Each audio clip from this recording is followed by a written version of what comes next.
Chapter 1. The town of Shiwu on the border of the Kingdom of Yast in the West Asia continent. As the sun sets, the sky is adorned with a magnificent array of red clouds. The smoke from cooking rises gently as the women in the town begin their daily routine of starting fires and preparing meals. Outside the town, the men finish a day of hard labor and chat with one another as they return home. In front of a house on the eastern side of Shiwu town, a boy about 16 or 17 years old finishes his last training session of the day under the evening glow. The boy's name is William Duke, who is not actually a native of this world. He is a traveler from Earth and has been fortunate enough to acquire a powerful system.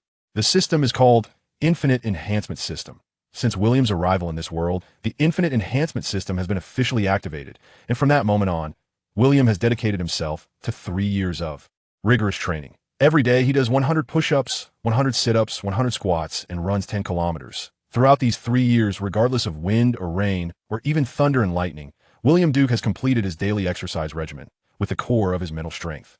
Being unwavering willpower. 3 years later, William hasn't gone bald, but he still feels invincible. Well then, let's give it a try.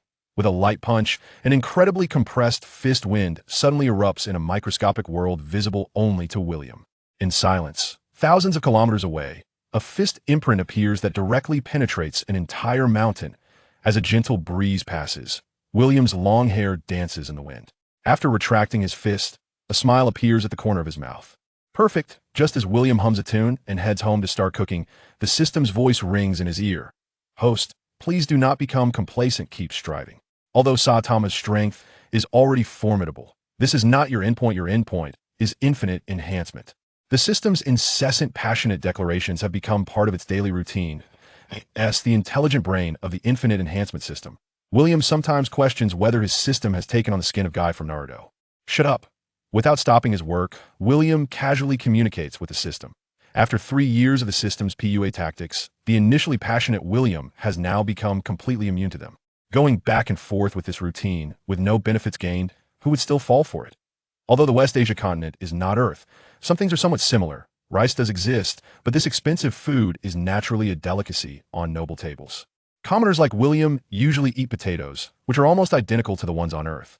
The method of preparation is simple. Add some water of life well water, put in clean potatoes dug from the ground, boil them, and peel them. The taste is acceptable and can fill the stomach as for nutritional value.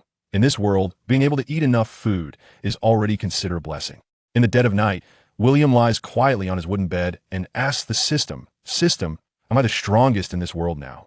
Almost every night before sleeping, William asks this question, and the system's answer is always, no. However, today the system's answer finally changes. Yes, host, you're now the most powerful person in this world. With this confirmation, William is momentarily taken aback. When he comes to his senses, William excitedly sits up in bed. System, are you sure? Yes, I am sure the system never lies. Are you kidding me? I can't even count how many times you've lied to me. William's retort leaves the system dumbfounded.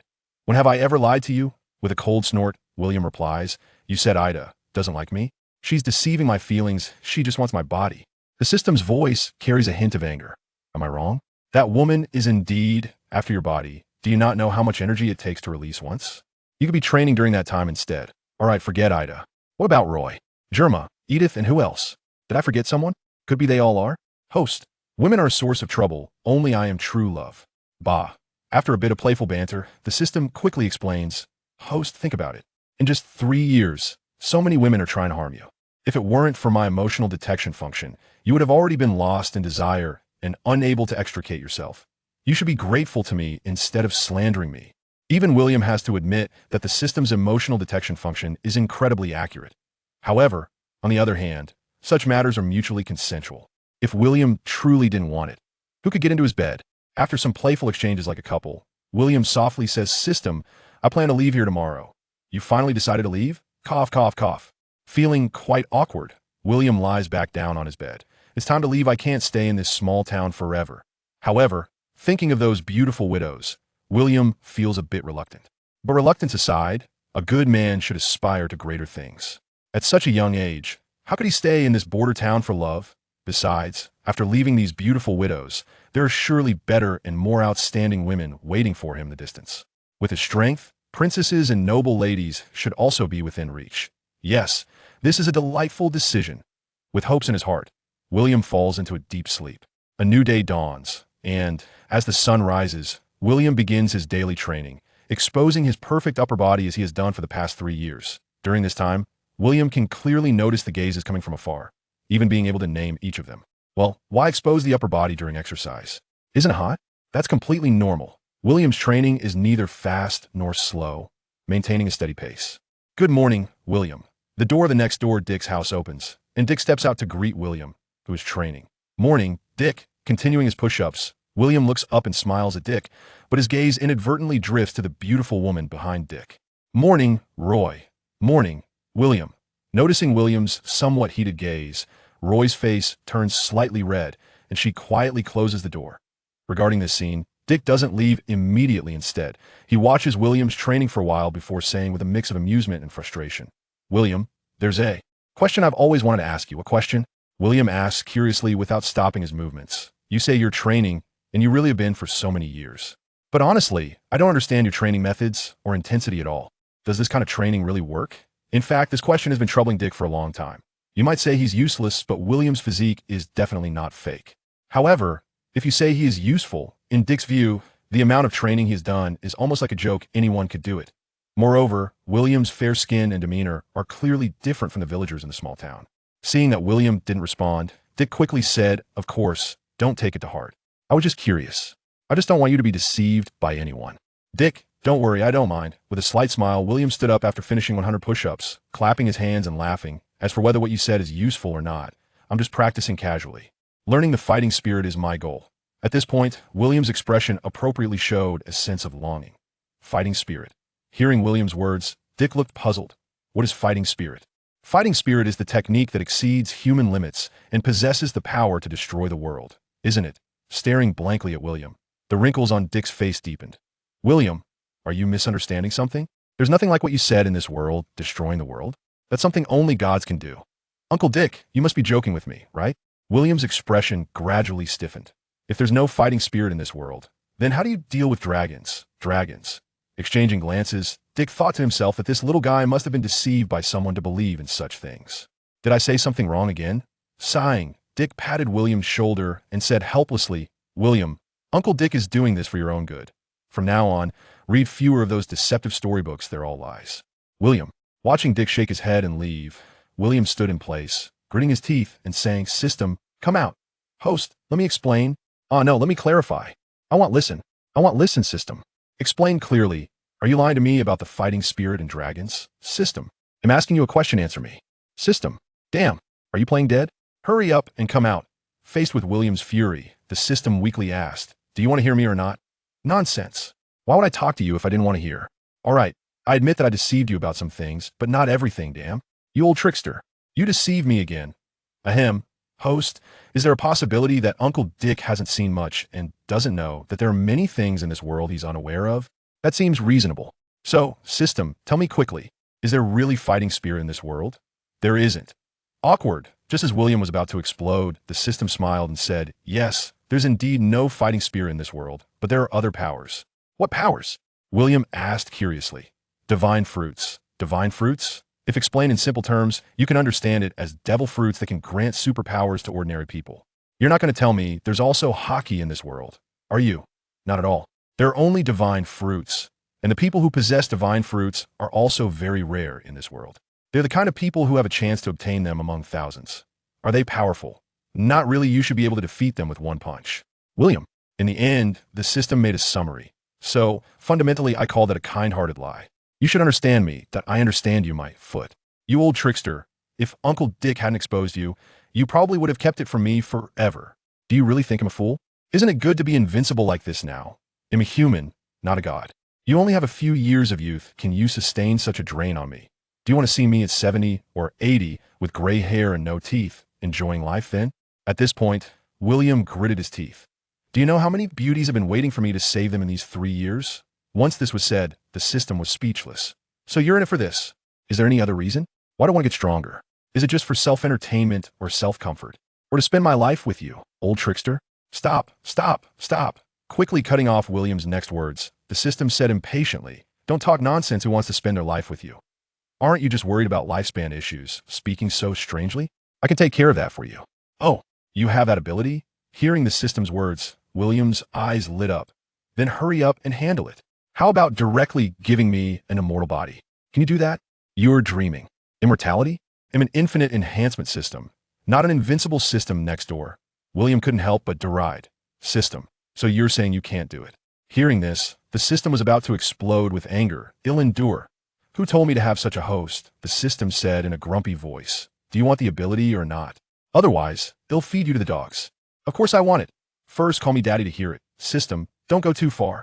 Do you believe he'll take you down with me? Such humiliation made William furious. I haven't even finished talking to you about how you deceived me. All right, let's just let that go. They'll consider this ability as compensation for you. Don't keep bothering me about it in the future. Yes, soon as the words fell, William felt a warmth in his body. What's this? He opened the system panel. Host, William Duke. Physique 1, Infinite Enhancement System. Physique 2, Infinite Photosynthesis System. What the hell? The Infinite Enhancement System was something William had always had, so he wasn't surprised. What surprised him was the newly appeared system. Photosynthesis? Isn't that for plants? Host, the photosynthesis system is not the same as photosynthesis. Are your eyes blind? You can just add words yourself. You know Superman, right? William's eyes turned starry. Could it be that I could become Superman? Host, can you have a bit of ambition? Isn't your current physique stronger than the movie version of Superman? That seems to be the case, right? Although you can't fly, shoot heat vision, freeze, or do surprise attacks. William, yes, you don't have those abilities of Superman, but if it really comes to a fight, isn't the movie version of Superman just a single punch away? Continue, say more. You're really shameless, host. I am, back to the point that I am really annoyed by you. Your photosynthesis system is somewhat similar to Kryptonian physiology. As long as there is light, you can gain infinite enhancement, self-healing abilities, eternal life, and even turn into light, possessing the power of light. Could it be Ultraman? The system said, in short, this ability is very strong. Don't be fooled by the system's flattering words. In fact, the system had its own little scheme. In reality, while the effects of regular training were still effective, the system had long since looked down on such a minor enhancement. This light and system were originally meant to give William a buff, in order to more quickly and perfectly improve his strength, so that he could reach his goals sooner. After experiencing it, William said somewhat strangely, this ability seems a bit like the shining fruit. The shining fruit? Are you talking about that devil fruit from One Piece? After a moment of speechlessness, the system said, Host, your ability is somewhat similar, but that fruit can't even compare to your infinite photosynthesis physique, okay? It's not even worthy of carrying your shoes. System, I admit your physique is impressive, but I have to say, your naming skills are really low. If you don't speak, no one will think you're mute. Amid the laughter, William completed the last set of squats. There were only 10 kilometers left today, so it's time to leave the town. Back in the house, he changed clothes and took a lingering glance at the place he had lived for 3 years, as well as the familiar faces. After saying goodbye to everyone one by one, William ran off into the distance without looking back. The distance, that is the direction of a new life. Just after leaving the town, unable to contain his excitement, William pushed off the ground slightly and leaped, landing on a peak several dozen kilometers outside the town. Although he couldn't fly yet, the feeling of being unrestrained and free made William incredibly happy. A new world. Here I come. Ha ha. Boom. The peak was dented by William's landing, and with another leap, he quickly disappeared into the distance. System, when can I transform into light? This jumping around feels so silly. About a month or so. If I had known, I would have left a month later. But thinking about it, I really am looking forward to it. As for the anticipation, William wasn't looking forward to how much combat power he would gain from photosynthesis a month later. He was simply looking forward to how it would feel to transform into light. After several jumps, seeing the outline of the city in the distance, William unconsciously slowed his pace. As the saying goes, looking at the mountain can tire the horse.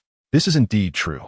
Although William had already seen the outline of the city while in the air, he discovered that he had still not arrived at his destination after walking from morning until afternoon. However, what intrigued William was that he noticed a group of bandits squatting in the grass not far away. As for how William knew they were bandits, it was because he recognized the large character's bandit on the flag they were holding. Curious, William accelerated and instantly arrived behind the man who looked like the bandit leader.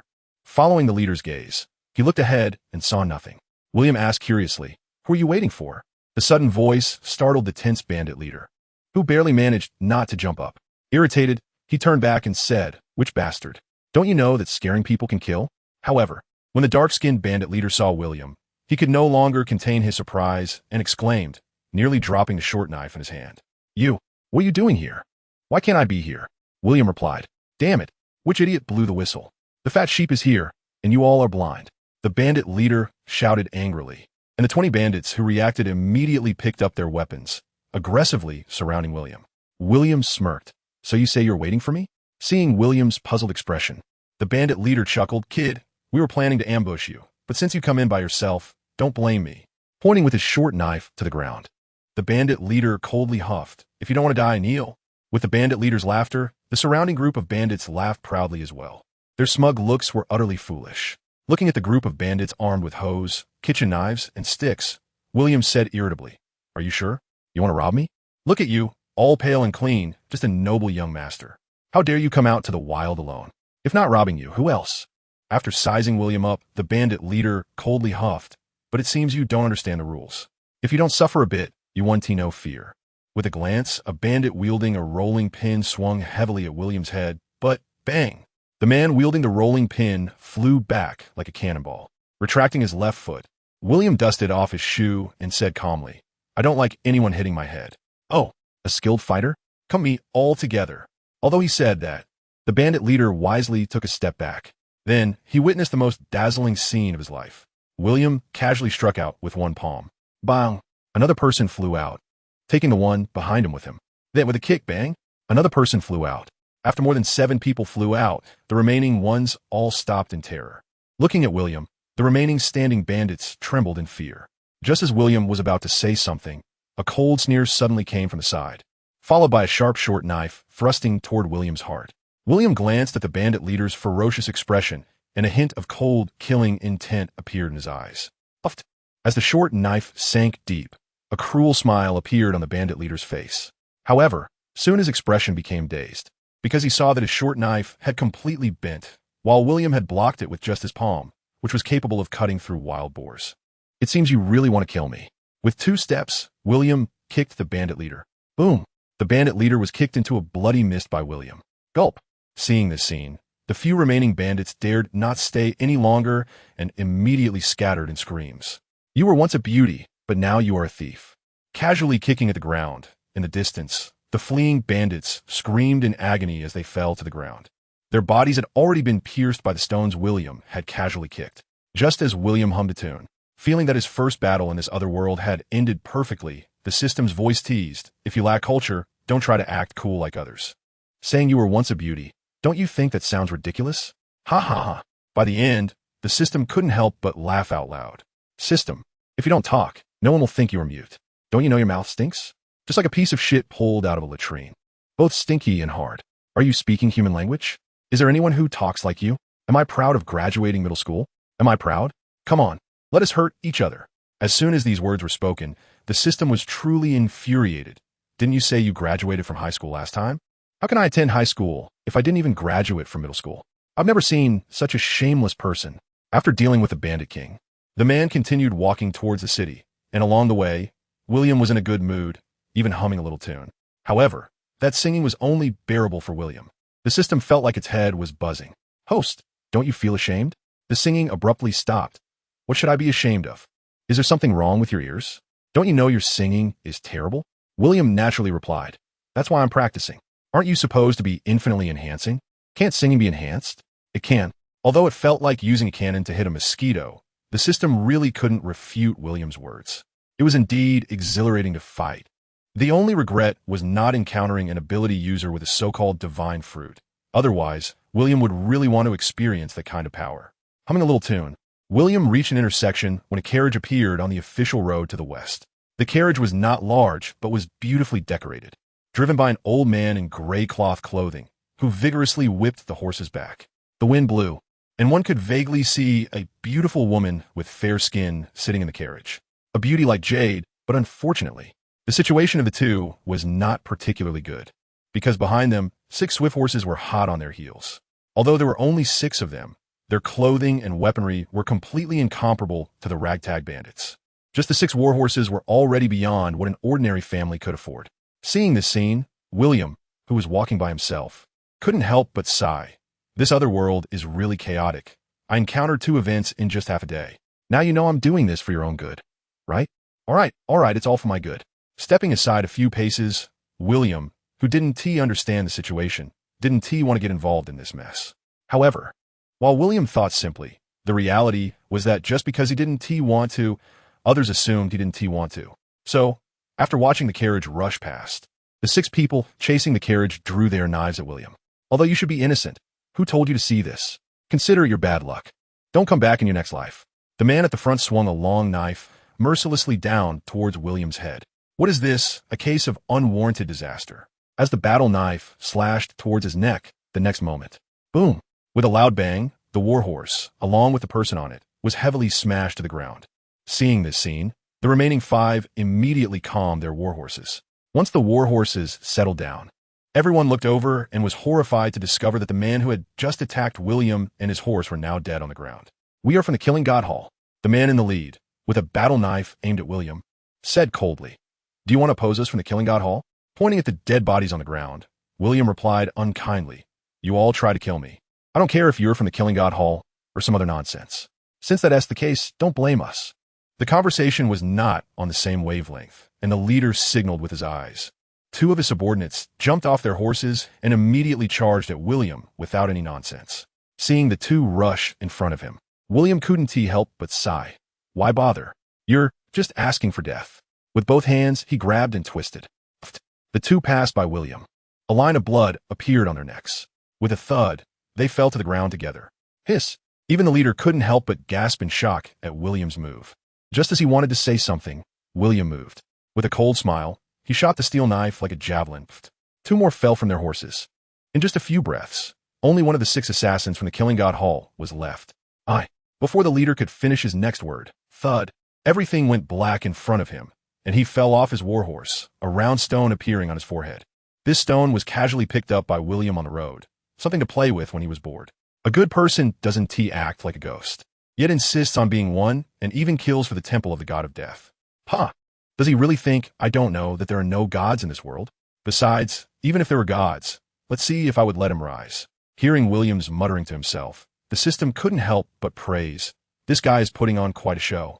Just as William was about to leave, the carriage that was supposed to leave unexpectedly returned to his side. The coachman was about to dismount when he saw the scene before him and was instantly stunned. "Miss, it seems we don't need to intervene." "Grat, what are you saying?" On the carriage appeared a blonde woman with striking blue eyes, exuding an elegant aura like that of a noble. Her plain, unembellished attire, while not glamorous, still outlined her perfect figure and otherworldly grace. After putting away the long knife at his waist, the elder named Grat carefully helped the girl down from the carriage. Looking at the body next to William, the girl didn't even glance at it or show any signs of fear. She merely regarded William with great interest. A cool voice came from the girl, tinged with curiosity. "Did you kill them?" To the girl's question, William replied with a hint of playfulness. "If I didn't kill them, would I let them kill me?" The girl showed a slight apology. "Sorry for getting you involved. I am Dolores. How do you address yourself?" "William Duke." "Mr. Duke, judging by the direction you're heading, you must be going to the city of Saya as well. If you don't mind, you can join us." "Of course. As a token of gratitude, once we return to the city of Saya, you can make one reasonable request, and within my capabilities, I will try to fulfill it." Hearing Dolores' words, Grat's expression changed. "Miss you." Shaking her head lightly, Dolores said calmly, "Grat, this is a matter of saving a life. Moreover, Mr. Duke did indeed fend off those 6 A-ranked assassins from the temple of the god of death for us, didn't he?" "I'm sorry, Mississippi." As Dolores' head guard, Grat felt very apologetic. Dolores did not blame him, but instead comforted him. "This is not your fault, Grat. It's just that the opponent was too strong." Looking back at William, Dolores softly said, "So, Mr. Duke has effectively saved my life. Some appropriate recompense is necessary. I senti it." Listening to the back and forth between the young lady and her guard, William couldn't help but sneer inwardly. Did they really think he was that naive? He was a man shaped by modern education and various online influences. A few casual words wouldn't move him to serve nobles. They were dreaming. With that thought, a faint smile appeared on William's face. "There is no need for thanks. I'm not interested, and I kill them merely because they attacked me. Not because of you." Watching William walk away with a carefree demeanor, Dolores looked somewhat surprised. She hadn't expected William to respond to her like that. Was it that she hadn't expressed herself clearly? Or was her invitation not sincere enough? Or perhaps her charm wasn't enough to attract him. Stunned for a long time, even though she wanted to step forward and ask William, she thought about the thing she had on her and gave Grot a look. Soon, Grot drove the carriage back to William's side. After bowing with clasped hands, Grot, with a cloud of dust, quickly disappeared into the distance with Dolores. Host, are you overthinking this? Maybe, but it doesn't matter. I'm not really a creature that thinks with the lower half. Just because I see a beauty doesn't mean I need to jump on her. Aren't you? Am I? Aren't you? You were just trying to increase word count. Until it was almost dark, William came upon a giant city wall over 10 meters high, with the word City of Saya carved prominently in the center. Although it was already evening, there were still quite a few people coming and going in and out of the city, mostly commoners, with some nobles among them. William stood at the entrance for commoners, lined up in order, and passed through smoothly. To his surprise, there was no fee for entering the city. Once inside, he was greeted by ancient buildings reminiscent of medieval European style, completely different from the small town style and population density. The level of prosperity even left William somewhat dazzled. Host, there is something I need to remind you. Just as William was curiously looking around like Lu Lao Lao entering the Grand View Garden, the system's voice clearly reached his ears. What is it? William asked, puzzled. If you don't want to sleep on the streets tonight, I suggest you get some money first. When the system said that, William felt embarrassed immediately. Of course, with your strength, it wouldn't be too difficult to suppress this city by force. Damn, had I known. I would have asked that Dolores for some benefits earlier. Not to mention anything else, a few gold coins shouldn't be a problem, right? As for actually suppressing this city with force, as the system suggested, William still couldn't bring himself to do it. It wasn't just a matter of mindset, but also because he believed it was better to keep a low profile before understanding this world. While feeling frustrated, William noticed a large hall in a secluded part of the street. Above the hall were the three large characters' shadow pavilion. What kind of place is this? Curious, William left the crowd and walked towards the shadow pavilion. Just as he reached the entrance, a man dressed entirely in black robes blocked his way. When William looked at him with a puzzled expression, the man in black extended his hand and said, "Show me your token." Token? Pointing towards the shadow pavilion. William asked curiously, "Is it necessary to have this to go in there?" After a moment of silence, the black-robed man replied indifferently, "Not necessarily." As soon as he finished speaking, William clicked his tongue, sidestepped, and walked towards the shadow pavilion. "Why did you tell me so much then?" The man in black. Just as William was about to step into the shadow pavilion, the man in black blocked his way again. Smiling, "You don't know what the shadow pavilion is, do you? Otherwise, why would I come here?" No wonder. The smile on the black-robed man's face grew broader. "Little guy, the shadow pavilion is the largest shadow organization in this world. Only two types of people can enter the shadow pavilion." Holding up a token that had the word shadow written on it, the man in black said, "One is shadows like me. The other is employers." "Little guy, since you don't have a token, do you want to hire a shadow?" Looking at the man in black in front of him with a strange expression, William asked, "Uncle, can I understand that assassins are basically killers?" "Killers are killers. Shadows are shadows. They are not the same concept." Hearing this, William's expression became even stranger. "What do you mean, not the same concept?" To reiterate, we are not that kind of assassin organization. We are shadows. Although we do take on assassination tasks, that is merely our smallest line of business. You could also call us by another name, bounty hunters. Tilting his head to look at the man in the black robe in front of him, William frowned. "So, what does this have to do with me going in to take a look?" "It doesn't." "If it doesn't, why are you blocking me?" "If I weren't being polite, I want to hit you, you know? Little guy, don't be so irritable. I just want to ask you, do you want to become a shadow? That's all. So what?" Hearing William's words, the man in the black robe immediately smiled, pulling down the hat on his head, and introduced himself. "My name is Rod Garcia, an A-level shadow from the Shadow Pavilion. If you want to become a glorious shadow, perhaps I can help you." "Uncle Rod, have you ever heard the saying, 'No good deed goes unpunished'? With you helping me like this, I seriously suspect you have some ulterior motive." "Ahem." With an awkward expression, the man in the black robe, Rod, helplessly said, "Actually, the thing is like this." After listening to Rod's explanation, William roughly understood some things, particularly why Rod was so attentive to him. This matter starts with the levels of shadows. Shadows in the Shadow Pavilion are divided into 4 levels: S, A, B, C, and D. D is the weakest, while S is the strongest. To advance in shadow levels, a series of task completion rates and strength are essential. However, after reaching A level, advancing to S level is not a simple matter. This requires the shadow to complete a series of tasks at various levels. And the most troublesome part is that they must cultivate an A-level shadow for the shadow pavilion. Only then can all the criteria for becoming an S-level shadow be successfully met. Currently, Rod has met all other conditions, but he is only lacking one A-level disciple. In fact, Rod has been working hard for many years for this. However, it can also be said to be unfortunate, as both of his previous disciples died just as they were about to become A-level shadows, which directly led to Rod still being an A-level shadow 10 years later. Now, Rod is nearly 40 years old. In a world where the average age is only 50, Rod's youth has already entered old age. He has fought, worked hard, struggled, and enjoyed life. Now, Rod's goal is to truly become an S-level shadow. Uncle Rod, even though I don't believe your words at all, do you really have that much confidence in me? You don't even know who I am and think I can become an A-level shadow? I won't say anything else, but when it comes to judging people, I consider myself second to none. In my view, you definitely possess a once-in-a-million extraordinary talent. I have to say, this guy does have good insight. William was somewhat surprised that Rod could see he had extraordinary talent. However, just as he finished speaking, a laugh from an old man echoed in the shadow pavilion. Rod, are you trying to fool someone again? William. As soon as the words were spoken, Rod's expression became awkward. Looking at the old man sitting in the tea area of the shadow pavilion, William asked curiously, Old man, was he just lying to me?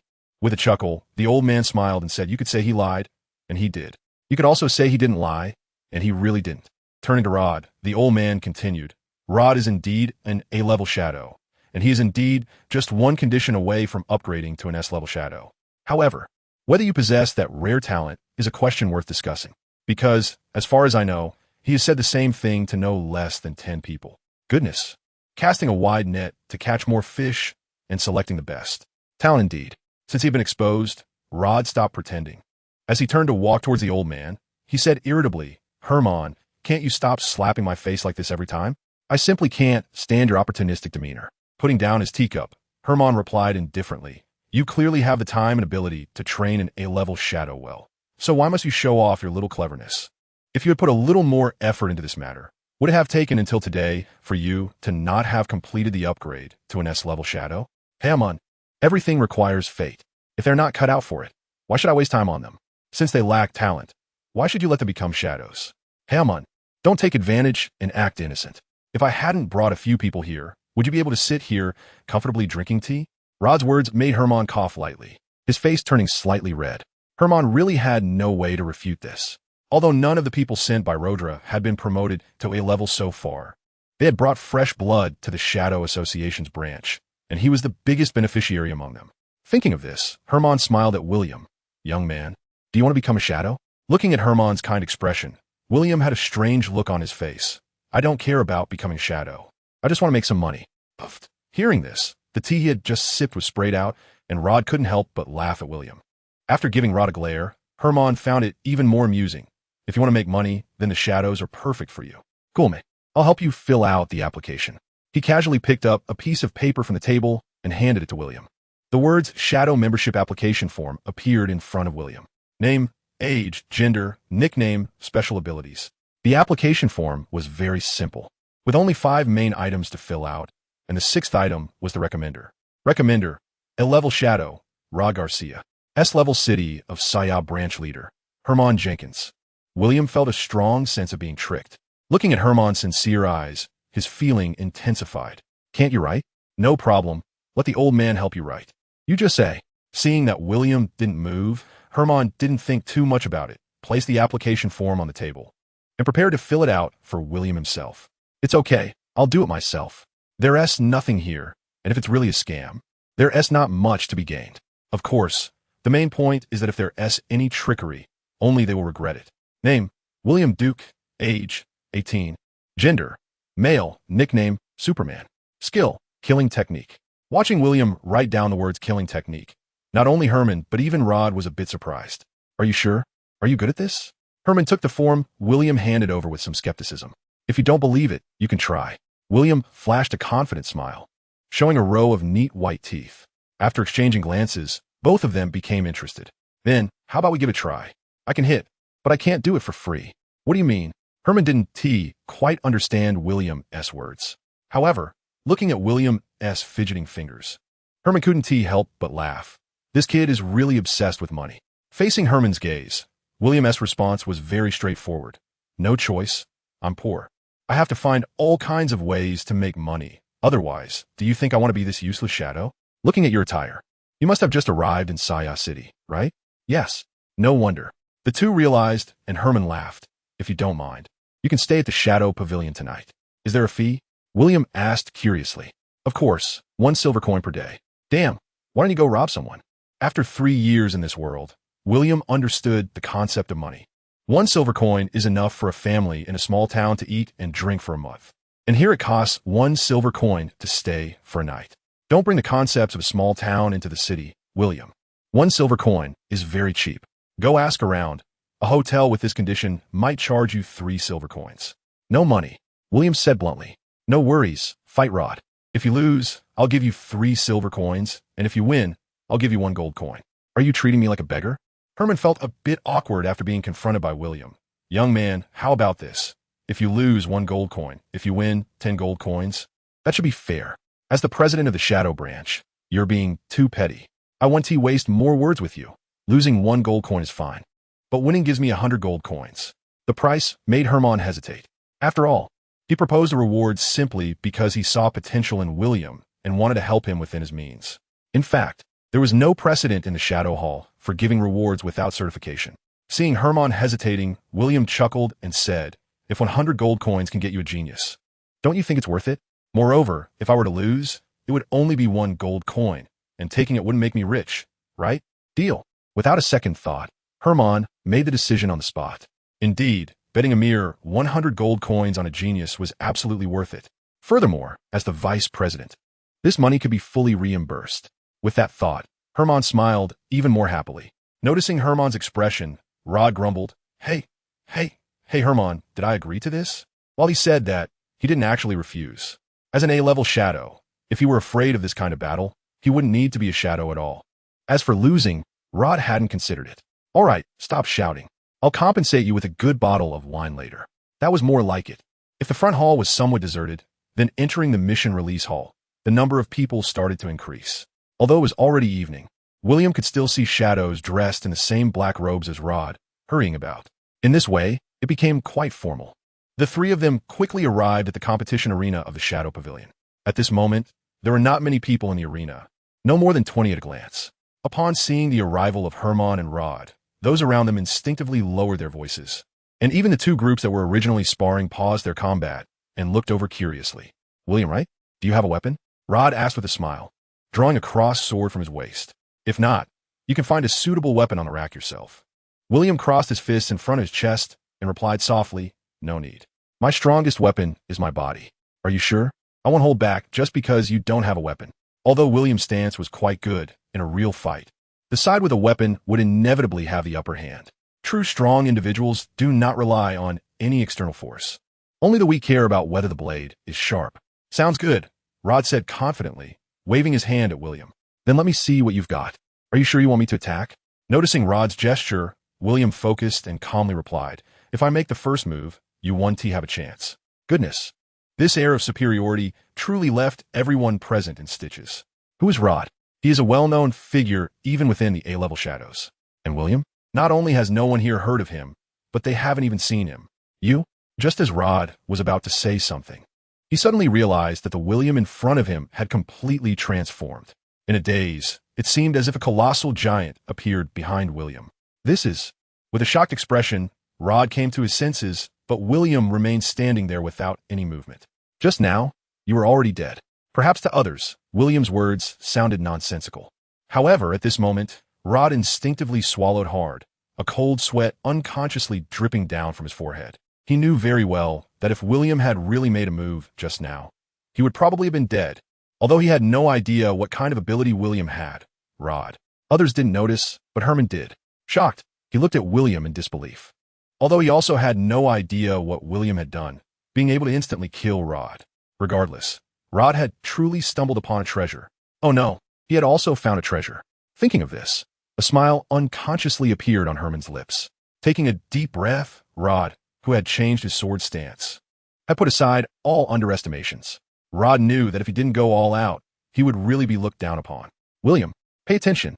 Huh. With his energy concentrated in his waist, Rod pushed off the ground hard, directly creating a shallow pit. Rod swung his long sword fiercely towards William. This move was even executed with all his strength. Come on. Seeing Rod's attack, William showed a smile, also pushing off the ground as he advanced. William sidestepped Rod's sword in an instant, and with a flick of his right hand. Amidst the exclamations, Rod was unexpectedly pulled by the future and thrown away. In midair, Rod managed to flip and land, sliding a few meters on the ground before finally stopping. However, when he looked for William again, he found that William had already disappeared without a trace. Where are you looking? This light remark sounded in Rod's ears like a demon, and as his body tensed up, his instinct caused him to subconsciously swing a horizontal slash backward. Ding! After a crisp sound of the sword, a scene that left everyone stunned occurred. William, with just 2 fingers, tightly pinched Rod's sword edge within a hair's breadth. Remembering William's earlier words, true strong ones do not rely on any external force. Only the weak care whether the blade is sharp. Everyone watching felt their scalp tingle, an unprecedented excitement rushing to their heads. With a slight smile, William turned his fingers and pushed forward. Like the arrival of divine power, a cry of pain erupted, and Rod's sword slipped from his hands, with the hilt crashing into Rod's chest. Boom! Watching Rod crash into the wall and disappear at the edge of the arena, everyone's eyes went blank, mechanically turning their necks to look at William. The cross sword that an ordinary person would need both hands to wield was now effortlessly pinched in midair by William's 2 fingers, not moving an inch.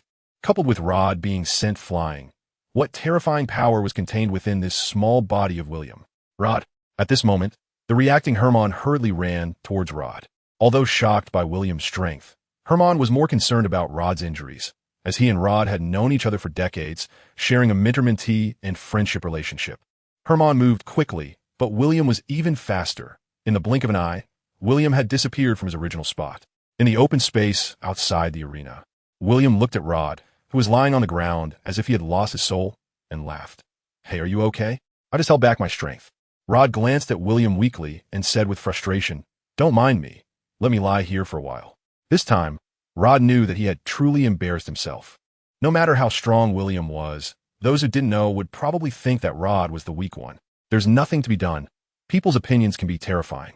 Moreover, the most important thing was that this battle with William had really shattered Rod's confidence. Could it be that the current young people are this terrifyingly strong? I'm getting old. Really old. It's time to retire. Are you okay, Rod? Huh. William, when did you arrive? After glancing at William, Rod turned back to the arena, and Hermann also looked a bit incredulous. Looking again at Rod, who was lying on the ground pretending to be dead, Hermann finally breathed a sigh of relief, reached out to Rod, and said, All right, it's time to get up. How long are you planning to lie there? Seeing Hermann, Rod felt he could no longer keep up the act. Hermann, I feel like my back is broken. Broken back? Hermann instinctively kicked Rod's leg. Hermann, are you human? I'm like this, and you still kick me? If you can feel it, then you're fine. All right, get up. We'll talk about it later. With that, Hermann grabbed Rod's hand and tried to pull him up from the ground. Ouch, that hurts. Rod gasped, genuinely feeling the pain. It wasn't his back that hurt, but his butt and chest. His butt was hurt from hitting the wall, and his chest was hit by the hilt of William's sword. As for why Rod's ribs weren't broken, it was naturally because William had held back. Let me help. Seeing Hermann supporting Rod, William thought for a moment and decided to lend a hand. However, looking at William, who was dragging him along the ground, Rod's face turned red as he said, Put me down, I think I can walk on my own. Ha ha. In the president's office, Hermann sat in the main seat, while below him were William, who was counting gold coins, and Rod, who looked pale. After confirming that there were exactly 100 gold coins, William finally put the bag of coins into the system space.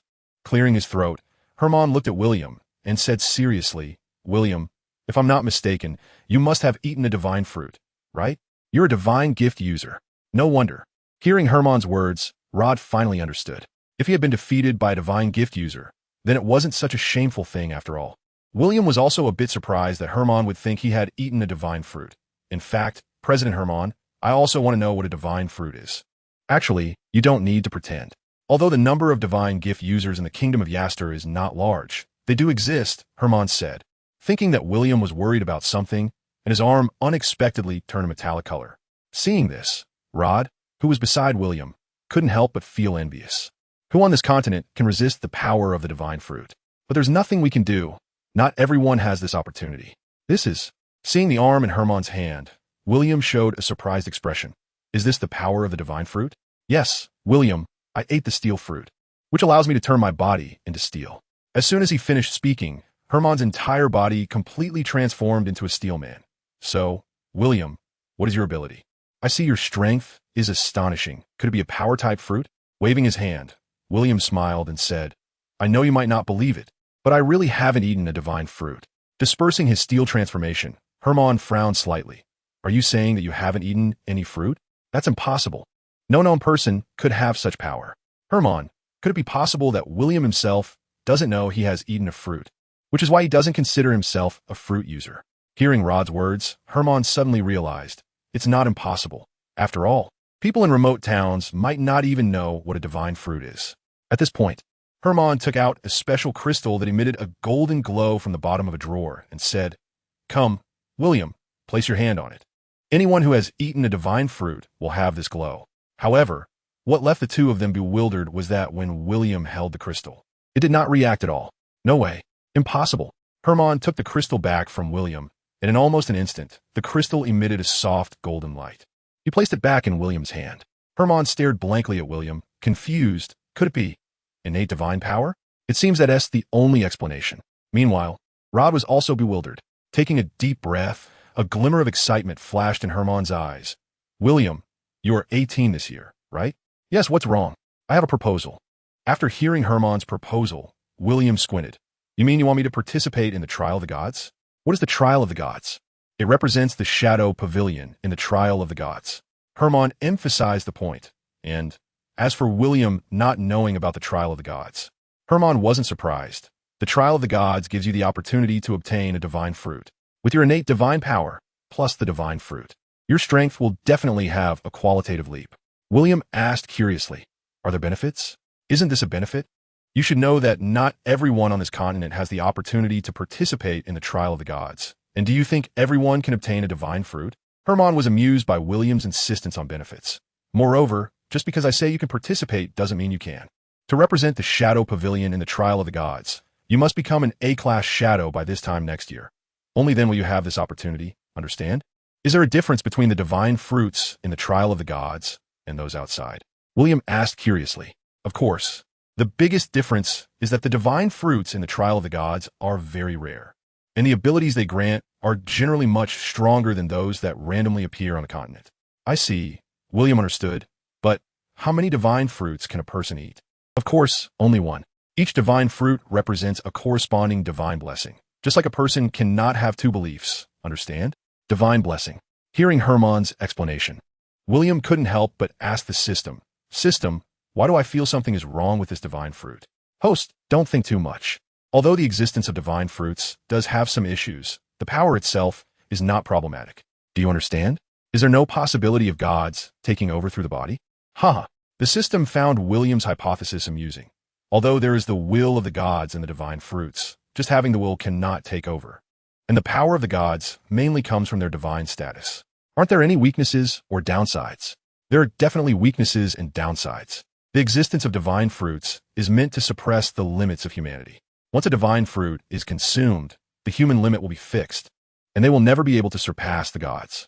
Of course, for ordinary people, the power of divine fruits is already at the ceiling level. In thousands of worlds, the limit of humanity is the limit of a human body. Even if a few occasionally break the limits of the human body, they're just those few.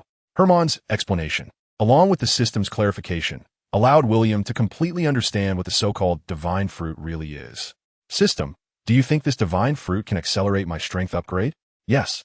With the system's affirmation, William's eyes lit up. Are you sure? Of course. As long as you gain the ability of the divine fruit, I can infinitely enhance you. Do you think it's useful? Moreover, some fruit abilities are quite interesting. Like what? You should get it first before we talk about what it can do. Chairman Hermann, it's getting late. Can you help me arrange a room? William had already learned what he needed to know and was ready to rest. Glancing at the clock on the wall, Hermann suddenly realized, I didn't expect it to be this late. I wasn't paying attention. Pressing the green button on the desk. Soon the door to Hermann's office was pushed open, and a gentle-looking middle-aged woman walked in. Chairman Hermann, is there something you need? The person who entered was Hermann's secretary. Julie. Julie, is William Duke's token ready? Chairman Hermann, it's already prepared.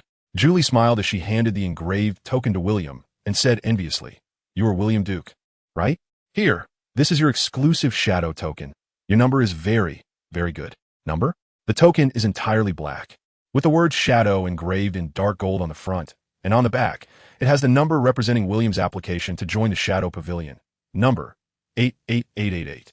Seeing this number, William understood why Julie had that expression. Thank you. For William's gratitude, Julie did not take credit, still speaking in a gentle tone. You're welcome. I just handed your token to you. The numbering is approved internally by the Shadow Pavilion. I can't help with that. Even Herman was a bit surprised by William's number. After expressing his admiration for William's luck, Herman said to Julie, "Julie, please help William open a room. He needs to stay here for a while." "All right, Chairman Herman." "Mr. William, how many days do you need to stay?" 10 days, please. Then, I will take you to check in." Although this was not Julie's main job, she took the initiative to handle everything and enthusiastically helped William with all the procedures. It wasn't until William had settled into his room that Julie returned to Herman's office. "Is everything arranged?" Herman asked upon seeing Julie arrive. "Yes, everything is arranged. Chairman Herman, you have found a good candidate this time."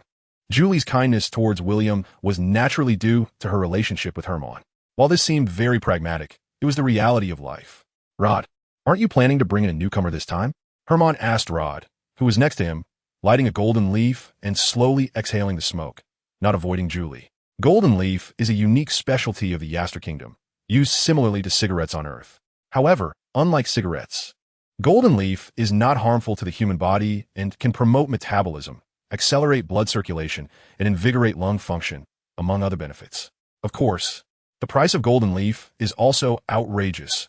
One leaf costs a gold coin, which is why golden leaf is something that only nobles and the upper class can enjoy. In response to Herman's question, Rod couldn't help but smile wryly. "Herman, with his strength, do you think I qualify to bring him along?" Herman patted Rod on the shoulder and laughed. "Rod, strength does not represent everything. Your experience, your abilities, and your expertise are things William lacks. If you want William to complete the A-level assessment within a year, he cannot do it without your help." Pointing to the token hanging on William's chest, Herman smiled and said, "If you don't seize this opportunity, when do you plan to reach S-level shadow? Don't forget, S-level shadows have the chance to obtain divine fruits." Divine fruits. Hearing Herman's words, Rod couldn't help but feel a sense of longing. Although not all divine fruits are powerful, they're definitely something that anyone on this path yearns for. Although he felt a bit embarrassed, Rod couldn't resist the temptation. "Herman, I understand. Tomorrow, I will go and talk to him." As Rod walked towards the door, Herman exhaled a smoke ring and said meaningfully, "Rod, I still say, the position of chairman of Saya City is reserved for you, so don't let me down again, understand?" Hearing this, Rod paused, turned his back to Herman, and waved his hand before quickly leaving the office. Looking at Herman with concern, Julie said softly, "Chairman Herman, is it really wise to bet everything on Rod? He has disappointed you quite a bit over the years." "Julie, are you still holding on to what happened with him back then? It's been so many years, it's time to let it go." "Chairman Herman, I don't want to mention the past anymore." Noticing Julie's changing expression, Herman sighed helplessly. He understood the complexities of the past and honestly didn't know how to untie the knot between the two. Although Rod was not as outstanding as William back then, he was still a remarkable figure. He was even on the verge of obtaining a ticket to the divine trial, but alas, fate played a cruel trick. The mission at that time not only caused Rod's team to fall apart, but also led to the near annihilation of Rod's team. This was also the reason for Rod's subsequent decline in spirit. Over the years, the once proud genius has now turned into a greasy middle-aged man, and Herman, who once mentored Rod, has also gone gray. Although Rod has disappointed Herman time and again over the years as Rod's guide, Herman still believes in him just as he did back then. Herman firmly believes that as long as Rod is given a chance, he will eventually become the spirited young man he once was. Meanwhile, on the other side, William returned to his room and quickly fell asleep after taking a hot shower. In contrast, Rod was tossing and turning in his room, only turning off the lights in the early hours of the morning. The next morning, Rod waited early outside William's door. However, it wasn't until he was about to fall asleep that he saw a sleepy William walk out of the room.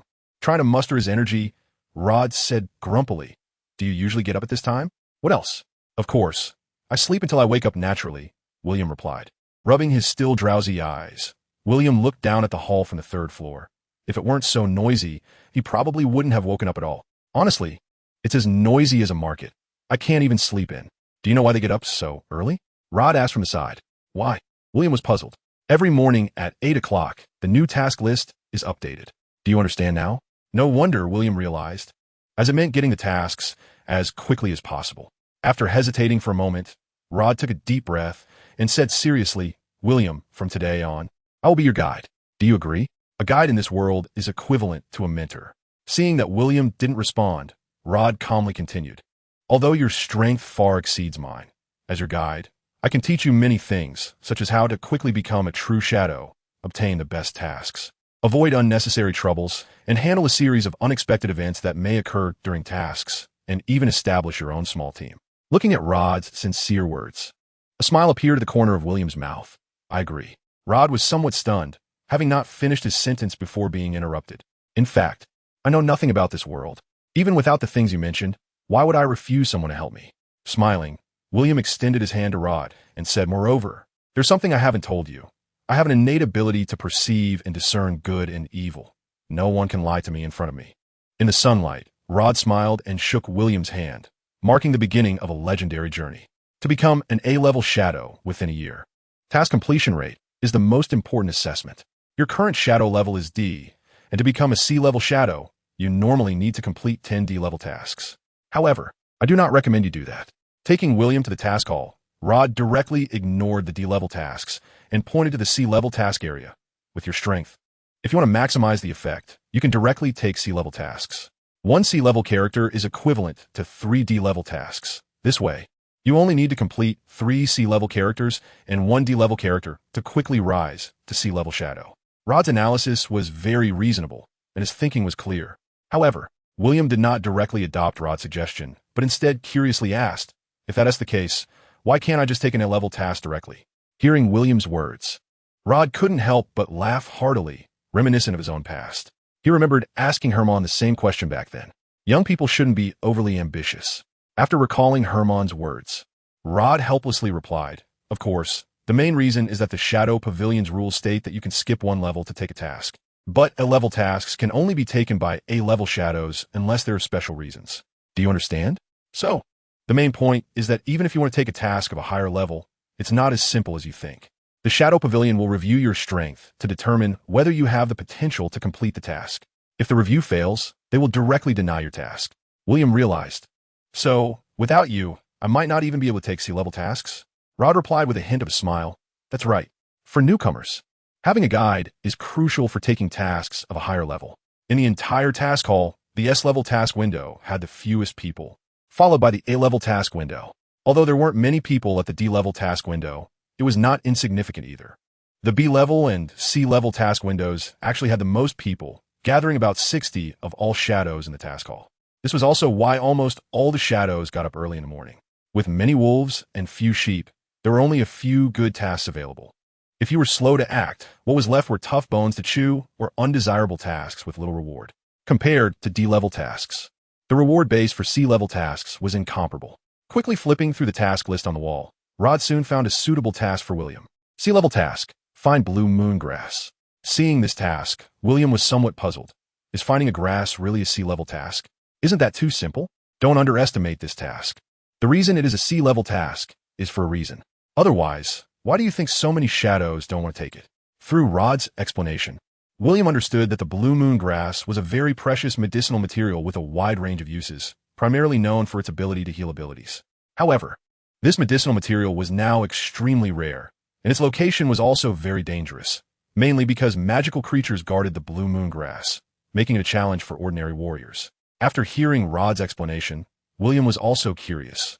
If it's that troublesome, why take it? Rod smiled and said, of course, because I know a place where blue moon grass will definitely be found. Moreover, this task is generally a continuous task, which means we can keep soloing this task. Do you understand? Then what else is there to say? Let's take it. When William submitted the task with his shadow token, the staff at the C-level task window looked bewildered. A newcomer was taking a task of a higher level, and it was a task that was rarely accepted. Looking at William's handsome appearance, the staff member kindly reminded him, Sir Shadow, this task is not easy, and since you are a novice shadow, I do not recommend you take it. Just as William was about to say something, Rod smiled and came to William's side, saying, Dana, I am William's guide, so please help me apply for it. Upon seeing Rod, Dana's face showed a respectful smile.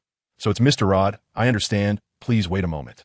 With envy, Dana glanced at William, took the shadow token from him, and handed it to her assistant behind her.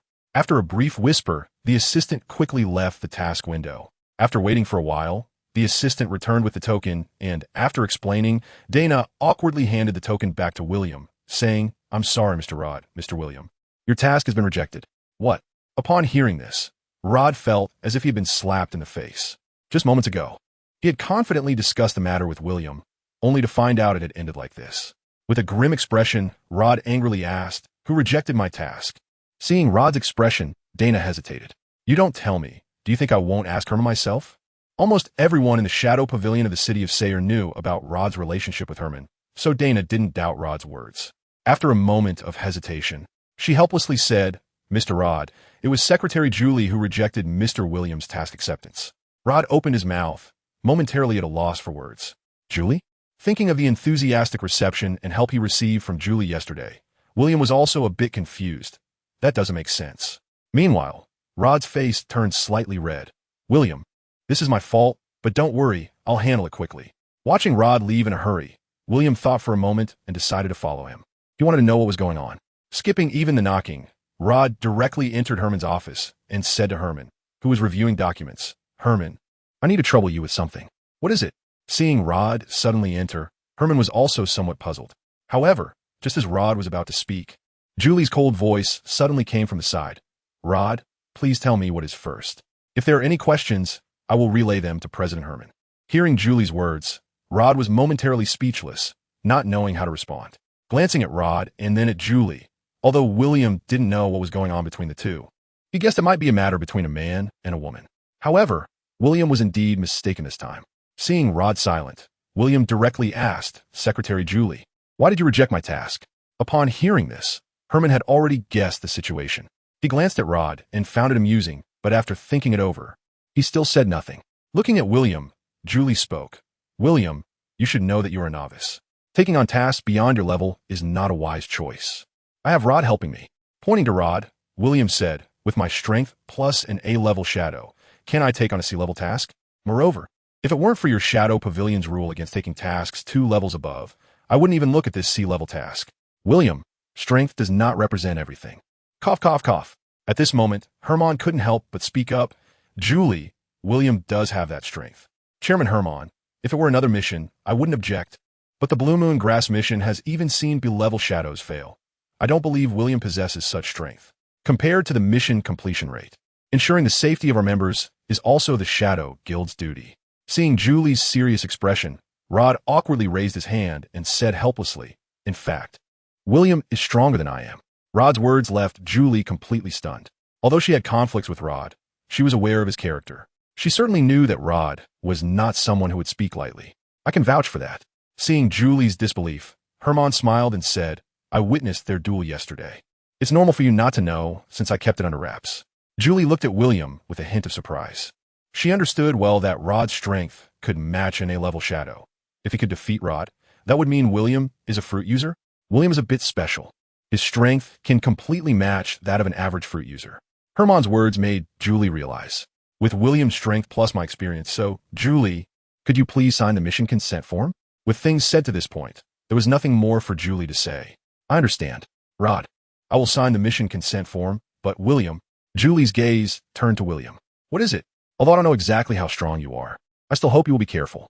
As someone who has been through this, I hope you approach every mission with full seriousness because once a mistake is made, the consequences could be irreversible.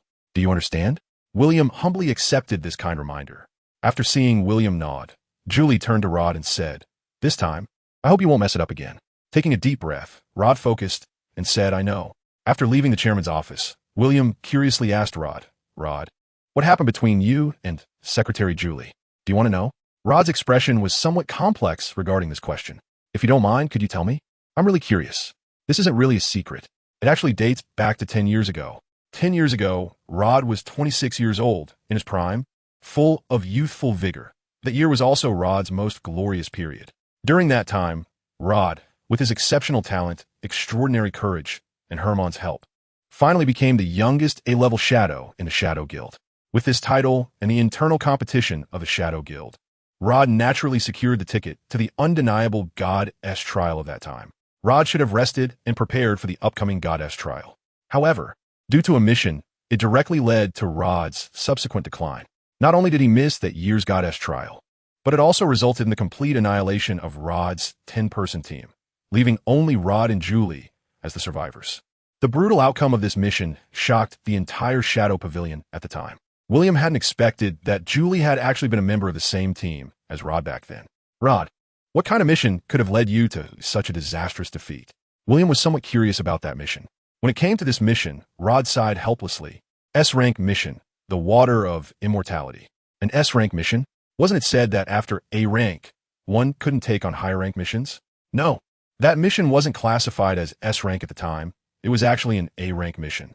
Seeing William's confusion, Rod explained helplessly. Back then, everyone was actually misled because the location of the mission was very clear, and there was also a very explicit description of the Guardian monster, plus the description from the mission issuer. Therefore, the Shadow Pavilion classified that mission as A rank. Although the main reason for the failure of this mission was due to internal errors in the Shadow Pavilion, I could have actually given up midway through that mission. However, for the sake of a 100 mission completion rate, the young Rod was full of ambition at the peak of his life. How could he be willing to admit his failure, even knowing that casualties might occur? Yet, Rod still refused to give up. And this was the real reason that led to such a disastrous incident. That monster was that powerful. Very powerful. So powerful that we had no means of resistance.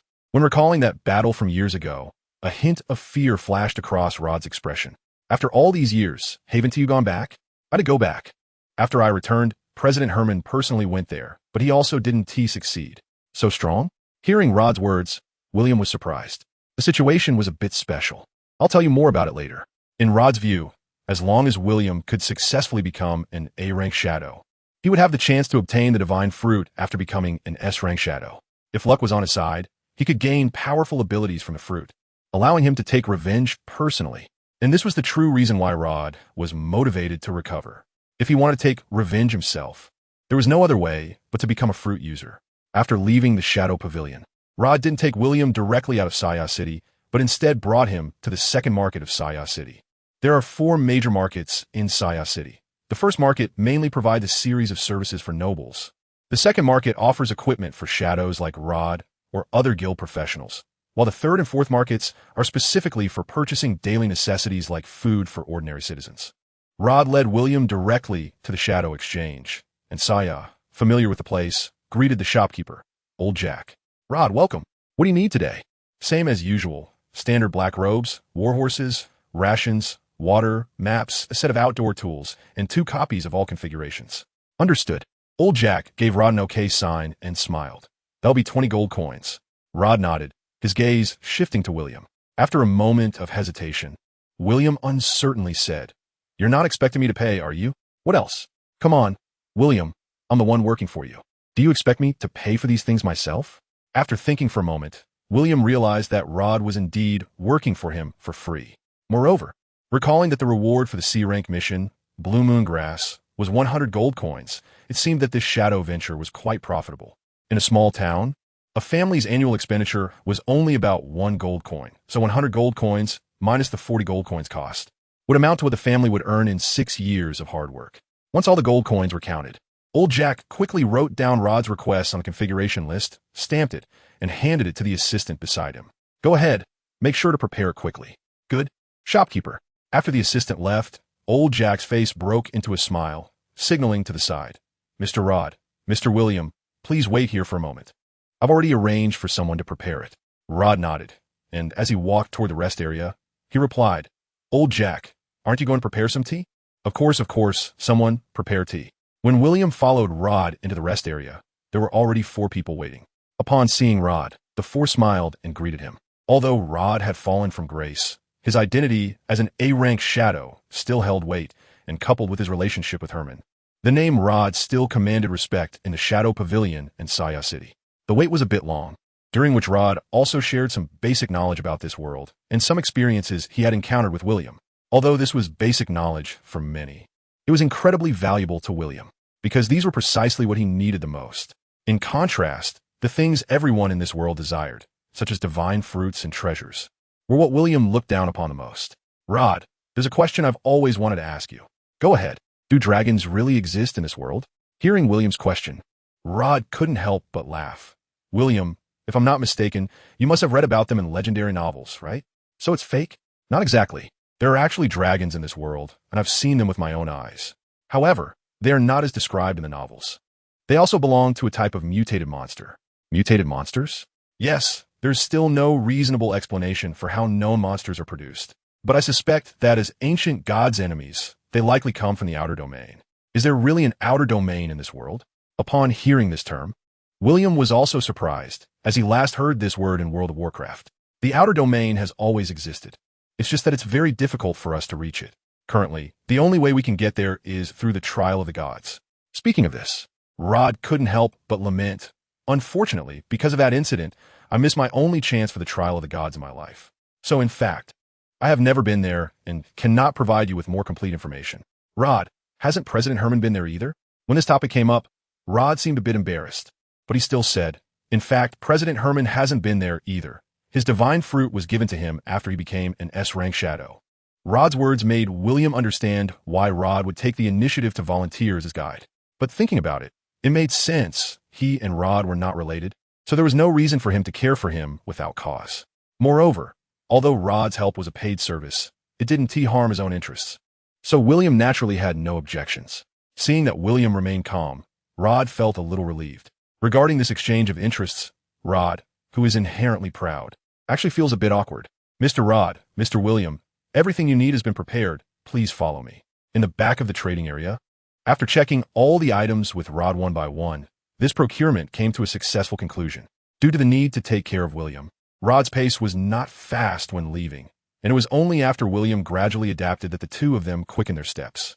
Riding swiftly against the strong wind, William felt as if he were an ancient general, a feeling that was exhilarating.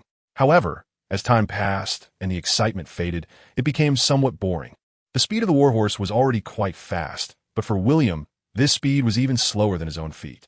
When compared to leaping, it was even more incomparable. Fortunately, Rod helped alleviate the boredom by explaining the common knowledge of this world, so William did not feel bored. Their destination was the Miracle Forest, which would take nearly 10 days to reach from the city of Saya with the warhorse. The Miracle Forest is located in the western part of the Yaster Kingdom, covering such a vast area that it occupies more than 70 of the land area of the West Asia continent. Here is a forbidden land for humans and a paradise for monsters, containing countless creatures and plants with magical powers. Hence, it is named the Miracle Forest.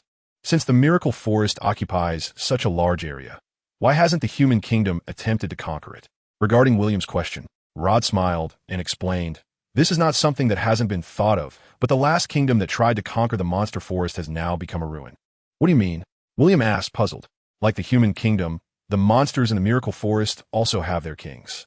Currently, there is a relatively peaceful state between humans and monsters, but once humans try to take a step further, the Monster King is not to be trifled with.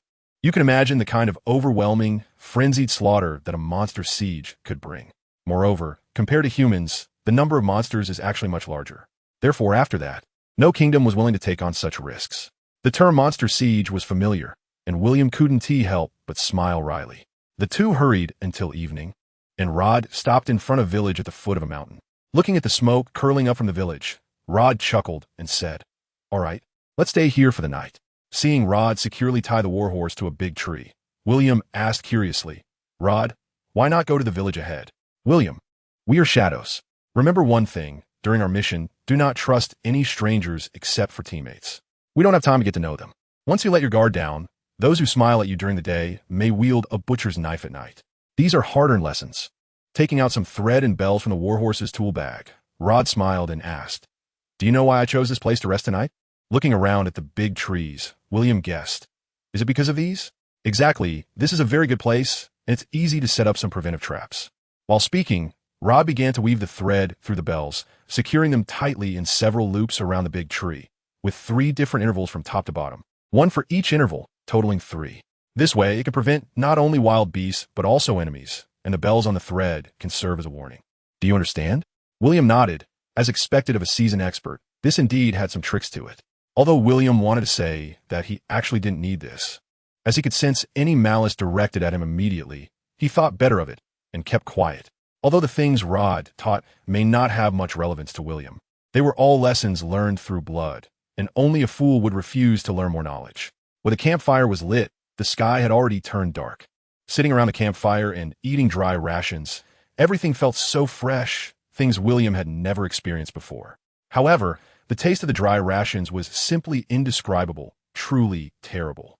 In the quiet wilderness, the rustling of the wind through the trees and the crackling sounds of the flames created a very wonderful rhythm. Opening the saddle of the warhorse formed a simple sleeping bag, which could be placed on the ground or tied to a tree, very convenient and space-saving. After dinner and a simple wash, Rod leaned against the big tree on watch, looking at William, who had already curled up in the sleeping bag, and asked, "William, do you have any dreams?" What a distant word, dreams. Seeing that William did not answer, Rod was not surprised. While giving William time to think, Rod said, "My former dream was to become the King of Shadows." Former? Then what about now? My dream has never changed. When he spoke of this, a hint of emotion appeared on Rod's face. Although I know that I'm still far from that dream, I still hope that one day I can achieve it. What about you, William? With his eyes closed, William replied in a flat tone, "Me? I have no dreams." William's calm response made Rod unable to help but laugh. How can a person have no dreams? Even the most ordinary farmer hopes for a good harvest this year. Street vendors also hope to earn more money. If there are no dreams, what is the meaning of living? That's not called a dream. That's just the pressure of life. Slowly opening his eyes to gaze at the starry sky, William's tone carried a hint of emptiness. If I had to say a dream, I hope to follow my heart, regardless of the outcome. Such simple 8 words left Rod in silence. "Host, are you trying to show off again?" The system's voice came to William's ear. "Is there a problem? Do you know what the sentence means? Follow the guidance of your heart. Bravely pursue what you want. Realize your dreams. And forge ahead." Don't you think you just answered a useless statement? So what? He can't understand it anyway. That seems to be true. Do you think this world is like Earth? With 9 years of compulsory education, most people in this world are illiterate. Host, discrimination is not acceptable. From another perspective, why can't you understand this as cultural pride? Host, I still admire your attempts to show off. Shut up. At this moment, Rod, who was stunned by William's words, hesitated for a long time without speaking. In fact, he really wanted to ask William what that sentence meant, but he felt a bit embarrassed to bring it up. After all, it would be somewhat shameful to admit he didn't understand the meaning of the sentence. However, if he didn't ask, he would feel restless inside. This directly led to the subsequent conversation being interrupted. Until Rod finally mustered up the courage to speak, he found that William had already fallen asleep. Looking at the soundly sleeping William, Rod was momentarily at a loss for whether to laugh or cry. As dawn approached, William suddenly opened his eyes in his sleep. Glancing at the dim light outside, he realized, oh no, he overslept. He was supposed to keep watch the second half of the night. Looking up, Rod was already packing up the traps he had set. "Why didn't you wake me?" William, who got up from the sleeping bag and stretched, said apologetically. While gathering the thread, Rod smiled and replied, "We are not yet at the miracle forest, so it's not that dangerous. You were sleeping so soundly. So I didn't wake you. Did you rest yesterday?" "It's fine. I took a short nap, so I've actually rested quite a bit." Waving his hand, Rod didn't mind. "Back in the day, when things were at their worst, I went 3 days and nights without closing my eyes. This little fatigue is nothing. Tonight, I'll keep watch." "Are you sure?" "Absolutely." Seeing William's serious tone, Rod couldn't help but smile. "As you wish. Now, tidy up, have some dry rations, and then we should set off." All right. Setting off again, it was still the monotonous rush. However, as they moved further away from human settlements, the surrounding scenery became completely different from what William was familiar with. The animals, plants, and even insects they encountered made William feel a very peculiar sensation. He couldn't tell if it was just an illusion, but deep inside, he felt a sense of loneliness and desolation. Fortunately, he had Rod by his side. Otherwise, William might not have wanted to continue, as he felt a fear of the unknown and unfamiliar, although he didn't even know why he felt afraid. "System, I feel like there's something wrong with my mindset. It's not just a problem. I even feel like I can't breathe. This feeling is really terrible. Is there a way to resolve it?" Actually, this is a normal reaction. Leaving your familiar comfort zone and entering a completely unknown environment, especially an otherworldly one, requires time for your body and brain to adapt. It's a very normal physiological response, and it will get better after a while. "Is there a way to solve it quickly?" William asked. "There is. You can try punching with all your strength." "With all my strength?" Glancing at Rod beside him, William thought for a moment and decided against it. If he threw that punch, not to mention the damage it would cause, it would probably scare Rod silly. Is there another way? You can exercise. Familiar rhythms will help you relax. I understand. After waving to Rod, who was almost at the same position as him, William said, Rod, let's stop for a bit. What's wrong? Are you hungry and ready for lunch? Hearing William's words, Rod curiously stopped his horse. No, I forgot today's daily training, so I want to wait a bit. Rod? If Rod found it hard to understand why William insisted on exercising, he was even more confused when he saw what William's so-called training method was. This is your daily training? Are you sure? Of course, Rod, would I lie to you? Is this a warm-up? Although William's training method was a bit strange, after trying it out, Rod discovered that these seemingly simple movements were actually quite effective. William, are you carrying weights? Rod thought this must be the only explanation. Weights? Carrying weights is so tiring. Rod, after finishing the entire set of daily training, William looked at the sword in Rod's hand and said, Rod, can you teach me how to sword fight? William's sudden request puzzled Rod because he remembered what William had said during their fight that day. A true strong person does not rely on any external force. Only the weak care about whether the blade is sharp. I can teach you, but why did you suddenly want to learn swordsmanship? William's answer was very straightforward. Of course. Because it's cool. Rod stumbled and almost fell to the ground. Clearing his throat awkwardly, Rod replied in confusion. What did you say? Don't you think swords are cool? At some point, the sword in Rod's hand had already appeared in William's hands. Facing the distance, William swung it majestically. Take this. Crescent moon slash. With one strike, the heavens and the earth changed. The powerful sword move compressed the air, and the immense sword pressure even formed a terrifying invisible sword chi. Boom! Watching the ground that had been torn apart for hundreds of meters, William was dumbfounded, and Rod was equally stunned. After a long silence, Rod muttered, William, I think it might be better if you teach me swordsmanship. Okay? Can I say this was an accident? I'm begging you. William, I want to learn swordsmanship. With a thud, Rod knelt down on the spot. At this point, Rod no longer cared about saving face. As long as he could learn this move, he was even thinking that he didn't need any divine fruits. With this move, even those with fruit abilities could be cut down. As for whether this would be too embarrassing, damn, as long as he could learn it, he wouldn't care about embarrassment. He'd even give up 10 years of his life to learn it. What is this called, a one-trick pony? What swordsmanship is there? Any weapon. As long as the power and speed are there, just charge in. Thinking of this, William suddenly had an epiphany. In ancient terms, it could be said as after enlightenment. Great progress in martial arts. Thus, he entered the realm where no moves are better than moves. Although he did not know what had happened to William, Rod could feel a change in the aura around him. Although Rod could not describe it, it seemed to be a state of returning to simplicity. Could it be that he has become stronger again? Rod, huh? I can teach you swordsmanship. Really? Hearing William's words, Rod showed an expression of wild joy. However, whether you can learn it, I'm not responsible for that. I understand. Thank you. Get up. Don't kneel in the future. I don't like that. Reaching out, William helped Rod up from the ground, and they exchanged a knowing smile. Handing the cross sword to Rod, William smiled and said, use the moves you know on me first. All right. Without hesitation, Rod gripped the cross sword and launched an attack on William. Knowing William's strength well, Rod did not hold back at all. Thrust, slash, flick, point, crash. A series of moves flowed seamlessly, and to William, Rod's swordplay was bold and straightforward. Without any flashing movements, all the moves were deadly attacks. As the attack sequence finished, William suddenly reached out, using the same moves, achieving the same result. The sword tip in Rod's hand was once again caught by William, simply flipping his hand. However, what surprised William a bit was that this time, Rod actually learned from the last lesson. The moment the cross sword rotated into position, he once again gripped the hilt. Interesting. Seeing this scene, William couldn't help but praise. Rod also smiled proudly, but then bang, the sword hilt hit his chest, and Rod was once again sent flying. Cough, cough, cough. This time, because William had received power, Rod quickly got up after falling. Looking at William, Rod was puzzled. This shouldn't be the case. It's very normal, although you reacted in time, due to your experience. The gap in strength between us is too great. Upon hearing William's words, Rod realized. So, what you need to do next is very simple. If you want to learn my sword techniques, you must first strengthen your body. How to become stronger? Looking at William, Rod's eyes were bright with curiosity. Train. Train like you do? Rod was somewhat doubtful. You and I are not the same.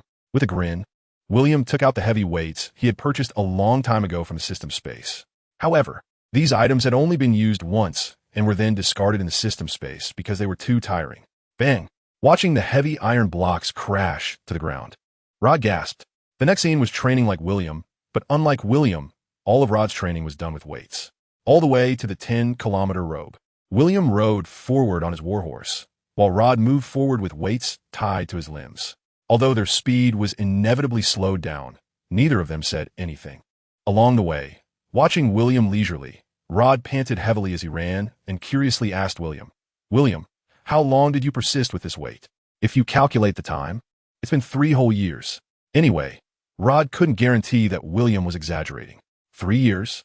Rod was shocked, not because he thought the time frame was too long, but because it was too short. Rod originally thought William had been doing weighted training since childhood, but who would have thought it was only a short 3 years? After pondering for a moment, Rod asked a curious question. "William, how many years have you been studying martial arts?" For this question, William was speechless. Hadn't he just said it? Looking at the 3 fingers William held up, Rod frowned. 30 years? I'm only 18 this year. Do you think I started training before I was born? 3 years. 3 years, Rod almost couldn't catch his breath. Goodness, can someone become this strong in just 3 years? Did I waste my 36 years? William, are you sure you didn't eat a divine fruit? What do you need from me to convince you? Should I show off again? Hearing William's words, Rod was somewhat speechless, but he didn't continue to ask. Everyone has their own secrets, and as someone who has been through it, Rod knew how to maintain a balance. Of course, if William was willing to share, Rod would naturally listen intently. The 10-kilometer distance was quickly covered, and Rod was called to a stop by William. "William, I can actually keep going." After stretching his muscles, Rod spoke to William. "No, this is enough." Noticing Rod's confusion and doubt, William couldn't help but laugh. "Do you really think that just pushing yourself to train hard can help you break through the limits of the human body?" William's words made Rod's pupils contract. While still hoping William would reveal some secret, he didn't expect William to stop there. It was lunchtime, and they found a patch of grass to sit on casually, eating their rations, staring at the sun and feeling the mountain breeze. William even started to feel a bit drowsy after filling his stomach. "How about a nap?" "I was thinking the same thing." Hearing William's words, Rod also showed a smile. However, when William was about to set up traps and warnings, he interrupted Rod's actions. "Actually, it doesn't have to be so complicated." "What's wrong?" Rod was a bit confused upon hearing William's words. "Do you remember what I told you about my talent? I have the ability to sense and distinguish good from evil. No one can lie to me. Similarly, any malicious person who approaches my warning range can be sensed by me immediately." Rod looked at William in bewilderment, unable to comprehend this ability. "Are you sure you didn't eat a divine fruit?" Rolling his eyes, William replied speechlessly, "I don't want to repeat the same question." While that was true, Rod still felt uneasy, so for safety's sake, he still set up some simple traps around. It wasn't that he didn't trust William. He was just used to it.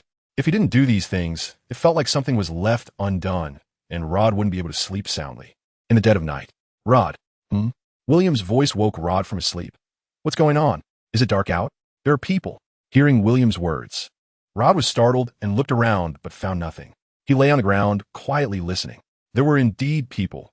Ahead was a wagon, and behind were 6 warhorses. The same configuration made William think of someone, Dolores. Could it be her? Did you sense it with your ability? If at first Rod had some doubts about William's danger perception, this moment left him in shock. "They all carry killing intent, so I can sense it." As William spoke, he had already placed his sleeping bag back on the warhorse. "The visitors don't come in peace. Let's avoid them for now." As an experienced shadow, Rod naturally had no intention of meeting them face to face and got on his warhorse. "Their strength is just average. We don't need to avoid them." While that was true, William didn't insist on fighting either, and the two continued along the original route they had planned. The night was dark, although the bright moon illuminated the path. It still couldn't hide the rugged terrain. The warhorses didn't have night vision, so their speed was much slower than during the day. As they traveled, a flickering campfire in the darkness caught William's eye. He gazed into the distance and saw 3 people sitting around the fire. Around the 3, he could faintly see others resting. "It's the shadow team." Before William could confirm, Rod spoke up beside him. "Is it that obvious?" William was a bit surprised. Rod didn't seem to have the same long-range vision as he did. "It's an intuition, a connection between shadows." Rod feigned mystery, but seeing that William was clearly skeptical, Rod could only smile and explain, "All right, actually it's the way those 3 are sitting together. It's a unique way of shadows. Look closely at their shadows. Don't they resemble the shadow emblem?" William realized it was indeed a very interesting piece of knowledge. "Do you know them?" It's too far. I can't see clearly. So, should we go over and say hello? William asked. After a moment of silence, Rod replied calmly. Forget it. It's obvious from their appearance that they just returned from a mission. If we go over now, it might cause misunderstandings. It's better to change direction. Noticing Rod changing direction, William found it amusing, because if they followed this new route, they would likely run into the group behind them. However, after glancing at the map, William decided not to say anything. Changing direction again would either mean going around a large mountain to reach the miracle forest or returning the same way. William didn't have the time to waste on that. After traveling for a while and hearing the increasingly clear sound of wagon wheels behind them, Rod felt helpless. This place is remote, with no village in front and no shop behind. There's nowhere to hide. As the carriage behind rushed past, Rod showed a helpless expression, while William looked oddly at the situation. Is it really Dolores? At the moment they crossed paths, Glot, who was in the carriage, also showed a surprised expression. He didn't expect to encounter William again tonight. Sigh. The speeding carriage came to a steady stop. Just as Rod was on high alert, Glot jumped down from the carriage. Mr. Duke, what a coincidence, we've met again. Hearing Glot's words, Rod frowned and looked at William. Do you know them? William was speechless. I really don't want to know them. The last time I saw them was under similar circumstances, and now it's the same again. Can I say it's your bad luck or my bad luck? William's words made Glot feel embarrassed. Mr. Duke, I'm very sorry, but this time I still hope you can help us. Glot, why did you stop? At that moment, an anxious voice from Dolores came from the carriage. Hearing Dolores's words, Glot hurriedly explained, Miss, we have encountered reinforcements. William. Oh, who is it? The curtain of the carriage was opened, revealing Dolores's delicate and beautiful face. William, she is? Seeing the other person, Rod's brows furrowed slightly. She is. What was it? William couldn't quite recall the name of this woman. Mr. Duke. William had even forgotten her name, but it was clear that Dolores had a deep impression of William. After all, he was the first man in her life to reject her. William was not only handsome, but also powerful. For Dolores, aside from his status as an ordinary person, there was really nothing to criticize. Ahem. Glot, who was beside William, quietly reminded, Mr. Duke, the young lady's name is Dolores Daisy Gallop. Glot deliberately emphasized the surname Gallop. Could it be the Duke of Gallop? William had no particular feelings about the surname Gallop, but Rod clearly guessed the other person's identity. Exactly. Upon hearing Rod's words, Glot displayed a proud expression. With that affirmative answer, Rod couldn't help but sigh. The Duke of Gallop was one of the top nobles in the entire Yaster Kingdom. And coincidentally, Rod had once taken on a task from the Duke of Gallop years ago. At this moment, Dolores also relaxed from the urgency of being chased, lightly stepping down from the carriage and slowly coming to William's side. Mr. Duke, what a coincidence. Ignoring Dolores's joyful gaze, William replied irritably, Why are you always being chased? Dolores coughed and said ahem. On the side, Glot also felt a bit awkward. However, as a guard, Glot couldn't explain things in detail. After pondering for a moment, Dolores helplessly said, There is a reason, Mr. Duke. The reason we've been chased all the way is that we accidentally obtained a map related to the divine gift. Before Dolores could finish speaking, Glot suddenly interrupted, Miss, please be careful with your words. It's fine. Dolores interrupted Glot and said, I believe Mr. William is definitely not that kind of person. Moreover, we will probably need Mr. Duke's help for the next part of our journey. Seeing that Dolores was determined, Glot could only relent. It's like this, Mr. Duke. We accidentally obtained a treasure map that holds the location of the divine fruit, and that is why we are being chased. Dolores looked at Rod beside William and said, This must be the renowned ill-level shadow, Mr. Rod, right? You know me? If the treasure map related to the divine fruit had already surprised Rod, hearing Dolores recognize him made him even more astonished. I met Mr. Rod 5 years ago, but I was still young at that time, so it's normal that Mr. Rod doesn't remember me. 5 years ago, you are that little girl from back then? Seeing Rod recall, Dolores smiled and nodded. That's right, I didn't expect Mr. Rod to remember. I didn't expect that after 5 years. You've changed so much. Looking at Dolores, Rod couldn't help but feel emotional. After all, he didn't expect to meet Dolores again 5 years later. However, despite his emotions, Rod did not let his guard down, as he was well aware that their relationship was merely based on that task from years ago, nothing more. Mr. Rod, Mr. Duke, if you are shadows, I have an A-level task here, and I would like to ask both of you to escort me to the border town of Miracle Forest. I wonder if you would be willing to take it. Of course, I know this task is urgent, and it hasn't been applied for at the Shadow Pavilion yet. I can add another A-level task afterward. 2 A-level task rewards? Although he was tempted, Rod did not agree immediately, but instead looked at William and asked, "William, what do you think? With my current level, I shouldn't be able to take on an A-level task." In response to William's question, Rod explained, "If it's an employer-assigned task, you can take it." "Rod, does that mean we accept?" An assigned A-level task, plus an additional one, would be equivalent to William completing 2 A-level tasks at once. And William's level could even jump directly from D-level shadow to B-level. If it were someone else, they would undoubtedly seize such a good opportunity. However, having experienced countless situations, Rod had long since stopped believing in such windfalls. After pondering for a moment, Rod's expression became serious, and he stated without hesitation, "On the contrary, William, if you're not confident, it's better not to accept." It wasn't that Rod didn't trust the Gallup family. The main reason was that Rod was well aware that this task was clearly a trap. Rod's words made the previously confident Dolores show a look of nervousness. "Miss, if we don't leave soon." Just as Dolores hesitated about what to do next, William suddenly said, "I can take the task, but Dolores, why should I believe that you will keep your promise?" Dolores was taken aback. Wasn't the Gallup surname worthy of your trust? Looking at William, Dolores gritted her teeth in anger. "Then, what would make you believe? Hand over the treasure map to me for safekeeping." "That's impossible." Upon hearing William's words, Dolores immediately denied it. In response, William shrugged nonchalantly, looking into the distance and saying, "Then it's up to you. Anyway, when you die, I can just take it from you." "Damn it." Noticing William's gaze and hearing the sound of hooves approaching, Dolores was about to explode with anger. This is already the second time Dolores has been humiliated by William in her life.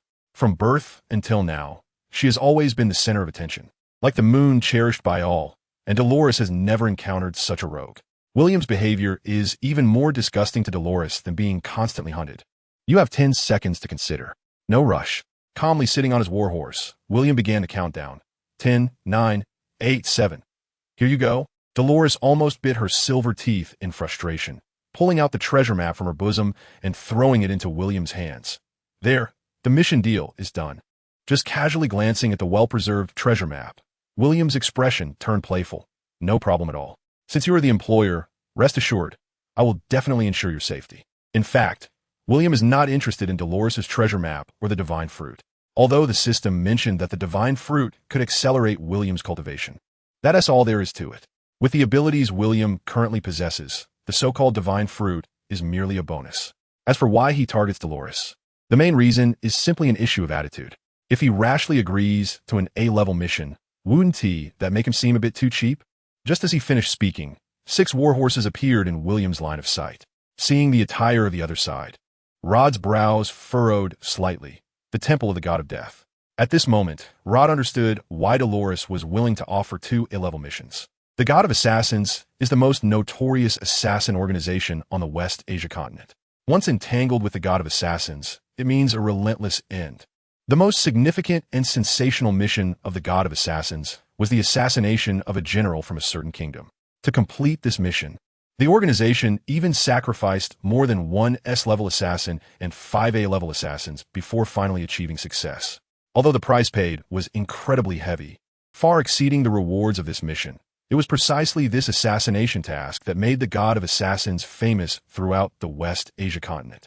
It also laid the greatest foundation for the God of Assassins to become the #1 assassin organization on the West Asia continent. Although the overall strength of the God of Assassins is comparable to that of the Shadow Pavilion, in terms of danger level, the God of Assassins definitely surpasses the Shadow Pavilion by a level.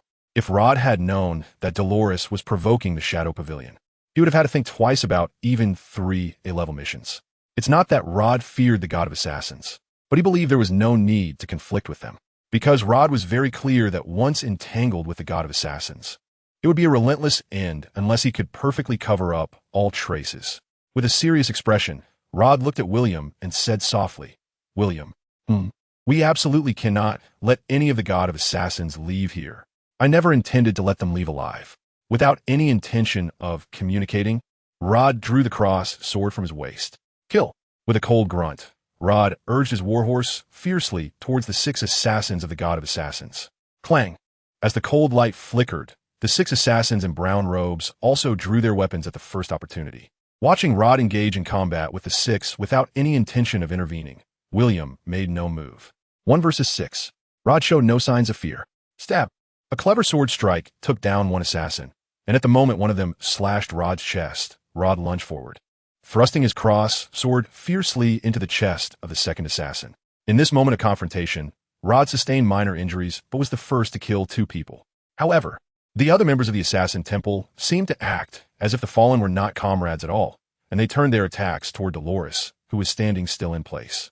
Seeing this scene, Rod couldn't help but smile slightly, pressing his hand against his chest wound. As Rod had expected, before the assassins from the Assassin Temple could reach Dolores, William, still in place, threw a punch. Boom! A man and a horse were smashed into flesh and blood. With a push of his foot, crack. He kicked out again. Bang! 2 people were killed on the spot. Witnessing this, the last remaining assassin from the Assassin Temple finally showed a look of terror. Just as Dolores was within reach and they were about to claim her head, William's figure silently appeared in front of the assassin. What are you thinking? With a cold laugh, William stepped forward. A punch was thrown. Boom! Watching the assassin crash heavily to the ground, his body twisted and deformed. William's gaze turned to the darkness behind Dolores. Are you not coming out? What? Hearing William's words, Dolores looked back in surprise. Clap, clap, clap. Applause came from the darkness. And step by step, a man dressed in a brown robe appeared in everyone's sight. He reached up to remove the hood covering his face, smiling as he looked at William, Rod, and Dolores. As for Dolores's guard, Glot, he was completely ignored. Owen Norton, S-rank assassin of the Assassin Temple. After elegantly making a gesture, Owen looked at William and Rod and introduced himself. S-rank assassin. Hearing Owen's words, Glot's face revealed an extremely ugly expression. At the same time, Dolores, who was protected by Glot, had a similar reaction, while Rod had already moved to William's side. On the contrary, William remained calm. Enjoying the tense expressions of the few people in front of him, Owen smiled and said, "Isn't it strange why I would take this A-rank task? There's no helping it." Shrugging his shoulders, Owen sighed helplessly and said, "To assassinate the little daughter of Duke Gallop, yet lose an A-rank assassin squad, it's truly embarrassing. However, to die at my hands, I can only say, you died where you should have." A short knife slid into Owen's hand as he looked at William and the others, his expression playful. "So, are you ready for death?" "William, I'll go first. Cover me." As soon as the words fell, Owen exerted force beneath his feet, and the next moment, he charged toward Dolores. Clang! The short knife and the crossed sword clashed, sparks flying. Looking at Rod blocking his way, Owen's face remained indifferent. Rod, the renowned A-rank shadow of Saya City. If you were still in Saya City, perhaps I would fear you a little, but here. A cold smile appeared on Owen's lips as another short knife appeared in his previously empty left hand. Die. Leaning back to narrowly avoid Owen's short knife, Rod swung his cross sword like a gale. The cross sword slashed and swept, but facing Rod's moves, Owen, as an S-rank assassin, elegantly danced through the shadows of the sword strikes. Seemingly at a disadvantage, only able to dodge, he was actually skillfully searching for Rod's flaws. "Mr. Rod, let me help you." Seeing that Rod hadn't managed to take down Owen for a while, Glot, trying to assist, drew his long sword and fiercely joined the battle. "No." Seeing this scene, Rod was startled. Against an assassin of this level, victory in battle is no longer determined by numbers. Glot's involvement not only brought no benefits, but completely disrupted Rod's rhythm. Seizing the opportunity, a bloodthirsty smile appeared on Owen's face. "You still dare to be distracted at this moment? It seems the pressure I put on you is a bit low." In a mid-air leap to dodge one of Rod's attacks, Owen's short knife sliced out from an unbelievable angle. Swish! With one cut, Rod's chest was already slashed open with a deep wound. However, this was just the beginning. As soon as he landed from a successful strike, Owen stepped forward, his right hand with the short knife slicing horizontally. Facing this move from Owen, Rod could only retreat again, but as if he had anticipated it. Owen's body spun 360 degrees, his left hand transforming the short knife from reverse grip to standard grip, stabbing toward Glot, who had just entered the attack range. Like the Grim Reaper, Glot was horrified by Owen's move. In a critical moment, he rolled on the ground, disregarding his image to dodge the fatal strike. However, not good. Whoosh! Owen spun again, his right hand reverse gripping the short knife, shooting it like a dart toward the completely unprotected Dolores. In the face of danger, it was Rod who reacted quickly, using his cross sword to deflect the end of the short knife just in time, changing its flight direction. Swish! Watching the short knife embed itself into the carriage, Dolores was also drenched in cold sweat. As expected of Owen, as expected of an S-rank assassin. Interesting. Seeing that he had failed to land a hit, Owen was not angry at all. Instead, he looked at Rod with great interest. It seems I underestimated you a bit. Mr. Rod. Facing Owen's gaze, Rod's expression was indifferent, showing no intention of responding, while Glot was already drenched in cold sweat. Retreat. Then be careful. In a panic, Glot hurriedly returned to Dolores' side, feeling his heart racing. Just now they were so close that Dolores could have really been lost. In this incredibly tense atmosphere, William looked at Rod and smiled, asking, "Do you want me to step in?" "Not yet." Hearing Rod's words, Owen couldn't help but laugh heartily. "It seems I really was underestimated." Another short knife appeared in Owen's hand as he took a stance, coldly saying, "So, Mr. Rod, this time, I'm going to be serious. Do you really think I'm afraid of you? Bring it on." Clang. The short knife and the cross sword clashed again. But this time, Rod was sent flying backward. The clash of the cross sword and the short knife found Rod entirely at a disadvantage. Such powerful strength. However, before Rod could be shocked, Owen suddenly appeared in front of him. An X-shaped wound appeared again on Rod's chest. But what surprised even William was that, despite such a disadvantage, Rod still showed no panic, not even asking William for help. The moment he deflected Owen's short knife again with his cross sword, a red pill appeared in Rod's hand. "What is this? A demonization pill?" Noticing the potion in Rod's hand, Owen couldn't help but be a bit surprised. "You actually have this thing. The demonization pill. It stimulates the heart with magical energy, unleashing power that surpasses human limits. However, the side effects are severe. After using it, one needs to lie still for a week before being able to move, and it takes a month to fully recover. Moreover, consuming more than 2 within a year could very likely result in becoming a complete demon. This thing, even if the entire continent had it, would still be incredibly precious.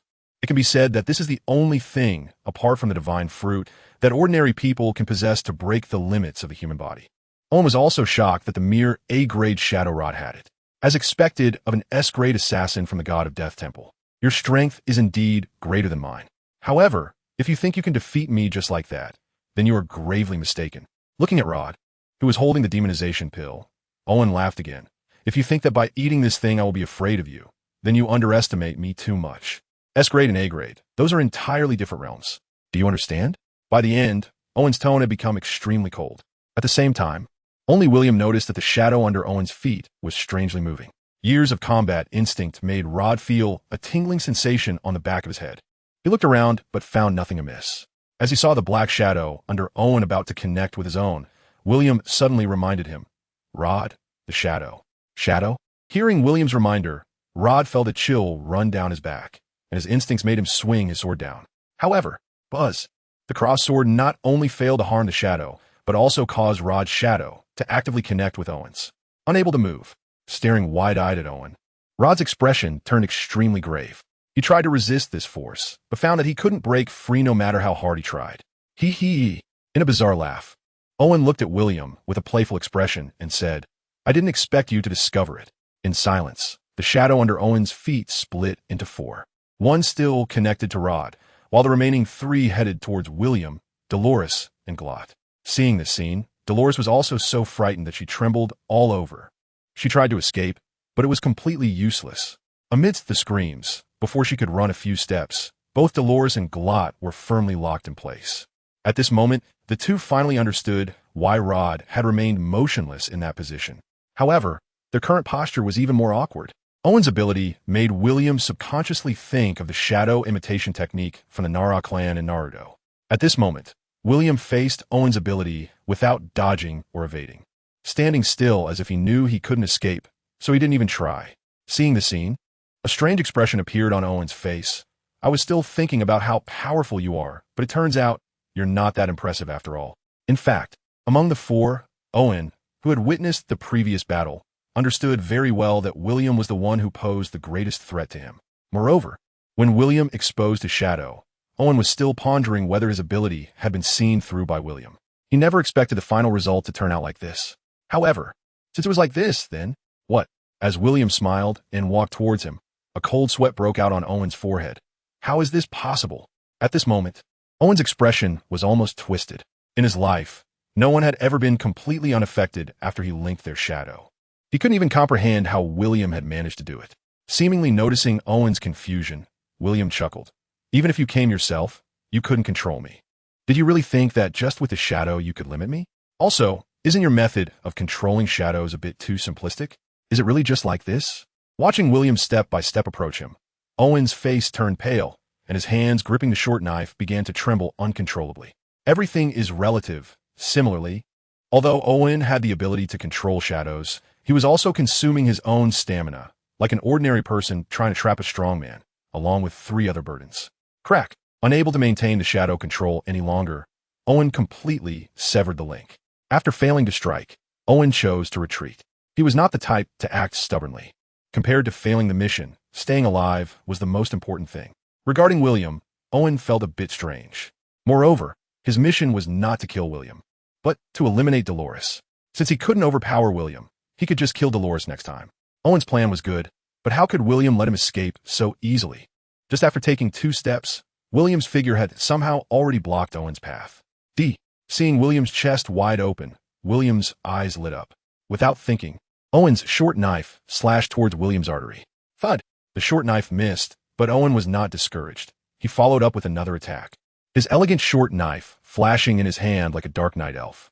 However, the more he fought, the worse Owen's expression became, and his heart sank further.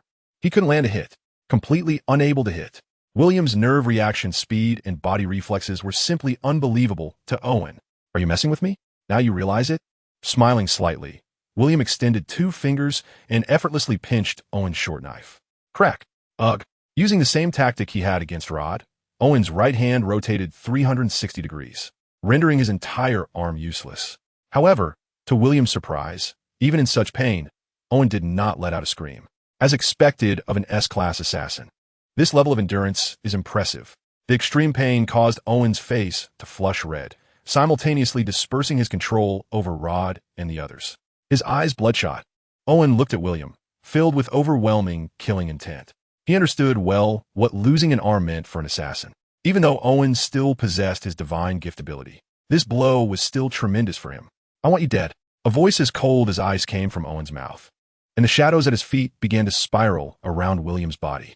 In just a moment, William's entire body was tightly entangled by the shadows. Let's see how you move now. Is that so? Smiling slightly, in Owen's incredulous gaze, William extended his right hand and placed it on Owen's forehead, delivering a crisp blow. Thud! With his spine broken and skull shattered, blood everywhere, Owen collapsed and died on the spot at William's feet. Is this how it ends? So weak. William felt a bit disappointed that Owen went down like this.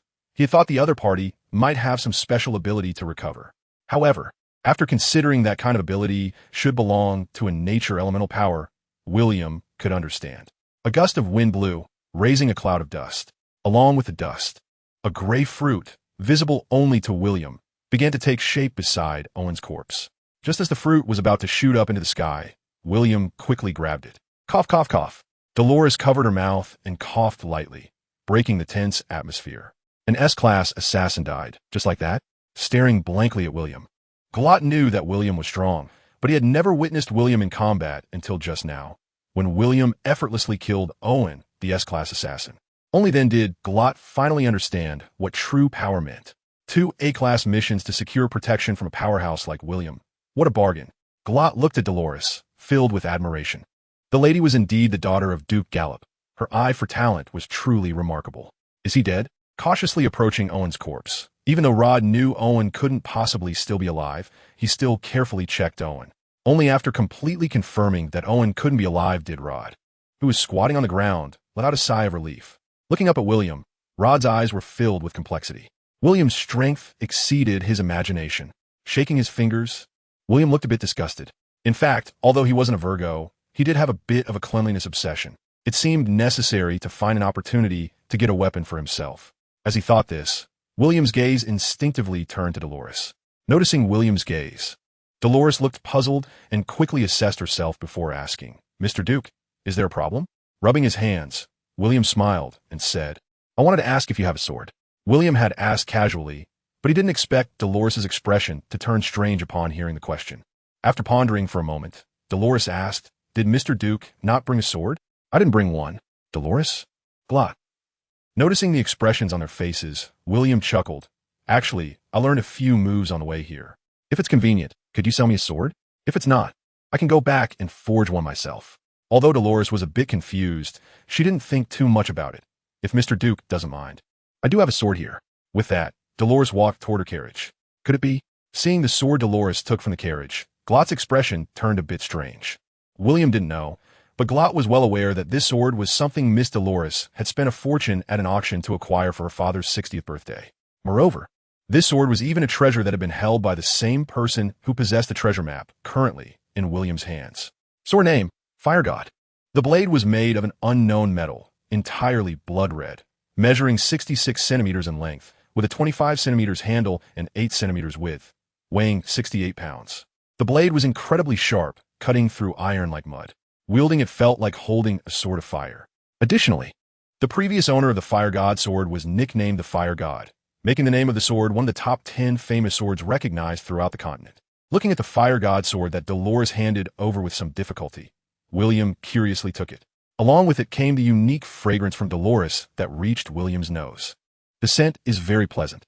Suppressing the impulse in his heart, William grasped the hilt of the sword, and a warm sensation unexpectedly flowed through his hand. In surprise, he drew the sword from its sheath. The Fire God sword? Upon seeing the blade, William instinctively called out this name. Mr. Duke, this is the Fire God sword. With a light cough, Dolores corrected William's terminology. The Fire God sword? It's actually the Fire God sword. Seeing William's confused expression, Rod explained from the side. William, this is not an ordinary sword. It is one of the 10 famous swords recognized on the West Asia continent. Its first owner was the Fire God Ian Henry, which is where the name Fire God sword comes from. As a swordsman himself, Rod looked at the Fire God sword with intense admiration. He didn't expect Dolores to be willing to take this sword out. If that's the case, then forget it. Although he liked the sword at first sight, William still unhesitatingly returned it. The sword is good, but William knew he definitely couldn't afford it. Since that's the case, why think too much? After all, for William, whether a sword is good or not doesn't really relate to his own strength. Don't you like it? Seeing the sword being handed back, Dolores asked in confusion. I like it, but I can't afford it. Hearing William's words, Dolores was somewhat amused. If it were for another reason, it would be fine. But what does can't afford it mean? What would make you think that the Gallup family would lack money to the extent of needing to sell the Fire God sword? If Mr. Duke likes it, I can give you this Fire God sword. As soon as Dolores said this, Logan's eyes widened. He looked at William, then at Dolores, and seemed to understand something, a hint of amusement in his smile. Youth is indeed wonderful. However, William's response was very calm. Although I like it very much, I believe in the principle of no reward without merit. No reward without merit? After a moment's thought, Dolores understood William's meaning. Mr. Duke, if it weren't for you, I would undoubtedly be dead today. Using this sword as a token of gratitude is also a form of repayment. Hesitating for a moment, William asked, Are you sure? With a slight smile, Dolores said nothing but expressed her intention. Then I won't be polite in accepting it. Thank you. Mr. Duke is too polite. Just call me William. It's too formal to call me Mr. Duke. Covering her mouth with a light laugh, Dolores realized that William seemed quite practical, having received a benefit. He wanted her to call him William. You didn't say this before. Then I'll call you William from now on, to avoid the god of killing Temple and others. Under Rod's suggestion, the group continued on their way. However, before leaving, Rod also took care of the bodies of these people on the spot. On the road, Dolores continued to sit in the carriage, while William and Rod were positioned on either side. After all, they had taken on a task, and they still needed to do what they should. While the group was traveling, William took out the fruit in his hand and asked, System, is this the God-given fruit? Does killing the God-giver yield the God-given fruit? Of course not. This is an exclusive ability I give you. William suddenly understood. But since the system itself is a bug-level existence, he could understand some special abilities. However, regarding the shadow fruit, he felt the ability was somewhat lacking. System, is there a limit that my body can only eat one God-given fruit? This question does not exist, so host, you can eat it with peace of mind. Hearing this, a look of surprise appeared in William's eyes. After examining the fruit in his hand, he swallowed it whole. It had no color, no taste, and felt like nothing at all. Just when William thought he had eaten a fake fruit, he suddenly sensed a shadow. It worked. System, strengthen it. Okay, shadow fruit. Strengthen 10-foot buzz. In an instant, William could clearly feel that he not only could sense his own shadow, but also the shadows of others around him. At that moment, William even felt he could teleport through shadows at will. His mind stirred, and William's head popped out from the shadow of the carriage. What a strange ability. Returning to the horse, a hint of surprise appeared in William's eyes. Not only could he move stealthily through shadows, but he could also clearly feel that he could even materialize shadows. Just as William was testing the abilities of the shadow fruit, the system's voice rang in his ear. Host, there is something I've always wanted to ask. Why do you want to be a shadow? Without stopping his experiment with shadow abilities, William quietly asked, if I don't become a shadow, what else should I do?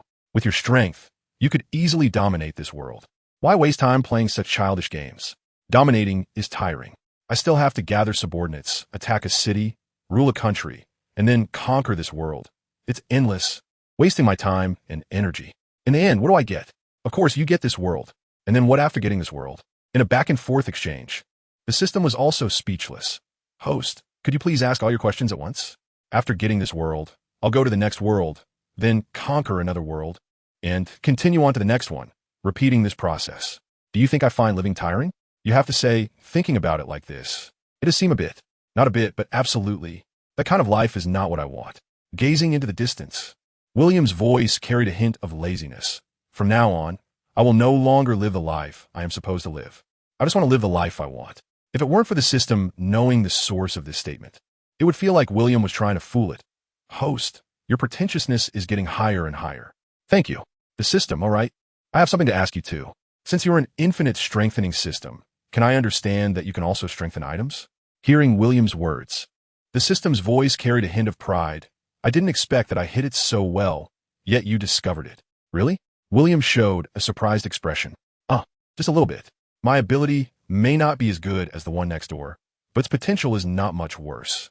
Stop boasting about yourself. I can't even be bothered to say how big the gap is. You still have a nerve to bring it up. Cough, cough, cough. After William's remark, the system indeed felt a bit awkward. Let's get to the point. You want to strengthen your fire god sword, right? All right, what should I do? As soon as he finished speaking, an item frame appeared in front of William. Following the system's prompt, William placed the fire god sword, which he had casually attached to his waist, into it. Looking at the very low-level enhancement button that appeared above the fire god sword, William clicked it without a word. Bang, bang, bang. The sound of hammering echoed in William's ears. After 10 consecutive strikes, a blinding golden light appeared before William's eyes. Item, fire god sword. Level, ordinary. Enhancement, 1. Is that it? Looking at the fire god sword back in his hand, William was completely bewildered. That's it? What did you expect? What else could it be? What did this one enhancement even add? Did it just add a hammer? The system was speechless, however. It had no way to explain this matter. Host, it's just like your cultivation. Although a single enhancement doesn't show a significant change. As long as you keep working hard, you will definitely see the results you desire. Why desire? Are you saying it can turn into the innate supreme treasure I want? Of course. Hearing the system's affirmative answer, William was quite surprised. Really? Host, are you doubting my abilities? Not to mention an innate supreme treasure. Even a primordial treasure is completely possible as long as the enhancement is done correctly. This answer from the system gave William enough confidence. Imagining himself holding a primordial treasure, standing between heaven and earth, a smile unconsciously appeared on William's face. However, when William noticed Dolores in the carriage looking over at him, he immediately wiped the smile off his face. Leaning against the carriage window, Dolores looked at William curiously and asked, William, is there something happy? I just thought of getting a good sword, so I'm happy. Hearing William's explanation, Dolores covered her mouth and chuckled. Although Dolores didn't understand swordsmanship, she could still comprehend William's happiness. It was as if a woman had found her beloved man. Thinking of this, Dolores couldn't help but blush, and when she looked at William, she found herself somewhat mesmerized. Even though there was a task at hand, the fact that William had effortlessly wiped out an S-class assassin and saved her was a huge shock for any woman. Moreover, William was so handsome and charming, with a demeanor completely different from that of the nobility and a relaxed confidence that felt intoxicating to Dolores, who had grown up in the upper-class circles. This was also why Dolores had the sudden urge to approach William when she first saw him, and even after he decisively rejected her, she was not angry. Instead, she became even more curious about him. Coupled with their encounter today, Dolores felt as if fate had destined this moment. However, what made Dolores feel a bit uncertain was what William felt about her. Would he like her? Although Dolores was confident in her appearance and status, she had never sensed any interest from William, which troubled her. She had never imagined that, having been a favored daughter all her life, she would one day encounter a situation where love was unattainable. This feeling of gain and loss even reminded Dolores of those noble young men who once pursued her. Did they feel the same way as she did now? Thinking of this, Dolores couldn't help but feel irritated. As for the difference in their statuses, she chose to selectively forget it. They sped along until about 2 hours later, the four of them arrived at a patch of grass. Let's take a break here. Naturally, Grot didn't object, so at Rod's suggestion, the four of them rested on the spot. Seeing William dismount and prepare to lie in his sleeping bag, Dolores from the carriage softly said, "Are you going to sleep on the ground?" Looking at Rod and Grot, who were also sleeping on the ground, William turned and asked, "Is there a problem? Sleeping on the ground is not good." "Of course, I know it's not good, but where else am I supposed to sleep? Isn't there a bed?" William couldn't help but roll his eyes and said to Dolores, "I won't sleep on the floor. I suppose to sleep in your carriage?" As soon as he said this, Dolores's face turned red. However, to William's surprise, after hesitating for a moment, Dolores actually said, "How about you sleep in the carriage? There's enough space for 2 people." Looking at Dolores in a strange way, William, though innocent, was not a fool. Isn't that inappropriate? A man and a woman sleeping in the same carriage. Even in the modern world I came from, that's something only the closest people could do. While that was true, William's body was quite honest. As he climbed into the carriage, Dolores instinctively shrank back a little. At this moment, she also realized how problematic her suggestion was. Moreover, with William's strength, Dolores felt she couldn't resist at all. Thinking of this, her heart started racing. However, seeing William lie down on the other side and quickly fall asleep, Dolores finally breathed a sigh of relief. In the quiet carriage, William's breathing was clearly audible. Although they were in the wild, Dolores was surprised to find that William did not have any unpleasant smell. Instead, he had a hint of a sweet, unique scent. This scent was something Dolores couldn't quite describe, almost intoxicating. In the darkness, Dolores secretly looked at the already sleeping William. Although the darkness made it hard for her to see clearly, she still felt her face start to flush, and her heart was pounding. She didn't know how long it had been, but eventually, Dolores sweetly fell into a dream, unaware that William, who should have been asleep, let out a sigh. Being a man, especially in his youthful prime, with such a beautiful woman by his side, it was surprising that William could sleep soundly. Although he wanted to do some mischievous things, he still found it a bit hard to act on it. One reason was that Rod and Glot were still outside the carriage, but more importantly, William had complicated feelings towards Dolores. Despite her beauty, he felt that they were from different worlds. With worries and the inability to sleep, William once again entered the world of forging. Ding ding ding ding. After 10 consecutive strikes, a blinding golden light appeared before William's eyes. Item, Fire God Sword. Level, Ordinary. Enhancement, to continue. When the Fire God Sword reached Enhancement 10, its attributes finally changed. Item, Fire God Sword. Level, Medium Grade Spirit Tool. Attributes, Tool Spirit. Enhancement, 10. The levels of all items in the enhancement pool can roughly be divided into Ordinary, Magical Tool, Spirit Tool, Immortal Tool, Acquired Spiritual Treasure, Acquired Treasure, Innate Spiritual Treasure. Innate Treasure, Primordial Spiritual Treasure, Primordial Treasure. Seeing the attributes of the Fire God Sword, even the system couldn't help but exclaim, "Wow, host, your luck is through the roof. You actually jumped 2 levels. There's no help for it. Luck is just that strong." Seeing this scene, William couldn't help but laugh heartily. William bit his finger and performed the simplest blood oath to recognize the master. In an instant, the newly born intelligence of the Fire God Sword appeared in William's consciousness. Feeling the joy and happiness of the Fire God Sword, a smile unconsciously appeared on William's lips. Collect. With a thought, the Fire God Sword was directly absorbed into William's body for nurturing. This not only increases the compatibility between William and the Fire God Sword, but also allows the Fire God Sword to enhance its quality more rapidly through the infinite power within William.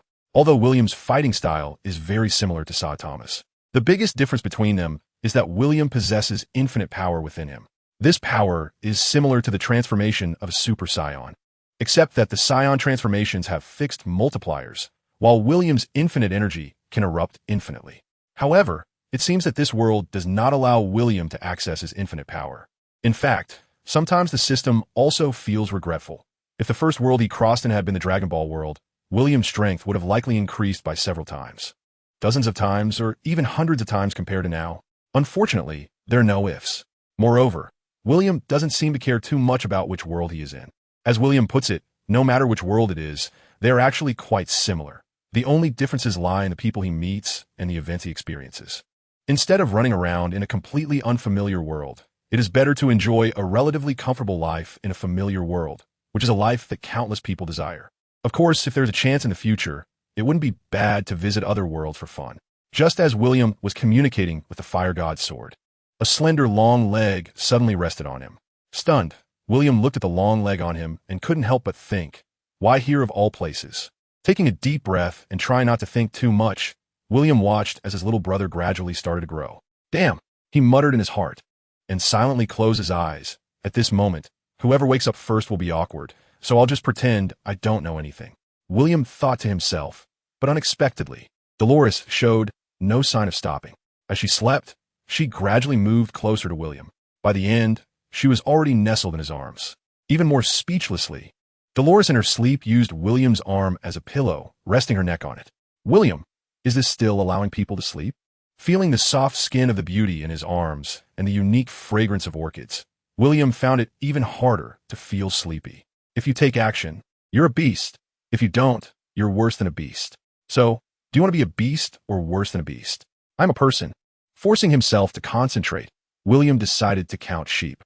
1 sheep, 2 sheep, 3 sheep. By the time he counted to 560 sheep, he suddenly realized that not only was he not sleepy, but he felt more energetic instead. Forget it, let's practice swordplay.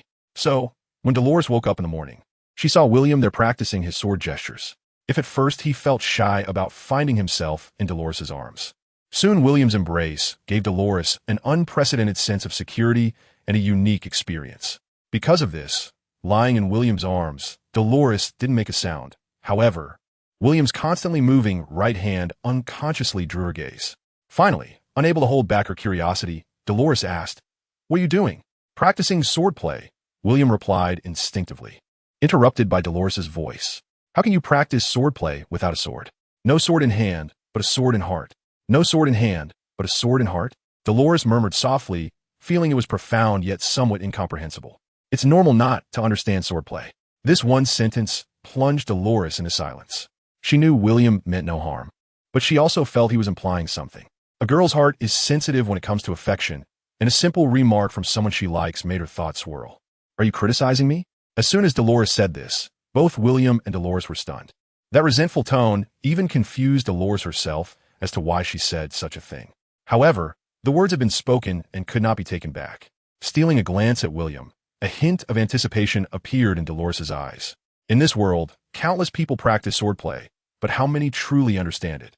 As he delved deeper into his thoughts, William felt a touch of sadness and even understood the realm of solitary excellence sought by the characters in martial arts novels. "Dolores?" Putting away his sword gestures, William suddenly realized and asked, "What did you just ask me?" "Nothing, nothing," Dolores replied. At William's question, she lost the courage to ask again. The fact that William didn't hear her made her secretly relieved. Glancing out the window, the sky was already dimly bright. "I should go out. It wouldn't be good if they saw me later." Upon hearing William's words, Dolores softly hummed in agreement. As William retracted his left hand, a slight blush appeared on Dolores's face. However, when William carefully opened the curtain of the carriage and stepped down, he saw 2 pairs of curious eyes.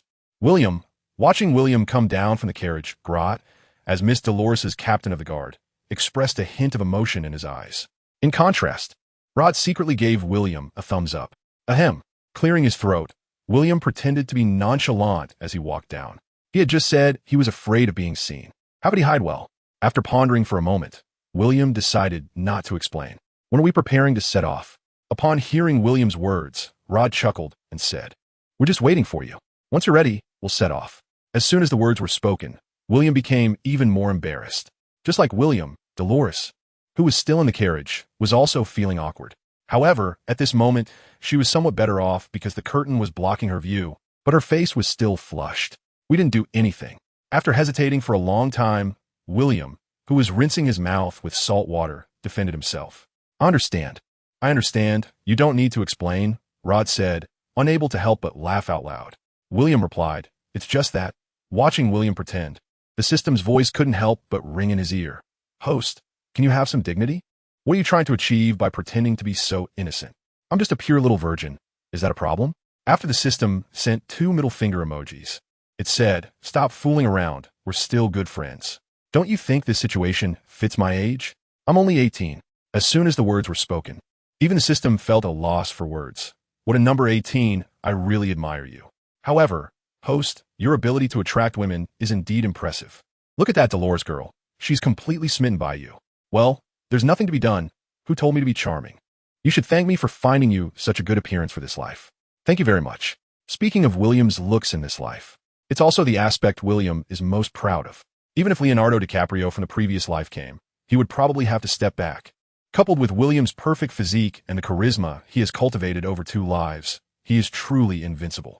This is also the real reason why so many women in Westwood Town have taken a liking to William. However, after 3 years, the reason why William remains chaste is also thanks to the system's guarantee.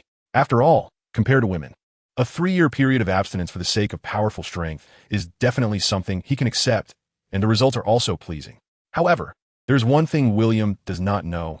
Whether one can become stronger is really not related to abstinence at all. For William, after struggling for 3 years, when he finally has the chance to indulge, he is no longer in a hurry. The desire unfulfilled, the wish granted, is the state of mind William has had for the past 3 years. Since that is the case, why not place that wish on the person he wants the most? Currently, William considers himself to have moved beyond base desires. While William was washing up, Dolores, who had adjusted her mindset, also stepped down from the carriage. Seeing Dolores get off the carriage, Glot immediately stepped forward with the specially prepared toiletries, and then handed Dolores the exquisite rations that had been prepared in advance. Compared to Dolores, William's meal was much simpler. Seeing William eating black bread, Dolores hesitated for a moment and blushed as she handed her food to William. Yak mine. Yours doesn't look like food. William. Rod. Realizing she had misspoken, Dolores quickly explained, I didn't mean anything else, I just thought. It's okay, I know. With a smile, William accepted the food Dolores offered without hesitation. That black bread, not to mention Dolores' opinion. Even William himself almost spit it out the first time he ate it. For someone used to exquisite food in his previous life, that ration, in terms of texture and taste, would probably not even be eaten by pigs in his past life. Compared to the rations prepared by the Shadow Pavilion, Dolores' food was much better. Although it was still bread, the color had changed to a normal brown, and after being roasted by Glot's fire, it was crispy yet soft, and with a thin layer of jam. The taste was a world apart from the black bread. Dolores didn't have a big appetite, so more than half of the bread prepared by Glot ended up in William's mouth, and Dolores only stopped after eating 2 slices. Watching the crumbs left at the corner of William's mouth, Dolores instinctively took out a handkerchief to wipe it clean.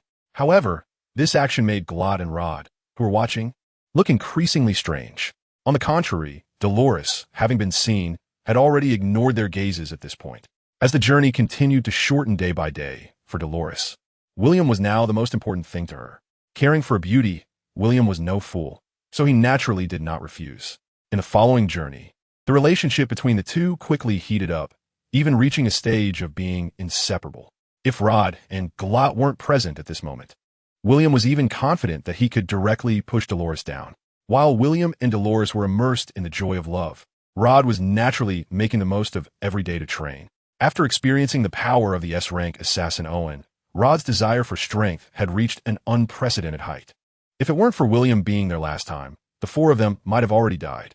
Every time he thought of this, Rod felt an immense hatred for his own lack of strength. For Rod, he never wanted to experience the death of a companion again in his life. Seeing Rod training so hard, Dolores felt a bit sorry for William. William, do you have to work so hard every day? Yes. If I don't work hard, how can I become stronger and protect you? Hearing William's words, Dolores felt joy in her heart. Rod's efforts also stimulated William. After finishing lunch and resting for half an hour, William got up and walked towards Rod.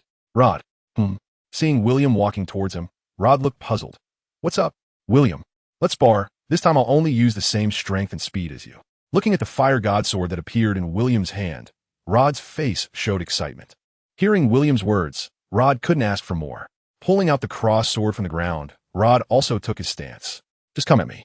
Waving to Rod, Rod understood and didn't hold back. After all, he knew the gap between him and William. And it was precisely for this reason that Rod went all out as soon as he made his move. Bang! The fire god sword collided violently with the cross sword. Seeing William block his double-handed cross sword with one hand, Rod was skeptical but didn't think too much about it. He directly made a horizontal slash. Bang! Sparks flew, and this strike was blocked again. However, just as Rod was about to retract his move and prepare for another attack. The tip of the fire god sword was already at Rod's neck. Gulp. Instinctively swallowing, Rod didn't even understand how he lost. Noticing Rod's expression, William smiled and said, "Don't understand? Let's do it again." "Okay." As William stepped back a few paces, when Rod attacked again, in an instant, the tip of the sword in William's hand was once again pressed against Rod's neck. What is going on? At this moment, not only was Rod dumbfounded, but even Glot and Dolores, who were watching on the side, were feeling somewhat dazed. Bend down to enter the situation, rise to create momentum. If the weapon is not sharp, it can be honed. If the technique is not refined, it can be learned. If the path is not strong, it can be realized. If the method is not high, it can be practiced. If the timing is not right, it can be waited upon. Planning lies in humanity, achieving lies in heaven. Hearing William's words, Rod seemed to understand, yet was still confused, with a puzzled expression. "William, what do you mean? Where did your momentum go?" Boom! In an instant, the might of heaven and earth erupted from William's body, and at that moment, it felt like the entire world was being suppressed. "You fear me, and your attack is already weakened by 3 points. How can one win while in a lower position?" But, although Rod understood William's meaning, he couldn't comprehend how to do what William did. "If you don't understand, then trust the sword in your hand. It will tell you what to do." Trust the sword in my hand? Staring blankly at the cross sword still held in his hand, Rod suddenly realized. "Thank you for accompanying me all these years, never leaving my side, and always believing in me." Looking at William, who still stood before him like a giant, Rod couldn't help but smile. "Even the heavens, I will shatter them for you to see." Ah! With a roar, Rod unleashed his sword. The world changed. A powerful sword pressure erupted from the cross sword, and he actually sliced out a sword chi. However, in the face of Rod's move, William merely waved his hand, and the sword chi instantly dissolved into nothingness. Nevertheless, Rod couldn't help but burst into laughter. "William, do you see it? Do you see it? Ha ha!" That exhilarating feeling was completely beyond words to describe. "What is this? Did you just elevate the swordsmanship of this world to a new level by yourself? You have only just begun, so don't get too excited." With a slight smile, William dissipated the pressure around him and suddenly appeared in front of Rod. As William faced a sword thrust aimed at him, Rod followed the guidance of the sword and blocked with his own. With William's help, Rod finally took the first step on the path of the sword. Holding a sword in hand and a sword in his heart, no longer constrained by techniques, he struck freely. Wherever the sword pointed, his heart followed. After allowing Rod to adapt for a while, William smiled and ceased his movements. "Very good. Keep working hard." "Thank you." Rod looked at William sincerely, his eyes shining with gratitude. "There is no need to thank me. This is your own achievement." Waving his hand casually, William retracted the fire god sword technique. "Let's go. It's time to continue our journey. Not far ahead, there is a river where we can wash off the dust." Hearing Rod's words, even William felt a bit pleased. In the past few days, even William, who has a photosynthetic physique and can metabolize on his own, felt uncomfortable all over. Although his body wouldn't be contaminated with any dirt or dust, washing or not washing was a different matter. It was more of a psychological discomfort.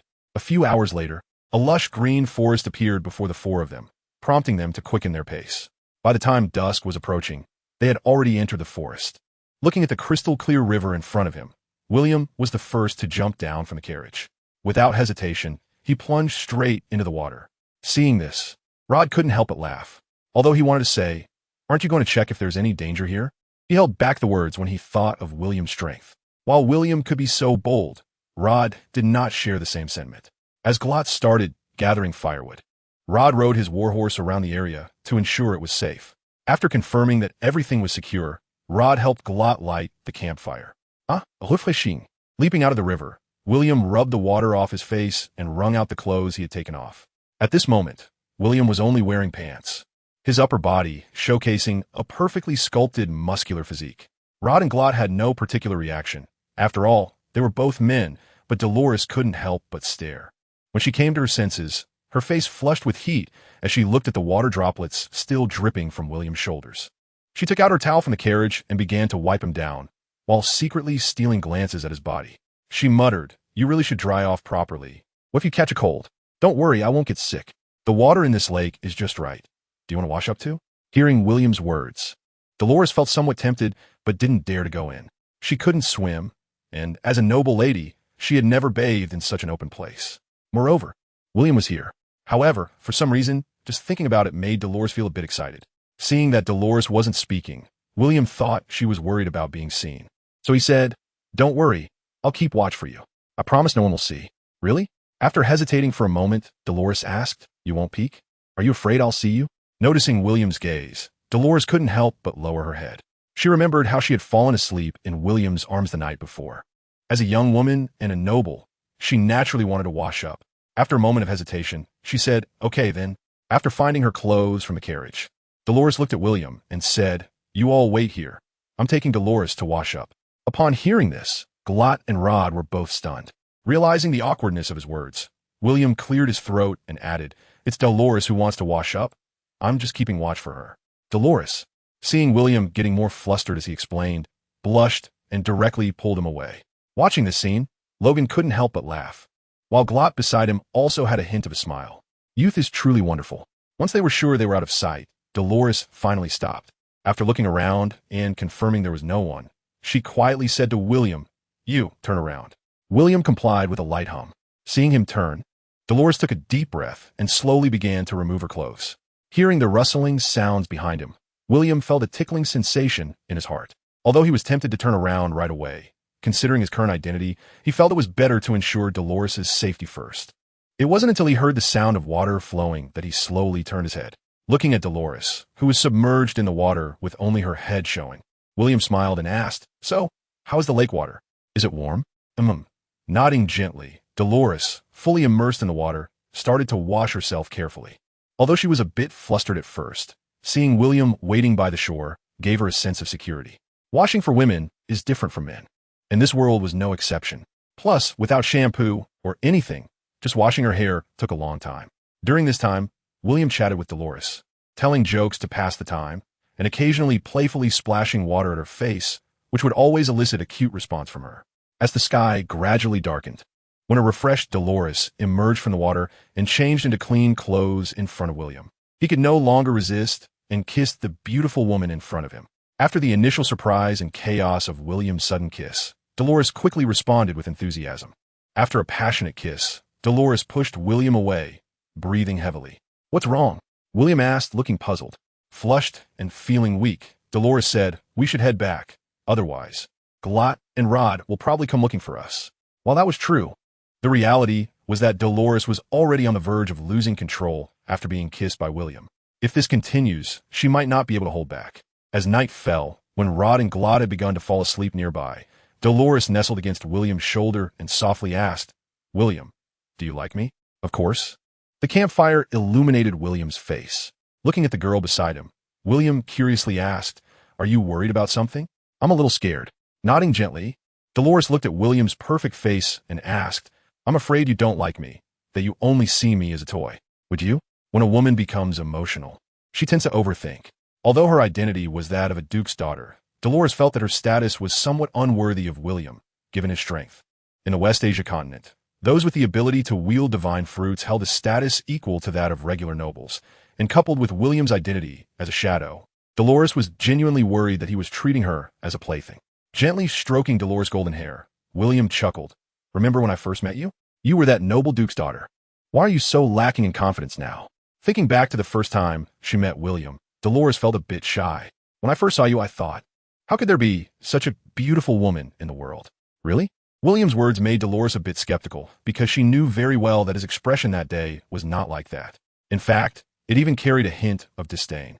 "As for whether I like you or not," just as Dolores was eagerly awaiting William's answer, he suddenly patted her head lightly and said, "Wait, trouble is coming."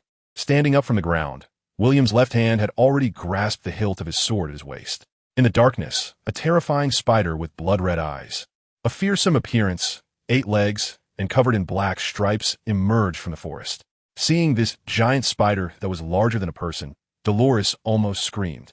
After surveying the spider in front of him, William curiously asked, "Is this the monster Rod was talking about?" Dingling. When a spider's footsteps touched the defensive circle laid by Rod, a crisp bell sound suddenly rang out. In the darkness, Rod suddenly opened his eyes wide. Instinctively grabbing the cross sword beside him, Rod jumped up from the ground. When he saw the monstrous spider not far from him, Rod's expression changed. "It's a magic pattern spider. Be careful of its web." As soon as he finished speaking, a mass of white liquid suddenly fell towards William. By the time it reached Rod's eyes, the white liquid had transformed into a huge spider web. Seeing this scene, Rod shouted, "Get out of the way!" Puffed. A sword light flashed, and the spider silk was instantly cut in two. The magic pattern spider was momentarily stunned by this sight. However, in the next moment, the eight-legged magic pattern spider lunged at William, its sharp claws like blades, capable of shredding human flesh. Beside William, Dolores was so scared that her legs had gone weak. If William hadn't been supporting her, she would have probably collapsed to the ground by now. "Be careful, not far away." Rod also hurried towards William. However, before he could reach William, William took a step forward while holding Dolores, easily dodging the magic pattern spider's attack and thrusting out his second sword. Puffed. The fluid and poetic strike left Rod and Dolores in William's arms in awe. So cool. How can he be so handsome? Dolores, wrapped in William's embrace, felt a rush of warmth. Crack, crack, crack. Thud.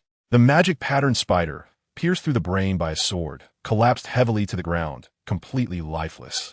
Casually pulling out the fire god sword, William looked at Dolores beside him and gently asked, "Were you scared?"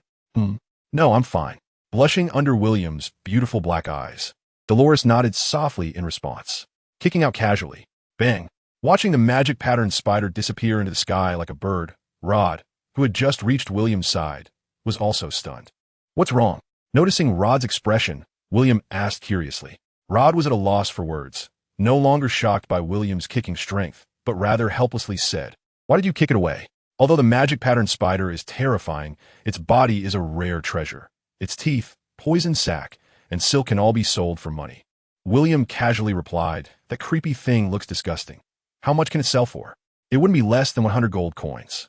Hearing this number, William was stunned and, after realizing it, angrily said, "Damn it, I just kicked away 100 gold coins. Why didn't you tell me earlier?" "Well, I didn't have the chance to tell you." Rod was also speechless. 100 gold coins. Watching William sighing and lamenting, Dolores couldn't help but chuckle a bit. He really looked like a child. "Are you in need of money?" Dolores, nestled against William, asked with a light laugh. Rolling his eyes, William replied, "Do I look like a rich person?" Taking a glance at William's attire, Dolores nodded in agreement, saying, "You really don't look like one. But if you really need money, you can tell me. Do I look like someone who relies on others for money?" Noticing William's expression, Dolores was a bit puzzled. She had forgotten that Dolores was wealthy. Rubbing his chin, William smiled happily. What was there to fear about relying on someone for money? The youth doesn't know the taste of soft rice, mistaking youth for a backward position. Cough, cough, cough. Clearing his throat, William said grandly, "It's just 100 gold coins. Just let it go. Rod, don't mention money to me again. With Dolores around, I probably won't be short on money in the future." At this point, William couldn't help but laugh. Looking at William's smug demeanor, Rod couldn't help but be speechless. Watching Rod go back to rest, William quietly explained to Dolores, "I was just joking earlier. In fact, I don't have much use for money, but you know, as a man, you have to have a little savings. Otherwise, you won't have the confidence when you go out. Is that so?" Although Dolores didn't quite understand. Seeing William so serious, she thought for a moment and took William to the carriage, pointing to the hidden compartment under the carriage. "I didn't bring many gold coins this time. How much do you need?" Looking at the shimmering gold coins in the compartment, William was dumbfounded. "How many are there? If I remember correctly, it should be 500 gold coins. The ones I used on the road were from my other stash. I haven't used these here. 500 gold coins?" Hearing this number, William was also taken aback. Don't underestimate those 500 gold coins. Do you know what that means?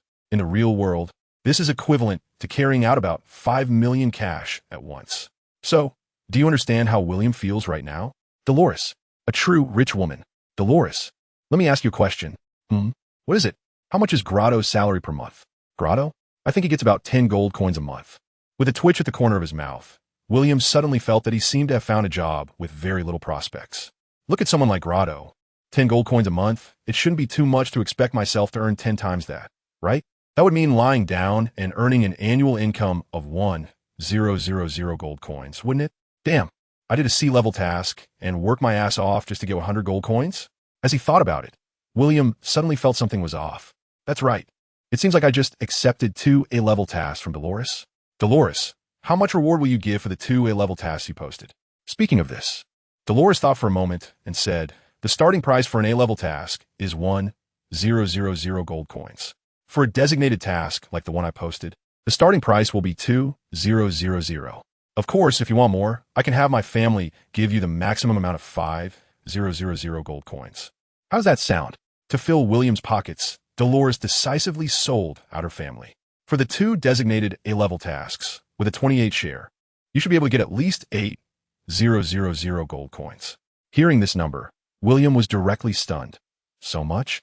Actually, it's not that much. The upper limit for A-level tasks is 5,000 gold coins. If it were an S-level task, the gold limit would directly break 10,000, then it would be substantial. Alright, indeed poverty has limited my imagination. Thinking about how he was even considering being a guard for some noble, William felt a bit embarrassed. It's just too humiliating. However, one cannot blame William. He had never been exposed to high society and had no idea how wealthy the truly rich could be. At this point, Dolores suddenly spoke up. William, I just remembered, I can actually post one more task. What do you mean?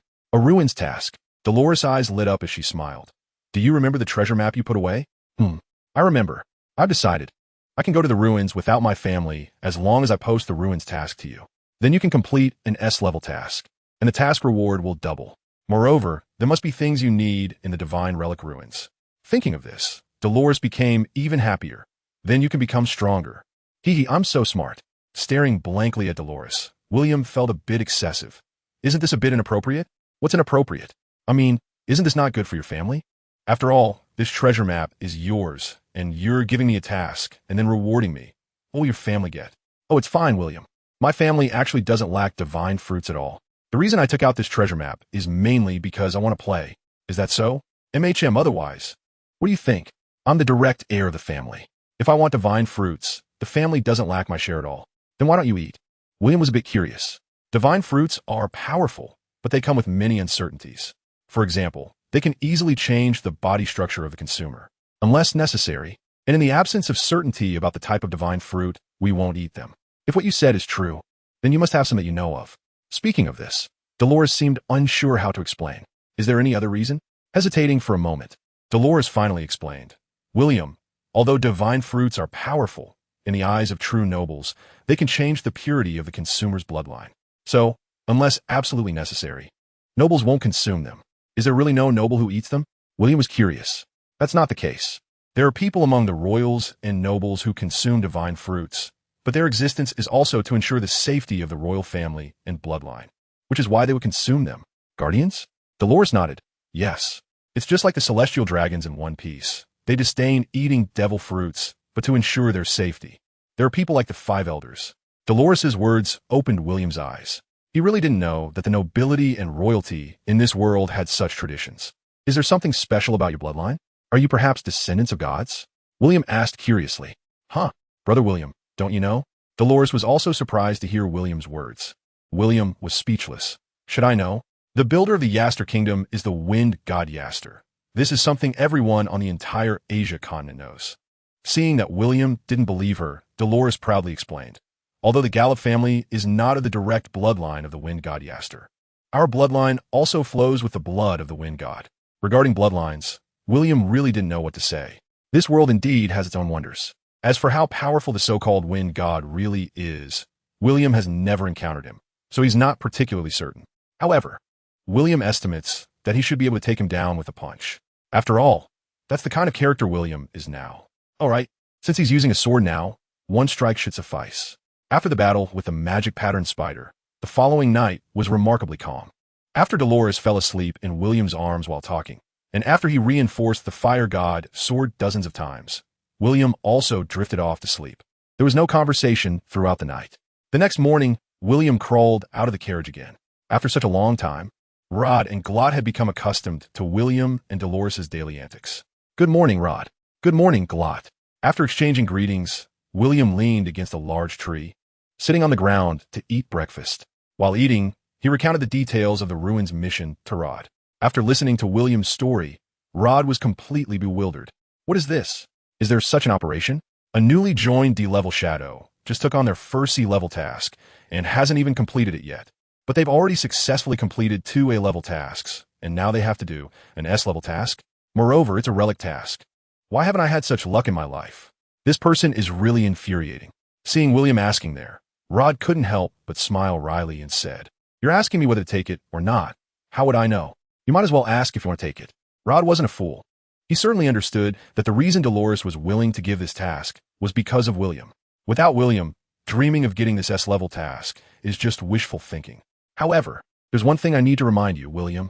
Although relic tasks have high returns, they also come with significant risks. Have you ever done such a task?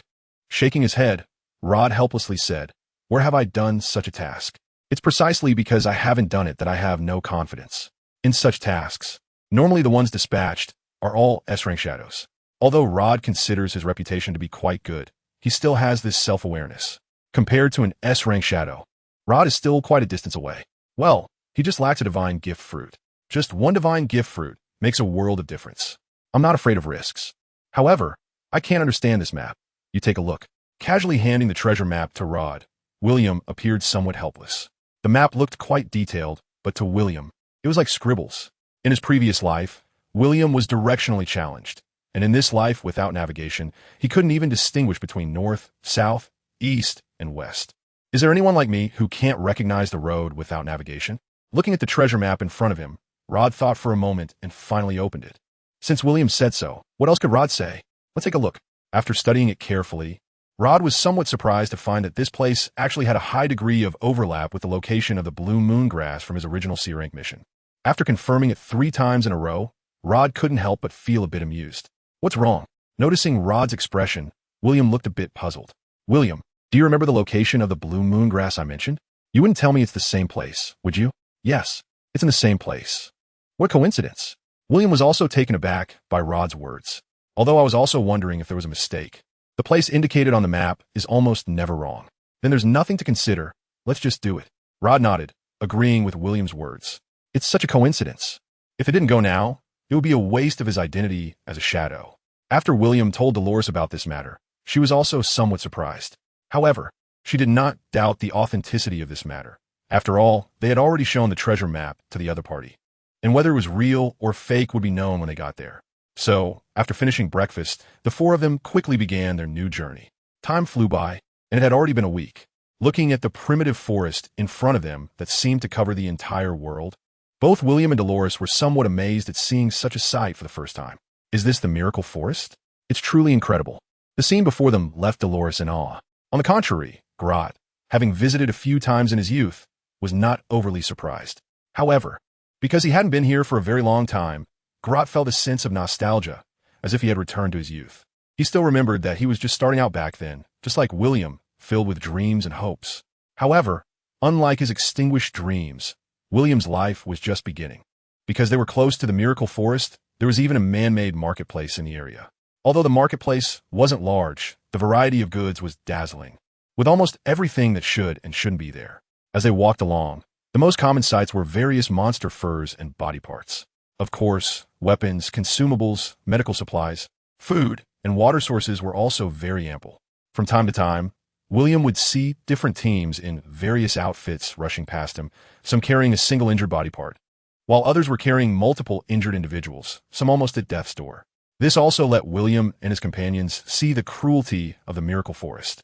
In the tense and oppressive atmosphere, after replenishing their supplies, the 4 decided to spend the night at an inn in the marketplace and set off again the next day. In the inn, upon hearing the price of 1 gold coin for a room for a night, William felt the price was outrageous, but in the end, he didn't say much and readily paid, booking 2 rooms. As for why he booked 2 rooms, it was obviously to save money. There were no regulations at the inn about how many people could stay in one room, and since William was used to staying with Dolores, Rod would stay with Grot. Although Grot wanted to question this arrangement, upon seeing a blushing Dolores not refusing, he decisively chose to remain silent. After the innkeeper led the 4 of them to 2 rooms with courtyards, William suddenly felt that perhaps spending 1 gold coin wasn't a waste after all. After all, this was a garden inn with independent courtyards. However, if William thought about it carefully, he would realize this place is not a city. All the land is free. Apart from the potential risk of encountering monsters at any time, there are no costs associated with purchasing land here. As a result, the cost of building such an inn has been driven to a minimum. Additionally, with a natural independent courtyard, while such houses might be rare in the city, they are quite common in the wild. Pushing open the door to the room, William surveyed the simple room on the first floor. Indeed, he was too happy too soon. This house is simply the worst of the worst, Not only is it bright from all sides, but lacks everything else. The only somewhat acceptable thing is that the bedding and pillows in the room are clean, although the accommodation is a bit shabby. Everything here is incredibly fresh for William and Dolores. Plus, the feeling of being alone together in the same room made both of them fall into silence for a moment. I'll go take a shower first. After saying this, unable to suppress the inner turmoil, Dolores took her change of clothes and walked into the bathroom, which was also in the same room. Like the room, the bathroom is very simple. Inside, there's a shower head that resembles a modern design, and on the other side of the shower head is connected to the hotel's boiler room. If you want to use water, you just pull a lever in the shower room, and then the workers in the boiler room will open the valve of the iron pipe, allowing water to flow. Similarly, after using it, pulling the lever again will cut off the water supply. In William's words, the existence of this thing is simply absurd, and he is very curious about who invented it in the first place. As for whether the users would waste water or not, sorry, but using water costs extra and it's not cheap. Anyone who isn't foolish wouldn't waste it casually. Listening to the sound of water flowing in the bathroom, William felt a bit restless. All the way here, to be honest, William was almost bursting with anxiety. Should he go or not? After pondering for a moment, William silently took off his clothes. What was there to be afraid of? After all, if he included his past life, he was not a novice anymore. If Dolores truly rejected him, she wouldn't have shared the same bed with him for so long. Because Dolores had her back to William, she didn't notice him coming in. It wasn't until William hugged her from behind that Dolores was startled and almost screamed. If William hadn't quickly covered her mouth, Grot and Rod in the next room would probably have been awakened. Upon realizing it was William, Dolores's face instantly turned red. Why you? How did you get in? Being held in William's arms, Dolores's breathing quickened. Dolores. When William kissed her on the lips, it didn't take long for Dolores to become lost in his embrace. In the stillness of the deep night, Dolores lay shyly in William's arms. In that state, the two of them had almost done everything they should and shouldn't do. If Dolores had already acknowledged William before, after experiencing what just happened, her body and mind had been completely conquered by him. Dolores. Hearing William's call, Dolores softly asked, "What is it?" "I thought of something." Being pinned down by William, Dolores was also startled. Although she was enamored with that feeling, her body just wouldn't allow it. "Darling, I can't take it anymore. Please spare me." She pulled William into her embrace and pushed him back onto the bed. "If we go again, I probably won't be able to walk tomorrow." Hearing this, William could only give in helplessly. The night passed in silence. Lying in William's arms, Dolores had already fallen into a deep sleep, but at that moment, William was full of energy. With nothing to do, he continued his daily blacksmithing work. As the clanging sounds echoed in his ears, William suddenly had an idea. "System, can I enhance a gold coin?" "Enhance a gold coin? What for?" The system didn't understand. "That thing, even if enhanced, is still just a gold coin. Are you expecting it to turn from 1 to 2, or from 2 to 3? "System, I'm not expecting the gold coins to multiply, but isn't a gold coin still the same thing? If enhanced, wouldn't it also become stronger? Have you forgotten that among the innate treasures, there is something called falling treasure money? Moreover, not just falling treasure money, the so-called innate treasures, disregarding their abilities. Aren't they all just ordinary items? For example, the heaven-subduing seal, the golden cuttlefish, the universe ruler, and so on. Anyway, for you, the materials aren't the main concern. Enhancing is what truly matters, right? Well, that does make some sense. Maybe you can give it a try." So, soon after the Fire God sword, a gold coin was thrown into the enhancement pool by William. Ding! Unlike the Fire God sword, the gold coin only needed one enhancement to show a difference. The gold coin was still that gold coin. However, unlike the original mundane object, the gold coin had completely changed its identity. Item, gold coin. Level, magical artifact. Attribute, morphing. Enhancement. 1. The so-called morphing means William could control the various forms of the gold coin. It could be square, round, solid, or liquid. Interesting. With a thought. After throwing all 500 gold coins given by Dolores into the enhancement pool and enhancing them 20 times, William obtained something very interesting. Item, gold brick. Level, low-grade spirit artifact. Attribute, morphing. Hardness. Enhancement, 20. This enhancement speed is too fast. William didn't expect the speed of enhancement for this gold brick to surpass that of the Fire God sword by so much. However, William also noticed that although the enhancement speed of the gold brick was fast, even if it became a spirit treasure, it didn't awaken a spirit. In the system's words, a magical artifact without a spirit is destined to have a low grade. However, it didn't matter. The reason William enhanced the gold brick was just for fun. Moreover, looking at the armor that covered him like the golden Saint Seiya, William couldn't help but smile. He looked so good.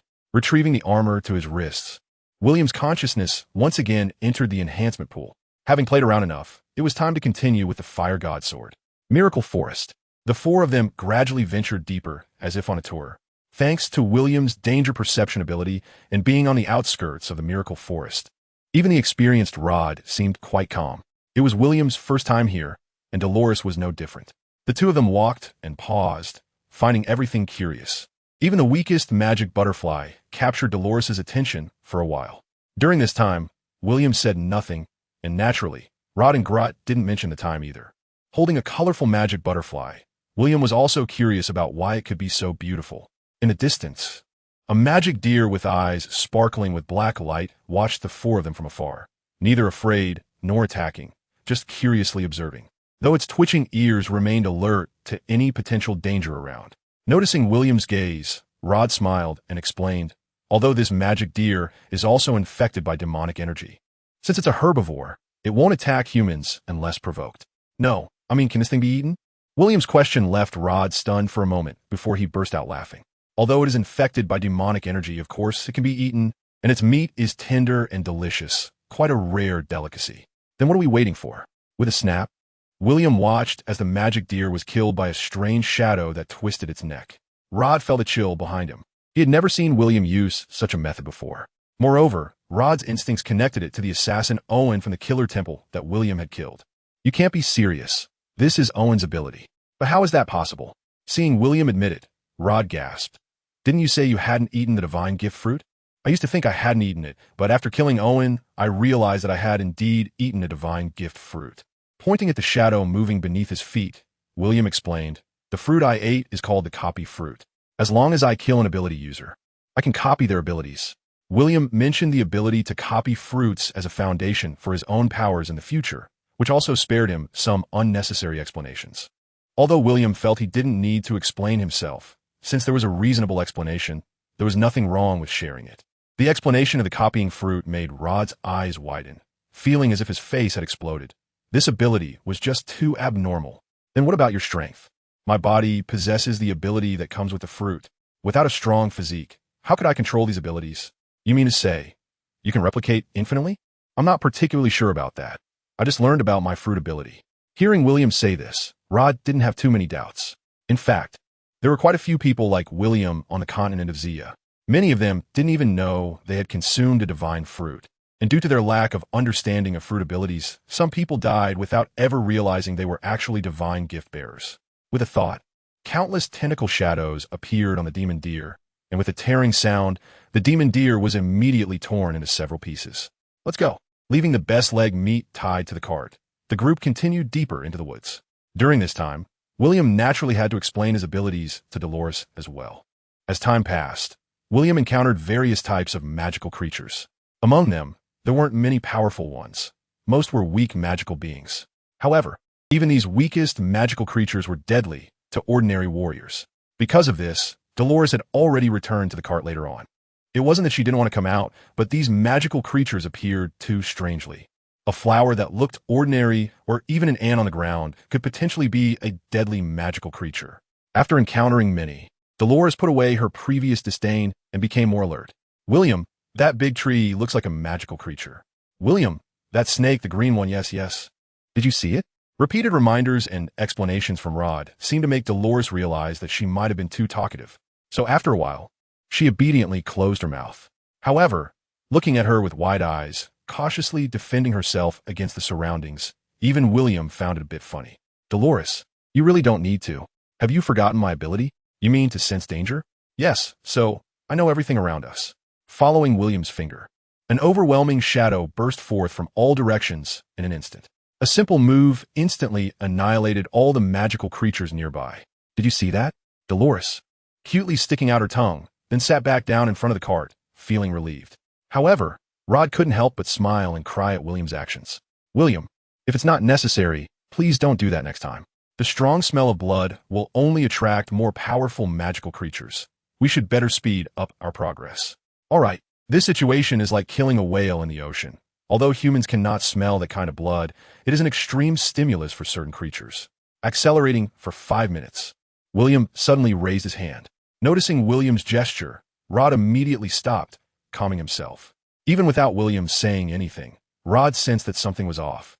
It was too quiet around them. Rod, trouble is coming our way. In fact, the moment William killed, he sensed a powerful killing intent. Initially, he didn't think the threat was directed at him. But after 5 minutes of acceleration, he was sure that the target was his group. Just as Rod said, he had indeed caused some unnecessary trouble. Glot, you take Dolores and leave here. Rod issued the most correct command immediately. However, just as Glot hesitated, William spoke up. It's too late. A strange sound echoed around them. They are coming. They? Upon hearing this word, Rod's expression changed. With a high-pitched wolf howl, over 30 shadow wolves surrounded William's group of 4. Looking at the cold, killing intent in the eyes of the shadow wolves, Glot gasped. This is bad. Glot looked at William and said gravely, Mr. Duke, what should we do? What to do? Just relax. Despite the situation, William's expression remained calm. With me here, don't panic. Completely ignoring the shadow wolves surrounding him, William's gaze fell upon the imposing shadow wolf king, which was significantly larger than the surrounding shadow wolves and had fur glimmering with a silver sheen. When William's provocative gaze met that of the shadow wolf king, it was clear that the king was provoked. In its limited wolf life, it had never seen such an arrogant human. Those it had encountered before, whether human or monstrous, had all trembled in fear at its presence. Provoked, the shadow wolf king let out a wolf howl. With the howl, the pack of wolves quickly launched an attack. However, before they could take their second step, countless shadow tendrils suddenly connected with all the present shadow wolves. They can't move. After a moment, the shadow wolf king, realizing something was wrong, howled again but received no response. Rod, William said softly, a hint of a smile appearing on his lips. Understood. Rod swung his cross-sword. With a puff, the shadow wolf had its head severed on the spot. As the first shadow wolf fell, more and more shadow wolves were continuously decapitated by Rod. Watching its subjects perish one by one, the shadow wolf king could no longer sit still, although its brain, comparable to that of an 8-year-old child, could not comprehend why things had turned out this way. With a roar, a fireball the size of a fist shot from the shadow wolf king's mouth towards Rod. The high temperature of the flames made Rod's expression change, and with his hair singed, he quickly dodged. Boom! With a loud bang. Rod was fortunate to have anticipated this and dodged early. Otherwise, he would have been finished with just that blow. Rod, do you need my help? As the shadow tendrils wrapped around the shadow wolves, William twisted his hand, snapping the necks of all the shadow wolves except for the shadow wolf king. The reason he didn't kill the shadow wolf king was not that he forgot or couldn't control it. There was simply no other reason but to test Rod's strength. Hearing William's words, Rod replied without looking back. No, if it's just that beast, I can handle it alone. As soon as he finished speaking, Rod rolled to evade the shadow wolf king's attack, and his crossed sword slashed out like lightning. Puff! A visible wound appeared on the shadow wolf king's belly. Feeling the pain in its abdomen, the shadow wolf king became furiously enraged. It opened its bloody maw and shot a fireball toward Rod. Facing the enraged shadow wolf king, Rod's eyes were calm to the extreme, and although it was chaotic, he continually dodged the deadly fireballs by mere inches. As 3 fireballs fell, Rod seized the moment, advancing rather than retreating, and charged at the shadow wolf king with his sword raised. At the same time, the fireball in the shadow wolf king's mouth finally gathered again. Seeing this scene, Rod showed no fear. With a cold snort, he fiercely thrust his crossed sword at the shadow wolf king. Before the blade reached, the sword energy erupted. In an instant, the sword energy collided violently with the fireball. Boom! Rod was heavily thrown away, crashing into a large tree, and fell limply to the ground. However, compared to Rod, the shadow wolf king was undoubtedly in a worse state. The fireball exploded on its face, severely injuring its visage. Amid the shadow wolf king's piercing wails, Rod slowly stood up, leaning on his cross-sword. Blood dripped from Rod's right arm, yet a smile appeared at the corner of his mouth. Just now, Rod had successfully completed his sword energy debut, and the results were incredibly impressive. It's over. Step by step, Rod approached the shadow wolf king, who was in pain and howling, and with a sweep of his cross-sword, the shadow wolf king was decapitated. At this point, Glot finally breathed a sigh of relief. So impressive. Dolores, who had witnessed Rod's battle from the carriage, was equally moved. Compared to Glot's powerlessness, Rod's strength and progress were even more astonishing to Dolores. Well done. Thanks to your guidance, Rod knew very well that his ability to easily defeat the Shadow Wolf King was entirely due to William's instruction. How's your injury? It's okay. Although it has some effect, it's not particularly significant. Seeing Rod take out bandages from the supplies to wrap around himself, William smiled and said, "No need to be so troublesome. Let me do it." Pointing his hand, the tiny threads formed by shadows wrapped around Rod's injured right hand as if performing surgery. And in just a moment, Rod's torn wound was completely stitched up. Seeing this scene, Rod exclaimed in disbelief, "Are you sure this is the ability of the shadow fruit you copied? The difference is too great. The strength of a fruit's ability ultimately depends on the user. There are no weak talents in this world, only weak people. The extent of your imagination is the extent of the world." Upon hearing William's words, Rod's face showed shock, while Dolores looked at William with admiration. As for Glot, he widened his eyes at William, completely unable to understand how someone so young could grasp these principles. "William, is it really true that there are no weak talents in this world?" Rod asked with a hint of disbelief. "If you were given the ability to shoot threads, how far do you think you could go? Just shooting threads? What's the use of that? If I told you that a city could be easily destroyed just by launching a thread, would you believe me? If someone else said that, I definitely wouldn't believe it. But since it's you saying it, I do believe it." Hearing Rod's words, William couldn't help but laugh. Waving his hand to dismiss the topic, William asked Rod, "Take a look and see if there's anything valuable to take. If not, it's time for us to leave. This strong smell of blood will probably attract quite a few monsters. The territory of the Wolf King is different from that of other monsters. In a short time, no other monsters would dare to come here to hunt." After explaining, Rod pointed to the Wolf King's corpse and said, "As for valuable things, the most valuable here is its magic crystal. Aside from the magic crystal, its fur, teeth, and bones are also very valuable. Magic crystals are energy bodies that only monsters of a certain level can condense. Even a magic crystal the size of a fingernail is the source of power that allows the Wolf King to launch explosive fireballs." The shadow ability was activated again, and in just a breath, the entire Wolf King was disassembled by William into parts. Looking at the fiery red magic crystal in his hand, William curiously examined it. The magic crystal contained fire attribute energy. Although it wasn't too much, it was still very fascinating. As for the bones and teeth, they were placed in the storage compartment at the back of the cart by William. "How much can this sell for?" William asked curiously. "No less than 2,000 gold coins." "So valuable?" Hearing this price, William felt it was unbelievable. "This is the basic price. If we find a suitable buyer, like someone with the ability of fire attribute divine fruit, this price could even double without issue." William understood and curiously asked the system, "Is this useful for me?" "Not much use to you, but you can use it to enhance the fire god sword." Hearing this, William's eyes lit up. He had forgotten about that. As the four of them continued on their way, William's consciousness entered the enhancement pool. Item, fire god sword. Level, medium grade spiritual weapon. Attribute, weapon spirit. Flame, enhancement, 20. Although the fire god sword remained a medium grade spiritual weapon, after being enhanced with the Wolf King's magic crystal, it gained an additional flame attribute. Looking at the attributes of the fire god sword, William suddenly had a feeling. Continue. Keep going. Ding ding ding ding. Item, fire god sword. Level, high grade spiritual weapon. Attribute, weapon spirit. Innate spiritual fire. Enhancement, 30. Looking at the newly refreshed fire god sword, William showed a joyful expression. Perfect. Although he hadn't tested it, William could clearly feel that the power of his fire god sword had increased by more than 10 times. Moreover, William had a rough guess about the continued enhancement of the fire god sword. Once the innate spiritual fire was raised to the level of heavenly fire, that would be when the fire god sword transcends the mortal realm and becomes a celestial weapon. Celestial weapons are very powerful, but would that be putting the cart before the horse? That doesn't exist. With the support of the infinite enhancement physique and the infinite photosynthetic physique, William's body strength was changing day by day. Although it had been less than half a month since leaving Westwood Town, William could feel that his strength had undergone earth-shaking changes.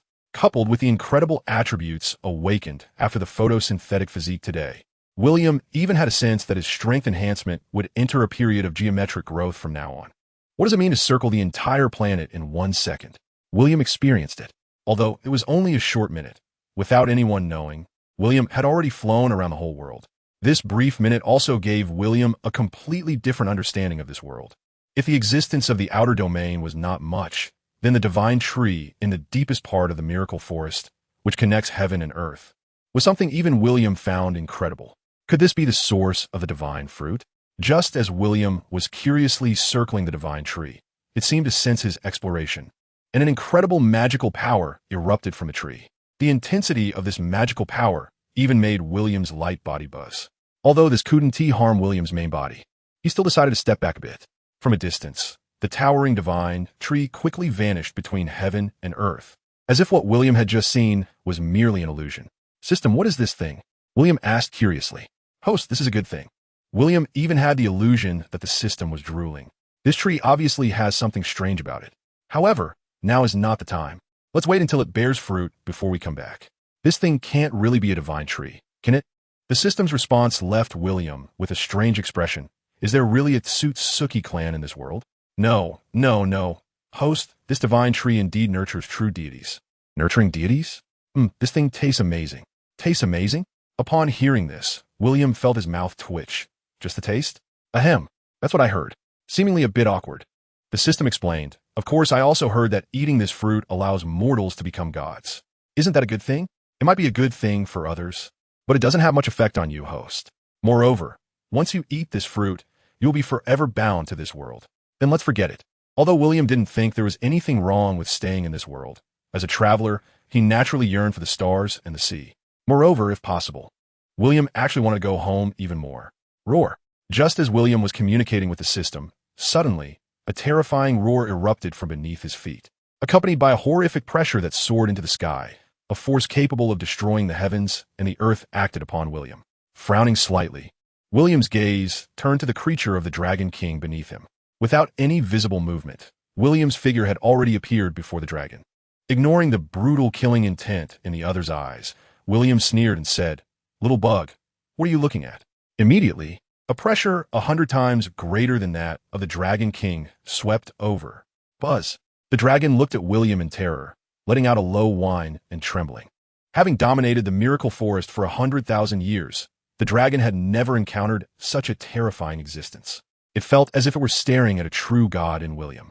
"Remember, that thing is mine. If you dare touch it, I'll crush you." Hearing William's words, the dragon nodded repeatedly. "Get lost." Upon hearing this word, the dragon not only did not feel humiliated, but instead showed delight, diving headfirst into the bottomless lake without looking back. Once the lake calmed, William glanced once more in the direction of the divine tree before vanishing into the air in a flash of light. When he rejoined Dolores and the others, it was clear that the three were in some trouble. Before the two could react, the William, whose light had solidified, had already crushed the massive magical bear that even Rod could only barely hold back with one foot. "William, you finally returned." Looking at the dead magical bear on the ground, Rod, holding a crossed sword, finally breathed a sigh of relief. If they had encountered another magical creature, Rod might not have thought much of it, even with his injuries. However, when facing the magical bear known for its strength, Rod realized just how greatly his injuries affected his abilities. Although Rod was confident that he could kill the magical bear if he really tried hard, he knew very well in the miracle forest that if he got injured again, he might just become a burden to William. The series of setbacks made Rod increasingly yearn for the divine fruit. Seeing Rod hesitating to speak, William noticed and felt amused. Although Rod didn't voice it, William could roughly guess what he was thinking. Despite being suppressed all the way, Rod, as an ordinary person, truly deserved the title of A-grade shadow. But unfortunately, he was limited by his physical condition. "Just now, why didn't you take off the burden?" As they continued onward, William curiously asked. Rod's expression showed helplessness. "I didn't have time to take it off during the battle." William understood and couldn't help but chuckle. Even a lion uses its full strength to catch a rabbit. This is a big taboo for you. In fact, if it weren't for the burden, you might not have seen me right now. Pulling aside his torn clothing, Rod revealed a deep scratch from the burden. "Were you ambushed?" William was surprised. He knew how vigilant Rod was. In fact, Rod was injured while trying to support Dolores, but that was no excuse. In this perilous miracle forest, both Dolores and Grot were actually burdens, but there was no choice. After all, Dolores was not only the financier, but also, more importantly, had a relationship with William. If Dolores were to be harmed in any way while in Rod's hands, he was certain that his relationship with William would be completely shattered. This was also why Rod was determined to save Dolores at all costs. Rod didn't explain, but Dolores, as the person involved, conveyed the reasons to William. After listening to the entire process, William finally understood. After hesitating for a long time, Dolores softly said, "William, it's already so dangerous just entering the miracle forest. How about Glot and I wait for you at the market?" After the novelty wore off, Dolores had a profound realization of the dangers of the miracle forest. She knew very well that if it weren't for William and Rod, she and Glot wouldn't last long here. William gently patted Dolores on the head and comforted her. "It's not your fault. It's my decision to leave that put you in danger. From now on, I won't let this happen again. But don't worry, I'm here." Looking at William's confident demeanor, Dolores's inner fear completely dissipated. For the rest of the journey, the four of them encountered no crises. Just as William said, all dangers were preemptively resolved by him. This allowed the four of them to arrive at their final destination by the third day with great ease. Clearing away the dense underbrush, a valley that resembled a paradise appeared before William and the others. Everything here feels like a miraculous valley hidden within the miracle forest. At first glance, there are no signs of any magical creatures in the entire valley. The surroundings are filled with the sounds of birds and the fragrance of flowers, where various blooms compete for beauty, creating a stunning landscape. Above the valley is a small waterfall, and the rushing water has formed a tranquil and clear lake. Countless butterflies flutter in the air, making the entire valley seem like a fairyland. "Rod, how did you find this place?" After walking into the valley and taking a look around, William couldn't help but ask Rod curiously. For this question, Rod appeared somewhat embarrassed. "In fact, I stumbled upon this place by accident. I encountered a very powerful magical creature and accidentally fled here in a panic." Even though it was not his first time seeing it, Rod still felt an overwhelming sense of awe upon returning. If it weren't deep within the miracle forest, and if Rod didn't have many things left to do, this place would definitely be a great place to retire. Strolling through, Rod pointed to a plant on the ground that looked like a blue moon and said, "William, look, this is the blue moon grass." After glancing at the vast patches of blue moon grass around, William couldn't help but exclaim, "There are indeed quite a lot of blue moon grass here." The task of finding blue moon grass is a long-term mission for the Shadow Pavilion. This place is a treasure trove for any shadow. This shows how much Rod sacrificed to bring William here. Although there were many blue moon grass scattered throughout the valley, William only picked 10 before stopping. Seeing this, Rod chuckled lightly. "It's fine, just pick as you like. The conditions here are very special, and the blue moon grass grows very quickly. When I first came here, I even harvested more than half of the blue moon grass around, and now, so much has grown back." The blue moon grass is classified as a sea-level task, and harvesting more doesn't hold much significance. Hearing William's words, Rod couldn't help but smile. "All right then, it's up to you." While speaking, Rod took out the treasure map from Dolores. Compared to the blue moon grass, exploring the ruins is now the most important task. After comparing the location on the treasure map, Rod led William to the waterfall. The clear lake allowed visibility to the bottom, which is why Rod had come here twice without discovering any signs of ruins. According to the treasure map, this ruin requires activating a ship anchor mechanism at the lake's bottom. "I'll go down and check it out." Rod removed his shirt and jumped into the lake. With his eyes open underwater, Rod's hands searched the lake bed. After pushing aside some pebbles, he suddenly grasped a heavy object. Found it! Overjoyed, Rod pulled with all his might. Gurgle, gurgle. Murky air bubbled from Rod's mouth, but to his shock, no matter how hard he tried, he couldn't move the metal object. After several attempts, Rod frowned and returned to the lake's surface. Wiping the water off his face, Rod looked at William on the shore and said, "William, I can't move that thing. I need your help." William nodded and followed Rod to the lake bed. Looking at the obviously man-made ring before him, William curiously tugged at it. It didn't budge at all. Just as Rod wondered why even William couldn't pull it, William suddenly had an idea and pressed down on it.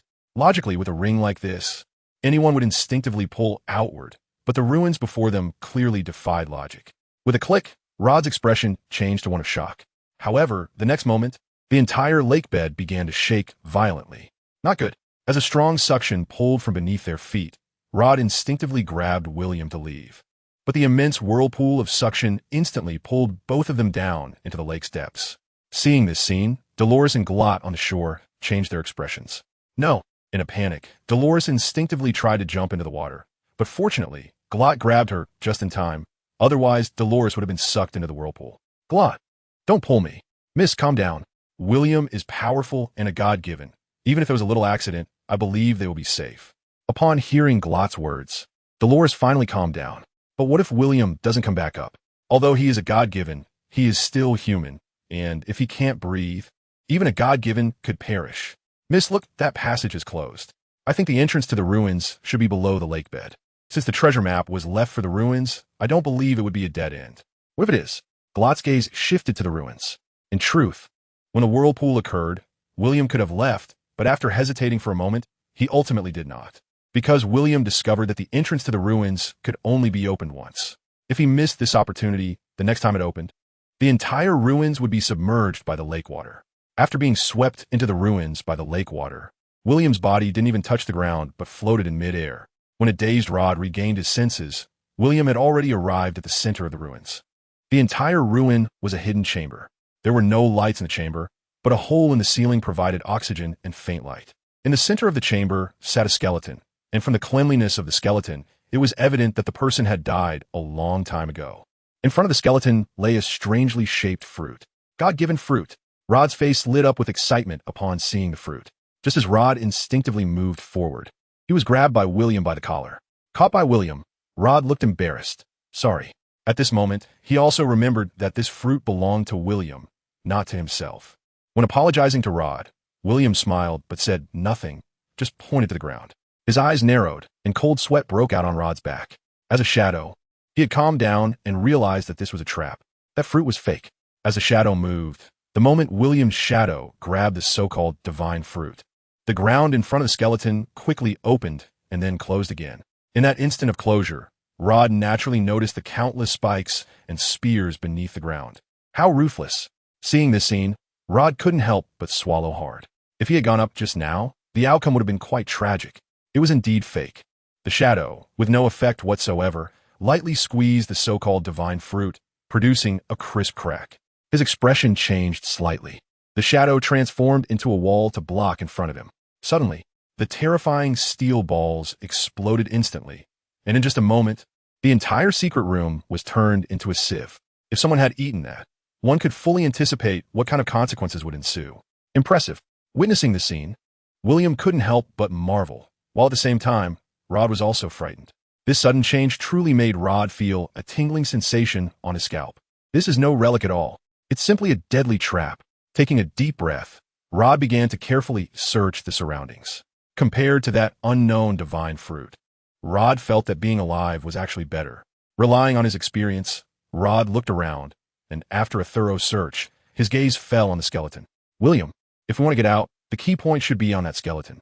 It's likely. William, who made the same judgment as Rod, pointed, and the shadow directly knocked the skeleton away, revealing a mechanism that connected to the entrance of the relic beneath it. With a step, William brought Rod to the position where the skeleton originally sat. However, this time, William tried to pull it. Rumbling. After a violent shaking, an astonishing scene unfolded before William. The entire relic began to rotate. In a short while, the once empty side of the relic appeared before William and Rod. Looking at the neatly arranged 30 treasure chests, William knew he had found the right place. However, to be safe, it was still the shadow leading the way. When dozens of treasure chests were all opened, ignoring the overflowing gold coins and jewels filling the entire compartment, both William and Rod's gazes fell on a single fruit shaped like a yellow mango. Could it be the desert fruit owned by the Desert Emperor? Seeing the fruit, shock appeared in Rod's eyes. Meanwhile, the system prompt also appeared before William's eyes at the first moment. Desert fruit grants the user the ability to control the desert. The ability of this fruit reminded William of two people, Gara of the Sand and Crocodile. It's quite a remarkable ability. If it's this fruit, I can understand why this ruin is so cruel. The builders of this ruin clearly didn't want a second Desert Emperor to appear in this world, so they prepare to seal this fruit here permanently, along with anyone else who explored the ruins. Do you know who built this ruin? William asked curiously. If I'm not mistaken, it should be the goddess of water. As the goddess who liberated the desert city from the Desert Emperor, she could indeed understand what this valley is all about. So that skeleton we saw earlier was really the Desert Emperor? William felt no embarrassment about it all. The shadow controlled the desert fruit and brought it to his hand. Under Rod's shocked gaze, William handed the fruit over. What does this mean? Eat it. Just two simple words made Rod's eyes redden. He never imagined that something he had dreamed of his entire life would be so easily given to him by William. Rubbing the corners of his eyes, Rod explained, trying to keep his eyes from getting wet. Don't underestimate this fruit. It can grant the God-given one the ability to control the desert. The former desert emperor even created a kingdom with this fruit, although Rod desperately wanted it. Reason ultimately suppressed his inner impulse. Even though you've already eaten a God-given fruit, this fruit's value is still priceless, even if you don't eat it. Smiling, William placed the fruit in Rod's hand and said lightly, "Do you remember what I told you? There are no weak talents in this world, only weak people. Indeed, getting this fruit would bring me vast wealth, but compared to wealth, I hope to gain a new desert emperor." The desert emperor looked inspired, and Rod nodded firmly. "From now on, my life is yours." Captain, transitioning from a guide to a member of William's team, Rod felt not awkwardness but immense honor. Even in the past, he wouldn't have dared to share the desert fruit with others when he got it. Yet William could do it so casually. At this moment, William's charisma was fully realized in Rod's eyes. Taking a deep breath to suppress his excitement, he simply wiped his hands and swallowed the sandy fruit whole, skin and all. How does it taste? Since he hadn't eaten it before, William was quite curious about the flavor. Upon hearing William's question, Rod frowned. Although he wanted to say that the God-given fruit tasted great, the mouthful of sand almost made him gag. Just taking a bite made Rod not want to continue. But he struggled to swallow the whole fruit, panting heavily, and helplessly said, "How can I describe this taste? It's like eating a mouthful of sand." Such a description directly suppressed all of William's curiosity. Fortunately, he hadn't eaten it himself.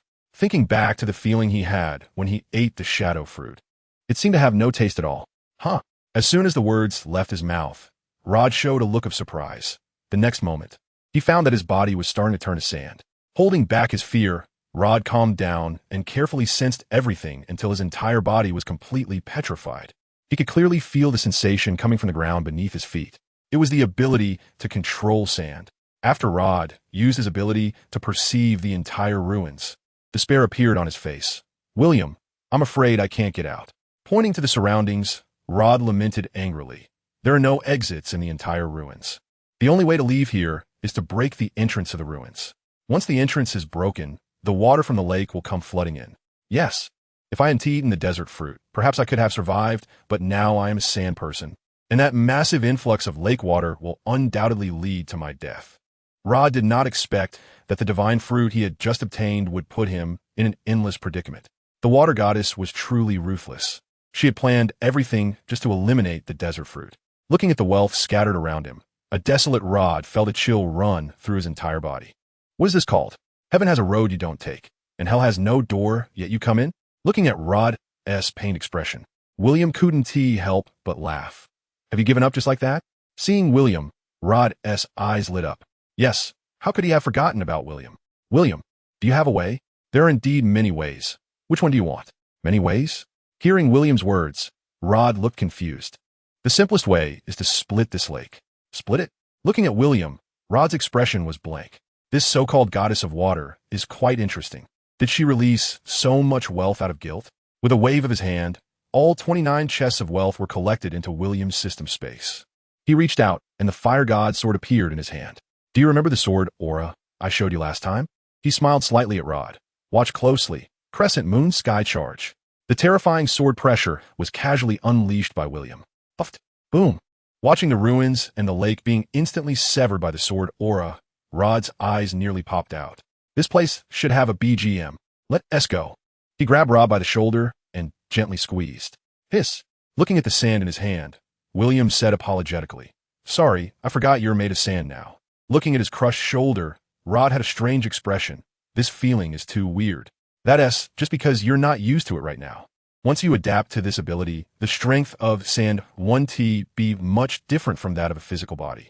Without using his hands, William directly wrapped Rod in shadows, and with a push of his feet, he soared into the sky. William's act of splitting the lake along with the waterfall naturally attracted the attention of Dolores, who was anxiously waiting on the shore.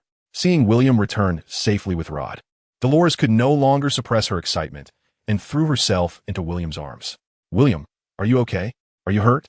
After embracing, Dolores looked at William with concern and hurriedly asked, "I'm fine, don't worry. It's just a small ruin. It poses no threat to me at all." Hearing William's words, Dolores finally breathed a sigh of relief. After carefully checking William's body, Dolores curiously asked, "William, did you obtain the divine fruit?" "Yes, I did." Pointing at Rod behind him, William smiled and said, "Luckily, it was me who went in this time. Otherwise, anyone else would probably not have come out. After William explained the deadly traps in the ruins, Dolores felt a wave of fear. What is this? Is it a blessing or a curse? If she doesn't give the treasure map to William, then the ones who go in will inevitably be Dolores and the Gallup family members. According to William, it seems that everyone who enters the ruins will have to die, although the one who ultimately consumes the desert fruit may not necessarily be Dolores. She can imagine that even if she doesn't eat it, her mortal body would likely be unable to withstand the force of the lake water flooding in. Reflecting on her actions, Dolores couldn't help but feel a bit pleased with her foresight. Indeed, all her efforts were worth it. Although it wasn't William who obtained the desert fruit, in Dolores's view, Rod was clearly also one of William's people. So Rod's increased strength indirectly reinforced William's power. It's the same principle. Let's rest here tonight and leave tomorrow. Naturally, no one had any objections to William's suggestion. As Glot picked up dry branches to start a bonfire, Rod was experimenting with a new power within his body. Meanwhile, William was chatting sweetly with Dolores while casually guiding Rod on the operation of the desert fruit. Rod didn't go into detail, but broadly shared some techniques and principles he knew. After breaking through the limits of the human body, Rod quickly grasped the concepts, and before long, he had already started to make progress. In fact, compared to Sand Crocodile, William preferred Gaara's use of sand. This directly led to Rod's techniques gradually resembling Gaara's: sand shower, sandstorm burial, sand hand, sand binding prison, and so on. What amused William the most was that after a casual mention, Rod actually had a sand gourd on his back.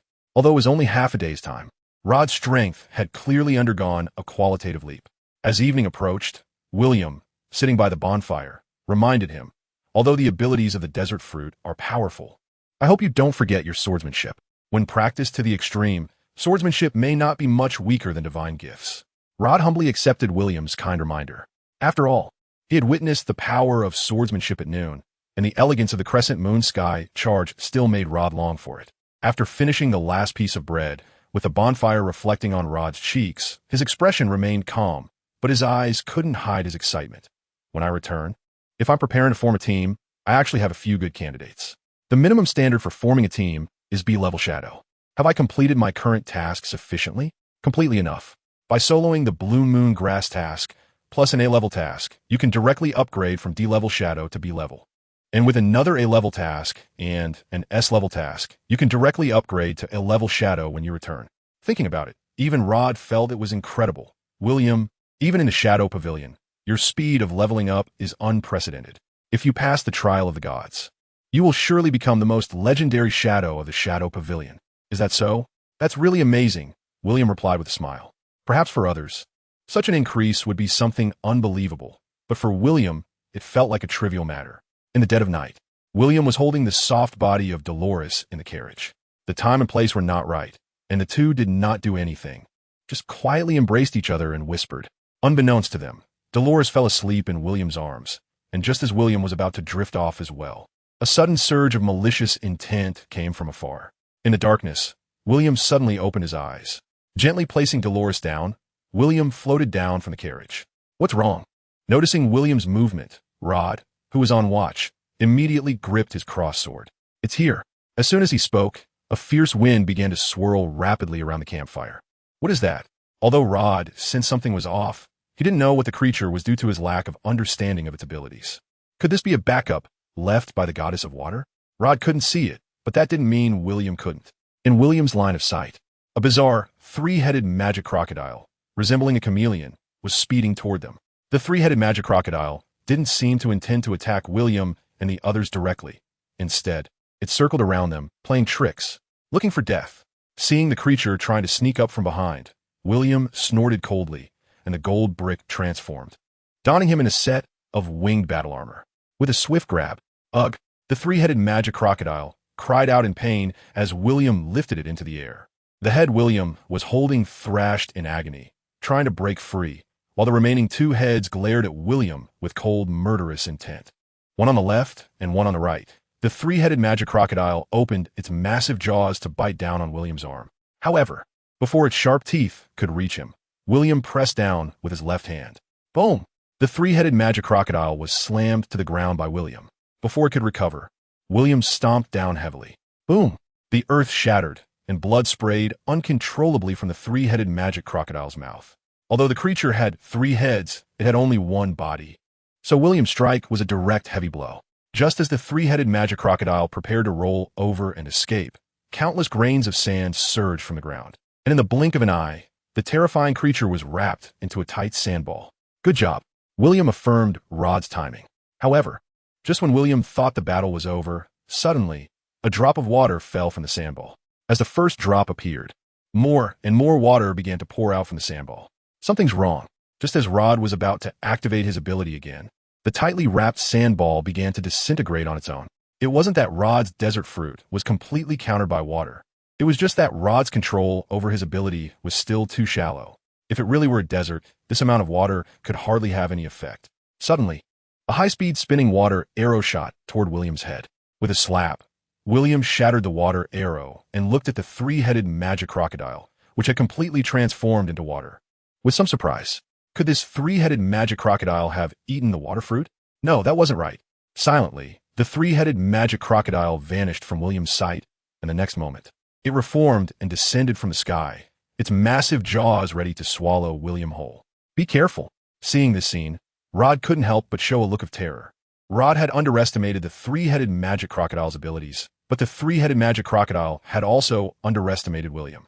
With a hint of a smile, just as the 3-headed magic crocodile was about to swallow William, he transformed into light and silently vanished from the spot.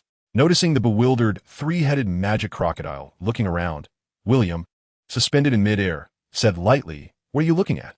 Roar. The 3-headed magic crocodile, feeling provoked, let out a roar. However, the next moment, it regretted it. Whole wave. Puffed. A beam of light emitted from William's finger instantly pierced through the 3-headed magic crocodile's body. The extreme power of the light wave not only penetrated the crocodile's skin, but also pierced through its heart. At this moment, the 3-headed magic crocodile, lying on the ground, was in pain and despair. Although it possessed the ability to control water, it was not a user of the water fruit and could not elementalize. With its heart pierced, the 3-headed magic crocodile could only wait in despair for death. Having lost its heart, all of its strength vanished in that instant. It struggled to open its eyes, but could only do so in vain. As William's footsteps approached, the 3-headed magic crocodile no longer showed any signs of life, quietly staring ahead as its consciousness gradually sank into darkness. "William, are you okay?" Dolores, awakened by the commotion, looked at William with concern. After William gestured, Dolores finally breathed a sigh of relief and returned to the carriage. As for Glot, who had been invisible since entering the miracle forest, he did not show any significant reaction to William killing the 3-headed magic crocodile, as if it were all a matter of course. However, out of curiosity, he stepped forward to examine the massive creature. "It seems I was overthinking it. This 3-headed magic crocodile must have accidentally wandered in here." Looking around, although the valley appeared to be very calm on the surface, William had a feeling that the environment had undergone some unknown change. Could it be because I destroyed the ruins? Although William couldn't see it with his naked eyes, the infinite energy quickly informed him of the reason behind it. This valley was originally a natural formation of a formation. Although the formation is not advanced, it can conceal the entire valley, which is also why this valley is so out of place with the miracle forest. System, is there a way to repair it? It's very simple. Under William's astonished gaze, the entire valley was pulled into the enhancement pool by the system. After a series of ringing sounds, the original valley was not only restored, but the system also enhanced the formation of the entire valley. Not to mention, from now on, unless William leads the way, no one else can enter here. System, you? Looking at the intact valley before him, William was dumbfounded. "What do you mean? Speak up. Do you think this is very buggy?" William's words made the system laugh uncontrollably. "Just a little water. It seems that I underestimated my system." City of Saya. Unknowingly, nearly a month had passed back and forth.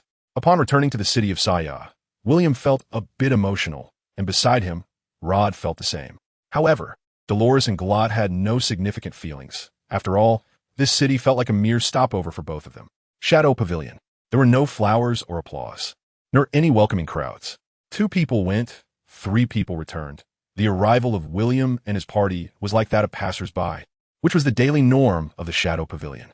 Due to special reasons, Rod did not go directly to the task release hall, but went straight to Herman's office. Herman. Seeing Rod walk in from outside, Herman's wrinkled face revealed a heartfelt smile. "You're back." "Yes." Casually sitting down in front of Herman, for Rod, Herman's office felt like home. where he could relax completely.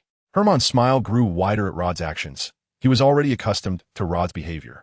Having never married, Rod's existence was, for Herman, a relationship that was both teacher and friend, akin to father and son. William. After greeting Rod, Herman turned to William and also smiled. But when he saw Dolores standing next to William, an expression of surprise appeared on Herman's face. It was obvious that Herman knew Dolores. But what puzzled him was the tightly clasped hands between William and Dolores. You two? Noticing Herman's gaze, Dolores felt nothing. She smiled slightly. Everything was unspoken. Herman realized, but his expression was somewhat strange. If it were another woman, Herman would definitely bless William. But knowing Dolores' identity made Herman's feelings somewhat complicated. Herman, William needs to be certified as A-level shadow. Herman's originally complex expression turned into shock. This matter is indeed a bit baffling. So Rod explained with a smile. C-level task. Find blue moon grass. William can solo 10. 2 A-level designated tasks. 1 S-level designated task. Taking a deep breath, Herman said solemnly, Rod, I can understand the blue moon grass task, but what about those 2 A-level tasks and the S-level task? It wasn't that Herman didn't believe Rod, but this situation was just too unbelievable. After Rod explained what had happened along the way, even Herman couldn't help but gasp. However, at this moment, Herman's gaze towards Dolores became even more peculiar. If he could still understand the 2 A-level tasks, then what was the situation with this S-level task?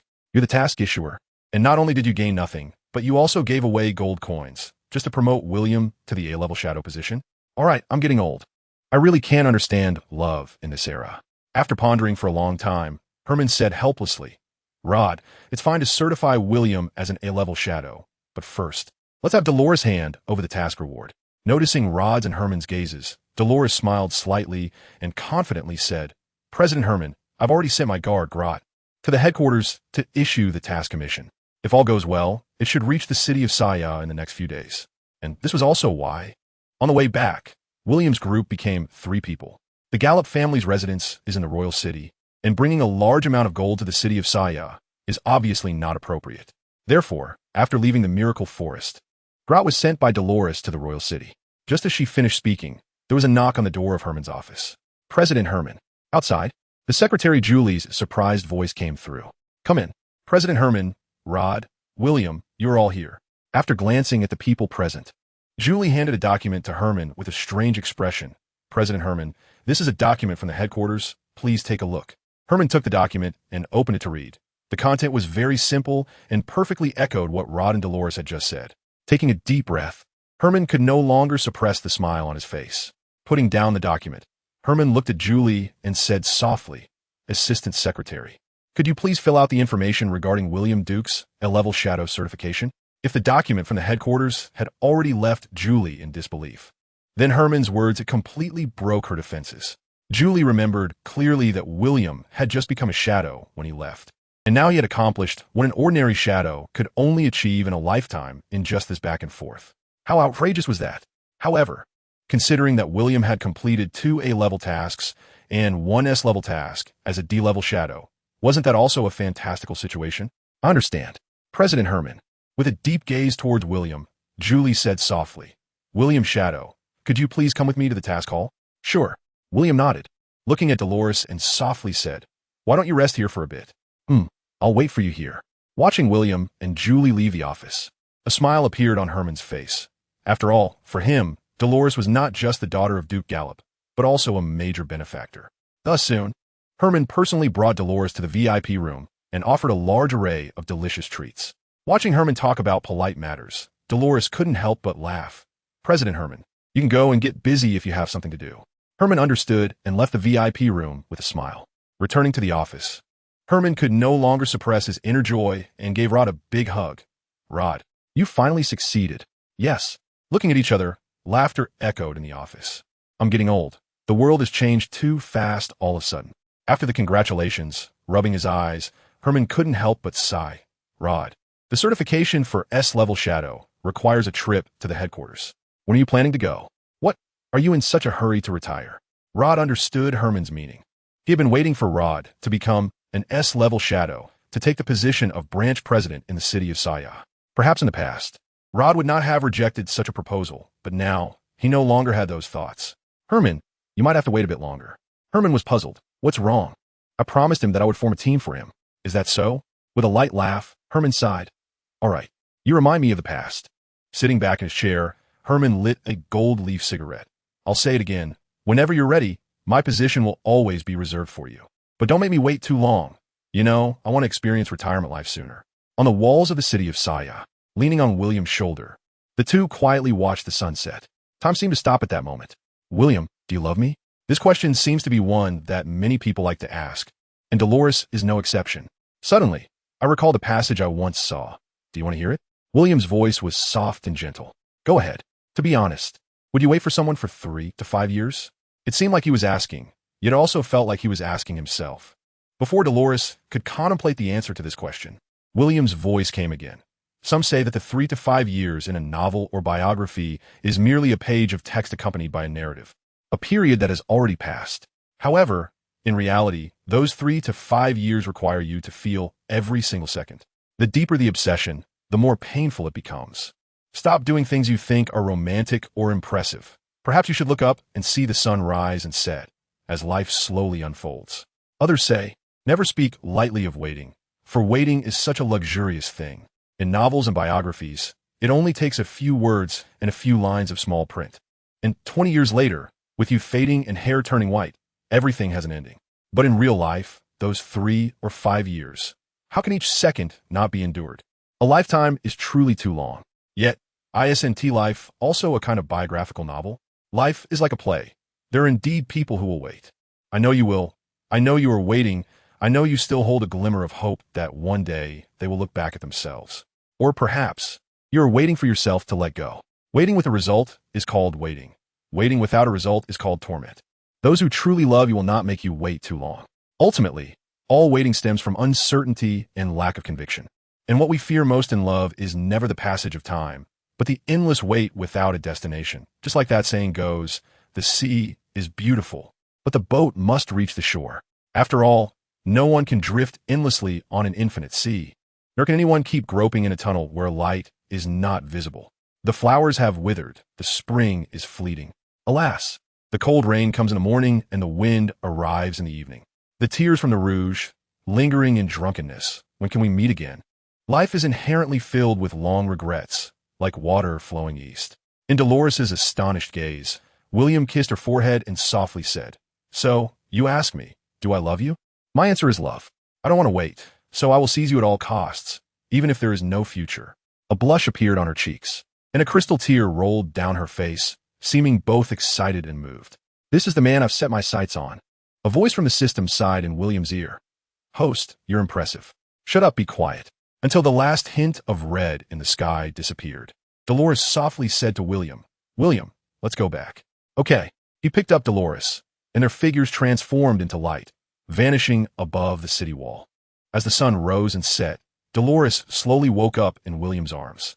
She quietly looked up and gazed at the man she had chosen, a hint of tenderness unconsciously appearing in her eyes. Awake? Gently stroking Dolores's golden hair. William chuckled. Should we continue lying down or get up? I want to lie down. Although she said that, after greedily enjoying William's embrace for a while, Dolores still sat up from his arms. She knew that every morning was William's workout time. Let me help you get dressed. Seeing William stand up, Dolores's face turned slightly red. You? Can you do it? I can learn. Although a bit clumsy, Dolores enjoyed this kind of playful intimacy between them. After they finished washing up, when William opened the door, he saw Rod waiting in the yard. It was already noon. Shall we have a match? During this time, Rod, who has been exercising with William every day, has gotten used to this lifestyle. Although it was obvious that William woke up late today, Rod could understand.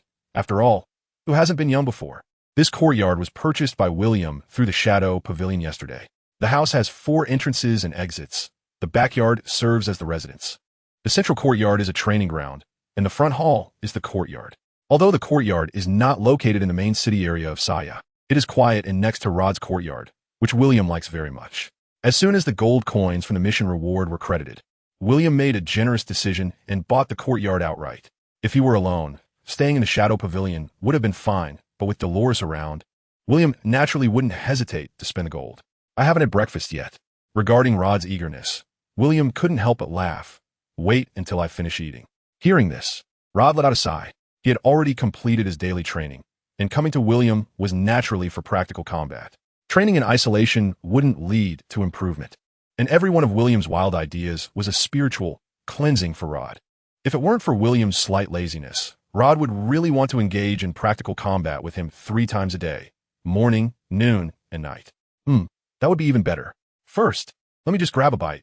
You just moved in, and there are no butlers or cooks yet. That can be arranged. In a training ground, Dolores, sitting in a lounge chair, watched the 2 combatants sparring and wore a happy smile on her face. Although everything here is not as luxurious as the Gallup families, there is something that the Gallup family does not have, and that is William. Rod, your swordsmanship has declined recently. Easily blocking Rod's cross sword, William's expression appeared somewhat playful. It's not that I've declined, it's that you've progressed too quickly. In response to William's teasing, Rod's reply was a bit gritted teeth. Although he felt that his improvement had reached a rapid level, compared to his own progress, William seemed like a bottomless pit. No matter how much he improved, facing William again, he felt as powerless as when he first met him. Is it possible that I've actually been letting you win? A kick landed on Rod's sword, almost kicking him out of the yard, and William said with a humorous expression, "That seems to be the case. If you had used that sword, I would definitely have died." Stabilizing himself on the wall like a gecko, Rod said with a hint of admiration, crescent moon sky piercing, "If one day I could wield that sword, how wonderful it would be. Although the chances are slim, you can definitely harness the power of a desert fruit. Can't you?" Desert fruit? With a thought, the sand in the sand gourd on his back began to gather continuously. Let's give it a try. Once the sand had gathered to a certain extent, a flash of brilliance appeared in Rod's eyes. Sand sword. Slash. A sand sword, 40 meters long, descended towards William. Are you kidding me? Watching the sand sword fall from the sky, William couldn't help but laugh. In a flash of light, he disappeared from his original spot. Boom. The sound of the sand sword was quite loud, but aside from raising a cloud of dust in the yard, it had no effect. With a wave of his hand, a powerful gust of wind carried the sand and dust soaring into the sky. Are you okay? Cough, cough, cough. Although William was fast, Dolores was still choked by the dust. Oh dear, I'm so sorry. It wasn't intentional. Rod felt a bit embarrassed, scratching the back of his head at the sight. Next time, think a bit more. Without any intention of ending the fight, William appeared in front of Rod again. Your sword skills are about right. Let us see your abilities. The fire god sword returned to the system space, and William tapped his fists together. Are you ready? Come on. As soon as he finished speaking, William's figure disappeared from the spot again. Boom. A punch was thrown, barely blocked by the sand shield. At the same time, countless sands transformed into a torrent of sand swords raining down on William. Good reaction. Seeing the scene, William effortlessly weaved through the sandstorm, and at some point Rod, dumbfounded, realized that William had already appeared in front of him. Just as that fist, the size of a cooking pot, was about to land on his face, Rod's body shook. Puffed. His body was directly punched through. However, a body made entirely of sand reemerged slowly from the ground several meters away. Impressive. In response to William's praise, Rod, clutching his heart, felt it was unbelievable. William, how fast are you really? As fast as I am. I'm just as fast. Silently, William's body had already arrived behind Rod. His body stiffened, and countless sands constantly gathered behind Rod to form a shield. However, before the sand shield could take shape, William's fist had already crushed Rod's head. How do you fight this? The speed of light? That's just ridiculous. Rod stood stunned, half-formed from a distance, and said, William, I'm really curious. How did you kill that God-given one who has the speed of light? How to kill? Just be faster and stronger than him. William's answer was quite simple, but to Rod's ears, it sounded like thunder. The speed of light was already unimaginable. What is the concept of faster than light? Rod asked curiously, William, just how strong are you? Dolores was also very curious about this question. Noticing the looks from both of them, William stroked his chin and said jokingly, I don't really know how strong I am, but if I wanted to destroy this world, I might only need 1 second. Rod, Dolores, with wide eyes, Rod exclaimed in shock, William, you're not joking with me, are you? Do I look like I'm joking? William waved his fist and said with a laugh, how about we give it a try? No, no, no. Although it was hard to believe, hearing William's words scared Rod. If try meant death, that would be truly hilarious. No more fighting. Waving his hand, Rod, knowing he could never be William's opponent, didn't want to continue. Hearing Rod's words, a smile crept onto William's lips. In fact, that was William's intention. It was hard to finally not have to train, but because of Rod's presence, William had to treat every day like clocking in at work. To be honest, when he said he would train every day, it was just talk. If he could get stronger by lying down, why bother struggling every day? As time passed, the daily training had long lost its effect for William. In fact, the core of William's rapid growth now was the photosynthetic physique and the infinite energy. The photosynthetic physique is simple. You can get infinitely stronger just by sunbathing, which is very easy. As for infinite energy, suppose every workout gives a 1 boost. Then the boost from infinite energy is exponential. What kind of concept is that? Just think of Super Saiyan. Although it's not as exaggerated as a million-fold increase, a 1,000-fold increase is still achievable now. After a 1,000-fold, the increase from infinite energy slows down a bit. However, William is still young, and he is not in a hurry. William set a goal for himself. When he reaches a million-fold increase, that will be the time for him to leave this world and go to the next. Sitting down on the ground, Rod was somewhat hit. Don't you think this gives you even stronger motivation? What does the Desert Emperor compare to me? When you catch up to me, your life will truly be perfect. Can I really do it? Of course. Just as Rod was encouraged and his confidence began to rise, William laughed and said, impossible. Rod, haha. The feeling of PUing others, I have to say, is really enjoyable.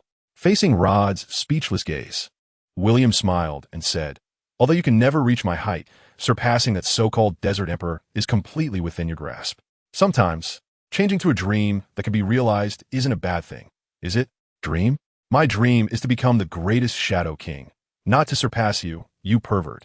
Noticing Rod rolling his eyes, Dolores beside them couldn't help but cover her mouth and laugh. Speaking of dreams, William walked over to Dolores and softly asked, my dear, what is your dream? Me? Facing William's gaze, Dolores blushed. My dream has already come true. Come true? At first, William didn't react until he noticed the way Dolores looked at him. A smile appeared on his lips as he patted Dolores on the head and said, silly girl, you're still a bit away from your dream. For a moment, Dolores was a bit taken aback and curiously asked, what am I missing? You're missing me marrying you. Taking Dolores' hand, William held a magic crystal ring crafted from the fusion of 3-headed magic crocodile crystals and gold. After William's enhancement, this magic crystal ring had gained the ability to protect its wearer. Not to mention, even without the divine fruit, this ring was enough to ensure Dolores had the power to protect herself when she was alone. This is the product of William's hard work last night after strengthening. Although it can't be considered completely foolproof, in 99 of cases, this ring is enough to protect Dolores. Kneeling on one knee, William softly said, this is a tradition from my hometown. Beautiful Miss Dolores, will you marry me? I will. With Dolores' acceptance, William smiled and placed a magic mirror ring on Dolores' ring finger. Although only Rod was there to witness it from now on, you are mine. Watching the two embrace. Rod, not far away, felt a mix of emotions and couldn't help but feel like he was eating a mouthful of dog food. Although he was already experienced, Rod couldn't help but marvel at how powerful some of William's actions were in affecting women. Perhaps I could learn a thing or two, couldn't I? With this thought, a woman's figure appeared in Rod's mind, but he felt uncertain about whether she would agree like Dolores did. Looking at the ring on her hand, Dolores found herself increasingly fond of it and felt a surge of excitement inside. If it weren't for the fact that they were not in the royal capital, Dolores would have wanted to show the ring to everyone she knew. Although there had never been such a tradition on the continent of Xia, Dolores naturally would not refuse such a sense of ceremony. After the two had been affectionate for a while, Rod suddenly spoke to William. William, I originally had some ideas about the members of the squad, but I have some new thoughts. I wonder what you think. Go ahead. If we are to create the greatest shadow squad, I believe all members must be strong. William nodded. Indeed, a 10-person squad values quality over quantity. If we're going to select, we must choose the most elite. If that's the case, then all the targets for my previous members need to be revised. That's not necessary. Hearing Rod's words, William smiled. Just like the old you all lack nothing else. You simply lack an opportunity to obtain the divine fruit. What do you mean? How many candidates did you have at the beginning? 2. Each one, aside from lacking the ability to obtain the divine fruit, is not weaker than my former self. Just 2. We can completely provide the divine fruit. We provide? Rod was taken aback, then remembered. I forgot, after achieving S-level shadow, I have one opportunity to obtain the divine fruit. So that solves the fruit issue, and as long as we get one more. See, that solves it. As for the remaining members, I'm not in a hurry. I can take my time to find them. William's idea was quite simple. If possible, he wouldn't mind forming a group similar to the Akatsuki organization from the Naruto world. Just thinking about each member of his squad possessing the power to destroy a city was quite a pleasing thought. Let's go. Take me to meet them. Upon hearing William's words, Rod, for once, felt a bit embarrassed. William, how about I communicate with them first, and then you come? It wasn't that he was afraid they would refuse, but he was worried they might say something wrong and upset William without understanding the situation. Rod knew very well that although William was usually very amiable, that was merely a facade of strong person and didn't mean he didn't have a temper. Although they had only interacted for a month, Rod had a pretty good grasp of William's mindset. All right, then you go communicate with him first. Smiling, William understood the implication in Rod's words. Turning to Dolores, William said, Dolores, if you have nothing to do this afternoon, would you like to accompany me for a stroll? Speaking of which, I've never explored the city of Saya in full. The three parted at the door, and as they walked, Dolores began to introduce William to the city like a tour guide when she noticed that there were many things William seemed unclear about. Unlike the small town of Zai, where William had lived for 3 years, the city of Saya was also not in a modern style. Strolling and stopping along the way, William had his eyes opened. Dolores, is there a big difference between the royal city and the city of Saya? After pondering for a moment, Dolores smiled and replied, Actually, not much of a difference. The royal city is just a bit larger than the city of Saya, with a more reasonable planning and layout. The city of Saya has more professionals, while the royal city has more noble offspring. That's all. At this point, Dolores blinked at William and said softly, William, where do you plan to marry me? With a smile on his lips, William replied, Did I say I would marry you? Hearing William's words, Dolores was taken aback. However, noticing the teasing smile on William's face, Dolores couldn't help but hum, pouting as she pointed to the ring on her ring finger. But I'm wearing your ring now. You can't abandon me. Ruffling Dolores's hair, William laughed happily. Silly. Grabbing William's arm and fixing her hair, Dolores playfully asked, I'm serious, tell me. Then, what do you want me to marry you? Pointing to her lips, Dolores looked a bit expectant. Actually, I'm fine with anywhere, even in the city of Saya. It would be better in the royal city. Wouldn't it? MHM. Dolores naturally didn't deny this. After all, I grew up there. Of course, if you don't want to, I can be fine with anything. But what if I can't afford a house in the royal city? Oh, the house issue is not a problem at all. At worst, I'll just ask my father to buy it for me. Thinking about her continuous burden on her family, Dolores couldn't help but chuckle softly. Aren't you afraid your father will scold you if he finds out? Not afraid, not afraid. If he dares to scold me, I could just offer my little savings to you, Do you have a lot of money hidden?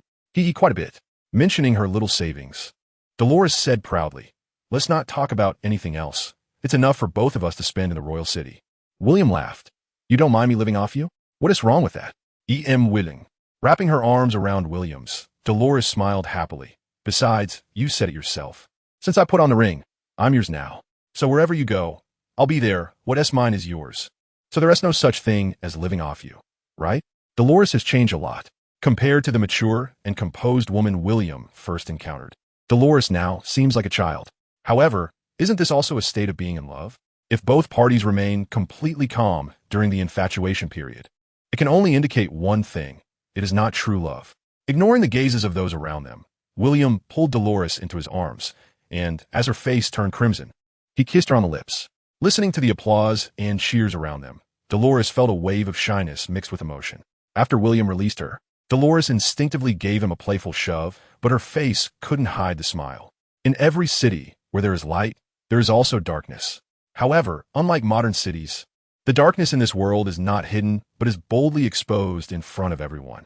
Looking at the grand venue before them, reminiscent of the Roman Colosseum, and hearing the cheers from inside, William furrowed his brow. This is a gladiatorial arena, and it is very bloody and violent inside.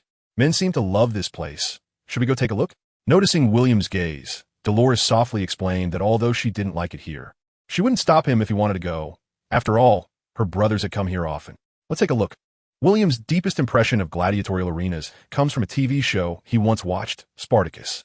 This was also the reason he wanted to see it, as he was curious if the gladiators in this world were like those he had seen before. Unlike other places, entry to the arena requires a ticket, and prices vary greatly depending on the location. The most basic seats are 1 silver coin per person, for both men and women. A slightly better seat costs 5 silver coins per person, which are closer to the arena and have a significant distance between them. As for the best VIP seats, they cost 1 gold coin each.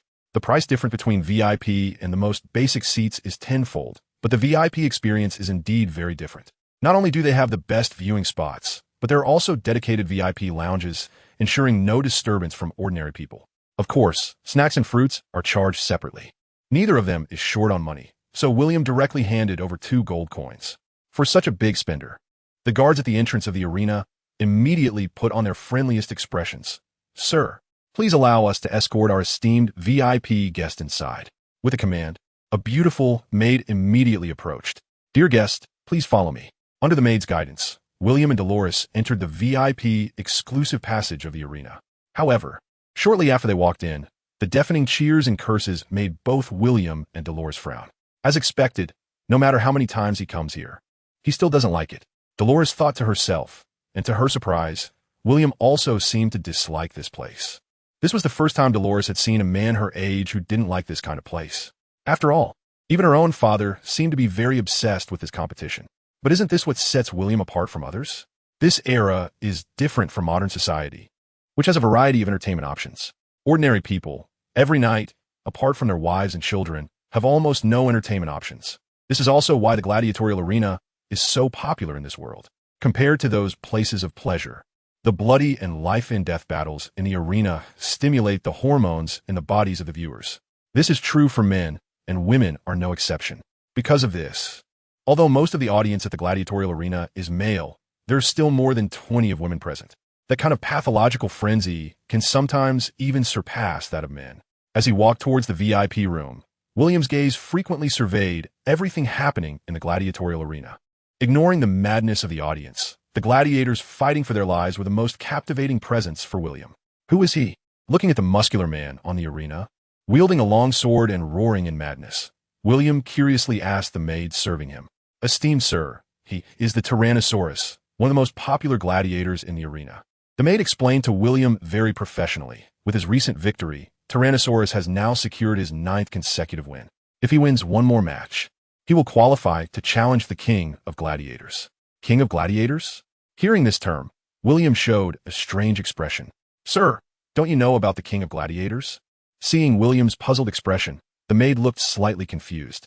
"You should know that this sport is popular all over the world." Beside them, Dolores, who knew William's place of birth, quietly explained. The King of Gladiators is a grand event held annually in the arena. The Kingdom of Yastar has a total of 13 cities, each with an arena, and anyone who achieves 10 consecutive wins in the contemporary arena can participate in the grandest competition for the King of Gladiators held in the royal city each year. Is achieving 10 consecutive wins very difficult? Hearing William's question, the maid smiled slightly and said, "Sir, in fact, it is very difficult. 10 consecutive wins require participating in 10 matches over 10 consecutive days, regardless of injuries or whether you can still fight. It's either life or death. For the participants, it's 9 deaths for every 10 lives." William nodded, understanding the difficulty. Then why do they still participate?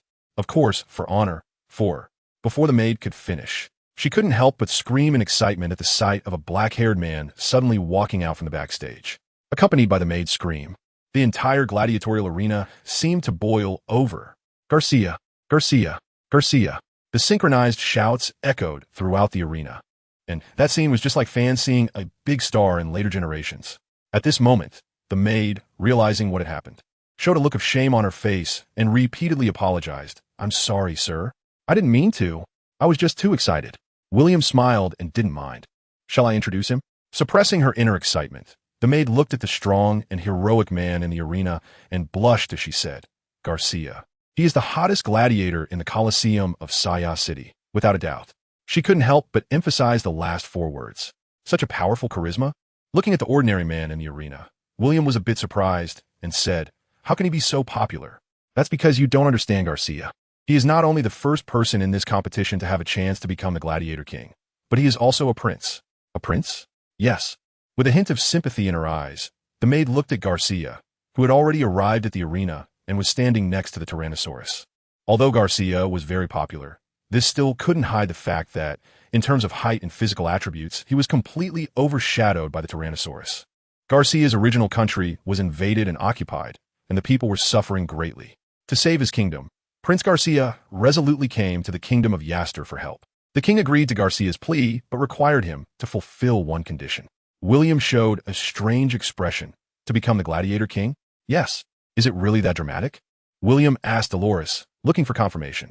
Noticing William's gaze, Dolores nodded and replied, "It's true." The intention of Emperor Yaster was also to help Garcia, because the reward for becoming the king of gladiators is a divine fruit. For the small country of Bruce, where Garcia is located, the existence of a powerful divine bestower is enough to help Garcia overthrow the invaders.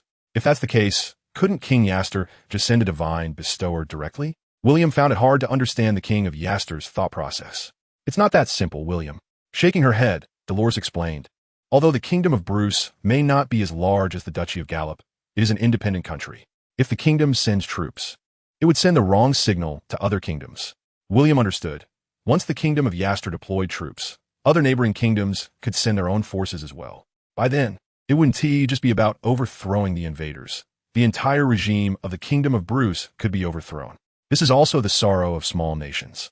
Their existence is not due to their own strength, but rather because more powerful kingdoms choose to let them exist for certain reasons, while surviving in the cracks. Once war breaks out between kingdoms, they become the biggest buffer zone and battleground between them. The identity of a gladiator may seem glorious at first glance, but in reality, it is not only undignified but also carries humiliation. Even if one ultimately becomes the king of gladiators and receives the divine fruit to outsiders, this identity is undoubtedly no different from that of a slave or a king of slaves in a feudal society. Ultimately, the identity of gladiator is mainly a profession created to please the wealthy and nobles. At the same time, in the arena when Garcia, who is a head shorter than the Tyrannosaurus, approaches his opponent, the cheers of the entire Colosseum suddenly come to a halt. The scene before them resembles a century-long battle in the future world, the confrontation between a king and a soon-to-be king. Ignoring the gaze of over 1,000 people in the stands, Garcia calmly says to the Tyrannosaurus, "Your next opponent is me. Is that so?" A playful smile appears on the Tyrannosaurus's face, with a cruel murderous intent in his eyes. "Then I am truly honored." Looking at the Tyrannosaurus's serious injuries and the bandages wrapped around his waist, Garcia solemnly says, "I'm sorry to face you in this way, but I want to hold back." Ha ha ha. Upon hearing Garcia's words, the Tyrannosaurus bursts into laughter. "You think you can win?" Perhaps to the audience in the Colosseum, Garcia is undoubtedly the most popular gladiator, but to real gladiators, Garcia is nothing but a clown. This is not only due to his built-in identity and popularity, but more importantly, jealousy. Garcia not only comes from a noble background, but also is completely different from those true gladiators who have struggled from the bottom up. He is like a pay-to-win player in a game, and not only does he pay to win, but he also cheats. Because of Garcia's built-in popularity, even the winning streak arranged for him lacks any real strong opponents. This is also why other gladiators have fought tooth and nail without achieving a winning streak, while Garcia can do so effortlessly. From the bottom of his heart, the Tyrannosaurus looks down on Garcia. Moreover, thinking back to when he began competing for the title of King of Gladiators and the expressions of disdain from those nobles, the Tyrannosaurus feels deep-seated disgust. The Tyrannosaurus not only wants to win, but also to become the biggest dark horse in this tournament. He originally thought he would battle Garcia for the final spot after completing his winning streak. However, clearly, the nobles, noticing the unfavorable momentum, have begun their schemes again. "No matter. Do you think I'm really weak just because I'm injured? That just means you underestimate me too much." Kicking away the body of the gladiator who died in the last battle, the Tyrannosaurus roars while holding his battle knife. "Come on, Garcia. Today, you will undoubtedly die." Facing the Tyrannosaurus, who is as furious as a madman, Garcia shows a serious expression. He knows that today's battle may be the most dangerous one he faces in the arena. Unlike the Tyrannosaurus, who is only equipped with a two-handed battle knife, the calm Garcia is equipped with an oak shield and a one-handed sword. Ladies and gentlemen, the final battle is about to begin. There is no need for me to introduce the combatants. The Tyrannosaurus, Garcia Bruce. The odds for victory in this battle have been released, and everyone can participate enthusiastically. So, who will claim the title of the final king of gladiators today? Let us wait and see. In the center of the arena, after the host makes a brief opening statement into a microphone resembling a loudspeaker, he raises his right hand. "Fight. Begin." With a roar. Before the host even has a chance to leave the stage, the Tyrannosaurus lunges towards Garcia with his two-handed battle knife, mercilessly striking down at Garcia. In the face of this attack, Garcia lifts his oak shield without even thinking and blocks in front of him. However, bang, with a loud sound. Although Garcia managed to block the Tyrannosaurus's strike with the shield, everyone underestimated the Tyrannosaurus's power. With one blow, Garcia, holding the shield, was even knocked back. Seeing Garcia roll and struggle to get up, the Tyrannosaurus cannot help but laugh wildly. Garcia, come on, let's fight. Another heavy blow. Bang. Garcia is knocked back again, his face turning pale. Just as he is shocked by the Tyrannosaurus's immense strength, he suddenly sees the Tyrannosaurus right in front of him. What? As the Tyrannosaurus prepares to behead Garcia with another strike, the entire Colosseum lets out a gasp. No one expected that the most popular Garcia would be so powerless against the Tyrannosaurus. However, compared to all the women, the men cannot help but laugh wildly. Kill him. Kill him. Win. Ha ha ha. Even at this moment, the entire Colosseum has gone mad, but in the arena, Garcia seems to hear none of it. As he sees the Tyrannosaurus's knife coming down towards him, Garcia hears the sound of his own heart exploding. Bang, bang, bang, bang. I cannot lose. I cannot lose. Thinking of his kingdom, the people of the kingdom, and his wife, in a flash, Garcia unexpectedly does not passively defend, but charges at the Tyrannosaurus with a shield. What? Caught off guard by this sudden move, the Tyrannosaurus is stunned. The blade barely grazes Garcia's head, cutting off a long strand of hair. But the Tyrannosaurus is knocked back into the air by Garcia's oak shield. Ah, Garcia, my prince. So cool. The entire Colosseum is in turmoil, and the audience on the platform stands up in excitement. Both fall to the ground, and as they get up, the Tyrannosaurus glares with rage. In fact, the impact just now did not cause much harm, but it was extremely embarrassing. With a sudden force underfoot, a deep pit was created as the Tyrannosaurus charged at Garcia once again. However, this time, Garcia, understanding that he was no match for the Tyrannosaurus's strength, had no intention of clashing head-on. Relying on agile footwork, Garcia continuously dodged the Tyrannosaurus's attacks, seizing the opportunity to strike with his single knife. This not only interrupted the Tyrannosaurus's offensive, but, for a moment, the once dominating Tyrannosaurus was actually suppressed by Garcia. The weapon not only compensated for Garcia's lack of strength, but his nimble movements and clever tactics left the Tyrannosaurus bewildered. At this point, the Tyrannosaurus realized that it had underestimated Garcia. Unlike the wild upbringing of the Tyrannosaurus, Garcia, who had been a prince since childhood, received the best education and guidance from renowned teachers. Coupled with Garcia's exceptional talent, his strength was not merely a result of cheating, as the Tyrannosaurus had thought. Unfortunately, the Tyrannosaurus realized this too late. As the battle progressed, Garcia even proactively used shield bashes to counter the Tyrannosaurus's attacks, thrusting his knife from an unbelievable angle amidst the Tyrannosaurus's confusion. With a thud, the knife struck, and the Tyrannosaurus widened its eyes in disbelief as it looked at the wound on its abdomen. You lost. Looking calmly at the Tyrannosaurus, Garcia spoke in a steady tone. Unlike the Tyrannosaurus, which would kill its enemies, Garcia, as usual, chose to spare it and did not bring the Tyrannosaurus to its death. This is Garcia's charisma, but is also his greatest weakness. Did I lose? The bloody Tyrannosaurus not only didn't weaken, but instead revealed an extremely ferocious smile. No, Garcia. It's you who lost. With his left hand tightly gripping Garcia's dagger, the Tyrannosaurus suddenly swung his battle blade towards Garcia's head. What? Garcia, whose strength was no match for the Tyrannosaurus, decisively chose to retreat upon realizing he couldn't withdraw his dagger. Swish! Although he reacted quickly, a wound was still drawn across Garcia's chest. However, at this moment, Garcia couldn't care less, because the Tyrannosaurus had directly pulled out the dagger that was embedded in his body and lunged at him again. The injured Tyrannosaurus was not affected at all. Instead, he became even more frenzied and mad. It was as if the wounds on his body didn't exist at all. No, this is impossible. At this moment, Garcia was in a terrible predicament, but he couldn't care less. What else could he let go of compared to death?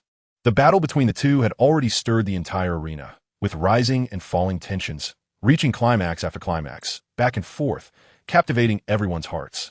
Under such circumstances, even Dolores, who had always disliked such bloodshed while sitting in the VIP room, was drawn in. William, at this rate, Garcia is going to lose. Due to the tension, Dolores held William's hand tightly without noticing. Faced with this situation, William didn't seem jealous. The duel was indeed very exciting. The Tyrannosaurus's brutality and Garcia's calmness were vividly demonstrated in this battle. At this point, both sides had used all their means. And just as it seemed Garcia would be killed by the Tyrannosaurus at any moment, William calmly said, "The Tyrannosaurus has lost." Upon hearing this, Dolores and her maid couldn't help but turn to look at William, as his words clearly contradicted the situation at hand. Although the maid wanted to say something, she didn't know what to say given William's VIP status, especially since deep down she also hoped Garcia would win. Unlike the maid, Dolores clearly had no such reservations. Looking at the scene, she asked in confusion, "William, what do you mean? The wound on his abdomen can't hold out much longer." What? Looking back at the Tyrannosaurus, Dolores was stunned to realize that blood was everywhere on the Tyrannosaurus's body. Upon closer inspection, its previously flushed face was starting to pale. Although its physique was special, it was still an ordinary person, and if this continued, it would undoubtedly die. In contrast, after withstanding the greatest pressure, Garcia could no longer afford to lose. As soon as the words fell, with a roll, Garcia managed to grab the single knife that the Tyrannosaurus had thrown on the ground during their fight. A reverse thrust. Watching the single knife pierce through its chest, the Tyrannosaurus paused for a moment, its eyes gradually losing focus. "I lost it," muttered through blood, and with a tilt of its head, the Tyrannosaurus completely lost its breath.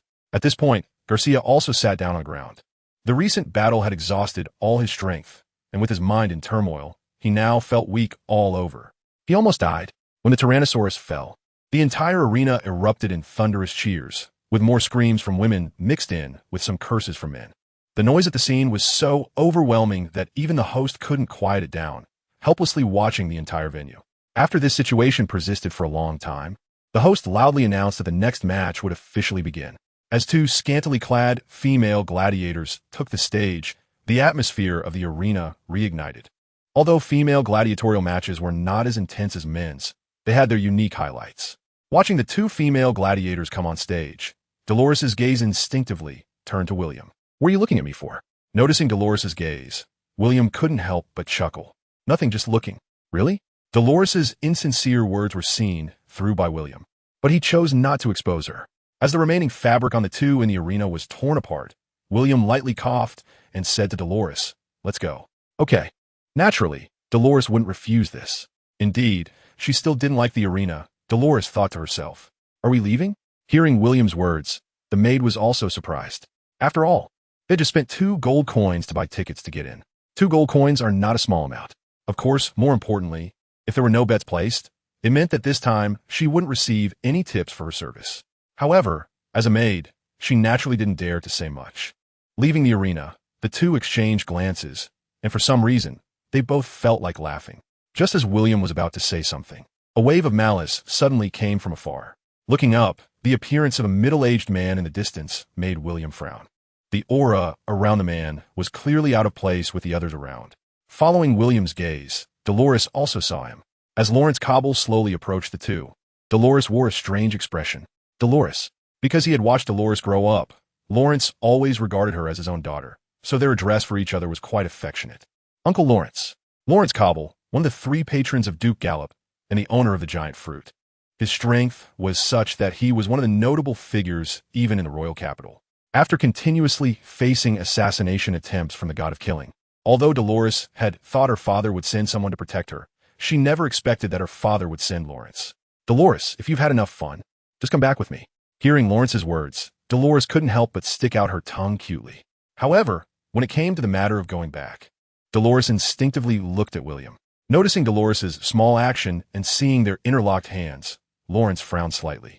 After sizing William up, he coldly asked, "Who is he?" Perhaps William's appearance had a great impact on women, but Lawrence's first impression of William was not good. It wasn't just because William lacked any aura of a strong person. More importantly, William was too handsome, to the point where Lawrence instinctively felt that William was unreliable. It felt as if his own daughter had fallen for a playboy.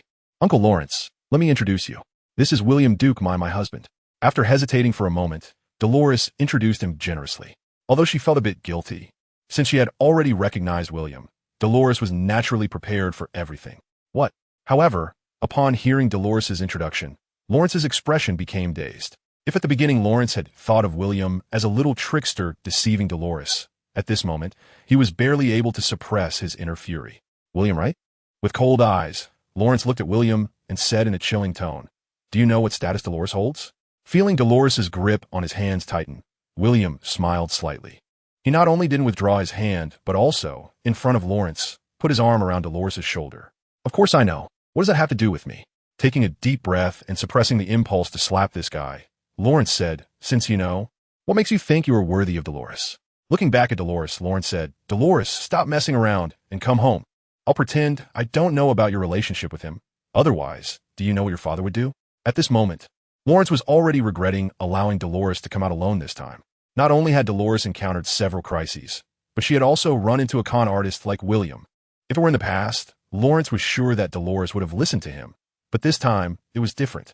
Faced with Lawrence's strong demeanor, Dolores firmly replied, Uncle Lawrence, I know what you want to say, but I also know what I'm doing. I hope you won't interfere with my feelings. You, pointing at Dolores. Lawrence was momentarily stunned. He never expected that the obedient and sensible Dolores would be so confused about this matter. Not wanting to lose his temper with Dolores, Lawrence had directed all his anger towards William. William, I think we need to have a serious talk. What do you think? Uncle Lawrence, is there something you can't say in front of me? I'm not a child anymore, Dolores said seriously, looking directly into Lawrence's eyes. However, Lawrence didn't look at Dolores, but kept his gaze on William. Gently patting Dolores on the shoulder, William smiled and said, It's fine, I'll talk to him. But William shook his head and softly said, Don't you trust me? I understand. Concern can lead to chaos. Although Dolores knew William was strong, she didn't want him to encounter any danger. As the two were about to leave, Dolores wanted to say something, but hesitated for a long time and still didn't speak. William was her lover, but in Dolores's eyes, wasn't Lawrence also family? Dolores truly found it hard to say anything serious to Lawrence, because she knew that everything he did was ultimately for her own good. Going outside the city? After a moment, Lawrence said lightly, Sure. Hearing William's response, Lawrence was somewhat surprised. However, thinking that William probably didn't know his true identity, Lawrence didn't dwell on it any longer. With a push of his foot, amidst a tremendous rumbling sound, Lawrence jumped directly from the city to the outside. This way of moving made William momentarily stunned, as it reminded him of the scene when he had just left Westworld Town. When he glanced around and noticed that William was still in place, Lawrence's face showed disappointment. He had originally thought the man Dolores was interested in would have something special about him, but it seemed that the other party was just an ordinary person after all. Since that's the case, when Lawrence landed, he suddenly noticed William, who had somehow appeared beside him, and was taken aback. Ignoring Lawrence's surprise, William calmly said, I know what you want to say, although I'm not a prince or a member of a noble family. If you want to ask me what qualifies me to be with Dolores, I can assure you it's my fists. Your fists? Hearing William's words, Lawrence couldn't help but laugh. Then let me see how hard your fists are. Come on. Without hesitation, the next moment, the two fists, one big and one small, collided on the spot. Boom. Looking at William, who stood calmly in place, Lawrence took 3 steps back with a look of shock on his face. This was the first time Lawrence had found himself at a disadvantage in a clash of strength. Thinking of power, Lawrence asked in confusion, Did you eat the power fruit? That's what I wanted to ask you, came the reply. Your strength and physique are quite strange, aren't they? Muttering to himself, Lawrence put away his long-held disdain and introduced himself. Lawrence Cobble, a user of the giant fruit. Giant fruit? A smile appeared at the corners of his mouth as Lawrence clapped his hands and said, Don't say I'm bullying you. Let me show you what I can do. Without any visible movement, Lawrence, who had been of normal height, suddenly expanded to twice his size. Looking up at Lawrence, William was also stunned. This ability is so strange, isn't it? William, come on, let me see your punch again. A buzzing roar came from Lawrence's mouth, and the next moment, a fist the size of a basin came crashing down towards William. Although Lawrence's body had doubled in size, his speed not only did not decrease, but actually increased correspondingly. Bring it on. Without hesitation, William met the fist above his head with a simple punch of his own. Bang! What? With a shout of surprise. Lawrence's massive size did not suppress William. Instead, he encountered an even greater force. With one punch, Lawrence was sent flying. It should be noted that the giant fruit not only enhanced Lawrence's size, but also his overall attributes and defenses. Giants, even in the mythological era, were incredibly powerful beings. Although he didn't unleash his strongest power, even so, feeling the excruciating pain from the punch, Lawrence still felt like he was going crazy. How is this possible? Are we still fighting? The wind blew William's hair wildly as he looked at Lawrence, a calm smile on his face. William, I admit I underestimated you. But if you think this is enough to defeat me. However, before Lawrence could finish his sentence, William suddenly vanished. Stop talking, let's just fight. As William's voice echoed in his ears, his figure had already appeared right in front of Lawrence's face. Boom! With a punch, Lawrence, who was sent flying, suddenly felt his body expand again. Well said. William, let's battle. A punch powerful enough to shake mountains was hurled towards William, who was still suspended in the air.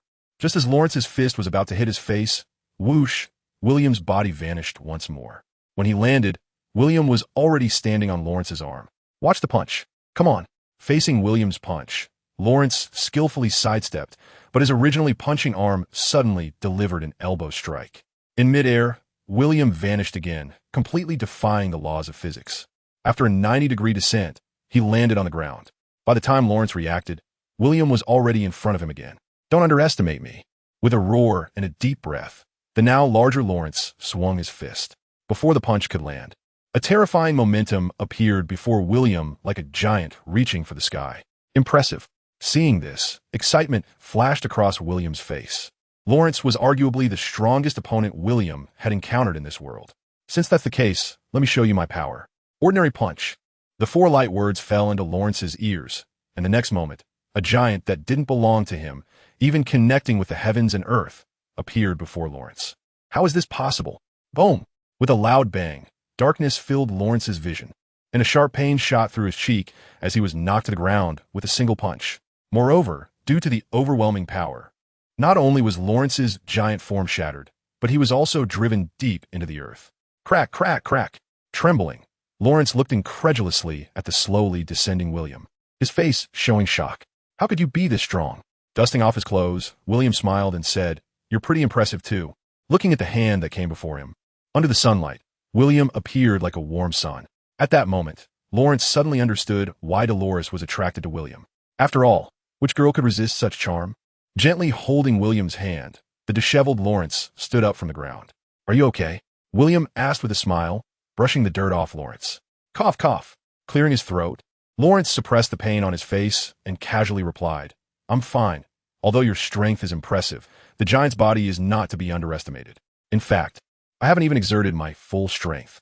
Hearing Lawrence's words, William chuckled. I understand. It's a pity, though. If I could fight you at your peak, it would surely be enjoyable. Upon hearing William's remark, Lawrence burst into laughter. There will be a chance. There will be. So, shall we head back? Will we drink? How about a drink tonight? I would love to. The atmosphere between the two was tense when they left, but it completely changed on their way back. Seeing the two chatting happily, Dolores felt relieved, yet somewhat puzzled. This was quite strange. Before Dolores could ask, William said with a smile, Let's go find a place to eat. Now, looking at the sky, Dolores looked a bit confused. Noticing the time was off, William smiled and said, That's true. How about we go to my place first? Laughing and chatting all the way, they arrived at William's residence. It's a simple house. Hope you don't mind, William said politely. Wes, never mind. This courtyard is quite nice, clean, and tidy. Entering the door, William noticed the servant who was cleaning. Rod, who are they? William, you're back. These are some servants I found for you. Don't blame me for taking the initiative. Rod leaned closer to William and whispered, These are all relatives of some of my former comrades. You don't need to worry about safety. Seemingly still concerned, Rod added, Also, you don't need to worry about costs. I'll handle that. The courtyard is so big that servants are needed anyway. Rod saved William a lot of trouble. As for the costs, I will cover them. That's not necessary. Motioning to Lawrence beside him, William introduced, This is Lawrence Cobble from the Dolores family. Lawrence, this is Rod Garcia, my friend. Lawrence? Upon hearing the name, Rod seemed to feel a wave of familiarity and surprise, quickly widening his eyes. You are the giant Lawrence? Oh, you know me. Lawrence was also a bit surprised, not expecting someone in this border town to know him, but it felt quite nice. Seeing Lawrence's happy expression, William found it amusing. Putting aside the initial impression Lawrence gave him, the other person's personality was quite interesting. Lawrence, would you prefer tea or? Yeah. Hearing that, Lawrence couldn't help but frown. Just as Lawrence hesitated to say something, Dolores, standing next to William, chuckled, William, Uncle Lawrence prefers drinking. In fact, before obtaining the giant fruit ability, Lawrence did not like drinking, but after gaining the physical qualities of the giant fruit, he developed a dependency on alcohol. Or rather, it was a giant fruit that made Lawrence dependent on alcohol. However, unlike ordinary people, while Lawrence enjoyed drinking, his body did not absorb any alcohol. At his most outrageous, Lawrence even tried drinking for an entire day without any issues. He has the stomach of a giant. This is how many friends familiar with Lawrence described him. If we're talking about good wine, I actually have some. A thought crossed William's mind, and he smiled. Wait here, I'll go get it for you. After arranging for everyone to take a seat, William pretended to leave the hall. Coming back shortly, he brought in a small wine jar that didn't seem particularly special. Seeing the small wine jar in William's hand, Lawrence couldn't help but chuckle. William, this little bit of wine is barely enough for water. Is that so? Then try it. I guarantee you won't be able to drink a third cup. William's claim sounded exaggerated, but Lawrence naturally didn't believe it. 3 cups, huh? Let's see how it goes. Lawrence was quite confident in his drinking capacity. And what if you can't drink anymore? Hey, William, if I can't drink anymore. Pointing to himself, Lawrence confidently declared, I'll take care of the matter between you and Dolores. Hearing Lawrence's words, Dolores's face turned slightly red. Meanwhile, William, who was holding the wine jar and coming to the table, smiled. There's no need for you to take care of anything between me and Dolores. You brat. Lawrence couldn't help but laugh. Although your strength is impressive, you should know that with me bringing Dolores back, you have quite a few competitors. What do you mean? William frowned at Lawrence's words. It's normal that you don't know. Before I left, someone had already proposed to Dolores's father, Duke Gallop, and he's a prince of the Yaster Kingdom. Uncle Lawrence, the prince you mentioned isn't Prince Penelo, is he? Oh, you know about this? Confirming Lawrence's statement. Dolores furrowed her brows even more. Grandpa Lawrence, you know what kind of person Penelo is. How can my father possibly agree? Duke Gallop hasn't directly agreed. That's why I'm bringing you back to discuss this matter. Besides, I heard that Penelo has turned over a new leaf, so Duke Gallop is hesitating about it recently. I don't believe it. Moreover, I already have someone I like. Mentioning this, Lawrence looked at William and said, William, with your strength, you should come from a notable background, right? Which family are you from? Raising an eyebrow, William helplessly replied, Lawrence, you're mistaken about this. I'm just an ordinary person. If you must say something about my identity, the only one I have is an A-level shadow. However, I doubt this title is of much use. However, upon hearing William's words, Rod disagreed. William, the title of A-level shadow is not insignificant. Not insignificant, William retorted. But at this moment, he also noticed Lawrence's gaze and frowned. Is A-level shadow really that impressive? If it's the A-level shadow from the Shadow Pavilion, then this title is indeed quite impressive for ordinary nobles. However, when competing with a prince, it still falls short. Rod confidently said, Lawrence, what if you add the identity of an S-level shadow? If it's S-level, then there's no problem. William was incredulous. Does the Shadow Pavilion have such powerful figures? William, although A-level shadow doesn't have a noble title, its status can already rival that of ordinary nobles. If it is an S-level shadow, it can truly stand shoulder to shoulder with nobles of the city lord level. The reason you find the identity of the shadow quite ordinary is that you have joined the Shadow Pavilion for too short time, so you know too little about it. Seeing that William still looks a bit puzzled, Rod helplessly said, It seems I need to educate you on the basic knowledge of the Shadow Pavilion. The entire world is composed of 10 major kingdoms. But within these 10 kingdoms, there are 3 organizations that span the entire human world. The Shadow Pavilion is one of them, and the other 2 organizations are the Temple of Killers and the Temple of Gods. William has heard of the Temple of Killers, but this is the first time he has heard of the Temple of Gods. Curious, William asked, What is the Temple of Gods? The Temple of Gods is the most mysterious organization on the entire continent and is also recognized as the strongest force. I have heard that only the most powerful fruit bearers with divine gifts can enter the Temple of Gods. Each core member possesses power that rivals that of gods. Is it really that powerful? Hearing Rod's explanation about the Temple of Gods, William felt incredulous. With a light chuckle, Lawrence said, William, although the Temple of Gods is powerful, the Shadow Pavilion is equally not to be underestimated. Indeed, while the Temple of Gods is mysterious, if we talk about the organization with the largest influence, it is undoubtedly the Shadow Pavilion. Rod has full confidence in his organization.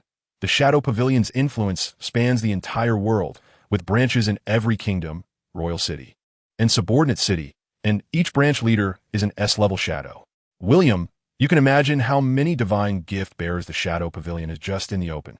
And this is merely the divine gift bearers that the Shadow Pavilion has on display. William, do you know why we're called shadows? Why? In fact, William also couldn't understand this name. Speaking of this, Rod proudly said, because the founding Shadow King of the Shadow Pavilion was a bearer of the Shadow Fruit, and at his peak, he was a being who had killed gods. Killed gods. Even the Temple of Gods can only claim to rival gods. While the Shadow King is a being who has truly killed gods, William understood the concept behind it. Therefore, don't think that our identity is inferior. In fact, if we are to compare identities, you're only lacking a bit of time. An S-level shadow, right? Rod nodded and said, yes. As long as you become an S-level shadow, even when facing King Aster, you will have enough privileges. Hearing this, William couldn't help but exchange glances with Dolores. How about I level up first before going? Lawrence was a bit confused. William, becoming an S-level shadow, is probably not that simple, right? Regarding this question, Rod had the authority to speak. It may be difficult for others, but for William, it is just a matter of time. Are you saying? The trial of the gods. The back and forth made William feel strange. If that is the case, then William's identity issue would not be a problem. Once he becomes an S-level shadow and passes the trial of the gods, he would not fall short, even compared to Princess Penelope. Is there anything else about the trial of the gods that I don't know? Rod nodded and said seriously, William, the trial of the gods is the most core secret of the three major organizations. I am not particularly clear about what secrets it holds, but I suspect it should be related to the gods. It is the inheritance of the gods. Lawrence's words attracted everyone's attention. Noticing the gaze of the three, Lawrence smiled and said, don't look at me. I only know this. It was some information I received after my fruit awakened, and it is only some very fragmentary memories and images. I am not particularly clear about the specifics. Fruit awakening. Unlike others who felt incredulous, William was curious about Lawrence's so-called fruit awakening, because this divine gift fruit is indeed becoming more and more like a devil fruit. Meanwhile, Dolores curiously asked, what is fruit awakening, Uncle Lawrence? Divine gift bearers. Although they have already gained the abilities of divine gift fruits, they only possess the most basic powers of the fruit. Fruit awakening is a deeper core power of the divine gift fruit, and it is the true power of the divine gift fruit. Seemingly feeling that this explanation was a bit abstract, Lawrence deliberately enlarged his palm and said, you see, this is the power I had when I just awakened the giant fruit. The giant fruit granted me the ability to enlarge various parts of my body, and after awakening, I gained the ability to enlarge my entire body. As soon as he finished speaking, Lawrence's entire body began to grow larger. Do you understand? With such a clear explanation, even Dolores, who was the only one present without the divine gift fruit, understood, let alone William and Rod. If that is the case, what ability can I awaken after my fruit awakens? Waving his finger, Lawrence corrected a misconception of Rod. It is not about what ability you can awaken, but the true power of the divine gift fruit. Only by understanding the core power of the divine gift fruit can you achieve the true awakening of the fruit. The true power of the divine gift fruit? If it were other fruits, Rod might not know, but he was very familiar with the abilities of the Desert Emperor. The Desert Emperor is terrifying because he has the power to turn a city into a desert in an instant. Could this be the true power of the desert fruit? Rod speculated in his heart. As for William, he had already reached the awakening state in the development of a shadow fruit. After all, William's shadow fruit enhancement had already reached an astonishing 100, and although it could not reach the strength of a photosynthetic body, William was confident that there should be no one in this world who understood the power of the shadow fruit better than himself. Looking at William, Lawrence said speechlessly, William, are you going to drink this wine or not? After talking for so long, William showed no intention of opening the wine jar, which made Lawrence a bit unable to hold back. Saying he couldn't drink 3 bowls, Lawrence naturally didn't believe it. I forgot this. Come on, let us drink. After that, William opened the wine jar, and suddenly, a rich aroma of wine mixed with fruity and fragrant scents filled the entire hall. Involuntarily sniffing, Lawrence's eyes nearly bulged. What kind of wine is this? The wine was originally just the most ordinary wine in this world, but after system enhancement, it had reached the level of divine nectar. And this is also why William said Lawrence wouldn't be able to drink the 3rd cup. The celestial brew is not to be taken lightly. Carefully pouring a small cup for the 3, Lawrence felt his mouth twitch. William, you're going too far. This little wine, even enough to fill the gaps between my teeth. Looking at the small cup in front of him, Lawrence felt deeply humiliated. Let us not talk about anything else. Let us drink this cup first. Are you joking? Do you know how much I can drink? Lifting his glass, Lawrence eagerly drank the wine in front of him in one gulp, right in front of the 3 others. Just as he was about to say, you won't say I can't handle these 3 small cups, the wine went down his throat, and he suddenly felt a powerful ethereal energy surging up to his heart along with the alcohol. In an instant, the originally white skin of Lawrence flushed red. In the next moment, his head swayed, nearly causing him to topple over. What kind of wine is this? Covering his head, Lawrence felt as if his whole body, heart, and soul were about to get drunk. Looking at Lawrence now, his originally clear eyes had already taken on a hint of drunkenness. So potent? Seeing Lawrence's appearance, Rod, who also enjoyed drinking, couldn't help but curiously lift his glass. However, noticing Lawrence's condition, Rod naturally dared not drink it all at once. He took a small sip, and immediately, Rod's eyes widened. Good wine, good wine. Due to the small dosage, the ethereal energy in the celestial brew perfectly began to cleanse Rod's limbs and bones. In just a moment, Rod felt as if his whole body had been refreshed and invigorated. Looking at the wine in his glass, Rod was utterly astonished. He really couldn't imagine that such a small cup of wine could have such a significant effect. Observing the two, Dolores couldn't help but feel a surge of curiosity. However, just as she was about to drink, William reminded her, "Your constitution is not the same as theirs. Take a sip, just a little at a time." Hearing William's words, Dolores understood and took the smallest sip. Instantly, Dolores felt as if her entire blood flow had been unblocked. As a result, the scene that followed became Rod and Dolores taking small sips from time to time, their smiles never fading. As for Lawrence, although he was tough on the outside, he could no longer complete his sentences. His whole body felt weak, and his head was muddled. The question of whether to continue with the second cup was no longer something Lawrence was considering. He was now desperately trying to resist passing out. If this was truly drunkenness, Lawrence could be sure that he would have no face to meet anyone tomorrow. But, bang! Lawrence, who had fallen face down on the table, startled Rod and Dolores, who were sipping their drinks. The two, realizing what had happened, almost burst out laughing. Where's the promised high tolerance? Just one cup down, and he's worse off than me.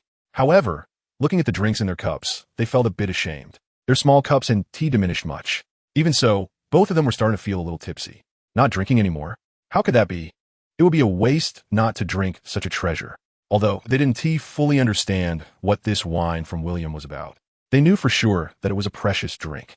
As for William, after Lawrence collapsed, he had already downed his third cup. TSK. William regretted. If I had known it would be so easy, I should have bet on something else earlier. By the time the last cup was finished, both Dolores and Rod could no longer hold on and had fallen into a deep sleep. William carried Dolores into her room, while Rod and Lawrence were naturally taken to their respective rooms by servants. As the moon hung high in the sky, William sat alone in the courtyard, happily enjoying his drink while busy with something. What was he busy with? Naturally, he was busy crafting. Ding, ding, ding, ding. After a blinding golden light, William smiled as he watched the fire god sword, which floated around him before coming to his hand. Item, fire god sword. Level, low-grade immortal artifact. Attributes, spirit, heavenly fire. Indestructible. Enhancement, 1000. A heavy sword without an edge, great skill without craftsmanship. Although the attributes of the fire god sword were quite simple, it was precisely because of this simplicity that its immense power could be demonstrated. Grasping the hilt of the fire god sword, a feeling of blood connection and spiritual communication surged within him. Finally, it has become an immortal artifact. Instinctively swinging the sword, the original night sky transformed into a bright blaze. Watching the sword energy that illuminated the entire city of Sayre, William was momentarily stunned and couldn't help but smile. Wasn't this commotion a bit too big? Buzz. Feeling the consciousness transmitted by the fire god sword, a smile appeared on William's face. Fortunately, that swing was directed at the sky. If it had been aimed at the ground, the entire city of Sayre might have been obliterated. And this was even without William using any power or techniques to enhance it. This shows just how immense the amplification of the fire god sword is. Retrieving the fire god sword, William's gaze turned to the wrist guard on his hand. The original gold brick has been completely transformed by William into the form of the golden saint cloth. However, unlike the fire god sword, due to the inability to awaken the weapon spirit, William is almost certain that the golden saint cloth can hardly break through the level of celestial artifacts. Although William does not need the protection of the golden saint cloth, it is still a matter of prestige. In William's vision for the future, not to mention the chaos treasures, he must at least have a body full of innate treasures. If there is no hope for the golden saint cloth to advance, William is prepared to switch to another one. But wait, system, since you are the infinite enhancement system, there shouldn't be any bottlenecks for anything, right? To this question from William, the system replied speechlessly, "Host, why do you care so much about item levels? If you focus on enhancement levels, you wouldn't be asking this question. Enhancement levels? It's just like you. You're not an immortal, but do you think you're weaker than an immortal now? The level of an item may grant it various abilities, but if we set those abilities aside, the system's enhancement is always present. And you host. The divine gift fruit can grant you various abilities, but without the divine gift fruit, does that mean you are weak? William understood. System, I get it now. A child worth teaching. Although not weak, but handsome indeed. The system's laughter abruptly stopped, and it seemed a bit annoyed, no matter how strong or handsome. Can you compare to the beauty of exploding a star with a punch? Think about the spirit bomb and Kamehameha from Dragon Ball. Can't you use those? Light and physique are not handsome? Let us talk about infinite chi. It's you, doesn't he use it? If you don't believe me, try using it once. As for infinite chi, if I really used it, this world might be gone in an instant. All right, I'm just rambling. Upon hearing this from William, the system snorted and stopped talking. Invincibility is so lonely. While that is true, William definitely won T-stop enhancing. The next day at noon, when Lawrence woke up, William and Rod had already left the residence. Upon learning that Dolores was still asleep, Lawrence breathed a sigh of relief. Thinking about the bet he made with William last night, Lawrence felt a bit embarrassed. After having breakfast, Lawrence leisurely drank tea in the courtyard, waiting for Dolores to wake up. In the shadow pavilion, hearing William's proposal to sign up for the divine trial, Hermann naturally would not refuse, as he originally intended to have William participate in this year's divine trial. William, currently, there are 3 people in the city of Saya who meet the standards to participate in the divine trial, but this year's quota goes directly to you. Therefore, you can go directly to the royal city to participate in the final trial at headquarters. While speaking, Hermann took out the token symbolizing his identity from his waist. Here, this is your identification. Taking the token from Hermann's hand, William said nothing. As for whether this matter was fair, there is no fairness in this world. And if it came to a match, William was not afraid of anyone. On this point, William was very certain, and Hermann was equally aware. The gap between ordinary people and those who possess the divine gift fruit is vast, let alone among the divine gift holders. William's strength is among the best. Oh, by the way, I don't know if you all know about this. Mentioning the flame sword chi that illuminated the entire city of Saya last night. Hermann appeared a bit troubled. That level of power even made Hermann feel a little scalp tingling. Last night, rubbing his head, Rod helplessly said, I drank too much last night and fell asleep early. But thinking about the sword chi, Rod looked at William and said, if we're talking about that level of sword chi, William, in my impression, only you could have done it. About that, speaking of this matter, William felt a bit awkward. I experimented a bit yesterday. Sorry about that. It was really you? Remembering the scene from last night, Hermann was stunned, incredulously saying, William, just how strong are you? Not that strong, really just about that. If Rod had asked, William would naturally not hold back, but since it was Hermann, William remained modest. Speaking of which, I haven't had a good workout in a while. How about an old man like me have a match with you? Hearing this, before William could say anything, Rod quickly interjected, Hermann, just forget it. At your age, if you get hurt, it won't be good. Raising an eyebrow, Hermann smiled. Although I'm old, if it's against William, I really want to see. Hearing this, William also smiled and advised, President Hermann, old age should be seen as a benefit. That's a good thing. But as for a match, let us skip it. You are indeed getting older. Knowing I'm old, you should let me have my way. Hearing this, William didn't know what to say and hesitated for a moment before saying, but if it's just like that, you probably won't feel satisfied, right? You brat. Patting William on the shoulder, Hermann couldn't help but laugh. Although Hermann wanted to say, don't underestimate my strength, since William didn't want to fight, Hermann wouldn't push it. On the contrary, winning would be fine, but if he lost, he would lose face. This is actually quite good. The final trial at headquarters is on October 1st, so don't forget to report there when the time comes. Hermann reminded William with a smile as William was preparing to leave. I understand, President Hermann. After leaving Hermann's office, William didn't leave directly. Instead, he went to the mission hall. Speaking of which, he hadn't taken a good look the last time he was here, and now on his second visit. William had already become an A-level shadow.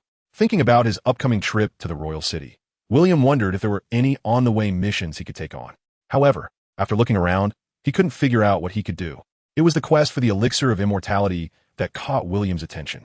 Rod, what's up? How about we take on the elixir of immortality quest? Upon hearing William's words, Rod was taken aback, then frowned. Taking a deep breath, Rod said, we can, but I haven't completed the S-level certification yet. If we take it on, We need to go to headquarters to accept the task. So, are there any interesting missions on this list? Interesting? The missions in the A-level task area are relatively difficult. If I had to say what's fun, exploration missions are more enjoyable, but the danger level for this type of task is quite unknown. Pointing to the task ranked third on the mission list, Rod said, like this one, the task to explore the Five Peaks Cave, there have been 3 waves of shadows that have gone missing there. Is it that mysterious? William was surprised to hear Rod's words. Among the A-level tasks, escort missions are actually the safest, while seemingly simple tasks like this one tend to be more challenging. What about this one? William noticed a very interesting task. Following William's indication, Rod pondered for a long time before saying, William, do you know about the Kingdom of Bruce? William nodded and said, I've heard a bit about it. I watched a challenge by Garcia's Gladiator King at the arena yesterday. No wonder. Rod realized, if this task were an S-level quest, many people would be willing to take it, but unfortunately, it's only an A-level task. In that case, why not list it as an A-level? Rod laughed. It's simple, there's no money. If there were money, the task publisher would definitely list it as an S-level task. Regarding this, William also found it hard to understand. No way. Even if it's a small country, they can't offer rewards for an S-level task? Actually, this is quite normal. Just like your unfamiliarity with shadows, there are very few in this world who truly have the strength to publish S-level task rewards. The Bruce royal family might be able to, but now they are in rebellion. What do you expect that Prince Garcia to get the money? Speaking of this, Rod couldn't help but admire William's good fortune. After all, finding a woman willing to publish an S-level task as a reward for William's advancement is something that probably can't be found anywhere else in the world. It seems so. At this moment, William understood why Garcia had become a gladiator. Without a kingdom, Garcia was indeed no different from a stray dog. If he couldn't liberate his people or avenge his loved ones, it was likely that Garcia would never be able to move on in his life. Being able to issue an A-level mission was probably already Garcia's limit. In fact, William was thinking too lightly, let alone issuing an A-level mission. To ensure Garcia could leave the Yaster Kingdom to provide support, Garcia arrived without a single coin, and it took him immense effort and numerous hardships to finally reach the Yaster Kingdom. Moreover, this A-level mission was actually issued by the King of Yaster, who paid for it just to save face. As for why an S-level mission was not issued, there were naturally deeper considerations. The Shadow Guild certainly had the capability to liberate the Kingdom of Bruce. But how could the King of Yaster be willing to let the Shadow Guild join in this game to divide the benefits? It was precisely for this reason that the King of Yaster put up a rather useless A-level mission. After all, the King of Yaster had never thought that the Shadow Guild would take on this mission, considering that the A-level shadows did not have the ability to undertake it. However, the King of Yaster underestimated the situation. Among the A-level shadows, there were indeed individuals capable of taking on this mission, and as for the mission reward, William felt it was quite good. A reward of 5,000 gold coins, minus the Shadow Guild's commission, still left 4,000 gold coins. The commission is actually quite substantial. Moreover, the route to the royal city to visit the Kingdom of Bruce isn't too far. Of course, the main reason is that William has taken a liking to Garcia. William believes that Garcia is quite suitable for his team. As for whether Garcia is a prince, William hasn't thought too much about it. What does being a prince matter? Being able to join my team is an honor, even for a king. When William decided to take on this task, not only were the staff at the task window stunned, but even Rod was taken aback. Duke Shadow, are you sure you want to take on this task? Facing the staff's skepticism, William replied calmly, of course. Is there a problem? Oh, no problem. If you are sure about taking this task, please provide your shadow token. William nodded and took out his token from his space. After a series of operations, the task window staff awkwardly returned the shadow token to William. Duke Shadow, the task has been successfully accepted. I wish you success in completing it. Taking back his token, William left the shadow pavilion with a puzzled Rod. Just as Rod was about to say something, William asked Rod, how did it go with the 2 people you talked to? Rod felt a bit awkward about this. One person agreed, but the other hasn't responded yet. I'm planning to talk to him again in the next couple of days. No need to say much, agreeing is fate. If not, I won't force it. Hearing William's words, Rod felt regretful. Not for William, but for the friend who hadn't agreed. Let's go. Take me to meet the members of my future team. Rod led the way, and soon they arrived at an old house in a remote area of Saya City. Contrary to William's expectations, the team member Rod arranged for him was currently working as a blacksmith. Upon seeing Rod, Jeff Hart, a muscular man with dark skin, smiled while hammering a battle knife. Rod, Jeff. After they embraced, just as Rod was about to introduce William to Jeff, Jeff smiled and said, You must be William Duke that Rod mentioned. Hello. Nice to meet you. I'm Jeff Hart. Looking at the somewhat grimy hand extended towards him, William smiled slightly and shook it. Hello, I'm William. From now on, we'll be comrades.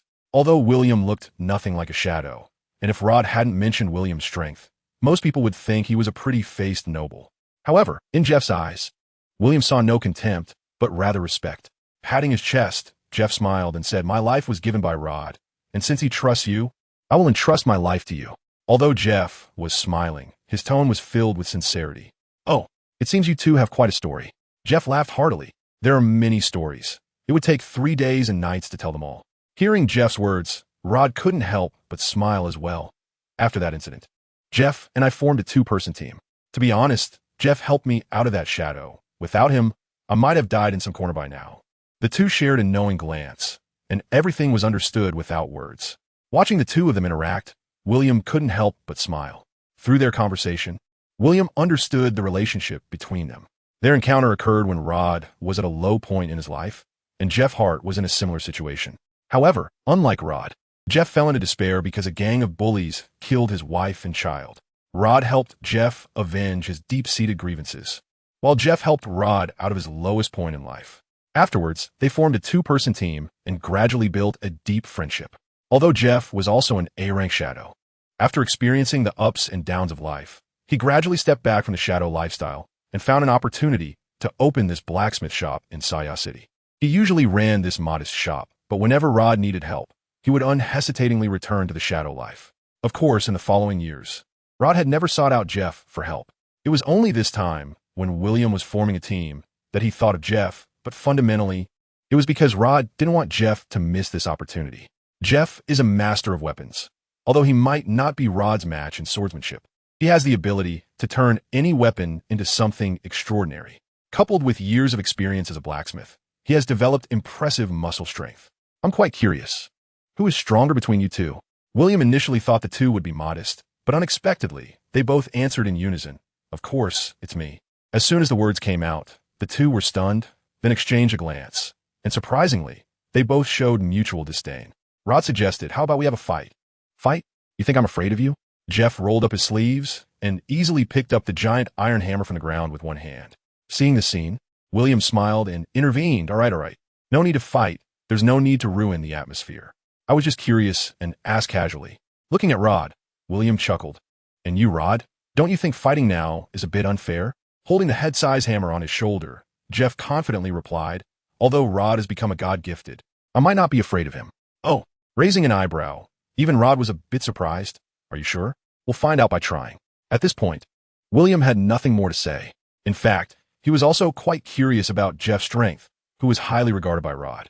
The two stood in the courtyard, and without any greeting, they had already launched their attacks at each other. Swinging the hammer, Jeff leaped down like a berserker. In response to this move, even Rod instinctively dodged. With a loud boom, the hammer smashed into the ground, creating a large pit. Rod, my strength isn't bad, right? Indeed impressive, but it's just all right. Dodging the hammer, Rod swung his hand for a horizontal slash. As he looked up to evade, Jeff swung the hammer back with great force, causing the air to explode. The two exchanged blows, constantly battling.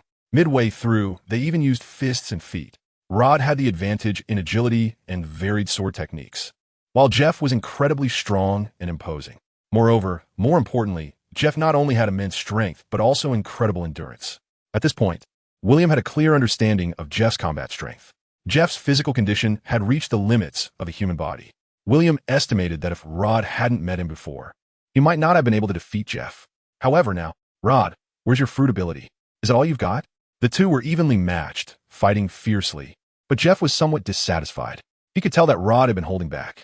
As a warrior, there is naturally a warrior's honor, and Jeff wanted to see just how strong Rod had become after becoming a god-gifted. Are you sure? Grabbing Jeff's hand that was wielding the hammer, Jeff was surprised to find that Rod, who had never been his match in strength, was actually able to block his power, and it wasn't even difficult. You? Don't underestimate me, Jeff. Unbeknownst to him, countless sands began to slowly spread from the ground, soon completely pinning Jeff down. Impressive. Looking at the astonished Jeff, just as Rod was about to say something, suddenly, Jeff grunted in anger. Bang! An unbelievable scene occurred. The sand that trapped Jeff was explosively shattered by him. However, Just as Rod was about to activate his ability again, Jeff stumbled and almost fell to the ground. Breathing heavily, Jeff sat down and waved his hand, saying, "Forget it. Forget it, I admit defeat."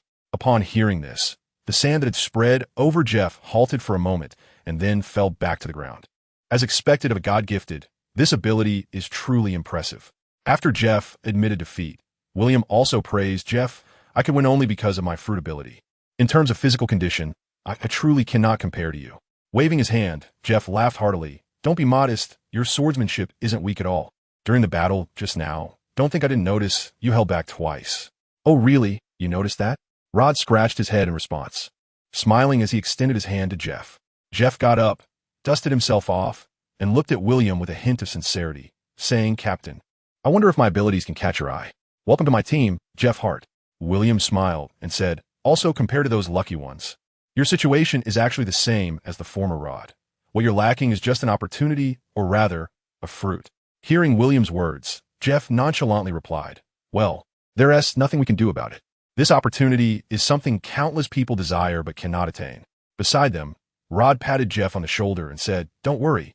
That fruit of yours is guaranteed to be in my hands." Stunned for a moment, Jeff looked speechless, almost forgot, "You got incredibly lucky." The events between Rod and William had actually been told to Jeff during their last encounter. However, last time, even Jeff thought Rod was just talking casually. After all, this was a God-gifted fruit, not something trivial. Such things can lead even the best friends and family to turn against each other. The last time Rod brought it up, Jeff didn't take it seriously, but this time, Jeff realized that Rod wasn't just talking. "In a few days, I'm preparing to head to the capital, Jeff. Do you need a few days to handle things at home?" Hearing William's words, Jeff laughed and said, "I don't need a few days. I'm all alone. If I really want to go, I can leave with you at any time just by closing the door. In that case, why not go with me to meet the members of another team? Then let's go." Jeff wasn't just saying this casually. After hearing William's words, he really closed the door and left. Of course, when leaving, Jeff didn't forget to take his weapons. Looking at Jeff, who was equipped with numerous weapons and then picked up the rampaging war hammer, William understood why Rod referred to Jeff as the weapon master. Is it a bit excessive to carry so many weapons? Just now I took a glance, and Jeff has almost strapped a third of the weapons from the arsenal onto himself. Moreover, what impressed William even more was that despite this, Jeff managed to walk without making a sound. "Is your outfit special?" William, curious, glanced at Jeff's similar black robe akin to those from the Shadow Pavilion. To this, Jeff couldn't help but feel proud. "Of course, this outfit took me quite a bit of time to make." Just as Jeff was about to explain how difficult it was to create this outfit, William turned and continued walking forward, as if that question was just a casual remark. This left Jeff momentarily speechless, feeling extremely uncomfortable. Rod, noticing the situation, couldn't help but chuckle and began to talk to Jeff about some details regarding William. When Jeff heard that William actually possessed a treasure that could store items, his eyes lit up. This treasure is something Jeff has always dreamed of. Although Jeff is very proud of the cloak he wears, it is nothing compared to a storage treasure. This cloak is practically worthless. Not only is it incredibly heavy, but the main problem is that it feels suffocating in hot weather. The three of them arrived at the Colosseum. Seeing William pay to enter, Rod suddenly thought of a possibility and quietly said to William, "You don't mean to?" "Correct answer. But how do you know he would be willing to go with you?" "That's up to him." Hearing the ambiguous conversation between the two, Jeff, who was following behind, was confused, but he wasn't the curious type. So even though it was strange, he didn't ask any further questions. Coincidentally, the maid who brought William in this time was the same as last time. The maid clearly recognized William and, after greeting him, was about to say something when William spoke up. "I'm not here to watch the gladiators this time. Please take me, Garcia." Upon hearing William's words, the maid hesitated for a moment and said, "Please wait a moment. I need to report this." "Go ahead." William replied politely, smiling. After a short while, the maid returned with a bearded man dressed in formal attire. "Mr. Rod, long time no see," the bearded man said, noticing Rod in William's group. "Are you the one who wants to see Garcia?" However, Rod was not fond of this bearded man. "Vita, I didn't expect you to join the Colosseum." With a mocking laugh, the man named Vita replied, "Unlike you, who has someone like Herman backing you up, someone like me naturally goes wherever the treatment is better." Not wanting to continue the conversation, Rod gestured to William, saying, "This is William, our captain." Vita raised an eyebrow in surprise. What is going on? The renowned swordsman Rod has actually joined someone else's team? After sizing up William, Vita found him even more peculiar. In Vita's eyes, William looked too young and did not resemble an assassin at all. Instead, he looked more like a spoiled, noble son. Thinking of this, Vita's smile widened.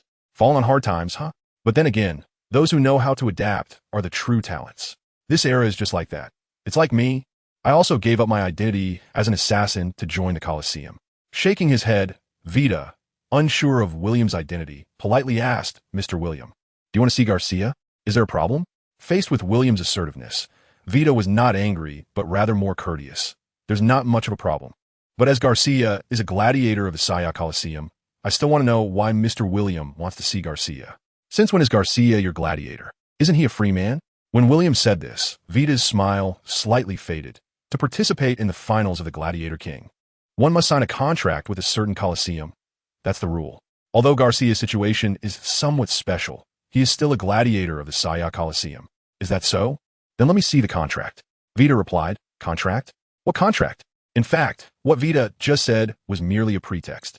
Garcia's identity was designated by King Yaster as a participant in the Gladiator King finals.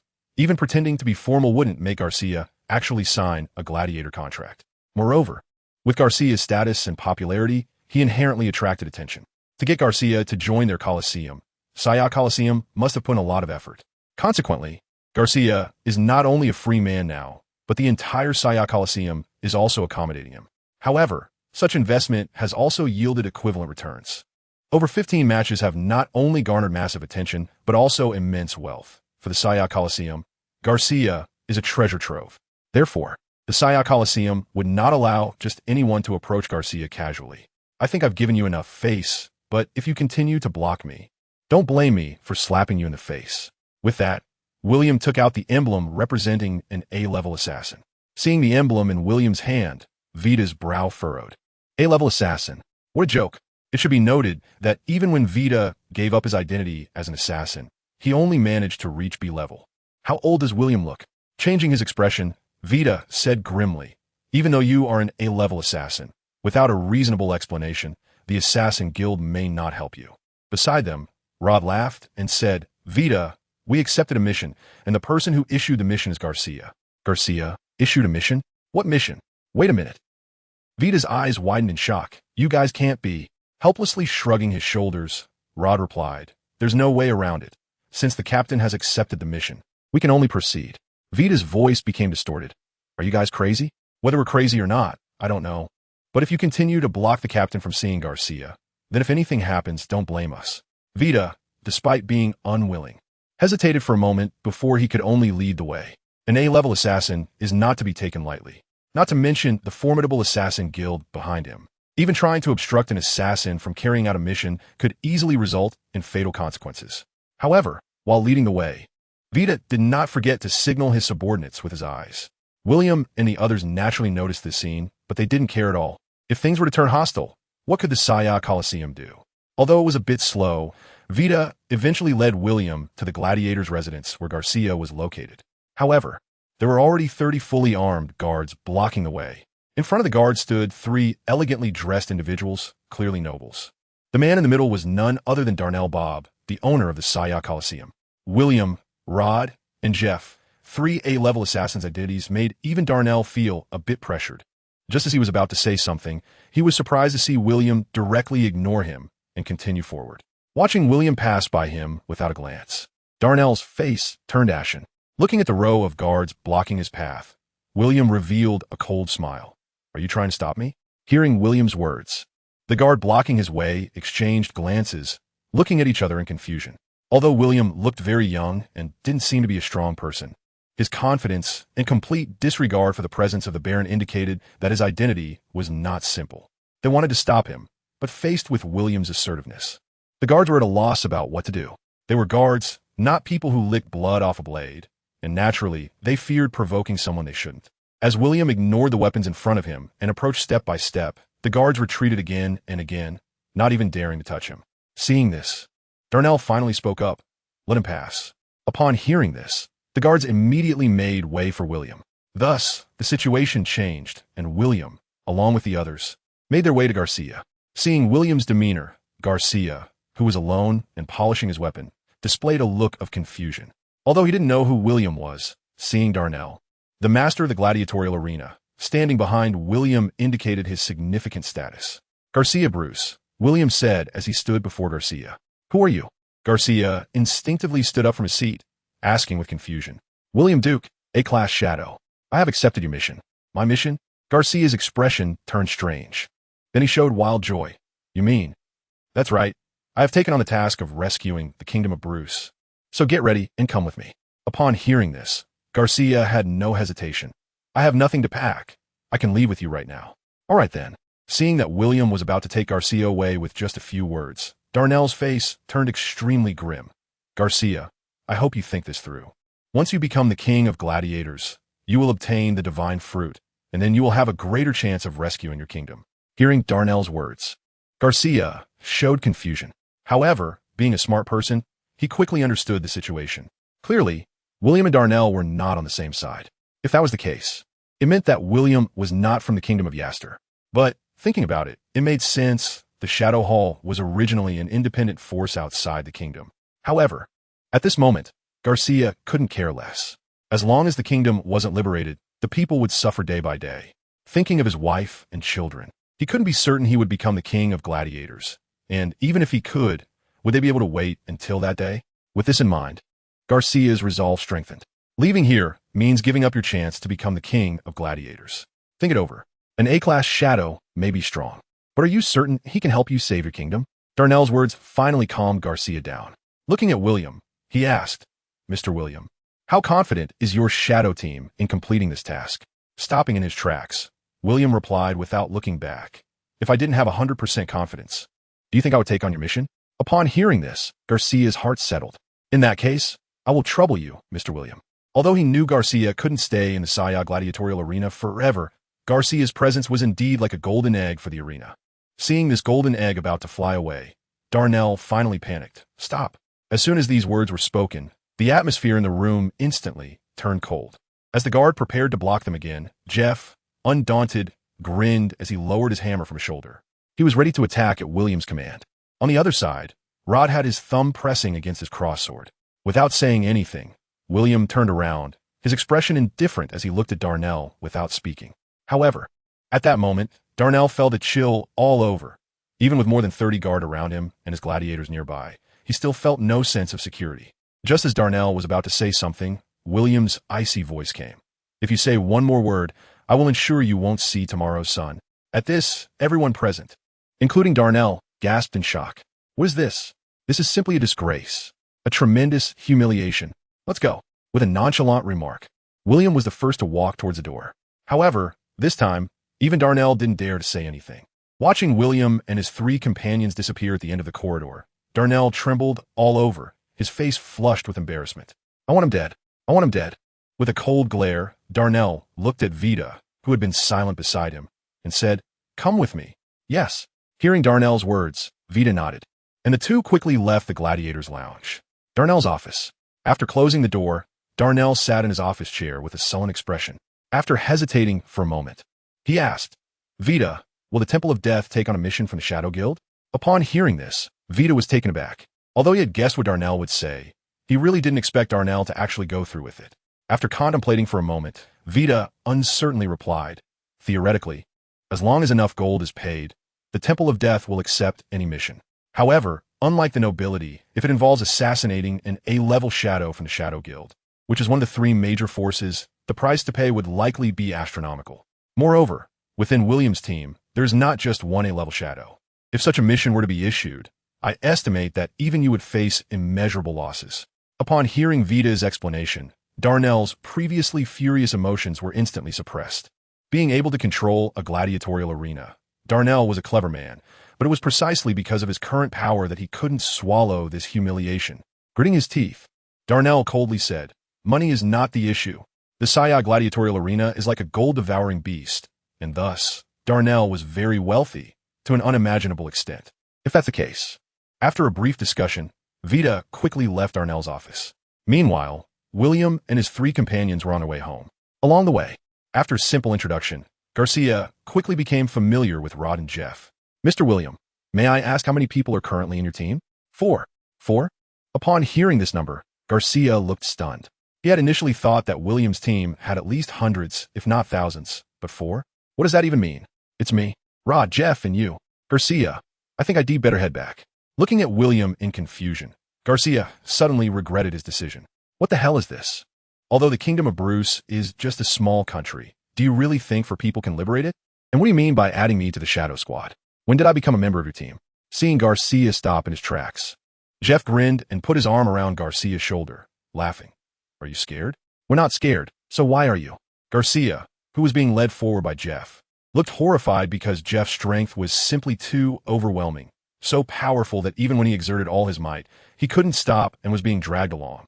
Is this the power of the A-class shadow? Realizing he couldn't resist anymore, Garcia helplessly stopped fighting back. Next to him, Rod comforted. Do you really think we're going to our deaths? Just as Garcia was about to respond to Rod's words, he suddenly noticed the strange sand gourd on Rod's back. The gourd wasn't the most important thing. What mattered was a wisp of fine sand that appeared out of nowhere in Rod's palm. Garcia's pupils contracted. He instantly understood what kind of power this was. A God-given? With a faint smile, Rod said, so, do you understand now? At this point, Garcia felt a sense of calm settle in his heart.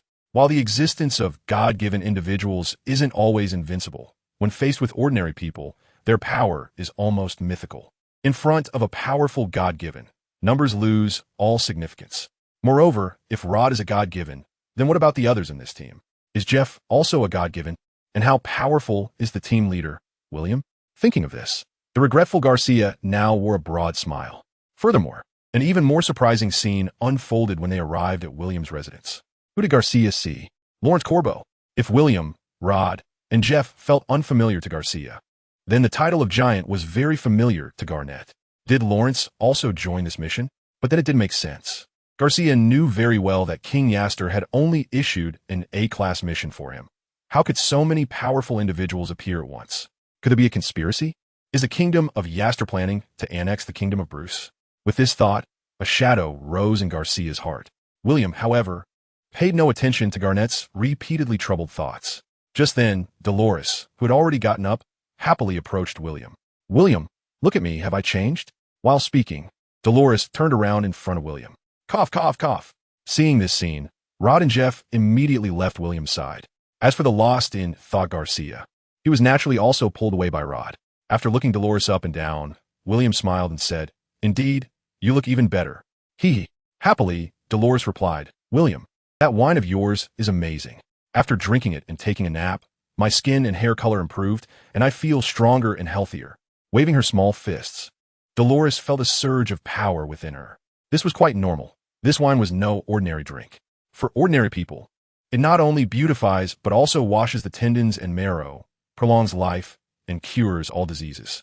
Hearing about its many benefits, Dolores's eyes sparkled as she quietly said, William, do you have any more of that wine?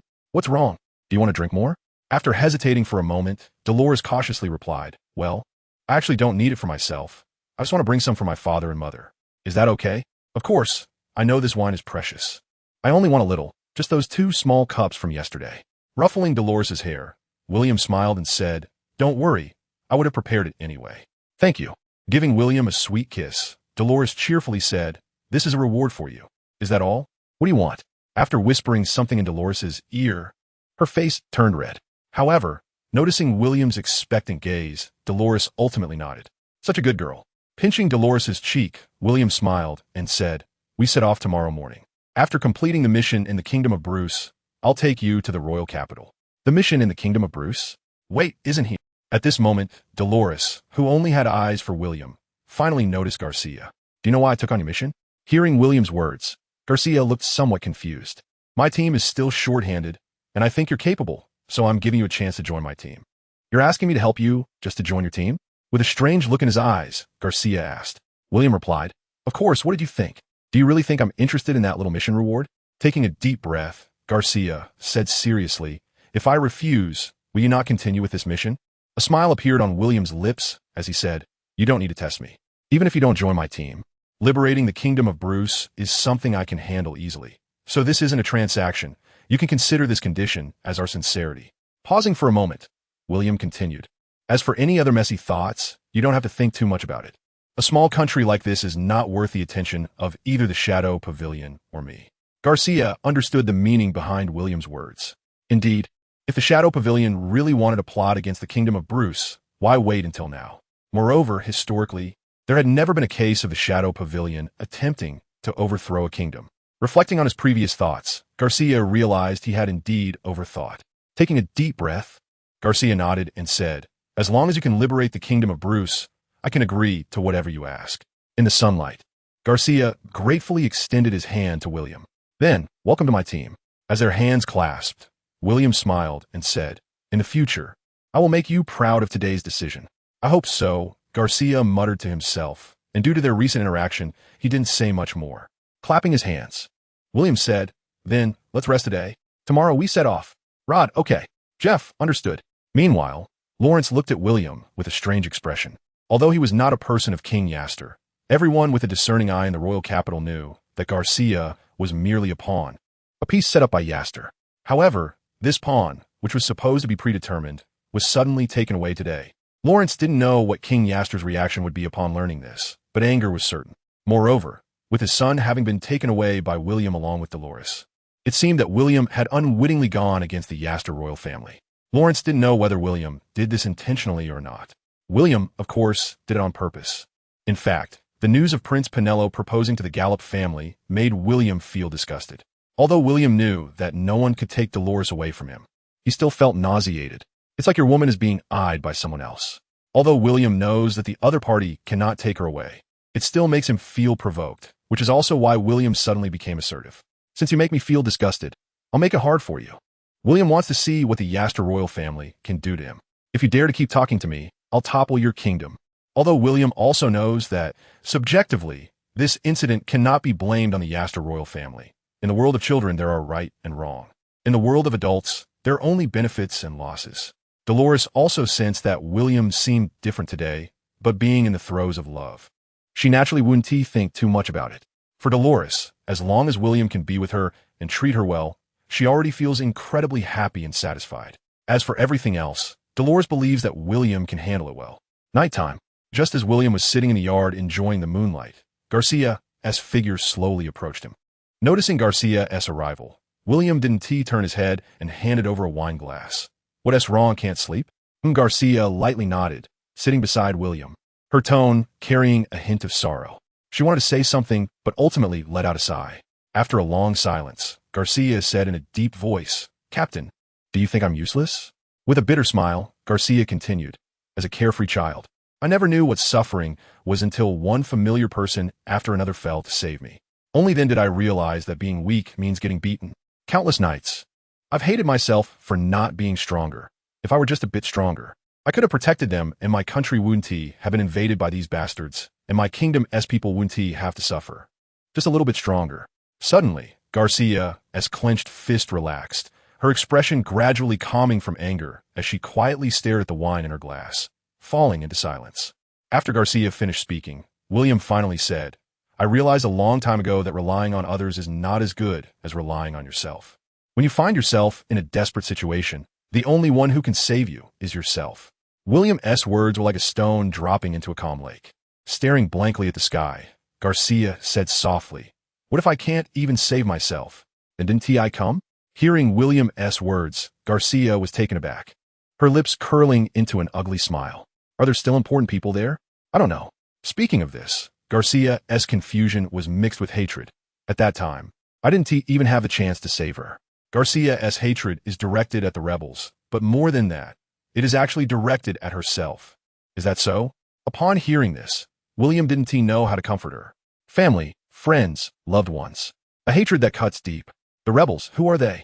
Mentioning the rebels, Garcia couldn't help but clench her fists. Spencer Bruce. The surname left William stunned. To be precise, he was exiled from the kingdom of Bruce by my father because he was discovered conspiring to usurp power, and it was my uncle. Garcia became increasingly helpless when mentioning this matter. The root of it all was the king of Bruce's leniency back then. With just Spencer alone, I doubt he had the ability to overthrow the kingdom. Do you know who helped him? If I'm not mistaken, it should be the kingdom of O'Connor. In this continent, there are a total of 10 kingdoms. Currently, William is in the Yaster kingdom, while the O'Connor kingdom is also one of the 10 kingdoms.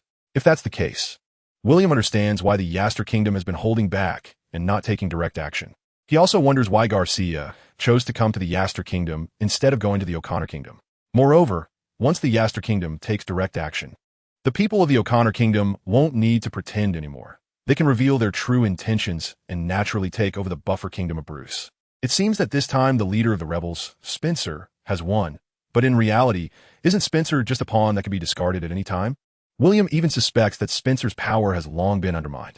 Noticing Garcia's subtle attention on him, William couldn't help but smile. It seems there's still a lack of trust.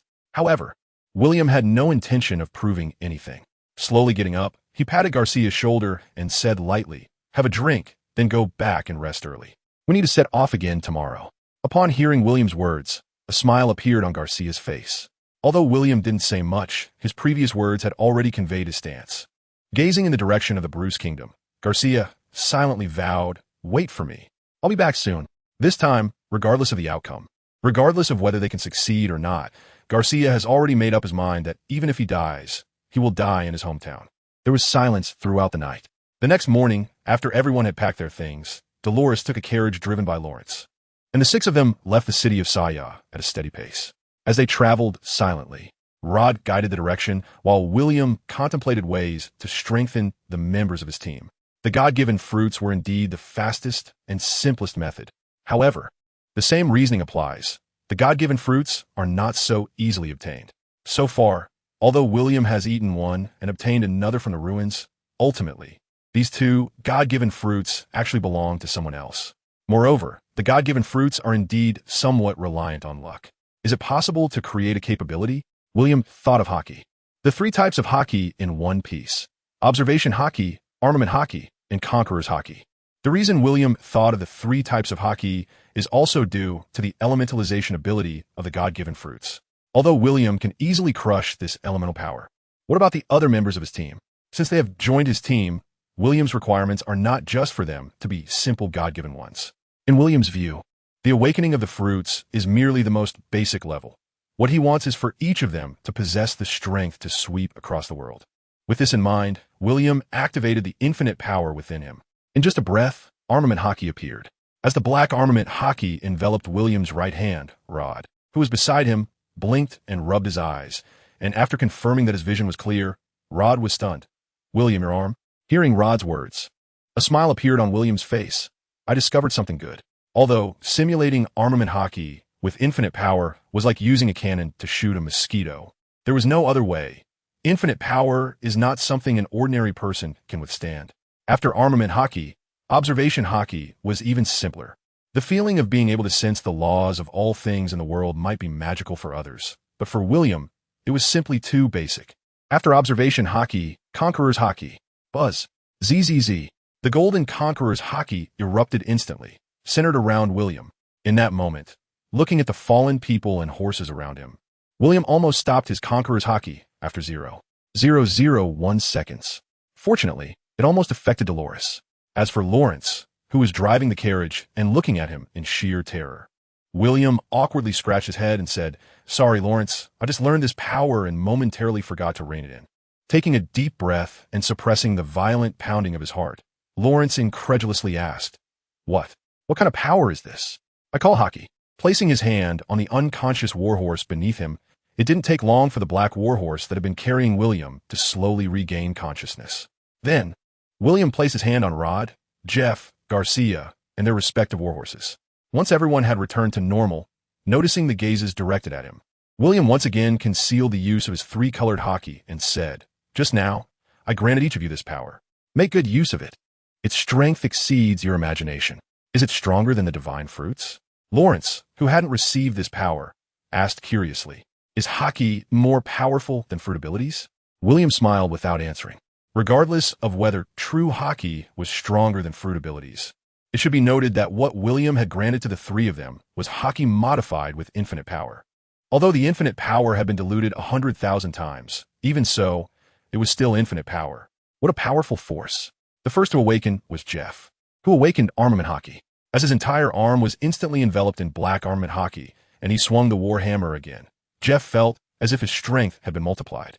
Moreover, when Jeff instinctively concentrated the armament power onto the war hammer, everyone was astonished to see the entire war hammer turn black. "Rod, huh? What's wrong?" Rod, who was feeling the hockey within him, instinctively looked up and saw a black war hammer crashing down towards him. At that moment, Rod instinctively elementalized. However, with a snap, he grasped Jeff's war hammer, and William frowned. Do you want to kill him? What does that mean? Jeff was a bit confused. In fact, he had just wanted to experiment a little, and it was because he knew Rod had the power of elementalization that he had acted this way. Armed color hockey, restraining the divine gift of elementalization. How could that be possible? Hearing William's words, Rod was stunned. In fact, ever since he gained the power of elementalization, Rod had felt a bit floaty. Apart from resisting his own water, he had never felt any force that could kill him. Don't believe it? Glancing at Rod, William casually waved his left hand, and at the moment his fist was about to touch Rod, the armed color hockey gathered. Puffed. Boom. Watching Rod get sent flying, spewing blood in midair, Jeff was completely dumbfounded. Thinking back to what he had just done, Jeff couldn't help but break out in a cold sweat. If that hammer had landed just now. Sorry, there's no need to apologize. You were just acting without thinking. Just be careful next time. Jeff nodded and walked over to Rod. Are you okay? Cough, cough, cough. Rod, who was standing up from the ground while holding his shoulder, said with a bitter smile, this feeling is simply terrible. In the time that followed, due to William's infinite power, the three easily awakened the three colors of hockey. This opportunity has even made Lawrence a bit envious. However, although he felt envious, Lawrence didn't shamelessly ask William for help. He knew very well that such power was not something William would casually give away. As for Dolores, similarly, with William's assistance, she became the fourth person to awaken the three types of hockey. Moreover, with William's special enhancement and her own determination, Dolores's armament hockey even manifested as a pink hue when activated. Watching Dolores having so much fun, Lawrence was contemplating whether he should join William's team. Because, in William, Lawrence saw the future. He was certain that the power of hockey would undoubtedly change the entire world's landscape, especially the Conqueror's hockey. That kind of power could easily sweep over the entire world. In just half a day's time, the strength of William's team had already undergone a qualitative leap. If, when leaving the city of Saya, Garcia still felt a bit anxious, now his face was full of confidence. At this moment, Garcia was even eager to return to the kingdom. 1 day, 2 days, 3 days, a week. When the kingdom's territory was right in front of him, Garcia's face was filled with unease. Border City. For William and his companions who had come from afar, the soldiers on the city wall of Border City did not take them seriously. From the high wall, the soldiers looking down at William and his group shouted, "Who are you? What brings you to the kingdom of Bruce?" Upon hearing this, William said nothing, just glanced at Garcia. Garcia understood and quietly led his horse to the front of the line. Although the soldiers of Border City had all changed, they still felt a sense of familiarity with Garcia. However, they couldn't quite place it. I'm Garcia Bruce. I have returned. Upon hearing Garcia's self-introduction from below the wall, the soldiers on the wall were taken aback and then exclaimed in shock, "The prince has returned. Archers, ready your bows." Seeing a line of 10 archers aiming at him, Garcia showed no signs of panic. Instead, he smiled. Buzz. The Red Conqueror's hockey swept across. Thud. In an instant, all the soldiers in front of Garcia rolled their eyes and fell to the ground. Garcia felt no surprise at this scene. He calmly led his horse to the towering city gate, drawing his one-handed sword, and as the black armament hockey enveloped the blade, Garcia swung it down. With a loud crash, the city gate fell heavily, revealing thousands of soldiers standing ready behind the wall. However, facing the 1,000 soldiers, Garcia showed no fear at all. One man, one horse, one sword, confidently confronting thousands. For a moment, the atmosphere in the entire border city became extremely tense. Are you ready? Hearing Garcia's words, the 1,000 soldiers exchanged glances. To them, Garcia seemed insane. Didn't he see the massive difference in numbers? Did he really think he could take us all down by himself? Was he dreaming? However, in the next moment, buzz, from above Border City, in an instant, the thousands of soldiers inside fell to the ground as if they were being harvested like wheat. Moreover, Garcia oddly allowed the hockey's power to bypass the general in Border City. When the General Grove, with wide eyes and trembling all over, came to his senses, Garcia casually rode his warhorse to stand before him. With a clang, Grove's sword slipped from his grip and fell to the ground, and he too knelt down. Prince, spare me. In Grove's eyes, Garcia's abilities seemed godlike. Although Grove didn't understand how Garcia had done this, all he wanted now was to survive. Quietly looking at Grove kneeling before him, Garcia's expression was calm. I remember, this position of yours was given to you by my father, right? Is this how you repay the Bruce royal family? Facing Garcia's questioning, Grove pleaded, Prince, I didn't want this, but I had no choice. My family, my children are in their hands. Please understand. Is that so? Hearing Grove's words, Garcia chuckled lightly and replied, Then, are they still holding them captive? At this, Grove's voice abruptly stopped. I can understand you, but please understand me too. Without mercy, he swung down his sword, and Grove fell to the ground in despair. What do you plan to do with these people? At this moment, William's voice came from behind. The soldiers William referred to were the 1,000 men. Kill. Although the kingdom of Bruce was a small nation, the border city originally housed many people. However, the border city had long been abandoned, and this was also why Garcia was so ruthless. Let me handle it.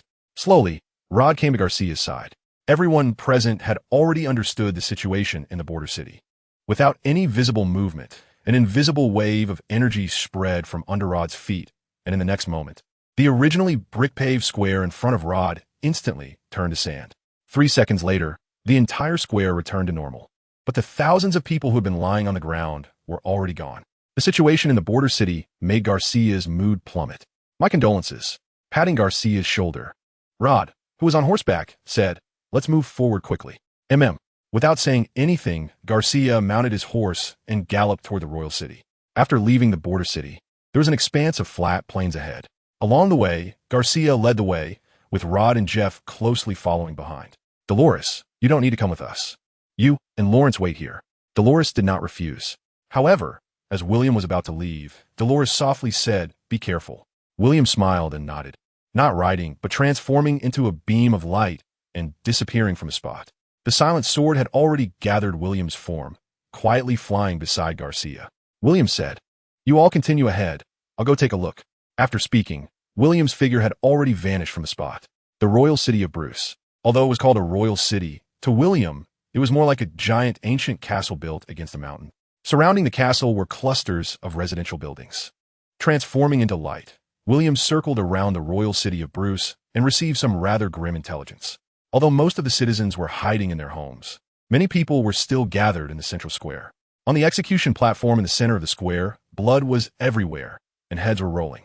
Moreover, several people were tied up on the execution platform. Although he didn't know the identity of Garcia's woman, it was evident that the situation at the scene was not good. Standing in the air, William quietly watched the scene below. Sighing, William's form scattered into light points. Dozens of kilometers away, William's form reassembled in the form of light points beside the three. Noticing Garcia's anxious yet expectant gaze, William gently shook his head and comforted him. Although the situation is bad, you're too slow. Let me take you there.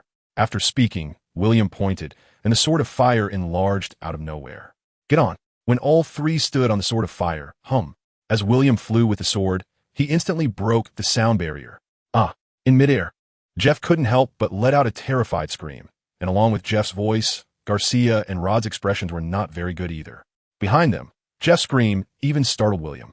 Once he reacted, William couldn't help but laugh. It turned out that tough guy Jeff was afraid of heights. Just as William was about to say something, the trembling Jeff screamed, Mom, I want to go home. As soon as these words were spoken, William felt as if all his merits were about to burst into laughter. Beside him, Rod, who was covering Jeff's mouth and struggling to keep his face from turning red, felt an overwhelming sense of shame. It was truly embarrassing, far too embarrassing. Didn't they see that Garcia was fine? The next moment, Garcia finally couldn't hold it in and threw up. William, while finding it amusing, forgot that he had once been too afraid to ride a roller coaster back on Earth. Slow down, Garcia quickly said while covering his mouth. William was taken aback, and then he realized that this speed could probably rival that of a fifth-generation fighter jet. Having already adapted to light speed, William felt nothing, but for Garcia and the others, it was their first time experiencing this. Looking at Rod, he was even using elementalization. Otherwise, he would likely fare no better than Garcia. In the central square of Bruce City, the four of them descended from the sky. The sudden appearance of the four left everyone present in disbelief. However, the only ones looking pale were two of them. William, Rod, and Jeff were quite unfamiliar faces, so it was normal for everyone not to recognize them. But when they noticed that one of the newcomers was Garcia, the square erupted in exclamations. Your Highness! Your Highness! Are you here to save us? Can we finally live? The commotion around them startled the soldiers nearby. Just as the armed soldiers surrounding them were about to launch an attack, Rod pressed a hand down, and in silence, Countless grains of sand coalesced into a sand flow that swiftly cut through their necks. Looking at the soldiers collapsing around them, a nauseated Garcia looked at Rod and said gratefully, "Thanks. No need for pleasantries. Don't forget, we are a team," Rod replied. As the patrolling soldiers launched their attack on the four, Rod said calmly, "You just keep killing. We'll cover your back." "Understood." Garcia pulled out a one-handed sword from his waist, activating his armed hockey, and charged fiercely toward the palace. Faced with hundreds or thousands of soldiers, Garcia was like a moth to the flame. However, what unfolded next left everyone wide-eyed. The moment they clashed, the soldiers of the royal city were slaughtered as if they were wheat being harvested. Garcia didn't even show any intention of using Conqueror's hockey. He simply began a frenzied massacre with just his sword. Although Garcia's sword was merely an ordinary one-handed sword, once coated with armed hockey, it became an extraordinary weapon, effortlessly severing any weapon that came into contact with it, coupled with his body, which completely ignored the soldiers' weapons due to the protection of his armed hockey. This led to the one-sided slaughter. As for stamina, Garcia, rooted in the seed of infinite power, had no need to worry about that. Moreover, as Garcia continued to utilize his hockey, the transformation brought about by infinite power reached an astonishing level, making him not only unfatigued, but increasingly powerful with each battle. However, despite Garcia's strength, the soldiers of the royal city were also increasing in number. If it weren't for Jeff and Rod backing him up, Garcia, who was not using Conqueror's hockey, would likely have been overwhelmed. Yet, in this moment, the three of them tacitly refrained from using Conqueror's hockey. As the battle intensified, fervor appeared on their faces. "Garcia, charge out." "Understood." With a roar, having experienced Rod's sword energy, Garcia focused his mind and swung his sword. Boom! A massive sword chi swept across, and with one strike, hundreds of soldiers were instantly bisected. Seeing this godlike scene, the entire battlefield seemed to be pressed on the pause button, and at the same time, Jeff's hammer crashed heavily onto the ground. With a thunderous sound, a fissure over 100 meters long opened up in the earth before Jeff, causing all the soldiers around it to lose their footing and fall to the ground, with some unfortunate ones directly tumbling into the crevice. At this moment, Rod's voice came slowly. Sandstorm burying, with both hands pressed against the ground in an instant. The terrifying sand altered the entire terrain of the royal city as soldiers at the bottom screamed, being dragged into the quicksand. Then poof, silence, complete silence. In the entire square, all the spectators who witnessed this scene were dumbfounded. Everything that had happened before their eyes was almost like a miracle. Looking up into the sky, the only one who hadn't taken action, William, was quietly gazing into the distance. It wasn't until all the battles had ended that William's figure slowly descended to the ground. At this moment, there were no more obstacles on the road to the palace. In a short while, a middle-aged man dressed in luxurious royal attire, resembling Garcia to some extent, was dragged to the execution platform by Garcia. Seeing the other party pleading desperately and talking about feelings, Garcia felt not a shred of sympathy. Instead, he felt disgusted. Interrupting the man's words, Garcia coldly said, "Uncle Spencer, my father has repeatedly spared your life for the sake of family ties, thinking you would turn over a new leaf. But I never expected it would end like this. Do you think I will spare you this time?" With Spencer pinned to the ground, and watching as Garcia drew his one-handed knife, Spencer trembled in fear. However, even while pleading for his life before death, Spencer could not escape his fate. When Spencer's head fell to the ground, the entire central square fell silent. Kneeling on the ground and looking up at the sky, Garcia wept. "Father, behind the scenes, I have finally avenged you." At this moment, a person suddenly rushed into the crowd, just as Jeff was about to stop him. Rod, standing nearby, laughed and held him back. The next moment, a blonde woman threw herself into Garcia's arms, feeling the familiar figure in his embrace. Garcia was stunned for a long time, overwhelmed with joy. "Natalie, it really is you. That's great. So great." Gently stroking Natalie's dirty cheek and wiping away the tears from the corners of her eyes, Garcia said with guilt, "I'm sorry. It's all my fault. I didn't protect you well. I didn't protect everyone well. I'm sorry." "No, it's not your fault." Seeing Garcia's pained expression, Natalie softly comforted him. "Garcia, everyone believed in you, which is why they let you go. And you did it." As she stood up, pulling Garcia's hand, the entire central square finally erupted with countless cheers. At this moment, the people of the Kingdom of Bruce finally welcomed their liberation. After the citizens spontaneously gathered the bodies in the square, Garcia began to recruit soldiers for the kingdom again. Under Garcia's call, countless citizens responded. Seeing this scene, a smile appeared on Garcia's face. Everything seemed to be developing in a positive direction. However, was everything really as beautiful as Garcia had anticipated? In the late night, after finishing the tasks at hand, Garcia wearily arrived at the palace hall. It wasn't physical exhaustion, but mental fatigue. The aftermath of the disaster, the restructuring of the soldiers, the appointment of officials, the stockpiling of food, the planting work, the treatment of the injured, and so on, all these matters converged together, making Garcia feel as if his scalp was tingling and he was overwhelmed. Garcia had never dealt with so many things before. Everything required his attention one by one, and he felt like his head was about to explode. Returning to the palace, looking at Natalie, who was also awake and waiting for him, Garcia finally let down his inner strength. "Natalie, I feel like I may not do well." Gently caressing Garcia's cheek, Natalie said softly, "Don't rush, take your time. Everything will pass. I'm afraid I'll let them down again." "You won't. Everyone believes in you. I believe in you. After enduring so much suffering, you've made it through. I believe you will become an even better king than your father." "Really?" Looking into Natalie's eyes, Garcia asked with doubt. "Believe in yourself. You can do it." "Thank you, Natalie." Time flew by, and 3 days had passed. After the initial chaos, the situation in the kingdom finally stabilized. During this time, Rod and Jeff had also helped Garcia a lot. Garcia noticed this, but didn't know how to thank them. As for William, although he hadn't done much since then, Garcia still held the utmost respect for him, because Garcia understood that without William, he might still be fighting in the Colosseum to become the champion. And how could he liberate his kingdom today? At the same time, it also gave Garcia the extraordinary power to defend his kingdom. It seemed that William hadn't done anything in these 3 days, but in reality, he really hadn't done anything.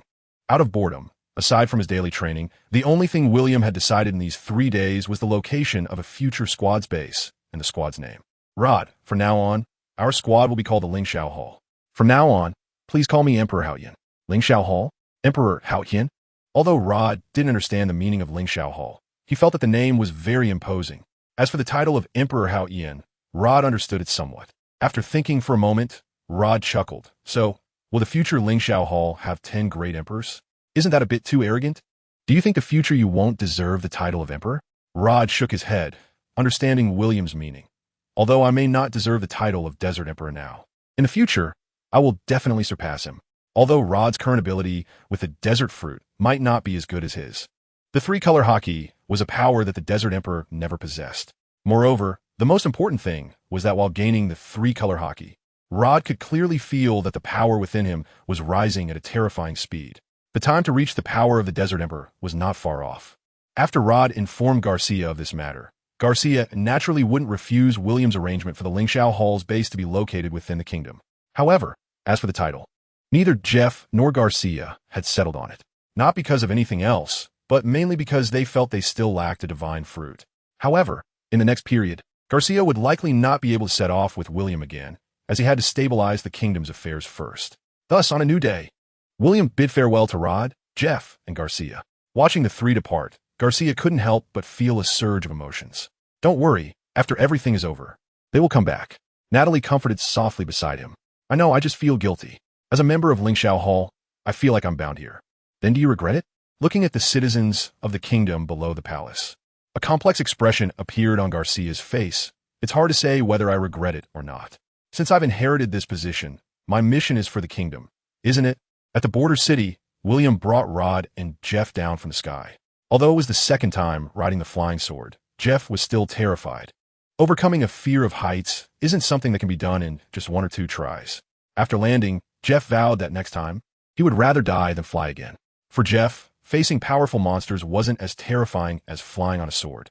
That feeling was simply unbearable. Seeing Jeff's pale face, Rod couldn't help but laugh inwardly. As for William, he naturally didn't have time to care about Jeff. After spending some intimate time with Dolores, William recounted the events of the past few days. Upon learning that the kingdom of Bruce had been liberated, Dolores couldn't help but feel relieved for Garcia. Although the process was a bit twisted, the outcome was fairly satisfactory. Liberating the kingdom of Bruce was just the beginning. Garcia would have even more to do. Don't forget, the kingdom of O'Connor is eyeing the kingdom of Bruce, and they probably won't easily give up the territory they had already taken. Is it really the kingdom of O'Connor? Hearing William's words, Dolores was equally surprised. She really didn't expect that the Grand 10 Kingdoms would actually wage war against a small country like Bruce. In fact, if Spencer had gone to the Yaster Kingdom at that time, William similarly wouldn't have believed that the Yaster Kingdom would pass up such an opportunity. Taking down the Bruce Kingdom is equivalent to taking control of the only buffer zone between the two countries, which holds immense strategic significance for any kingdom.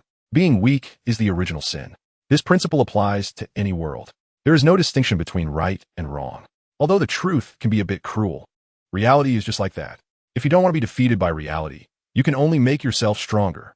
Just as William and Dolores were sweetly whispering love words to each other, suddenly, William felt a deep malice coming from a distance. What is wrong?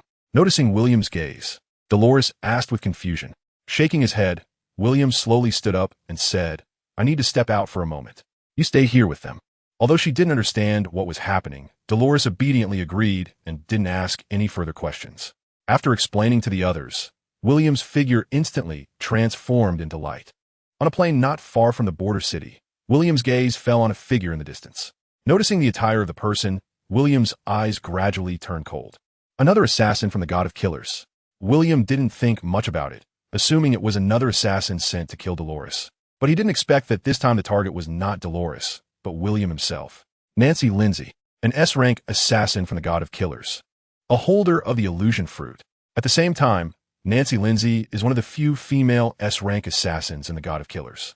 Originally, Nancy Lindsay was just passing through the city of Saya when she coincidentally saw a very interesting mission. Level Shadow, William Duke. Mission information.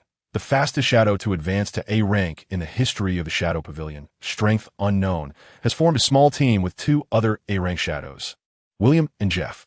The mission target is currently leading Garcia Bruce to the Kingdom of Bruce to complete an A-rank mission and liberate the Kingdom of Bruce.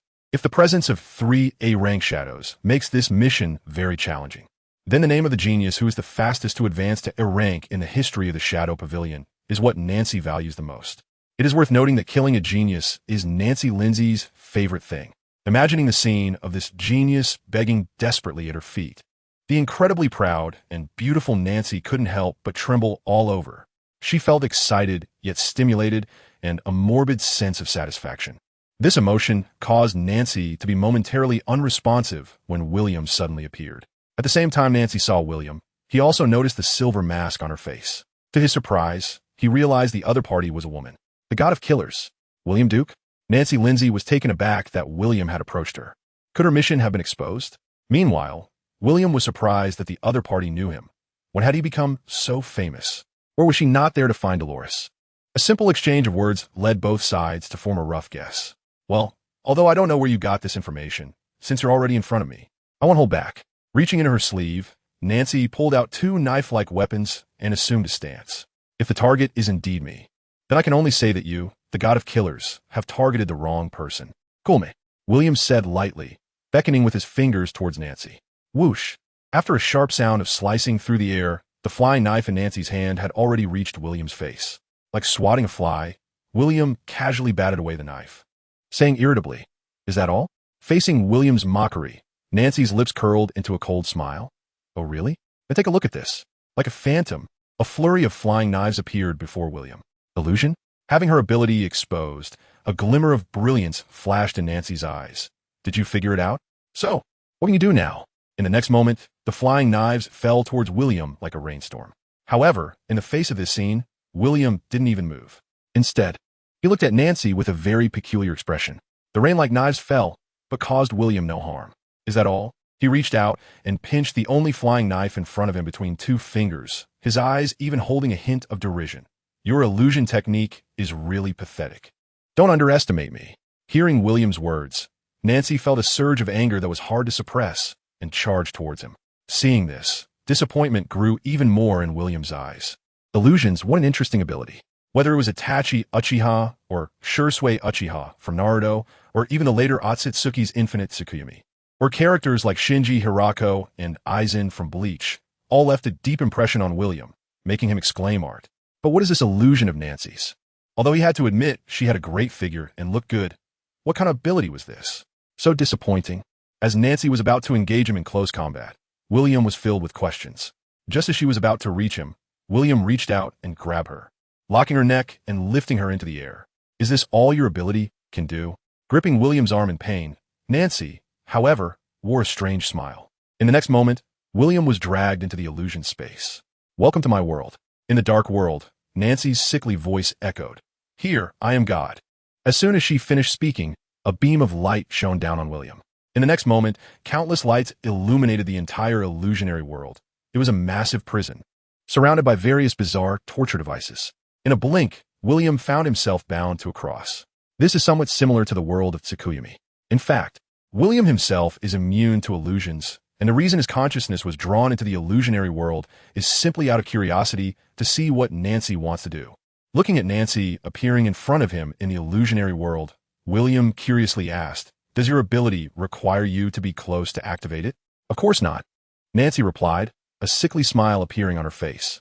Just as William was contemplating the situation, various torture instruments appeared in Nancy's hands.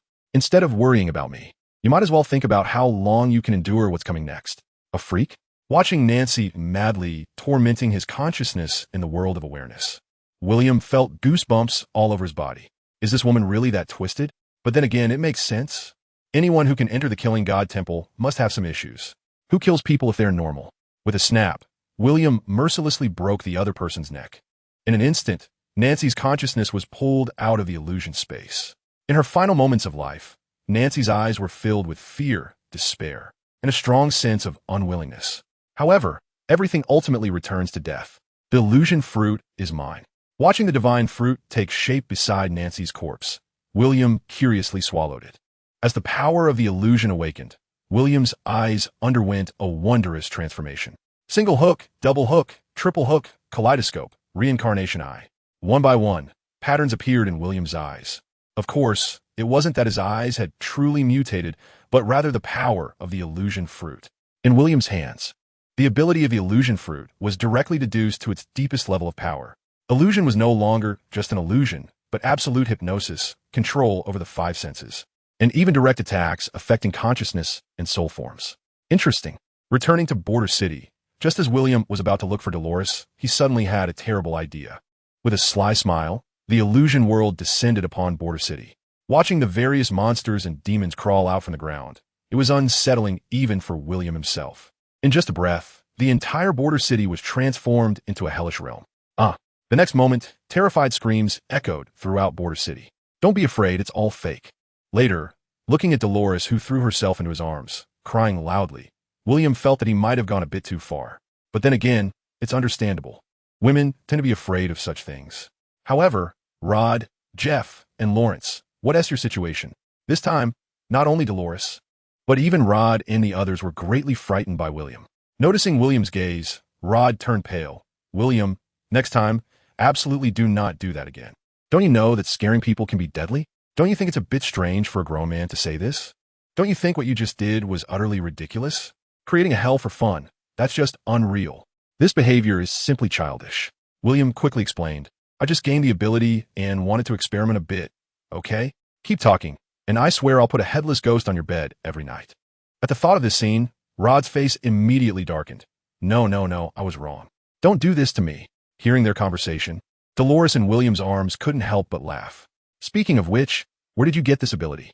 Rod, knowing William's fruit ability, couldn't help but speculate, could it be? Mentioning this matter, William's expression turned cold. "That god of death temple, I'll find a time to destroy it." Although Rod understood William's strength, he was somewhat uncertain about the matter of destroying the god of death temple.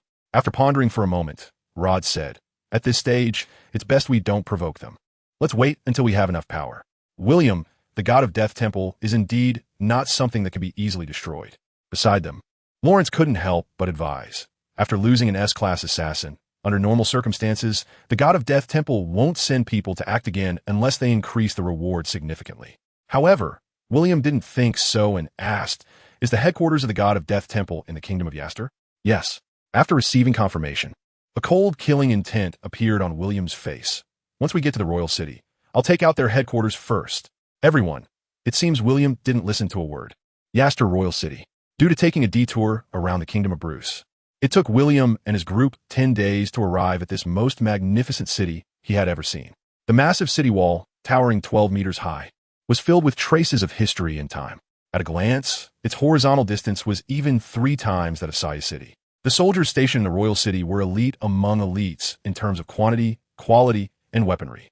Looking around, even ordinary citizens were dressed neatly. and there were plenty of nobles among them. However, upon returning to the royal city, Dolores, who should have been very happy, did not look as joyful as expected. Instead, she appeared worried. Noticing this scene, William asked curiously, "What's wrong?" Holding William's hand, Dolores seemed a bit anxious. "William, I'm a bit worried." Hearing this, William already understood what Dolores meant. "Don't be afraid. I'm here." Leaning gently against William's shoulder, Dolores didn't say anything more. However, as they got closer to the Duke of Gallop's mansion, Dolores's expression grew increasingly serious. When Lawrence led the group to the Duke's mansion, which covered nearly 1,000 acres, even the well-traveled Rod and Jeff were somewhat surprised. It was simply too big and too luxurious. The sprawling mansion was beyond Rod's imagination. The last time he had seen such a massive building was at the palace of King Bruce, but that was a royal palace, while this was a duke's residence. As for whether Gallop the Duke would feel pressured, Rod, along with Jeff, really looked down on power these days. It was the strength they possessed that gave Rod confidence. And, similarly, it was William who provided that confidence. Lord Lawrence, Miss Dolores. Upon seeing Lawrence and Dolores, the guard at the entrance immediately greeted them respectfully, and then quickly opened the door to the Duke's residence. "Is the Duke at home today?" Lawrence casually asked as they entered. "He is at home." Lawrence nodded and looked at the servant standing inside the door, saying, "Take us to see the Duke." "Yes." The servant understood and quickly led the way. The Gallop Duke's mansion was vast, larger than one could imagine. If the exterior was already impressive, then the luxurious decoration inside was no less than that of the Palace of Bruce. Various pavilions, rockeries, and ponds. Just one courtyard was beyond what an ordinary person could envision, and this was merely one of the courtyards within the Duke's residence. There are a total of 3 such courtyards in the Duke's residence. After walking nonstop for nearly 3 minutes under the guidance of the attendants, the group finally arrived at the back courtyard of the Duke's residence. This is also the residence of the Duke and his family. When Dolores and her companions arrived, Duke Gallop, who had received news ahead of time, was already waiting in the hall of the backyard. Upon seeing his precious daughter, dressed in simple brocade, a middle-aged man with an imposing presence smiled slightly. She asked back. This simple statement was the most direct expression of Duke Gallop's feelings. "Father." Seeing her father, Dolores timidly called out, "If you're tired, you should rest early." When he said this, Duke Gallop looked at Lawrence and said, "Thank you for your hard work, Lawrence." At the same time, Duke Gallop's gaze also swept over William and the others. "It's not really hard work, it's just a good opportunity to stretch my muscles." Smiling, Lawrence replied and pointed to William and the others beside him, introducing them. "Your Grace, this is William, Logan, and Jeff. They are all A-level shadows from the Shadow Pavilion." Duke Gallop nodded, not thinking too much about it, assuming that Dolores had sent them on a mission to protect her. However, Lawrence's next statement left Duke Gallop stunned. "Your Grace, there is something you might need to know." "What is it?" Duke Gallop asked, puzzled. "It's about William and the young lady." "What do you mean?" Noticing the Duke's gaze, Dolores's heart tightened. "Father, I am prepared to marry William." "What?" Duke Gallop's eyes widened as he angrily scolded. "Absurd. Do you know what you're saying?" As soon as the words left his mouth, sensing that he had frightened his daughter, Duke Gallop suppressed his anger and lowered his voice. "Dolores, come in with me. We need to talk." As he stood up, Duke Gallop didn't even ask William a single question, nor did he glance at him again. "Duke Gallop, I think we should talk first," William said, with a cold snort. Duke Gallop looked at William with a respectful yet icy gaze, saying nothing. However, from a concealed spot, 2 guards in standard armor suddenly stepped forward. From their aura, William could sense that these 2 were clearly also God-gifted individuals. Impressive. Even casually brought out are fruit ability users. Seeing the situation becoming dire, Lawrence quickly said, "Your Grace." "Calm down." After saying this, he stepped forward and briefly explained William's strength and some circumstances to Duke Gallop. After listening to Lawrence's introduction, Duke Gallop frowned. "Really? Don't you believe me?" Seeing Lawrence's unhappy expression, Duke Gallop sighed. "You know very well that's not what I mean, and this concerns Dolores's happiness. Moreover, you know that Prince Penelo has already proposed to me. If you want Dolores to marry Penelo, you would have agreed long ago, wouldn't you?" Duke Gallop nodded, snorting coldly. "The Gallop family does not need to rely on marriage to stabilize the family. I am very clear about Penelo's intentions. The only reason he wants to marry Dolores is to gain more power and authority through the Gallop family. This little trick is nothing more than child's play for Duke Gallop.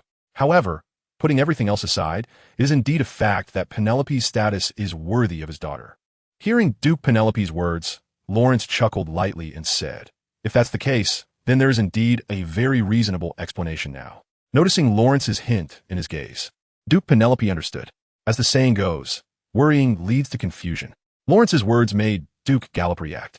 After carefully scrutinizing William, Duke Gallop said in a deep voice, then, "Let's talk." With that, Gallop respectfully turned and left the hall. Seeing this scene, Dolores anxiously grabbed William's hand. "It's okay. Just leave everything to me." Following Duke Gallop's footsteps, William arrived at the side hall. After both stood still and locked eyes, a powerful aura emanated from Duke Gallop. It was not a pressure of ability, but a natural presence that came from being in a position of power. It's just like ancient emperors. Although they themselves had no real power, their every word and action could instill fear in the nobles and ministers. However, what surprised Duke Gallop was that, in the face of his gaze, William showed no fear at all, and even seemed to have an unsettling quality that made Duke Gallop feel uncomfortable. This feeling is beyond words, as if William himself does not belong to this world. "Although it's our first meeting, you're quite impressive.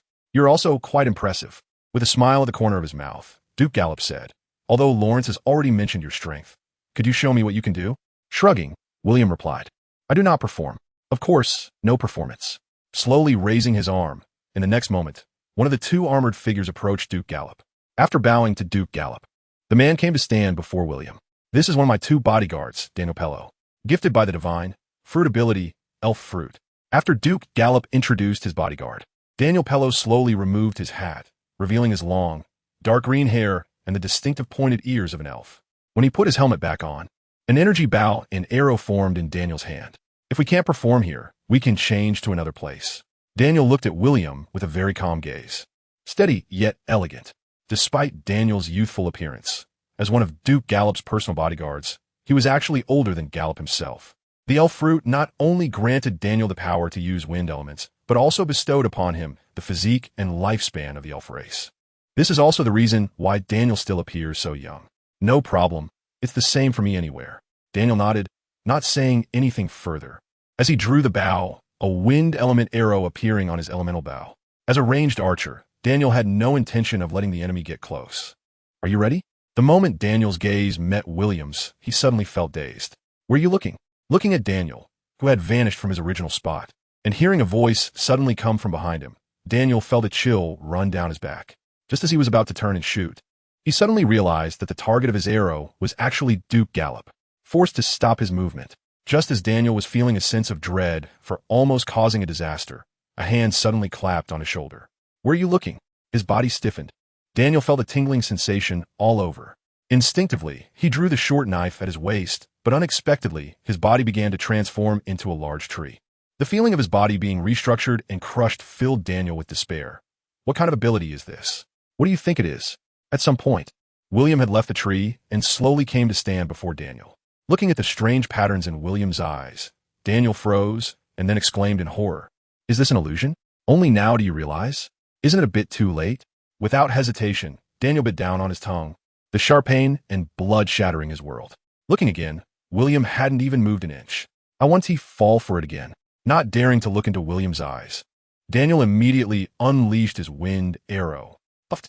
As the wind arrow pierced through William's body, Daniel finally breathed a sigh of relief. However, where are you looking? With a heavy thud, Daniel knelt down on the ground. "You lost." "I lost." Staring blankly at the ground, Daniel felt almost hopeless. He could barely distinguish between reality and illusion. Yet, just when he thought it was finally over, bang, the mirror shattered again. Looking once more at William, who still stood there amusedly watching him, the wind arrow in Daniel's hand dissipated. "I lost." Weakly lowering his head, Daniel felt utterly ashamed. Hearing Daniel's words, Duke Gallop behind him was bewildered. "What is happening? Did you just give up?" In the real world, less than a second had passed.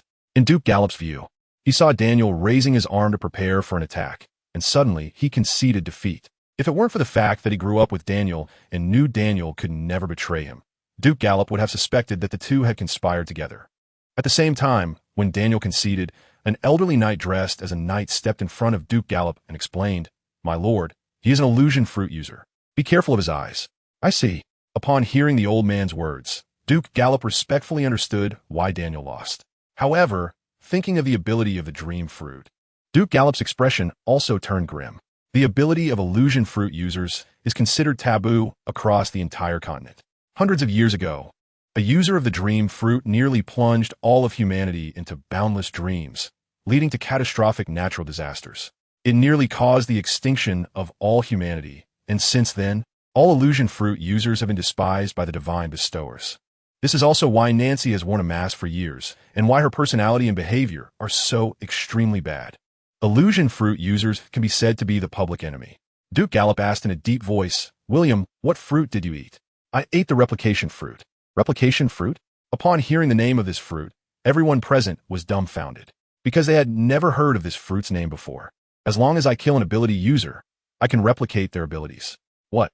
With this statement, the faces of the three, including Duke Gallop, changed. How is this possible? It is known that in this continent, a person can only eat one divine fruit, and if William's fruit has such an ability, what does that mean? Don't believe me? With a slight smile, William's shadow suddenly elongated at his feet, instantly connecting with the shadows of the three. This is the power I obtained from a shadow fruit user I killed. With William's action, Duke Gallop and the other two made the same realization, and from then on, even if the three did not believe it, they had no choice but to believe it. If that's the case, then can't you infinitely replicate various abilities? Thinking of this, Duke Gallop also felt incredulous about the power of this fruit. Theoretically, yes. However, in practical operation, I haven't tested this limit yet and don't know how many abilities I can possess at the same time. Perhaps you can let me experience it? Noticing William's gaze, Daniel and the old man changed their expressions. They certainly understood the implication in William's words. With a bright smile, Daniel said, "Let's forget it. Your abilities probably wouldn't interest you." "Not necessarily. Your ability is mediocre to me, but I still don't know his." Noticing William's gaze, the old man helplessly explained, "I am Camille Garden, a dragon fruit user." As he spoke, the old man transformed into a half-dragon. However, unlike a true dragon, Camille did not have the iconic dragon scales and could not breathe fire. He looked more like a lizard. Noticing William's somewhat disdainful gaze, Camille was not angry but rather relieved. After all, William could kill hypnotic fruit users, and his strength probably far exceeded their imagination. With surprise, Duke Gallop said solemnly, "So, you have the ability of multiple fruits? Is there a problem?"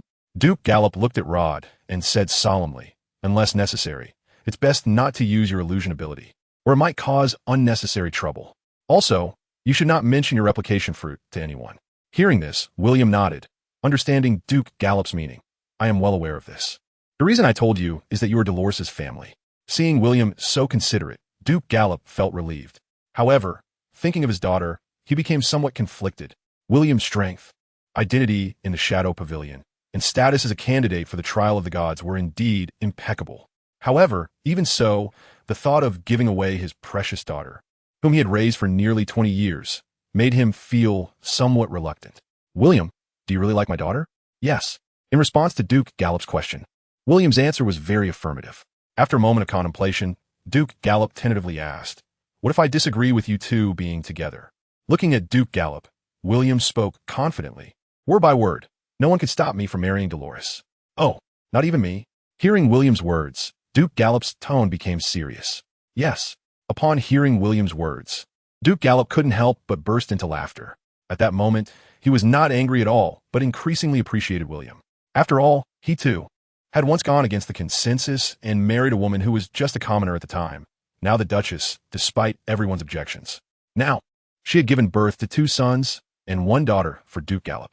Even though their marriage had lasted for 30 years, their feelings for each other remained very affectionate. This is also why Duke Gallop dotes on Dolores so much, because Dolores looks very similar to his wife when she was young. He naturally poured all his love into his only precious daughter. "Given your sincerity, wanting to marry my daughter is not impossible. However, you must fulfill 3 conditions. Can you do that?" William chuckled. "You say. Very well. The first condition is that although you have obtained a spot for the trial of the gods, you have not yet obtained the inheritance. Therefore, my requirement is that you must complete the trial of the gods in the Shadow Pavilion." "Inheritance? What inheritance?" Suppressing his curiosity, William asked, "Continue." "The second condition is that after the trial of the gods, next year, the kingdom will hold a selection for the new general, and I want you to become the new candidate for the general." "General selection? What on earth is that?" Hearing this, William instinctively thought of a naval admiral. Not understanding, William asked, "What is the general selection?" "You don't know about the general selection?" Duke Gallop was somewhat dumbfounded by William's question. Seeing that William truly did not understand, Duke Gallop helplessly explained, The general is the highest combat power in the Yaster kingdom, aside from the marshal, symbolizing the strongest divine bestowers of the kingdom. Normally, there are three. Now, one of the three generals is about to retire, so there's a vacancy. Really, William couldn't help but laugh. And the third condition? The third condition, which is also the most important one. Looking deeply at William, Duke Gallop said solemnly, I want you to promise that you will never, ever harm Dolores. Watching William extend his hand, Duke Gallop smiled and reached out his own hand. The large and the small hands clasped together, and everything was left unspoken. As she watched William's departing figure, Camille softly said, Your Grace, I send this condition a bit too difficult. How to complete the trial of the gods was the most core secret of the three major organizations. Even the kingdom was not very clear on the relationships involved. However, it was foreseeable that completing it would undoubtedly be very challenging. If we set aside the trial of the gods, then the selection of the general would be even more difficult. As a god-given, Camille was well aware of how many people were eyeing this position. Winning the general selection would be fraught with difficulties. Although she had witnessed William's strength, Camille believed that even William could not be certain of victory. On the other hand, the third condition mentioned by Duke Gallop seemed to be the easiest to fulfill. However, in Duke Gallop's view, the first two challenging conditions were not as important as the last, easier condition. Perhaps this was just a matter of perspective, with different positions leading to different considerations. Regarding Camille's concerns, Duke Gallop smiled easily. If you are worried about William's strength, then I can only say you underestimate him too much. William's strength is something even Lawrence cannot match. Hearing Duke Gallop's words, Daniel couldn't help but smile wryly. If even Lord Lawrence cannot defeat him, then why does your grace want me to take the stage? To this question, Duke Gallop replied with a hint of amusement, Of course, I don't believe it either. Although I know Lawrence wouldn't lie to me, I really want to see just how strong William is if he can easily defeat Lawrence. Daniel, patting Daniel's shoulder, Duke Gallop softly said, If I hadn't seen it with my own eyes, how could I trust him with the general selection quota? Hearing this, Daniel finally understood. However, thinking about it, the importance of the general selection quota was immense. The chosen general equated to direct control of the kingdom's military power. Such a position was not something just anyone could hold. In fact, without recommendations and guarantees from others, no matter how strong you were, you might not even qualify to compete. Of course, the prerequisite for recommendations was that you had to be strong enough. In the hall, upon seeing William return, Dolores showed a worried expression. When Dolores learned about the three conditions William had reached with her father, she breathed a slight sigh of relief. Leaving other matters aside, Dolores still had ample confidence in William's strength. At that moment, Duke Gallop also returned to the hall. Looking at William, Duke Gallop smiled and said, It's getting late, William. You three should stay at the Duke's residence. Tonight, I will host a sumptuous dinner for everyone, so please make sure to attend on time. William did not refuse this invitation. The grand dinner allowed William to witness the so-called luxury of the nobility. Throughout the dinner, under Duke Gallop's introduction, William also met others from the Duke's household. Among them, the one who caught William's eye the most was the Duchess, who bore a striking resemblance to Dolores. Unlike the youthful and beautiful Dolores, the Duchess was not only gentle and kind, but also stunningly attractive. Every word and action, every frown and smile from her felt like a breath of spring, evoking genuine respect from those around her. Moreover, unlike the initial hostility that Duke Gallop showed toward William, upon learning that William was the beloved of Dolores, Lady Gallop expressed great affection for him, her gaze hardly leaving him throughout the entire banquet. As for Duke Gallop's two sons, the elder son, Sturd, was refined and elegant, exuding an air of aristocracy. Although he inherently displayed a sense of superiority, it was understandable, as Sturd's birth represented the pinnacle of everyone's aspirations. The younger son, Aubrey, was lively and active, with a great passion for swordsmanship. Surprisingly like Rod, his dream was to become the Shadow King. However, due to Duke Gallop's influence, he couldn't even aspire to be a shadow, let alone the Shadow King. This led to him being the first to express his blessings regarding his sister's marriage when he learned that William was indeed a shadow. William, after dinner, can you duel with me in swordsmanship? Let us see whose skills are better. After getting acquainted, Aubrey approached William and confidently expressed his intention, not to seek advice, but to compete. Although he couldn't become a shadow, Aubrey was very confident in his swordsmanship, having been trained by renowned masters since childhood.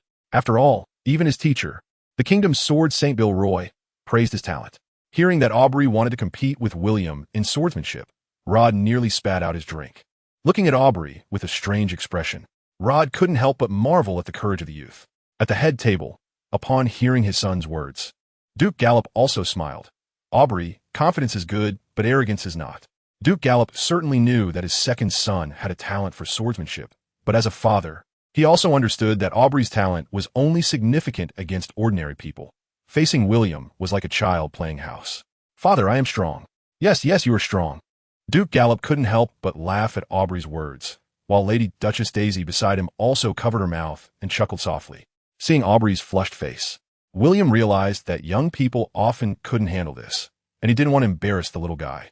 At this moment, William himself didn't even notice that his current body was actually 3 years younger than Aubrey. William responded, I'm not particularly skilled in swordsmanship, but I do have a master swordsman in my team. If you really want to compete, I can let Rod have a match with you. Hearing this, Rod couldn't help but smile wryly. He was enjoying his meal, so why did he have to get involved in this? Moreover, you're not skilled in swordsmanship? That was something he could only say to trick Aubrey. On the other side, Dolores also stifled a laugh upon hearing William's response. However, when she noticed her mother's half-smiling, half-teasing gaze, Dolores's face instantly turned red. So, after the dinner, an impatient Aubrey set up a match with Rod outside the restaurant. In this duel, there were no outsiders. Watching Aubrey, who was fully focused at first, Rod didn't take it seriously. However, when Aubrey's swordsmanship was gradually revealed, Rod was somewhat surprised. To be fair, there was indeed something to it. In Rod's eyes, Aubrey's swordsmanship was not only steady and solid, but also subtly displayed a certain elegance in each move. As Aubrey's swordplay flowed smoothly, not only was Rod somewhat taken aback, but even Duke Gallop's family was surprised. They truly did not expect Aubrey's swordsmanship to have reached such a level. Go for it, brother. Seeing the situation, Dolores couldn't help but cheer for Aubrey. Hearing Dolores's voice, Aubrey's fighting spirit surged even more, and his sword techniques became increasingly fierce.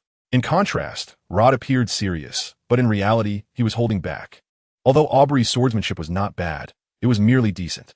If Rod were to get serious, not to mention using his overwhelming power, even if he played normally, Aubrey would likely have already lost at this moment.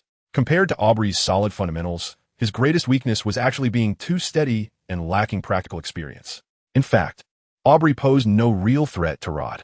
Suddenly, with a crisp sound, the change in force from Rod's strike not only halted Aubrey's movement, but also completely shattered his sword momentum. With a sweep and a pull of his cross-sword, a hum echoed. As Rod's cross-sword came to rest against Aubrey's neck, the terrified Aubrey even forgot how to react. When Rod's cross-sword was stopped at Aubrey's neck, Aubrey felt utterly drained, as if he had experienced life and death. I lost, he said bitterly, the fighting spirit in his eyes dissipating. At this moment, he understood that Rod had always been accommodating him. With a faint smile, Rod patted Aubrey's shoulder and retracted his cross-sword, saying, at your age, your swordsmanship is already impressive. Mr. Rod, please don't comfort me.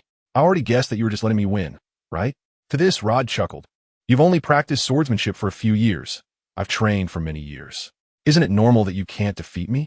Mr. Rod, tell me honestly, if it really came to a fight, how many moves could I block from you? At this question, Rod smiled but said nothing. When Aubrey saw Rod sheathing his sword, he was completely stunned. Just as Rod was turning to leave, Aubrey suddenly said, Mr. Rod, could you teach me swordsmanship? Oh, upon hearing Aubrey's words, Rod turned around with a frown. The master who teaches you swordsmanship is quite formidable. Why would you need me to teach you? In fact, Rod felt somewhat annoyed by Aubrey's statement. Although Aubrey couldn't fully grasp the essence of the opponent's swordsmanship, Rod could clearly perceive the opponent's skills from Aubrey's swordsmanship. It was frustrating that someone with such a renowned teacher would still be dissatisfied, which was why Rod felt annoyed. But I feel that you, Mr. Rod, are even stronger than him. Just as Rod was about to respond, a loud laugh suddenly came from a distance. Oh, a sword master stronger than me? I would like to see this. Hearing this, everyone turned their gaze towards the newcomer. The person was none other than the kingdom's sword saint, Bill Roy. This is a very clean-looking middle-aged man at first glance, wearing a plain, wrinkle-free robe with neatly combed black hair, long hands, and a simple face. Bill's appearance is quite ordinary, even understated, but his bright sword-like eyes are striking even in the dark. Upon seeing Bill, Rod couldn't help but show a look of surprise. Bill, oh, who are you? Upon hearing William call out his name, the sword saint Bill looked at Rod with a contemplative expression, then suddenly realized, you are Rod? You actually remember me. Hearing the sword saint call his name, Rod's expression carried a hint of nostalgia. Ha ha ha. Bill laughed heartily, and his initial hostility immediately dissipated. It really has been a long time. Approaching Rod, the two extended their hands to shake, and for a moment, they both felt a bit emotional. 10 years ago, Bill was not the sword saint he is today, but rather a sword madman challenging others everywhere. Rod, equally vigorous, was the youngest A-level shadow in the Shadow Pavilion. They unexpectedly met when Herman brought Rod to the royal city to participate in the trial of the gods. With similar ages and comparable strengths, they developed a deep friendship through their exchanges, but neither of them expected that their next meeting would be 10 years later today. Master Bill. At this moment, the Duke of Gallop, as the host, finally spoke up. Hearing the Duke's words, Bill released Rod's hand. Looking at the Duke of Gallop, Bill bowed and said, "Your Grace." The Duke of Gallop nodded. "Why do you have time to come to my residence tonight?" "I had nothing planned for the evening and just wanted to come and teach Aubrey a thing or two, but I didn't expect to encounter an old friend." As the sword saint of the kingdom and also Aubrey's swordsmanship mentor, Bill had the privilege to enter and leave the Gallop family freely. However, he did not expect that today's impromptu visit would lead him to meet an old friend. "Teacher." Hearing Bill's words, Aubrey looked embarrassed. His intention was not to gossip behind someone's back. He simply spoke without thinking. This is also a sign that most young people are not mature enough. At first, when I heard Aubrey say this, I was a bit annoyed, but after meeting Rod, the original tension had disappeared. Although I don't know what has happened to Rod over the years. If it's Rod, I'm really curious about his strength during these years. "Rod, are you coming or not?" The moment those words were spoken, Rod's memories were transported back 10 years. Wasn't the dialogue between the two back then just like this? Without hesitation, Rod drew his crossed sword again. Bill, on the other hand, drew his one-handed sword from his waist. 10 years ago, 10 years later. Without a second thought, the crossed sword and the one-handed sword instantly clashed together. After a burst of intense sparks, Bill was forced back a step, unable to withstand the force of the crossed sword, while Rod swept his sword horizontally. Bang! Another blinding spark erupted. Compared to his battle with Aubrey, Rod was truly using his real skills now. Under the swift sword techniques, even Bill was being pushed back continuously. However, despite this, Bill grew more excited with each retreat. When facing Rod's next slash, Bill's eyes lit up, and he swiftly drew a perfect arc with his one-handed sword from below. The powerful force combined with the air condensed into a sword energy shocked Rod. Sword energy? "Rod, you've lost." Faced with Bill's confident strike, Rod couldn't help but smile. Not necessarily. Slash. Rod slammed down the cross sword, unleashing a pressure strong enough to cut through steel, and with a loud bang. A huge noise erupted between the two. "What?" After the sound, seeing that even the cross sword was unscathed, Bill's face showed shock. How is this possible? This was the reason he was called the Sword Saint. The sword energy was a technique Bill had spent 20 years mastering, his trump card even when facing divine bestowers. Who would have thought that today his trump card? The sword energy /ISN, T something only you can wield. Looking at Bill, Rod pressed down the cross sword, imposing and said, "Bill, let me show you my sword." Although this move wasn't originally prepared for you, if it's you, you're qualified to see it. Hockey, Crescent Moon Sky Charge. As Rod swung his sword, the black-armed Hockey coalesced in his sword energy. Even William behind him was left dumbfounded. Wow, that's impressive. You have to know, Rod had never used this move in front of him. But just thinking about it made it clear how long Rod had secretly practiced this move. At the same time, facing Rod's Crescent Moon Sky Charge, even the Sword Saint Bill was momentarily stunned. At that moment, he didn't even know how to respond. It wasn't until the black crescent sword energy brushed past him and disappeared into the horizon that Bill realized what was happening. At this moment, not even Bill, but also the entire Gallop Duke family along with all the servants and guards did not react. What is this? A hallucination? Is this swordsmanship? How can this be swordsmanship? No, no. In a daze, Bill asked with a blank expression, "Rod, did you eat a divine fruit?" Although the principle of sword energy can be explained through swordsmanship, that kind of attack just now is something even Bill, who is known as the Sword Saint, cannot comprehend how a swordsman could possess such power. When others raised this question, everyone's puzzled gaze immediately turned to Rod. Regarding this question, William's explanation was somewhat indifferent. This is not the power of the divine fruit, but the power of hockey. Hockey? Another entirely new term. Meanwhile, Lawrence was explaining this hockey to Duke Gallop. When Duke Gallop learned that this power of hockey was actually developed by William, his gaze towards William became quite peculiar.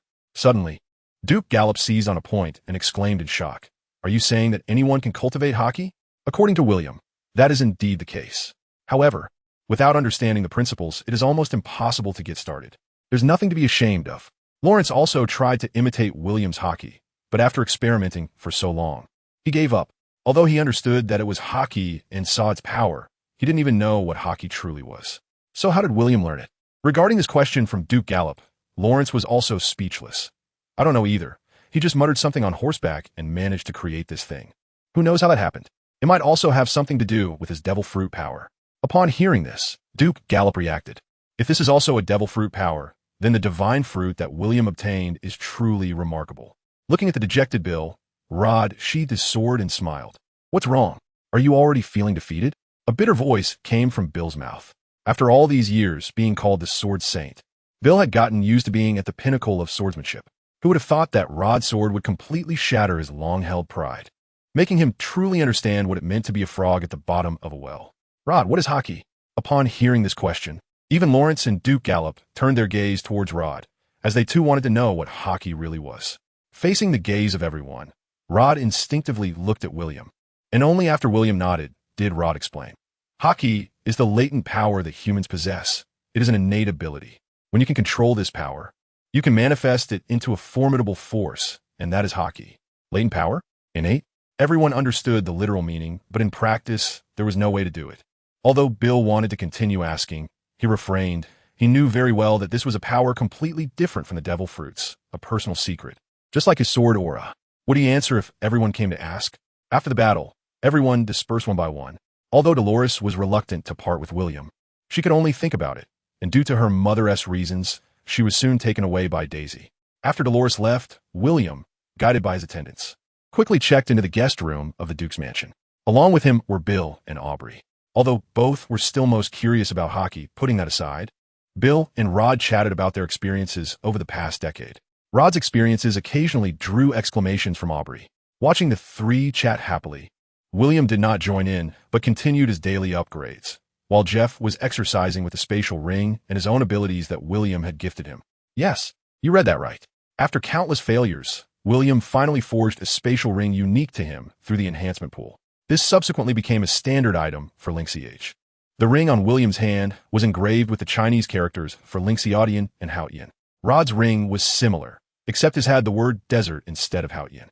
As for Jeff, since he had not found his title yet, the ring he wore only had the 3 characters for Lynx.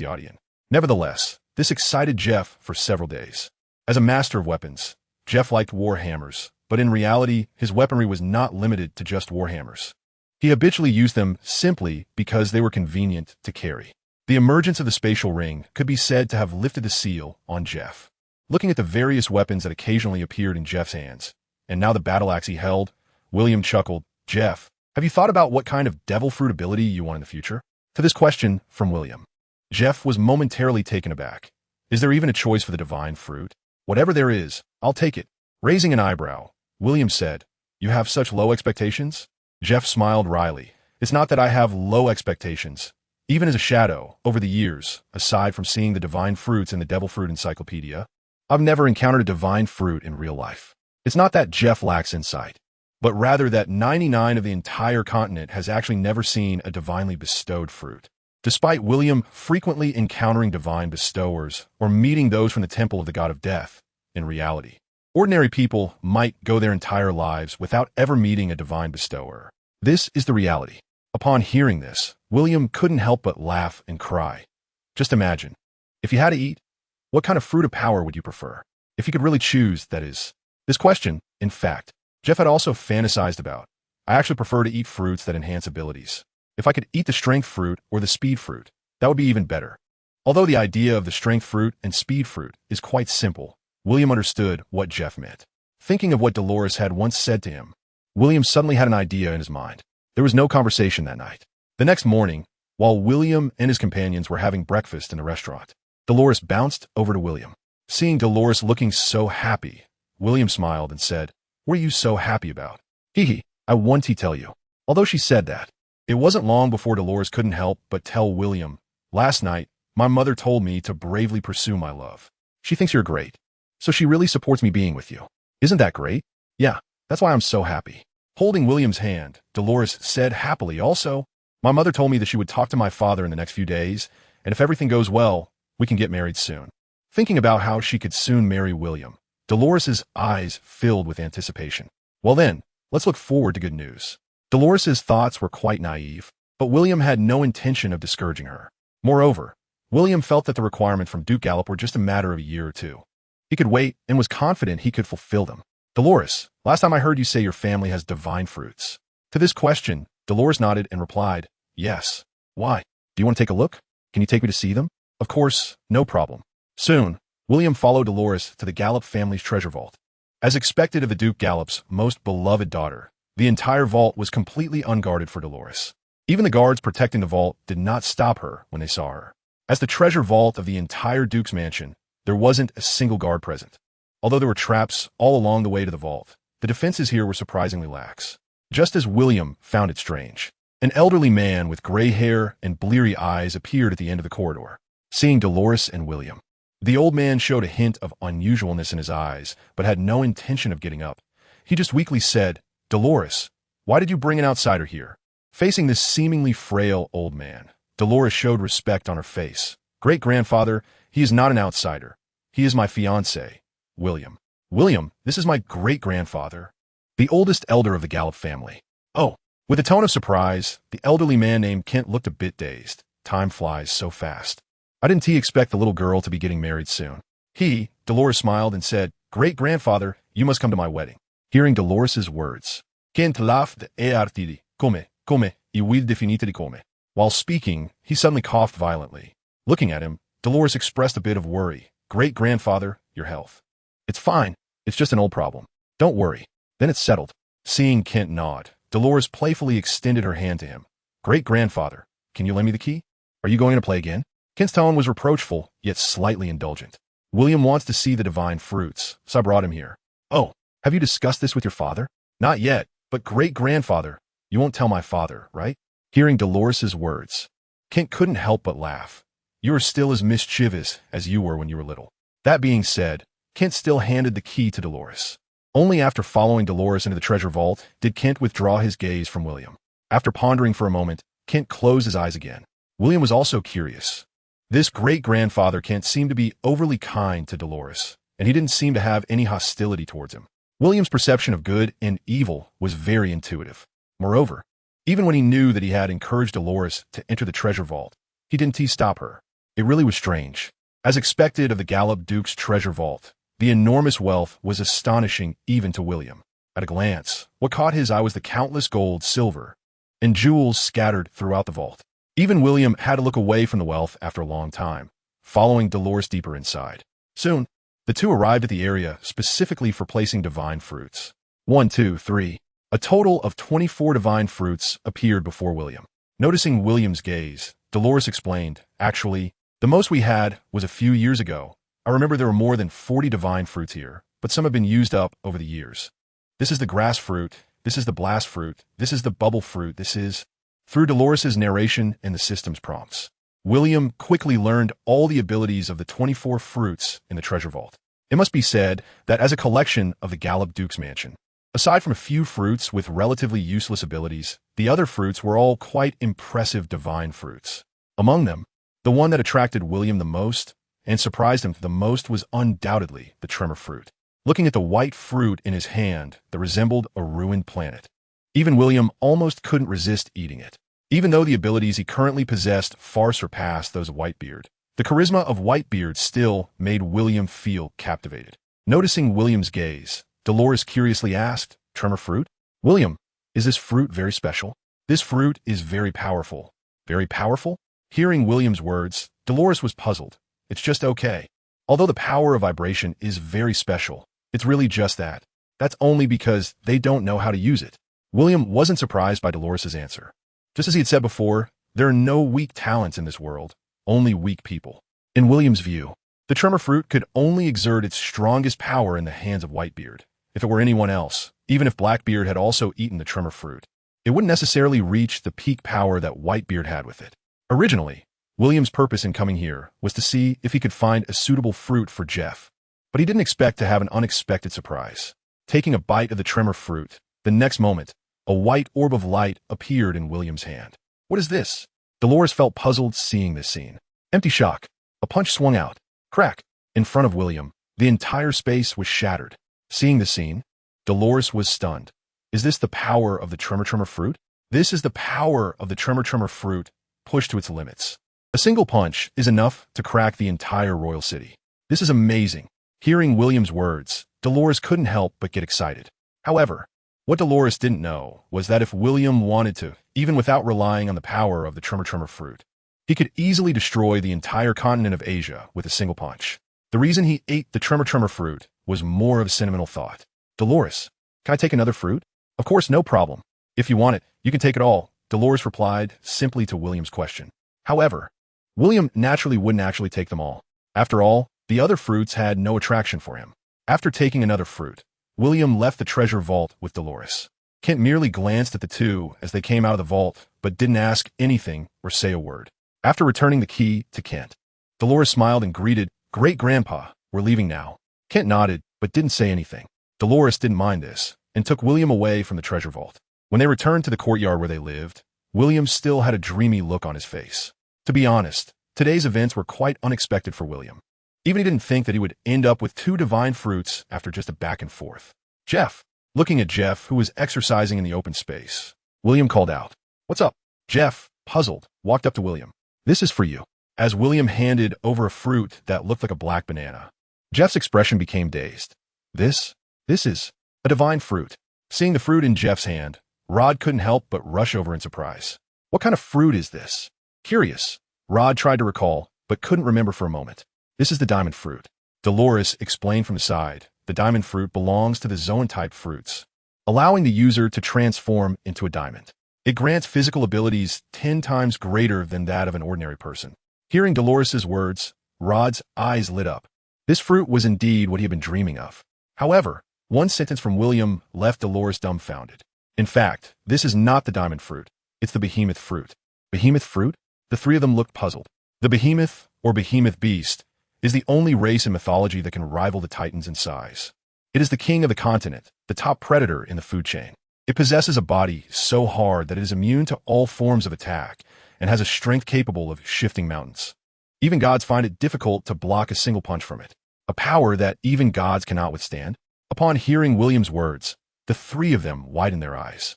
Of course, awakening the behemoth form is not something that can be done casually. Before that, one could also say it is the diamond fruit. Jeff had already learned a bit about awakening. In that case, what is there to hesitate about? He took a bite of the divine fruit and swallowed it. In the next moment, Jeff's body transformed into a behemoth towering over 2 people. Feeling the explosive power within him, Jeff couldn't help but roar at the sky. After venting for a while, Jeff quickly calmed down. Once his body gradually returned to human form, he turned to Rod and said, "Rod, shall we have another match?" "Sure." Unlike last time, this time, the two of them unleashed a nearly frenzied battle. However, they both tacitly refrained from using hockey, which led to Rod being completely overwhelmed for a time. In terms of strength, speed, and defense, there was a stark contrast. The power of the Zoan-type divine fruit indeed far surpassed that of the elemental type. And it wasn't until Rod began to use the power of the desert fruit that the tide of battle completely turned. Rod's use of the desert fruit left Jeff dizzy, and all sorts of flashy skills nearly blew him apart. After a round of fighting, Jeff felt as if he'd been dragged into a quagmire like a giant. No matter how he struggled, it was futile. Although he caught Rod off guard with his speed and strength at one point without using hockey, Jeff could not inflict any damage on Rod, which directly led to him not wanting to fight Rod for quite some time. "I can't help it. It's too frustrating." However, if he used hockey, Jeff was afraid he might accidentally kill Rod. Of course, this was Jeff's perspective. Rod naturally disagreed. In Rod's view, although he might not withstand a punch from Jeff under the power of the desert fruit, Jeff wouldn't even be able to touch him. Moreover, his swordsmanship might not be any weaker than Jeff's. As for hockey, he was even less afraid. In summary, both of them were in a state of not yielding to each other. Along the way, the two of them were bantering, and before they knew it, the 4 of them had arrived at the headquarters of the Shadow Pavilion. Unlike the Shadow Pavilion branch in Saya City, the headquarters in the royal city was not low-key at all. Instead, it was located on the most prosperous street. Although it wasn't in the noble district, its area was not much smaller than a duke's mansion, and the grandeur at the entrance left William, who had never seen anything like it, utterly astonished. Is this considered a provocation against the Yaster Kingdom? However, given that the Yaster Kingdom can only acquiesce, the strength of the Shadow Pavilion is indeed not to be underestimated. Upon entering the headquarters of the Shadow Pavilion, one arrives at the mission release hall. The entire mission release hall is divided into 3 sections with clear functional divisions. On one side is the Shadow Mission Release Area. On the other side is the Shadow Mission Acceptance Area. And finally, there is the Shadow Noble Reception Area. In the center of the hall, there's also a dedicated inquiry area where one can directly go to ask questions if there is anything unclear. William and his 3 companions went straight to the inquiry area, even though William and his companions were right in front of them. The staff in the inquiry area did not even look up, engrossed in their own conversation. Their demeanor was reminiscent of certain staff members William had seen in a large hospital in his past life. It was only after Rod took out the A-grade shadow token that the 2 staff members became slightly more serious and asked, "This shadow, what can we do for you?"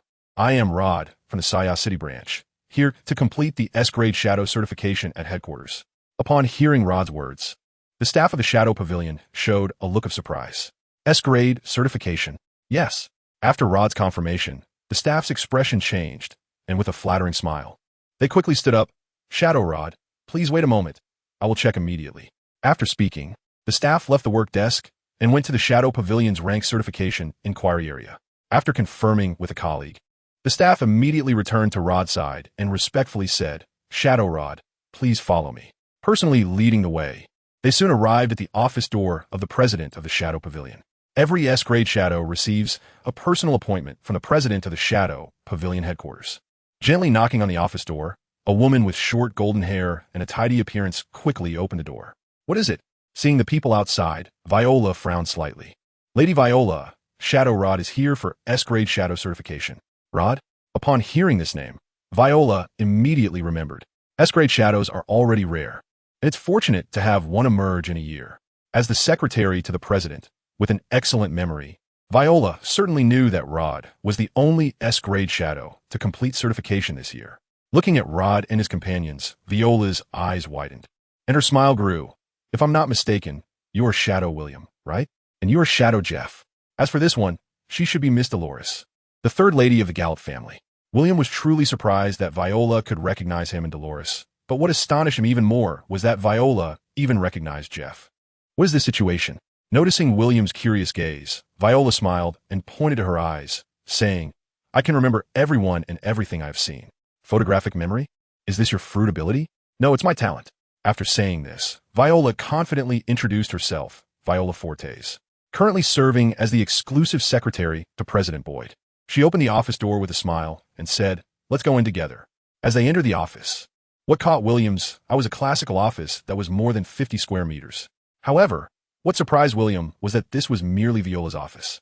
Pushing open a door beside the office, an indoor garden appeared before the 4 of them. After walking through the indoor garden, they came across a middle-aged man lounging on a deck chair, basking in the sun, looking like a playboy. From the loud snoring, it was clear he was deep in sleep, helplessly covering his forehead. While William and the others were momentarily stunned, Viola cleared her throat. "Snore, snore." Seeing that her reminders did not get a response, Viola's expression turned cold, and with a kick, she exclaimed, Who ambushed me?" Boyd, who had fallen heavily from the deck chair to the ground, suddenly woke up. Noticing it was Viola, Boyd couldn't help but laugh and cry, "Viola, what are you doing again?"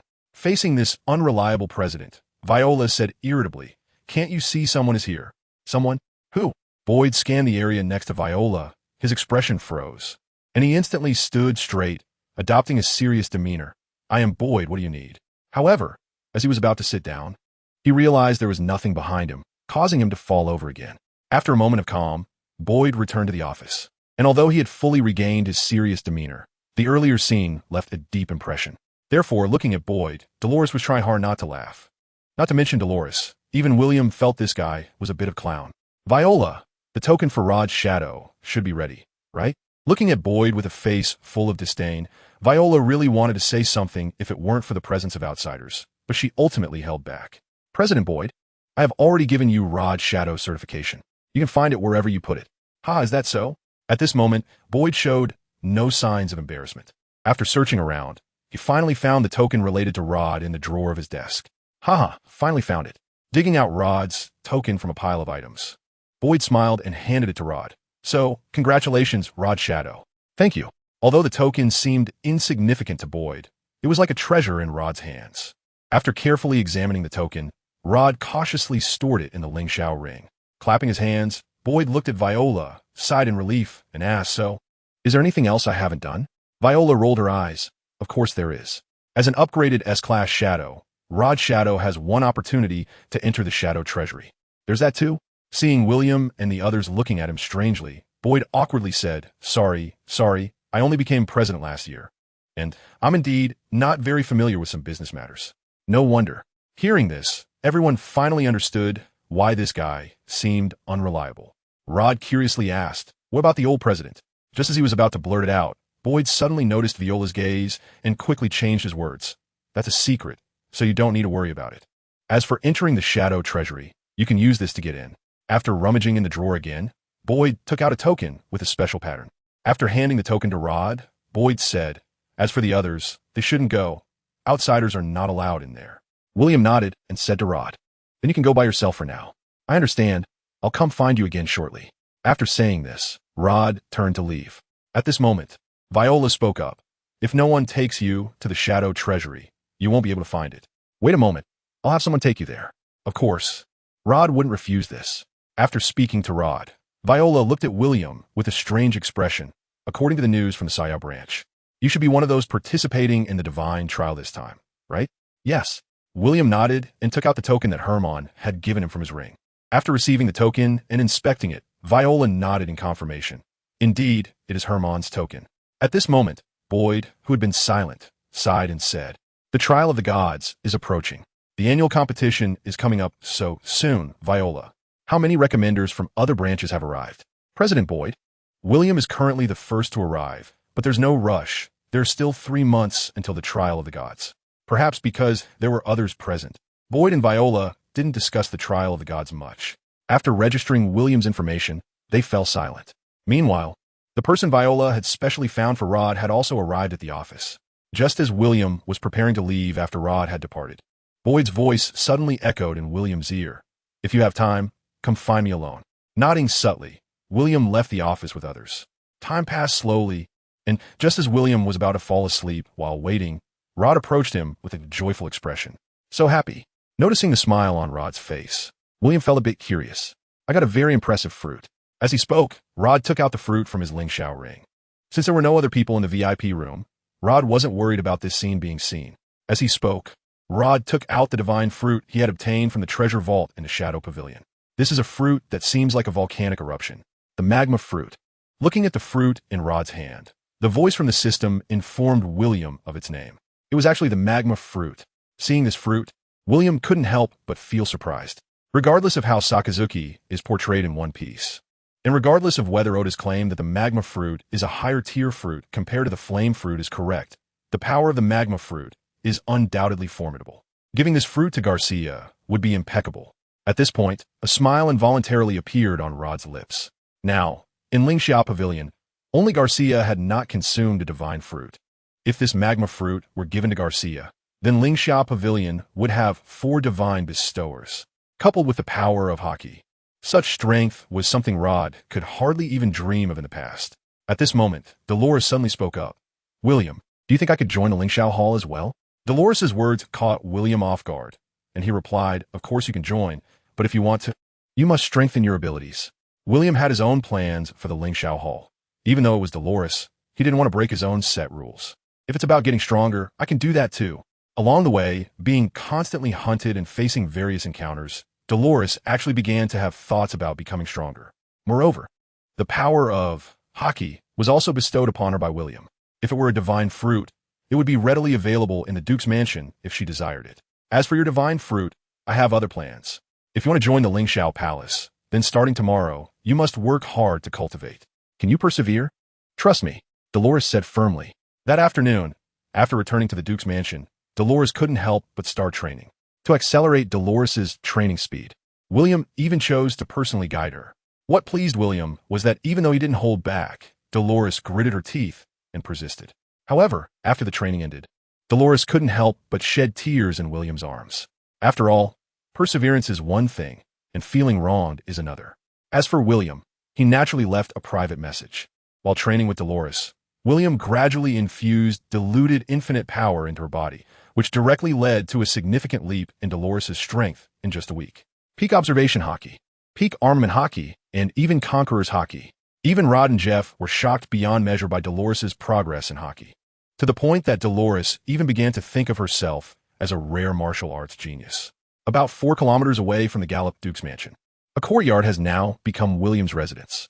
With the friendly help of Duke Gallup, William purchased this mansion at a price 3 times below the market value. This place also became the base of the Lingxiao Palace's Royal City Division. Perhaps for most people in this world, such a mansion is a lifelong dream residence. But for William, such a mansion could never become the headquarters of the Lingxiao Palace. On the 3rd day after moving into the new mansion, Rod approached William with a serious expression. "What's wrong?" Noticing Rod's demeanor, William asked curiously. "William, I want to complete the task of the elixir of immortality." William understood the task of the elixir of immortality. It was a mission that changed Rod's fate and was also his lifelong pain. "Do you need my help?" William asked softly without saying much else. "I'm here to ask for your help." Even though Rod now possessed strength far beyond his past, he still lacked absolute confidence, which is why he came to William. William smiled. "When do we set off? If there is nothing else, how about we leave tomorrow?" "Sure." With William's affirmation, a smile appeared at the corners of Rod's mouth. "I will go too." At this moment, Dolores, who was beside them, couldn't help but speak up. After all this effort, she had developed powerful abilities and was eager to try them out. This, if it were her own mission, William wouldn't say anything. But knowing the nature of this task was different, William looked at Rod. "No problem, let's go together then." If it were the previous Dolores, Rod certainly wouldn't let her go. Not to mention the troublesome issues, the danger level. There was something Rod wouldn't want to bear the consequences of, even if there was a slight chance of something going wrong. However, the current Dolores was someone even Rod couldn't be sure of winning against. So he naturally didn't need to worry. When Rod left to purchase supplies, William took out the lady's golden holy armor he had prepared long ago from the system space. As William handed over the golden necklace, just when Dolores was wondering why William would give her this, click, click, click, click. Looking at the golden holy armor that covered her entire body, a look of surprise appeared on Dolores' face beneath her mask. "How is it? Do you like it? It's so beautiful." The entire golden armor was inspired by the Phoenix armor from Saint Seiya. The streamlined armor had the wings of Phoenix behind it. The armor not only granted Dolores immense power, speed, and defense, but also bestowed upon her the ability to fly and the power of the Phoenix's rebirth. The golden holy armor of the Phoenix completely compensated for Dolores' lack of divine fruit, and it opened up a whole new path of enhancement for her. As his woman, William naturally did not hesitate to grant Dolores power that surpassed this world. In fact, William had already arranged the road ahead for Dolores. He did not intend to let her consume the divine fruit. If she were to eat, it would be the best. The fruit deep in the miracle forest was undoubtedly the most suitable for Dolores. Making Dolores the most powerful goddess in this world was William's plan for her. With the golden holy armor, Dolores showcased a completely different power. When they clashed again, their battle had already surpassed the limits of this world. Bang, bang, bang, bang, bang. Watching the two collide at a speed beyond the naked eye, Jeff was stunned by the scene. He couldn't even understand how Dolores could become so powerful in such a short time. It wasn't until Jeff noticed the divine-like golden holy armor on Dolores that he understood. He certainly felt envious, but he didn't feel jealousy. The golden holy armor was strong, but Jeff was also certain that once he awakened the power of the behemoth fruit, his own power wouldn't be much weaker. With one hand holding Dolores' hand and the other pressing on her shoulder in the fierce wind, Dolores was pinned to the ground by William. At this point, their battle finally came to an end. Although she lost again, there was an excited expression on Dolores' face. That unprecedented feeling of power gave her the illusion that the might of the gods was probably still like this. All right, you've adapted to the power of the holy armor. Next, focus on honing your own strength. Try to merge your domineering presence with the power of the holy armor. Dolores, although the holy armor is powerful, I don't want you to rely too much on the weapon's strength. True strength comes from your own power, understand? Dolores nodded and softly replied, "I understand." Looking at Jeff, William smiled and said, "Next, you can train with Jeff. I have something to attend to outside." Since he would be leaving for a while, William planned to take this time to chat with Boyd from the Shadow Pavilion. At the Shadow Pavilion headquarters, when William saw Boyd again in the garden, Boyd was still asleep. Until Boyd was awakened by Viola, he still looked dazed, and William couldn't help but laugh. "I feel like you never get enough sleep." To William's comment, Boyd rubbed his head helplessly. "There's nothing I can do. it has to do with the fruit I ate. Although curious, William didn't pursue the question further. However, it seemed Boyd didn't mind and directly explained, I ate the sleep god fruit. Sleep god fruit? With a slight smile, Boyd used his ability on William. Instinctively, William yawned. William was stunned, and Boyd was also stunned. You? With wide eyes, Boyd was incredulous. Although he didn't use his strongest ability, it was known that when his ability was fully unleashed, it was a force even the gods couldn't withstand. And William actually blocked it. What does this represent? Are you a god-given one? Is that your ability? The two asked in unison. The next moment, they were taken aback and couldn't help but laugh. Interesting, truly interesting. Laughing heartily, Boyd got up from the lounge chair and looked William up and down. I didn't expect that you have already consumed the god-given fruit, able to resist my sleep god power. Can you tell me about the power of your fruit? After thinking for a moment, Boyd didn't rush him, just smiled and watched. My ability is the shock fruit. With a grasp of his hand, a light shield formed from vibrations appeared in William's hand. Feeling the shock power transmitted into his body, Boyd suddenly realized and guessed a bit. Using the power of vibration to counteract the sleep god's power. That is indeed a remarkable talent. Taking a deep breath, Boyd's smile grew wider. If you're already a god-given one, then there are many things I can share with you. Lying back down in the chair, Boyd's face showed a nostalgic expression. The so-called trial of the gods is actually the grave of the gods. The grave of the gods? William had speculated about the trial of the gods, but had never thought it would be this. Humans die, and gods do too. However, unlike humans, all gods return to the grave of the gods after death. A strange look flashed in his eyes. Boyd said seriously, the trial of the gods is very dangerous. However, at the same time, it also holds great opportunities. There, even the most ordinary person can obtain the God-given fruit, but his tone gradually became serious. And Boyd said solemnly, if you don't want to be replaced by the gods, I advise you to act within your means. Hearing Boyd's words, William's expression became increasingly puzzled. However, speaking of this turning point, Boyd's expression relaxed. If you have become a God-given one, then it is much simpler. Find your corresponding god and obtain the god's legacy. William asked in confusion, what is the god's legacy? With your God-given power as a guide, find the god corresponding to your ability, obtain the divine status from him, and then ignite him with your God-given power. Is it that simple? Yes, it is that simple. What did you think? Speaking of this, Boyd found it somewhat amusing. For someone who has become a God-given one, it is indeed very simple, but for ordinary people, it is quite difficult. Why doesn't Rod know about these things? Rod? Boyd didn't expect William to mention Rod, showing a puzzled expression. Did Rod also participate in the trial of the gods? He once secured a spot for the trial of the gods, but an accident occurred when he entered the trial. An accident? After hearing William's description, a strange look appeared on Boyd's face. Wait, the Rod you mentioned, could it be? If it were someone else, Boyd might not have recalled it. However, as the first and only shadow in the entire history of the Shadow Pavilion to successfully advance to the trial of the gods, but ultimately not participate, Boyd remembered it vividly. Could there be some hidden story behind that incident? Noticing the expression on Boyd's face, William's brow furrowed slightly. Thinking of this, William asked, Boyd, who exactly issued the task of the Water of Life back then? Although surprised that William had guessed some things, Boyd ultimately apologized. I'm sorry. The issuer of this task does not wish to reveal their identity, so the Shadow Pavilion must adhere to the related agreements. Hearing Boyd's words, William's expression gradually grew cold. Although he did not obtain the information he wanted, Boyd's words made William understand that he had already grasped the key to the issue. Thinking of this, William changed his approach and asked, I want to know who replaced Rod to participate in the trial of the gods back then. As soon as the words were spoken, Boyd felt a jolt in his heart, his expression complex. Did he guess it? But then again, with such an obvious hint, it would probably be easy to deduce. It was Lambert Marshall. Thank you. Without saying much, after greeting Boyd, William quickly left Boyd's office. Seeing William come up to her, Viola asked curiously, William, is there something you need? I need some information on a person. Could you help me find it? Whose information do you want? Viola asked with curiosity. Lambert Marshall.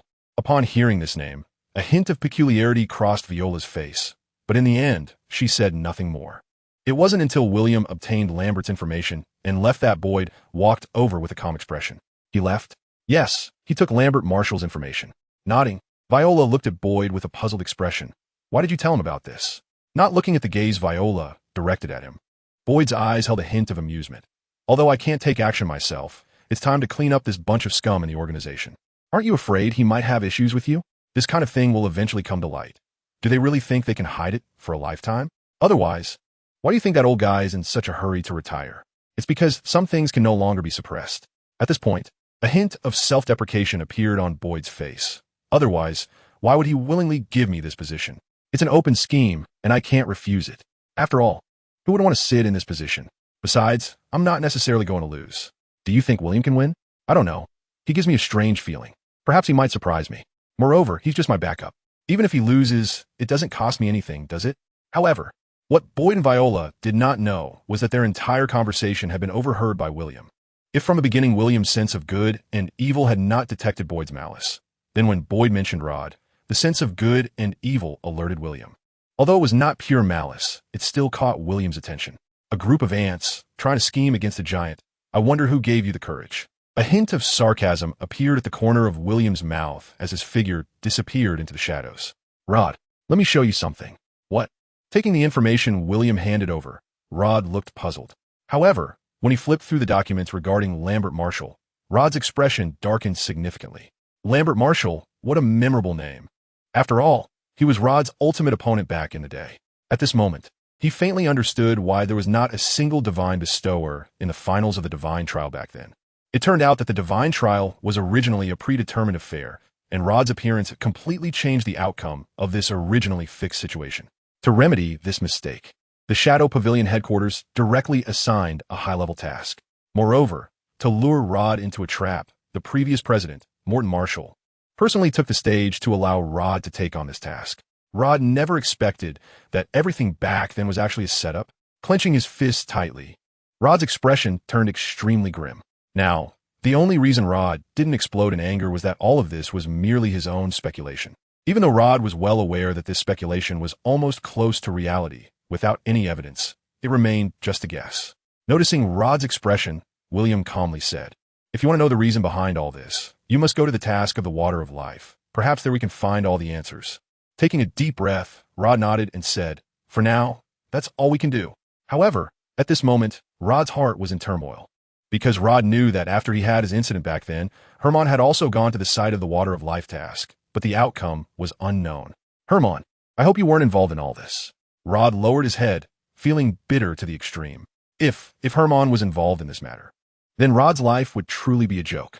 "Hermann, until this matter is clarified, please don't tell anyone, William." "Don't worry, I have it under control." Nodding, without saying anything further, Rod silently left the hall. A night without a word. The next morning, as if nothing had happened the day before, Rod leaned on his horse, chatting and laughing with Jeff. It wasn't until William came out that the two exchanged a knowing nod. When the four of them were about to leave, unexpectedly, at the city gate, William noticed a familiar figure. Lawrence. Upon seeing the other party, Dolores' expression became somewhat awkward. "Dolores, where are you planning to go?" Lawrence stepped forward and asked with a smile. In fact, Lawrence had noticed some strange behavior from Dolores yesterday, and thus, when he found out that Dolores had gotten up unusually early, he quietly waited at the city gate. As a result, it was indeed as Lawrence had anticipated. Noticing Dolores' expression, William couldn't help but chuckle. "Did you not tell your family?" Dolores retorted, "If I told them, they wouldn't let me go out." Sighing helplessly, Lawrence said, "Dolores, it's not that I don't want you to go, but if you go on a mission with young Master William, you'll only hold him back. Do you understand? I've already become stronger." Upon hearing this, Lawrence couldn't help but chuckle. "Dolores, do you know what becoming stronger means? You don't believe me?" A smile appeared at the corner of Dolores' mouth. Just as William was about to intervene upon seeing this scene, suddenly, a golden conqueror's hockey erupted centered around Dolores. Boom! At the moment the hockey exploded, everyone within sight at the city gate of the royal city was swept away, until everyone had fallen. Lawrence, with a flushed face and wide eyes, could no longer resist and fell heavily to the ground with a thud. At this point, the entire city gate was silent. Seeing this scene, Dolores realized she might have gone a bit too far. Playfully sticking out her tongue, Dolores instinctively looked at William. "What should we do? Just leave it." Hearing this, William couldn't help but laugh. Given the circumstances, what else could they do but act as if nothing had happened? It wasn't until the four of them had left the royal city far behind that the strongest, Lawrence, finally woke up. At that moment, countless people surrounded the area. Among them were groups of soldiers from the kingdom. Upon noticing the kingdom soldiers, Lawrence immediately chose to withdraw. However, just as he was about to leave, he was stopped by a familiar figure calling out to him. Lawrence. Hearing that voice, Lawrence felt awkward, but kept walking. You've got the wrong person. Just as Lawrence was about to walk away, one of the generals clad in the kingdom's armor, Augustin, quickly intercepted him. Lawrence, I need to know what happened. Faced with Augustine's questioning, Lawrence felt increasingly embarrassed. Although he wanted to conceal certain things, he didn't know how to explain it at that moment. Moreover, Lawrence was well aware that even if he wanted to hide it, there would definitely be other witnesses to the incident, and how long could he keep a secret? This is the city gate of the royal capital. Unprovoked attacks on the kingdom's soldiers are serious crimes. Even though Miss Dolores is the daughter of Duke Gallop, this matter can still be significant or trivial. Thinking of this, Lawrence helplessly said it was an accident. Although Lawrence wanted to play it down, Augustine pressed on. An accident? What kind of accident? Stepping closer, Lawrence whispered in Augustine's ear. This incident was caused by Miss Dolores accidentally awakening the divine fruit. So could you please show some leniency? Augustine, with a serious expression and a square face, was momentarily taken aback, surprised that this incident was actually caused by the third young lady of the Gallop family. However, given the gravity of the situation, Augustine couldn't simply let it go. Lawrence, you know that attacking the kingdom's guards is a very serious matter. I know, but it really was an accident. Looking deeply at Lawrence, Augustine asked, then where is Miss Dolores? She has left. Left? At a loss for how to explain. Lawrence forced himself to say, Augustine, I will have Duke Gallop personally explain this to the king. I would also like to know what kind of explanation Duke Gallop will provide. With a cold snort, Augustine said no more and turned to leave the scene. As a general of the kingdom, allowing such an incident to occur in the royal capital had severe implications. If things went poorly, even he could be implicated. Fortunately, it was not caused by an enemy nation. If it had been the case, or if it were a rebellion, the situation would have escalated dramatically. Time flew by, and half a month had passed. On this day, 10 years later, Rod finally returned to the place that had changed his fate, the task site of the Fountain of Eternal Life. Here, they have already reached the depths of the miracle forest. Unlike the endless plains, a tall mountain suddenly appeared before the four of them. When Rod dismounted and led everyone to the mountain top, a magnificent canyon, as if a miracle, quickly came into view. So beautiful. Looking at the ruins before them, even William showed a look of shock. Although the water flow in the canyon had dried up, human markings were etched on both sides of the canyon, including on the cliffs. On both sides of the canyon stood uninhabited stone houses, and at a glance, one could vaguely see the traces of their past lives. Above the canyon, there were carvings of nameless creatures, including humans, birds, the sun, and the moon, and more unknown beings. Everything here showcased a completely different civilization and belief. The ruins of the Water of Life are right here. Observing everything below the cliff, Rod spoke with a serious tone. William nodded and said lightly, I'll go down first. Before Rod could react, William sprang forward and jumped vertically into the canyon. Wait for me. Seeing this, Dolores, revealing the wings of her holy garment, followed closely behind. Just as Rod was preparing to set off, Jeff quickly said from the side, Wait, take me with you. I can't fly. Rod was taken aback, unable to help but smile. Let's go. Gathering sand and stones beneath his feet, Rod leaped down with Jeff. As they descended vertically, Jeff couldn't help but shout loudly, clearly still struggling with his fear of heights. It wasn't until Jeff landed heavily on the ground, his legs giving way, that he nearly collapsed. After a while, he finally managed to regain his composure. At this moment, William had already flown around the entire canyon. Rod, there are no signs of life here, William said, transforming into light and appearing before Rod with a puzzled expression. Follow me. Without saying much, Rod led the group through the canyon until they reached the end, where a huge cave appeared before the four of them. Pointing to the abyss-like cave, Rod said with a serious expression, This is the true entrance to the ruins. The entire cave was very dark. At a glance, there was only a path wide enough for a single person to pass through. On both sides of the cave were rocks connected to the mountain, making it difficult for anyone with claustrophobia to stay inside for long. Even William felt a sense of oppression inside, as the rocks of the cave were slanted, as if the entire cave could collapse at any moment. Moreover, if it did collapse, one could only imagine the weight of a mountain. Tick-tock, tick-tock. As they walked along, faint sounds occasionally echoed in the dim passage. There was also a strange noise that made even the powerful Dolores grip William's arm tightly, unable to let go. It was simply the fear of the unknown. Use your observation hockey to sense. That way, you won't be afraid, William said. Hearing his words, Dolores remembered to activate her observation hockey, and soon, the fear on her face gradually faded. Setting aside the cave's appearance, it was actually quite safe. Even the sounds inside the cave were merely from small crawling creatures. If there was anything truly terrifying, it was the elongated snake-like creatures that were also present. However, without needing Dolores to remind him, William had already used his ability to crush them. After passing through the dark cave, William found himself in a completely different world at the Earth's core. In this underground world, there is no sunlight. What illuminates it is the continuously flowing underground magma. As they stepped in, a pungent smell of sulfur wafted into everyone's nostrils, causing even William to furrow his brow. At that moment, Rod's serious voice came through. "Be careful, we've arrived." Jeff felt a bit strange beside him. In a place like this, let alone the water of life, it probably wouldn't even have water at all. No, the water of life does exist, but I don't know how to explain it. You'll understand once you see it. After saying that, Rod took the lead. However, just as they stepped into this territory, William felt a deep malice. Something has discovered us. Hearing William's words, Jeff's expression turned serious. He had witnessed William's sense of good and evil before. It's the fire spider. They have a very strong sense of territory. Fire spider? Just as Jeff was trying to understand what it was, countless blood-red spiders crawled out from the ground and the sky from all directions. Seeing this scene, Jeff was startled. Although the fire spiders were not very large and did not seem to be cannibalistic, their numbers were truly astonishing. The sheer number of these spiders was terrifying. And whatever you do, don't get bitten by them. Otherwise, the pain is unimaginable. As he spoke, Rod pointed his hand, and in an instant, countless grains of sand swept out like a tornado in all directions. The fire spiders, which in the past could only be dealt with by a hasty retreat from Rod and his team, didn't even last a second in front of Rod now. "Let's go." Without any hesitation, Rod began to accelerate. The reason for the acceleration was, of course, that there were other dangers here. Following Rod, William's gaze turned to the sky. On the dark mountain peak, countless bats opened their blood-red eyes. The sheer number of them made William's scalp tingle. It wasn't that the blood bats were particularly terrifying. It was just a simple case of acrophobia kicking in. Squeak, squeak, squeak, accompanied by the sound of flapping wings. The entire underground world was filled with a sea of bats.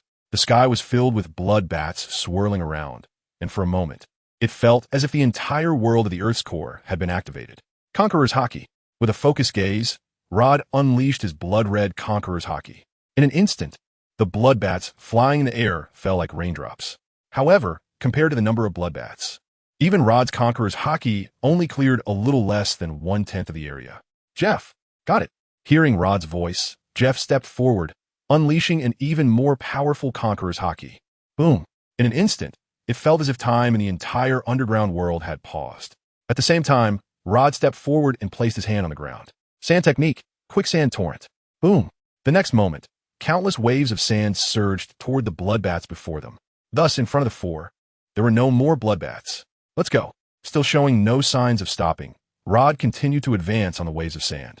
As they delved deeper into the Earth's core, the temperature around them continued to rise, and before they knew it, under the scorching heat, the air began to thin. Struggling to breathe, Dolores asked, "Rod, haven't we arrived yet? If we go deeper, I feel like I can't breathe." Pointing at a distant mountain, Rod said, "Just hold on a little longer. We'll be fine once we enter there." After saying that, Rod accelerated again.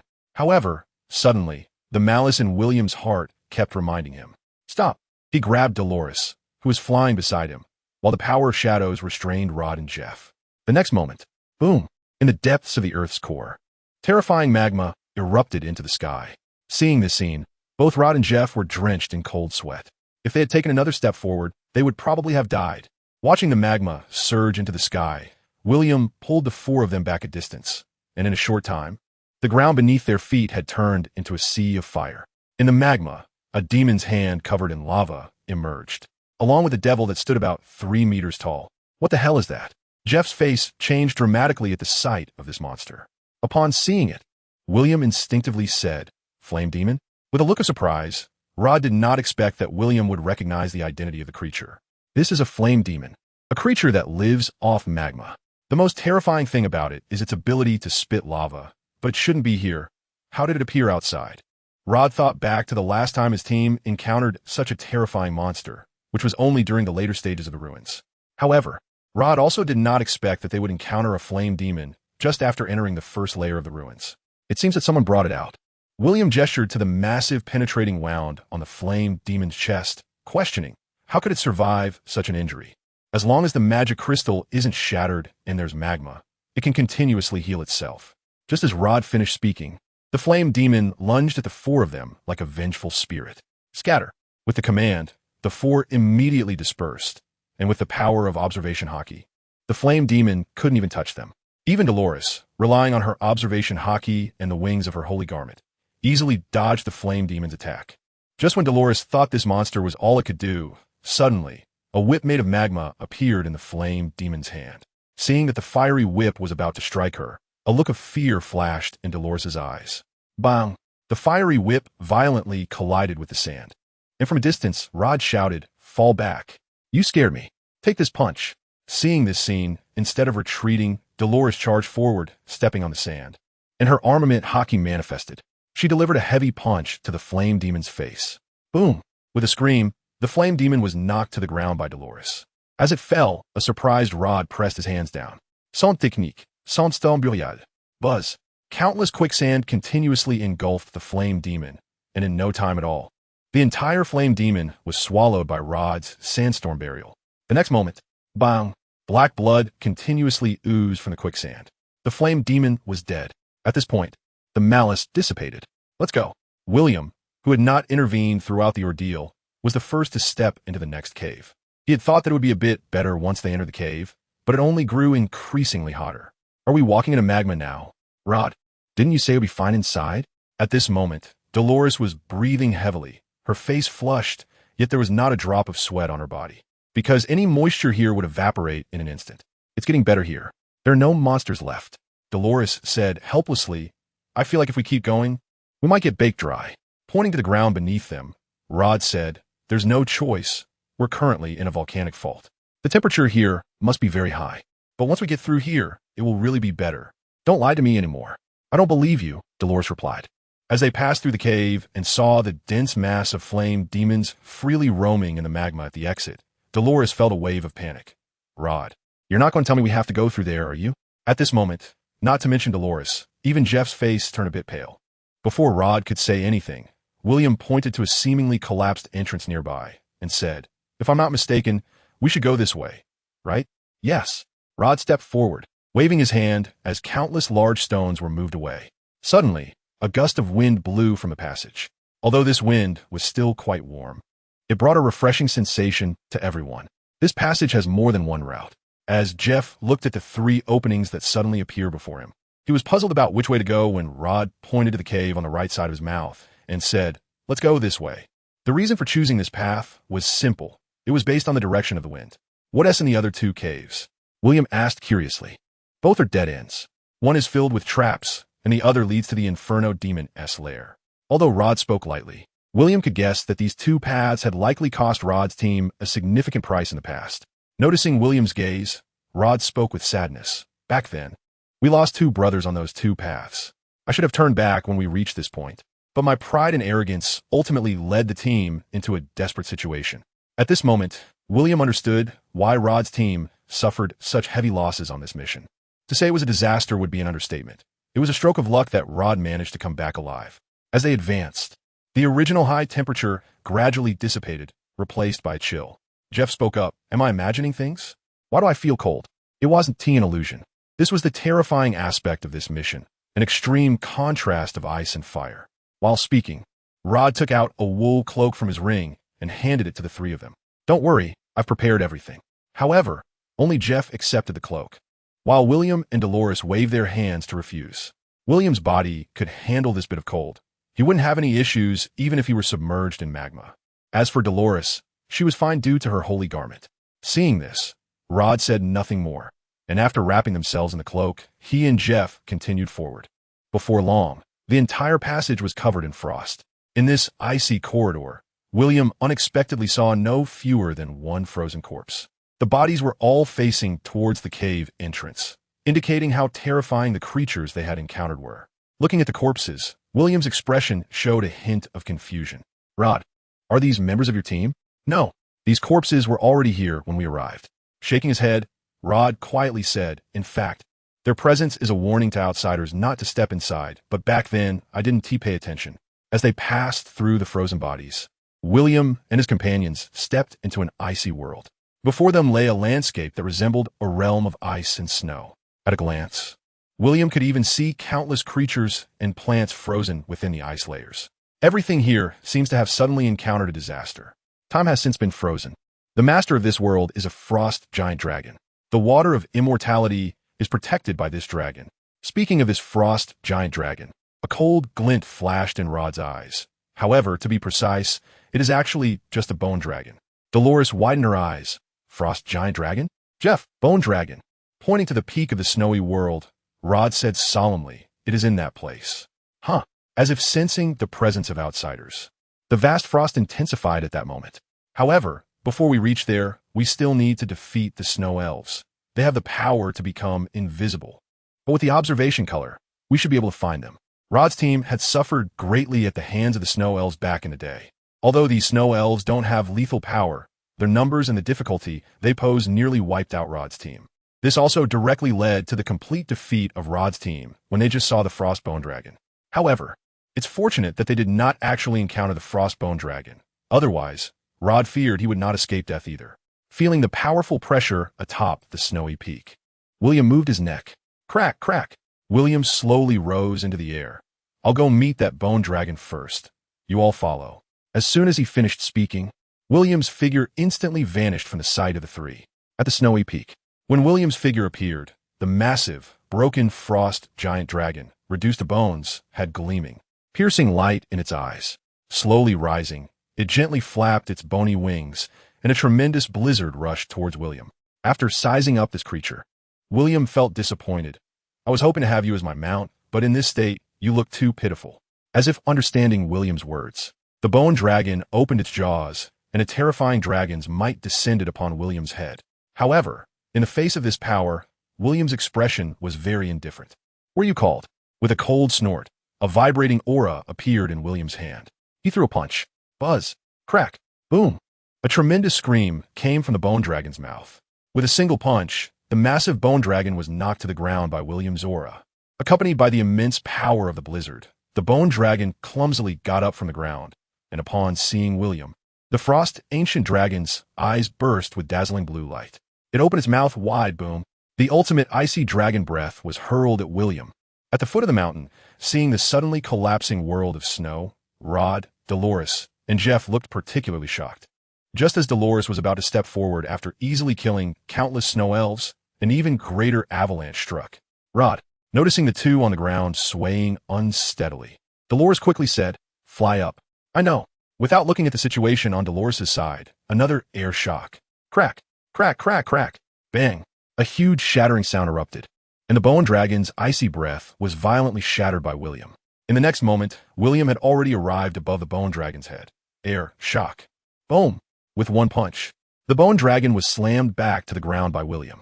However, looking at the bone dragon's skull, which had only cracked slightly, even William was taken aback. This guy, is his defense really that strong?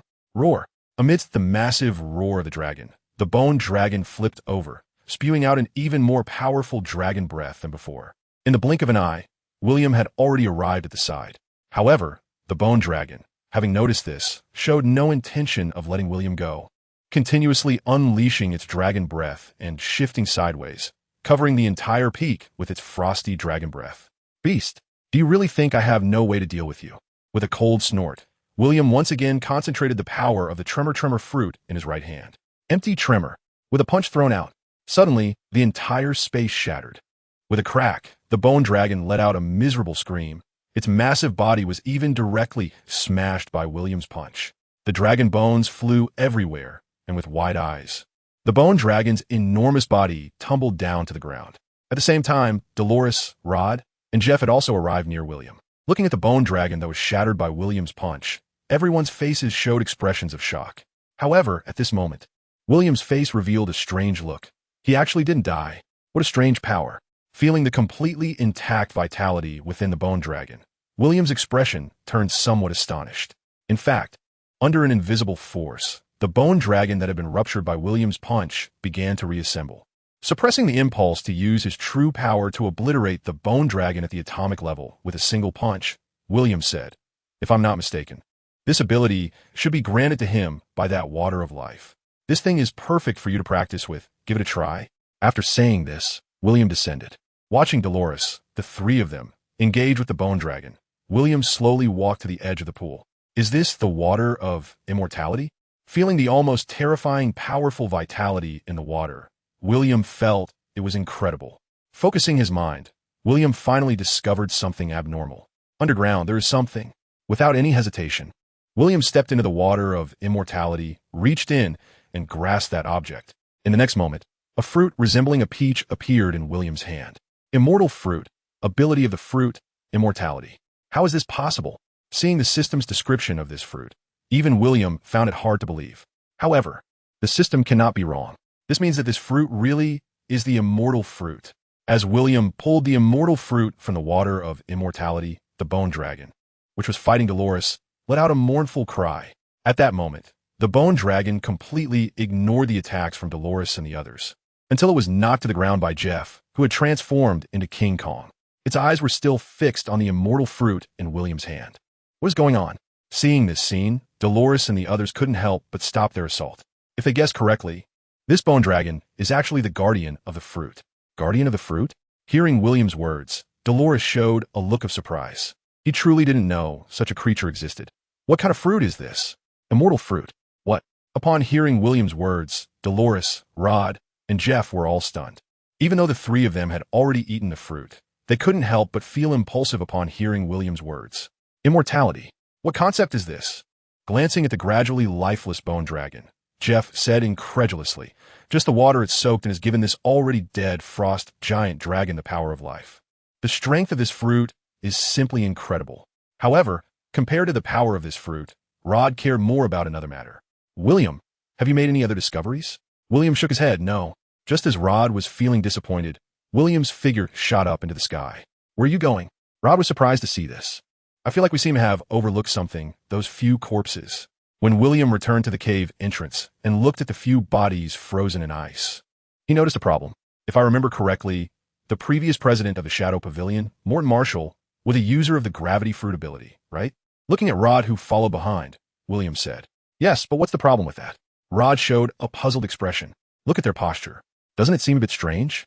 Following William's gaze, Rod noticed the actions of a line of more than 10 people who were almost lying on the ground. If Rod originally thought they were just fleeing in a panic, then, under William's reminder, Rod's eyes sparkled. "Are you saying they were suppressed by the gravity fruit? You can sense their bodies. Their bones are already shattered, but the power of ice couldn't possibly cause such injuries." Clenching his fist tightly, Rod's gaze turned icy to the extreme. The truth from back then was finally explained at this moment. "So what are you planning to do?" "I want revenge." Each word was spoken with an icy tone. "Is it the Shadow Pavilion or Morton Marshall?" After a moment of silence upon hearing William's words, Rod replied, "Naturally, it is Morton Marshall. The Shadow Pavilion is not my enemy." At this moment, Dolores arrived by William's side with the dragon crystal. Looking into the distance, Jeff was quickly approaching. However, due to his inability to fly, he could only run over.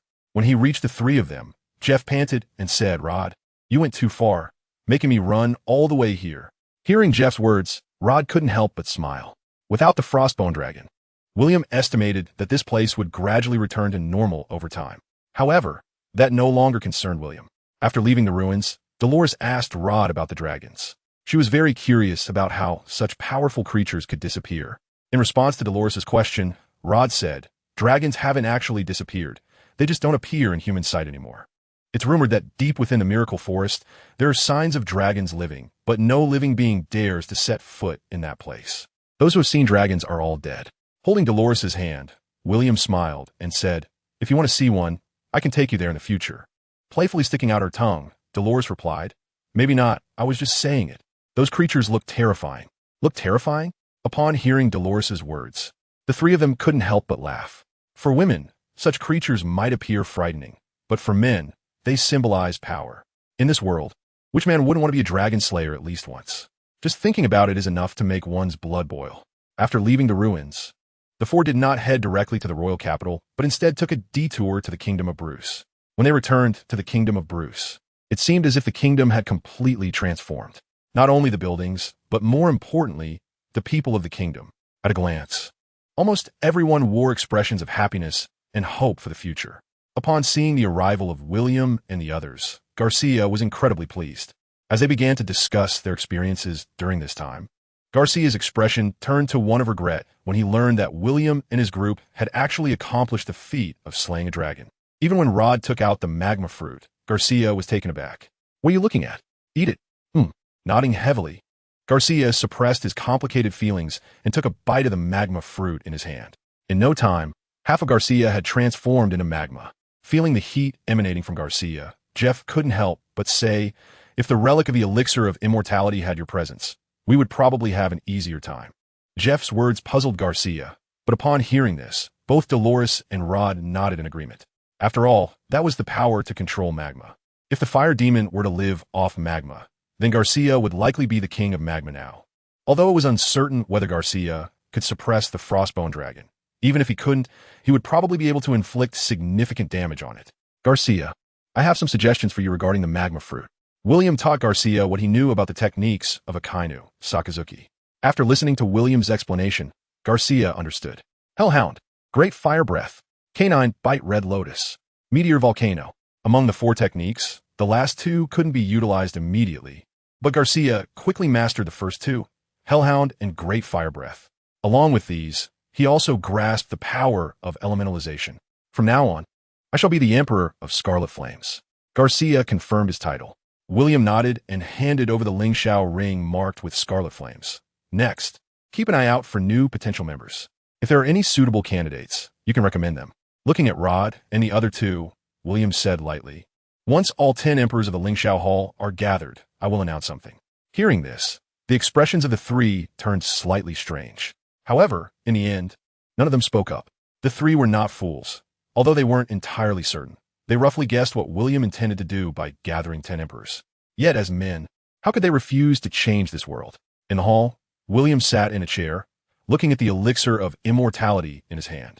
This fruit is impressive, but for William, it feels somewhat wasteful because he knows that after gaining the photosynthetic physique, he essentially possesses endless life. However, William is also attracted to the other abilities granted by the immortality fruit. After hesitating for a moment, William couldn't help but laugh at himself. Why think so much? If it's a waste, then it's a waste. It's just a fruit. I actually spent so long agonizing over it. After muttering to himself, William took a bite of the immortality fruit. In the next moment, endless vitality replenished William's body. William realized that he had underestimated the situation. This immortal fruit is so powerful. Not only did the immortal fruit stimulate William's physique, but it also awakened a special ability within him, the blood of immortality. "Dolores, what's wrong?" Hearing William's call, Dolores approached him in confusion. Here, looking around, Dolores' face turned red. Although she felt shy, there was also a sense of excitement. Watching Dolores kneel in front of him, ready to remove his pants, William was both amused and helpless, quickly interrupting. "What are you doing? Isn't this what you wanted?" Dolores replied with a puzzled look. "That's not what I meant." Upon hearing William's explanation, Dolores felt utterly embarrassed. Just as she was about to escape, William grabbed her. "But since you're willing, go ahead." "Dolores?" 20 minutes later, just as Dolores was about to ask why they were doing this, suddenly, a powerful life force filled her body. Along with this life force, Williams will also merged with her. "What is this?" Eyes wide open, Dolores found it unbelievable. Infinite power. As Williams will descended, the infinite power seemed to have found its master and began to unleash itself wildly. In just a brief moment, Dolores had already integrated all the infinite power granted to her by William. And what does this mean? Simply put, the blood of immortality directly awakened the infinite power within Dolores. Boom! The powerful infinite power surrounded Dolores, and feeling an unprecedented strength within her body. Dolores felt as if she could shatter this space with a single punch. And in reality, she could really do it. The blood of immortality not only grants you the power of eternal life, but also awakens the potential within you. Of course, there was one thing William did not mention. That is, while Dolores received the blood of immortality, William also gained complete control over her body. In other words, from now on, Dolores' life and death would be under William's control. This is the domineering power of the fruit of immortality. After Dolores, William granted the blood of immortality to the 3 rods. After awakening, the three experienced a significant evolution in strength. Rod gained the power to transform all non-living objects in a desert. Jeff awakened the true power of the behemoth fruit. And Garcia awakened the power of the underworld volcano. At this point, the three truly possessed Emperor-level power. During the following time, while everyone, including Dolores, was adapting to their new powers, William wandered around the city of Bruce. Although the city was far inferior to Yaster in both scale and architecture, William felt a sense of familiarity here. This feeling made William feel as if he had returned to Westwood Town. There were no class differences, no nobles, and no shadow pavilion. Everyone in the royal city, except for the royal soldiers, was an equal commoner. Watching a group of children laughing and running away from him, a smile unconsciously appeared on William's lips. How does it feel? Just as William was strolling through the streets like a tourist, Garcia's figure appeared beside him. What are you doing here? Noticing the courtyard where Garcia had come out from, William asked curiously. Pointing to the courtyard, Garcia said helplessly, "This is an orphanage, which takes in all the orphans of the royal city. Unless there is something important, I come here almost every day." Orphans, huh? In the courtyard, there were quite a few children. Although the war had taken their loved ones, William still saw innocence, kindness, and hope for a better future in their eyes. William asked curiously, "What do you plan to do with them?" "The kingdom has just gone through turmoil. I plan to train them to become soldiers of the kingdom. In other words, reserves." Sighing, Garcia said solemnly, "Although this may not be fair to them for now, it is the best solution. I have a suggestion." "What suggestion?" "You can train them in hockey." "Hockey?" Garcia was taken aback, then showed a thoughtful expression. After a long time, Garcia said seriously, "If that's the case, they may have to endure quite a bit of hardship." Garcia was well aware that without the help of infinite power, relying on their own training to develop hockey was almost impossible. "Don't forget, you already have my blood of immortality." Hearing William's words, Garcia was shocked. "Could it be?" William nodded and smiled. "Although the seeds of hockey you have cannot be improved as quickly as my infinite power, you can also selectively let them awaken a single hockey power. Those who can awaken hockey are already geniuses. As for the Conqueror's hockey, not everyone can awaken it.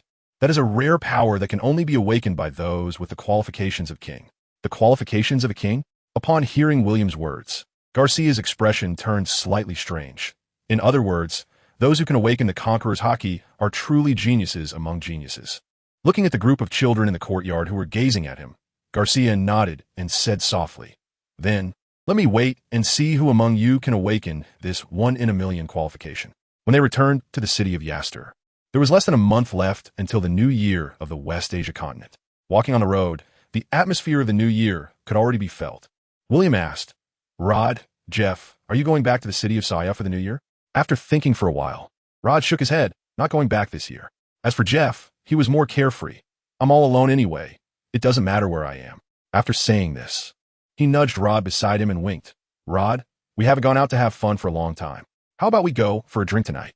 Drinking is naturally fine." After saying this, he signaled William with his eyes and asked, "William, are you coming?" At first, William didn't react, but following Rod's gaze, he noticed the bright lights and vibrant atmosphere on the other side of the street, and he was momentarily speechless.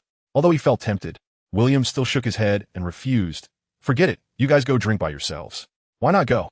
Seeing William refuse, Dolores quickly said, "I have to go home today too, so they can keep you company." "Silly girl, are they really going to drink?" Hearing Dolores's words, William couldn't help but laugh. Beside him, Rod and Jeff also struggled to suppress their laughter. At the Shadow Pavilion headquarters, upon learning that Rod had completed the task of the Elixir of Immortality, the staff responsible for S-level missions in the task reception hall changed their expressions. This task had been on the task list for years and had not been completed for a decade. "Sorry, please wait a moment. I need to report about the Elixir of Immortality." Shortly after, Viola came before Rod. "You completed the task of the Elixir of Immortality?"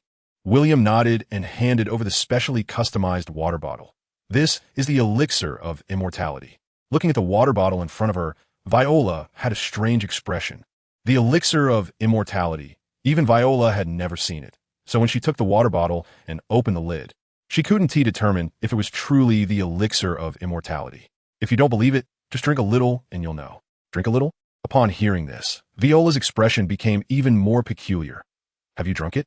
"Of course, we couldn't miss out on such a good thing." "What effects does this water have?"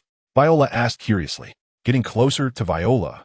Rod looked around to confirm no one was paying attention and whispered, "The elixir of immortality naturally has the ability to grant immortality." What? Viola's pupils contracted, showing a shocked expression. "Are you sure? If I say I'm sure, you won't believe me, will you?" Pointing at the water bottle in Viola's hand, Rod said lightly, "If it's real or not, you can just try it out." Looking at the water bottle in her hand, it was impossible for Viola not to feel tempted. Suppressing her inner desire, she took a deep breath and said seriously, "Please wait a moment. I need to verify this task first." After taking William and the others to the VIP room, Viola hurried to Boyd. After hearing Viola's account, Boyd also showed a shocked expression. The elixir of immortality. Even Boyd thought this task was a trap set by Morton Marshall specifically for Rod. But didn't he expect that there really was the elixir of immortality in this task? What kind of concept is water that can grant people immortality? Moreover, there's another question. If Rod really obtained the elixir of immortality, would he hand it over to the Shadow Pavilion? Not to mention that Viola didn't believe it.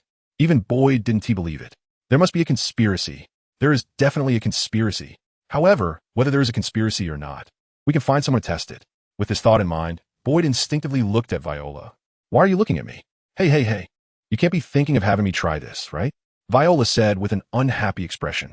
Viola didn't even want to touch this mysterious object, even though she knew it might grant her the power of eternal life. Who knew what the cost of that immortality would be? If the water of immortality truly could bestow the power of eternal life, here, I only trust you. Looking at Boyd's deep gaze, Viola sighed and said helplessly, "Really? You always play this trick. Aren't you afraid I might actually refuse you?" "I know you won't," Boyd replied, pulling her hand. Viola's cheeks flushed slightly. Their relationship could be described as childhood sweethearts. However, due to Boyd's identity issues, although Viola had loved him since childhood, she had never dared to confess. Until now, they remained in a state of friendship, not quite lovers. Taking the water of immortality that Boyd handed her, Viola held it in her hand and observed it for a moment. The water of immortality was slightly different from ordinary water, as it seemed to emit a faint golden glow. Meanwhile, in the resting area, Rod showed a hint of complexity on his face. "William, do you think they will drink it?" "No need to worry. No one can resist the temptation of immortality." William was not concerned about whether Boyd would drink the water of immortality that contained his own immortal blood. He had also informed Rod that his immortal blood could control others' powers. After the initial shock, Rod quickly accepted this reality. In his view, he could give his life to William, so being controlled made no difference to him at all. Moreover, the idea of using the immortal blood was actually Rod's plan, aimed at completely controlling the entire Shadow Pavilion. After realizing that his life was being manipulated by Morton Marshall, Rod had already started to darken. Sensing the power of their blood connection, a smile appeared on William's lips. Did it work? Noticing William's expression, Rod suppressed his excitement and asked, "It's half successful. The first to drink the immortal blood is Viola." With a slight smile, William said, "If it were someone else, I might be a bit worried, but with Viola, there's no problem." William was also surprised that Viola was willing to take such a risk for Boyd. "I estimate Boyd will observe for a few days. After that, remember to act as if you don't know anything, understood? Rod? Don't worry, I have it under control." Before long, Viola arrived at the lounge. Looking at Rod and William waiting in the lounge, Viola apologized. "Sorry, the water of immortality has been validated. Your mission is complete. However, due to some issues, I hope you can keep this a secret. Is that okay?" Rod asked, puzzled. "So, does that mean the headquarters won't acknowledge this mission as completed?" Viola nodded. "Yes, that's the chairman's intention. If others find out you completed this mission, it could cause unnecessary trouble for you. Do you understand?" "You mean the water of immortality? Since you all drank the water of immortality, then you should understand the power of this water." "I understand, but who will bear our losses?" Upon hearing Rod's words, a smile appeared in Viola's eyes. "You can rest assured about this, for the losses of this mission. The chairman means to compensate each of you with the cost of an S-class mission. How does that sound?" Just as Viola thought Rod would agree, he suddenly said, "Not enough." "Huh?" Viola was puzzled. "If you want us to keep this secret, I have two conditions." Frowning slightly, Viola said in a low voice, "Speak. First, you must tell me who the publisher of this mission is. Second, I want a chance to enter the treasure vault to select a divine fruit. Jeff and our team still hasn't had a divine fruit." Looking at Viola, Rod said, "You get the water of immortality, and I get what I want. How about that?" Viola actually had some preparations for Rod's two demands. However, even so, she hesitated for a long time. If you can't make this decision, let Chairman Boyd come and talk to us. No need. Your request, I represent the chairman to agree to. Looking deeply at Rod, Viola said, the publisher of this mission is Morton Marshall. What? Rod's eyes widened in disbelief. So, you understand why I want to hide this mission now. The reason we're doing this is actually to protect you. After expressing her stance, Viola took out the chairman's token representing Boyd. As for the divine fruit you requested, you can go to the Shadow Vault to choose yourself. This time, I want to arrange for someone to take you there. After saying this, Viola left the lounge with a calm expression. Until Viola closed the door, Rod's originally complex expression gradually settled down. Patting his cheek, Rod chuckled. William, how was my performance? William gave a thumbs up and said, I acknowledge your acting skills. Sharing a smile, Rod headed to the Shadow Vault. Outside the Shadow Pavilion, after waiting for a while, William saw Rod coming. This time, what fruit did you get? William asked curiously on the way back. Mentioning this, Rod showed a speechless expression. I found a very special fruit. I'll explain when we get back. Oh, hearing Rod's words, William became curious as well. Back home, when Rod took out a fruit that looked like it was bound by golden lightning, William also showed an unexpected expression. Magnetic fruit. It controls the power of magnetism. Magnetic fruit? Upon hearing the name of this fruit, Rod's expression changed. Isn't this the thunder fruit? Didn't you know? At that moment, Rod was extremely frustrated. I thought it was the thunder fruit and was so excited, but it turned out to be this trash fruit. Recalling the divine fruit illustrations, Rod frowned even more. But wait, isn't this fruit shaped like thunder? The magnet fruit and thunder fruit in this world are very similar, except that the thunder fruit has color. However, there is no colored pictorial guide in this world, and that's why Rod misunderstood. Who told you that the magnet fruit is a trash fruit? Isn't it? If I remember correctly, this magnet fruit doesn't even rank in the top 100 fruits. Letting out a helpless sigh, Rod apologized. I'm sorry, William. I was actually thinking of having Dolores eat the thunder fruit. Smiling and waving his hand, William replied, Thank you for your kindness, but you really stumbled upon this by mistake. Taking the magnet fruit from Rod, William said, If we were to rank the fruits, in my opinion, the magnet fruit could even make it into the top 10. Top 10? That's impressive. Rod shook his head decisively. Well, let's give it a try. After saying that, William directly ate the magnet fruit in front of Rod. You can still eat it? Rod's eyes widened in shock, because Rod was well aware of the fruit abilities William possessed. His original copy fruit, followed by the shadow fruit, illusion fruit, shock fruit, and immortality fruit. And now the magnet fruit, 6 fruit abilities. Rod found it unbelievable that William could possess the copy fruit ability. It wasn't possible before, but the power of the immortality fruit has enhanced my abilities. Upon hearing William's explanation, Rod suddenly understood. Feeling the magnetic field of all things, a playful expression appeared on William's face. He pointed his hand. Buzz. Uffed. Seeing the cross sword that had appeared in front of him, Rod was startled. How is it? If it's just controlling metal, that's not too strong of an ability, right? Is it? With a slight smile, without any visible movement from William, suddenly, a frenzy of metal erupted from the ground. This is... Watching the exaggerated scene of a metal dragon swirling behind William, Rod's expression changed. Controlling metal in the magnetic field is just the simplest application. Pointing his hand, a vast amount of underground metal rushed towards Rod like a wild attack. Rod clapped his hands together, and countless sand and stones formed a sand shield in front of him, but the density of sand and metal is completely different. In just a moment, Rod's sand shield was shattered by William. As the metal dragon approached, Rod's body transformed into a sandstorm, continuously entangling, and surprisingly, the metal dragon was held back by Rod's sandstorm. Just this move had already placed Rod in an unbeatable position. Rod had truly become much stronger now. Seeing this scene, William chuckled lightly. The metal dragon scattered, and the sandstorm and metal storm continued to intertwine. Under the powerful cutting force, with a buzz, Rod was unexpectedly crushed into a ball by the metal storm without a sound. What ability is this? Inside the metal ball, Rod's main body wanted to leave, but he realized he couldn't even break through the surrounding barrier. This is the power of the magnetic field. To break this magnetic field, unless you have the power to break this planet. Seeing that even with the use of Conqueror's Haki, he couldn't break through, Rod finally gave up. He couldn't imagine that just having learned magnetic control, William could possess such astonishing power. Until the metal ball dispersed, Rod's sand body gradually coalesced and returned to the ground. How about it? The magnet fruit is not bad, right? William's face was filled with a smile. However, to this question, Rod shook his head and said, "What is truly powerful is not the fruit, but you." William was taken aback and couldn't help but laugh. Not bad, not bad. As they chatted and laughed, both used their abilities to clean up the battlefield in the yard. That night, Rod and Jeff left the courtyard, as usual, to go out for a drink, while William, due to Dolores not being around, was lying in the courtyard forging iron. Now, William's Fire God Sword had also entered a bottleneck period. Item, Fire God Sword. Level, Upper Grade Immortal Tool. Attribute, Spirit, Heavenly Fire, Indestructible. Enhancement, 9340. Although the enhancement of the Fire God Sword was still increasing, its grade had been limited to the Upper Grade Immortal Tool level, and there was no sense of breaking through to a postnatal spiritual treasure. Although William had obsessive-compulsive disorder, after the last system prompt, he wasn't too anxious.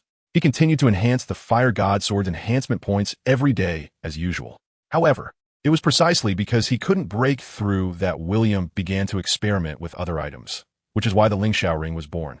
Today, after pushing the Fire God Sword's enhancement points to 9,500, William stopped enhancing the Fire God Sword and took out the Frost Dragon magic crystal he obtained from the Frostbone Dragon. Although it was a magic crystal, due to it being a dragon magic crystal, this crystal was not small, roughly the size of a palm when held in William's hand. Because of this size, William had been hesitant about what to do with it. Although he knew that this item had a high initial level, he had always wondered how to use it. Just smash someone with it? Until today, when he was alone, an idea suddenly struck William. Using the Frost Dragon's magic crystal, I can reshape the Frost Dragon. However, unlike the previous Bone Dragon, William combined his magnetic control to directly create a body for the Frost Dragon that could change forms. Just like Transformers. What is this concept? To create this body, William needs to complete a component made up of over 1.8 million polygonal faces. This grand project, even in a modern society with advanced industrialization, is a mad endeavor. The greatest assurance William has in completing it is magnetic control. No machines or equipment are needed. He just needs to activate his abilities to quickly condense various components. However, even so, by the next day, when Rod and Jeff returned from their leisurely time, William had only just completed 1/3 of the project. Looking at the half-finished body in the yard, Rod and Jeff were stunned. They didn't understand what William was doing. However, seeing how serious William was, even to the point of not noticing their arrival, the two decided not to disturb him. As the sun rose and set, it wasn't until the third day that, after finally completing the construction of the last eye, William's expression gradually became manic. Finally, it was done. Looking at the magnificent steel dragon before him, William's heart was incredibly excited. But at the same time, he also felt regret. If he had known it would be so troublesome, he would never have done it again. He took out the dragon crystal of the Frost Dragon and equipped it into the chest of the metal dragon. Clack, clack, clack, buzz. Accompanied by the blue energy flowing throughout, the entire metal dragon seemed to come alive. Just as Rod and Jeff were in awe of William's masterpiece, they did not expect that this was just the beginning. Enhancement pool. Ding, ding, ding, ding. A golden light flashed. A brand new metal dragon appeared before William. Ice Dragon Beast. Level, Superior Spiritual Weapon. Attributes, Spirit, Ice Power, Transformation, Self-Healing. Enhancement 1, so powerful. Looking at the attributes of the Ice Dragon Beast, even William was stunned. Just having enhanced it once, it had already awakened as a spirit and started at the level of a superior spiritual weapon. What does that mean? Master. A crisp voice transmitted from the mouth of the Ice Dragon to William's ear. As the Frost Dragon spoke, a powerful ice force swept across the entire yard. Looking at the Ice Dragon that had already given birth to a spirit, William asked, "Can you shrink a little?" "Yes, Master," accompanied by a series of mechanical clacking sounds. The Ice Dragon's body rapidly folded until it shrank to William's size. "Is this your smallest form?" William asked. The Ice Dragon understood. "Master, if you think I'm inconvenient to carry, I have another form." After saying this, while William was in a daze, the Ice Dragon directly covered him, forming a suit of Ice Dragon armor. When the helmet of the Ice Dragon form covered his face, the voice of the Ice Dragon echoed in William's ear. "Master, is this okay?" "Not bad, not bad." Ever since he had crafted the golden holy armor into the phoenix cloth for Dolores, he really lacked a set of armor. The Ice Dragon armor perfectly matched William's preferences. With William's consciousness, the helmet appeared on his back, and looking at Rod and Jeff, who were completely stunned, William smiled and said, "Come back to your senses, come back to your senses." The two were momentarily taken aback, revealing expressions of envy. Which man can resist such battle armor? Rod and Jeff are no exception. even though neither of them understands the principles of this battle armor. Rubbing his hands, Jeff enviously said, "William, if you have the chance, could you give me a set too? It's so cool. I can get it for you, but first, you need to bring me a dragon crystal." Upon hearing this requirement, Jeff smiled brightly. Leaving aside other things, he really had no confidence in obtaining a dragon crystal. After the joke, Jeff smiled and said, "William, we met a pretty good person last night." "A woman?" William, of course, knew what they had been up to these days, and with a strange expression, asked, "Why are you telling me this?" Ahem. Clearing his throat, Jeff awkwardly said, "Yes, although she's a woman. I mainly think her strength is quite suitable for Lingxiao Palace." "Is that so?" Noticing William's gaze, Rod, who was beside him, explained with a smile, "Yesterday, Jeff had a match with her." "Did he lose? How was that possible?" Hearing William's words, Jeff's face flushed as he retorted, "I didn't lose, but you didn't win either." Jeff was dissatisfied and said, "Rod, don't tell me you couldn't see that I was letting her win." Yes, yes, yes." Although Rod admitted it, his tone, expression, and laughter made Jeff quite angry. William curiously asked, "Do you know her identity?" As soon as William said this, even Rod's expression became a bit awkward. She is. Jeff was momentarily at a loss for words. William, with a confused expression, said impatiently, "Jeff, you're not going to tell me you lost to her in bed, are you?" Uffed. Hearing this, Rod couldn't help but laugh. As for Jeff, his face turned red as he said, No, don't misunderstand. Although she works there, she actually isn't. How should I explain this? You mean to say she doesn't take clients, right?" William said speechlessly. Yes, she doesn't take clients." William deliberately asked, "How do you know she doesn't?" "She really doesn't. If you don't believe me, you can ask Rod." Seeing Jeff's desperate defense, Rod helplessly said, "William, although she grew up in that place, she's indeed not a prostitute." William was puzzled. "Grew up in that place?" "Yes. I found out that she was abandoned after birth and was raised by a prostitute child." At this point, Rod also sighed, although her background is not good. Her luck is really quite good. William was curious. "What do you mean?" "Not only did she self-learn and develop powerful skills, but she is also a God-given." "Is it that outrageous?" "Yes, at that time, both Jeff and I found it unbelievable, but it is indeed a fact. Since she is a God-given, why is she still working there?" Regarding this matter, Rod also found it difficult to understand, but Jeff provided the answer, because that is her home. Upon hearing this, the smile in William's eyes gradually faded. "If that's the case, then this girl is quite interesting.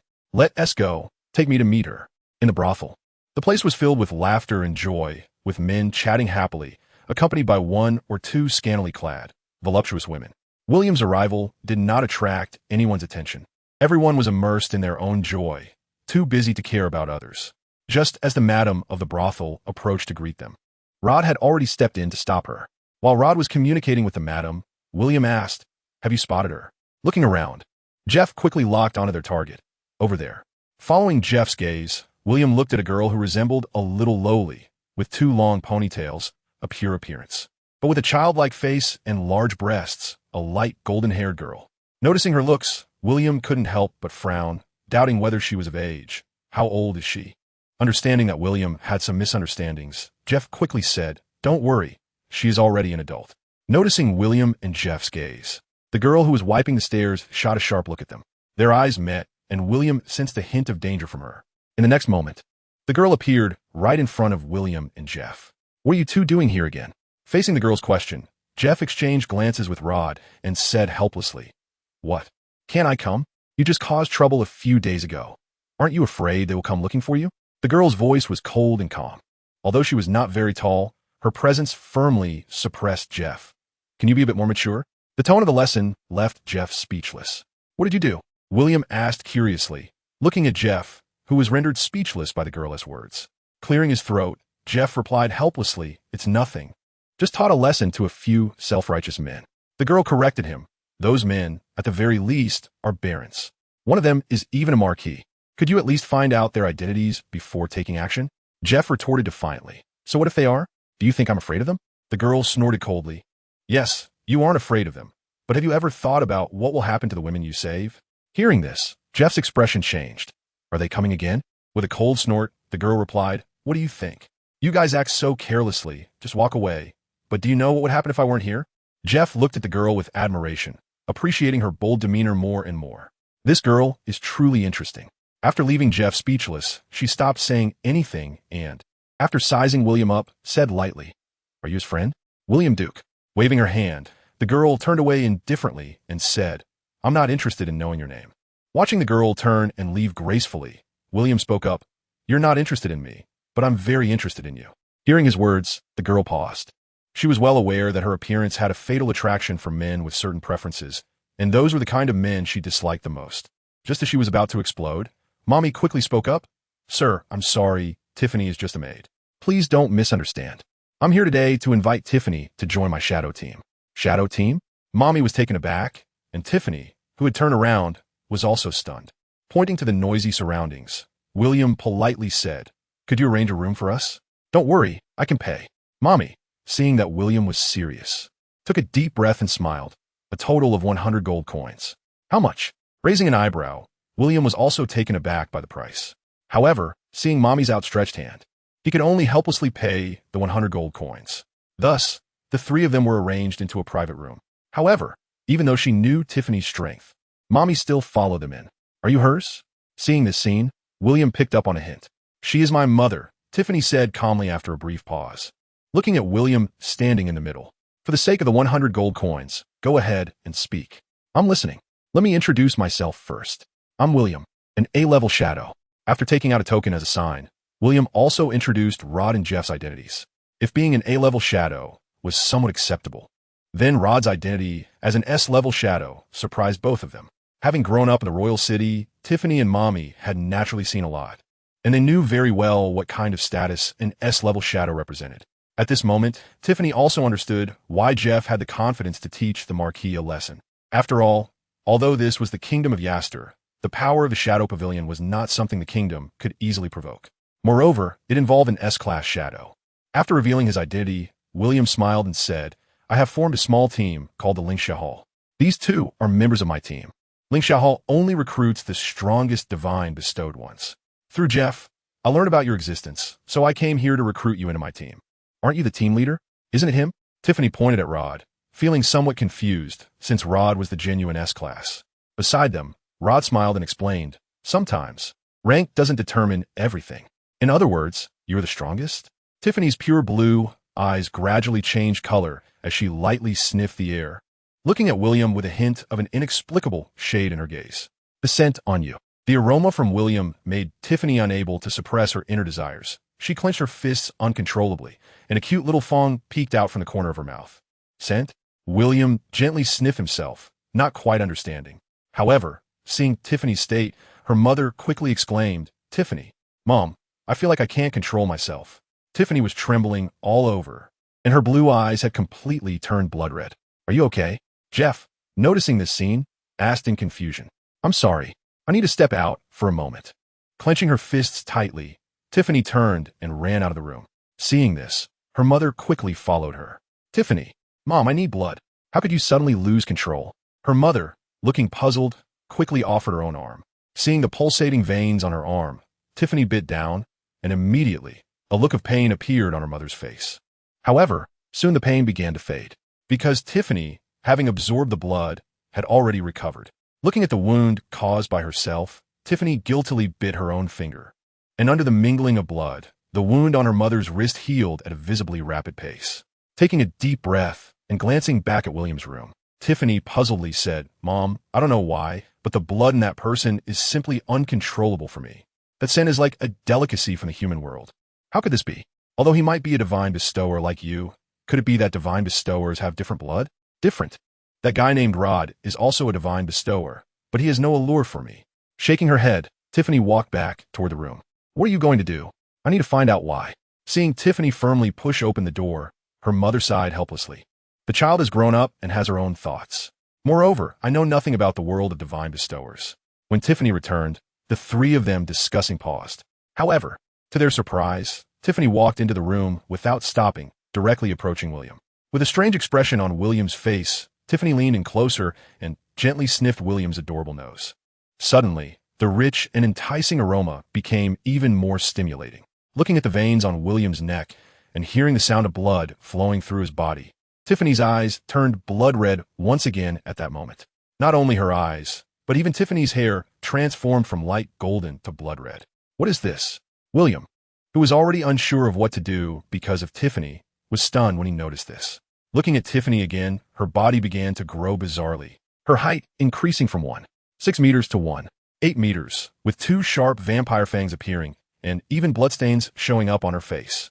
Coupled with her exquisite figure and shortened clothing, Tiffany had transformed from a stunning lowly into a seductive demoness. William was puzzled. How could there be vampires in this world?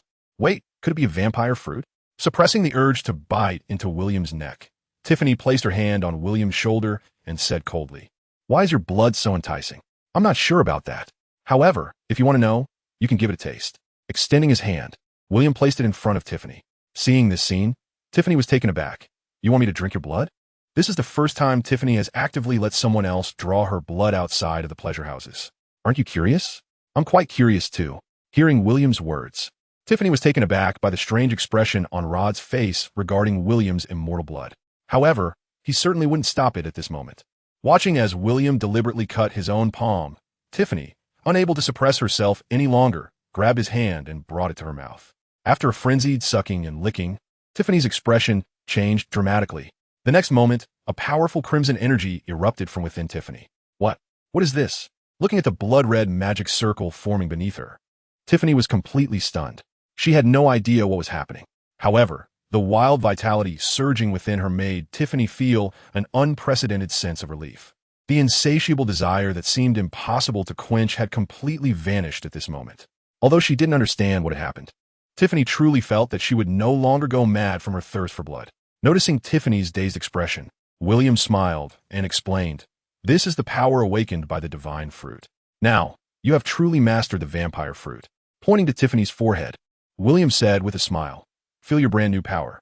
The abilities of the vampire fruit itself are very comprehensive, with an almost immortal body, enhanced senses, strength, speed, and neural responsibilities. However, Tiffany could clearly feel that her original abilities had not only been exponentially enhanced, but her brain seemed to have awakened a special ability. That was the power to read and control people's hearts. How strange. Why does your blood have this kind of power? Although the bloodthirsty desire had vanished, Tiffany still found herself drawn to William's blood.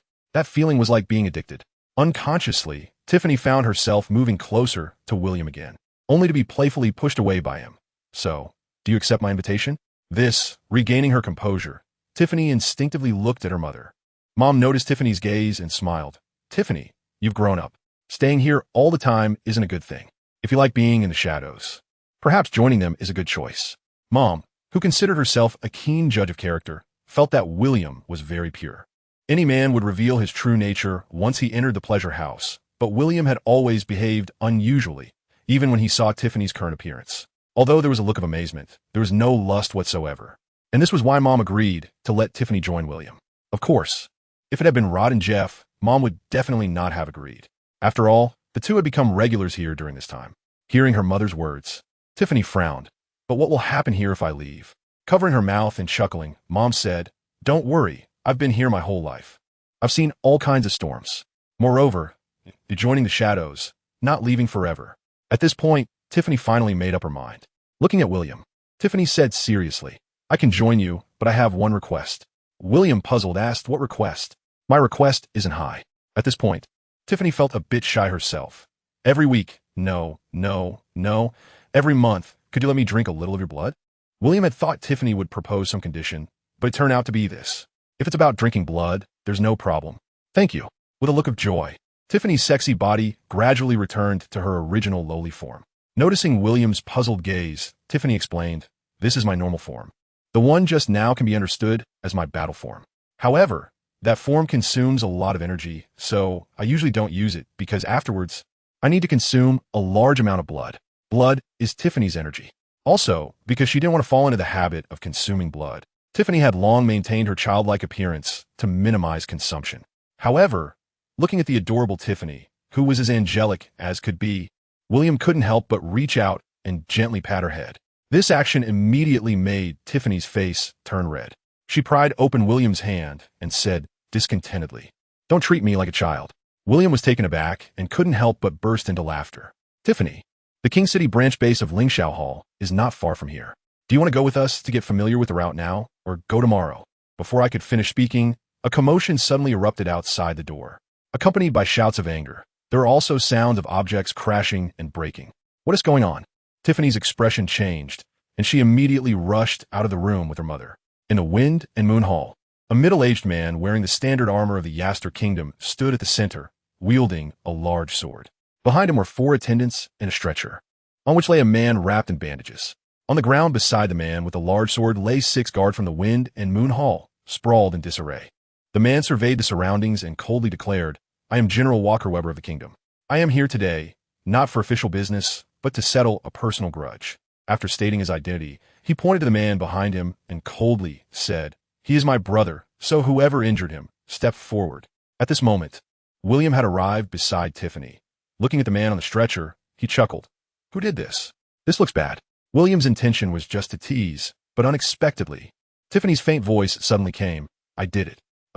Blinking his eyes, William changed his words. "Well, this guy isn't a good person either. Not killing him is already showing mercy." Behind William, Rod and Jeff found it a bit amusing. However, Jeff started to recognize the man's identity. "Isn't this the Marquis from that day?" "Yeah." Tiffany didn't deny it. "Don't be fooled by my heavy hand. Those 2 girls were hurt worse by him. If it weren't for my blood having self-healing abilities, they might have already died." "What? You dare to do it, but not admit it? If you don't come out soon, believe it or not, I'll tear down your broken brothel." Raising her great sword, she struck down fiercely. Boom! The entire brothel shook from this blow. What tremendous strength! Seeing this scene, Jeff was surprised, and with a flip, he laughed. "Since this mess was caused by me, let me go meet him." However, as Jeff landed, Tiffany's figure appeared in the hall, coming and going. "It was me who hit him." Looking at the man and girl in front of him, Walker's face darkened as he asked the girl, "You said you did it?" Seeing that Walker didn't believe her, Tiffany calmly replied, "It was indeed me." At this moment, the man lying on the stretcher became excited when he saw Tiffany. However, due to the bandages wrapped around his mouth, he could only make muffled sounds, while his fingers, also wrapped in bandages, pointed excitedly at Tiffany. This made Walker finally confirm that it was indeed Tiffany who had injured his brother. However, Walker's expression darkened. While cursing his useless brother in his heart, Walker said sternly, "Although I don't want to bully the weak, the Weber family is not someone who can be harmed at will. I won't bully you. If you can take one of my sword strikes, I will spare your life. If you can't, then you can only blame your bad luck." Just as Tiffany was about to say something, Jeff had already stepped in front of her. Looking at Walker, Jeff pointed to himself and said, "The reason your useless brother got beaten is because of me, and it has nothing to do with this store. So if you want revenge, just come for me." Just as Walker was puzzled by the situation, Tiffany behind him said irritably, "Do I need your help? This is not about helping or not. It's simply the truth. Isn't it?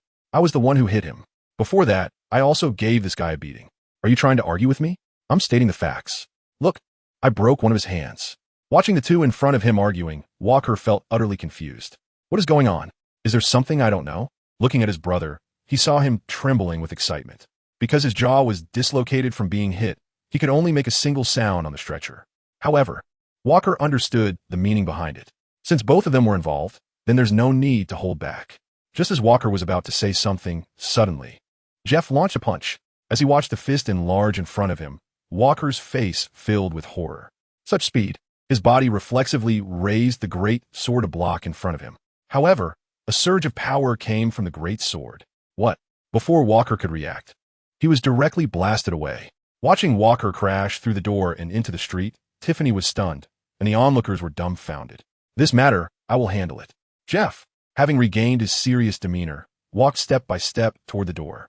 He glanced at the man on the stretcher, and just a look made the bandaged man wet himself in fear. With a sneer, Jeff said calmly, "Useless." After saying that, completely ignoring the 4 servants beside the stretcher, Jeff walked out of the brothel. Cough, cough, cough. Outside the door, Walker, half kneeling on the ground with his great sword, was in a wretched state. Looking at Jeff again, there was no longer any sign of ease on Walker's face. "Who exactly are you?" "Jeff Hart, A-level shadow of the Shadow Pavilion." Coldly stating his identity, Jeff continued, "Your brother is a scum." Hearing Jeff's identity, Walker's face darkened. "Although you are a shadow, this is the Yaster Kingdom. Are you disregarding the laws of the kingdom too much? I cannot harm your brother, so your brother can harm others?" A hint of sarcasm flashed in Walker's eyes. "Just a prostitute. Can their worthless lives be compared to that of a noble?" As soon as these words came out, Jeff's gaze turned icy. "If you say that, then I can tell you that, in my view, everyone's life is the same. nobles or commoners, regardless of gender, regardless of occupation. Such a ridiculous thought. Slowly standing up from the ground, taking a deep breath, Walker said in a deep voice, your remarks are tantamount to treason. It's not for you to decide what constitutes treason. With a beckoning gesture toward Walker, Jeff said, are we going to fight? If not, I can just leave. Such arrogant words truly infuriated Walker. Since you seek death, I will grant it to you. With a cold snort, Walker's body began to move in a strange manner.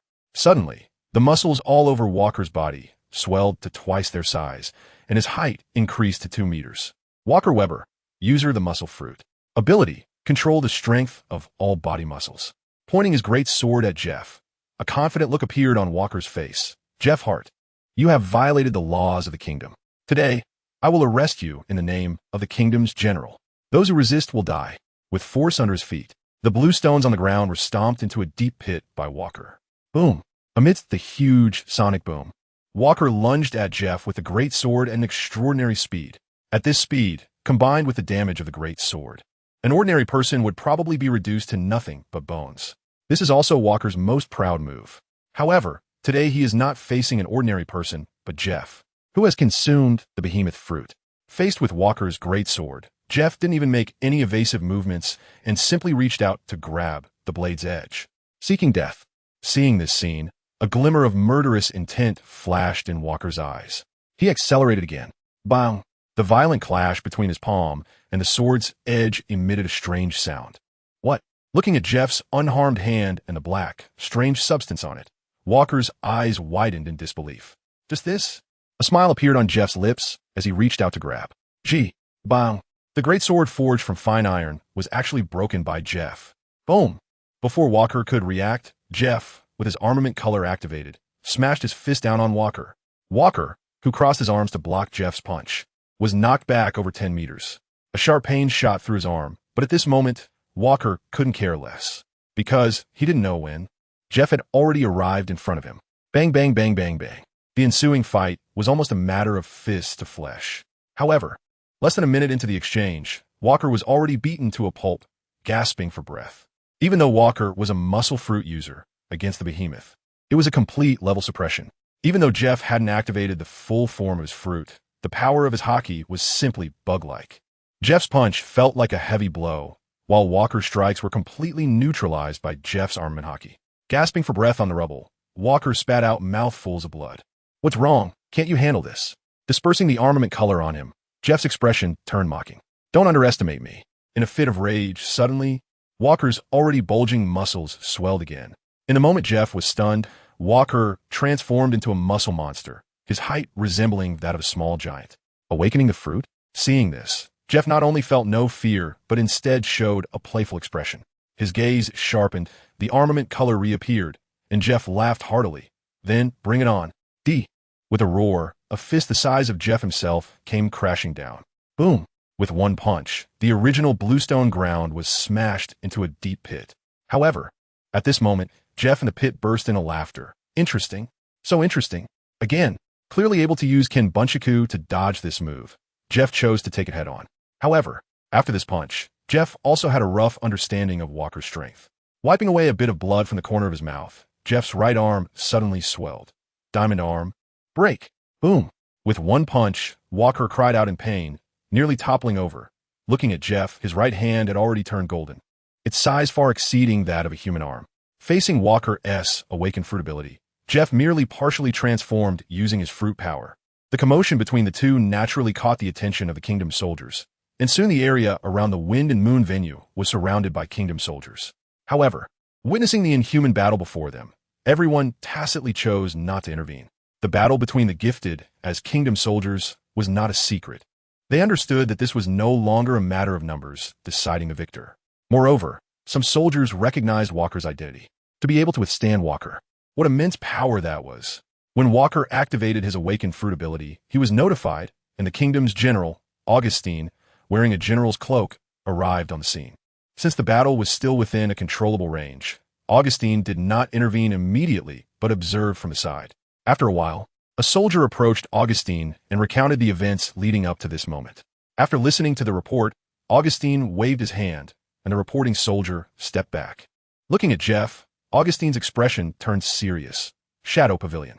The aftershocks of the battle made the cloak behind him rustle sharply. And Augustine coldly snorted. I couldn't find a handle on you before, but since you dare to cause trouble, then I'll take you down. Watching Walker being knocked down by Jeff with a punch, Augustine's figure emerged from the dust in front of Jeff. Seeing Augustine's attire, Jeff's smile gradually faded. General? Jeff's words caused everyone around to gasp in surprise. The kingdom's general represents the highest combat strength of the kingdom. No one expected that a shadow would provoke the general. Kneel or die. The cold words made everyone around gasp. Just as Jeff was about to say something, William and Rod stepped out from the crowd. Seeing the two approach Jeff, Augustine's expression remained unchanged. He merely glanced at William and Rod and calmly said, "Still have accomplices? Do you wish to resist?" As for Tiffany, she originally wanted to join, but was held back by William. William knew very well that if Tiffany came along, it would drag the entire Wind and Moon venue into chaos. Although the opponent was the kingdom's general, William felt no fear and did not expect things to escalate like this. This matter ends here. How about it?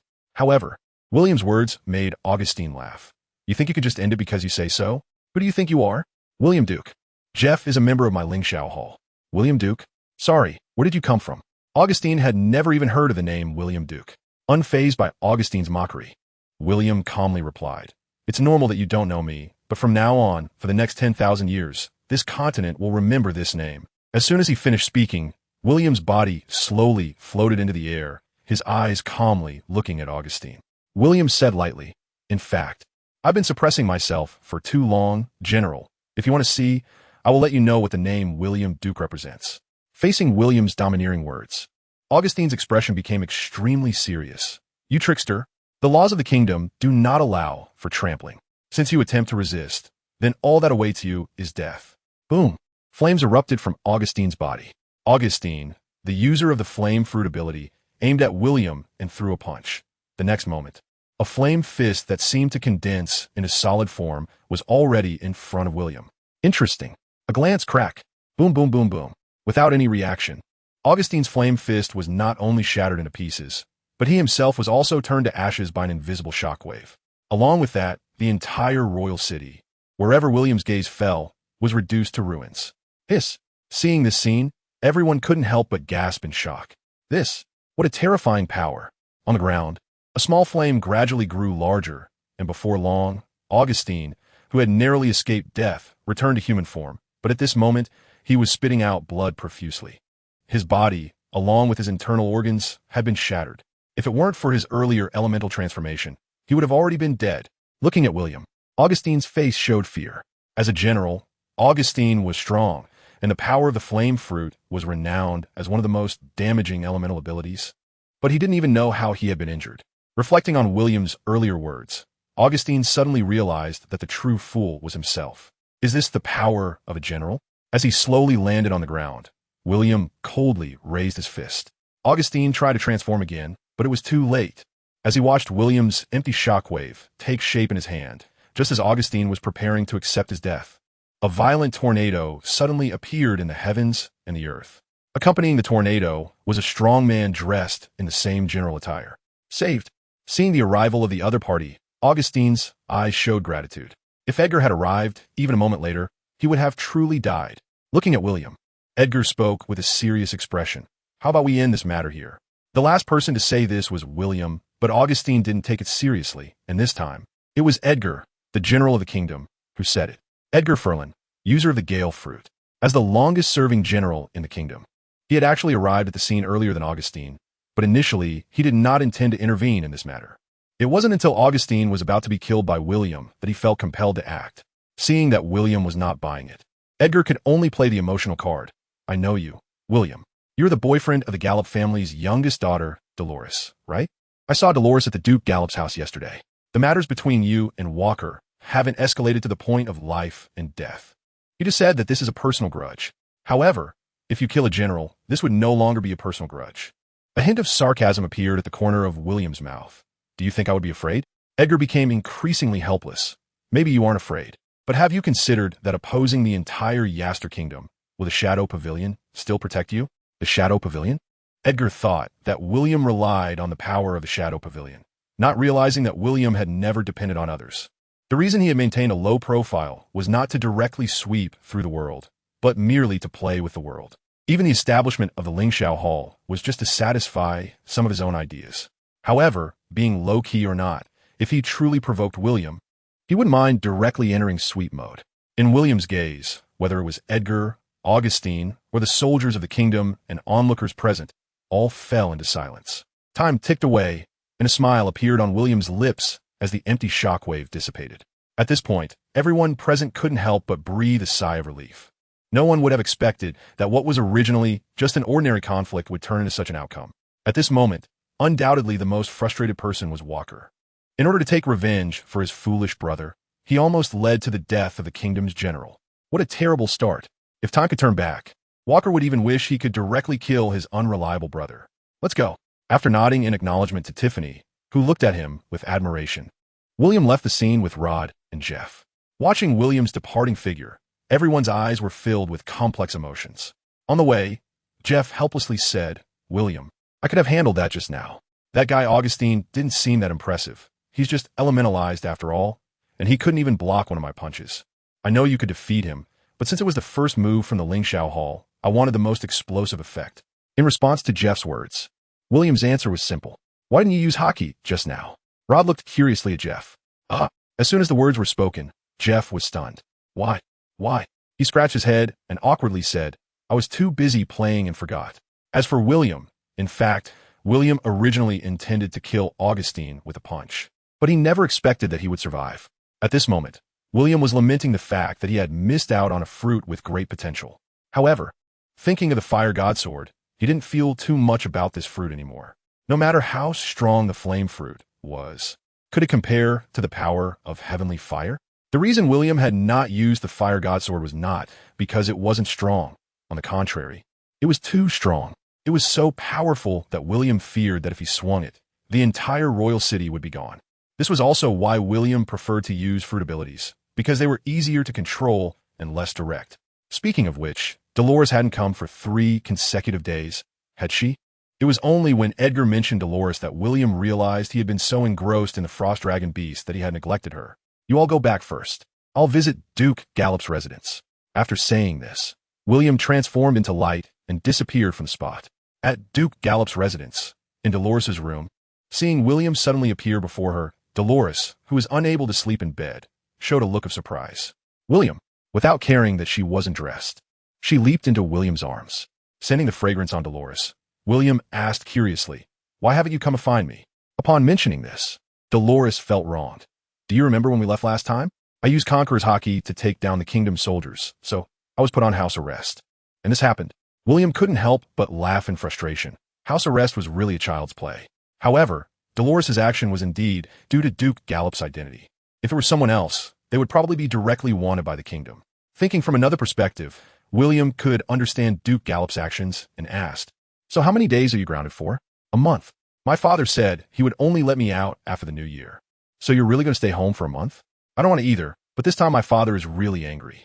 "Produce. I heard my 2 brothers have also been punished." William hesitated for a moment and said, "How about I go talk to him?" Hearing this, Dolores naturally wouldn't refuse. She was almost going crazy after not seeing William for 3 days. Although she had the strength to easily leave here, this was not the outside. It was home, and having great strength didn't mean she could do as she pleased. However, it was getting late. "How about I talk to him tomorrow?" "Yeah, it really is getting late." Noticing William's gaze, Dolores's face turned slightly red. "What are you looking at?" "I want some lady's elixir." The next moment, Dolores was pinned down on the bed by William. "No, saying she didn't want to, but when William kissed her, Dolores gave up resisting. Soon, pleasant sounds echoed in the room. A night of springtime bliss. The next day, just as they were about to have lunch, Duke Gallop saw William holding hands with his daughter as they came out. With a strange expression, Duke Gallop said, "William, when did you arrive?" "I just got here. I'd be surprised if I believe that." Noticing their little expressions, Duke Gallop couldn't help but laugh. "Then, shall we eat together?" "Duke Gallop, I was planning to take Dolores out to eat." Dolores didn't expect William to be so direct. Just when Dolores thought her father would absolutely refuse, Duke Gallop unexpectedly smiled and said, "Going out to eat is fine. You two have fun." "Dolores? What kind of logic is this? Agreeing without saying anything? Since when has William's face been so influential?" However, What Dolores didn't know was how crazy her man had acted last night. With just one punch, he nearly killed the general of the kingdom. William's name spread throughout the entire Yaster kingdom that night, and naturally reached the ears of Duke Gallop. This was the real reason why Duke Gallop had lifted Dolores' confinement, not out of consideration for William. However, regardless of the reason, since the confinement was lifted, Dolores was naturally happy to leave home with William. After having lunch, the two strolled through the royal city like an ordinary couple. They had no specific destination, just holding hands as they walked through streets and alleys, buying what they wanted when they saw it, and moving on to the next shop if they didn't. As they walked, they unknowingly arrived at the Lingxiao Palace's branch base. Who are you? And who are you? However, William clearly forgot to explain about Tiffany to Dolores. This directly led to an awkward atmosphere when the two women met, and Tiffany instinctively jumped into William's arms. Ahem. Clearing his throat, William set Tiffany down like a chick and explained, Tiffany, this is Dolores, my fiancée, Dolores. This is Tiffany, a new member of Lingxiao Palace. Hearing William's explanation, Dolores breathed a sigh of relief. She had thought Tiffany was William's daughter or something. Wait, how old is she? How is she a member of Lingxiao Palace? Glancing at Dolores, Tiffany suddenly transformed. After revealing her explosive figure, the alluring Tiffany coldly snorted. Who's the big deal now? Looking at Tiffany's chest and then at her own, Dolores' expression darkened. What do you mean by that? While speaking, Dolores instinctively tightened her grip on William's arm. However, this small gesture was seen as a provocation by Tiffany, who snorted coldly and licked her sexy red lips, saying, believe it or not, I could drain you dry. As she spoke, Tiffany showed her little fangs. You think you're so great? As soon as the words came out, Dolores exploded. Crack, crack, crack. The phoenix cloth appeared on her body, and an angel and a succubus exchanged glances, directly erupting with a sizzling sound of lightning. What are you doing? Watching the two of them, William was both amused and helpless. You two, Tiffany, stop messing around. Oomph. Upon hearing this, Tiffany let out a cold snort of dissatisfaction and returned to her childlike appearance. Watching Tiffany toss her head and walk away, Dolores felt alarm bells ringing in her heart. She hadn't expected that just 3 days after leaving, such a little sprite would get close to William, which was unacceptable. Although it seemed like nothing was wrong between the two, a woman's instinct made Dolores feel threatened, coupled with Tiffany's reckless act of throwing herself into William's arms. Dolores' mood grew increasingly agitated. After a while, lying carelessly in William's embrace, Dolores spoke in an unusually calm voice. Dear, why did you let Tiffany join the Lingxiao Hall? I think she is a vampire fruit user, so I decided to let her join. Tiffany's talent is exceptionally high, although she has just started to learn hockey. After a simple teaching from Jeff, she quickly mastered the power of the three-color hockey. Although William's infinite power helped her, her talent was truly visible to the naked eye. While her physical qualities may not compare to Jeff's diamond fruit, her control over her body is something even Jeff finds incredible. Watching Tiffany practicing with Jeff in the arena, Dolores frowned slightly. This woman is truly impressive. That unparalleled speed, while unable to break through Jeff's defense, combined with her foresight from observation hockey and the ability to read hearts, meant that Jeff couldn't even touch a single hair on Tiffany.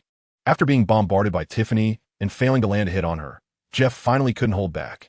Although Tiffany couldn't even break through his defense, the frustration was overwhelming. Tiffany, I'm getting serious. Bring it on. Tiffany, unaware of Jeff's true power, showed no fear. However, when she saw the rain of hidden weapons, Tiffany was also taken aback. If you think I'm only good at close combat, you're dead wrong. Before that, weapon expert was my nickname. Uft, uft, uft. Just as Tiffany was frantically dodging the rain of hidden weapons and hadn't caught her breath, suddenly, a thunderous axe came crashing down from the sky. With a crackle, the power of thunder instantly stiffened Tiffany's body for 1 second. Although it was only a brief second in a battle between experts, victory and defeat can hinge on a hair's breadth. You're cheating, Tiffany said unwillingly, looking at the battle axe resting against her neck. Even if her head were cut off, it wouldn't matter much, but this was a contest of martial skills, and she had indeed lost. With a sly smile, Jeff said, not satisfied? Want to go again? Bring it on. With a cold snort, Tiffany transformed into a blood shadow once more. Watching Tiffany darting around her, Jeff made a funny face, and the next moment, a net fell from the sky. No! After several rounds of battle, Tiffany finally understood what it meant to be a master of weapons. Jeff not only had many weapons, but also a wide variety, each with its own unique ideas. Moreover, he was highly proficient in every type of weapon, and combined with Jeff's physical prowess, The power of hockey directly struck at Tiffany's original confidence. Rod, can I have a match with you? Seeing that she couldn't gain any advantage over Jeff, Tiffany turned to Rod, who had been watching the show. You want to fight me? Are you sure? Of course I'm sure. I want to see your abilities, Tiffany replied. Shrugging, Rod smiled. All right then, let's go. However, just as Tiffany was about to attack, she realized she couldn't move. What's going on? Looking down, she found her feet were tightly bound to the ground by sand. When did this happen? Looking at the cross-sword Rod had poised against her neck, Tiffany was incredulous. Seeing the scene, Jeff laughed. Tiffany, Rod's ability is sand control. So be careful of the sand. Sand? How powerful can it be? With a cold snort, Tiffany transformed into a swarm of bats. In the air, she thought, I'll see you. Bang. The walls of sand suddenly closed in, smashing Tiffany into a mist of blood. It wasn't until Rod released his ability that the blood reformed into Tiffany's shape, and she spat out sand from her mouth. This scene made everyone present burst into laughter. Do you want to go again?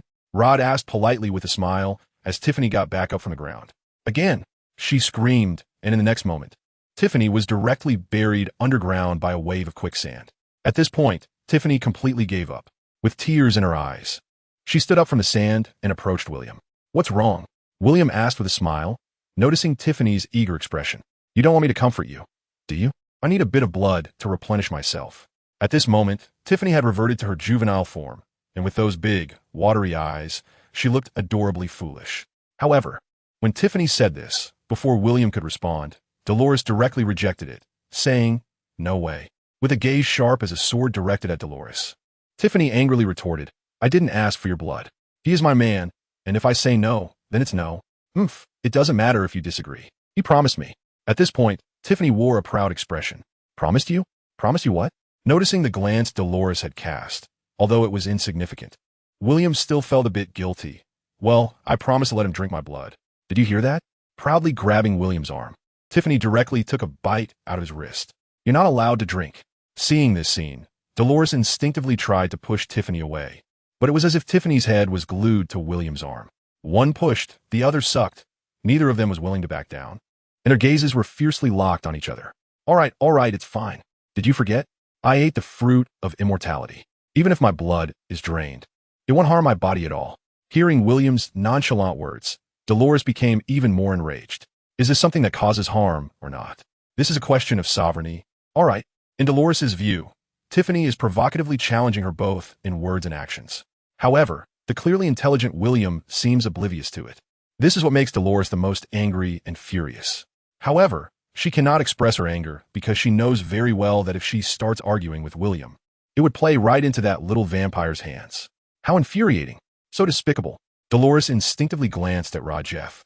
But what frustrated her even more was that both of them pretended not to see anything, one looking at the sky and the other looking at the ground. There wasn't a single bird in the sky, nor any ants on the ground. Dolores knew they were just playing dumb. Listening to the gurgling, swallowing sounds beside her, Dolores was about to explode. The Golden Conqueror's hockey erupted fiercely. However, at the moment Dolores unleashed her Conqueror's hockey, Tiffany's blood-colored Conqueror's hockey simultaneously activated. At this moment, the two powerful Conqueror's hockey clashed violently enough to crush everything. Accompanied by a crackling sound, the entire courtyard trembled violently, and countless flashes of lightning and thunder appeared around. Do you want to destroy this place? As these words were spoken, an even stronger Conqueror's hockey instantly crushed the two. In an instant, both of their pupils constricted, and they slumped into William's arms, one on the left and one on the right. Thus, the silent conflict on the battlefield finally came to an end. With a mix of amusement and helplessness, William placed Tiffany on a lounge chair, while Dolores was carried by William towards the room. What are you doing? Dolores's voice trembled lightly as she was held in William's arms until the door closed. If you don't listen, of course, I have to teach you a lesson. What did I not listen to? No more nonsense. Lie down. Oh, although feeling wronged, Dolores obediently laid down on the bed. An hour later, unable to bear the punishment, Dolores fell into a deep sleep on the bed. As for William, he left the room with a refreshed expression. However, when he noticed Tiffany still in the courtyard looking at him with a very strange gaze, even William couldn't help but blush. Just as he was about to explain, Tiffany let out a cold snort and said, Don't make excuses. I've seen this kind of thing many times in the pleasure quarters. You're the one I've seen the longest. Hearing this, William's face turned awkward. Although there was a hint of praise in her words, it felt very strange coming from Tiffany. You're clearly not that kind of person. Why are you deliberately trying to annoy her? William asked curiously as he sat down on the lounge chair next to Tiffany. Although they had known each other for less than a day, William considered himself to understand Tiffany quite well. Why? Of course, it's because I like you. William was speechless. What do you like about me? This question left Tiffany completely bewildered, and she didn't know how to respond for a long time. All right, let's not do this again. It would be bad if there were misunderstandings.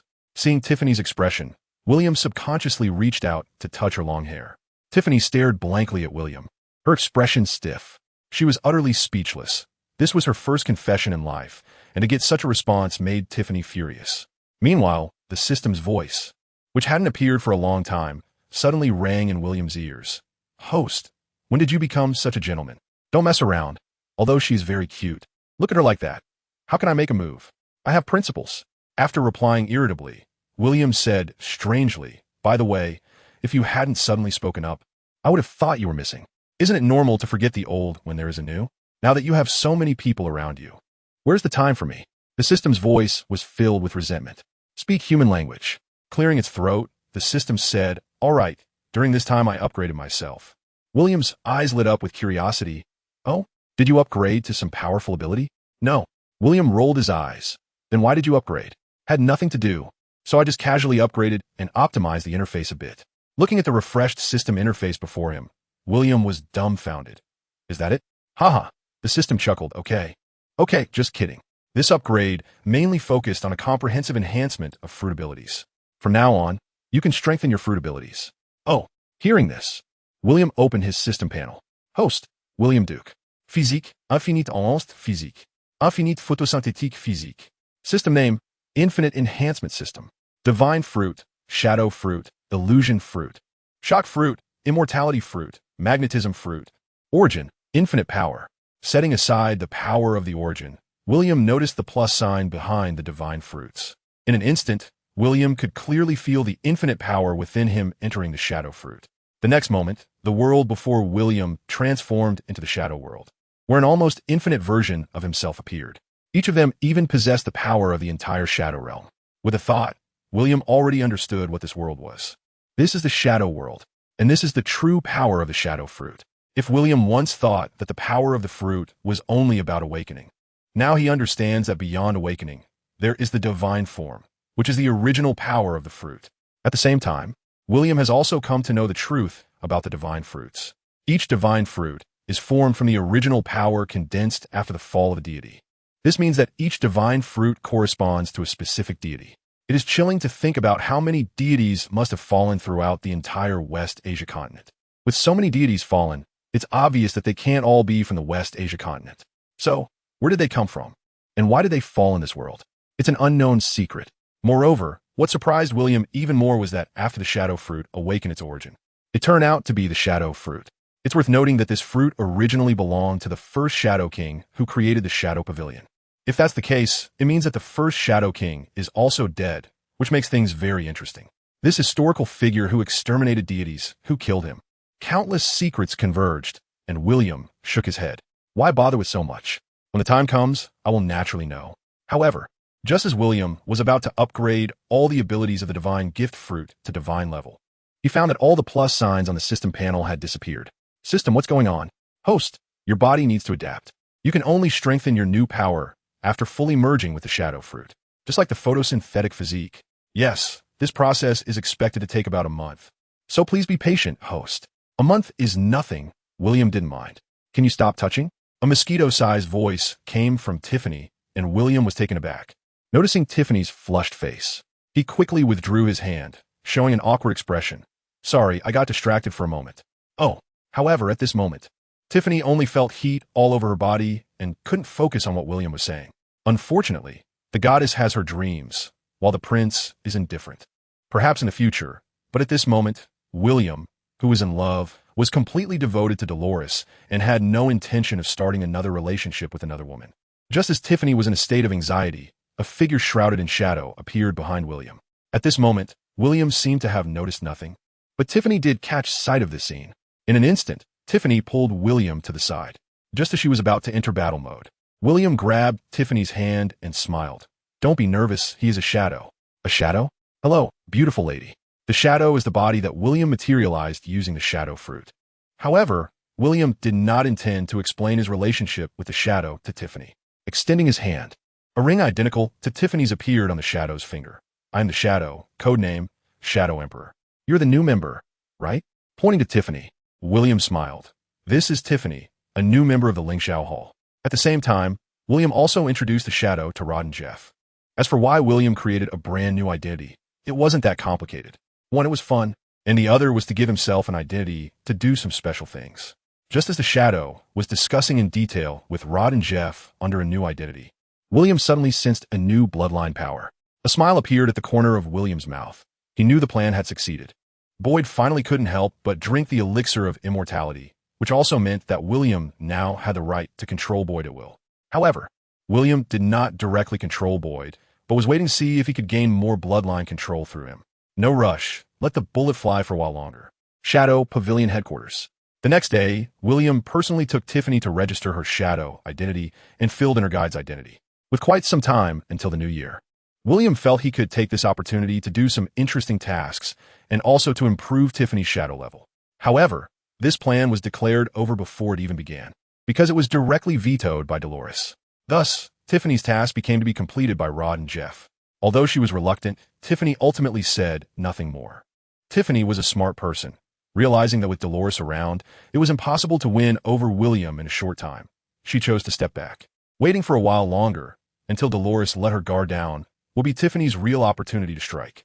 Time passed day by day. When the New Year's bell rang in the royal city, William celebrated the 4th New Year of the West Asia continent. Unlike the previous 3 years spent alone, this new year, there were 2 other bachelors. If you count his other identity, the shadow, there were actually quite a few people. Well, although it wasn't that great after all, Dolores returned to the Duke of Gallup's mansion and invited William as she left, but considering Rod and Jeff, William didn't go. Moreover, that wasn't really his home, and William wasn't very willing to go. As for Tiffany, she returned to the pleasure district where during the new year, it was a rare break, and there were her mother and aunts who raised her. Dinner was a hot pot specially prepared by William, and the wine was the immortal brew provided by William. The atmosphere during the entire dinner was fantastic. Eating, drinking, and chatting. The 4 of them chatted about their hopes for the future, plans after the new year, and changes this year. As they drank, Rod and Jeff inevitably got drunk. In just a year's time, it had been the most magical year of their lives. The divine giver, the overlord, the blood of immortality. Each was something ordinary people yearned for, but could not reach, yet they all possessed them. Until Rod and Jeff could no longer suppress their drunkenness and collapse to the ground, William couldn't help but smile at the sight. Time really flies. Yes, the one responding to William was a shadow clone. However, looking at the shadow's face, which had no features, the shadow thought for a moment and a pair of Rinnegan eyes appeared on its face. Well, that looked much more comfortable. At least it looked like a person now. However, the more he looked, the more it resembled Black Zetsu, that great filial son. The new year on the Xia continent is called the Divine Birth Festival, during which the whole country has a 3-day holiday. However, the next day, William came alone to the Shadow Pavilion because starting today, the Shadow Pavilion would conduct a 7-day selection for the Divine Trials, ultimately selecting the candidates for the new session of the Divine Trials. When William arrived at the headquarters of the Shadow Pavilion, he was personally welcomed by the president, Boyd, at the entrance. Although they knew each other, William still presented his token upon entering. After Boyd carefully checked it, William was approved to enter. Under the guidance of the staff, William was quickly taken to the exclusive venue for the Divine Trials. Upon entering the room, he found that quite a few people had already arrived. Seeing William's arrival, the others in the room cast curious glances at him, but since they were not familiar with each other, there was no intention of conversation. There were a total of 12 positions in the room, arranged in a circular pattern, and currently, 6 people had arrived, with William being the 7th. After glancing around, William casually found a seat and closed his eyes to wait quietly. He paid no attention to the newcomers, simply waiting for the official start, until he slowly opened his eyes when he heard Boyd's voice.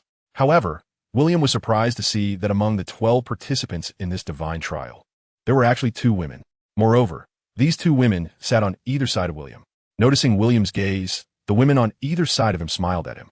Well, noticing the unusual looks coming from around him, William didn't know what to say. At this moment, Boyd's lazy voice came from the round table. What needs to be said?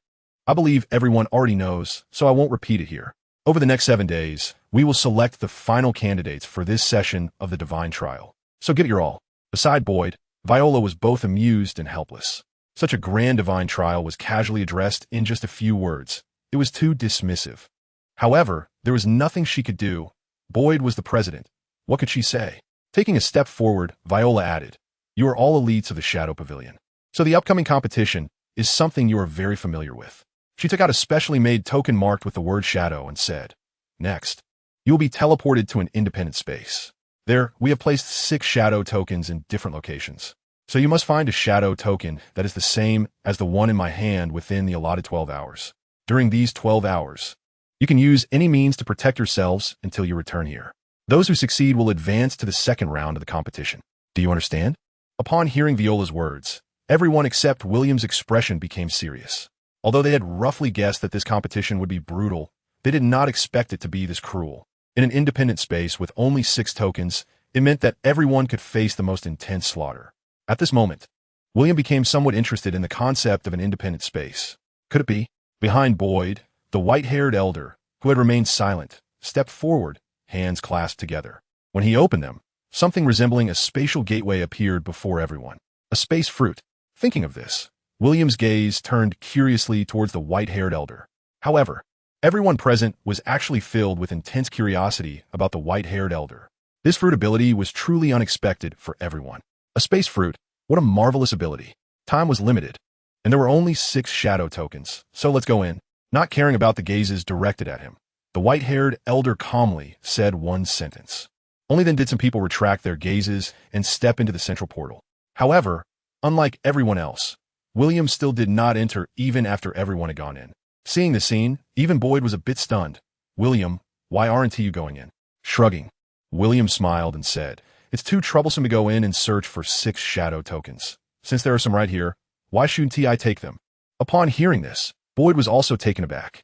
Then, he couldn't help but burst into laughter. "Interesting, very interesting. This should count as complying with the competition rules, right?" Boyd nodded and said with a smile, "Of course, that's very reasonable." Looking at Viola, Boyd directly said, "Viola, give him the shadow token." Watching Viola hand over the shadow token, William curiously asked, "So straightforward?" Wisdom is also a manifestation of strength. This is indeed a loophole in the battlefield competition rules. And since you've made reasonable use of this loophole, we naturally recognize it. With a strange expression, Viola looked at William and praised. "The news of you defeating the kingdom's general, Augustine, has already spread. Your strength is undoubtedly impressive. I'm quite curious. Has anyone ever obtained this token in such a manner before?" Viola shook her head and smiled. "So far, you are the second one to obtain a shadow token this way." "Oh, who was the first?" "It was me." Noticing William's gaze, the white-haired elder with the space fruit ability smiled and said, "Samuel Carmen, the space fruit user." Next to him, Viola added, "Samuel Shadow is also one of the members of the Elder Council of the Shadow Pavilion." "Elder Council?" Viola explained. "The Elder Council is the core power under the president of a Shadow Pavilion. Each kingdom's Shadow Pavilion has its own Elder Council, usually led by the previous president after they retire, and Samuel is one of them. So can I understand that Morton Marshall is also a member of the Elder Council now?" "Morton, huh?" When this name was mentioned, Samuel's expression turned playful. He hasn't served his term for 15 years yet, so Morton currently does not qualify to join the Elder Council. "Morton, huh?" Hearing this title, William couldn't help but be surprised. Viola explained, "Samuel is the president of the Shadow Pavilion from 2 terms ago." "How old are you this year?" William asked in astonishment. "Age?" Hearing this question, Samuel hesitated as well. However, Viola clearly stated the elder's age. "Elder Samuel, you are already 71 years old this year." Upon hearing this age, Samuel was momentarily taken aback. "I can't believe I've already passed 70. Time really flies." After saying this, Samuel couldn't help but laugh.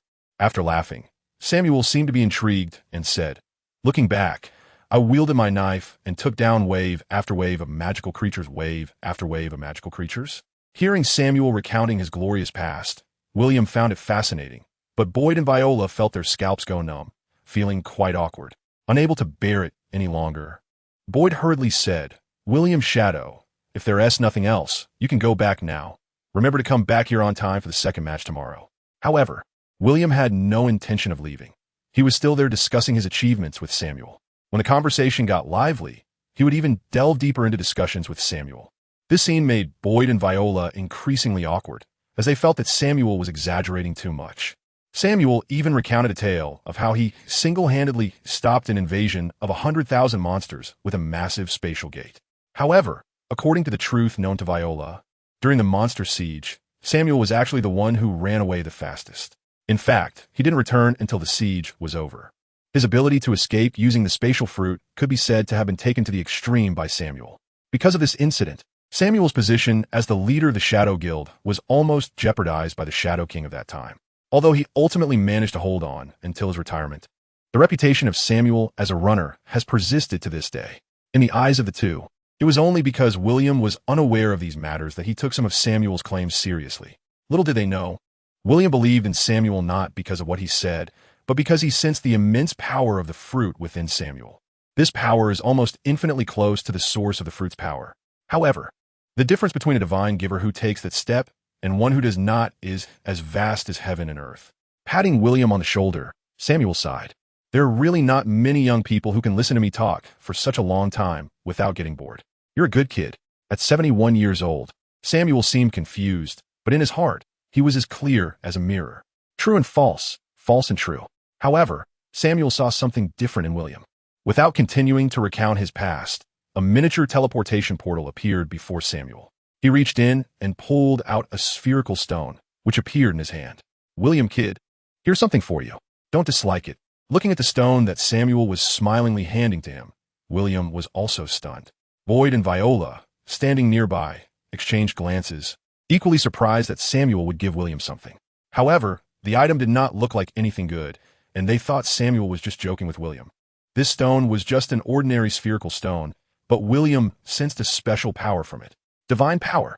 Elder Samuel, are you sure you want to give this to me? You don't dislike it? The old man will be very happy. William laughed. Dislike it? How could I dislike it? This is a good thing. Oh.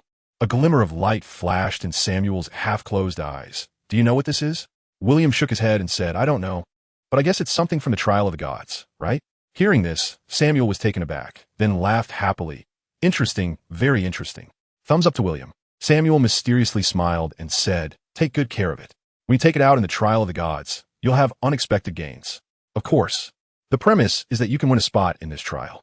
After saying this, Samuel seemed to age, his eyes began to cloud, and his expression turned dazed. When William left the Shadow Pavilion headquarters at that moment, the other 11 shadows in the independent space were engaged in a heated battle for dominance. All 6 shadow tokens had appeared and were in the hands of 6 individuals. Except for 2 well-hidden shadows, the others began to fight each other. Everyone knew that failing to obtain a shadow token meant elimination, which is why everyone resorted to desperate measures. Seeing William humming a tune back, Rod, who was in a meditative state, was surprised. How come you're back so soon? Having gone through the trial finals? Rod knew it was impossible for a winner to be determined yet. After William laughed and recounted what had happened, Rod was also dumbfounded. It can really be like that? In fact, it really could. Shrugging, William asked, where's Jeff? Rod shook his head. He left early this morning. I don't know what he went to do. And he won say, acting all mysterious. Oh, you think he might? Rod was also doubtful, but a bit incredulous. Probably not. We've been together since coming to the royal city. If he really had some tricks up his sleeve, could it be? Just as Rod thought Jeff might have taken a liking to the women of the Pleasure District, a dirty Jeff walked in. Seeing William and Rod staring at each other, Jeff curiously asked, what are you two doing? What did you go do? Stepping forward and circling around Jeff, Rod's expression gradually turned suspicious. What are you looking at? Under Rod's gaze, Jeff felt a bit uneasy. Shouldn't you be out on a date? Jeff was taken aback and helplessly replied, what are you talking about? Who did I go on a date with? Then why were you acting all mysterious this morning? What does that have to do with anything? I just got a bit restless recently, so I found a job. Unable to hide it any longer, Jeff could only confess. Rod looked speechless. You went back to blacksmithing again? Clearing his throat, Jeff felt a bit embarrassed. It's just a hobby of mine. Oh really? So, you don't like that woman anymore? Get lost. What does this have to do with women? Just as Jeff was about to go take a shower, a figure suddenly emerged from Jeff's shadow. In this scene, Jeff was so startled that he made a funny face. Once he regained his composure, he yelled at Shadow, if you do this again next time, I won't be polite to you. Don't you know that scaring someone can kill them? However, in the face of Jeff's fury, Shadow seemed to ignore him and went to William's side. After the memory transfer, Shadow disappeared again into the shadow world.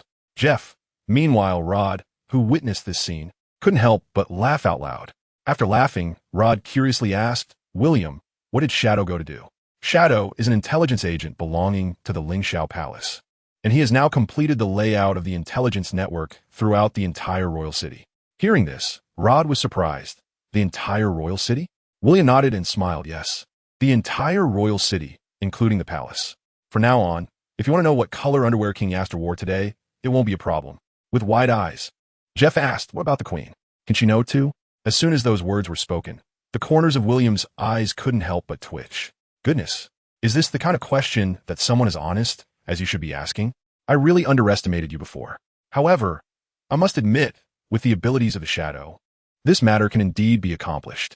The body of the shadow is a manifestation of energy formed by William's power from the shadow realm.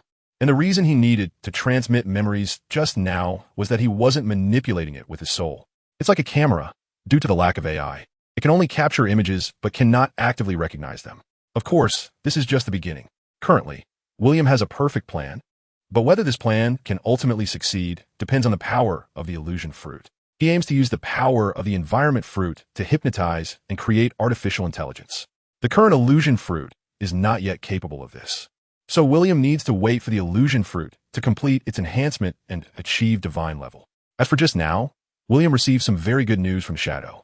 He has finally located the headquarters of the god of killing temple in the royal city. It is time to take revenge on Dolores for the assassination, including the revenge for his own assassination. However, William did not mention this to Rod or Jeff. Some matters are not suitable for his main body to intervene in, so the identity of the shadow is very convenient. As his consciousness entered the shadow's body, William's body traversed the shadow realm, moving as if teleporting, and he emerged from the shadows. The headquarters of the god of killing temple in the royal city is located in the middle of the noble district and the commoner district.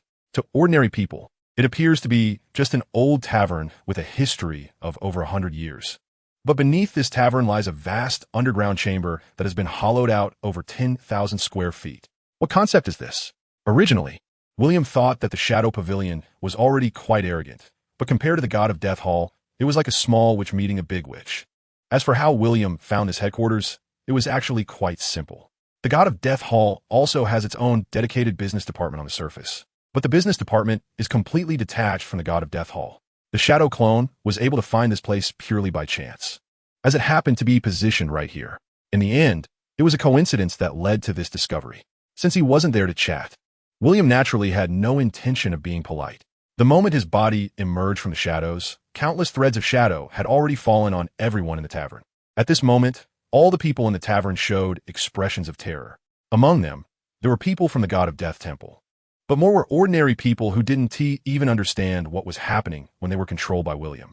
Glancing at the people present, the shadow tentacles stimulated their body's acupoints, and in an instant, everyone fell to the ground. Of course, they were not dead. They were just knocked out by William.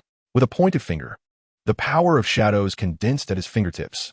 In just a breath, a shadow orb, the size of a basketball and resembling a tailed beast ball, appeared in front of William. The next moment, boom, wherever his gaze landed, the entire tavern was blasted into a massive pit. Looking at the underground palace before him, William walked step by step towards the headquarters of the god of Death Temple. For assassins, there was no such thing as New Year. In fact, due to the New Year, the business of the god of Death Temple was even busier than usual. Therefore, by the time William entered, all the assassins of the god of Death Temple had already surrounded him. However, the threads of shadow were weaving across the ground like a spider's web. Unlike the tavern, William had no intention of holding back once he stepped into the god of Death Temple. The shadow threads passed through one person and killed another. In his line of sight, not a single person could block William's strike. Is this all you assassins can do? With a cold snort, as more and more assassins lunged at him, William focused his brow, and the Black Conqueror's hockey swept across. Poof! Nearly 100 assassins fainted on the spot, with even the weaker ones directly impacted and killed by the Shadow's Conqueror's hockey.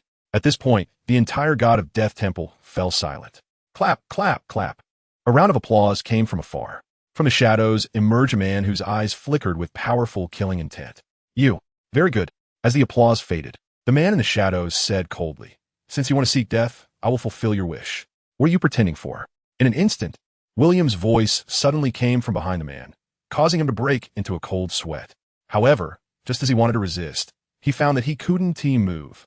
How is this possible? The man opened his mouth, tried to control his body to turn around, but found he couldn't do it at all. Do you know that? In my eyes, you are just a living target?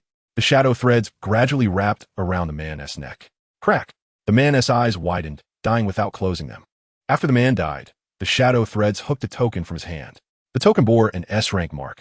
After directly putting the fruit that had coalesced beside the man into the system space, William's figure disappeared from the spot again.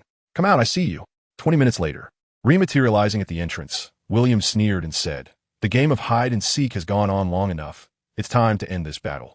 In William's observation hockey, countless assassins from the God of Death Temple were now, like ordinary people entering a world of horror, frantically fleeing throughout the temple.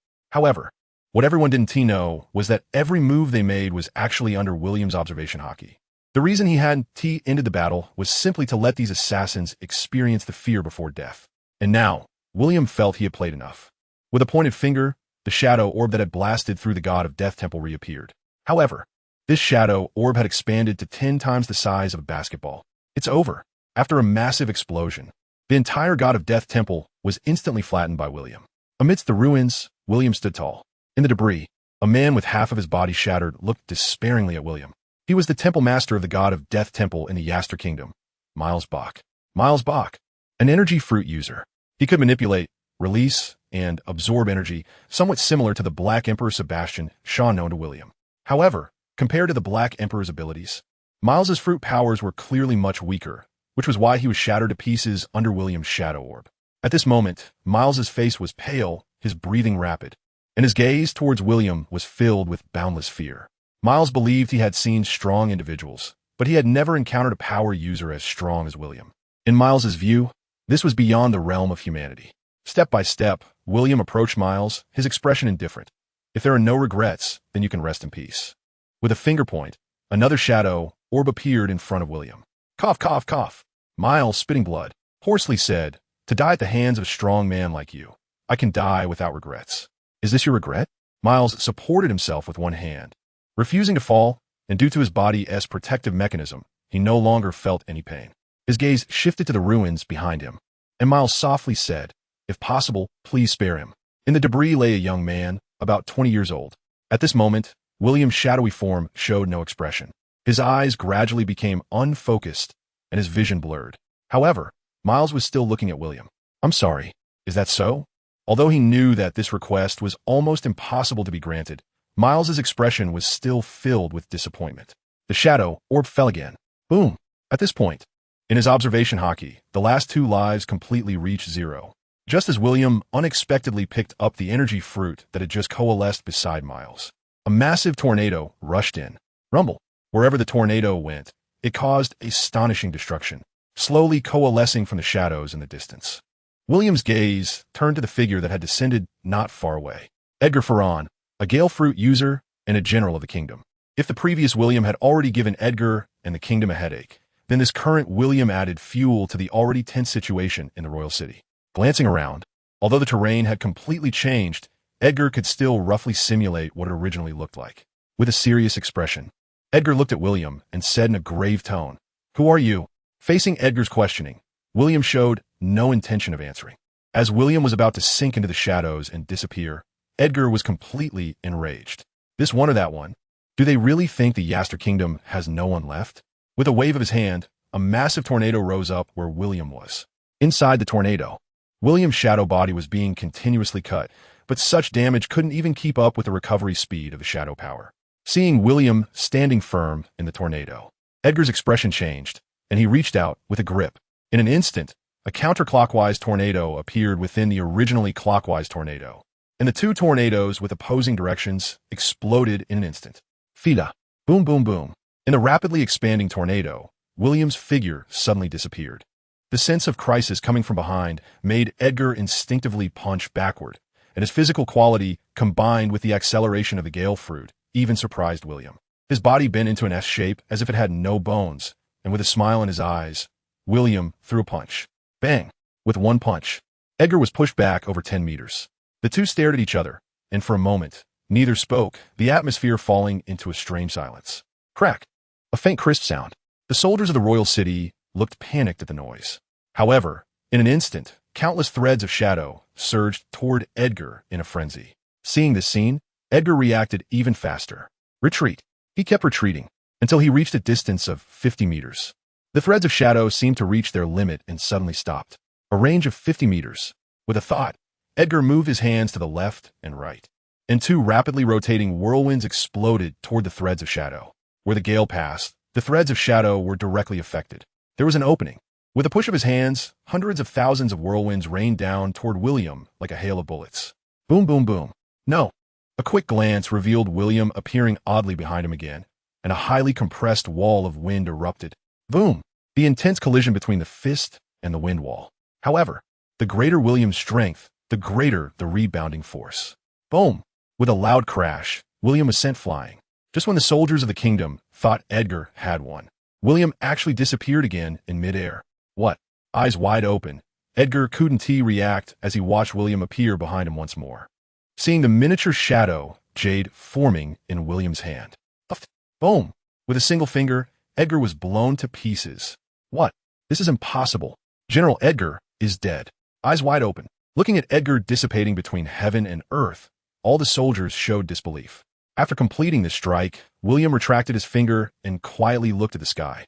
If you don't continue, then I'll leave. This is the first time William's shadow speaks. While everyone is puzzled by what William is saying in the azure wind, Edgar's ethereal figure gradually solidifies. Who exactly are you? The same question comes hauntingly from Edgar's lips. You can call me the Shadow Emperor. I come from the Lingxiao Palace. What? Upon hearing this, Edgar's eyes widen. Another one from the Lingxiao Palace. William, Rod, Jeff, and now this Shadow Emperor, along with possibly other powerful figures he might not even know about. When did such a powerful organization emerge in the Western continent? We are not enemies. What you see here was originally the headquarters of the god of Killing Temple. William's words leave Edgar in a daze. The headquarters of the god of Killing Temple? In other words, glancing at the now-ruined underground palace, Edgar falls into silence. After a long while, Edgar, coming back to his senses, incredulously says, "You single-handedly destroyed the entire headquarters of the god of Killing Temple? Such a thing, does it even require two people?"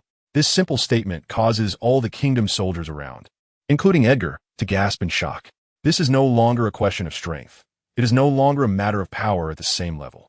The three great organizations on the mainland, the Hall of Gods, the Hall of Killers, and the Shadow Pavilion, their influence is not just talk. The reason why the 10 kingdoms can tolerate the existence of these three organizations is that their power has surpassed anything that any kingdom could possess. And now, what has the Shadow done? It can be said that the Shadow has achieved something that even a kingdom could not accomplish.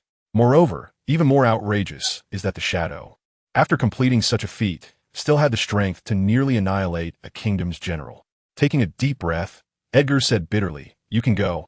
At the base of the Lingxiao Hall in the royal city, William slowly opened his eyes from the bed. Looking at the three divine fruits placed before him by the Shadow, a smile involuntarily appeared at the corner of his mouth. Today, not only did he take great revenge, but he also reaped abundant rewards. Although the reason for the waste of more fruits was due to the Shadow Jade, to be honest, William was not particularly concerned about it. The energy fruit and the mind fruit were already enough to satisfy him. And as for the remaining 8 divine fruits, William found them unworthy, so he stored them in the Lingxiao ring. As the energy fruit entered his body, William immediately understood the feelings of the Black Emperor. The sensation of being able to manipulate energy freely made William feel intoxicated. And what surprised him even more was that the moment the energy fruit made contact with the infinite power, his will even surpassed that of heaven and earth. Is this the divine form of the energy fruit? William did not expect that he had activated the source form of the energy fruit without relying on the system. But thinking about it, William understood. After all, infinite power itself is a force that transcends the infinite universe, and manipulating energy is William's instinct. In retrospect, it seemed like a waste. However, it couldn't really be called a waste because, without the energy fruit, William would not have thought of using infinite power in this way for a short period.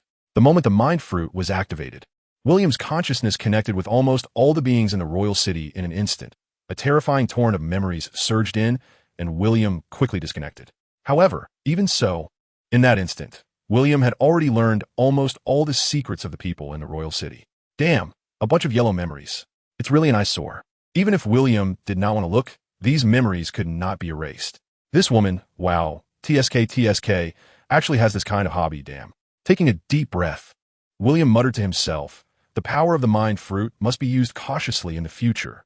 With so much garbage data, I feel like I'm not clean myself. That being said, William couldn't help but be curious and look for an entire night. After all, everyone has curiosity, especially about other secrets.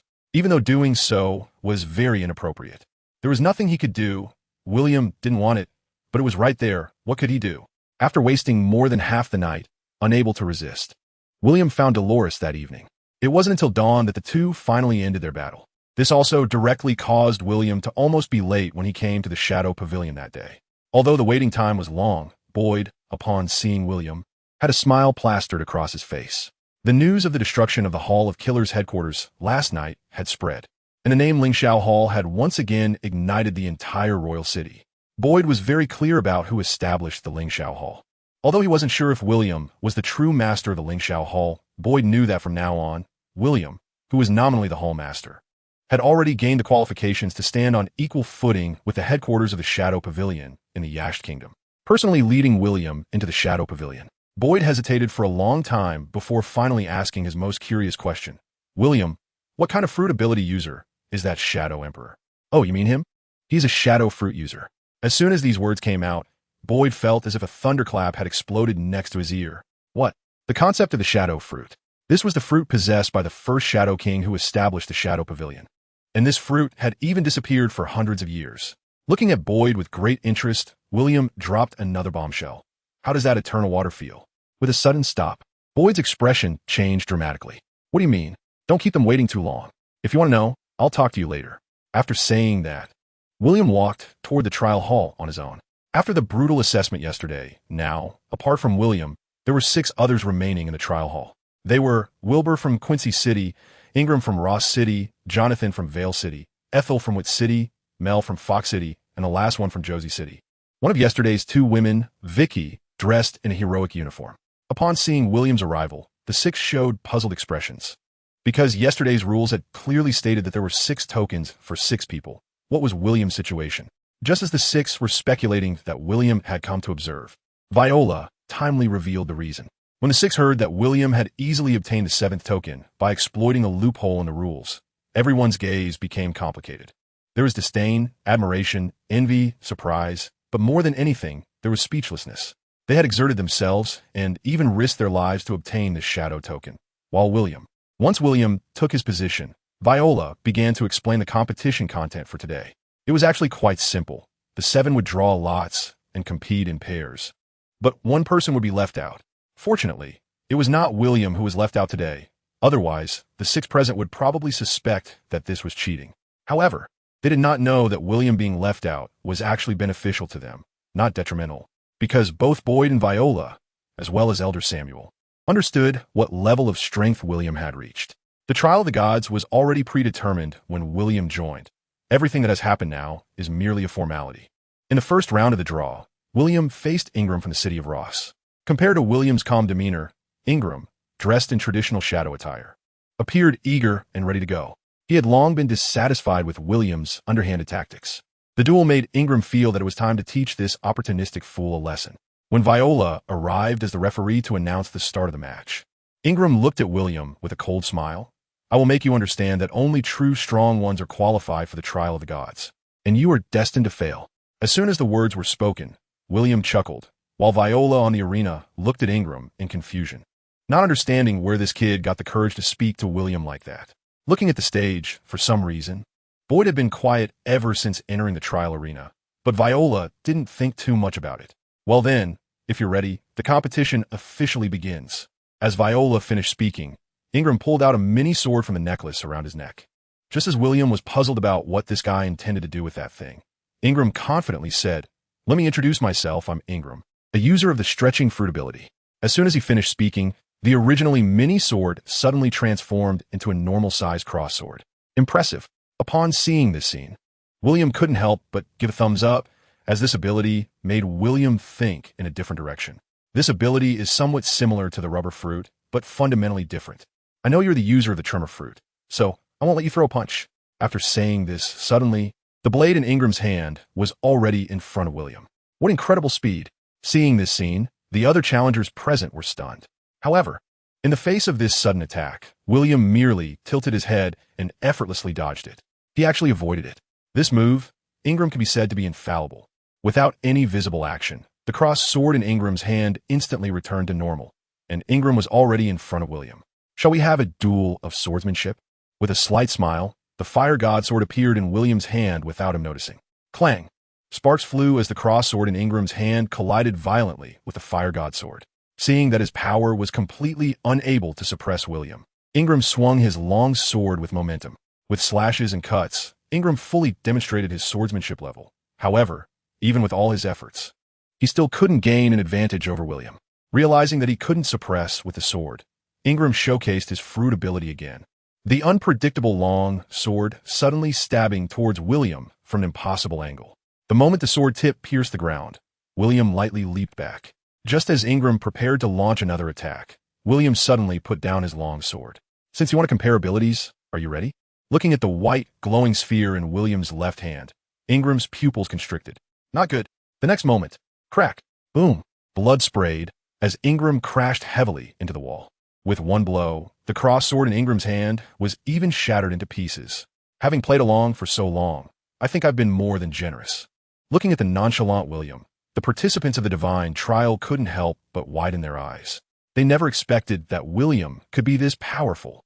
Beside them, Viola, seemingly having anticipated this result, calmly announced, "The victor is William Duke." Just as William was about to enjoy the battles of other participants from the sidelines, Boyd suddenly approached him. "William, I want to talk to you. Whatever it is, just say it here." Without turning back, William replied to Boyd's words. "You know what I want to say?" Boyd, who spoke these words, could hardly contain his inner anger. With a light laugh, William shrugged and said, "All right then." Watching William and Boyd leave together, Vicky's eyes sparkled with a strange light. As the only female participant in this divine trial, her identity was not simple. Although Vicky represented the city of Josie, in reality, she was also Boyd's trump card this time. On the surface, Vicky was Boyd's disciple, but in fact, she was Boyd's illegitimate daughter. Vicky's full name was actually Vicky Will. In the garden, Boyd and William sat opposite each other. Looking at William in front of him, Boyd said with a serious tone, "What exactly is the elixir of immortality?" Let's be straightforward. Boyd was no longer willing to hold back. Since Boyd was so direct, William also decided not to hide anything. With a thought, Boyd was horrified to find that he had completely lost control over his body. Although this feeling lasted only a moment, when William's consciousness left his body, Boyd broke out in a cold sweat. That was fear. With bloodshot eyes, staring fixedly at William, Boyd trembled. "How did you do it?" With a playful smile, William said, "Do you really think there's such a thing as the elixir of immortality in this world? The elixir of immortality grants you eternal life merely because it contains the blood of immortality." Blood of immortality? You can also understand it as my blood. Crossing his legs and completely ignoring Boyd's fiery gaze, William laughed. Of course, if you want to access this kind of control, it's quite simple. After a pause, under Boyd's expectant gaze, William said, "As long as you switch bodies, you can break the control." Hearing William's words, Boyd's face turned extremely ugly. With all his strength drained, Boyd weakly said, "What do you want?" A wise man knows when to retreat. Having reached this position, Boyd understood that he had lost, and utterly so. Even if he felt unwilling at this stage, without finding another way, Boyd endured. Very simple. Let all the high-ranking members of the Shadow Pavilion drink the elixir of immortality. Upon hearing William's words, Boyd's eyes flickered as he said in a deep voice, "You want the entire Shadow Pavilion? Whether you believe it or not, I actually have little interest in the Shadow Pavilion."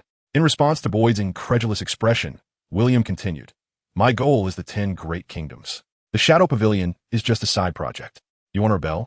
Boyd's eyes widened in disbelief. The 10 Great Kingdoms have existed in this world for nearly 300 years.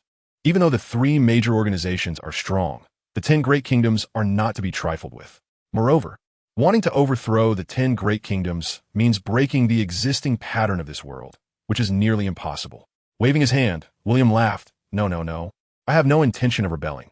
I just want to create a force that transcends the 10 Great Kingdoms. That's all. Seeing the growing confusion on Boyd's face, William explained, "Don't you think this world is too unfair for ordinary people?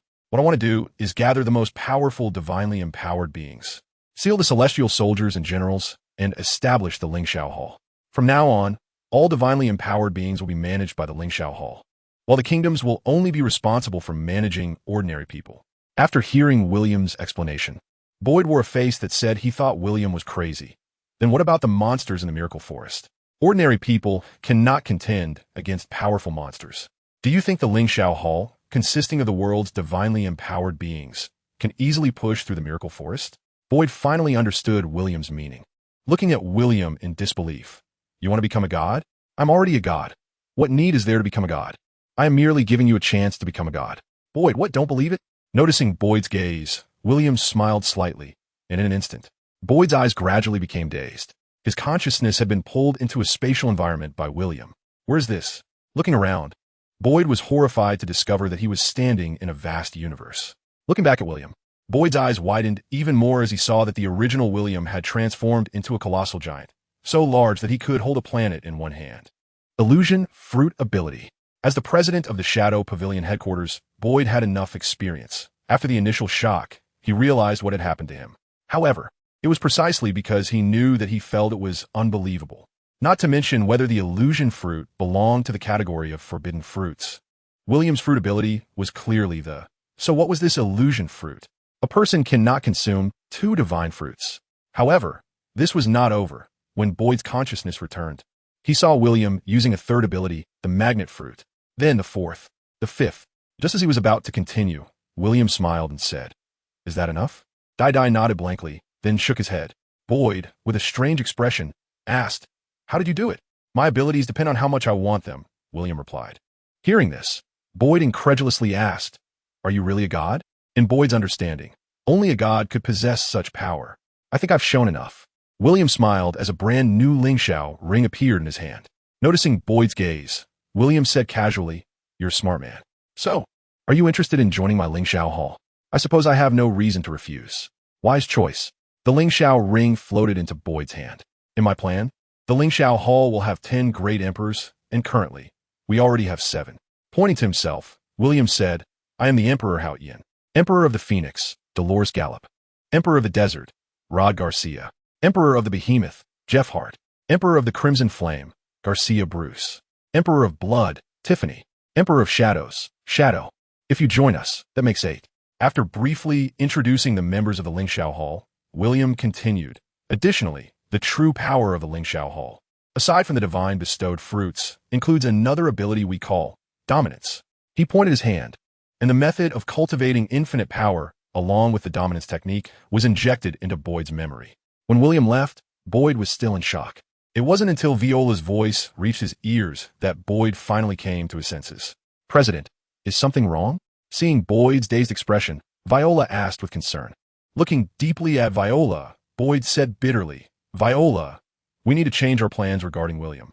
Viola, upon hearing this, was not surprised. "I understand.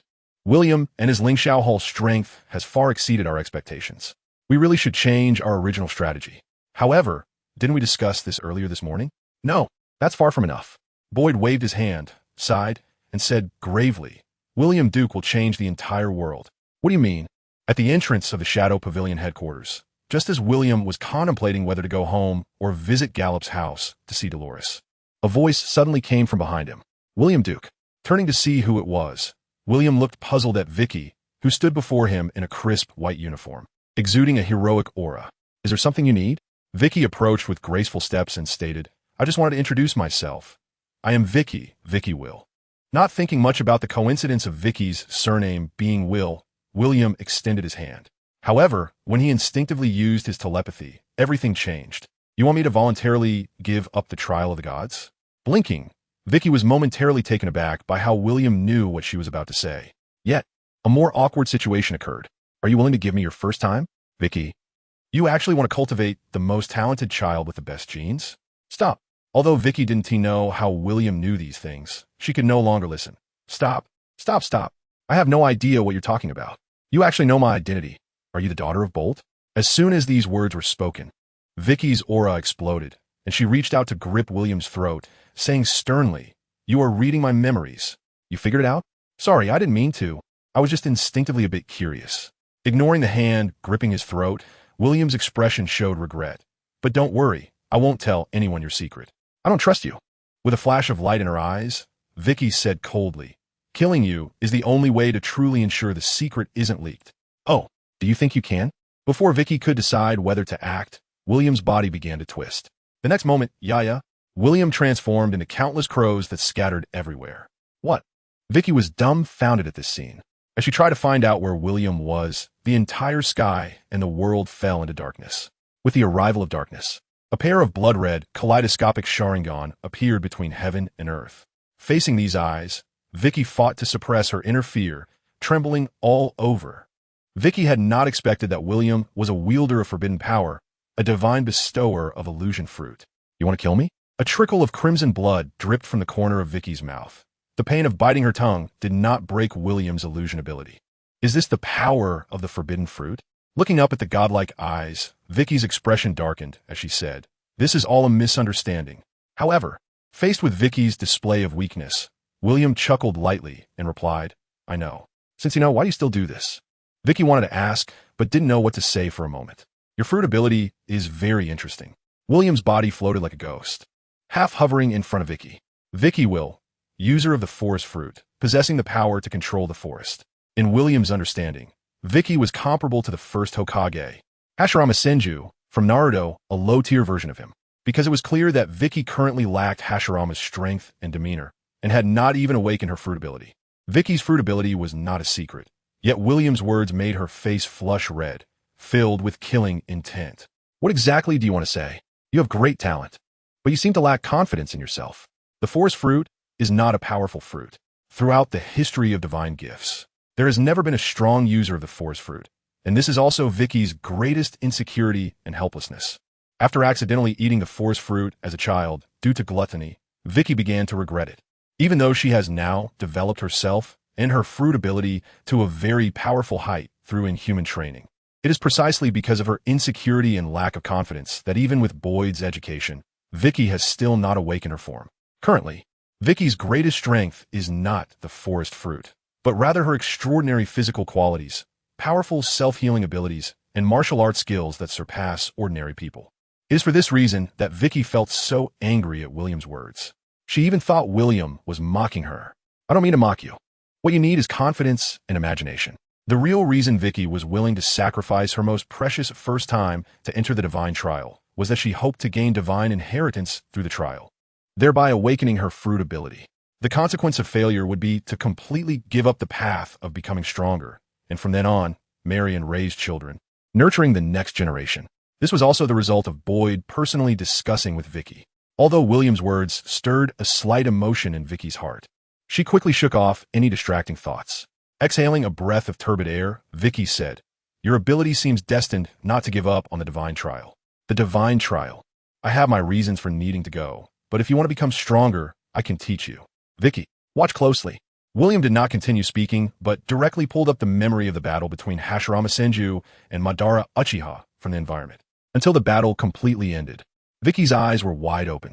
She had never imagined that the forest fruit could be so powerful. So, do you understand now? Thank you. William not only gave Vicky direction, but most importantly, he helped her regain confidence in the forest fruit. Crack. Bang. The mirror shattered. Blinking, Vicky looked at William, who was smiling at her like sunshine from a distance, and her face turned red. Until William's figure disappeared around the corner of the road, Vicky reluctantly withdrew her gaze. Always a strong woman, Vicky felt something she had never felt before in William, a sense of admiration, gratitude, and an indescribable feeling. Thinking of Hashirama in the illusion world, Vicky suppressed her inner emotions, returned to her room, and began her training. However, this time, Vicky did not train her martial arts, but began to cultivate the power of the forest fruit. What Vicky did not know was that in the just concluded illusion, she had unknowingly consumed a drop of William's blood of immortality. Walking on the way to Duke Gallop's mansion, a voice came from a distance. William, turning around, it was Aubrey, the second son of Duke Gallop. Aubrey, what is the matter? Breathing heavily, Aubrey rushed to William's side and said anxiously, "William, I was just about to find you. Hurry and come with me." "What happened?" William asked, puzzled, as he was pulled by Aubrey. "It's Prince Penelo again." Hearing Aubrey's words, William frowned slightly. "Didn't you tell him about me and Dolores?" "We did, but it was useless. Penelope doesn't believe it and keeps bothering us. That's why my sister asked me to find you. What is this, a provocation? Snorting coldly, William suddenly accelerated. In an instant, before Aubrey could react, he had already brought him to his own courtyard. In the courtyard, a man dressed in luxurious clothing, looking like a pretty boy, was telling Dolores something. Even though Dolores, sitting in the courtyard, didn't even glance at him, he still seemed unaffected. When William and Aubrey descended from the sky, the pretty boy Penelope finally stopped his incessant chatter. The next moment, two guards in standard armor, wearing T-shaped helmets and holding long spears, immediately blocked Penelope's way. Just as the two were about to say something, Dolores had already bypassed them and jumped into William's arms. Seeing this scene, the two guards had strange expressions, while Penelope's face darkened. How could Penelope, who had always had everything he wanted, endure such a blow? Looking at Aubrey beside William, Penelope still didn't know that the person before him was the William Duke they were talking about. Snorting coldly, Penelope stood up from his chair, his gaze icy as he looked at William, his tone filled with killing intent. You lowly commoner, who gave you the courage to touch the noble Dolores? Come here.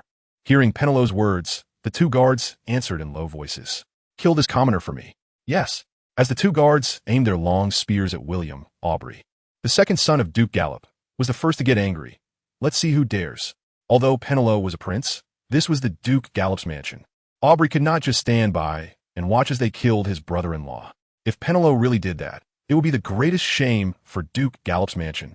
Unfortunately, the two guards obviously would not obey Aubrey's orders. Just as they were about to attack, William's forehead hair flew up. Boom!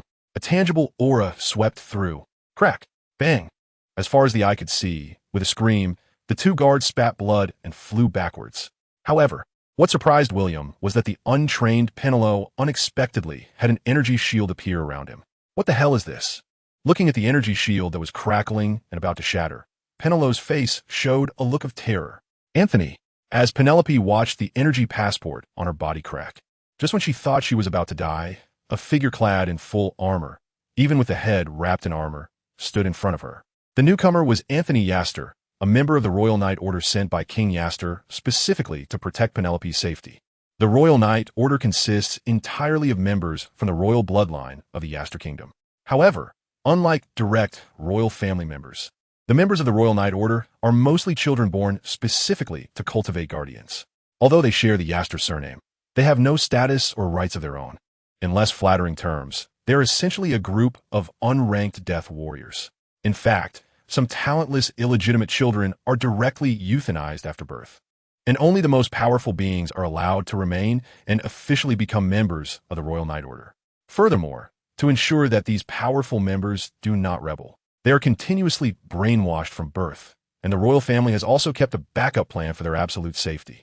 Faced with William's overwhelming presence, a nearly tangible killing intent erupted from Anthony beneath his armor. However, under William's oppressive aura, this killing intent was instantly shattered. Anthony had no sense of the danger before he intervened, but once he stepped in, he realized just how terrifying William's aura was. Get lost. William's voice floated lightly, causing Anthony's expression to change. Without hesitation, he swung his great sword. The killing intent merged. However, bang! The great sword collided violently with the oppressive aura. With a tremendous sound, Anthony was actually sent flying while carrying the great sword. At the same time that Anthony was sent flying, Penelope, who was caught in the aftermath, was also knocked away by Anthony. In the air, a heart-wrenching pain and fear caused Penelope to faint immediately. She fell heavily to the ground, utterly miserable. Besides her injuries, she was also affected by William's Conqueror's Haki, which directly caused the dignified second prince to be so frightened that he lost control of his bladder. Seeing the scene, Anthony's face under the mask changed drastically, and he thrust his sword into the ground, barely stopping his flying speed. As he landed, Anthony looked at William with a cold voice. You dare to harm His Highness the Second Prince? Do you know what the consequences of your actions will be? Do you think I wouldn't dare to kill you? Let go of Dolores. William slowly walked towards Anthony, or perhaps this waist. Those who insult the royal family deserve death. The eyes behind the mask were icy to the extreme. Even aware of William's strength, there was no fear in Anthony's gaze, not even a hint of emotion, as if he were a cold machine. In fact, his body was a machine. Anthony Yaster, user of the mechanical fruit. Crack, crack, crack. Under the metal armor enveloping his body, Anthony began to change. His muscles, Bones and blood transformed from carbon-based life into steel machines, gears, and lubricants. With a powerful push, he unleashed over a ton of strength. Boom! The blue bricks in the garden were crushed into deep pits, and Anthony's body reached William at a speed beyond human limits. Swinging his great sword down. For anyone else, they would have probably been cleaved in half, but in William's eyes, Anthony's speed still seemed turtle-like. Clang! Amidst the dazzling sparks, Anthony slashed horizontally again. With a flip, William's finger was already aimed at Anthony's head. Energy wave. The energy wave instantly pierced through Anthony's head. A headshot. However, what surprised William was that despite suffering such a fatal injury, Anthony seemed to have no reaction at all. The great sword struck again. When the world is your body. William swatted away the great sword in Anthony's hand like swatting a fly, furrowing his brow, and gathered a sword of light for a downward strike. The great sword was split in half, and Anthony's left arm was directly severed by William, revealing the completely mechanized body beneath the armor. For the first time, anger flashed in Anthony's eyes upon having his secret discovered. The severed left arm reformed in liquid metal, and Anthony's left hand morphed into a bizarre shape. Bang! A missile-shaped bomb exploded from Anthony's right hand. Is it really a missile? Even William found it hard to believe. The next moment, with Anthony's cold smirk, boom! William was engulfed by a terrifying explosion. William, seeing the scene, Aubrey, who did not know William's true strength, showed a look of anger. Although he had only known William for a short time, Aubrey had long regarded William as a member of the Gallup family. How could Aubrey accept that William had just died like that? However, Dolores, witnessing this scene, patted Aubrey's shoulder and said softly, "Don't worry, William is fine." Dolores knew very well that this level of damage could not harm William. Moreover, William possessed the power of the immortality fruit. In this world, there was nothing that could kill him. As the smoke gradually cleared, when William appeared unscathed at the original spot, Anthony's face wore a look of astonishment. "How is this possible? Are you disappointed?" William brushed off the dust on his clothes and tossed the missile, now just a shell, to the ground. "Are you ready?" A vibrating orb of light appeared on William's fist. Although he hadn't thrown a punch yet, Anthony's heart skipped a beat, and a deadly fear arose within him. Of course, in this form, Anthony had no heart. "I can't wait. I will die." A strong sixth sense prompted Anthony to launch an attack, but he had just begun. Crack! Boom! Anthony was instantly shattered into countless pieces by William's shockwave power. As the scattered metal clattered to the ground, Anthony's robot-like head flickered with a blinking retina. The liquid metal attempted to reassemble his body, but in just a moment, Anthony's liquid metal ceased movement. His body had been too severely damaged. Perhaps it was the tremendous noise, or perhaps the threat of death, that caused the previously fainted second Prince Penelope to slowly awaken. As she painfully rose, she saw the scattered parts all around. Looking at Anthony again, Penelope's expression turned extremely ugly. Waste. Truly a waste. Clutching her arm, she slowly sat up from the ground, glanced at William, then at Aubrey and Dolores, and said coldly, "Very well, I will make all of you pay the price." After finishing speaking, Penelope got up and limped towards the gate of the Gallup Duke's mansion. Seeing this scene, William couldn't help but find it amusing. "I say, do you not realize the situation?" Pointing to himself, Penelope arrogantly said, "I'm the second prince of the Yaster Kingdom. How dare you kill me?" With a light laugh, William said nothing, but unbeknownst to anyone, he had already activated the ability of the illusion fruit. There was no need to waste words on a dead man. As Penelope left, Dolores came to William's side, worriedly saying, "William, you have injured Penelope and killed a member of the royal knights. The Yaster royal family will likely not let this go. I would like to see if the Yaster royal family will take action." After whispering this to Dolores, William asked Aubrey, who was standing nearby, "Aubrey, where is Duke Gallup?" "Father went to the territory today. Usually, he will return in the evening." William nodded, saying, "Then I will have dinner here tonight. After dinner, I have some things to discuss with your father." Aubrey naturally would not refuse this. On the other hand, Penelope, who had left the Gallup Duke's mansion, had already retracted his previously arrogant expression. Coldly glancing back at the Duke's mansion, Penelope got into a carriage. In the Yaster Royal Palace's study, Penelope, who had changed into a new outfit with a white bandage wrapped around his arm and bruises all over, stood before King Yaster, who was handling state affairs. Noticing Penelope's injuries, King Yaster, with a scar on his face, frowned and asked, "What happened to you?" "Father, please take my side." In Penelope's account, William had not only become a third party interfering in the relationship between Penelope and Dolores, but he had also disdained and even ignored the existence of the Yaster royal family. As for the matters concerning the Gallop Duke's siblings, Penelo had already thought about dealing with them one by one on the way. However, what Penelo did not know was that long before his arrival, news had already reached King Yaster, restoring the entire account of what had happened to Penelo and the Gallop family. Not to mention whether what Penelo said was true, just the fact that William had beaten a prince and killed a royal family member was enough to condemn William. Anthony of the Royal Knights had royal blood. Until Penelo finished his account, King Yaster did not directly respond, but quietly looked at his son in front of him. Under his father's gaze, Penelo felt a chill run down his spine. Do you know who William Duke is? This question from King Yaster left Penelo stunned. What does that have to do with anything? William Duke possesses strength that can rival that of a general. Just a few days ago, I recommended William Duke to become the third general of the kingdom. Penelo? Penelope was unaware of this matter. William Duke established a shadow team called the Lingxiao Hall. That's not the point. The point is that one member of his Lingxiao Hall single-handedly wiped out the headquarters of the Killing God Temple. What? Hearing King Yaster's words, Penelope was finally shocked. What does it mean to annihilate the Killing God Temple by oneself? Although the Yaster royal family could also accomplish this, not to mention the massive casualties it would cause. How many royal families in the 10 kingdoms would dare to provoke those madmen at the Killing God Temple? However, William's Lingxiao Hall not only dared to do so, but even destroyed a royal headquarters. The dignity of the royal family must not be insulted. After defining this matter, King Yaster continued. However, we don't need to take action. The Killing God Temple will definitely not let him go. But the Killing God Temple is the Killing God Temple, and the royal family is the royal family. If others find out that we do nothing, will it mean that anyone can bully the royal family in the future? Kill him, or let him become a dog. Which one do you prefer? Of course, let it be a dog. With a light laugh, King Yaster said, the selection for the general is about to begin. Hearing this, Penelope realized. So, just endure for a while. As for the young daughter of the Gallop family, since she doesn't want to be a princess, then let her be a breeding tool in the future. Penelope's original smile gradually became sinister, and in the next moment, she pulled out a short knife from her bosom. Seeing this scene, King Yaster was also taken aback. Before he could react, Penelope, holding the short knife, suddenly charged at her father.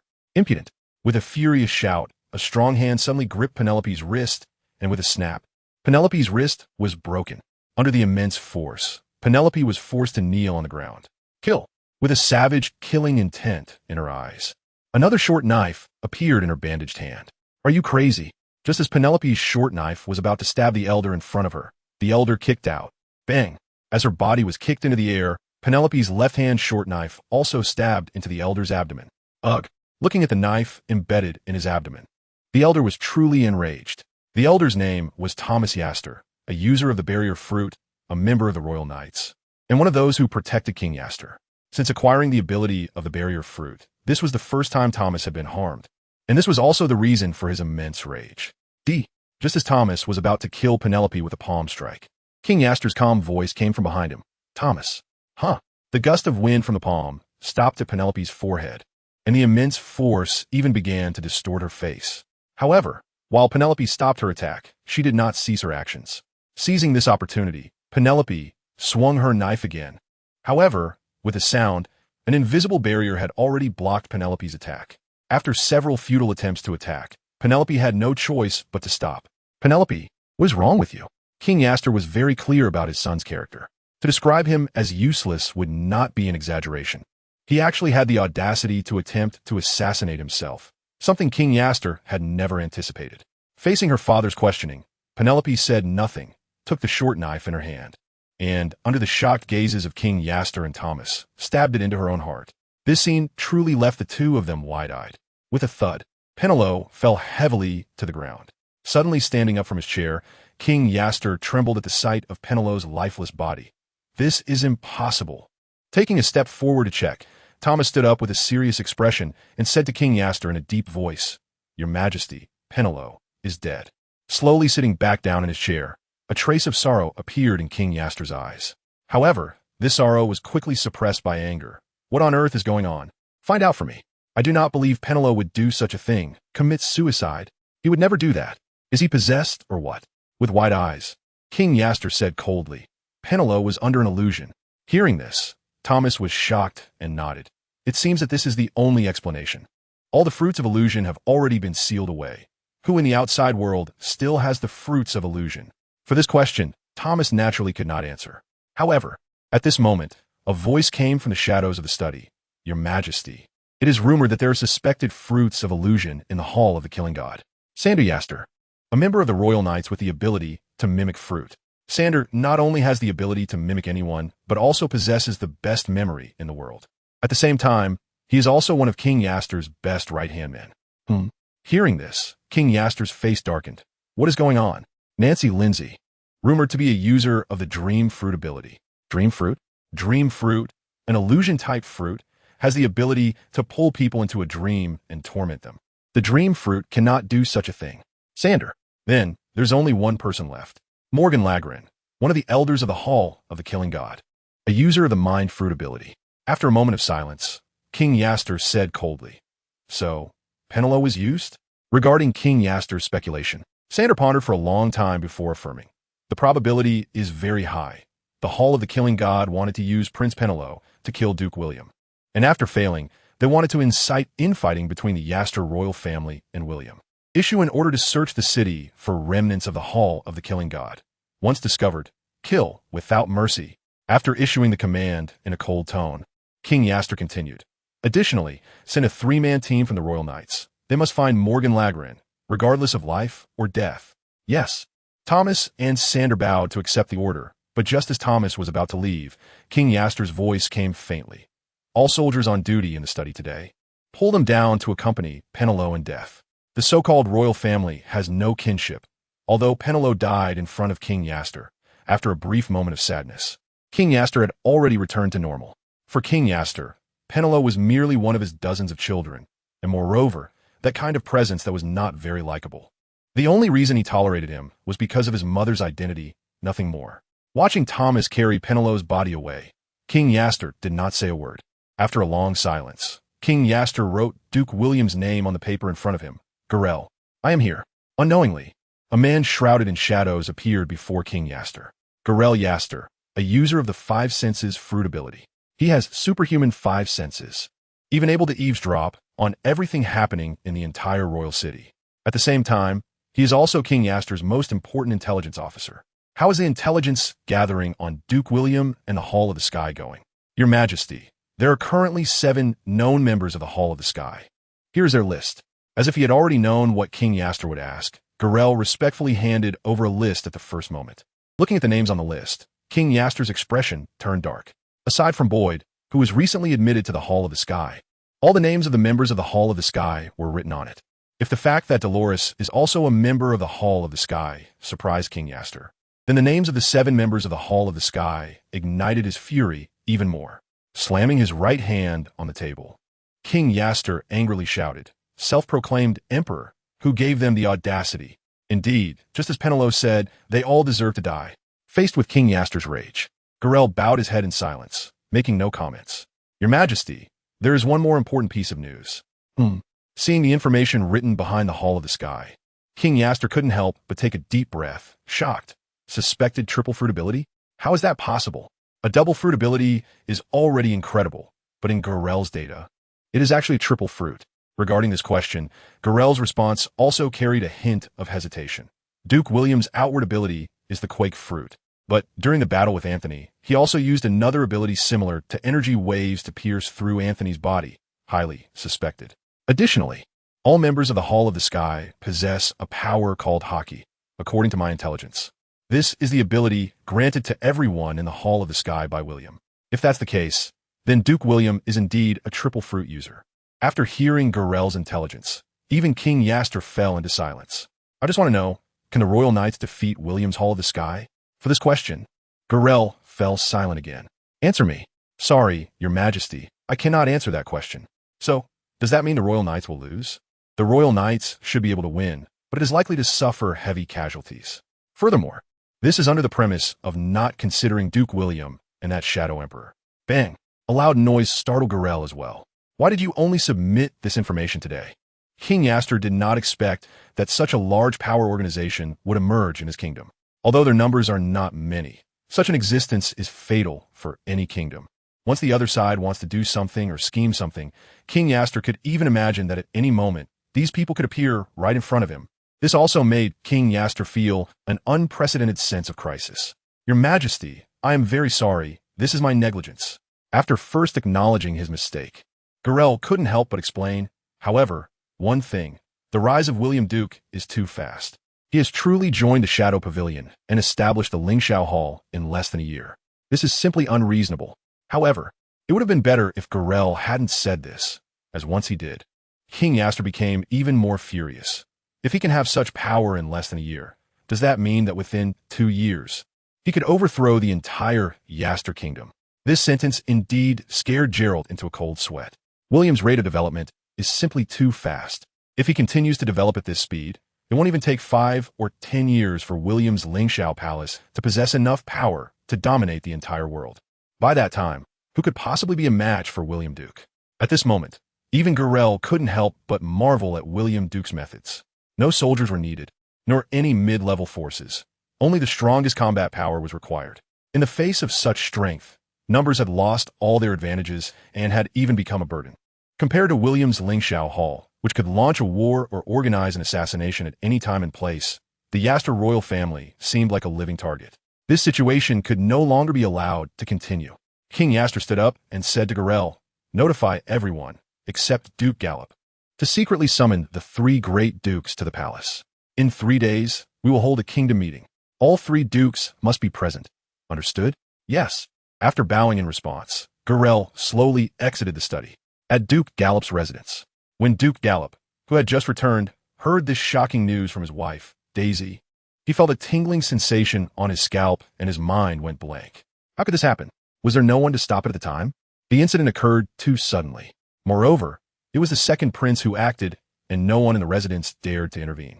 Regarding this matter, Lady Daisy also stood up for William.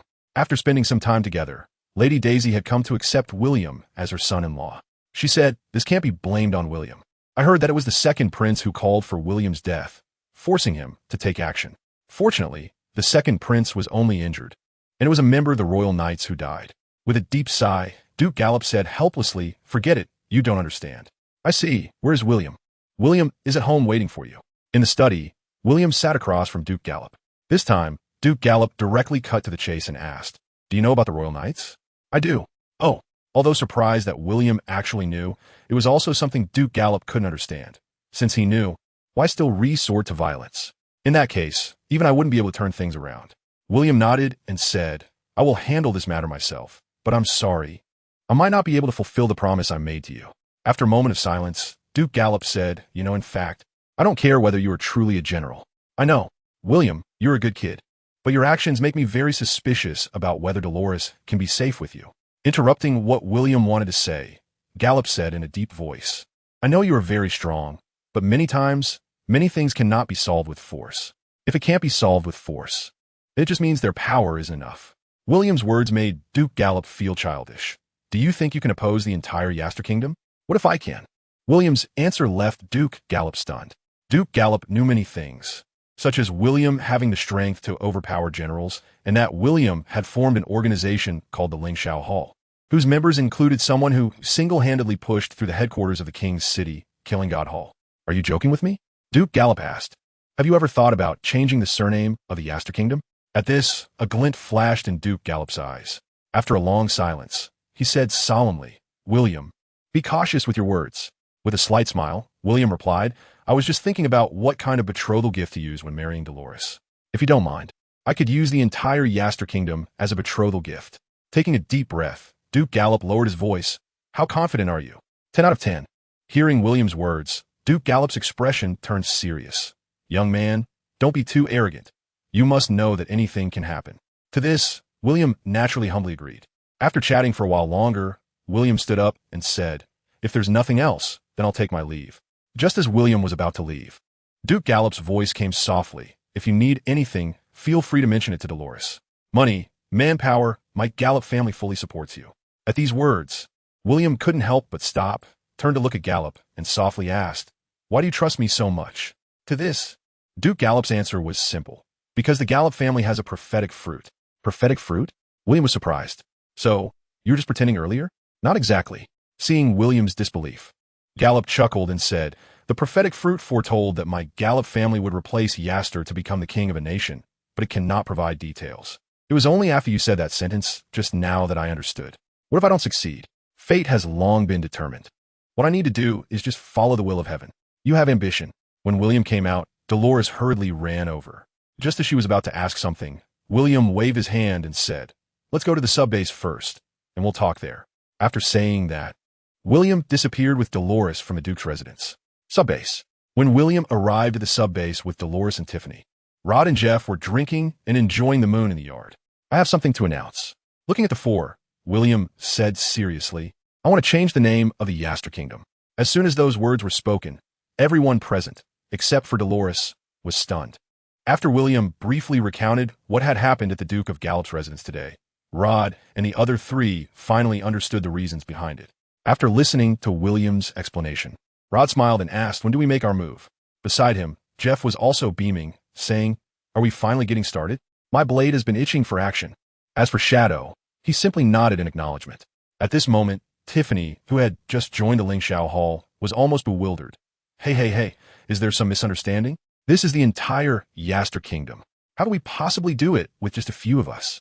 "Tiffany, the reason you say that only proves that you have a serious misunderstanding of our strength." Jeff smiled as he patted Tiffany's shoulder and said, "But it's not your fault. Although there is still a certain gap between your current strength and ours, you must understand that having the aura we possess is completely different from being a god-gifted without it." Hearing Jeff's words, Tiffany still felt a bit insecure and asked, "Really?" Clapping his hands, William didn't let the topic continue, saying that some things are useless to talk about. Only by experiencing it personally can one understand what the gap truly means. Boyd, the president of the Shadow Pavilion headquarters, is now the 8th member of the Lingxiao Hall. "I'm announcing this here with you all." Tiffany didn't have much of a reaction to this news from William, as she had just become a shadow and didn't even know who Boyd was. However, the experienced Rod and Jeff were shocked. They hadn't expected William to secure this individual. After the surprise, Jeff asked, "Should we send a message to Garcia? After all, this is the first major event for the Lingxiao Hall, and it would be even more perfect if everyone could join." Regarding this question, William nodded in agreement. "Let us see. If he has time, he can come over. If he really doesn't have time, then forget it. It's just the Yaster Kingdom. We don't lack his combat power." Seeing the casual demeanor of the few, Tiffany couldn't help but ask, "After all, it's a kingdom. Do you have any plans?" "Plans?" William laughed. "No need. We could just push through directly. However, one thing. I won't be the first to act, so let's wait and see what moves they make later. Therefore, there should still be some time, which is just right as I will also go and complete the trial of the gods." Tiffany, Shadow Pavilion headquarters. Today is the 4-into-2 match of the trial of the gods. It is also a 1-versus-1 duel. When Viola started to draw lots across from William, Vicky smiled and nodded at him. Today, Vicky was still full of vigor, but William could clearly feel that the aura surrounding Vicky had undergone a tremendous change. It was no longer the stagnant water of the past, but was filled with vibrant energy. This kind of Vicky is increasingly attracting attention. At least, Wilbur from Quincy City and Ethel from Wit City can't seem to take their eyes off her. However, unlike Vicky, who has no injuries at all, both of them are somewhat wrapped in bandages and their spirits are not too high. Clearly, the matches over the past 2 days have been quite tough for them. But this is normal. The strongest shadows selected from a city all have their own skills. The reason they were able to win was partly due to some luck. As for Vicky, she was mainly the lucky one who got drawn yesterday. After the draw was finished, in the first match, William faced Ethel. And then in the second match, it was Vicky against Wilbur. At Viola's signal, William and Ethel stepped onto the stage. Looking at William, Ethel, with his brown hair and a physique as robust as a gorilla, confidently said, "William, your tremor fruit ability is indeed strong, but unfortunately, you're destined to fail today." "Oh, why is that?" William asked curiously. "Don't you know? I am the hardest substance in this world." As soon as he finished speaking, Ethel transformed into a shimmering diamond. "Even if your tremor ability is strong, you can never hurt me." William laughed. "If that's really the case, then what about the injuries on your body?" Mentioning this, Ethel was at a loss for words. Indeed, his fruit ability is diamondization, but because it is too hard, he cannot fully diamondize his joints, eyes, and other parts to be able to move. This gives the enemy an opportunity. Of course, the main issue is that Ethel cannot maintain full body diamondization for long, as the fruit ability consumes stamina, and the consumption for full body diamondization is several times that of partial diamondization. Therefore, understanding his own strengths and weaknesses, Ethel launched a frenzied attack on William the moment Viola announced the start of the match. Charge! Seeing Ethel charging at him like a tank, William couldn't help but laugh. This skill truly matches Ethel's abilities. However, if it were just like this, William really doubts how he has managed to win until now. He easily dodges Ethel's attack with a quick sidestep. Ethel is not impatient. With a sudden turn, he charges towards William again. His massive size and overwhelming pressure are indeed formidable, but his methods are too singular. After easily dodging 4 times in a row, just as William is about to end the battle, Ethel's charge unexpectedly stops in a way that defies logic. In an instant, he spins around, using his powerful inertia, and suddenly swings his diamond fist towards William. Impressive. Such a sudden stop is something an ordinary person's body simply cannot achieve, but the diamondized Ethel can do it. And he even used inertia to launch a surprise attack when William let his guard down. It must be said that Ethel is indeed very clever. Boom! With one punch, the earth was torn apart. As the smoke cleared, Ethel's eyes filled with intense fighting spirit when he saw the large pit in front of him and looked at William, who was now far away. Ethel excitedly said, "Come again." However, this time, Ethel did not use full-body diamondization again, but instead charged towards William with his fist diamondized. That massive body and speed were completely beyond what Ethel's physique should be capable of. Partial elementization, balancing defense and attack, while also considering speed and explosive power.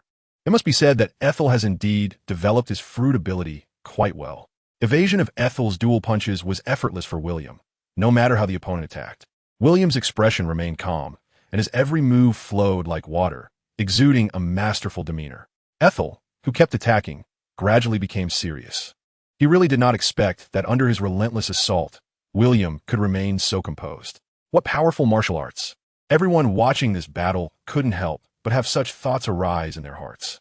Not only about William, but also about Ethel. What a delightful battle. However, now only Ethel himself knows the not enough. Still not enough. Can't hit. Not even a touch. What to do? With a focused gaze, Ethel spread his arms and charged towards William with a bear hug. This is not cheating, but Ethel's trick. In the moment of the bear hug, countless diamond spikes had already emerged from Ethel's body. If this were to happen, the consequences would be unimaginable.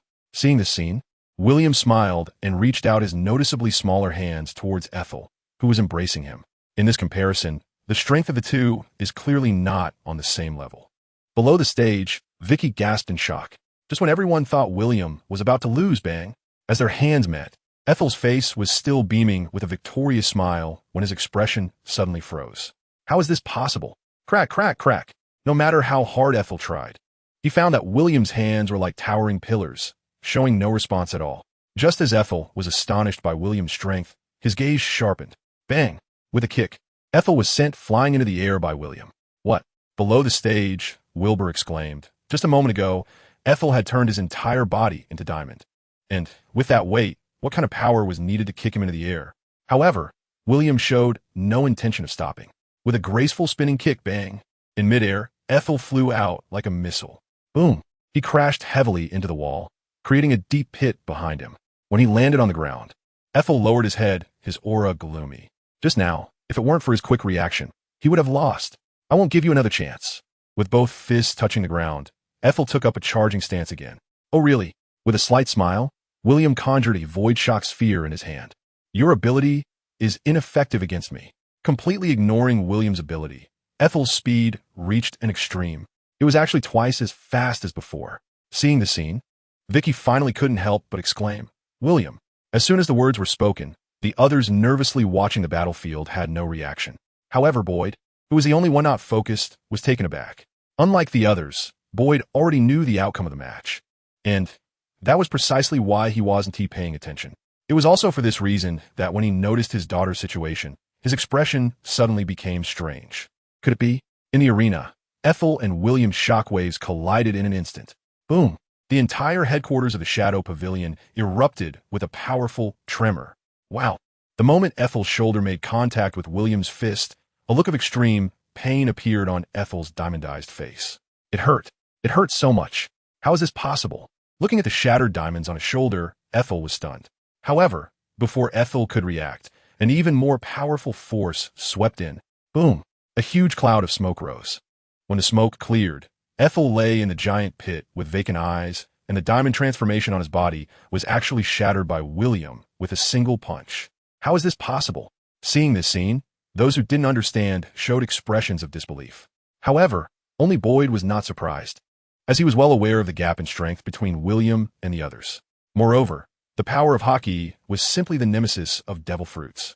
Whether it was elementalization or enhancement, in the face of Haki, all of these were ineffective. However, Boyd did not know that William had not used the power of Haki just now. Using Haki against such a small fry would be too much of a bully. The power William used to shatter Ethel's diamond transformation was the shock fruit. Indeed, diamonds are incredibly hard. But as long as the pattern and speed of the vibrations reach a certain level, how could diamond transformation withstand it? Even space can shatter, let alone mere diamonds.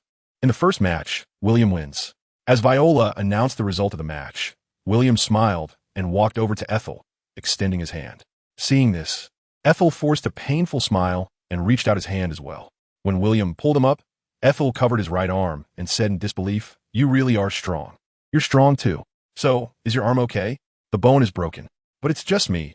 If it were someone else, you'd have shattered them completely." Hearing this, William couldn't help but laugh. He quite liked Ethel's personality and didn't mind chatting with him. "Actually, your potential is pretty good." As William and Ethel left the stage, the second match also began. Vicky Will, user of the forest fruit. Wilbur, user of the magic eagle fruit. At the start of the battle, Wilbur had already activated the abilities of the magic eagle fruit, transforming into a magic eagle and circling in the sky.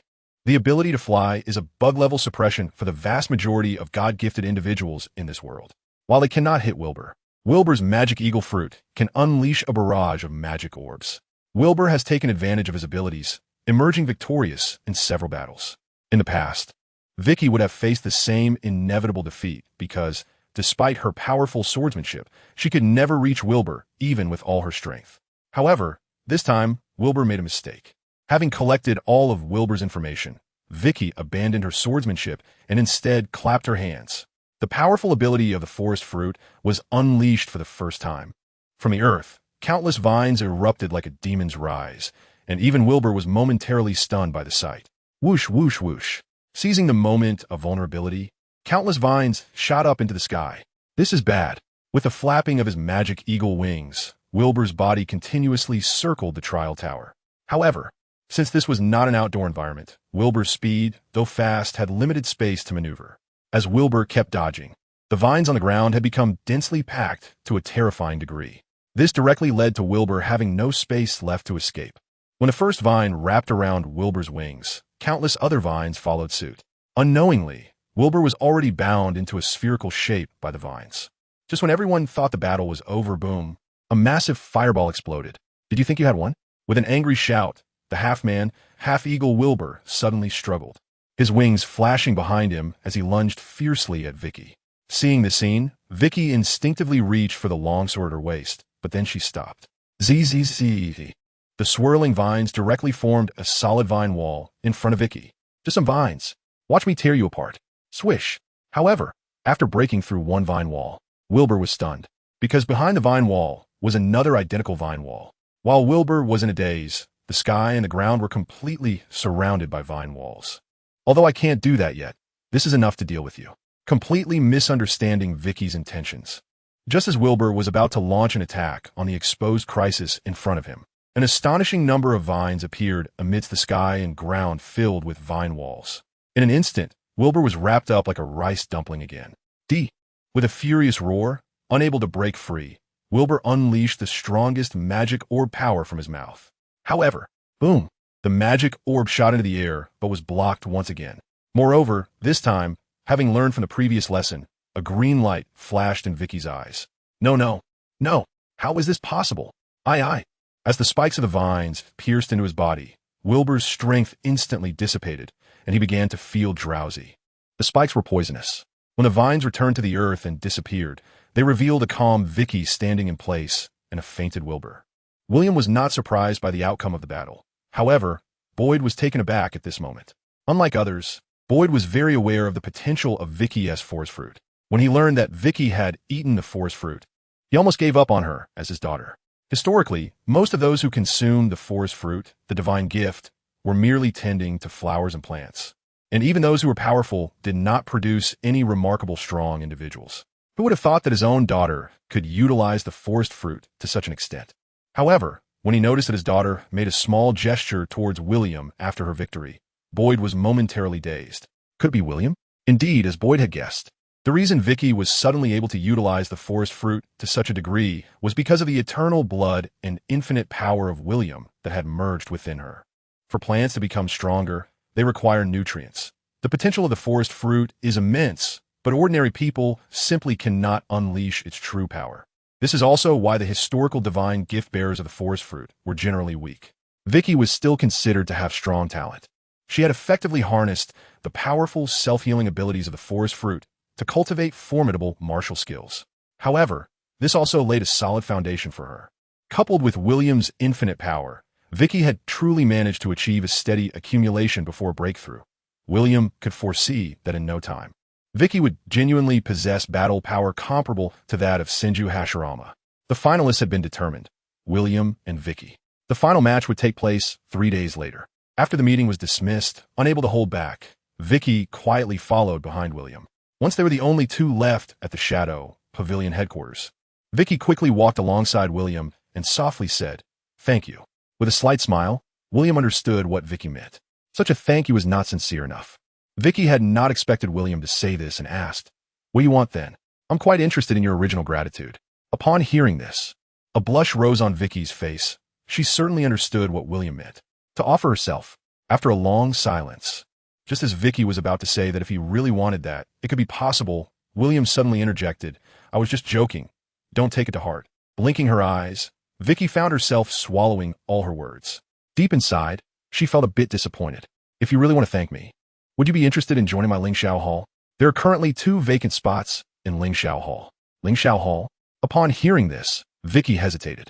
She could make decisions about everything, including her own body, but joining another organization meant she could not make her own choices because her father was Boyd. "I know what you're worried about, but you can rest assured, your father is also a member of Lingxiao Hall." "What?" Vicky was stunned, her lips slightly parted. "However, I don't need you to agree right now because we still have a match to play in 3 days. After that match, I hope you can give me an answer." Watching William's retreating figure, Vicky's expression became somewhat complex. After hesitating for a moment, she turned and headed to Boyd's office. Meanwhile, a tall figure slowly approached William from behind. The newcomer was Ethel, who had just fought William. Ethel had just agreed to join William's Lingxiao Hall. And with the addition of the last member, Vicky, the 10 Directions Emperors of Lingxiao Hall would be complete. At the branch base, upon seeing the new member brought by William, Rod, and the others came forward to greet him one by one. "Jeff, you will be in charge of teaching Ethel." "No problem." After having Ethel consume the eternal blood, Jeff began instructing her in the power of hockey. "Tiffany, where's Dolores?" Not seeing Dolores after scanning the room, William curiously asked Tiffany, who was eating fruit. To this, Tiffany, speechless, replied, "What do you think she could be doing?" Glancing around the room and using observation hockey, William saw Dolores still sleeping in. He couldn't help but laugh. After spending time together, a few of them have become familiar with each other. Tiffany is speechless about Dolores' habit of sleeping in. At first, she would say a few words, but over time, she stopped advising her. "Just because." "William, I am hungry." Tiffany looked at William with her big watery eyes, her expression cute and silly. "Aren't you eating fruit?" "You know, fruit can't fill my stomach." Rubbing her little belly, Tiffany suddenly paused, then looked down. "Oh no, my perfect figure. Ruined." Noticing this scene, William almost burst out laughing. "Look at your belly.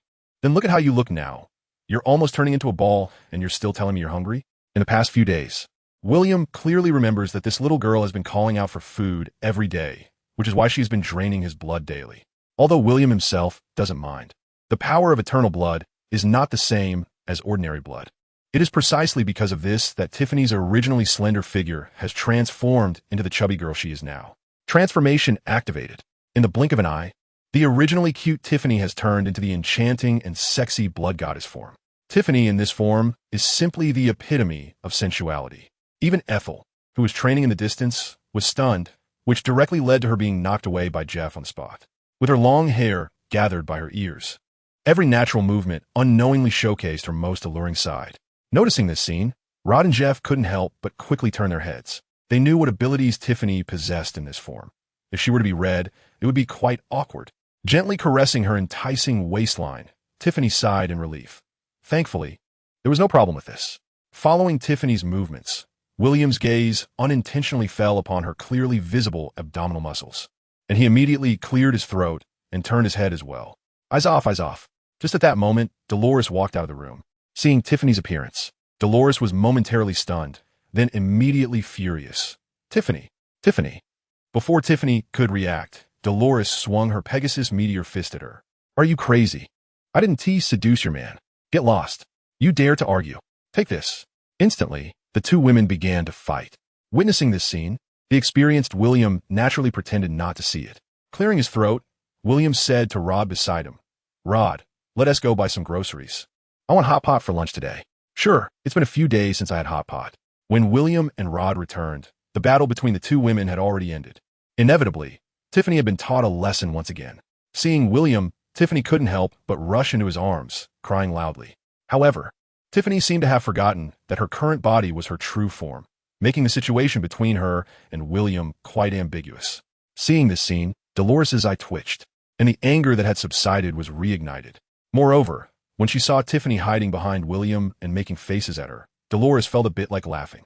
Perhaps it was because she had maintained a childlike appearance for so long. Tiffany often behaved like a child. Get down. No, get down, do you hear me? I won't get down, no way. I'll make you mad. Although William was somewhat enjoying it, this situation was indeed a bit inappropriate. So Tiffany, using her energy fruit powers, reached out with both hands but slipped down from William's back. No matter how hard Tiffany tried, she couldn't grab onto anything because all the kinetic energy was absorbed by William's body. Tiffany, kneeling on the ground, looked sorrowful. You all bully me. For lunch, I bought beef. A whole one. William emphasized this quantity. Hearing this, Tiffany immediately perked up. Really? I want to eat. I want to eat. The task of butchering a whole cow was not easy. While Rod in the shadows helped with the ingredients, William prepared the hot pot base. In this world, there are no ready-made hot pot bases, which is why they need the most familiar William to handle it. Throughout the process, Tiffany carefully watched and learned beside him, occasionally helping with some simple tasks. Dolores felt helpless about this, but in the end, she didn't stop it. She trusted William very much. Moreover, being born into nobility, she had naturally seen the extravagant lifestyle of the aristocracy and was not opposed to polygamy. However, what touched her was that William consciously kept his distance from other women, even from Tiffany, who was stunning enough to amaze Dolores, without crossing any boundaries. This was also why Dolores sometimes indulged Tiffany. Handling the hot pot base was not complicated, but doing it well was very difficult. However, after several improvements by William, the flavor had come closer to perfection. Before long, a unique spicy aroma wafted through the entire yard. Although it was a bit simple, let us treat this meal as Ethel's welcome ceremony. Come on, everyone, raise your glasses. After clinking glasses, Ethel looked at Rod and the others sipping their drinks with a puzzled expression, not understanding what was going on. As a shadow, when did drinking become so refined? Noticing Ethel's expression, Jeff quietly reminded him, don't talk, you'll understand once you drink. After downing the drink, Ethel got it. Looking at the small jar of wine placed in front of him, his eyes sparkled like diamonds. If it weren't for just joining the Lingxiao Hall and not being particularly familiar yet, Ethel might have already grabbed the jar to drink. How does it taste? What kind of wine is this? It's amazing. Hearing Ethel's words, Jeff couldn't help but laugh. This is the immortal brew made by William himself. He is the only one in this world who has it. Ethel was taken aback and glanced at William before quietly asking Jeff, so, after we join the Lingxiao Hall, do we get to drink it? What are you thinking? Jeff looked at Ethel with amusement. Do you think this wine is easy to brew? I heard William say that just the brewing time alone takes 81 years, not to mention the raw materials. How much stock do you think there is? Ethel was instantly disappointed. So, you understand, as your teacher, shouldn't you contribute a little? Noticing Jeff's teasing expression, Ethel's mouth dropped open in shock. It turns out that matters of the heart are the same everywhere. In this scene, the others naturally noticed it as well. Watching Ethel's envious and pitiful expression, filled with reluctance, she ultimately had to hand the small wine jar in front of her to Jeff. Rod saw it all, but didn't say much. This thing, not to mention Jeff, but Rod is also quite greedy. Unable to drink, he could only eat. Imitating others, he put a piece of beef in his mouth, and instantly, Ethel's originally white cheeks turned red from his forehead to the base of his neck. Struggling not to spit it out, Ethel chewed carefully. initially wondering if it was like the divine brew, but soon realized it was not the case. However, the spicy sensation was too addictive. Ethel, both pained and delighted, devoured the food, and with an entire cow in front of him, he naturally wouldn't hold back. One word, exhilarating, breathing heavily as he continued eating. Ethel couldn't help but stand up. He initially thought an entire cow would be too much, but William clearly underestimated Ethel's appetite. By the end, it felt like the entire cow had been completely devoured. Sweating profusely as he swallowed the last piece of beef, Ethel couldn't help but say, "Lord, can we have hot pot every day from now on?" Hearing Ethel's words, the others present also looked over. In fact, it wasn't just Ethel. Rod and Jeff, who had just had hot pot during the new year, also liked it very much. As for Dolores and Tiffany, they had only eaten a couple more days than Ethel. "If you eat like this, I can't keep up," William said, speechless, as he had also come to understand Ethel's appetite. At this moment, William could also understand why Ethel's figure was so inhuman. Her stomach was simply a bottomless pit. He asked, "Do you eat this much every day?" Ethel nodded and replied nonchalantly, "Of course. The reason I became a shadow is to eat my fill. So, can I take it that most of your money goes into your stomach?" Mentioning this, Ethel suddenly looked a bit flustered. "Boss, you promised me that if I joined the Lingxiao Hall, I get free meals?" Hearing this, William couldn't help but laugh. At that time, Ethel had just mentioned it casually, and William thought she was joking. Now that he thought about it, Ethel's immediate agreement was actually just to ensure she could eat well. However, what is money? Money is a bastard. In his past life, he struggled for money, but in this life, William no longer wanted to worry about it. William's gaze shifted to Dolores beside him. How nice! After eating, just as William was lazily lying on a lounge chair, soaking up the sun, suddenly, both he and the shadow felt their bodies tremble. The power of the shadow world had finally fully merged with his own body. Slowly opening his eyes, a system panel appeared before William. Well, it's time to advance the illusion fruit. When William pressed the button after the illusion fruit, in an instant, he felt the whole world start to become illusory. With a thought, a qinglong that should only exist in the illusion world appeared in William's hand. This is a domain. Within the domain, reshape the real world using the ability of the illusion fruit. Moreover, as long as William wished, he could inject infinite power into the qinglong, allowing this creation to exist as if it were truly alive. Thinking of this, William suddenly felt a stir in his heart. He glanced at Jeff and Ethel, who were training their domineering abilities, and said, "Jeff, Ethel." "What?" Turning around, both saw the divine-looking qinglong in the sky. Ethel completely didn't understand what was happening, but Jeff, who knew William, had a strange expression. "William, what ability is this? Are you hallucinating?" Hallucinating? Jeff instinctively rubbed his eyes, but when he opened them again, what he saw was the scorching dragon breath emitted by the qinglong in the sky. "Jeff, run." Seeing this scene, Ethel instinctively activated her diamondization ability, while Jeff, although feeling flustered, still didn't take it seriously. Then, a scream erupted, and Jeff was sent flying. Even with the behemoth body, Jeff felt like his body was being burned to a crisp. Lying on the ground, a puff of black smoke erupted from Jeff's mouth, and he felt excruciating pain all over. Looking at Ethel, she was already showing signs of her diamond body melting. The melting point of diamond is 4,000 degrees. But the dragon breath of the qinglong had even reached the temperature of the sun's surface. "No, activate armed color domineering." Ethel, curled up, was immediately blasted away by the tremendous force. Fortunately, if she hadn't activated the armed color in time, Ethel felt she would have died. However, in a daze, both Jeff and Ethel astonishingly realized that everything seemed to have returned to its original place, as if everything that had just happened was merely an illusion. Did something just happen? Ethel blinked in confusion. Did something happen? Nothing happened at all. Hearing Ethel's words, Jeff looked equally puzzled. At this moment, William was stifling a laugh. In fact, he had only used an illusion on Ethel. Jeff hadn't seen what had just occurred, which further bewildered Ethel. Well, the experiment was about done, and now it was time for the most important matter. The moment William and the shadow locked eyes, a memory entirely crafted by William was transmitted into the shadow's body. After a long while, William's consciousness withdrew from the shadow's body. However, the shadow did not appear dazed. Instead, after a brief cool down, it gradually adapted to its current state. Meanwhile, through the shadow's abilities, William could still clearly perceive everything about the shadow. Good. Shadow understood. Avoiding others, countless densely packed shadow black dots appeared on the shadow's body. As these black dots emerged, They transformed into crow-like creatures, which then sank into the shadows. In just a moment, the entire royal city was already covered with the shadows' crow surveillance. And this was just the beginning. With the continuous infusion of shadow world power, more and more shadow crows flew across the entire West Asia continent. Although these shadow crows had no real strength, they could provide William with eyes and positioning across the entire world. In the future, as long as William wished, he could instantly transport himself or others to any corner of this world through the shadow world. Similarly, shadow clones could do the same. When dozens of shadow crow surveillance reached the Yaster royal palace, soon, live footage appeared before William's eyes and ears. In a short while, William had roughly figured out what King Yaster was planning to do. Is he preparing to unite the three great dukes to deal with me? However, the Killing God Temple is quite unfortunate.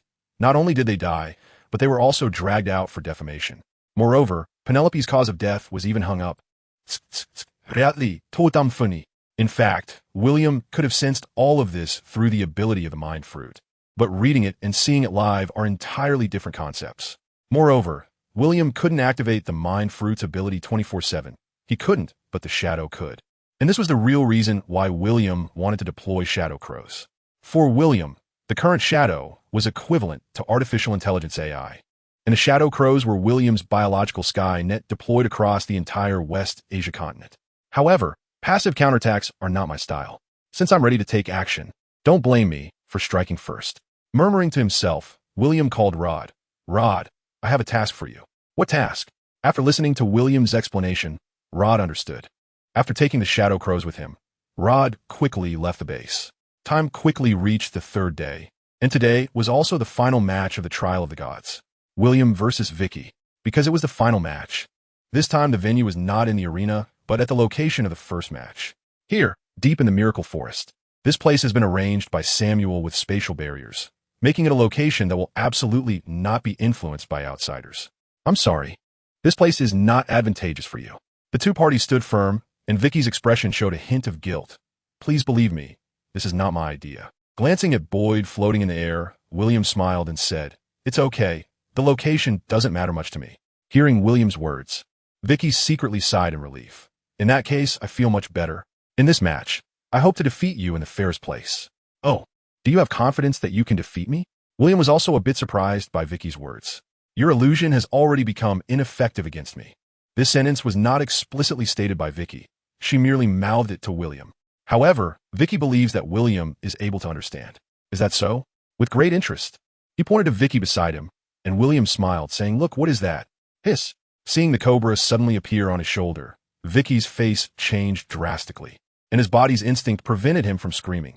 Instead, he drew the long sword in his hand. However, when he looked again, the cobra had disappeared without him noticing. One should not be overly confident. Smiling slightly, William took out the sword of the fire god and said, But this time, rest assured, I won't use illusions anymore. That wouldn't be fair to you. William's words made Vicky's expression turn extremely serious. Don't underestimate me. With a cold snort, Vicky charged at William without saying another word. As he moved to what would be the best position, Vicky leaped into the air, swinging his long sword down fiercely towards William. Is a sword used as a knife? Clang! Blinding sparks flew, and after glancing at Vicky's sword, William realized that it had only been sharpened on one side. In other words, it was a knife. Moreover, it was a Tang broadsword that William remembered very well. After one failed strike, Vicky's expression remained unchanged as he continuously unleashed his knife techniques, which were so powerful that they even brought William a sense of aesthetic pleasure. Good knife technique. Your swordsmanship is also very strong. As their eyes met, a powerful pressure emanated from both of them. Boom! In an instant, terrifying sword and knife energies swept across. William did not expect that Vicky could wield knife energy, and Vicky did not expect that William could also wield sword energy. At the moment the sword and knife clashed again, the sword of the fire god almost erupted. Fortunately, William managed to suppress it in time. Otherwise, Vicky's knife would probably have been lost by now. Be good. She is not the enemy. Hearing William's words, the sword of the fire god, which was originally flickering with blazing heavenly fire, gradually calmed down. Then take my sword. Come on. Seeing William's movement, Vicky instinctively prepared to unleash his knife energy again. However, when he saw the black sword energy rushing towards him, Vicky didn't have time to react. Crescent Moon Sky Charge. Block it. In the next moment, rows of thorn walls rose from the ground, accompanied by the shattering of 6 thorn spears. The final force of the crescent moon sky charge came to a halt right before Vicky. Looking at the sword mark that almost severed his hair, Vicky's face turned a bit pale. However, it was clear that now was not the time to be distracted. With a push of his foot, Vicky finally utilized his advantage in the forest, darting back and forth through the trees, while all the plants in the forest were utilized by him. Flowers, grass, and trees. At that moment, it was as if William was fighting against the entire living forest. After cleaving through the continuously approaching giant trees once again, William was a bit annoyed. His left hand shimmered with light waves. Break, crack, boom. Everything in sight was shattered into pieces. Watching the shock wave that brushed past and disappeared at the edge of the forest, Vicky felt a bit of tingling on his scalp. The damage is simply outrageous. Just as William was about to throw another punch, suddenly, a sky full of thorns rose up from beneath his feet. In a moment, as William's left hand, ready to strike, was about to be tightly entangled, the fire god's sword swept. Boom! Another terrifying slash shattered a part of the forest. Is this your strength? Laughing loudly in the direction where Vicky was, William threw another punch. Air shock. Boom! Uffed. In an instant, Vicky, unable to dodge, was sent flying into the air. Seeing the scene, Boyd's expression changed, and the Vicky that was knocked away turned into a wooden clone. The opportunity came as William retracted his fist. Vicky actually emerged halfway from the ground, pressing down on the earth. Rumble. In an instant, a frenzy of mutated plants wreaked havoc everywhere. To William, this move was none other than the wood release, birth of the world tree from the thousand-handed Hashirama. However, seeing this scene, William showed no fear at all, but instead shouted, "Not enough, still not enough." The fire god sword disappeared, and William's hands glowed with vibrating waves. Crack! Boom! The shockwave clashed violently with the chaotic power of the forest fruit. However, although the forest fruit had powerful resilience and unparalleled recovery ability, it was still insufficient against the explosive power of the shock fruit. In just a moment, a terrifying white light swept away everything. The forest was shattered, and even the earth was torn apart. As the dust settled, Vicky was revealed in tattered clothes and a heavily injured body. Is it over? Hearing William's words, Vicky's eyes narrowed, and he said seriously, "Not yet." Bringing his hands together, countless green lights surged from the forest and poured into Vicky's body. In just a breath, Vicky's original injuries completely healed, and not only that, the greenwood energy actually formed an energy-like battle armor around Vicky. At the same time, Vicky's eyes and hair turned completely green. His eyes sparkling as he looked at William, Vicky coldly stated, "The battle has just begun," pointing a finger. Boom, boom, boom, boom. In an instant, as if half awakened, countless large trees broke through the ground. Fortunately, William dodged quickly, otherwise he might have faced dire consequences. However, before William could say anything, rumble, another massive tremor occurred, and beneath his feet, everywhere he looked, dense plants were growing wildly. As the plants grew wildly, countless mutated plants also appeared. The giant flower, which scattered yellow pollen everywhere, seemed to come alive, and the cacti that could never survive in the forest, and so on. You better surrender quickly, because this place is now filled with various poisons. And have you seen those pumpkin-like plants? Once they explode, the power they generate is enough to turn you into dust. In fact, this is just a fraction of what Vicky referred to. In this world that Vicky calls the forest of death, there are even more deadly things. Many plants are so terrifying that even Vicky himself feels fear. However, Vicky didn't say anything until now, and when he did, William couldn't help but take a deep breath. Not bad, full of natural plant neurotoxin. If it were someone else, just one breath would probably knock them out for 7 days and nights. Can I say, as expected of the fruit ability I have my eye on, looks like I need to show a bit of my true abilities, otherwise, I really would be underestimated by you. It's useless. I am immune to illusions now. With what energy in his body, Vicky is equivalent to the entire death forest. The essence of illusion powers works on the senses and is ineffective against plants, which is why Vicky has always been immune to illusions. You are defeated. At that moment, Vicky seemed like a deity, and his powerful aura made even Boyd, Viola, and Samuel watching from the sky feel incredible. As expected of someone I have my eye on, Vicky's talent is so strong that, in William's view, even in the Lingxiao Hall, he might only be stronger than her. However, William still had to teach Vicky a lesson today, to let her understand who the real protagonist of this world is. Vicky. Hearing William's voice, Vicky looked over with a complex expression. Watch closely. Raising his right hand, which shimmered with a vibrating light sphere, William suddenly punched down. Buzz. Crack. Boom. What? A scene like a natural disaster unfolded. The entire world turned upside down. Everything in sight shattered. The destructive power was so great that even Samuel's spatial barrier began to crack. What? Samuel's face changed dramatically, and he immediately activated the power of the space fruit. However, even so, the fragmentation of the entire space continued to expand. Steady, roaring, Samuel used all his strength. Finally, on the brink of spatial collapse. William's shockwave power finally weakened and dissipated into nothingness. Exhaling a breath of foul air, Samuel looked at William with eyes full of disbelief. What a powerful force this is. With a leap, William arrived in front of Vicky, who had been knocked out by his punch. If it weren't for the fact that he used the power of the magnet fruit to protect Vicky at the last moment, she probably wouldn't have just been knocked out. It's over. At William's signal, Boyd and the others slowly landed in front of him. How is she? Boyd couldn't help but ask. Don't worry, she's fine. After William dispelled the power of the magnet fruit, Vicky quickly regained consciousness. Looking around in confusion, Vicky turned to William and softly said, I lost. As for the injuries on Vicky, the self-healing ability of the force fruit is no joke. Seeing the situation, Boyd finally breathed a sigh of relief and looked at Samuel, saying, Samuel, I appreciate your help. Boyd, you're too polite. Hearing Boyd's words, Samuel smiled slightly and opened a portal. Well then, let's go. This time, only Boyd and William passed through the portal, while Samuel returned to the Shadow Pavilion headquarters with Viola and Vicky. Through the portal opened by Samuel, William and Boyd arrived at the entrance of an ancient ruin. This is the entrance to the Trials of the Gods, bringing William to the stone door of the ruins. Boyd explained, the history of this place far exceeds that of the 10 great kingdoms. The first Shadow King, who established the Shadow Pavilion, also relied on the Trials of the Gods to achieve his god-slaying power. After scanning the surroundings and confirming that there was no one else, Boyd smiled. It seems we're the first to come here. This is quite normal. After completing the final competition, a normal person wouldn't just rest for a year. At least they would need to recuperate for 3 to 7 days before coming here. Looking at William, Boyd asked, so are you going in now, or? There's no need to waste time, let's go in now.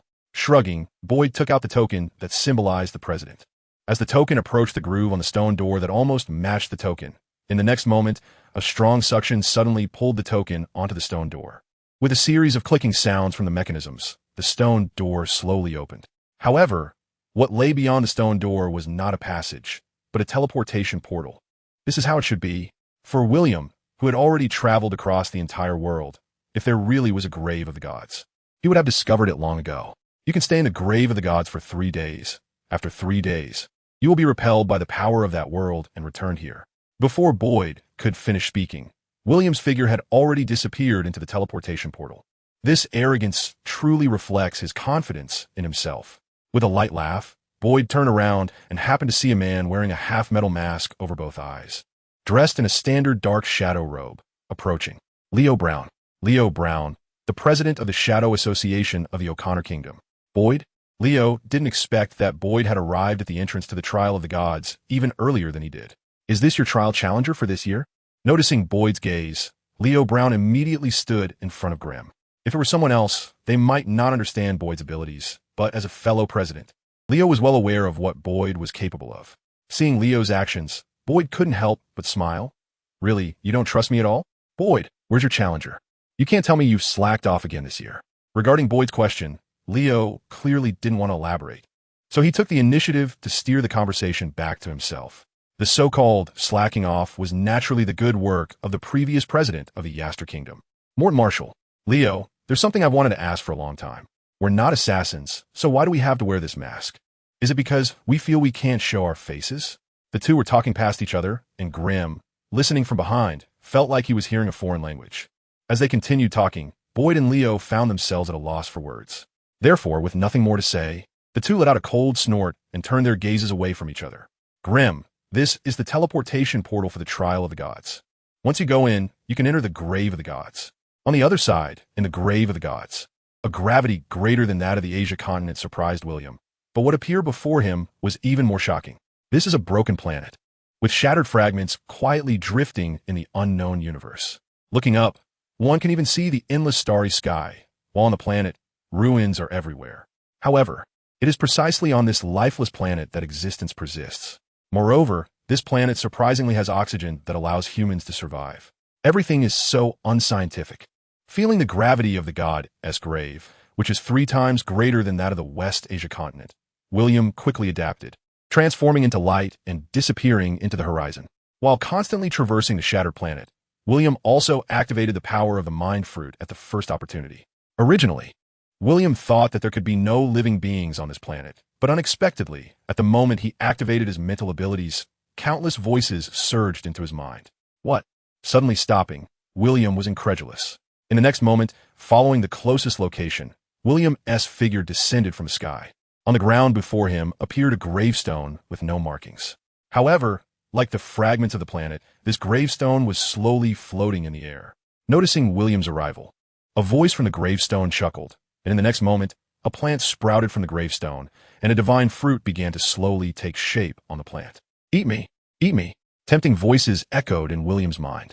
However, what the other party did not know was that William felt no attraction to such temptation. Meanwhile, William also noticed the system's prompt. Devil fruit, a fruit formed from the condensation of a devil after death. Consuming it grants devil powers. Note, beware of being possessed by the devil within the fruit. After waiting for a moment without any action from William, the devil in the gravestone became impatient. Eat. Hurry up and eat. Eat your ghost. Gah. The devil's whisper suddenly stopped. What? You? You can hear me speaking? What do you think? The devil. I was just bored, so I was teasing you. However, from you, I have learned quite a lot. Here, indeed, is the graveyard of the gods. It was once the main battlefield of the ancient war between gods and demons, where countless gods and demons fell. It is precisely because of the immense power of gods and demons that has condensed here that this world has ultimately become what it is. The divine fruit is a fruit formed from the essence of gods after their death. Conversely, the demon fruit is actually formed from the essence of demons after their death. This also reminded William of the monsters in the miracle forest. If William was not mistaken, the monsters in the miracle forest should be a result of the demon fruit. As for why William had never seen a human who had consumed a demon fruit, he guessed that there were definitely many on the West Asia continent, but they were all hiding very well. The same goes for the divine fruits. Currently, the divine fruits on the West Asia continent are not complete divine fruits because they lack the source power of the gods, which means that no one on the West Asia continent can truly achieve the awakening of the gods. The existence of divine fruits is more about the gods quietly bestowing power to humans to resist demons. As for the true intent of the divine trial of the Shadow Pavilion, it was actually to allow the trial takers to come here to complete the final awakening of the gods. However, for William, the so-called awakening of the gods no longer held any meaning. As for the demon fruit, William was even less interested. William's original intention for coming here was to see if there were any divine weapons or artifacts to help the fire god sword break through to the celestial artifact realm, or to see if there were any other treasures. However, the unexpected discovery of the mind fruit brought William an unexpected joy. Since it was right in front of him, there was no need to ignore it. Moreover, William was also curious if this tombstone had any other functions. System, can this thing be repurposed? For William, possessing infinite power, these so-called source powers of gods and demons were indeed waste. If you want to collect it, that is fine too. Then forget it. Completely ignoring the demon fruit in front of him, William soared into the air. Hey, are you blind? Didn't you see such a big fruit? Noticing William's actions, the demon soul looked incredulous. This is a good thing. Don't go. A cold wind blew, bringing with it the heartache of demons. This is truly a case of a tiger falling into the plains and being bullied by dogs. I, a dignified mid-level demon, ended up in such a miserable state after death. However, just as I was thinking this, a piercing wave descended from the sky. Puffed. The devil fruit, along with the tombstone, was instantly pierced. Consequently, the tombstone that bore the soul of the high-level demon shattered into pieces. I didn't want to bother you, yet you dared to insult me. You are seeking death. As I continued to sweep and strengthen, William's figure had already arrived at the center of the god's graveyard. Unlike other tombstones floating in the air, most of the tombstones in this area were on the ground. In his spiritual perception, William also discovered that in this area, the dead were at least high-level divine demons. Among them, there had even fallen a god king and a demon king. William's gaze was fixed on the weapons of these two. Rather than calling this a graveyard for gods, it would be more accurate to say it was a battlefield for gods and demons. While contemplating this, William was surprised to find that the God King and the Demon King seemed to have no intention of paying attention to him after noticing his arrival. So composed, huh? Glancing at the two tombstones before him, William pushed aside the surrounding ruins, revealing two weapons that had already lost their luster. One sword, one dagger. This was the last hope. If I still couldn't enhance them, then I would truly have no way out. With a thought, the dagger and sword were directly thrown into the enhancement pool by William. Since the last system upgrade, William's enhancement had also been upgraded. Not only could he enhance divine fruits, but he also gained the ability to devour and advance enhancements, accompanied by a series of banging sounds of iron being forged. A dazzling white light flickered before William's eyes. A different color. This is promising. Item: Heavenly Demon Sword. Level: Acquired Spiritual Treasure. Attributes: Weapon Spirit. Heavenly Fire Demon Flame. Indestructible. Enhancement. Looking at the black and white sword before him, William was somewhat surprised. Not only had the level increased, but even the name had changed. Heavenly Fire Demon Flame. Although it just added the words Demon Flame, it made all the difference. Heavenly Fire represents extreme high temperatures, while Demon Flame represents extreme cold. Each symbolizes two extremes. Yet they perfectly fuse together. The ultimate compatibility of these two flames possessed the power to easily annihilate gods and demons. The moment he grasped the Heavenly Demon Sword, a terrifying power surged into the sky. At that moment, even the fallen God King and Demon King couldn't help but awaken from their slumber. Feeling the overwhelming power within William that could transcend the heavens and the earth, it was unclear who succumbed to temptation first, but in any case, two special fruits adorned with thrones appeared atop the two tombstones. After what happened last night, the God King's soul and the Demon King's soul exchanged a glance. Putting away the Heavenly Demon Sword, William's gaze fell on the two fruits before him. In the beginning, William didn't particularly care about these two fruits, but the system's prompt stirred his interest. Holy Light Fruit, the power of holy light. If it were any other fruit, it wouldn't matter, but this fruit perfectly complemented William's photonic constitution. As William approached, the God King's soul couldn't help but feel a sense of pride. Noticing the God King's expression, the Demon King's face darkened. However, when the Demon King saw William pluck his God-given fruit and then walk towards him, the God King became anxious. Yet there was nothing she could do, as the rules of this world kept them alive in this manner while preventing any communication with the outside.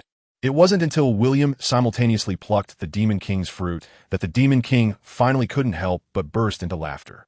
However, the Demon King's laughter quickly stopped when William directly threw the Demon King's fruit on the ground and stomped it into a pulp. Ha ha ha ha ha. This time, it was finally the turn of the God King to laugh. Faced with the size of the God King, the Demon King was filled with rage. How could this be possible? A mere human. How could he possibly know that this was a devil fruit? How do you think I know? As soon as William said this, both the God King and the Demon King were stunned, because William's voice echoed in their consciousness. The God King looked surprised. How is this possible? You can actually communicate with us? Wait, this is mental power, no wonder. The God King, being the God King, quickly realized the reason behind it. God King, haven't you noticed that this human has a problem within him? A problem? As soon as the Demon King said this, the God King glanced over and was dumbfounded. How could you possess so many abilities? If it were someone else, William might have used the excuse of the copy fruit. But facing this one, William truly found it hard to speak. After all, after coming here, William had already understood the true nature of the so-called divine granted fruit. Because my physique is very special. Physique? After sizing him up, the God King became even more incredulous. How could your body be so powerful? This can no longer be described as powerful. The strength of William's body has far exceeded the concept of gods and demons. Although surprised, the God King didn't think much of it. After all, he was already dead. If that's the case, I can understand why you have so many abilities. Kid, why did you crush my fruit? At that moment, a domineering voice reached William's ears. The voice belonged to none other than the Demon King. In response to the Demon King's questioning, William replied irritably, "Why do you ask? Don't think I don't know what the devil fruit is. I don't want you to possess me." The God King couldn't help but chuckle and retort, "Humph, devil fruit? Even dogs won't eat that. Damn it." Furious, the Demon King was enraged. After being dead for thousands of years, the Demon King had had enough of this existence. If I give up possession, will you eat the devil fruit? If you play tricks, I wouldn't mind eating a bit of the devil fruit. With a cold laugh, the Demon King said, "Don't just talk. If you have the ability, eat it right now and show me." The source of power regathered, and the devil fruit once again materialized on the Demon King's tombstone. Devil fruit, destruction fruit, possesses the power to destroy all life. System, can this fruit be eaten? Yes, it can be eaten. Hearing the system's response, William didn't hesitate and swallowed it whole in one bite. Gulp. Noticing William's actions, the God King didn't have time to stop him. It wasn't until William had completely swallowed it that the God King exclaimed, "Not good." He hadn't expected that someone as powerful as William would be so naive. However, facing the God King's gaze, the Demon King couldn't help but laugh to the point of tears. I never thought that after so many years, the first person to believe in me would actually be a human. In a world unseen by William, the Demon King's figure gradually faded before the God King. You actually took it seriously? Seeing this scene, the God King widened his eyes in disbelief. Could it be that after all these years, you still hope to be resurrected? Half of his body had turned to ashes, and the Demon King's smile was incredibly calm. As soon as these words were spoken, the God King understood. Yes. What you said is right. After so many years, it's time to end this. Not long after William consumed the holy light fruit, with a crack, the two tombstones in front of him instantly collapsed. At that moment, William also felt the difference between the two fruits. Holy light and destruction, from the beginning, were at the divine level. System, is there another level for the God-given fruits? Above the divine level, there are rules. Just as William was about to ask, the system poured cold water on him. However, host, don't think about it. Your infinite power starts as an existence that surpasses rules, so you cannot regress to that level. William wanted to say, then am I weaker than others by one level? But thinking about it, that didn't seem right. My photosynthesis system isn't really the shining fruit. I just always treated it as the shining fruit. Moreover, it seems this world hasn't reached the point where I need to use that kind of power. With that in mind, William stopped being entangled in it. It was another bountiful day, but he couldn't leave here for another 3 days. So what to do in the remaining 2 days? Just as William was pondering what to do next, suddenly, in the distance, a powerful magical force surged into the sky. What's going on? Is there someone else here? With a thought, William's figure transformed into a point of light and vanished from spot. When William arrived at the location of the magical eruption, the sky-high magic gradually dispersed, revealing a demon clad in blood red, with completely black eyes and a green pointed hat atop its head. Upon seeing the appearance of the demon, William almost couldn't help but laugh out loud. What are you laughing at? The expression on William's face made the demon appear as if it had been mocked, its face showing anger. Is it very funny? No, actually, it's not funny at all, really, ha ha ha. Unable to hold back, William laughed while saying intermittently, I can't help it. You look really a bit like a chili pepper. Wahahaha, you despicable human. You dare to insult a noble demon. Although the demon didn't know what a chili pepper was, it was clear that William's words were not compliments. Enraged beyond measure, the demon pointed a finger, and powerful, highly corrosive red magic spewed forth from its mouth. Seeing this scene, William's laughter abruptly stopped. The demon's attack truly resembled vomiting, leaving William utterly disgusted. Get lost! With a pointed finger, a powerful holy light force erupted from William's fingertips. At that moment, the red magic was not only dissipated, but even the demon's very essence seemed to melt away. Amid the screams, the demon transformed into red smoke and managed to escape from the holy light at the last moment, looking at William in terror and saying, You are the divine race. The divine race is the standard term for gods used by demons. I am human. With a cold snort, William looked at the other party in confusion and asked, Whose body is this? This body is, of course, to William's surprise. The demon actually split into 4 clouds of red smoke and began to flee in 4 directions. Do you think you can escape? William's gaze locked onto the red smoke to the west, his form transforming into a point of light, instantly blocking the way of the red smoke. How do you know my true form? Looking at William blocking his path, the demon's head coalesced from the red smoke, but this time, an expression of immense fear was on the demon's face. Since you dare to attack me, be prepared for death. Watching the holy light glow on William's finger, the demon showed a fierce expression. Do you really think I'm afraid of you? The red smoke reformed into a physical body, and the demon lunged violently at William. The demon's power far exceeded that of a mortal, and he thought he could suppress William with sheer physical strength. However, he was stunned when a single punch left him dumbfounded. William lightly pinched the demon's fist and laughed. In fact, my greatest strength is my body. What a joke. However, just as the words left his mouth, boom, William's fist smashed into the demon's face, and the demon's head was instantly crushed into red smoke. As he watched the demon's head reform, William teased, Is this your smoke fruit? Don't compare your fruit abilities to the noble demons. Your powers are merely the strength we bestow upon you. Facing the demon's outcry, William punched the demon's face again. However, this time, the demon was not directly shattered by William, but instead had its head deformed under William's punch. With an overwhelming force, the demon was sent flying with a loud bang. In pain, the bloody demon looked at William in horror. How is this possible? The power of holy light was indeed the nemesis of demons. But the demon did not expect that William could truly harm him with just physical strength. Noticing the red energy enveloping William's fist, the demon incredulously asked, "What kind of power is this?" With a slight smile, William replied, "I call it Conqueror's Haki." Glancing at the miserable demon, William continued, "I originally thought it wouldn't work on you, but it seems quite effective, so let's try this." Buzz! An extreme Conqueror's Haki exploded violently from William's center. The moment the Conqueror's Haki swept over the demon, boom! The demon's eyes widened and rolled back as it fainted on the ground. Under William's Conqueror's Haki, the demon lost consciousness directly.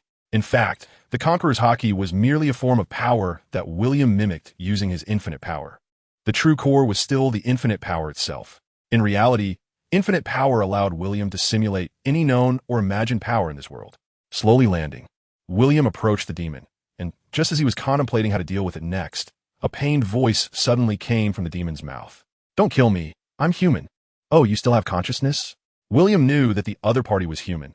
It was just that he had been possessed after consuming the demon fruit. "Because my consciousness fell into a coma, I was barely able to recover my own consciousness. I am Graham from the kingdom of O'Connor. If I'm not mistaken, you should be the trial taker from the kingdom of Yaster." Since he didn't know when the demon inside him would awaken, Graham spoke quickly. However, due to his severe injuries, many times Graham's words were somewhat unclear. Fortunately, William possessed the power of the mind fruit, allowing him to understand what the other party was saying clearly. The kingdom of O'Connor. William's expression was strange, and he said blandly, "So what do you want to say?" "Save me. I can offer you a reward." Hearing the other party's words, William couldn't help but laugh. "Do you think you still have a chance? As long as I'm not dead, there is hope. I won't give up."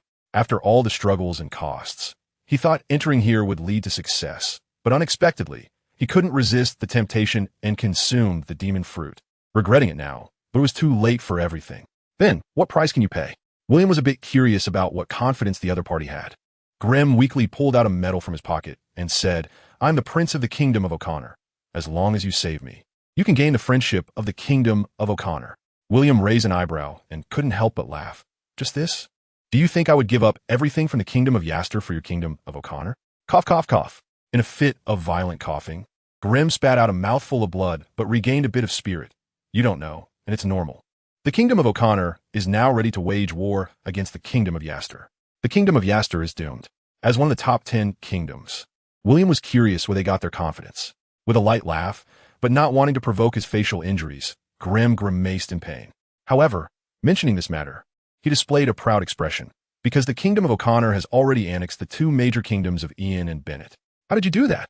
"If you want to know, save me, and I'll tell you." However, Grimm noticed that William's expression suddenly became very strange. "I didn't expect you to have developed to this extent, Grimm. Using the divine fruit and the demon fruit to cultivate the demon tree, it's possible. You. When Grimm heard William mention the demon tree, his eyes widened in shock. "How do you know?" With the biggest secret revealed by William, Grimm began to panic. However, he did not know that the power of the mind fruit had allowed William to clearly know the greatest secret of the kingdom of O'Connor. The current kingdom of O'Connor was no longer a simple human kingdom. In order to possess the power to dominate the entire West Asia continent, the kingdom of O'Connor had taken an unconventional path, setting its sights on the demon fruit. Regular demon fruits were almost 100% possessed by demons. But the demon tree was different, using the original powers of the divine fruit and the demon fruit as nutrients. The demon fruits cultivated not only provided O'Connor with a continuous flow of demon fruit users, but also eliminated the risk of being possessed by demons, killing two birds with one stone.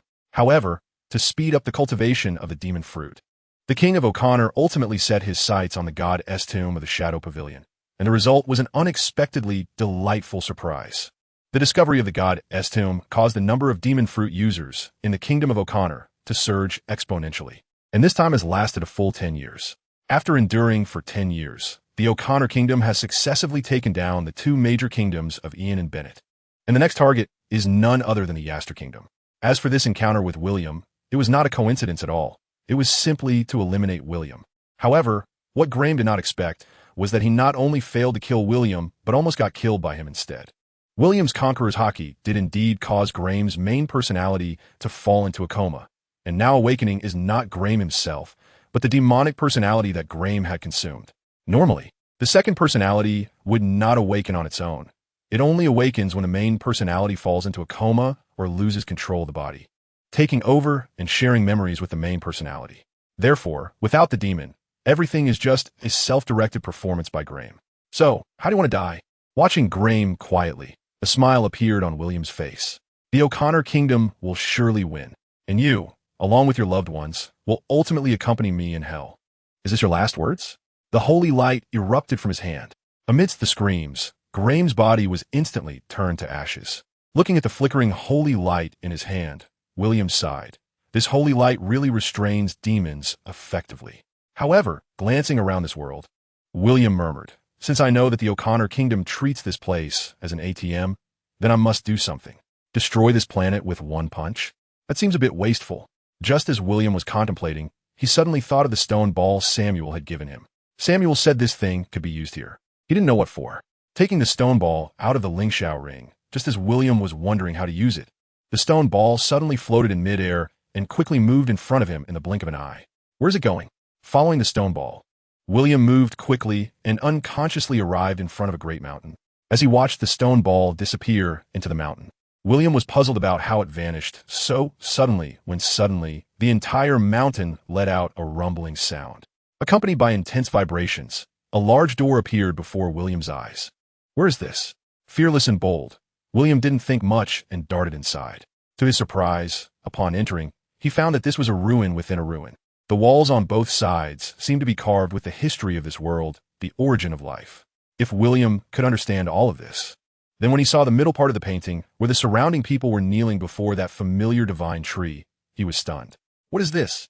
Looking further down, a person with extraordinary courage climbed the divine tree and discovered its fruit. After eating the fruit, the person became a god and received the worship of all. If William guessed correctly, this is the origin of the gods in this world, and this explains why the gods in this world can turn into fruit after death, because their power comes from the fruit of the divine tree. However, what infuriated William was that the next mural was man-made destruction. If I, William, am not mistaken, what follows is the explanation of the origin of demons. If the gods were originally of the human race, then the person who destroyed the mural did not want people to know how to turn from human to demon. However, although he wasn't sure, William felt that the person who destroyed this mural should not be Samuel. Looking at the endless ruins, William was curious about what was inside. With a flash, William swiftly delved deeper towards the end of the passage until he passed through it and arrived in a valley. In the center of the valley, William saw a towering divine tree. What is this?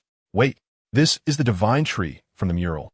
Unlike the one William saw on the West Asia continent, the divine tree before him was not only dim and lifeless, but many places also showed obvious hollows, as if it were a dead tree. What does this mean?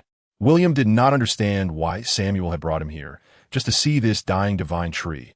Or was it to let him know the truth of this world? Curiously stepping forward, William gently placed his hand on the divine tree. Buzz! A familiar divine power unexpectedly transmitted from the divine tree into William's body. What is this? Feeling the thin divine power conveyed by the divine tree, William felt incredible. He couldn't understand why, even on the brink of death, it would still transmit divine power. At the same time, a vague voice echoed in William's ear, but he couldn't hear what the other party was saying at all. Instinctively, he activated the power of the mind fruit. Suddenly, William understood. However, it was precisely because he understood that he fell silent. The divine tree actually regarded him as a child because of the divine fruit within him. Even though the divine tree in this world was clearly exhausted and on the verge of death. Is this what Samuel calls a benefit? For some reason, William inexplicably felt a pang of sadness. Instead of continuing to absorb the original power of the divine tree, William instead injected it with infinite power. In the moment the infinite power was infused, the once decayed divine tree began to rejuvenate. Almost visibly, it started to recover. The hollows were filled, the trunk began to regenerate, and the leaves became lush. Eventually, at the top of the divine tree, a small flower bloomed. Gradually, the flower began to blossom, and at its center, a fruit appeared. No words could describe the miraculous scene, and until the divine tree bore new fruit again, William could clearly feel the joy emanating from the tree. However, before William could react, the energy within the divine tree was all infused into the fruit, and in just a few breaths, the divine tree wilted once more, while the fruit slowly fell before William. Crack, crack, crack, bang. At this point, the divine tree was completely dead. Yet, from the fruit in front of William, a crack opened. From the crack, a pair of delicate, pale hands slowly emerged, and under William's gaze, a girl resembling an elf stepped out of the fruit.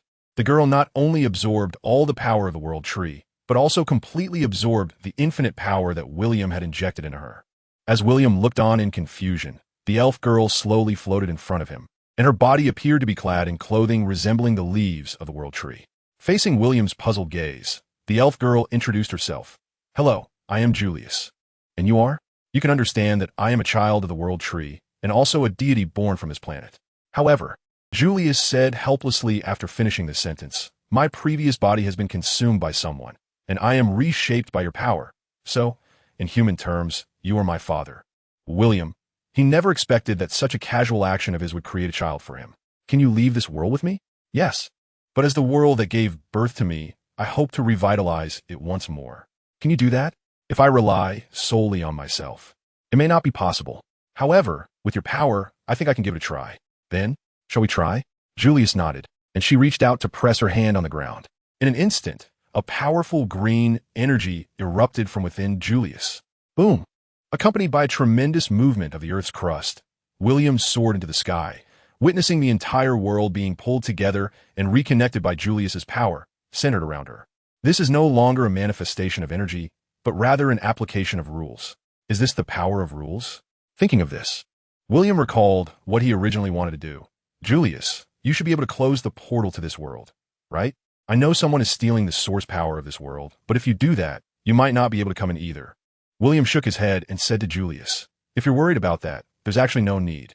In the shocked gaze of Julius, William lightly threw a punch. Buzz! The ultimate power erupted from his fist, and in an instant, the entire space was even torn apart. The power of this punch was completely beyond Julius's understanding. It was entirely against the rules. However, what Julius did not know was that William's infinite power was the power to break the rules. "So, do you understand now?" "I understand." His eyes erupted with green divine power once again, and in an instant, all the channels were closed. Not only that, but when Julius's divine power swept across the entire world, all the divine and demonic tombstones were actually disassembled, and the source power re-entered this planet. Accompanied by the infusion of source power, a newborn divine tree appeared before William. However, unlike the divine tree that nurtured Julius, this tree only grew to 10 meters tall before numerous dense branches began to appear, and on these branches were green humanoid-like fruits. Noticing William's gaze, Julius said, "From now on, the beings of this world will be composed of elves." Time flew by, and soon it was 3 days later. After Julius closed the last channel that William could leave through, the entire world was completely sealed off. Looking at the disappearing portal behind him, William's figure had returned to the entrance of the trial of the gods. Seeing William, Boyd, who was sitting on the ground and looked somewhat disheveled, let out a slight sigh of relief. Not far away was the corpse of a dead demon. When William informed Boyd of what he knew, an incredulous expression appeared on Boyd's face. He had originally thought it was just a demon disguised as Leo, but who would have thought that the O'Connor kingdom would have such an astonishing secret? Glancing at Leo, who was clearly much stronger than Graham, William smiled and said, "It's not too embarrassing to have killed him in self-defense while being unaware." Regarding William's teasing, Boyd smiled wryly and said, "If it weren't for the observation hockey, I might have already died." Indeed, the incident happened too suddenly. In order to perfectly kill Boyd, Leo even endured for a full 3 days, and just as William was about to return today, at the moment Boyd had dropped his guard, Leo launched a fatal attack on Boyd. Everything happened too suddenly.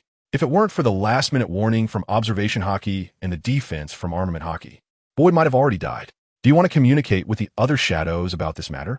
After pondering for a moment, Boyd shook his head and said, "The O'Connor kingdom has prepared a plan for 10 years. It cannot just target one shadow headquarters.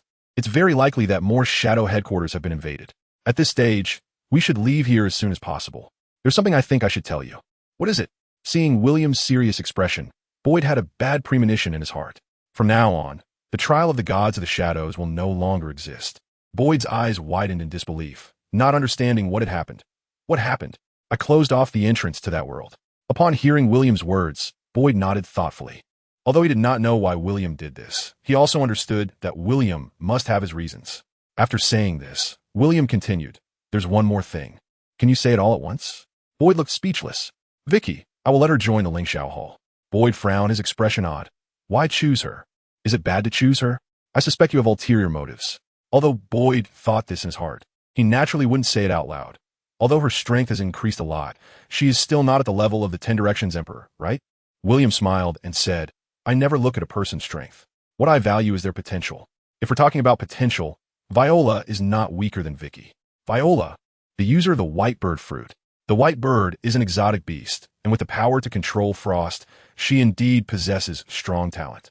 However, Viola's downfall lies in her relationship with Boyd, so William could not let her become one of the 10 Directions Emperors. As for who has stronger talent, William didn't care at all. He was just casually making an excuse. To be able to sit in the position of the president of the Shadow Headquarters, one of the top 10 kingdoms, Boyd was naturally a smart person. After a little thought, he roughly understood William's meaning. 3 days later, at the Lingxiao Hall subbase. Today, including Garcia, who rushed from the Bruce Kingdom, and Vicky Weil, who has just joined the Lingxiao Hall, all 10 Directions Emperors of the Lingxiao Hall gathered together. Emperor Hao Yin, William Duke. Emperor Phoenix, Dolores Gallop. Emperor Desert, Rod Garcia. Emperor Byman, Jeff Hart. Emperor Crimson Flame, Garcia Bruce. Emperor Blood God, Tiffany. Emperor Shadow, Shadow. Emperor God of Sleep, Boyd Weil. Emperor Diamond, Ethel Bissenson. Emperor Vicky Weil. After everyone briefly introduced themselves, William, sitting in the main seat, spoke. "In light of the imminent threat of an attack from the O'Connor Kingdom, I have decided to advance our actions." As soon as he finished speaking, everyone's gaze turned to the kicked-open door. "William Duke, I am General Augustine of the kingdom. You are suspected of murdering a member of the royal family, so you are under arrest." Kingdom soldiers pushed open the door, and the spirited Augustine walked into the conference hall with his men. "I advise you not to resist. Otherwise, however," before he could finish his sentence, Augustine and the kingdom soldiers behind him were stunned. Although Augustine had never seen the shadows, he knew their identity from Edgar. And then who did he see? Isn't that Boyd Will, the president of the Shadow Guild? What is this? Am I interrupting a meeting among big shots? Looking at Augustine, William had a playful expression. "General Augustine, what did you just say?" Gulp. Augustine's face turned dark as he swallowed. At this moment, he finally understood why Edgar had been silent when the king announced this task today, and even looked at him with that strange expression after Augustine accepted the task. It turned out that this task was a trap. However, thinking of the people who came with him, Augustine calmed down a bit. "No problem. Not afraid. If there are more people, I'm not lacking either." Augustine was laughing, and William was laughing too. And then, boom! With a loud noise, Augustine, who had not reacted at all, was instantly sent flying. The one who struck was Ethel, the diamond who was closest to the door. After receiving William's order, Ethel made his move, delivering a diamond justice iron fist that not only bloodied Augustine's head, but also broke 3 of his ribs on the spot. Armament hockey is no joke. "Make a move." Lying in the ruins, Augustine weakly shouted. As soon as he finished speaking, one after another, divine granted ones descended from the sky, and in no time there were already 9 divine granted ones in the base square. These 9 people are the strongest warriors promised by the 3 great dukes to King Yaster, plus the General Augustine representing the king. This 10-member team is enough to destroy any small country on this continent. However, here, William isn't even interested in listening to their identities. Rod understood and slowly got up to the door. Seeing Rod alone, one of the 9 couldn't help but sneer. "You don't plan to take us on by yourself, do you? If that's the case, I guarantee you'll die a terrible death. Do I need a second person to deal with trash like you? You underestimate us too much." Kill. The moment the 9 took their first step, Rod's body erupted with golden Conqueror's Haki. Boom! Under the extreme Conqueror's Haki, the dark clouds in the sky were instantly dispersed. Looking back at the courtyard, the 9 divine beings, along with thousands of kingdom soldiers, all fell to the ground with their eyes rolled back. They had never encountered such power before. At this moment, the only one still conscious was Augustine. However, Augustine's situation wasn't any better. As he reached out, countless sands began to wrap around Augustine's body. Augustine instinctively wanted to activate his elemental power, but found that his elementalization had no effect at all. How was this possible? Painfully squeezed in midair by a hand made of sand, fear finally appeared on Augustine's face. So, how do you want to die? Rod looked at the kingdom general with an indifferent expression, his voice calm. I am the kingdom general. You cannot kill me. Is that your last words? Blood splattered. The kingdom general, Augustine, was dead. What a waste to have used the flame fruit like this. Reaching out, William grabbed the flame fruit beside Augustine's corpse. Since they have already made their move, I have no need to wait any longer. As William stood up, everyone in the Lingxiao Hall also rose. Above the palace, William led everyone from the Lingxiao Hall down from the sky. At this moment, no one in the palace noticed the sudden appearance of the 10. Now let's begin. The moment a fireball appeared in William's palm. Boom! A towering pillar of fire engulfed the entire palace. This power is exactly the ability of the flame fruit that William just consumed. No mercy. Understood. In the next moment, everyone in the Lingxiao Hall had dispersed except for Dolores. Noticing Dolores's puzzled gaze, William smiled and shook his head. You don't need to go. They are enough. The roar, the explosion, the screams, the entire palace instantly turned into a sea of blood, accompanied by raging flames, and the Yaster royal family was completely annihilated overnight. William. When the battle was over, Duke Gallop, under the protection of the two, came to William's side. Timing is everything. You really nailed it. Seeing Duke Gallop, William couldn't help but tease. Hearing William's words, Duke Gallop felt a bit embarrassed, but could only explain, I didn't dare to come over at that moment. If I was mistaken for an enemy, I might have lost my life. This is not an excuse from Duke Gallop, but rather a fact. In a battle of that level, not to mention Duke Gallop, who is not even a god-given, but even his two guards, Daniel and Camille, did not dare to come over. As for the other nobles in the royal city, including the three great dukes, they are now trembling in fear, afraid that William will eliminate them after ending the royal family. Before Duke Gallop entered, the three great dukes personally promised countless benefits in front of Gallop. However, even so, Gallop did not immediately agree to their intentions, but only conveyed their thoughts to William. So, Duke Gallop, if it were you, how do you think I should handle this? William did not intend to answer immediately, but instead returned the question to Duke Gallop. Upon hearing William's words, Duke Gallop's heart tightened, although William appeared indifferent on the surface. In reality, this could very well be a test from William. After thinking for a moment, Duke Gallop said solemnly, from the perspective of stabilizing the kingdom, letting them go could stabilize the nobles of the kingdom. However, from the king's perspective, their actions are a capital offense. What you're saying is meaningless, William said, turning to Dolores. Dolores, what do you think? Well, I don't know, Dolores replied. But since they have taken action, there will definitely be the punishment that should be. Hearing this response, William chuckled. You're still too merciful. The iteration of royal power leaves no room for mercy.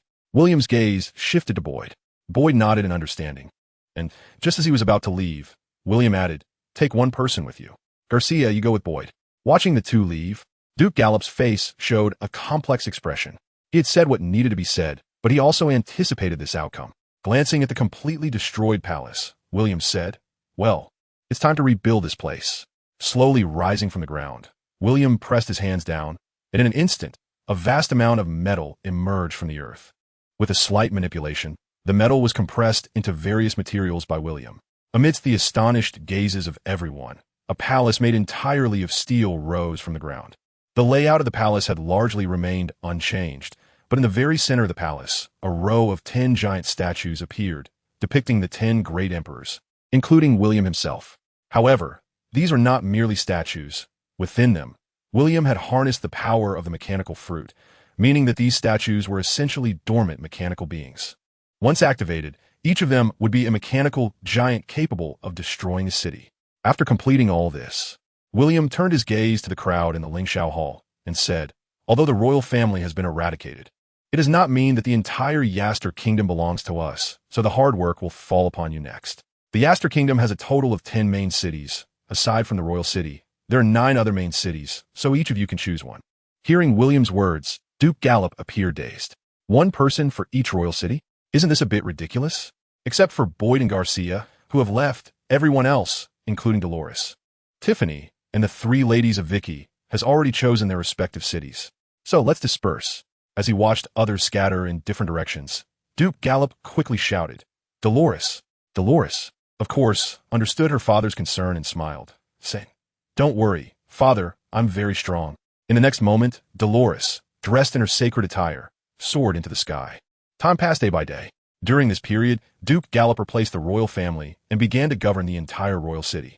After forcefully eliminating the three major duke houses, all the nobles of the royal city obediently accepted this fact.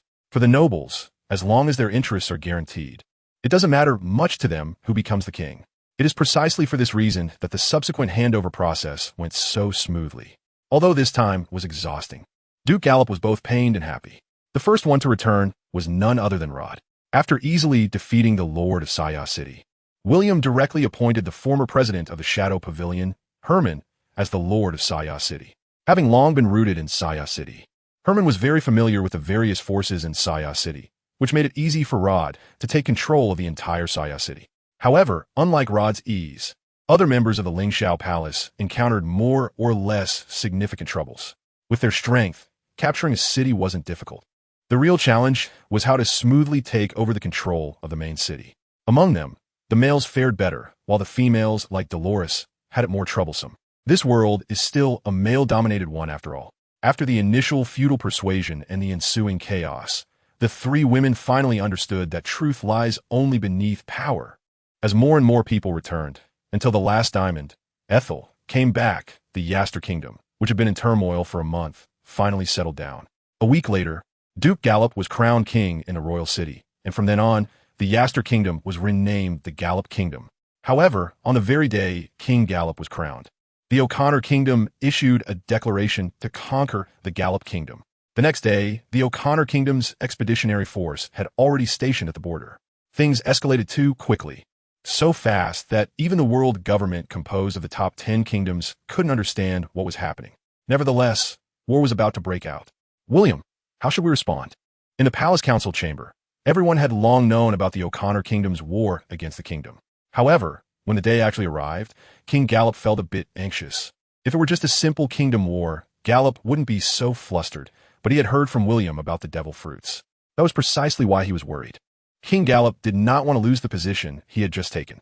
With a slight smile, William said, "This time, I will take action personally." Upon hearing this, King Gallup finally breathed a sigh of relief. "Then, I will trouble you." At that moment, Garcia beside him smiled and said, "I'll go with you. They want to attack the Gallup Kingdom, which will inevitably affect the Bruce Kingdom." "All right, then let's act together this time." Just as William was about to leave, Dolores couldn't help but grab William's arm. "Don't worry, you know my strength, right? Just be careful. I'll be waiting for your return." William touched Dolores's golden hair, smiled, and nodded, transforming into light with Garcia. At the border city of the Bruce Kingdom, when William and Garcia arrived on the city wall, they saw an endless sea of troops from the O'Connor Kingdom. Faced with the O'Connor Kingdom's army, the soldiers of the Bruce Kingdom in the border city felt a wave of despair. Even though everyone was fearless in the face of death, the absolute disadvantage in numbers was something no one could overcome. It wasn't until they saw Garcia descending from above that they finally couldn't help but cheer. Although they all knew that even with Garcia's arrival, the outcome of the war couldn't be changed. The thought of fighting alongside the king was enough for them to die without regrets. "Don't worry, none of you will die today. This time, leave it to me."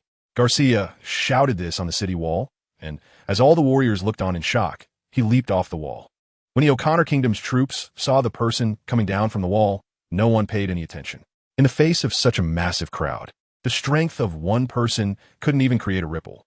However, just as everyone was mocking Garcia for overestimating himself, a scorching heat wave spread from him, and the power of the magma fruit turned Garcia's hands into searing magma. Accompanied by the terrifying force spraying across the ground, he shouted, "Meteor volcano!" Boom! Boom, boom, boom, boom. When the disaster-level magma giant fists descended from the sky, everyone in the O'Connor Kingdom wore expressions of shock. "No! God! How is this possible? Run!" With the sound of massive explosions and screams, the entire army of the O'Connor Kingdom was completely defeated. However, just as everyone in the Bruce Kingdom was in shock over Garcia's power and the victory in the war, a vast cloud of red smoke rose up from the rear of the O'Connor army. This is the fruit of the evil fruit ability user. "Garcia, do you need my help?" On the city wall, watching the sky filled with red mist, William asked calmly. "No need. I'm enough on my own." With a hint of domineering aura, Garcia charged into the army of tens of thousands like a descending deity, unleashing the power of the magma fruit. Wherever he went, everything was consumed by magma, and even the devil fruit users were no exception. seeing Garcia's unstoppable force. The Demon Legion of the O'Connor Kingdom dispatched over 100 devil fruit users. However, the moment the Conqueror's haki was unleashed, everything returned to zero. With another meteor volcano, the entire army of the O'Connor Kingdom was completely defeated by Garcia alone. Witnessing this scene, an overwhelming cheer erupted from the border wall of the Bruce Kingdom. Everyone was cheering for Garcia, cheering for their king. Thus, Garcia accomplished the feat of single-handedly repelling a kingdom. However, William's actions did not cease because of the O'Connor Kingdom's retreat. Seeing Garcia return, William said, "Since the Bruce Kingdom is safe now, I should set off as well." Garcia naturally understood what William was about to do. "How about I go with you? One more person, no need." Swinging his neck side to side, making cracking sounds, William smiled and said, "No need. In fact, I've been holding back for too long." Slowly rising into the air, nodding at Garcia, William's figure transformed into light, disappearing into the horizon in the blink of an eye. O'Connor Royal City. William's figure descended from the sky. Boom! Under the terrifying power, a massive force swept across a 10-kilometer radius centered around William. "O'Connor King, come out!" A cold voice echoed throughout the O'Connor Royal City, and William's figure slowly rose again from the thick smoke, the howling wind completely dispersing the smoke filling the sky. William Duke, the master of the Lingshao Palace. A domineering voice approached, and an old man with white hair, yet imposing, flew from the palace to stand before William. Behind the old man, 10 individuals in unified red and silver armor, draped in gray cloaks and wearing demon masks, stood in a line. "Oh, you actually know me." William was somewhat surprised that the O'Connor King recognized him. Knowing oneself and knowing the enemy leads to victory in 100 battles. As the most talented shadow of the Yaster Shadow Guild, I naturally know. Looking around at the destruction caused by William, the O'Connor King exclaimed, "Your power truly lives up to the name of genius. You should already know, my army has surrendered to Yaster. Oh no. It should be called the Gallop Kingdom now. Submit to me, and I will grant you the chance to live." Seeing that William was unmoved, the O'Connor King continued, "I have always been lenient towards geniuses. Join me, and I can guarantee that you will sit in the position of the next president of the O'Connor Kingdom Shadows. How about it?" Hearing the O'Connor King's words, William couldn't help but applaud. To be honest, I almost couldn't help but agree. "Oh, then do you have any concerns? Or do you think Gallop can withstand my army?" "True, your army was just defeated. It's normal that you Haven T receive the news." "What did you say?" "Haha." The O'Connor King sneered. "You say my army was defeated? Are you joking with me?" "You know." Waving his hand, William directly interrupted. "I know what you want to say. The Devil Fruit Army, right?" Upon hearing this, the O'Connor King was stunned. He did not expect the kingdom's greatest secret to be revealed by William. "To be honest, do you know what you are in my eyes?" Slowly extending his hand, William's palm was held loosely. "To be honest, you are too weak. So weak that I could crush you with just a gentle squeeze." Boom! A blood mist suddenly erupted behind the O'Connor King.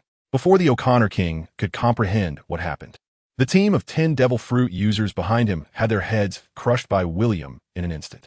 Even after consuming the devil fruit, they could not escape the outcome of death. Do you see? With a thought, the armor on the 10 men was melted and compressed by an invisible force. In the blink of an eye, countless short swords were aimed at the O'Connor King. "For me, killing you is simply too easy. Protect the king." With the death of the team of 10, more devil fruit users rushed toward William from all directions. However, a glance, bang, bang, bang, bang, bang, like a chain reaction, all the devil fruit users that approached were blown into a mist of blood. The bizarre way of dying left everyone stunned. The O'Connor King in front of William's dimension flashed with a glint of light. "Your fruit ability can actually control metal? You figured it out?" Unconcerned, William pointed, like 1,000 swords returning to their sheath. Countless long swords surged toward the O'Connor King. "Don't underestimate me." With a roar, blood-red energy gathered around the O'Connor King. Boom! Clang, clang, clang, clang. The sound of metal clashing erupted continuously, surprising William that his imitation of 1,000 swords returning to their sheath was actually blocked by the O'Connor King. "Interesting, but how long can you hold out? Do you think this can kill me?" Roaring, boom! Blood energy erupted, and countless long swords were sent flying by the gigantic O'Connor King. The next moment, the O'Connor King suddenly landed, pressing his hand against the ground. Rumble! With a single grasp, the entire earth seemed to be lifted by the other party. "What is this?" His figure instantly vanished from William's sight, and a massive blood-red fist was already at the back of William's head. "Interesting." Clap! With a loud bang, A small hand easily blocked the O'Connor King's punch while William elbowed back. Boom! With a loud bang, the O'Connor King was sent flying by William. Witnessing this scene, countless devil fruit users rushed toward William. As various flashy abilities approached him, William raised his hand to create a shield made of metal directly in front of him. Amidst the immense roar, countless red smoke surged toward William, who looked amused at the scene. So it's about abilities. A glance swept across Buzz. Dozens of devil fruit users were dragged into the illusion world and erased, his right fist clenched, crack, boom, with the shockwave power. Half the royal palace was directly pierced through by William. Crack, crack, crack, crack, rumble.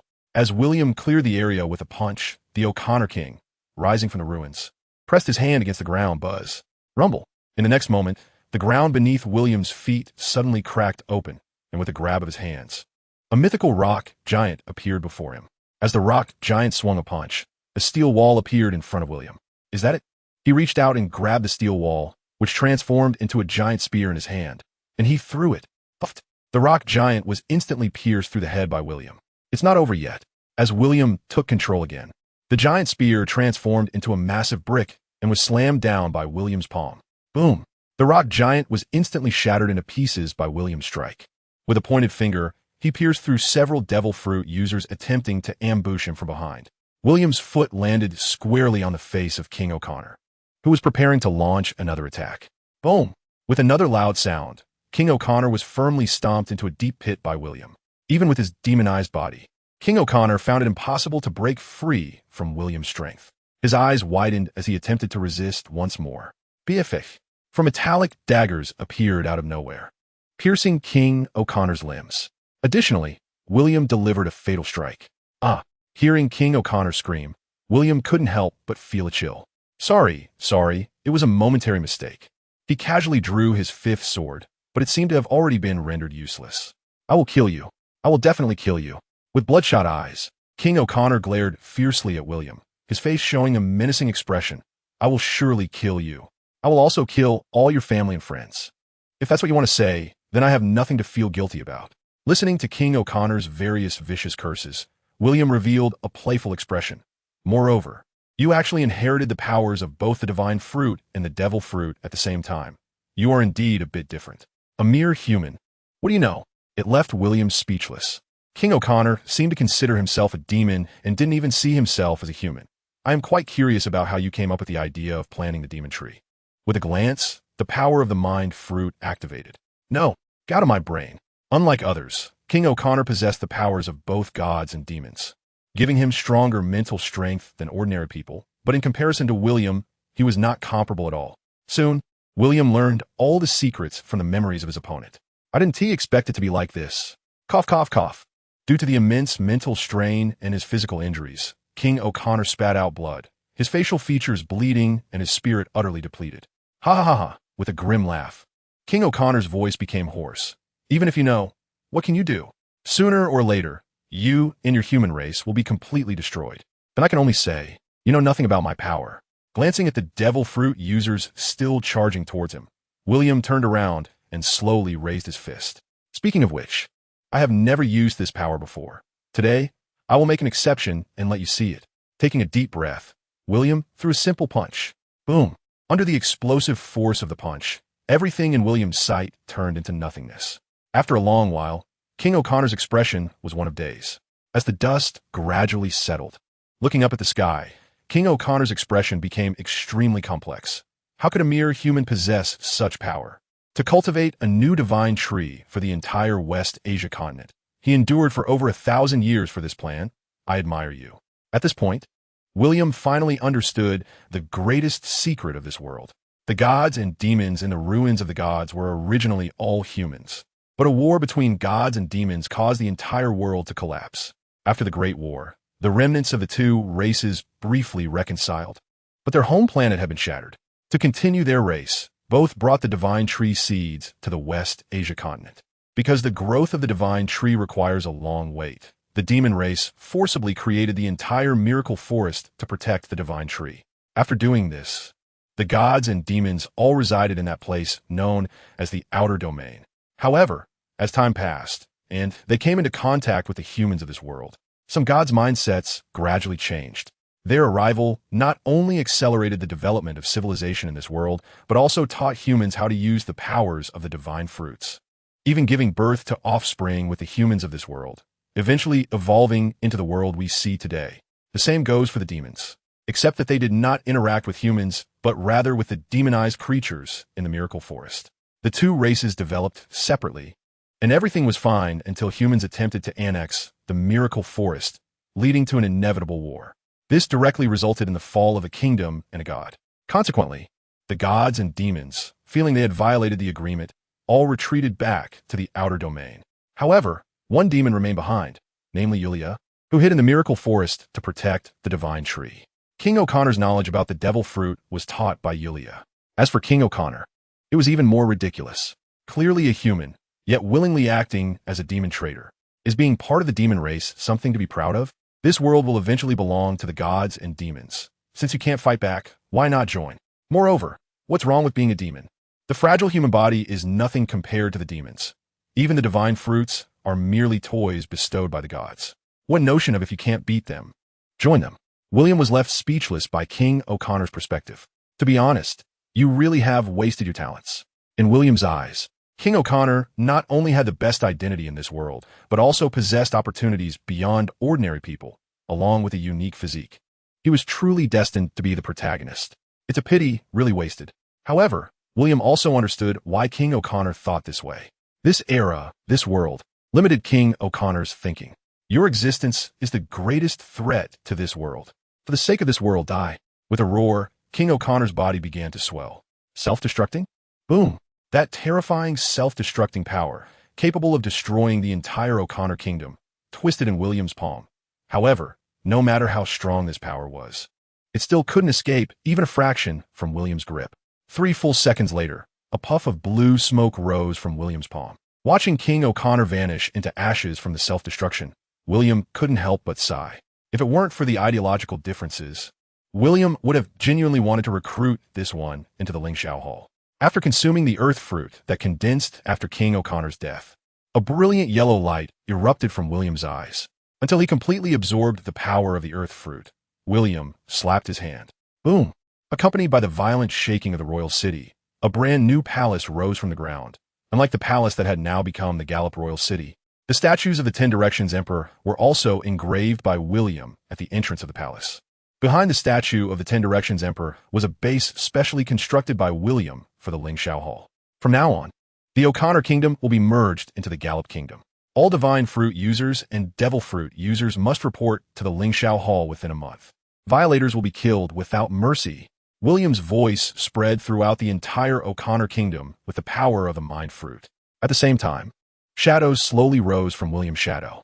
William was well aware that some people would definitely take his command lightly.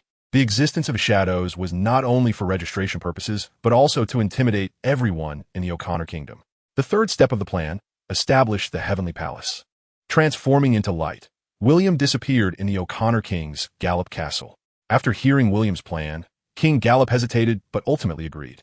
While the registration of the divine gift-bearers was in full swing, William began to consider the outer realm. Although he had not examined that place closely, William was certain that it would be very suitable as the headquarters for the Lingxiao Palace. Now, there is only one question before William. Should he leave the 2 clans of gods and demons in the outer realm? William considered himself not a killer, so he decided to go and talk with them. However, before that, he thought of the demon Yulia still in the miracle forest and the divine tree's fruit. Perhaps I can achieve everything in one go. When Dolores heard that William was going to the miracle forest, she immediately became interested. This time, I will go with you. Just as William was about to say something, Tiffany, who had just returned, curiously asked, "Where are you going?" "Nowhere." Without thinking, Dolores directly denied it. However, Tiffany, not believing this, hopped into William's arms, her clear, big eyes blinking at him. William, seeing this scene, Dolores was speechless. This woman was becoming more and more excessive, acting cute and silly, trying various ways to seduce. Fortunately, William wasn't into that. Otherwise, other men with such tastes would have surrendered long ago. William disliked lying, so he directly said, "We're going to the Miracle Forest." Miracle Forest? Upon hearing this place, Tiffany immediately lost interest. She had already spent enough time there and felt it was more comfortable to stay here. However, while Tiffany was uninterested, Vicky was very interested. Can I go with you? Dolores? Tiffany. Looking at Tiffany still in William's arms, and then at Vicky, Dolores covered her head, feeling a headache. It seemed that her competitors were increasing. Recently, there were quite a few matters concerning the Lingxiao Palace. This time, I will just take Dolores to the Miracle Forest. Upon hearing William's words, Vicky looked at him with disappointment, and when William didn't say anything, she could only turn and leave. As for Tiffany, she didn't know if she was jealous or it was unintentional, but when she left, she accidentally stepped on William's sensitive spot. William gasped, watching Tiffany fly away, feeling both amused and helpless. Miracle Forest. William didn't know where Douluo was, but he knew how to find him. When William brought Dolores to the divine tree, a person enveloped in demonic energy appeared before him. However, to William's surprise, the other party did not attack directly. This is not a place for you. Leave here. Douluo. Hearing William call his name, Yulia's voice was clearly surprised. You know me? I don't know if you remember O'Connor. After a moment of silence, Douluo asked, Are you his descendant? No, I killed him. Upon hearing this, Douluo looked puzzled. I learned a lot from him about the two clans of gods and demons, the divine tree. So, I established an organization called Lingxiao Palace, and I want the two clans of gods and demons to join me. Douluo frowned under the demonic energy. Are you joking? Why should the two clans of gods and demons join you? Very simple, because just as William's hand was about to touch the divine tree, dark demonic energy wrapped around his hand like tentacles. I advise you, it's best not to do that. Although Douluo didn't know what William was trying to do, he would never allow William to touch the divine tree. You really don't look like a demon. Douluo's actions completely overturned William's preconceived notions about demons.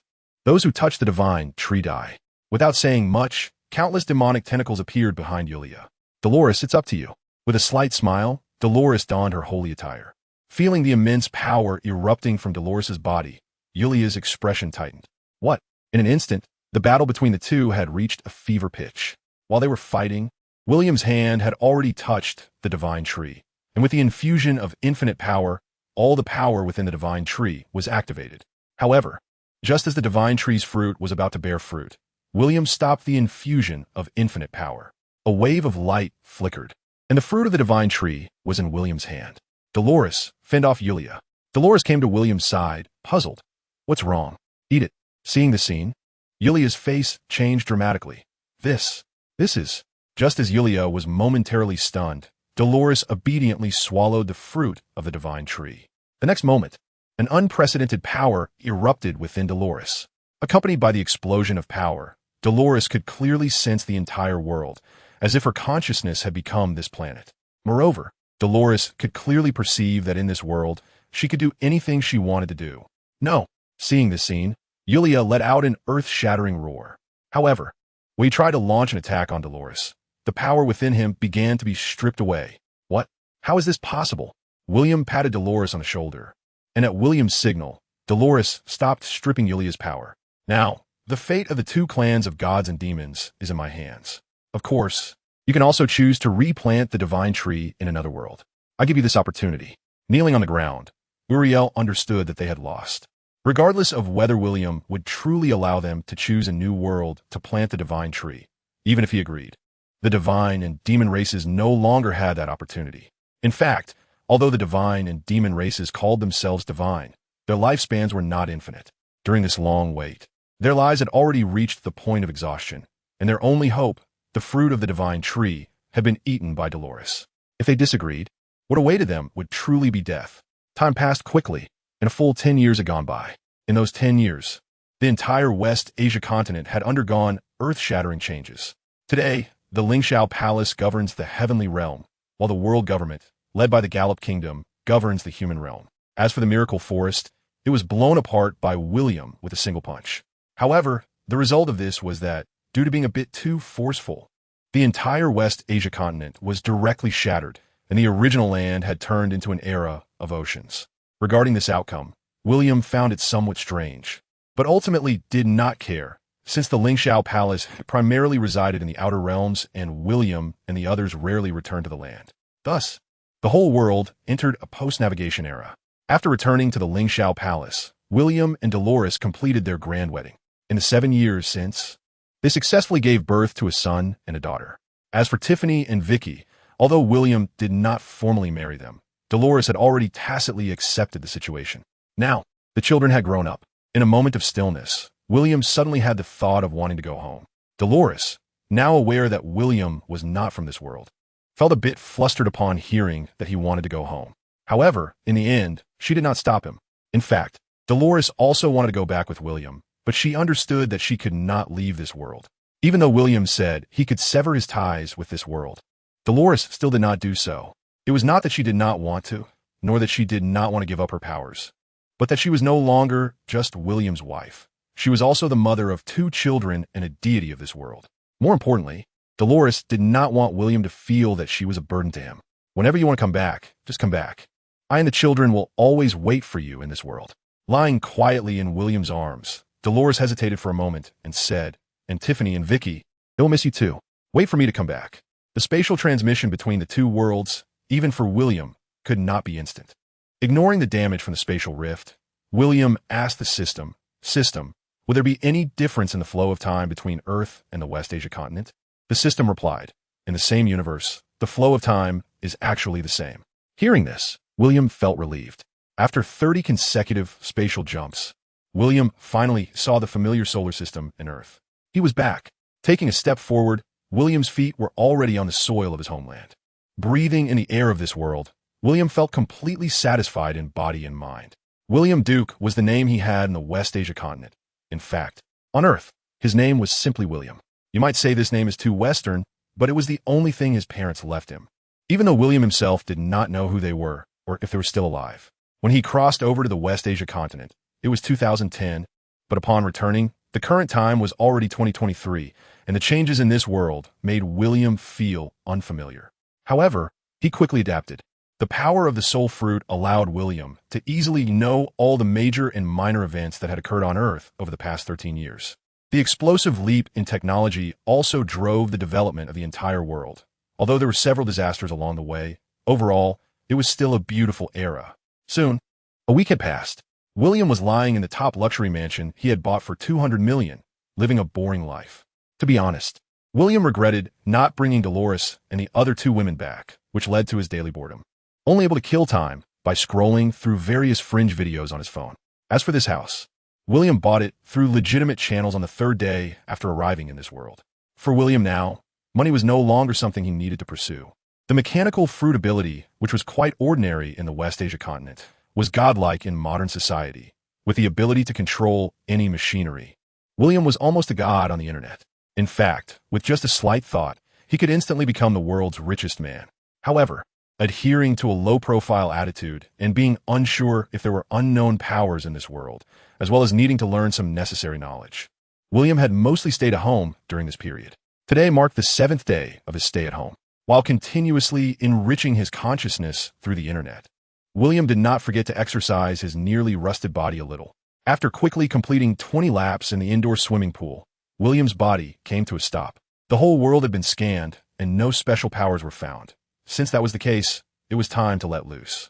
What should he do? This is a good question. In fact, it's a question that William has been struggling with for a long time. The first step is to unseal himself.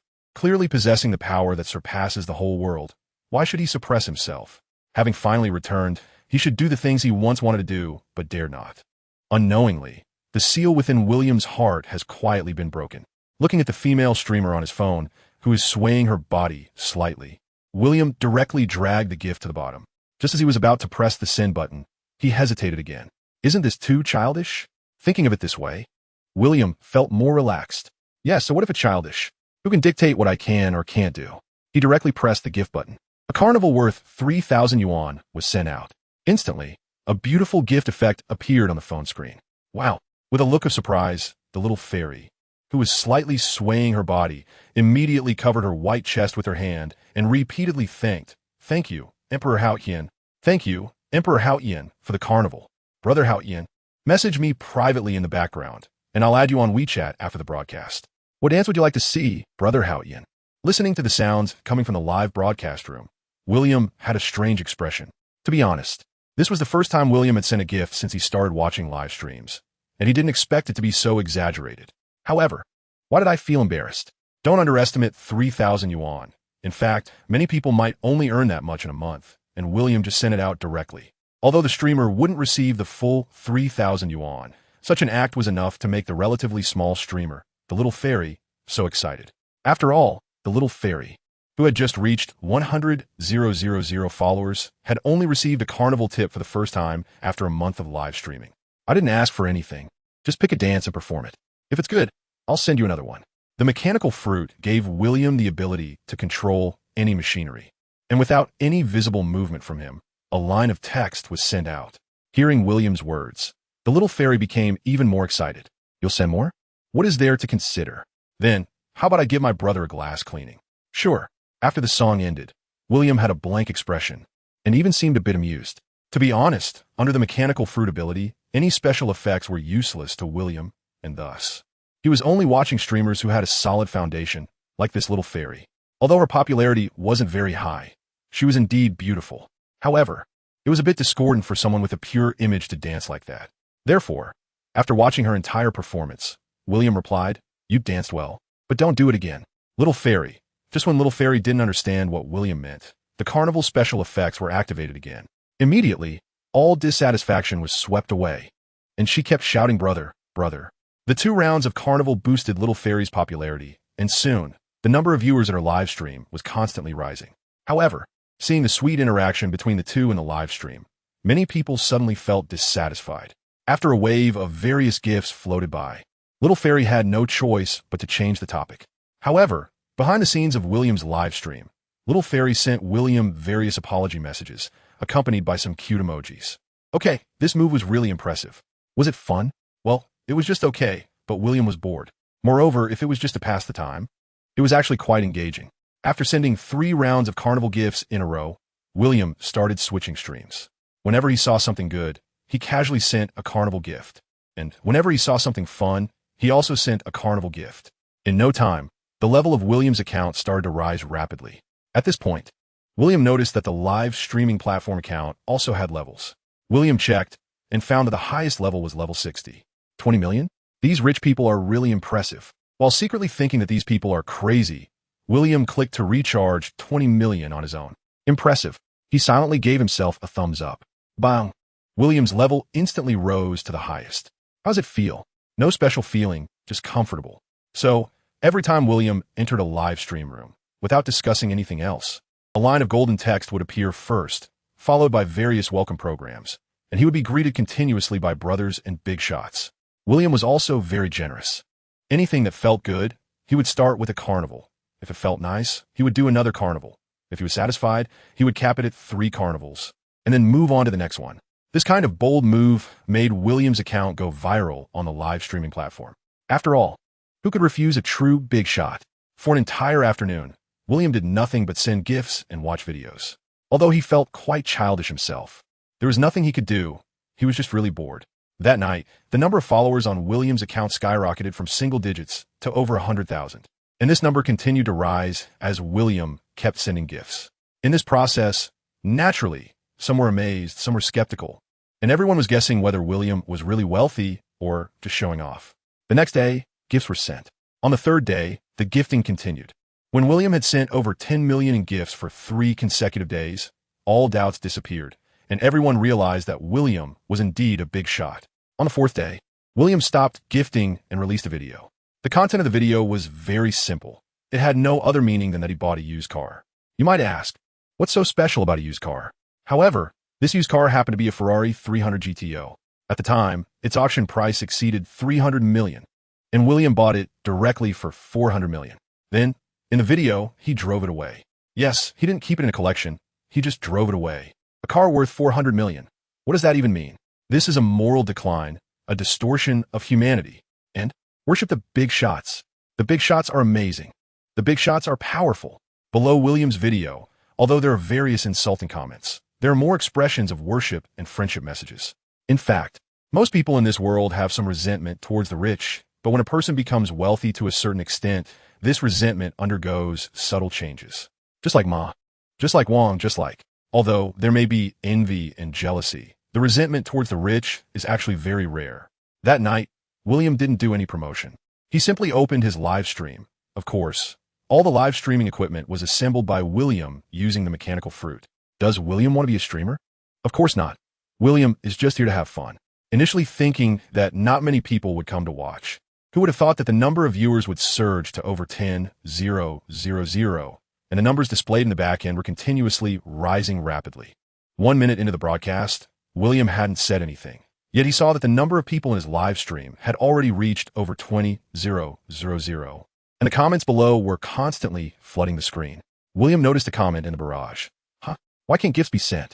Regarding this question, William smiled and replied, I have disabled the gift donation function in the live stream. You don't need to send me gifts, I don't need them. As soon as these words were spoken, they ignited countless comments on the screen, with various big names flooding the chat. You don't have to send me gifts. I don't need gifts. In fact, I only decided to go live today on a whim, just to have some fun, and I really didn't expect so many people to tune in, which was quite surprising. However, since everyone seems to enjoy it, let me introduce myself. My name is William. You can call me William or my online name akin. Either is fine. I'm currently in City S, and my profession is confidential. The reason I started this live stream is to share a bit of my life with you all. He casually lifted the camera to show everyone a glimpse of where he lives, saying, This is where I usually stay. Noticing the comments on the screen, William nodded. Yes.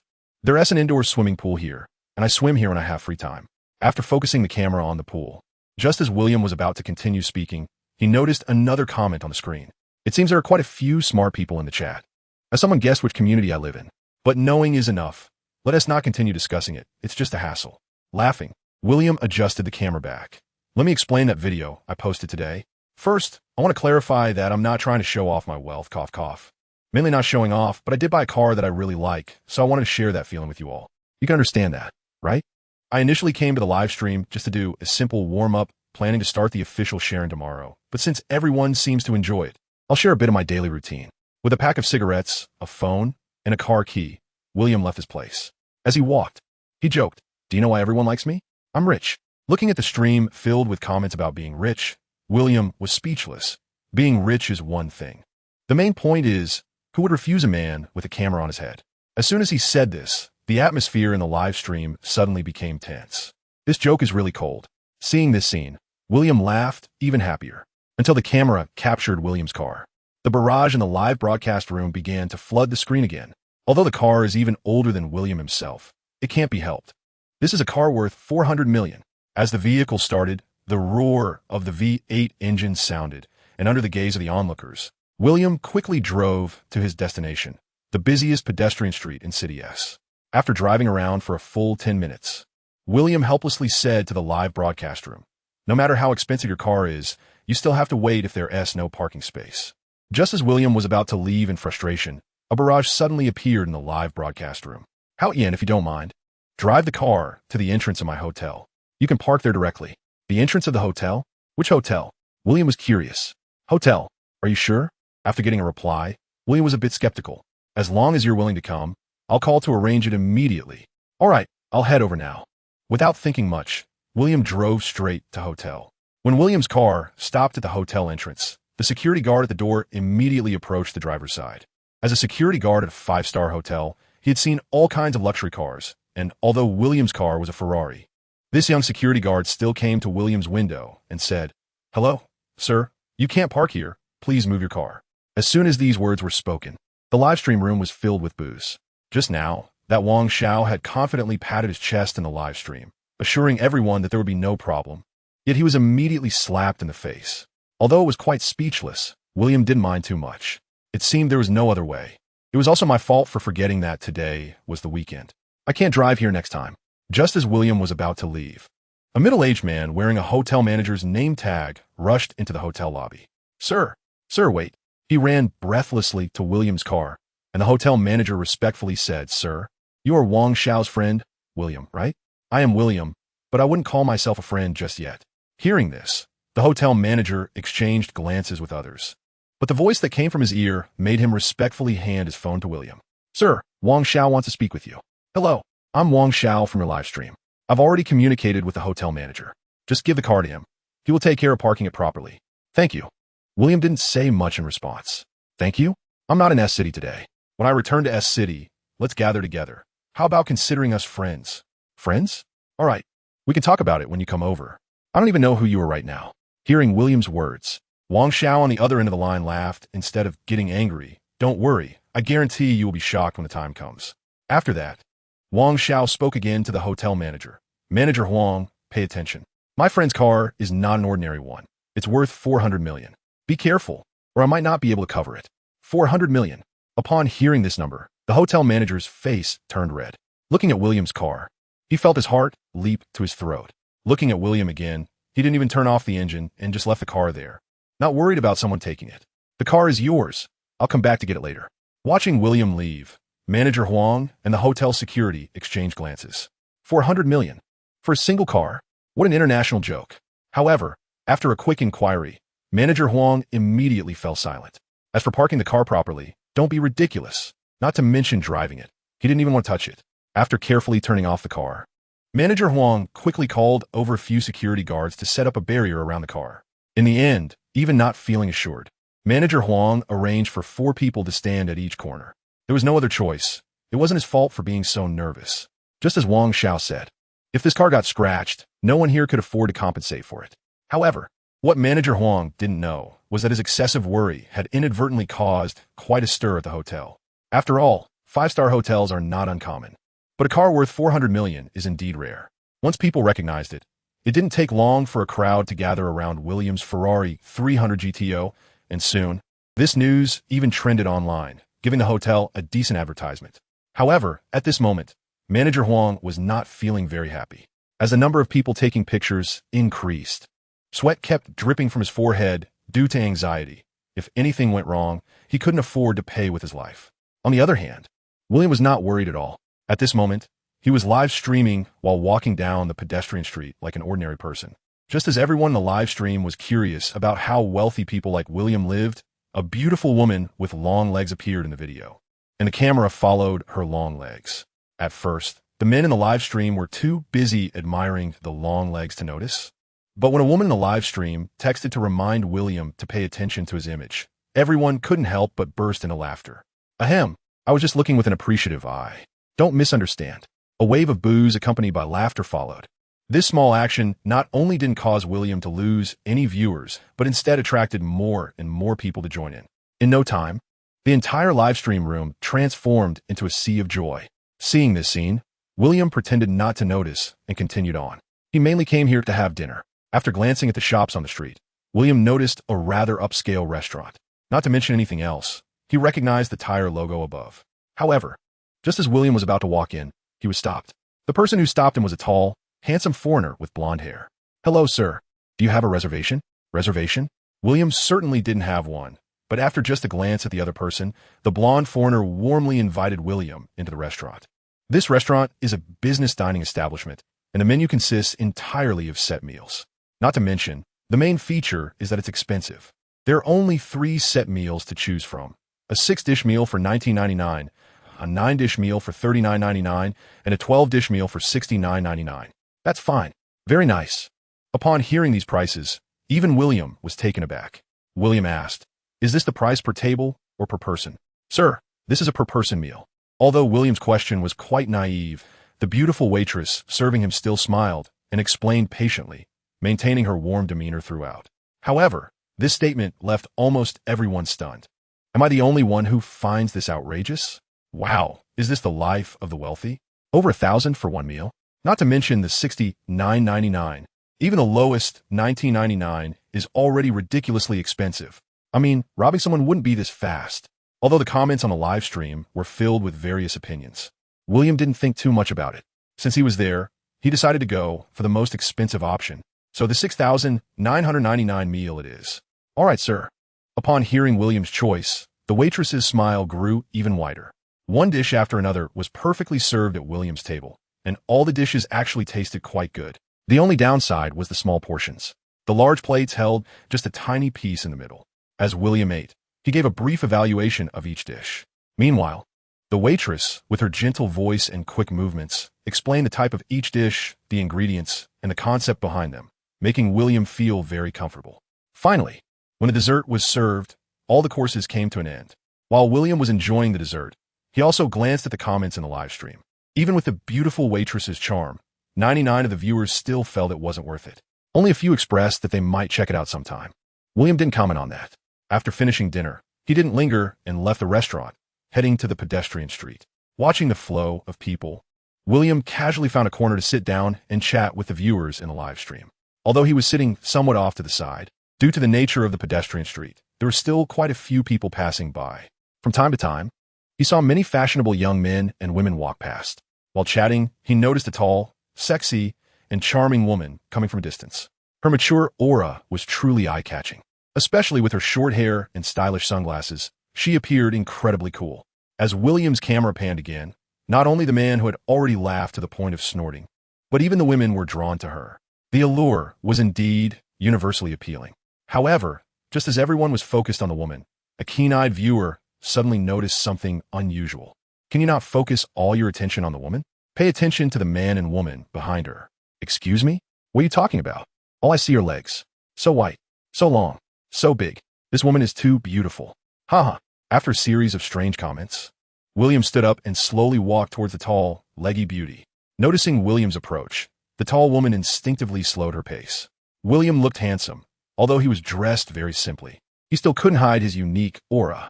As William approached, the woman regarded him with a scrutinizing gaze, and her steps gradually slowed. However, just when the woman thought William was going to strike up a conversation with her, she was taken aback as he simply brushed past her.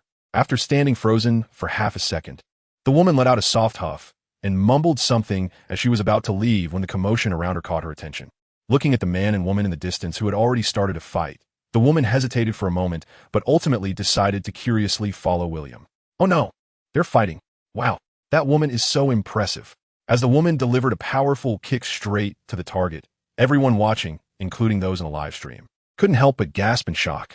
With that kick, the man fell to the ground, left with nothing but the fate of being beaten. What happened? Host, hurry and ask.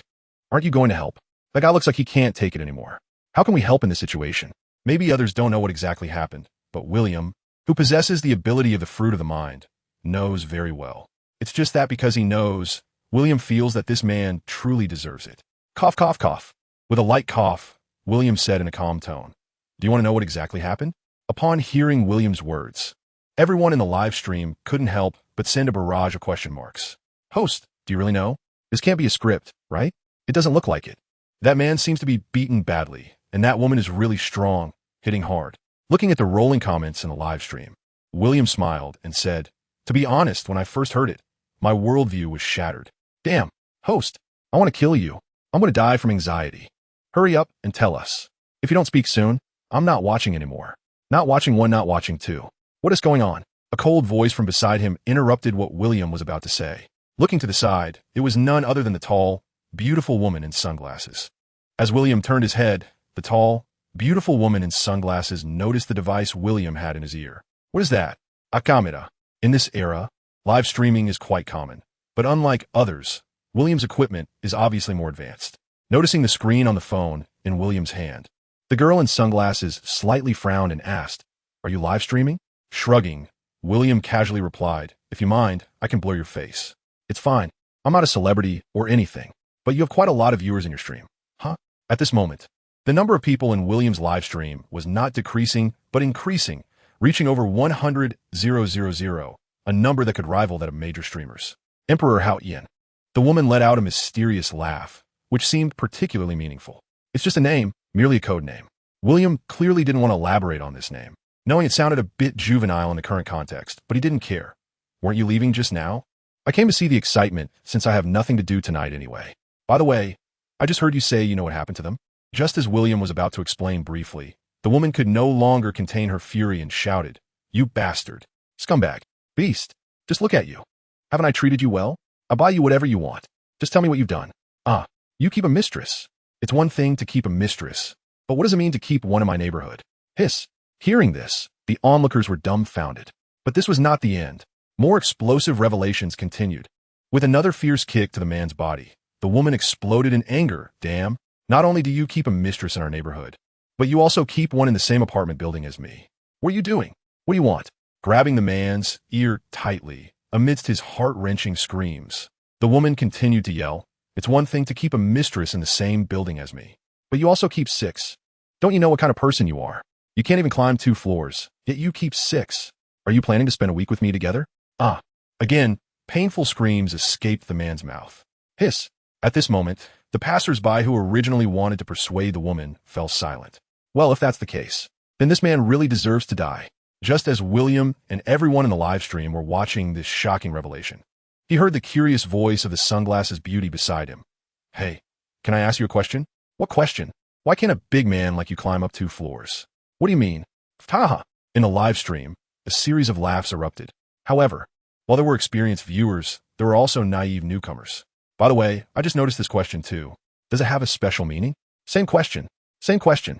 Noticing the series of identical questions in the live stream, William was somewhat surprised. Why can I react to this, but you all don't understand? Noticing the curious gaze from the sunglasses beauty, William helplessly and calmly explained, change floors to time. Time? At first, the sunglasses beauty didn't get it. But soon her face turned red. 2 minutes? Not even 2 minutes. And he's supporting 6 lovers? This man is impressive. Hearing William's words, the sunglasses beauty couldn't help but scoff and said, you seem quite envious. Criticize all you want, but everything has 2 sides. Although many people might curse, I never tell lies. To make 6 women willingly be his lovers, and even live in the same building, without minding that he can only climb 2 floors. This man indeed has something. Just as the words fell, the woman who was angrily berating the man shouted, I give you 1 million a month for pocket money. And look at you. Generous. Each one gets 100,000 a month. Ah, are you even human? Just look at you. Are you human? Cough, cough, cough. Clearing his throat, William quickly changed his words. Forget I said anything. Wow. Giving 100,000 every month. Which woman could resist such temptation? This was said in less than 2 minutes, and it ended before it even started. I feel bad just thinking about the money. How could they have the face to take it? Is this a moral decline or a distortion of human nature? Damn, what are they saying upstairs? I'd be tempted too. The one saying this had a female avatar. But this statement itself was one that could be criticized, yet it received a lot of agreement in the comments below. Just as William was curiously looking at the comments, the sunglasses beauty nudged him and quietly asked, can I ask you something? William, puzzled, replied, what is it? Well, I don't quite understand. Isn't 2 minutes a very short time? Since the other party was whispering in William's ear, it was clear that the sunglasses beauty had inadvertently revealed William's self-made setup. Her voice was transmitted clearly and completely to the live stream. At this moment, the entire live stream room fell silent as everyone waited to see how William would respond. Touching his ear, William didn't expect the other party to ask such a question. However, seeing the other person's eager expression, William explained scientifically, theoretically speaking, as long as a man can last for 2 minutes, it's actually within a normal range. Are you sure? Judging by William's expression, the sunglass-wearing beauty clearly didn't believe him. I also mentioned that this is theoretical. From a physiological and scientific perspective, it's not a problem. However, in practical terms, this duration is indeed a bit short. So how long can you last? What kind of wolfish words are these? William didn't expect the other party to ask this question. However, once the sunglasses beauty spoke, the audience in the live broadcast room couldn't help but rush to ask. Well, if you insist that I say it. Seeing William extend a finger, not only did the audience in the live room burst into laughter, but the sunglasses beauty also couldn't help but laugh out loud. 1 minute? Then you're not even better than him? Ha ha ha, sorry, I couldn't hold it in. Come on, wasn't my hint obvious enough? This is 1 finger, which means always. Got it? Always? After a moment of daze, the sunglasses beauty reacted and said with a smile, do you think I believe that? To be honest, I don't mean to hit on others. After sizing up the woman in front of him, William said playfully, but if you don't believe it, you can try. Pervert. With a cold snort, Qin Zihan rolled her eyes under her sunglasses. How about we make a bet? A bet? What are we betting on? It's simple. We bet on who gives in first. If you lose, I don't want anything, but if I lose, I agree to any condition you have. As soon as William said this, the live broadcast room erupted into chaos. Everyone knew Sima Zhao's intentions. Not to mention the people in the live room noticed. Qin Zihan definitely did too. Looking at William, Qin Zihan couldn't help but laugh. Do you think I make that bet with you? William shrugged nonchalantly. Actually, I don't care. Since it's you who will lose, not me. Covering her forehead, Qin Zihan felt defeated by William. You're the host. Aren't you afraid your fans will hear you? I'm not a professional host. As for fans, do I even have fans? In the live room, Qin Zihan, glancing at the backstage of William's phone, which showed that his number of fans had even surpassed 1 million. Qin Zihan was even more speechless. Are you sure what you just said doesn't matter? Also, where did you buy all this equipment? I've never seen it before. Pointing to the live broadcasting device on his ear, William casually said. You mean this? I made it myself. How about that? Am I quite handy? Speaking of which, this relates to my profession. Aren't you a host? I'll just play around with live broadcasting. Hearing William say this, Qin Zihan became even more curious. Oh, then what do you do for your main job? In Qin Zihan's view, someone who can gain 1 million fans just by playing around must have a more impressive main job. Clearing his throat, William said seriously, my main job, well, it's a long story. What is your main job? Seeing William hesitating after a long time without speaking, Qin Zihan couldn't help but urge. Come on, just say it. Miss Qin, how about we add WeChat to chat in detail? Qin Zihan. Then, realizing, Qin Zihan frowned. Wait, do you know me? Shrugging, William said, I don't know you. Then how do you know my last name is Qin? Hearing William say this, Qin Zihan became even more skeptical. Miss Qin, do you believe in fate? What do you mean? As William spoke more mysteriously, Qin Zihan became even more curious. When I was young, a fortune teller told me that my future wife would have a last name Qin. I didn't believe it first, but after meeting you, I do. Looking at William's mysterious expression, after a moment of silence, Qin Zihan couldn't help but roll her eyes. Do you think I believe that? In the dark, there's a destiny. I haven't married, you haven't either. How about we try it out? Looking at the QR code, William handed over. Qin Zihan hesitated for a moment, but ultimately couldn't resist adding William on WeChat. The host is quite good. You know, women like this kind of thing. Lesson learned. Next time I'll try it too. To the one upstairs, the premise is that you have money. To the one upstairs, if you look ugly, be careful of being accused of sexual harassment. Haha. Watching the rolling comments in the live room, William casually replied, no way, this is just my strength. Hearing William's words, the live room comments went even crazier. Meanwhile, Qin Zihan couldn't help but blush and hit William, explaining, I'm not that kind of casual woman. I can tell. Otherwise, you wouldn't have delayed yourself until this age. However, as soon as these words came out, the atmosphere in the live broadcast room suddenly froze. With sharp eyes, Qin Zihan looked at William and said coldly, Are you saying I'm old? William shook his head, looking sincere. No, quite the opposite. You are the most beautiful now. Locking eyes, the atmosphere suddenly became a bit ambiguous. Smooth talker. Touching his nose, William sighed helplessly. There's nothing I can do. That's my flaw. As soon as these words were spoken, the live broadcast room was filled with a series of ellipses. It was just too slick. However, Qin Zihan couldn't help but smile upon hearing this. In her view, William was indeed different from others. What Qin Zihan didn't know was that for William, who possessed the ability of the heart fruit, there truly wasn't any woman in this world who could resist him. After all, who would refuse a partner who resonates with their heart? Of course, the main reason William spoke so much to Qin Zihan was that, although she appeared to be a proud and sexy mature woman, she was actually a very interesting, self-contradictory, and self-loving person. In this materialistic society, women like Qin Zihan were already quite rare. However, this was somewhat related to Qin Zihan's family background. Not only was she born into a red aristocratic family, but her grandfather was also strict with education. Since she became aware of her surroundings, Qin Zihan started receiving the best education, coupled with the influences from her parents' generation. It made her very principled throughout her life. Hearing the sirens not far away, William knew the good show was coming to an end. So he said, if nothing comes up later, how about we watch a movie together? Are you this direct with other girls too? I'm actually a more introverted person. I only take the initiative when I meet the right person. After saying this, William directly opened up. Sometimes, when fate arrives, you can't resist it. Look, I accidentally bought a movie ticket when I bought mine today, and it just so happens, right? What a coincidence.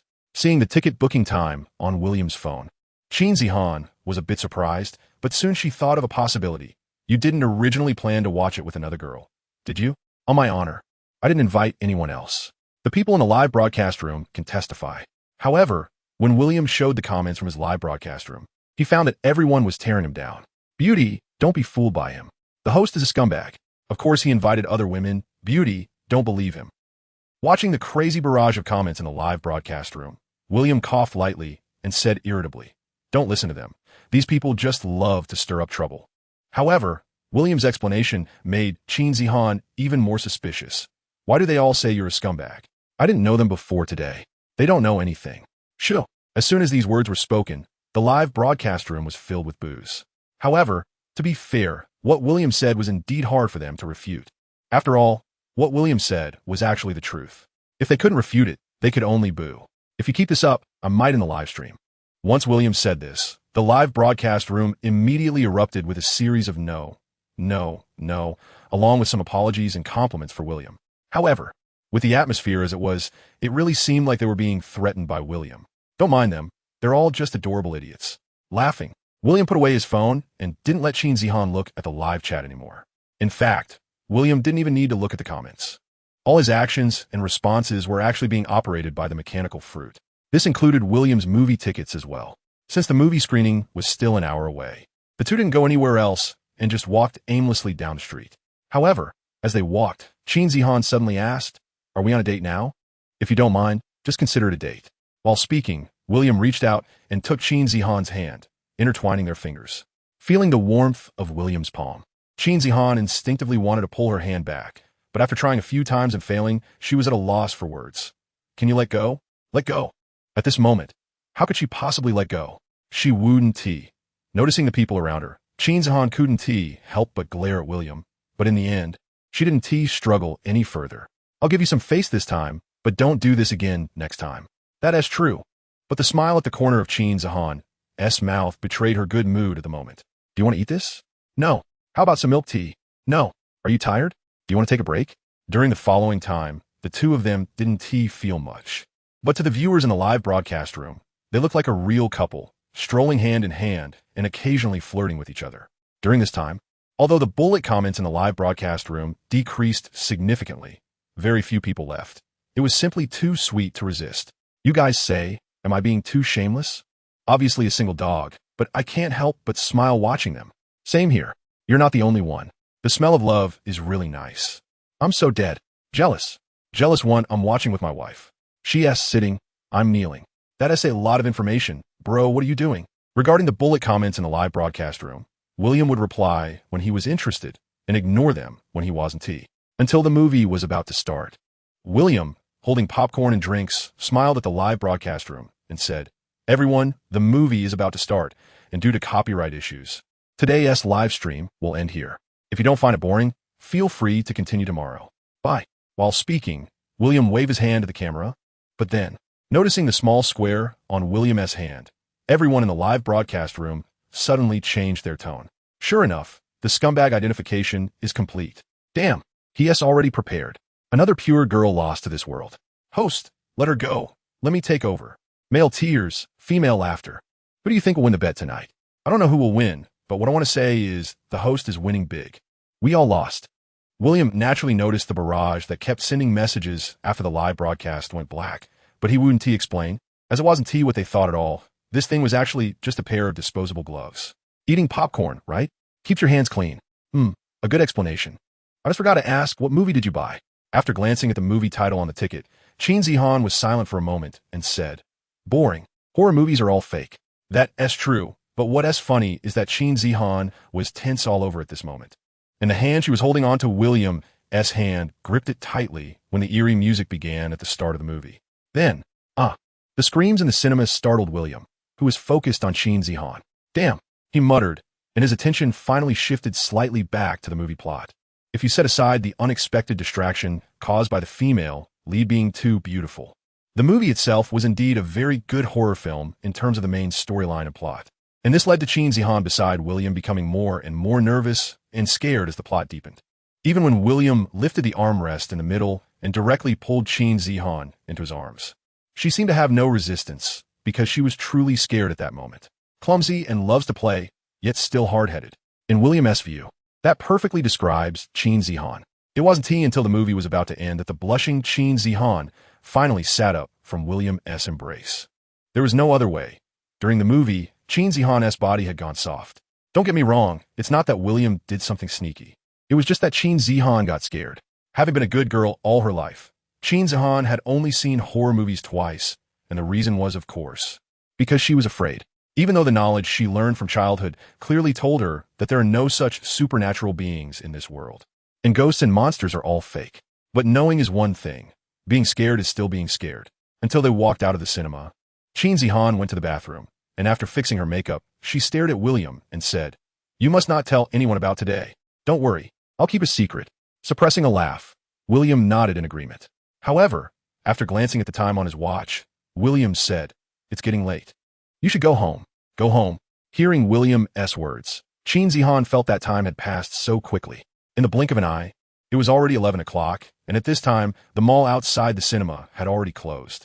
Accompanying Qin Zihan to the parking lot in the elevator, they hardly saw any people along the way, just a few scattered people who had watched the same movie as William. Qin Zihan's vehicle was a black currant-colored Porsche sports car, which complemented her temperament perfectly. When they reached the car, just as she was about to get in, Qin Zihan stopped and asked, "Do you want me to give you a ride?" In fact, she had been hesitating about this question all the way, and in the end, she couldn't help but ask. In Qin Zihan's view, William would definitely agree. But to her surprise, William's answer was very straightforward. "No need. It's not on the way." Qin Zihan.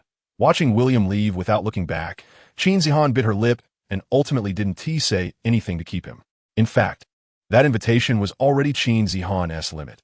She hadn't expected William to refuse. However, to some extent, this actually increased Qin Zihan's fondness for William. Hotel. Until she saw William return, Manager Huang of the hotel finally couldn't help but breathe a sigh of relief. "Sir, here is your key." William nodded. After Manager Huang politely dismissed the others, William drove in the direction of home. Halfway through the drive, he received a blue message from Qin Zihan, saying, "Just got home." Seeing this message, William replied, "Get some rest. I'll find you after work tomorrow." However, it took a long time for Qin Zihan to respond with just a okay. In fact, William knew very well that if he had been a bit more direct, he could have won over Qin Zihan tonight, but he still chose not to do so. Having experienced the beauty of love, one comes to cherish that beauty. What William was looking for was not a one-night stand, but a woman with whom he could grow old together. Even though William considered himself an ordinary person, he still held onto his initial beliefs about love. This is also why William did not directly pursue Qin Zihan today. However, that said, he still couldn't resist watching short videos. Even someone as strong as William couldn't avoid getting addicted to them. One can only say that the temptation of short videos in this world is too great. Of course, not all short videos feature pretty girls. In fact, most of them are about some bizarre things. For example, there are videos of Sandor peeling bananas, our star productions, and various funny clips, which William watched without missing a single episode. William himself has a relatively low sense of humor, and after being out of touch for so many years, he still found joy in many old jokes. In between, there were also some emotionally charged videos with themes of positivity, like Naruto and One Piece, and before he knew it, it was already past midnight. It's not that I can't sleep, but the more I scroll, the less I can. I'm completely wide awake. Wait a minute, I don't have to go to work. I don't have to earn money, and I'm not even worried about whether my body can handle it. So what am I worried about? With this thought, William felt even more justified in scrolling. Halfway through, feeling like it was a waste of time, William decided to multitask. He scrolled through videos, watched a movie, and played a game all at once. Great. It wasn't until the next morning when dawn broke that William finally ended his night of effort. Indeed, a fulfilling night is so refreshing. Looking at his VIP 10 account, now upgraded to a 100-star king, William nodded in satisfaction and closed the game interface on his phone. In the bathroom, looking at himself in the mirror, William had a sudden thought. While brushing his teeth, he took a half-body photo of himself in the mirror and sent it to Qin Zihan on blue letter. The timing of William's message was just right, as Qin Zihan was changing into her sportswear to start her morning run on the treadmill. Seeing the photo on blue letter, Qin Zihan's face turned red, and even before running, she couldn't help but feel hot all over. After zooming in and carefully examining all the details, Qin Zihan replied to William with a cute emoji question mark. Up so early? While brushing his teeth, William controlled himself to send this blue letter. I go jogging every morning. At the same time, Qin Zihan didn't forget to send a beautiful photo of herself on the treadmill. The photo perfectly showcased the most charming side of Qin Zihan, with the angle and lighting just right, and that tight-fitting gray yoga pants made her charm reach its peak. However, after sending it, Qin Zihan regretted it. In fact, she didn't even understand why she sent that photo. So she added a self-deceiving note below, sent it by mistake. Seeing those 3 words, William almost couldn't help but laugh. Looks good. William added a shy emoji after that. This made Qin Zihan's mood delightful for the whole day, although the two didn't send any more blue letters afterward.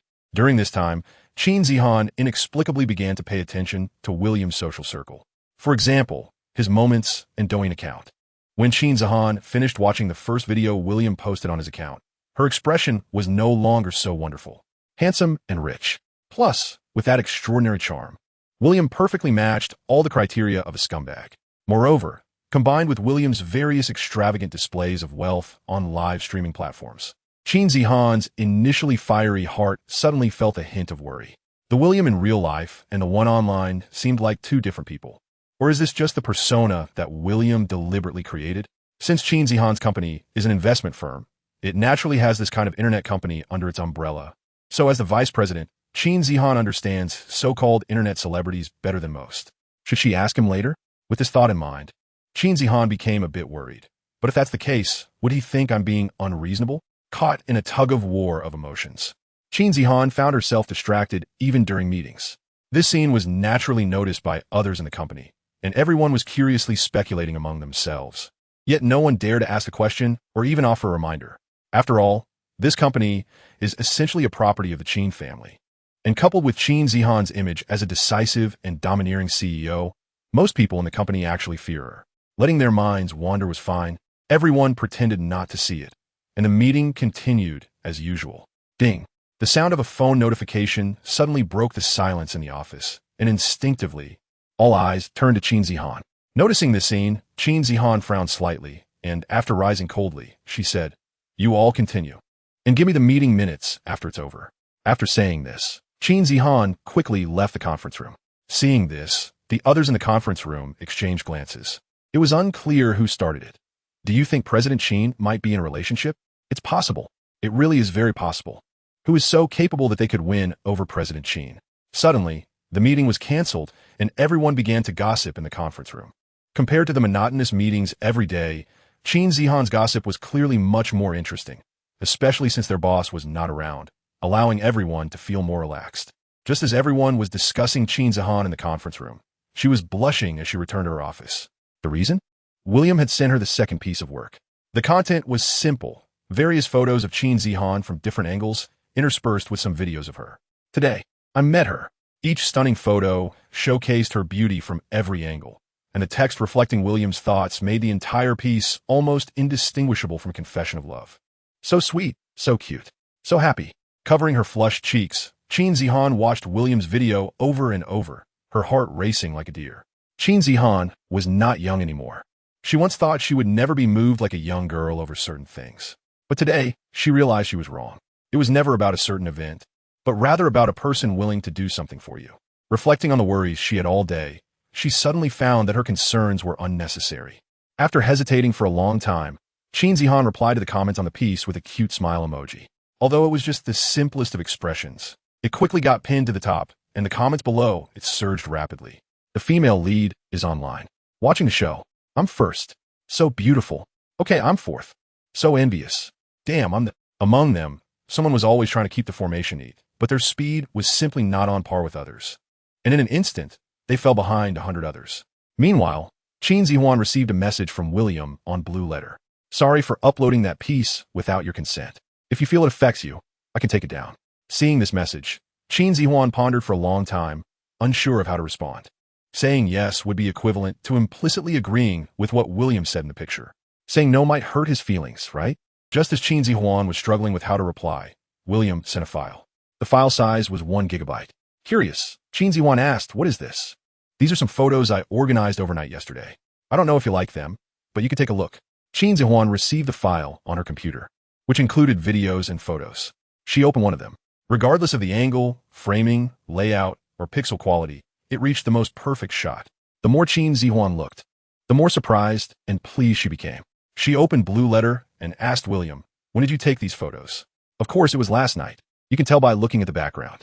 After a careful examination, Qin Zihan felt even more incredulous. Although she didn't know exactly when William took them, she could feel his attentiveness. "Thank you. You're welcome. Just don't blame me for taking candid shots. However, these from last night are still a bit imperfect. They're already very beautiful. If you give me some time and a location, I can take even better ones. Have you studied this professionally?" "I'm a professional. If you don't mind, can I invite you to be my model?" Hearing about the photo shoot, for some reason, Qin Zihuan's expression became a bit strange. After hesitating for a moment, she asked, "What kind of type do you want to shoot? What kind do you want to shoot? Can it be lifestyle?" "Of course." Then it's settled. After ending the call, Qin Zihuan couldn't help but take a deep breath. Although she didn't want to admit it, she still found herself thinking in a somewhat different direction. It was like having never eaten pork, but always having seen pigs run. I hope it's not what I think it is. Murmuring to herself, the strong woman, Qin Zihan, quickly immersed herself in her work. Meanwhile, William, lying on the sofa, revealed a smile. Taking photos, what an interesting thing to do. After lunch, William opened the live stream. Perhaps due to the time being off. When he first opened the live stream, the number of viewers was not high, only around 10. William was neither anxious nor impatient about this. After adjusting the live stream equipment to the drone's angle, William, wearing only a pair of swimming trunks, began to warm up by the pool. His picturesque physique almost caused a few viewers in the live stream to explode with excitement. No one expected William's body to reach such a level. His muscles resembled those of an ancient Roman sculpture, making all the women in the live stream almost unable to resist licking their screens. After finishing a standard warm-up, William addressed the barrage of comments that were almost drowning in hearts. Before we start today's routine, please allow me to swim first. If you don't know what I'm doing today, you can check the title of my live stream. After saying this, William performed a textbook perfect dive and began to swim underwater. His posture was extremely standard and very fast. In less than 10 seconds of professional drone footage, William had already begun to turn and continue.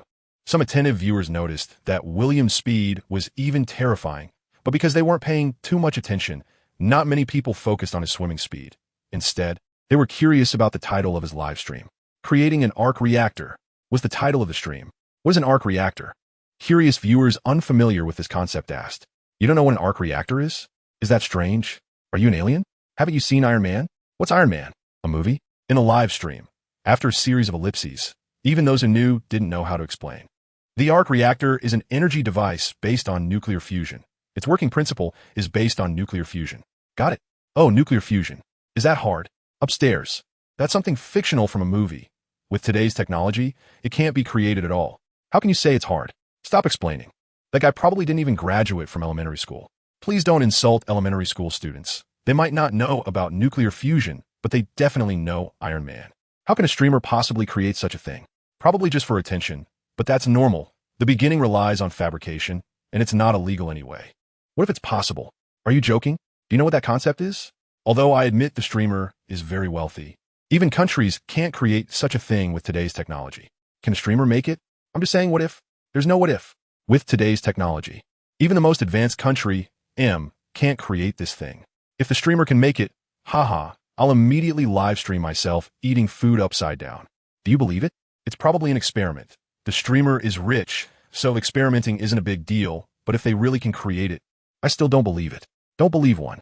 Don't believe 10. The original arc reactor from Iron Man 1 outputs energy of 3 billion joules per second, equivalent to a power of 3 million kilowatts, while a Boeing 747 at full speed outputs about 200,000 kilowatts, enough to power 15 Boeing 747s. Have you checked Baidu upstairs? I looked it up briefly, but indeed, this is no longer something that can be created by human power. Do you believe the streamer or believe I am Qin Shi Huang? Bring me money. Haha. While the live stream comments were in a heated discussion, William had just finished his workout, 2,000 meters of swimming. After coming ashore, William felt that all his muscles and pores had opened up. One word, refreshing. As for the comments in the live stream, William didn't mind at all. In fact, let alone the viewers in the live stream, if it were the old William himself, he wouldn't have believed it either. But that was in the past. Now, with a slight smile, William casually dried himself with a towel, put on a robe, and slowly walked toward the transformed laboratory. This is, my God, isn't this Tony Stark's laboratory from Iron Man? Is that mechanical arm JARVIS? Could it be that this is the streamer S1, one replica of Stark Industries' laboratory? If the familiar scene in the laboratory left everyone present in disbelief, then when the live stream camera focused on the parts laid out on the table, everyone was stunned. What is this? Although everyone had some vague guesses.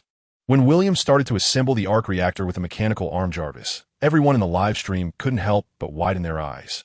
What's going on? Has it started? Shouldn't there be an explanation first? What about the process? With a series of clicking sounds, in no time, a brand new arc reactor appeared in William's hands. It looks pretty good. Looking at the reactor in his hand, a satisfied smile appeared on William's face.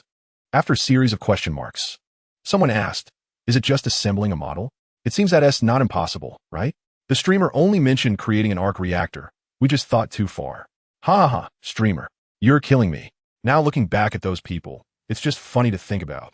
However, just as everyone was teasing, William pressed a button on his device amidst everyone's astonishment. The next moment, nanomachines gradually covered William's body, and as he placed the arc reactor on his chest, click, a soft blue light illuminated from the eyes of William's mech. Ah, so cool. What is this? Streamer YYDS. Can someone tell me what just happened? My scalp is tingling. This must be fake, right? Of course, it's fake. It's just a replica. But even if it's a replica, it's still so cool. The details, the mechanical feel. Oh my god. Amidst countless screams, William controlled the Iron Man armor to hover up. It's an illusion. This must be an illusion. Has live streaming technology advanced this far? At this moment, the barrage in William's live stream was almost flooded. However, William at this time had no intention of paying attention to the live chat or providing any explanations. Inside the Iron Man armor, William softly said, "Jarvis, open the laboratory." "Okay, Mr. William." The next moment, click. As everyone in the live stream looked on in shock, the roof of William's house began to open. "He's not going to fly, is he? He can't really fly, right? This must be fake." Haha, it's an illusion, all an illusion. The reality tells us that live streams can't add special effects. So do you understand now? Boom. As William's Iron Man armor soared into the sky, drones and cameras quickly followed. Wow. Inside the mech, William's voice was filled with excitement. The thrill wasn't from flying, but from showing everyone what he was doing. Did you see that? I am. Taking a deep breath, William, hovering in midair, opened his helmet to the camera. "I am Iron Man." He gave a thumbs up, closed the helmet, and in the next moment, amidst everyone's astonishment, shot up again. As people in City S curiously looked up, more and more noticed William's actions. "This is real. Mom, ask me why I'm kneeling to watch my phone. The streamer is amazing. I'm going crazy. I'm going crazy." In less than a minute, the Iron Man topic surged to the top of the live stream. Meanwhile, the number of viewers in William's live stream skyrocketed from over 10,000 to over 100,000 in an instant, and this speed began to rise at an unprecedented rate. From 100,000 to 1 million, from 1 million to 10 million. In just under 3 minutes, nearly 1/3 of the entire live streaming platform's traffic was filled by William's stream. However, what William didn't know was that as his flying height continued to increase and the range of his flight expanded, his actions finally triggered a warning from the military missile defense system. With a piercing alarm ringing, the anti-missile system wouldn't take care who William was. What does it mean to discover an unidentified flying object in a cosmopolitan city like City S? Almost in the next second, an anti-missile missile was launched from a nearby coastal base. No. Streamer, look. Just as William was showing off, flipping in the air, someone in the live stream had already noticed something was wrong. It's a missile. Oh no, the streamer is in danger. Streamer, run. Run? How could he run from a missile? Damn it, I'm going crazy. This is a genius who could develop Iron Man armor. If he dies, do you know how big the loss would be? Hurry and see if there are any connections. Quickly make them stop. If the streamer dies, we are all guilty. Hurry up. Think of a way. Just as everyone was panicking about William being bombed by the missile, William had already noticed the missile even earlier than they did. But did William care? Of course not. In fact, William wanted to see if this fun and experimental Iron Man armor could handle it. So, when the anti-missile missile was about to reach him, William began to accelerate. His legs formed huge flame jetters, and William's figure burst through the air. He was so fast that he entered the sound barrier within seconds. Watching the sonic boom erupting around William, everyone in the live stream was dumbfounded. What the heck? What is this? Supersonic flight. Oh no. Amidst the tremendous roar, William and the anti-missile missile instantly disappeared into the horizon. Catch up. Seeing William and the missile vanish into the sky, the people in the live stream became anxious. Dude, don't you see what speed that is? No, I can't help but laugh, even though I don't want to. Do you think a drone can keep up? It seems so, but not seeing it makes me more anxious. Are there any big shots in the live stream? Among the comments, a message quietly popped up. Wait a minute. I've already contacted the Department of Defense. I hope the streamer can hold on. Come on. Just as everyone in the live stream was praying for the streamer, no one noticed that the drone modified by William had started to transform. The next moment, boom! Amidst the huge sonic boom, the live streaming drone began to accelerate continuously before everyone's shocked eyes. Supersonic. Oh my god, my ears. What the hell is this? Boom. Another shocking scene unfolded as the live broadcast continuously focused in, revealing the presence of anti-missile missiles and William's figure in the studio. The host is amazing. Watching William, who was almost moving at the same speed as the anti-missile missiles. Darting through the air, everyone couldn't help but feel a surge of excitement, even experiencing an overwhelmingly intense sense of pride from the bottom of their hearts. Look, what am I seeing? Is there a bug? Or am I watching a movie? A game scene? These are various questions raised by new viewers in the live broadcast room.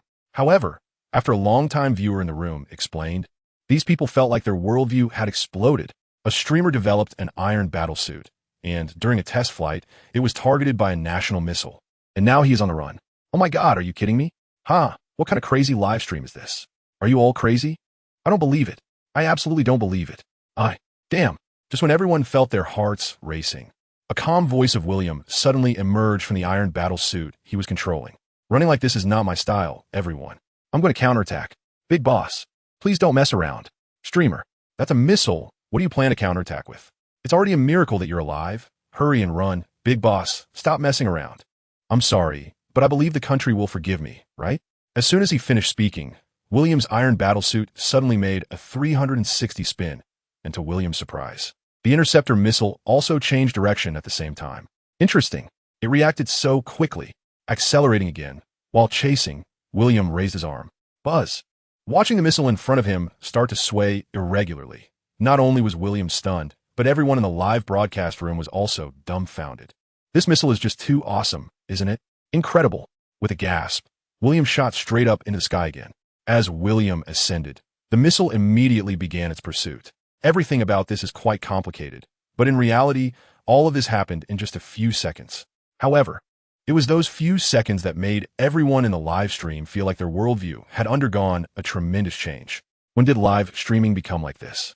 Nevertheless, the fact remains that William is currently on the edge of life and death. After all, there is still a missile following right behind him.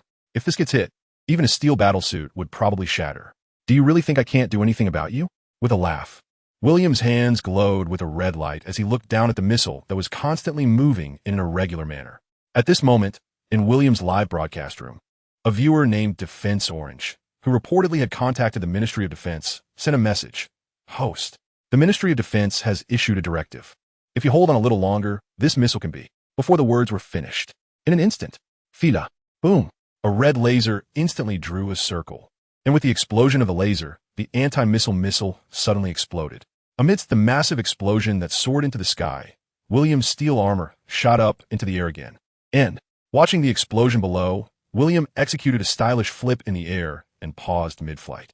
Meanwhile, the drone transformed into a small fighter jet and had been assembled onto William's arm after a series of changes. Pulling the camera closer, William smiled at the live broadcast room. Thank you all for your concern, but let's end today's live stream here. After saying this, disregarding the pleas of the live broadcast room amidst the explosions, William directly cut off the stream. Was it exciting? Actually, it was okay. More than that, it was more of a psychological thrill. If he transformed into light, William could guarantee that the missile wouldn't even see its own tail. But for the sake of showmanship and other reasons, William chose to operate this way. Returning home, he pressed a button, and the steel armor assembled into a bracelet that wrapped around William's wrist. Glancing at the slowly closing rooftop, William left the laboratory. After washing up, William, bare-shouldered, came to the living room. Habitually opening his phone, he found that he had over 10 missed calls. They were from Qin Zihan. Did she see it? This number was newly registered, and thus, the only contact in this phone was Qin Zihan. As for those former classmates and friends, forget it. To them, William was just a missing person, and he himself had no intention of contacting them. Looking at the Blue Letter app, there were even a series of voice messages and texts. Ding! A rapid phone ring sounded. Just as the call connected, Qin Zihan's anxious voice rang in William's ear. William, are you okay? I'm fine. Don't worry. Hearing William's voice on the other end, Qin Zihan, who was driving, finally breathed a sigh of relief. Where are you? Qin Zihan's tone left no room for doubt. After a moment of hesitation, William couldn't help but laugh. I'll send you my location. I'm coming right now. After saying this, Qin Zihan directly hung up the phone. Qin Zihan had a somewhat strong personality, different from Dolores, Tiffany, and Vicky. Although it felt a bit strange, William didn't dislike it. In less than 20 minutes, ding dong, the doorbell rang, and in the first second, William had already opened the door to his home. The anxious Qin Zihan didn't know what to say when she saw William. I'm fine. I'm doing well. Gumin. With a slight smile, William stepped aside. Qin Zihan nodded and followed William inside. After curiously surveying William's home, the two sat on the sofa in the living room. After William poured her a glass of juice, Qin Zihan asked in a strange tone, "Was what you said in the live stream just now real?" This question not only intrigued the people in the live stream, but also piqued Qin Zihan's curiosity. Even though she had seen the entire process, countless people still didn't believe it. "This is what you meant, right?" William said nothing, just pressed a button on his wrist, and the next moment, nanomachines formed a semi-finished steel arm on his wrist. Seeing this scene, Qin Zihan couldn't help but gasp. Putting down her juice, she stood up and walked to William's side, hesitating. "Can I touch it?" "Of course." William smiled and presented the arm in front of Qin Zihan. It was only when she truly felt the texture of the steel armor that Qin Zihan confirmed that all of this was real. Meanwhile, the news hot topics were about to explode, because today's hot topic was bizarre to the extreme. William is Iron Man, the real-life Iron Man. "I am Iron Man." William is Iron Man. Who is the Emperor Hao Ian? Can Iron Man really be made? Arc reactor, missile, laser weapons, supersonic flight. The top 10 hot topics dazzled everyone's eyes. Those who didn't understand even thought someone had spent a fortune buying the trending topic, but when everyone curiously clicked on it, they realized what they had missed. They missed an era. "Oh my God, I'm going crazy. Is this real?" Pictures speak the truth. There really is an Iron Man in this world. Meanwhile, more and more hot topics began to rise, but all today's hot topics revolved around one person. That is William. Who is William? He is a streamer on the live streaming platform. Moreover, he is a novice streamer. Yet, this novice streamer created a steel armor with his own hands, and even one while being attacked by missiles. What kind of concept is this? This is simply something that seems impossible to happen, yet it actually did.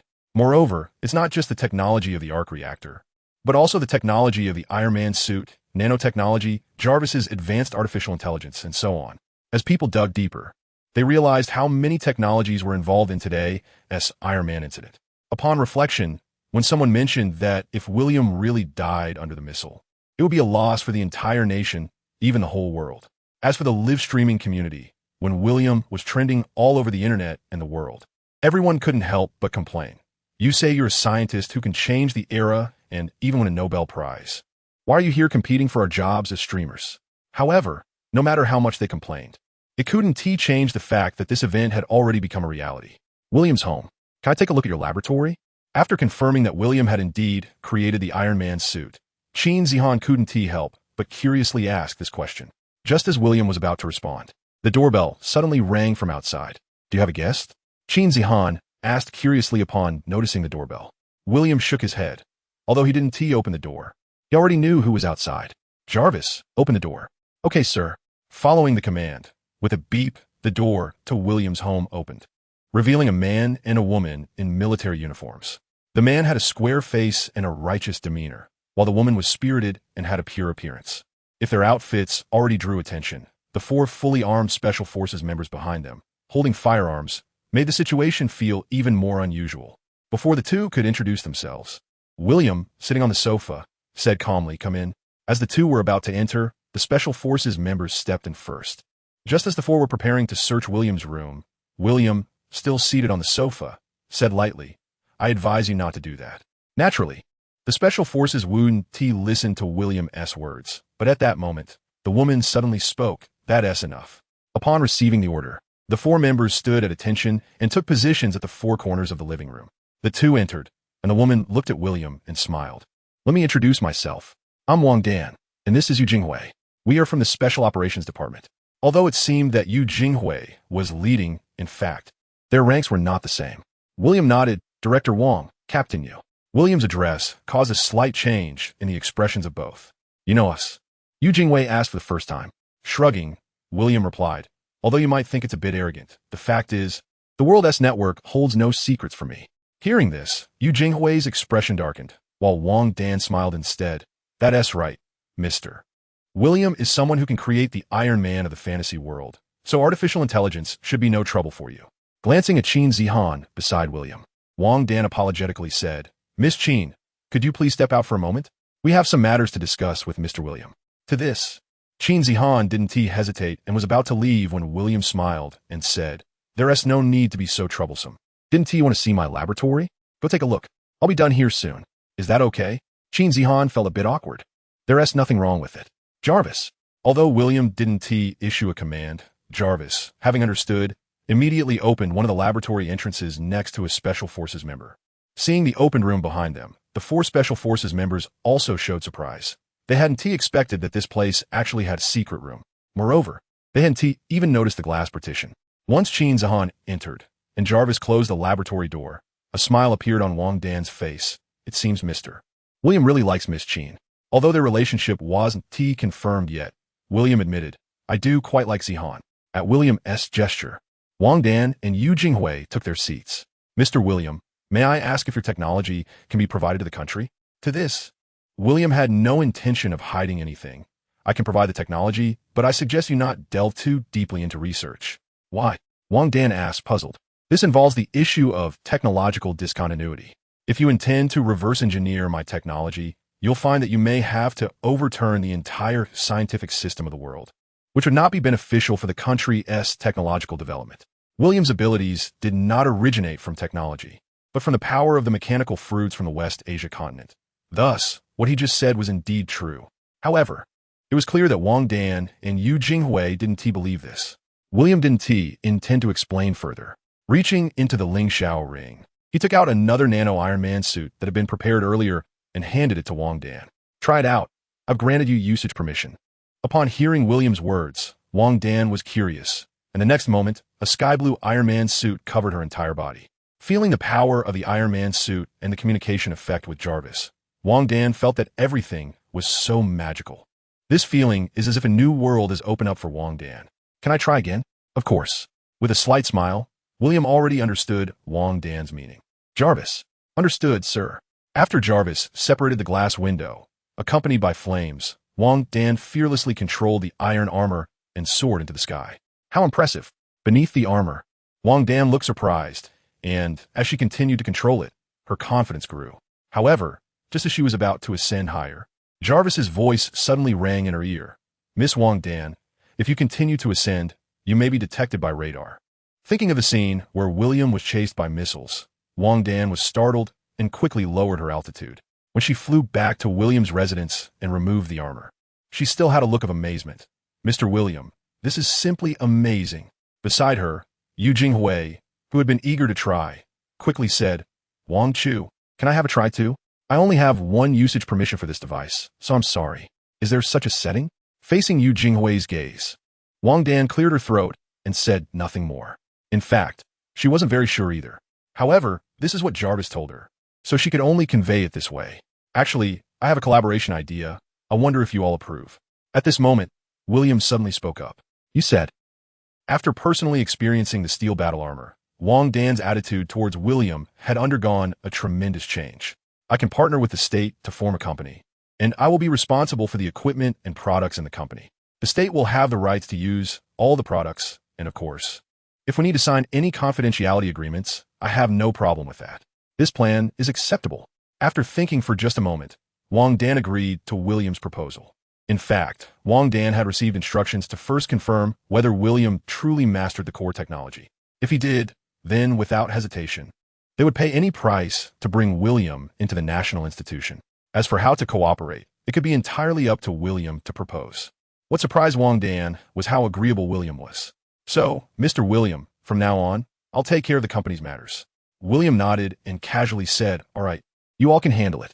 However, what William did not expect was that 10 minutes later, after a phone call with Wang Dan, he suddenly jumped from being an ordinary citizen to holding the rank of a major general. Although due to time constraints, the rank and certificate had not yet arrived. Special arrangements had been made, and William now enjoyed all the privileges of a major general. After respectfully saluting William, Wang Dan smiled and said, then, I will trouble Major General William to take care of me from now on. What do you mean? William asked, puzzled. Because Major General William, there are many things you don't know. So starting today, I will be your exclusive secretary. William found it strange. Isn't this a bit of a waste of talent? A director of a special operations department turning into a secretary feels a bit odd. There's no waste of talent. In fact, this is a promotion. Wang Dan was speaking the truth. Given the technology that William now possessed, not just the country, but the whole world would be envious. Being able to become William's secretary at this time was also a benefit that Wang Dan's family status and the fact that he was the first to discover and communicate with William had earned him. In this peaceful era, it was truly difficult to advance further in the military. However, following William, even if he had no further inventions, just the technology of the steel battle armor was enough for the country to surpass the entire world. Consequently, Wang Dan, who was part of William's team, would naturally reap honors and achievements. This was evident from you, Jinghui's envious gaze nearby. Don't be envious, I'll step back, and the position in the Special Operations Department will be handed over to you. Upon hearing Wang Dan's words, Yu Jinghui finally put away his envy and couldn't help but smile innocently. In summary, it was a win-win situation. After sending the two of them and the Special Forces team away, William opened the door to the laboratory. Noticing William's arrival, Qin Zihan hurriedly hid the items in her hands behind her back and stammered, why did you come in so suddenly? I came in after handling the matter. But what are you doing? He glanced at what was behind Qin Zihan. Nothing. Qin Zihan quickly shook her head, becoming even more embarrassed. However, noticing William's disbelief, Qin Zihan could only helplessly present the item behind her to him. Sorry, I moved your things without your permission, and it seems I broke it. I'm really sorry. I can compensate. Compensate? Upon hearing this word, William looked at the item Qin Zihan handed over. It was none other than the super gene serum that William had created using his immortal blood, but now this vial was empty. Did you drink it? William's expression turned strange. I didn't know what it was at first. I thought it was a drink, so I drank it. After a moment of silence, William said seriously, do you know what you drank? Hearing this, Qin Zihan's face turned pale. I'm really sorry. Saying sorry doesn't help now. William took the empty vial from Qin Zihan's hand and placed it on the table, then slowly approached her, gazing into her guilty eyes. As compensation, you will accompany me for a photo shoot. Upon hearing William's words, Qin Zihan was stunned. A photo shoot? Yes. Do you know what you drank? That was the super gene serum I spent countless efforts to formulate, the only one in the world. What? Super? Super gene serum? What? You don't feel anything yet. Qin Zihan's expression changed. I. William handed her a steel pipe from the ground, smiling lightly. Try it. Can I? You won't know until you try. When Qin Zihan curiously took it and easily bent the steel pipe in her hands, her face turned even paler. You're not telling me that your serum hasn't been recorded, right? When William nodded, Qin Zihan's face darkened. What have I done? You destroyed the opportunity for everyone in this world to become superhumans. Can't you formulate it again? William, you're making me feel like a sinner. Of course I can.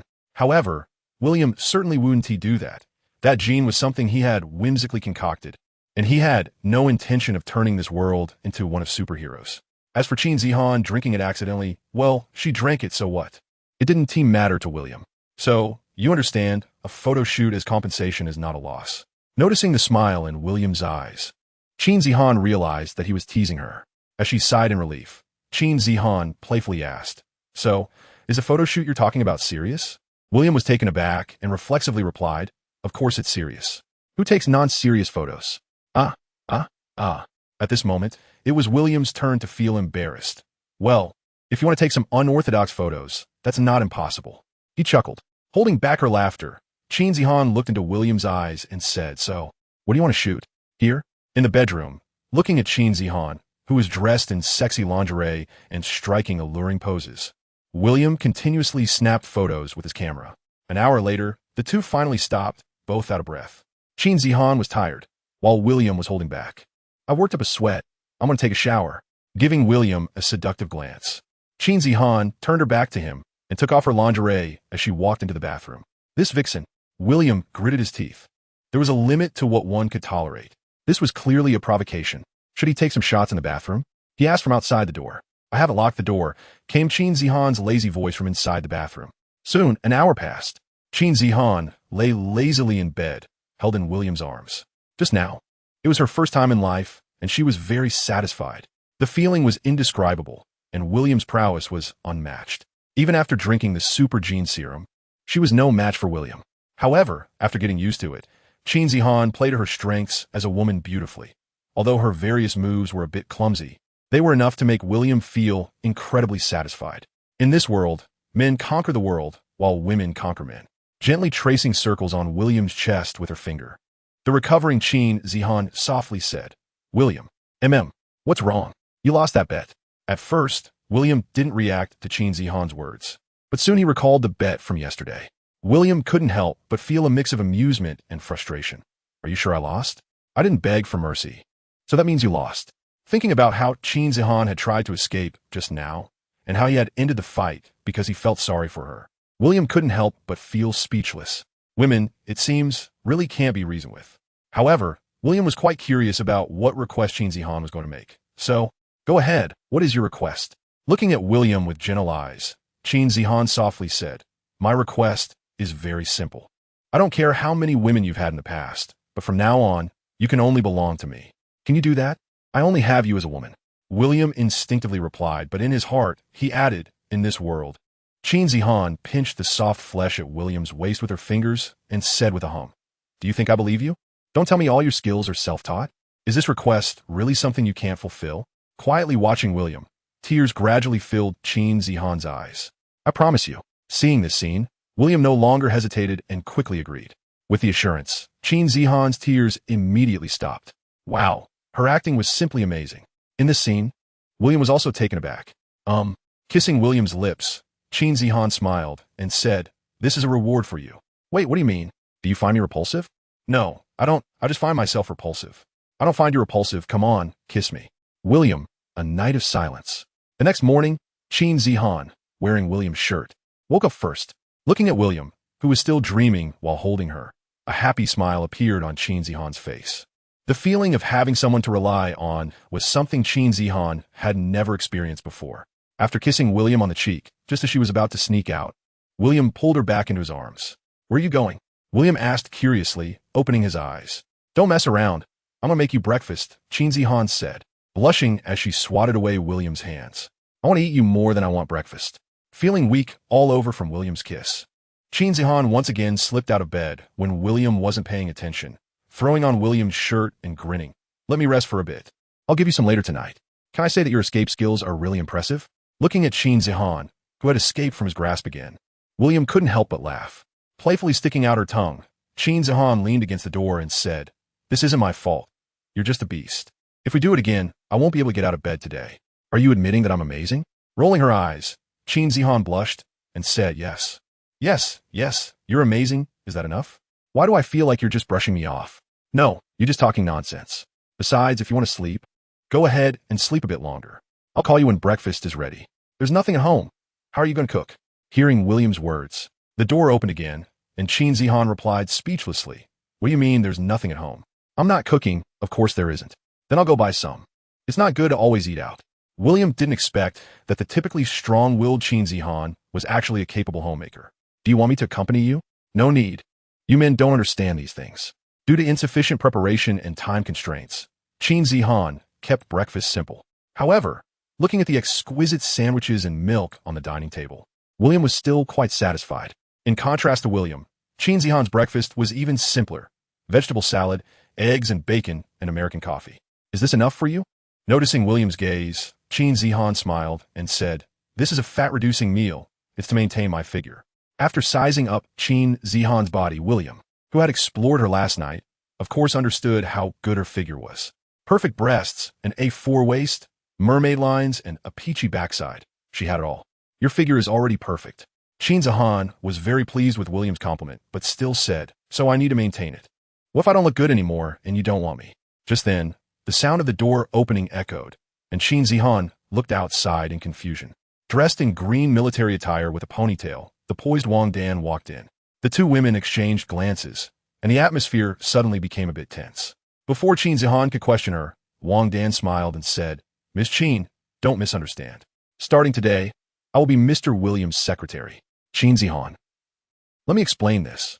After placing the badge representing the rank of a Major General and the documents on the table, Wang Dan said, in light of Major General Williams' research and development, the Ministry of Defense will jointly establish a technology company with Major General William. This is a national Major General. Not caring about Wang Dan, or perhaps deliberately, Qin Zihan kissed William on the lips. Dear, you're amazing. Actually, it wasn't that special, just a routine operation.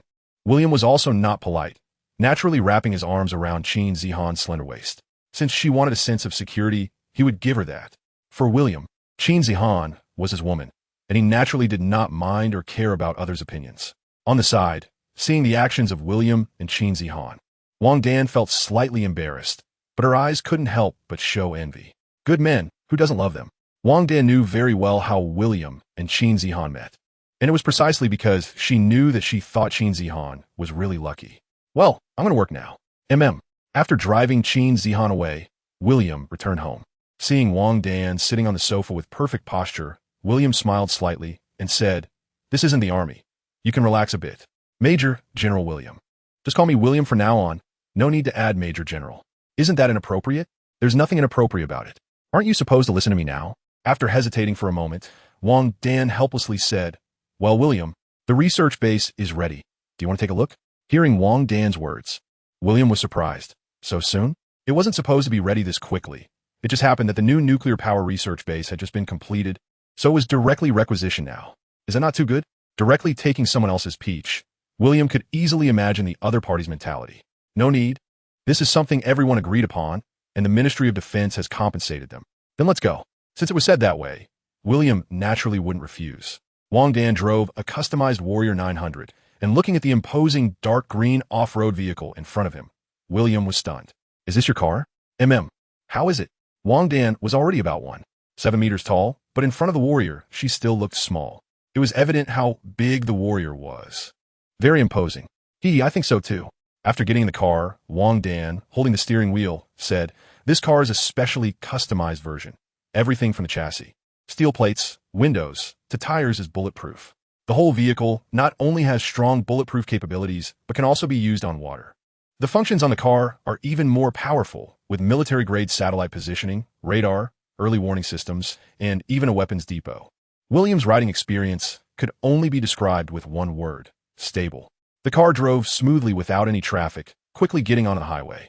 The base was located in a relatively remote area of City S. But even so, in this land where every inch is precious, having a 300-acre area equivalent to 200,000 square meters could only be afforded by the state.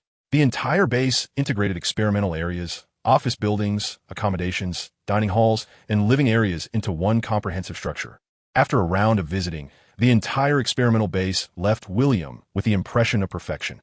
Although this area still belongs to nuclear power, once the company is established, this land will directly be under the company's name. How do you feel about that? After the tour, Wang Dan asked with some pride. In fact, this piece of land was personally selected by Wang Dan for William. In her view, William's inventions were fully deserving of this land. William nodded. "When can I use the laboratory?" "Anytime." William snapped his fingers and smiled. "Then get me some materials." "No problem. Just give me a list of what you need, and I'll procure them as quickly as possible." For the next 3 days, William was busy setting up his laboratory. The progress of the laboratory gradually took shape under Wang Dan's incredulous gaze, and even after Jarvis got involved in the entire base. The whole base entered the era of artificial intelligence at an incredible speed. Wang Dan couldn't understand how these robots that could replace human labor were made. In fact, she hadn't seen William procure any equipment. Could it be that William made all of this himself? It was incomprehensible. Completely incomprehensible. "So, you don't need other researchers to help you?" Looking at the super-large arc reactor occupying one of the laboratories, Wang Dan's expression was dazed. William shook his head. "No need. Jarvis is the best assistant. I don't need anyone else to help me."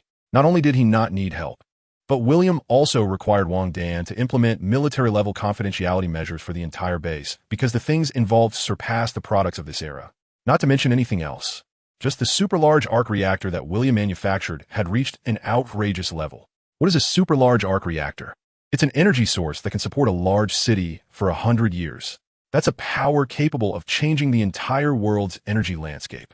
After immediate communication, Wang Dan directly brought a troop to surround the entire base. In the words of the Ministry of Defense, starting today, without William's permission, not even a mosquito is allowed to fly into the entire laboratory base.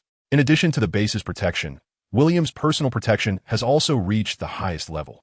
According to the Ministry of Defense, William's existence has now risen to a level comparable to that of a nation. So no matter how high the level of protection, it is permitted. If it weren't for William's firm refusal, there would definitely be at least a platoon of troops protecting him on the surface. Just returning home, as William was about to start a live stream for fun, Wang Dan suddenly reminded him, "William, The higher-ups request that you avoid showcasing overly advanced items during the live stream. William laughed. What do you mean by overly advanced? Wang Dan wanted to explain, but noticed the playful look in William's eyes and couldn't help but say playfully, "Do you need me to explain this to you, you big scientist?" In fact, after a whole week, William's heat had also decreased. However, one thing is for certain, whether people believe it or not. Almost everyone is waiting for William to personally prove it. However, for a whole week, not only did William show no intention of clarifying anything, but he also seemed to have disappeared completely. Some mockers suspected that William was sent to a small black room, while others worried that he had encountered misfortune. Of course, more just onlookers. In such a situation, when William's live stream started again, the number of viewers was actually not particularly high. However, it was like the calm before storm. 1 minute later, the number of viewers in William's live stream skyrocketed from over 3,000 to 10. William didn't feel much about the number of viewers. He simply wanted to share some of his things, just to let others know, nothing more. And as for how many people knew or believed it, he didn't want to explain too much. Hello everyone, I am Emperor Haoyan. I haven't been live streaming for the past week due to some personal matters. At this moment, a series of questions appeared in the live stream chat. Among these, a small portion is about what William is doing this week, but more of it is inquiries about whether the Iron Man suit is real. I already mentioned the matter of Iron Man during the last live stream, so I won't elaborate further. Whether you believe it or not is up to you. However, once William brought it up, more people started to inquire about it. Among them, many people in the bullet comments asked William to prove himself. Seeing this scene, William couldn't help but laugh. Prove myself? I have no obligation to prove anything to you. If you can't prove it, then it's fake, right? He's just a guy trying to attract attention. Look, he's panicking. If you have the guts, tell me where you are, and I'll come verify in person. Are you brave enough, streamer? The direction of the bullet comments suddenly changed. Soon, the comments in William's live stream were filled with accusations calling the streamer an AI dog. Seeing this, William frowned. Jarvis, kick all these accounts out of the live stream and permanently ban them. Also, lock these accounts and investigate their backgrounds for me. Yes, sir. After receiving William's instructions, Jarvis quickly took action. In just a moment, the bullet comments in the live stream finally became harmonious. Meanwhile, some people with ulterior motives who heard these words in the live stream suddenly panicked. They hadn't expected William to do this. However, more people didn't believe that William could really do it. Yet the facts would tell these people that in this world, there is no luck involved. When Wang Dan received Jarvis's investigation results, he quickly began to take action. Let me reiterate, the internet is not a lawless place. If you want to use some petty tricks against me, I welcome it, but the outcome is probably not what you would like. So, I advise everyone sometimes, don't lose big for small gains. After saying this, William began the main topic of today's stream. Today, I mainly want to share with you some things I've been researching recently. He picked up a small chip from the table and smiled. This, everyone should be familiar with, right? A chip. A chip, what's the matter? You're not telling me you've developed a chip, are you? This thing counts as high technology? You upstairs. Don't you read the news? Don't you know how much the country is being choked by Western chips? While everyone was discussing, William didn't care at all. You're right. This is a computing chip, but there is also something wrong. Since I brought it out, it's naturally not just a simple computing chip, but an AI quantum chip. I know you're going to ask what level this chip has currently reached. Well, let me explain it this way. You know quantum computers, right?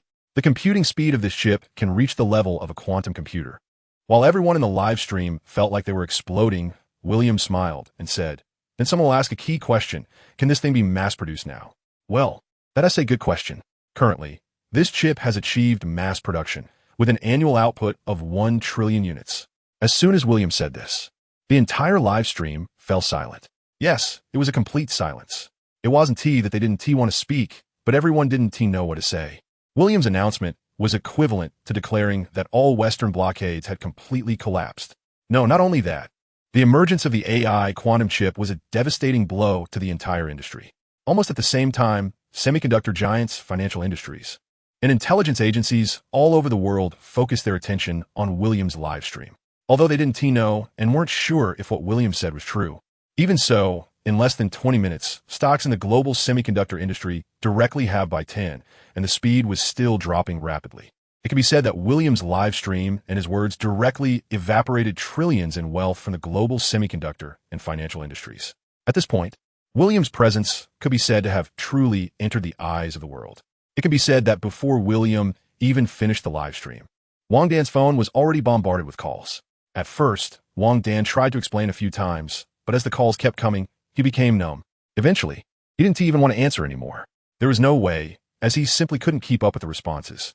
William, how about we wrap it up today? Noticing Wang Dan's almost pleading eyes, William stopped what he wanted to say next.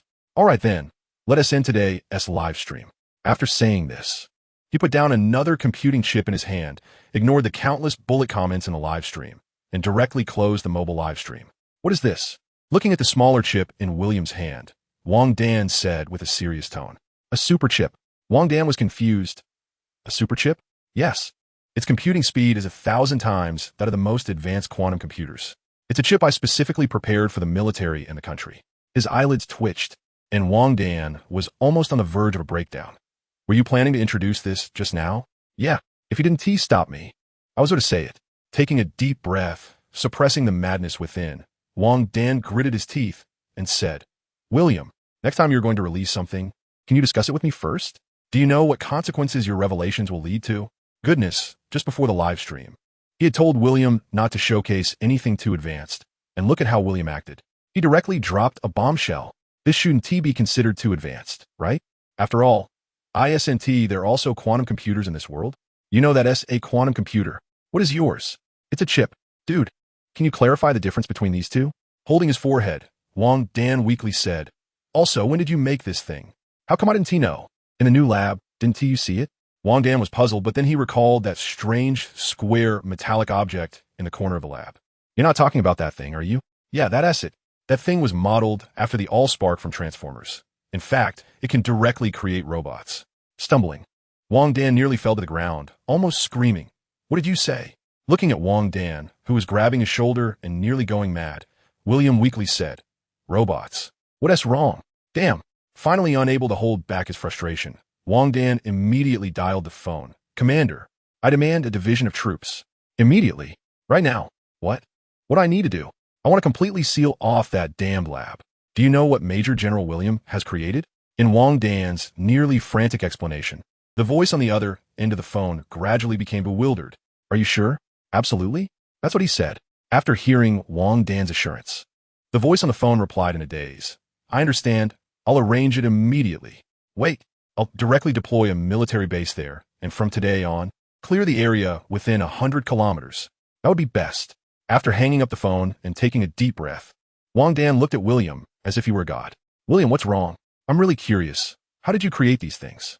Hearing this, William shrugged. It's actually not that difficult. As long as I want to do it, I can make it happen. Are you serious?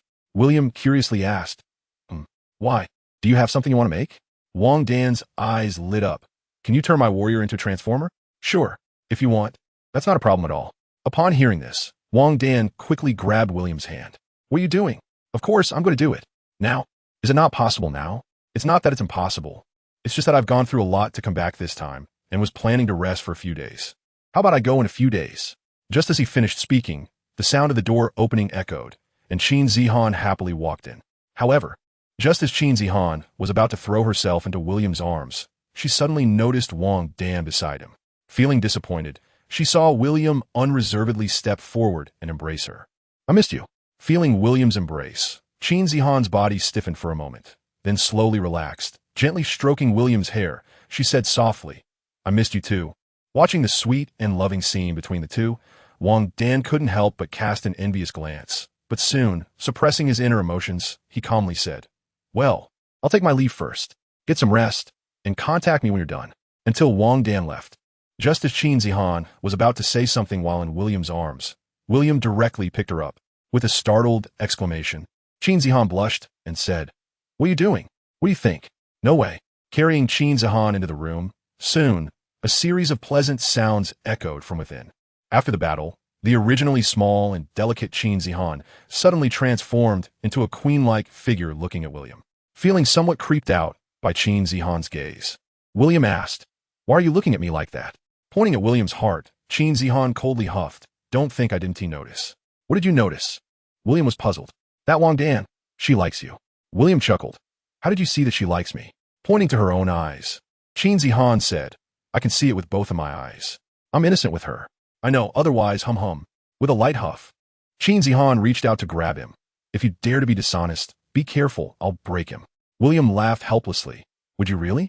Slightly relaxing her grip. Qin Zihan sighed. Although I wouldn't want to, I don't want to share you with anyone. Don't worry. Even if you can't do it anymore, I won't despise you. That's ruthless.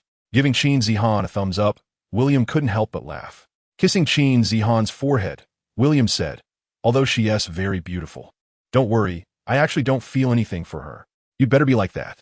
Gently rubbing her, Qin Zihan blushed and said, she is what I have. And if you want anything, just tell me, I can satisfy you. Raising an eyebrow, William asked, are you sure? Stopping her fingers. Qin Zihan rolled her eyes and said, am I not satisfying you? Actually, I have a little quirk. What quirk? Hearing William's words in her ear, Qin Zihan's expression gradually turned speechless. Is that what you call a little quirk? You just said you'd satisfy me.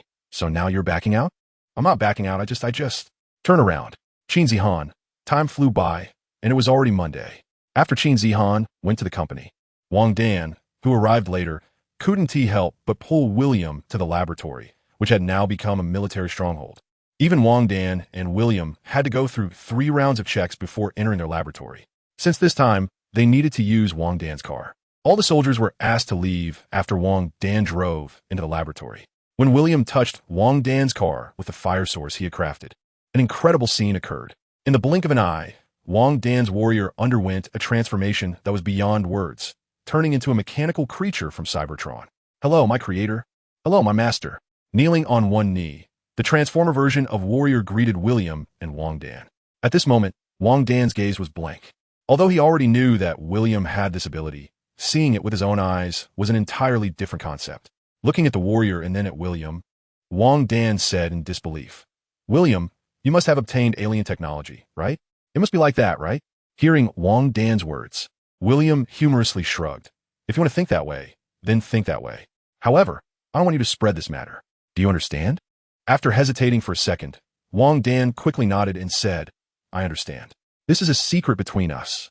Looking at the transformer in front of him, Wang Dan said with a hint of complexity, can I call you warrior from now on? Of course, my master. So, can you transform back? Of course, my master. With a series of mechanical clicking sounds, in the blink of an eye, the warrior had transformed back into car form. Just when William was about to say something, Wang Dan suddenly stepped forward and kissed him on the cheek. You? Noticing William's gaze, Wang Dan couldn't help but lower her head, blushing. Don't get me wrong. I just really like this gift. Gently touching the spot where Wang Dan kissed him, William fell into silence, and for a moment, the atmosphere between the two suddenly became a bit strange. Taking a deep breath, William said with a complicated expression, don't do that in the future. Hearing William's words, Wang Dan couldn't suppress her disappointment. In fact, she didn't even understand why she had done that just now. Although she had this impulse inside her, she never expected to actually do it. Thinking about having to interact with William in the future, Wang Dan felt unsure about how to face him. If you mind, I can apply for a transfer. Looking at Wang Dan with a hint of stubbornness in her eyes, William helplessly said, that's not what I meant. He waved his hand, and William continued, I know what you want to say, but if you want to transfer, then I don't think I need to stay here any longer. Oh, staring blankly at William, Wang Dan couldn't suppress a smile at the corners of her mouth. Wang Dan was someone who loved and hated fiercely. If you had met me earlier, would you have? William's answer was affirmative, but there are no ifs. Wang Dan nodded. I know, but with your answer, I'm already satisfied. In the following interactions, both of them tacitly put aside what had just happened. William continued to create things that could only exist in the realm of fantasy, while Wang Dan communicated and reported progress with people from other departments in the office. Time quickly passed to the evening. Are you coming back tonight? Sitting in the car, Qin Zihan sent William a video call. I'm coming back. I'm already on the way. The phone camera zoomed out, and William said, we're on our way back. Noticing Qin Zihan in the video, Wang Dan forced a stiff smile. Just as she was about to say something, suddenly, a strong sense of malice surged in William's heart. Be careful. There's danger. Just as the words left his mouth, a high-speed spinning bullet struck the bulletproof glass in front of William with a bang. Noticing that the warrior was about to transform, William hurriedly said, don't transform. I'll handle it. As soon as he finished speaking, 3 sniper bullets fired continuously. Seeking death. With a cold snort, William directly opened the passenger door. William, seeing this scene, Wang Dan, who was driving, changed color dramatically. Don't worry, have you forgotten? I have this. Click, click, click. Under Wang Dan's gaze, a full set of nano armor covered William. Boom! Leaping out, flames surged under his feet, and William flew out. There was no need for Jarvis to lock on. William had already locked onto the opponent's position purely by sensing the malice. In the horrified gaze of the sniper, William, clad in armor, descended from the sky. God! Iron Man! Watching William come before him, dressed in camouflage, the mercenary hiding in the mountains changed color drastically. Just as the mercenary prepared to shoot again, a steel hand bent his sniper rifle on the spot.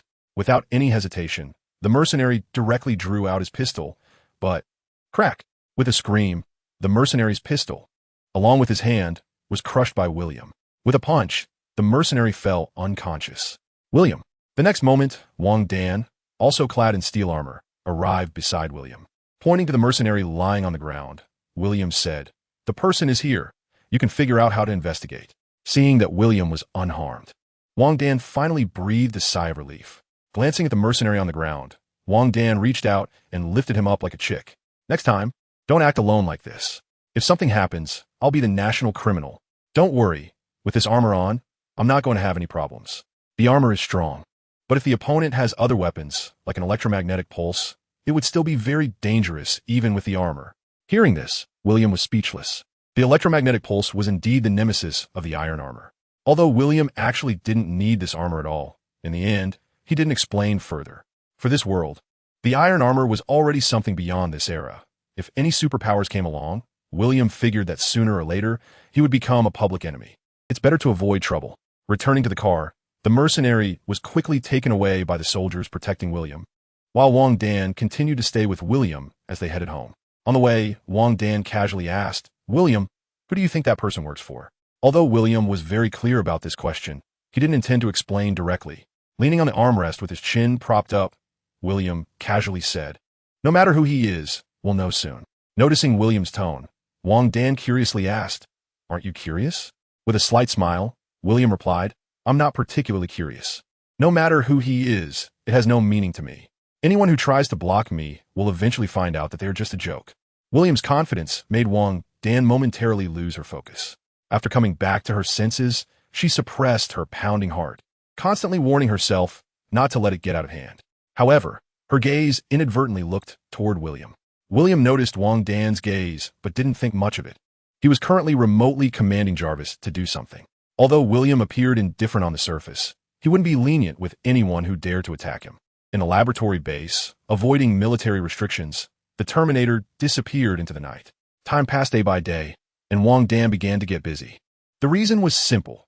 With the emergence of the super chip, the military and major companies' orders had nearly overwhelmed Wang Dan.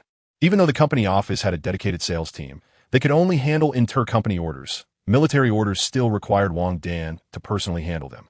While busy, Wang Dan was also enjoying it, because only when she threw herself wholeheartedly into her work could she stop focusing too much on William. Yes, as time went by, Wang Dan realized that she was becoming more and more infatuated with William. His character, talent, and way of handling people were constantly drawing Wang Dan closer. Even though she knew this was wrong, even though she constantly warned herself that this would lead to no good, watching William and Qin Zihan in love still made her feel genuinely envious and jealous. That feeling was truly terrible. And this was also why Wang Dan had been avoiding William during this time. She was very afraid that she would do something bad due to her inability to suppress her impulses. As for William, after spending this time together, he and Qin Zihan had become more and more in sync and affectionate, even reaching the stage of discussing marriage. Of course, it was mainly Qin Zihan who was pushing for it. In her words, she was no longer young and didn't want to wait any longer. Of course, there was also the pressure on Qin Zihan, as she was actually very afraid that such an outstanding William would have even more excellent women around him. This was also the reason why Qin Zihan had been trying various ways to showcase herself during this time. Various uniform temptations, skits, and little plays had allowed William to enjoy the pleasures of being a man. Nowadays, William had transformed from being addicted to live streaming to being addicted to beauty. Well, feeling that this was not right, William finally opened the live stream again after a month. The missing person returns. Finally, the streamer has started the broadcast. "I've been waiting for you, big shot. What high-tech marvel will you showcase this time?" I'm sitting here waiting for a huge scoop. As soon as William started his stream, the live streaming platform promptly activated the biggest traffic hotspot for him. As for signing William, they did consider it, but after a thorough understanding of William's identity, the platform has given up, He is indeed a big shot, and signing him is out of the question. Of course, they won't skimp on his fees. If William checks the back end now, he would find that he has an 8-figure amount available for withdrawal. However, William hasn't touched a penny, mainly because he doesn't need that little money. Seeing the comments in the live chat, William cleared his throat and was about to say something when he noticed the phone ringing nearby. Casually picking up the phone, William asked, "What's up?" On the other end, Wang Dan, who was already in the car, hurriedly said, "Why didn't you tell me you were going live?" "Do I need to tell you I'm going live?" William chuckled at her words. That's not what I meant. I just wanted to remind you to hold back. You must hold back." However, the next moment, Wang Dan was stunned because she realized that her voice during the call was being broadcasted in the live stream. Instantly, the entire live chat erupted with laughter. "William, you." Wang Dan, unable to contain her embarrassment, hung up the phone. The streaming effect peaked instantly. Looking at the various teasing comments in the chat, William calmly put down his phone and said, "You guys can joke around, but don't misrepresent our relationship. She's my secretary." "Secretary? What kind of secretary? Is it that kind of secretary?" "Sorry, did I overthink it?" "Bro, it's not just you overthinking it. I'm overthinking it too." William's words only fueled the wild imagination in the chat, but they can't be blamed. In modern society, the definition of the profession of secretary has indeed changed. At this moment, Wang Dan naturally saw the foul language in the live broadcast room. However, instead of being particularly angry, as she should have been, she felt a bit of heat in her body. Could it be that I am not proactive enough? What are those people referring to? Should I look it up when I get back? Recently, I have been quite busy. When she heard William's first sentence, Wang Dan almost couldn't help but laugh out loud. "Busy? I only see you busy dating every day. What are you busy with? Therefore, there hasn't been much time to do other things." Hearing William's words, the audience in the live broadcast room felt a bit disappointed, but they still actively comforted William, saying that inventing and creating is already very difficult. And even if William does nothing now, the existing things are enough to last a lifetime. Then William spoke again. "Today, I casually tinkered with some small things in my laboratory to share with everyone." While speaking, William took out a small bottle of red glass liquid from under the table. Shaking it in front of the live broadcast camera, William smiled and said, "Everyone guess what this is." How about this? I'll give you 1 minute to guess. And if you get it right, there's a prize." As soon as those words were spoken, the comments section exploded. Even though William hadn't revealed what the reward was yet, almost everyone had already started using their imagination. In fact, it turned out that William had underestimated the imagination of the vast audience. Just 3 seconds after William said that, someone guessed the correct answer. Wow, someone actually guessed it right. Let me see who it is. He pulled down the comments, and soon, a user named Starry Sky Walk was found by William. "How about this? I'll do a live connection today. Is it convenient for you to connect, Starry Sky Walk?" Upon hearing William's words, the comments section went wild again. Due to the overwhelming number of comments, everyone was momentarily unsure of what the others had guessed. It was a concept where there were thousands of messages every second. Seeing the response from the other side, William activated the live connection feature. 6 seconds later, Starry Sky Walk appeared in William's live stream. "Are you Starry Sky Walk?" The background on the other side of the video was a dormitory, and in a live stream, Starry Sky Walk was a female college student wearing large black-framed glasses and braces, with a pure gaze. "Hello, host William." Although Starry Sky Walk was very nervous, her voice trembling as she spoke, she managed to steady herself. "William, you are my idol." No, I can say that you are now the idol of everyone in our school." "Is that so?" "That's quite an honor." William smiled and said, "Due to privacy reasons, I want to let you introduce yourself. As you know, there are too many people in my live stream, and sometimes there are bound to be some bad actors." After a pause, William smiled and asked, "So, can you tell me how you guessed what I was talking about?" Hearing William's question, Starry Sky Walk chuckled and said, "It was just a coincidence. I just watched the Ant-Man movie last night, and it clicked for me. But host, is this really a PIM particle?" As soon as these words were spoken, the live stream went even crazier. "PIM particle? What the hell? Is this for real?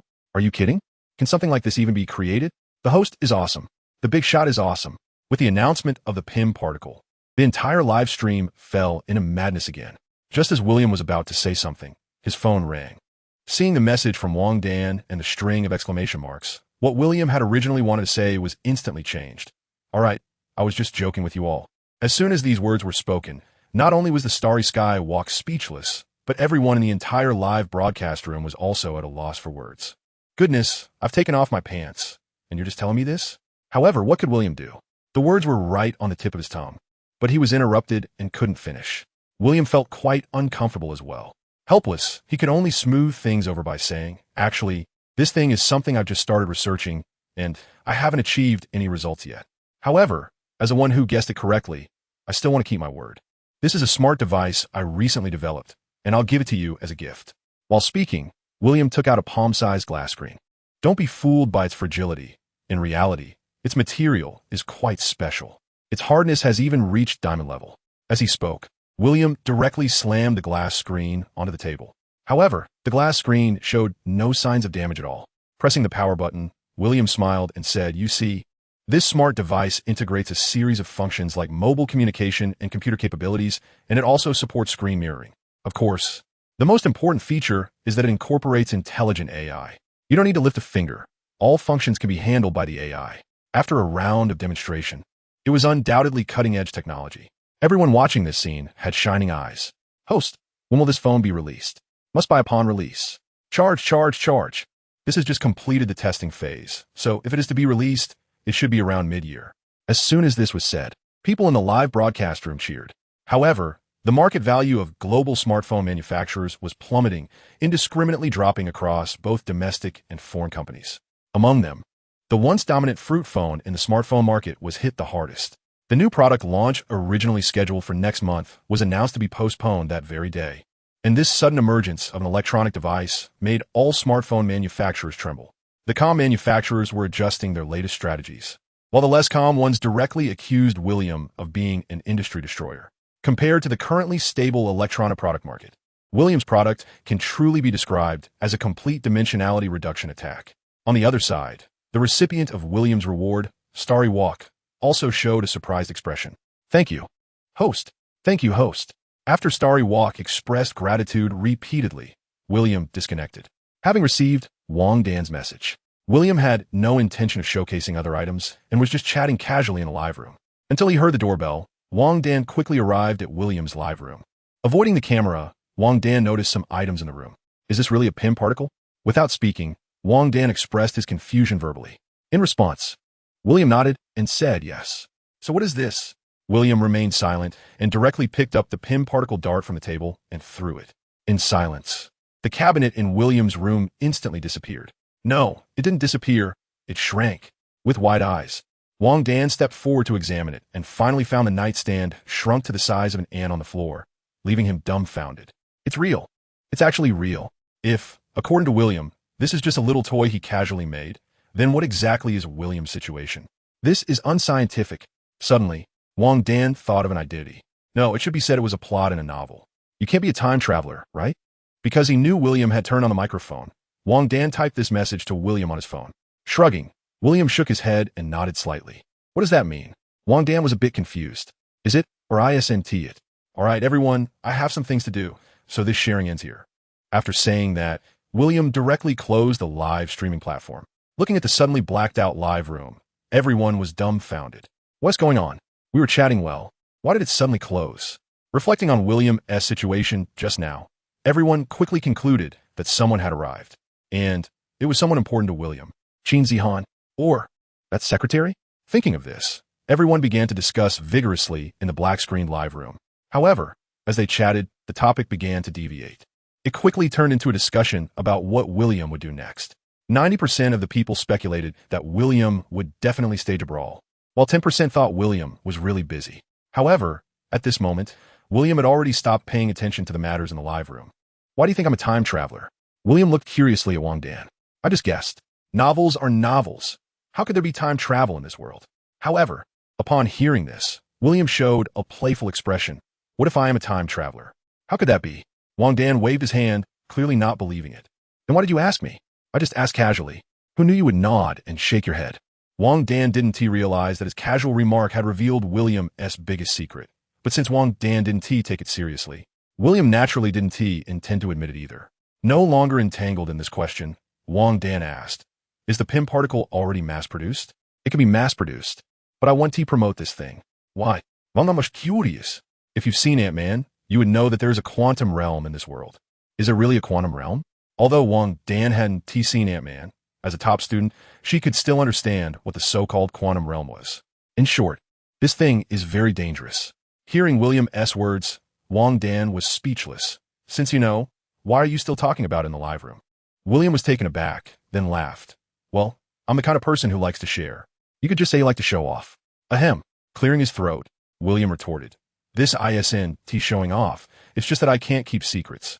To this, Wang Dan couldn't help but roll her eyes in annoyance, as she was already very familiar with William's personality. I can't be blamed for this. Think about it. If I didn't say anything about this thing, wouldn't it be uncomfortable for me to keep it to myself? I still say, some things are better not to be too high profile. Have you forgotten the last time mercenaries tried to assassinate you? Do you think I'm afraid? If they really provoke me, do you believe I can wipe them out directly? Don't be impulsive. Wang Dan actually believed this from William. After all, she knew how many iron armors and weapons were in the laboratory. If William really got angry, he could indeed start a war. However, such a result would likely lead the whole world into a third world war. In today's peaceful era, such a result is something no country wants to see. Just as William was about to say something, Qin Zihan's video came through. Upon connecting the video, Qin Zihan's holographic projection appeared from the screen in William's hand. William looked at Qin Zihan's projection and asked, "Is there something?" "No. I just saw you close the live stream. What is up? There's nothing much at the company this afternoon, and if you're free, why don't you accompany me to go shopping?" "Okay, I'll find you later." Since my wife has an appointment, William naturally wouldn't refuse. Qin Zihan nodded and suddenly said, "Is Wang Dan with you?" "She just arrived." William nodded, and there was no intention of hiding it. For him, they were clear and upright, so there was nothing to feel guilty about. "Ask her if she wants to join us, if she doesn't mind." Noticing William's gaze, Wang Dan hesitated for a moment and declined. "No, Miss Qin, I have other things this afternoon." Wang Dan could easily guess that the shopping trip was fake. The real demonstration was the true intention. Seeing Wang Dan stretch out her hand, William asked in confusion, "What's wrong?" Pointing to the glass screen shaped like a phone in William's hand, Wang Dan said, "Is there still one of these? Can I have one?" "Yes." William smiled and casually took one from the drawer, handing it to Wang Dan. "The instructions will have AI teach you how to use it when you turn it on." Wang Dan nodded. "I understand, then I'll leave now." Watching Wang Dan's departing figure, William joked to Qin Zihan, "What's wrong with me?" Qin Zihan feigned innocence, looking pure. "Forget it, it's nothing." After thinking about it, William felt that it was better to avoid unnecessary trouble. Besides, she is his woman. What can he do other than pamper her? "Dear, what's up? Do you prefer white stockings or black stockings?" William, who was putting on shoes, was taken aback, and his expression gradually became strange. "Do you think wearing this with a skirt is a bit inappropriate?" While speaking, Qin Zihan slowly pulled the camera down to show her fitted skirt and the two straps. Without waiting for William to respond, Qin Zihan continued, "I feel it's not particularly good. How about changing to a pair of white stockings?" William firmly replied, "Don't change for now. Let me go over and take a look first. But if someone sees you wearing this, wouldn't it be inappropriate?" Clearing his throat, William asked, "Do you have a coat?" It would be too strange to wear a coat in this weather. Then, change to a different skirt. In short, he absolutely did not mention changing to black stockings.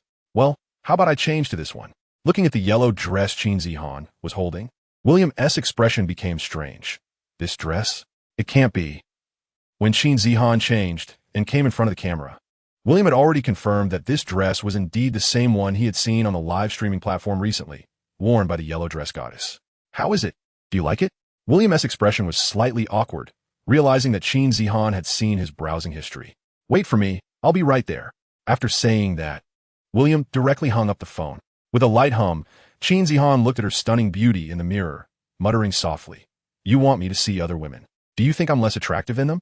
In terms of appearance and temperament, Qin Zihan was indeed more beautiful than those internet celebrities. But it was obvious that she didn't understand men very well. This is like how most men, despite having a wife, still cannot resist watching adult videos. There is no other reason, just curiosity and the desire to satisfy their curiosity. In the company parking lot, William saw Qin Zihan standing in front of the elevator, looking as beautiful as a painting. Her outfit, combined with her temperament, made her stand out even in a crowd. Just as he was about to approach her, a sports car pulled up in front of Qin Zihan first. When William got out of the car, the man inside was already inviting Qin Zihan. However, it was clear that Qin Zihan had no intention of responding, not even glancing at him. "Beautiful lady, I really just want to be friends. Don't misunderstand. I'm not a bad person. Just look at my car. I'm the kind of person who would be inappropriate." As the man in the car continued to boast about his wealth, he suddenly felt an arm around him. Just as Qian Zihan was about to get angry, she realized it was William. "You're here." "Yeah, get in the car. Let us go." After saying that, William took Qian Zihan and walked past the sports car without looking back. When he opened the car door for her, he couldn't help but squeeze Qian Zihan's curvy bottom, causing him to pause for a moment. "You?" Qian Zihan shot him a glare, her face turning red as she said, "We'll talk about this later." "Okay." William nodded, and just as he was about to get in the car, the window of the driver's seat of the sports car that had just approached Qian Zihan came down. "Hey, buddy, your girl is hot. If you don't mind," the young man with white hair gave William a knowing look. However, this remark truly annoyed William. "If you're not smart, I suggest you go see a doctor." "TCH, what are you pretending for? Just a washed-up internet celebrity. What is there to be proud of? Do you really think I can't get her to my bed with just a little money?" The young man with white hair wasn't T1 to hold back either. Hearing William's words, he angrily jumped out of the car. However, when he realized he was a whole half a head shorter than William, his momentum weakened a bit. "We're all just out for fun. What else with the seriousness?" But just as he finished speaking, the young man suddenly noticed the color of William's license plate. "You? Get lost." Young people are impulsive. As soon as William said that, the young man's head heated up, and he angrily retorted, "Do you really think I'm afraid of you just because you have a military plate? Is that so?" Noticing William's playful expression, the young man angrily said, "Do you know who my dad is?" With a faint smile, William replied, "I don't care who your dad is, but soon I believe your dad will know what you've done." Glancing at the undercover team approaching from behind, William said, "You should check it out." "Yes." Saluting William, the two immediately pinned the young man down on the car. Seeing this scene, the young man panicked. No, I was wrong. I didn't do anything." However, at this point, William had no intention of paying him any mind. He quickly got in the car and drove away with Qian Zihan from the basement. Neither William nor Qian Zihan cared about the little incident that had just happened. Compared to that, William was actually more curious about Qian Zihan's outfit. However, when William instinctively tried to lift Qian Zihan's skirt, she quickly stopped him. "What are you doing? Just want to take a look. Get lost. What if a camera catches it? You want to be embarrassed, but I will be." That was true. William nodded, but he didn't stop his movements. Noticing William's hand on her back, Qian Zihan rolled her eyes. However, since she was already dressed that way, she didn't mind William knowing. When William touched the strap, he felt a surge of excitement. "You know, you're blatantly tempting me." Noticing William's gaze, Qian Zihan felt very satisfied, but she calmly replied, "I'm not tempting you. It's your lack of self-control. I'm just wearing normal clothes." She grabbed William's hand, which had gone deeper, placing it on her thigh, and shot him a glare, saying, "Drive properly." "When you say drive, do you mean the proper driving? What do you think?" With a mischievous smile, William said, "Your outfit is nice, but it's missing something." Qian Zihan asked, "What is missing?" When she noticed what William had in his hand, her face turned crimson. "You pervert. Why do you have this in the car? Do you believe me if I say I made it myself?" "I believe you're lying. You've definitely used this on someone else." William was speechless. "Do you think I'm that kind of person? Aren't you?" "Don't." No. Although Qian Zihan tried her best to stop him, she ultimately couldn't escape William's clutches. She glared at William, unsure of what to say. At that moment, she realized she seemed to still not understand William, and she hadn't expected him to be so playful. "Where are you going?" she asked, her face flushed. "Aren't you the one who wanted me to take you shopping? You wanted to shop like this?" "Yeah, just like this is great." Being carried by William through the mall, Qian Zihan's attention was scattered. She knew exactly what situation she was in, and with her beauty and temperament combined with her outfit, she attracted all eyes, resulting in 100 people turning to look at her. This also led to Qian Zihan feeling soft and weak as they walked. After the third time, Qian Zihan's legs felt weak. "I need to use the restroom. Don't think I don't know what you're trying to do." "No, trust me," Qian Zihan attempted to argue. "I want to say more unnecessary words. You choose a spot." Frowning, Qian Zihan's face turned red. "Can we even change spots?" Shrugging, William said, "Of course, you're not limited to just one place. Look at me. I'm considering you." "Is this considering me? You're torturing me." "Well, you can choose to continue. You're really a pervert." "Hey, thanks for the compliment." Feeling helpless, Qian Zihan could only walk into the restroom. After checking herself over, William patted Qian Zihan's head with satisfaction and said, "Good girl. Let us go. Hubby will treat you to something delicious." With a cold snort, Qian Zihan replied, "I can buy it myself. I don't need you." It is true that she said that, but in the end, Qian Zihan still took William's hand, and it wasn't until several hours later that the two of them, with bags full of things, finally left them all. As soon as they got home, Qin Zihan turned into a little white rabbit. By the time it was dark, after finishing the battle, Qin Zihan was so exhausted that she completely collapsed onto the bed, with no strength left to move. Although she was resistant at first, after actually experiencing it, Qin Zihan found the excitement and fun in it. That completely different experience also satisfied William's inner wicked desires. Looking at William's expression, Qin Zihan felt that everything today was still very worth it. Next time, continue. Go away. Don't disturb me while I'm sleeping. I'm tired. After dragging her weary body to wash up, Qin Zihan quickly fell into a deep sleep. At this point, it was 11 p.m. William, who wasn't feeling too sleepy, picked up his phone from the bedside and noticed a message from Wang Dan that had come in half an hour ago. Are you asleep? Just about to sleep? Is there something going on? Glancing at Qin Zihan, who was sleeping soundly beside him, William silenced the ringtone. Wang Dan replied quickly, There's something. Someone above wants us to delay the launch of Xingyun. What do you think? Xingyun was the name William had given to his electronic device. As for why they wanted to delay the launch, William understood it was because his product was encroaching on someone else's market. William didn't reply directly, but instead asked, What do you think? I don't recommend delaying it. And the reason they want us to delay the launch is just to make more money from the public. William smiled and said, Then let's not delay it. After sending an okay emoji, their conversation suddenly stopped, as neither William nor Wang Dan knew what else to say. Then I'm going to sleep. Just as William sent that message, Wang Dan's reply came in. Is she next to you? He quickly retracted his message. Yeah. Seeing William's action, Wang Dan, who was lying in bed, couldn't help but smile. Is she asleep? Yeah. I bought a new piece of clothing. Do you want to see it? However, Wang Dan didn't respond to William's question mark. Instead, she sent a photo. The photo was a selfie of Wang Dan in front of a mirror, wearing a very sexy light-colored JK outfit. William instinctively clicked to open it, and his expression went blank. However, the photo was retracted after just 3 seconds. How is it? Does it look good? Faced with this question, William hesitated for a long time and decisively sent back the words looks good. Seeing William's message, Wang Dan, lying in bed, smiled even more happily. Then how about this one? As if encouraged, Wang Dan sent one beautiful photo after another, each of which was something only she could appreciate. However, she cleverly didn't send one that would be retracted after 3 seconds, repeating this 6 times before Wang Dan asked, Will this wake Miss Qin? A bit guilty, William glanced at Qin Zihan, who was still sleeping soundly, and replied, It's fine. She's already asleep. It's getting late. You should rest early too. Looking at Wang Dan's reply, William was speechless, thinking, Wow, are you doing this on purpose? Since you can't wake Qin Zihan, you're just not going to send it? Just as William was thinking about how to respond, another photo was sent. In the photo, Wang Dan was wearing sexy lingerie. As usual, 3 seconds later, Wang Dan retracted it again. All right, I'm going to sleep too, good night. After sending a series of ellipses, William suddenly felt a rush of heat in his body. If it weren't for Qin Zihan being so tired just now, he would have wanted to pull off a magic trick right now. Helplessly, he could only close his phone, not want to see or think about it. Holding Qin Zihan's delicate body, William suddenly felt a sense of guilt, not only towards Qin Zihan, but also towards Dolores. Ever since returning to this world, his behavior seemed to have become increasingly indulgent. Perhaps it was time to rein it in.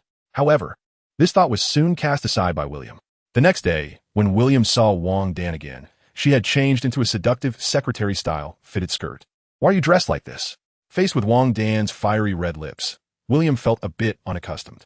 In the past, Wang Dan always had a simple dress style, and even her makeup was just light. But today, what don't you like it? Boldly turning around in front of William, Wang Dan fully showcased what an S-class female figure looked like. Awkwardly touching his nose, William said, I like it, just not used to it at the moment. So, do you like me like this, or how I used to dress? Wang Dan, in black stockings and high heels, placed her feet on William's chair, leaned down, and stared directly at him, her aura fully charged. You're provoking my bottom line. Taking a deep breath, William nearly couldn't hold back. Noticing William's expression, Wang Dan revealed a smug smile, thinking, look, I can handle you. Indeed, being a secretary should be used like this.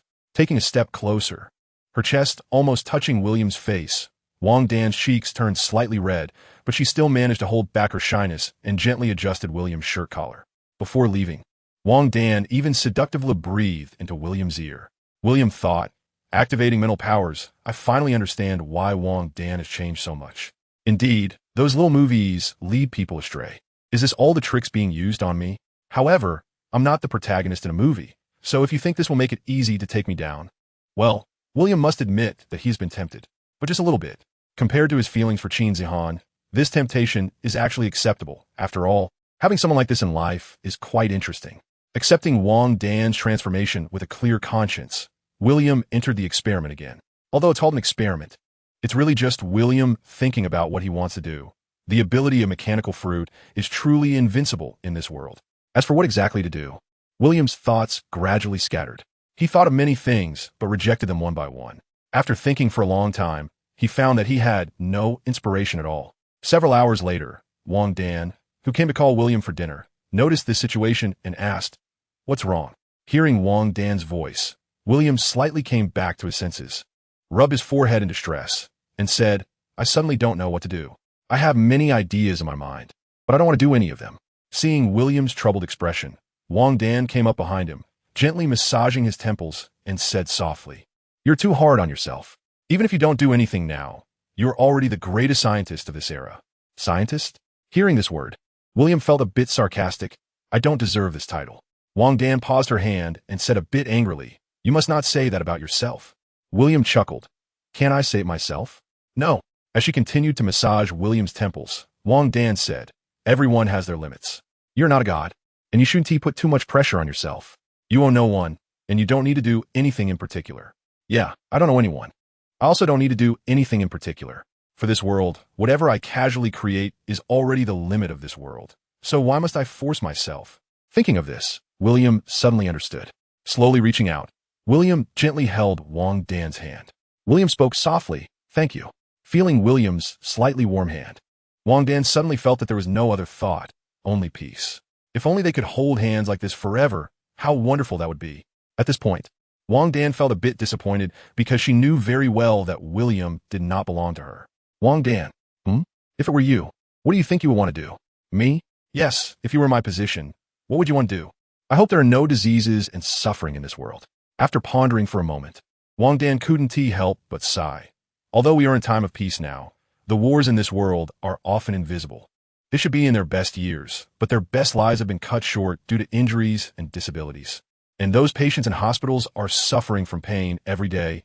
There are far too many cases like this. Wang Dan's words opened up William's thoughts. He had been thinking about creating weapons that surpassed this era, but had never considered creating medical machines. The idea is good, but if I really create such a machine, have you thought about how many people would lose their jobs? Currently, the only hesitation left for William is this. Because William knows very well that there are too many people in the medical field, and once a universal treatment device is really created, it will deal a devastating blow to the entire industry. How many people would lose their jobs because of this? William cannot even imagine that number. Isn't it better to have a short pain than a long one? Once the torment of illness disappears, the whole world will step into a brand new era. At this point, Wang Dan found it a bit amusing. Moreover, even if you want to make this thing, it must be quite difficult for you, right? After all, this is not a field you are familiar with. If you think that way, then I can only say that you underestimate me. With a slight smile, William said, "For me, wanting to create this thing is actually very simple." "Really?" Hearing William's words, Wang Dan was incredulous. "I don't understand medicine, but I don't need to understand. Don't you remember? I have Jarvis, and I possess nanotechnology. Jarvis, construct the universal medical pod plan." This time, William didn't even need to use his abilities. "Okay, master." To Wang Dan's astonishment, a model resembling a medical pod appeared on the Starry Skies projection. With Jarvis's modeling and simulation experiments, soon a green light lit up after millions of simulated experiments. "Master, the data construction is complete. Start 3D printing." "Okay, master." With the addition of nanobots, in no time, a brand new universal medical pod emerged from William's 3D printing area. William gestured. "Want to give it a try? Is it safe?" It wasn't that Wang Dan didn't trust William, but such an illogical thing was still somewhat beyond her understanding. "Don't worry. As long as your body is free of disease, it's really no different from having an MRI. Plus, this universal medical pod also has cosmetic effects. It can make you more beautiful." Hearing this, Wang Dan's eyes lit up. Even she, as a woman, couldn't resist the allure of beauty. Looking at the already open pod door, Wang Dan asked, "What should I do?" "Just lie down in it. All of it. Take it off." Looking at William, Wang Dan showed hesitation. Clearing his throat, William said, "You can consider me as a doctor now. You are the patient, so you can trust my medical ethics. You're not a doctor. Where does your medical ethics come from? Wang Dan laughed, but noticing William's eager gaze, after a moment of hesitation, she finally turned her back to William and slowly took off her clothes. As she stepped into the medical pod, she instinctively covered her chest and lower parts with her hands. Noticing William's intense gaze, Wang Dan playfully said, "Dr. William, where did your medical ethics go?" Medical ethics? Is that worth anything? Turn around. Unable to bear it any longer, Wang Dan said sternly. Although she liked William, that didn't mean she was an easy woman. Thinking that William would turn around, she was surprised that he didn't seem to care at all. Clearing his throat, William chose to lower his head to operate the machine. You know, if I turn around, I can't operate the machine. Don't think I don't know that this machine can be operated by Jarvis. For a moment, William awkwardly stopped his random operations. Okay, Jarvis. All right, starting the scan. Jarvis's voice came through, and a green light began to scan from Wang Dan's head. During the scan, Jarvis spoke some medical terminology. In summary, Wang Dan's body was very healthy, and her physical condition reached a very high standard for humans. However, compared to this, Wang Dan was obviously more concerned about beauty issues. After communicating with Jarvis, a white gas filled the entire medical pod, and within this gas were nanobots invisible to the naked eye. Under Jarvis's instructions, countless nanobots began to operate on the surface of Wang Dan's body, clearing impurities, tightening skin, and repairing minor flaws, among other things. When the nanobots finished their repairs, William extended his hand. "Jarvis, inject my blood." "Okay, master." The nanobots in the medical pod gradually formed a needle. After William released his body's defenses, a drop of eternal blood containing infinite power was collected by the nanobots and injected into Wang Dan's body. In an instant, a transformative power even stronger than the nanobots acted on Wang Dan. Buzz. It felt as if her body had been completely cleansed, until a golden light burst from Wang Dan's opened eyes. At this point, Wang Dan's life form had completely changed. Stunned for a long time, feeling an unprecedented difference in her body, Wang Dan exclaimed, "William, why do I feel different? I added something special to you. It will allow you to exert abilities beyond human limits." "You mean like the super soldier serum?" Considering that William liked to create things from superhero movies, Wang Dan had studied a lot about this. Similar, but this is much stronger than the super soldier serum. With the transformation complete, looking at Wang Dan, who seemed completely renewed, William hesitated to hand over the clothes he was holding. Feeling William's increasingly unrestrained gaze, Wang Dan blushed and said, "Aren't you going to give it to me?" Oh, okay." William hurriedly handed over the clothes, but Wang Dan was speechless. "First give me my underwear." "That one is out. I accidentally got it dirty earlier, so I threw it away." "Threw it away?" Looking at William suspiciously, Wang Dan figured he must have done something mischievous, but at this moment, she could only give him a glare. Under William's gaze, she lay down on the bed. Feeling her body in the vacuum, Wang Dan stepped forward and spun around William's waist. After William pretended to cry out in pain, Wang Dan finally let him go with a hum. "Want to try out your new body?" Wang Dan was also curious about her current physical condition. The experimental base had a dedicated gym, and all the necessary equipment was available. Although this outfit was a bit unsuitable, at this moment, she couldn't care less. After trying out one exercise after another, the results were astonishing. Just as William had said, her physical condition had made a qualitative leap, if she had to describe it. Wang Dan was now like a female version of Captain America. Moreover, according to William, as time goes on and with exposure to sunlight, her physical condition would continue to strengthen indefinitely. If she didn't know William wasn't an alien, Wang Dan would almost think she was a Kryptonian. Even though Marvel movies had swept the world over the past decade, Superman's reputation remained the most recognized superhero in this world, an unchanging fact. "How does it feel?" "Not bad, right?" William said, feeling somewhat proud as he admired the view. "Thank you." Putting down the dumbbells, Wang Dan's expression was filled with excitement, admiration, and affection. Their eyes met, and unable to suppress their feelings any longer, the two embraced and kissed. The kiss and caresses gradually shed more and more of their clothing. Looking at Wang Dan's dazed eyes, William casually asked, "Is it okay?" "Give it to me." As if receiving a command or encouragement, William moved. After a long while, the battle finally ended, and a soft Wang Dan quietly lay in William's arms. Feeling the lingering joy, after fully relaxing, Wang Dan struggled to sit up from the yoga mat. "What's wrong?" Noticing Wang Dan's movements, William asked in confusion. Wang Dan pointed to the clock on the wall and said, "It's getting late. If we don't clean up, your lady friend is going to check in." Hearing this, William couldn't help but laugh and cry. Qin Zihan was great, in every way, except for this one flaw. Of course, it's not because Qin Zihan has a strong desire for control, but mainly because William is too outstanding, so much so that even Qin Zihan lacks confidence in herself. When it was time to leave, she naturally couldn't help but dawdle a bit. It was obvious that Wang Dan couldn't drive today. Her legs were still weak. And, sitting in the passenger seat, she was drowsy and wanted to sleep. However, Wang Dan suddenly remembered something. Noticing the look in Wang Dan's eyes, William asked curiously, "What's wrong? Could you help me buy some medicine when we pass the pharmacy?" Buy medicine? At first, William didn't quite understand, but after noticing Wang Dan's gaze, he immediately caught on. "That medicine is bad for your health." Rolling her eyes, Wang Dan said, "What if I end up pregnant and don't take it?" "If you get pregnant, then you get pregnant. Aren't you afraid?" William's words surprised Wang Dan a bit. William shook his head and smiled. "In fact, it's not that easy.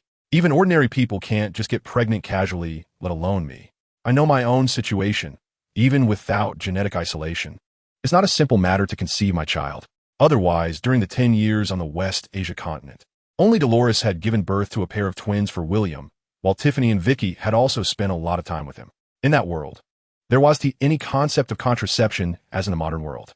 After a moment of silence, Wang Dan smiled faintly. "You said it. If it really happens, don't blame me."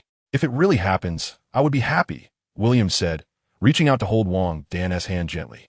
"Although I may not be able to give you a formal title, I can give you anything you want.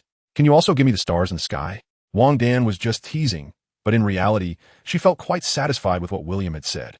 However, Wang Dan clearly underestimated William's determination.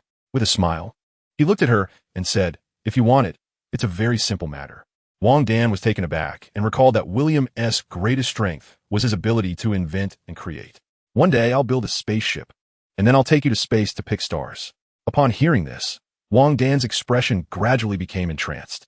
Such a confident William is the man she likes. He was half an hour late compared to before, but what surprised William was that Qin Zihan didn't call for a video chat today. The previous Qin Zihan was always punctual. When he opened his phone, he realized that Qin Zihan had sent him a message at noon saying that there was a company dinner, but he hadn't noticed it at that time. Feeling relieved, William sent a message to Qin Zihan, and when he learned that she might come back very late, he smiled. "Let's have dinner together later." Hearing William's words, Wang Dan was puzzled. "You're not going back?" "It's fine. Zihan has a company dinner tonight." "Okay, then I want to eat hot pot." Upon hearing this, Wang Dan became interested. "All right, then hot pot. Do you eat spicy?" "Yes." "Then let's go for spicy hot pot." While having dinner with Wang Dan, William had Jarvis locate Qin Zihan's position. It wasn't that he doubted Qin Zihan, but mainly to feel more at ease accompanying Wang Dan. After all, she had just given herself to him for the first time today, and it was good to spend more time together. After eating and drinking enough, holding William's hand, the two walked along the riverbank. The river breeze rustled the willows along the bank, and in the dark night, the bright moon hung high, with stars twinkling. Although it was just a simple walk, neither of them felt bored. They chatted about everything, and before they knew it, it was already 10 p.m. Although reluctant, Wang Dan was a person who understood boundaries. Seeing that it was getting late, she nestled in William's arms and softly said, "You should go back now." "She just left? Should we wait a little longer?" "No, it would be bad if someone noticed." After kissing William's lips, Wang Dan said, "Besides, we have plenty of time in the future." "All right then." Seeing this, William didn't delay any longer. When he returned home and had just finished showering and lay down on the bed, Qin Zihan came home. Although there was a dinner, Qin Zihan didn't drink any alcohol, and given her position, no one forced her to drink. "I'm back. I'm going to take a shower first." As she casually took off her clothes, Qin Zihan walked in the bathroom. After turning on the faucet and finishing her shower, while wrapping herself in a towel and preparing to come out, Qin Zihan noticed the dirty clothes William had thrown in the basket. Just as she was about to tidy them up and wash them in the washing machine, Qin Zihan suddenly smelled a different fragrance. "This is Wang Dan's perfume." Qin Zihan was actually quite familiar with Wang Dan's scent. After all, as William's secretary, Wang Dan was almost always with him during the day, except at night. However, what was different this time was that the scent was particularly strong, accompanied by an indescribable smell. Feeling a bit strange, Qin Zihan couldn't help but smile. After all, it wasn't good to always be suspicious, and over such a long time, William had given her the trust she wanted. Not wanting to think too much, she picked up the laundry basket and put the clothes into the washing machine. When she got to the bed, Qin Zihan lay down in William's arms. Noticing that William was watching a female streamer dancing on his phone, Qin Zihan snorted and said, "It looks like she has a beauty filter on. I don't know what's so good about her. Whether she's good-looking or not doesn't matter. Mainly she's provocative." Taking another glance at the streamer, swaying her body on William's phone. Even Qin Zihan had to admit that her dancing skills were indeed professional, but she couldn't help but say, "If you like, I can dance for you too." "You? Better not. You're not suited for dancing." William laughed, recalling how she made him laugh hard the last time she tried. He swiped up on his phone to stop looking. "This is just something random I came across, you know that." However, the next video was also a dance. Swiping up again, it was another one. "All right." William directly turned off his phone, seeing Qin Zihan's half-smiling eyes. He couldn't help but pinch her cheek and change the topic. "All right, it's getting late. Let's sleep." "Sleep? I can't sleep. What's the matter? Do you want it?" Feeling William's hand, Qin Zihan quickly stopped him. "Don't mess around. I still have that." "Then let's sleep." As if sensing William's disappointment, Qin Zihan said, "How about I help you?" After saying that, she was about to dive under the covers, but William pulled her back up. "It's fine. I don't need it. Let's just rest today." In fact, he had just released himself earlier in the afternoon with Wang Dan, and he wasn't really in the mood right now. However, Qin Zihan naturally didn't know that and thought William was just being considerate of her exhaustion. In the dark night, Qin Zihan softly asked, "Darling, tomorrow is the weekend. My best friend invited me to dinner. Do you want to come along?" "Your best friend?" You haven't met her. I want to introduce you to her. She has grown up with me since childhood and is my best friend." "Is she single?" Qin Zihan frowned. "Yes. Not only is she single, but she's also a great beauty, and her family background is good." "But why? What do you want to do?" As soon as she finished speaking, Qin Zihan couldn't help but pinch the soft flesh at William's waist. "No, don't get me wrong. I was just asking casually. If she's really as you say, then I plan not to go." "Why not?" Letting go of her grip on William, Qin Zihan was puzzled. "No reason. It's not good for a big man to be with two beauties together." "You're really not going?" I won't go." "Just right. I have an experiment that has reached a critical point, and I want to finish it early." "What have you invented this time?" Qin Zihan was curious. After William explained the universal medical pod, Qin Zihan's gaze gradually became admiring. "Darling, if you can really make this, it will definitely benefit humanity. You're amazing." William smiled and said, "So I won't accompany you. You won't blame me, right?" Qin Zihan shook her head. "No, your work is much more important, and we have plenty of time in the future. The sooner you finish, the sooner you can save the patients." While this makes sense in reality. The next day, after Qin Zihan dressed beautifully and went out, William drove to Wang Dan's house. Seeing William, Wang Dan was a bit surprised. "What are you doing here?" "I miss you." Hearing William's words, Wang Dan playfully rolled her eyes at him but stepped aside to let him in. As soon as the door closed, William pinned Wang Dan against the wall, and a passionate kiss left her breathless and feeling weak all over. However, just as William was about to take it further, Wang Dan pushed him away. "No, I'm swollen. Let's skip it today." "Swollen?" Speaking of this, Wang Dan's face turned red. "Let me see." Wang Dan shot William a glare, refusing to show him. It was too embarrassing. "How about we go to the medical pod for treatment?" Wang Dan decisively rejected the proposal. Not for any other reason, but mainly because she felt that even if things got better today, it would definitely swell again later. So it was better to stay as it is now. Moreover, she felt that she had actually improved. It just seemed to her that taking a day's rest would be better. After all, she didn't want to end up like in those movies, being too indulgent. "Are you working?" William asked curiously, noticing the starry sky and documents in the living room. "Yes. I'm organizing the company's weekly report. Since you're here, let me show you." Just as Wang Dan was about to report the company's sales situation to William, he interrupted her directly. "That's enough. I'm not concerned about those things. Just handle it." Wang Dan couldn't help but laugh and cry at the same time. "Aren't you afraid I might sell you out?" "What is there to be afraid of? Would you really sell me?" Facing William's gaze, Wang Dan blushed and lowered her head. To be honest, aside from national issues after yesterday, she already knew that she would probably never be able to part from William in her life. Unless, of course, it was William who didn't want her anymore. With this thought, Wang Dan couldn't help but sigh inwardly, knowing it was a one-way street. Yet she had dived right in. Subconsciously, she gently touched her lower abdomen. Although she knew she wouldn't feel anything today, even if there was something, she really wanted to have a child for William. That way, even if William didn't want her in the future, at least she would have something to look forward to. She just hoped her belly would cooperate. "You continue. I'll just be here and won't disturb you." While this was true, when Wang Dan actually started working, she unconsciously found her clothes gradually becoming less and less. And by the end, the two were almost completely open with each other. Half of Wang Dan's mind was on handling work. while the other half was focused on preventing William from becoming more and more reckless. It felt torturous, yet also had its own kind of fun. Hiss! Wang Dan gasped, looking at William holding an ice pack. What are you doing? Aren't you swollen? I'm giving you an ice pack. I don't need it. I think you should ice yourself. Glancing at William's bulge, Wang Dan couldn't help but roll her eyes and stood up. What are you doing? What do you think? With a slightly flushed face, Wang Dan helplessly replied while trying to contain herself. If this doesn't satisfy you, I won't be able to continue working today. Time quickly passed to the afternoon. But in the end, Wang Dan was still sent to bed. Appreciating Wang Dan's sexy body, William couldn't have been more satisfied. I must say, this feeling is simply amazing. As for why William didn't show any restraint, after activating the full power of eternal blood, Wang Dan's body's recovery ability had even reached the level of Deadpool. So this level of harm wouldn't affect her at all. Is this okay now? Wang Dan rolled her eyes at William and returned to the living room. Having wasted a whole day, her planned actions for today would obviously have to be postponed. However, there was nothing to be done. After all, it was William. Moreover, in fact, Wang Dan, who had just tasted forbidden fruit, was also quite enjoying it. While Wang Dan started working, the idle William opened his enhancement pool. Speaking of which, during this time, William felt he had fallen from grace since returning to this world. Although, with William's current strength, the enhancement pool could hardly provide him with a significant power boost. He felt he should do something for Qin Zihan and Wang Dan.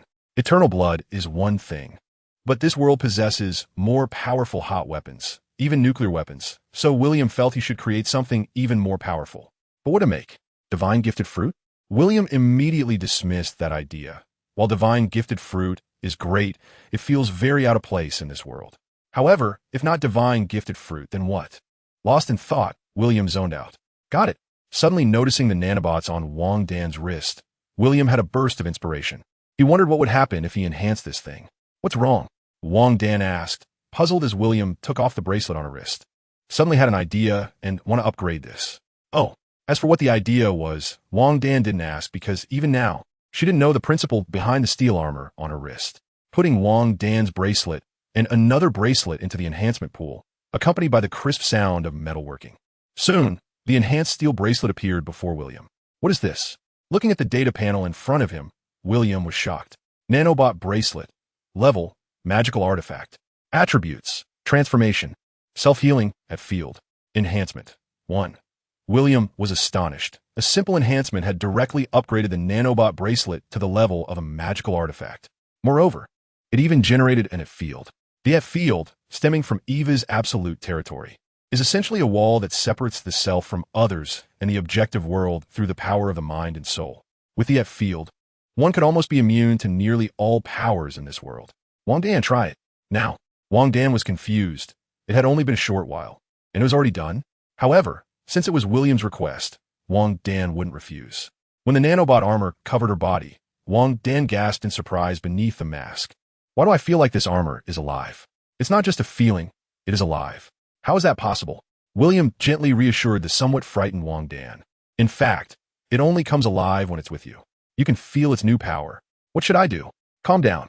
Taking a deep breath, Wang Dan gradually calmed down under William's guidance. Slowly, she began to sense it. Silently, Wang Dan slowly opened her eyes.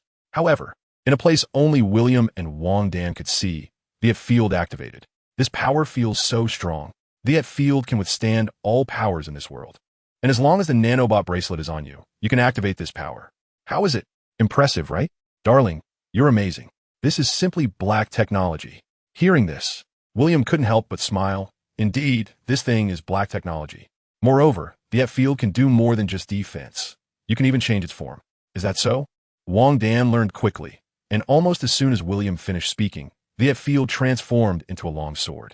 Practice more, and when you get familiar and can activate both modes at the same time, you'll have the strongest weapon and the strongest defense.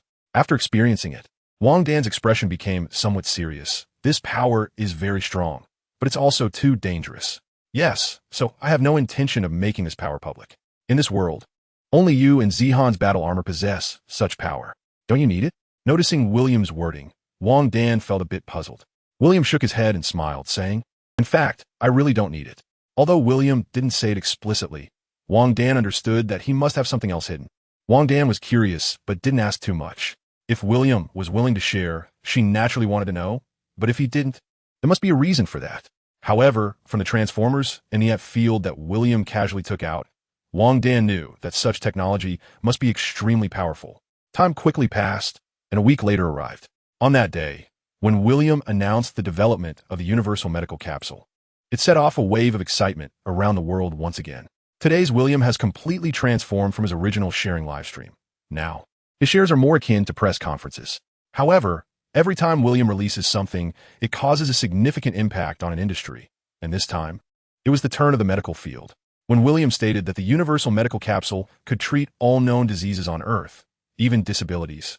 It truly drove everyone into a frenzy. At this moment, whether they were studying medicine or not, everyone fell silent.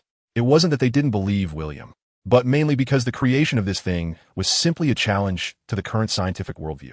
Meanwhile, everyone with an illness or having a family member with an illness began to cheer. If this was true, it would completely change their original fate. Every city would have a pilot program, and I would offer 100 free spots for each pilot. Once the spots were filled, the corresponding fees would be charged according to normal billing, but you can rest assured that the cost would definitely be within everyone's means. When William announced this, the entire internet, including the whole world, began to boil with excitement. However, while some were thrilled, there were also those who were dissatisfied. Many foreign netizens were asking in the comments under William's post when the pilot program would start in their countries. To this, William's response was very simple. As for the pilot programs and hospital construction abroad, I'm sorry, our company will focus on domestic matters first. Only after domestic resources are sufficient will I consider going abroad. As soon as these words were spoken, the domestic internet erupted with joy. But foreign netizens could not hold back their outrage. This is unfair. Science knows no borders. You can't do this. Are the lives of Chinese people more valuable than the lives of people from other countries? Protests. Serious protests. In response to the barrage of protests, William calmly said, I'm really sorry, but protests are ineffective. This is my thing, and I can use it wherever I want. It's none of your business. After saying this, William boldly ended the live broadcast. At the same time, Wang Dan's phone was bombarded with calls. This was something that was expected. As for the reason they called, it was quite simple, to inquire about what the pilot program was and to ask for slots. However, for this task, Wang Dan directly assigned Jarvis to respond, and this time, all the pilot work and personnel selection were personally handled by Jarvis, completely eliminating any so-called personal connections. As for the military, William's response was also straightforward. The military's medical pod is separate from civilian use, and all treatment costs are fully covered by William himself. This response has received full support from the country. That evening, Wang Dan even received a new appointment. William was directly promoted to general, and due to William's special status, the inauguration ceremony was personally held by Longs Ho in the Great Hall. As for Wang Dan, due to his special contributions, he was promoted from the rank of colonel to major general. However, at William's request, Wang Dan continued to serve as William's secretary. After the inauguration ceremony, William decided to take a break and chose this coastal city. As for going abroad, William had no such thoughts. Regardless of whether he was allowed to go out or not, even if he could, William was not interested in traveling abroad, as there were still many places in Huaxia that he had not yet visited. On this trip, not only did Qin Zihan come, but Wang Dan also joined. Although Qin Zihan felt a bit speechless and dissatisfied about it, in the end, she had no choice. After all, she knew that William's identity was truly different now. Wang Dan was no longer just William's secretary. More importantly, the world-renowned William needed Wang Dan to handle many things. For example, there were crazy fans, fervent admirers, and even many jealous and hostile forces wishing for William's downfall. Thus, the three of them seemed to be on vacation, but in reality, it was quite suffocating. For 3 consecutive days, Qin Zihan only went to the beach with William once, and then never left the hotel that had been booked for them. The reason was simple. The beach was crowded with people. They were all there to see William. In this situation, neither William nor Qin Zihan expected it. At this moment, both were regretting not listening to Wang Dan. If they had known earlier, they would have disguised themselves, and it wouldn't have ended up like this. Although feeling quite helpless, this was also a testament to William's current popularity. The name William had now echoed throughout every corner of the blue planet. Countless people harbored hostility towards William because he had almost destroyed the current social system. The semiconductor industry, the smart appliances industry, the medical system, and even military enterprises were all affected. However, there were even more people who felt grateful to William because his creations had given hope to all terminally ill patients.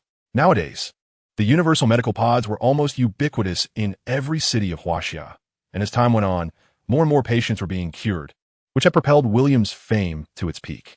In fact, the universal medical pods had become an important leverage for Huaxia in balancing against Western countries. As the distribution of medical pods within the country improved, the state had also opened the first batch of national application lists after communicating with William, and among them, nearly all countries, except for those in the Third World, had extended an olive branch to Huaxia.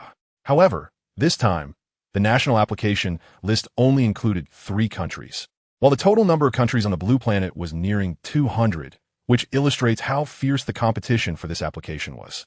Even now, the most powerful M country openly threatened, yet it still could not deter other nations. Even their longtime subordinate, the little country of Japan, had stopped caring about anything. There was no way around it. This was far beyond political guidance. It was public opinion guidance. Anyone who dared to falter at this time would be in trouble. Anyone who dared to make that decision would no longer have a position. Moreover, it wasn't just ordinary citizens who needed treatment. Many high-ranking officials and dignitaries were also seriously ill, even though William's approach was vastly different from Huaxia's almost free treatment. With each use of the equipment costing an outrageous price, this still couldn't stop the madness from all countries. Through the hotel window, William looked towards the sea. The sea was full of heads. Unlike the curious public, reporters from around the world were using all their resources. Planes, cruise ships, telescopes, drones, and various equipment were all deployed. If it weren't for the repeated discoveries that they couldn't get within 50 meters of the hotel, William would dare to say that drones would have probably crashed into the glass of the room by now. How about we change places? I'm tired of staying in hotels every day, William said, somewhat bored after watching for a while. However, as soon as he finished speaking, he felt a jolt in his heart. As his view pulled back, he saw more than 10 missiles, and they were aimed directly at the hotel where William was staying. Who did this?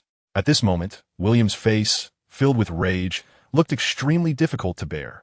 When this missile comes down, it's not just the hotel where William is staying that will be affected. Nearly everyone around will be impacted. Is this to kill me? By any means necessary.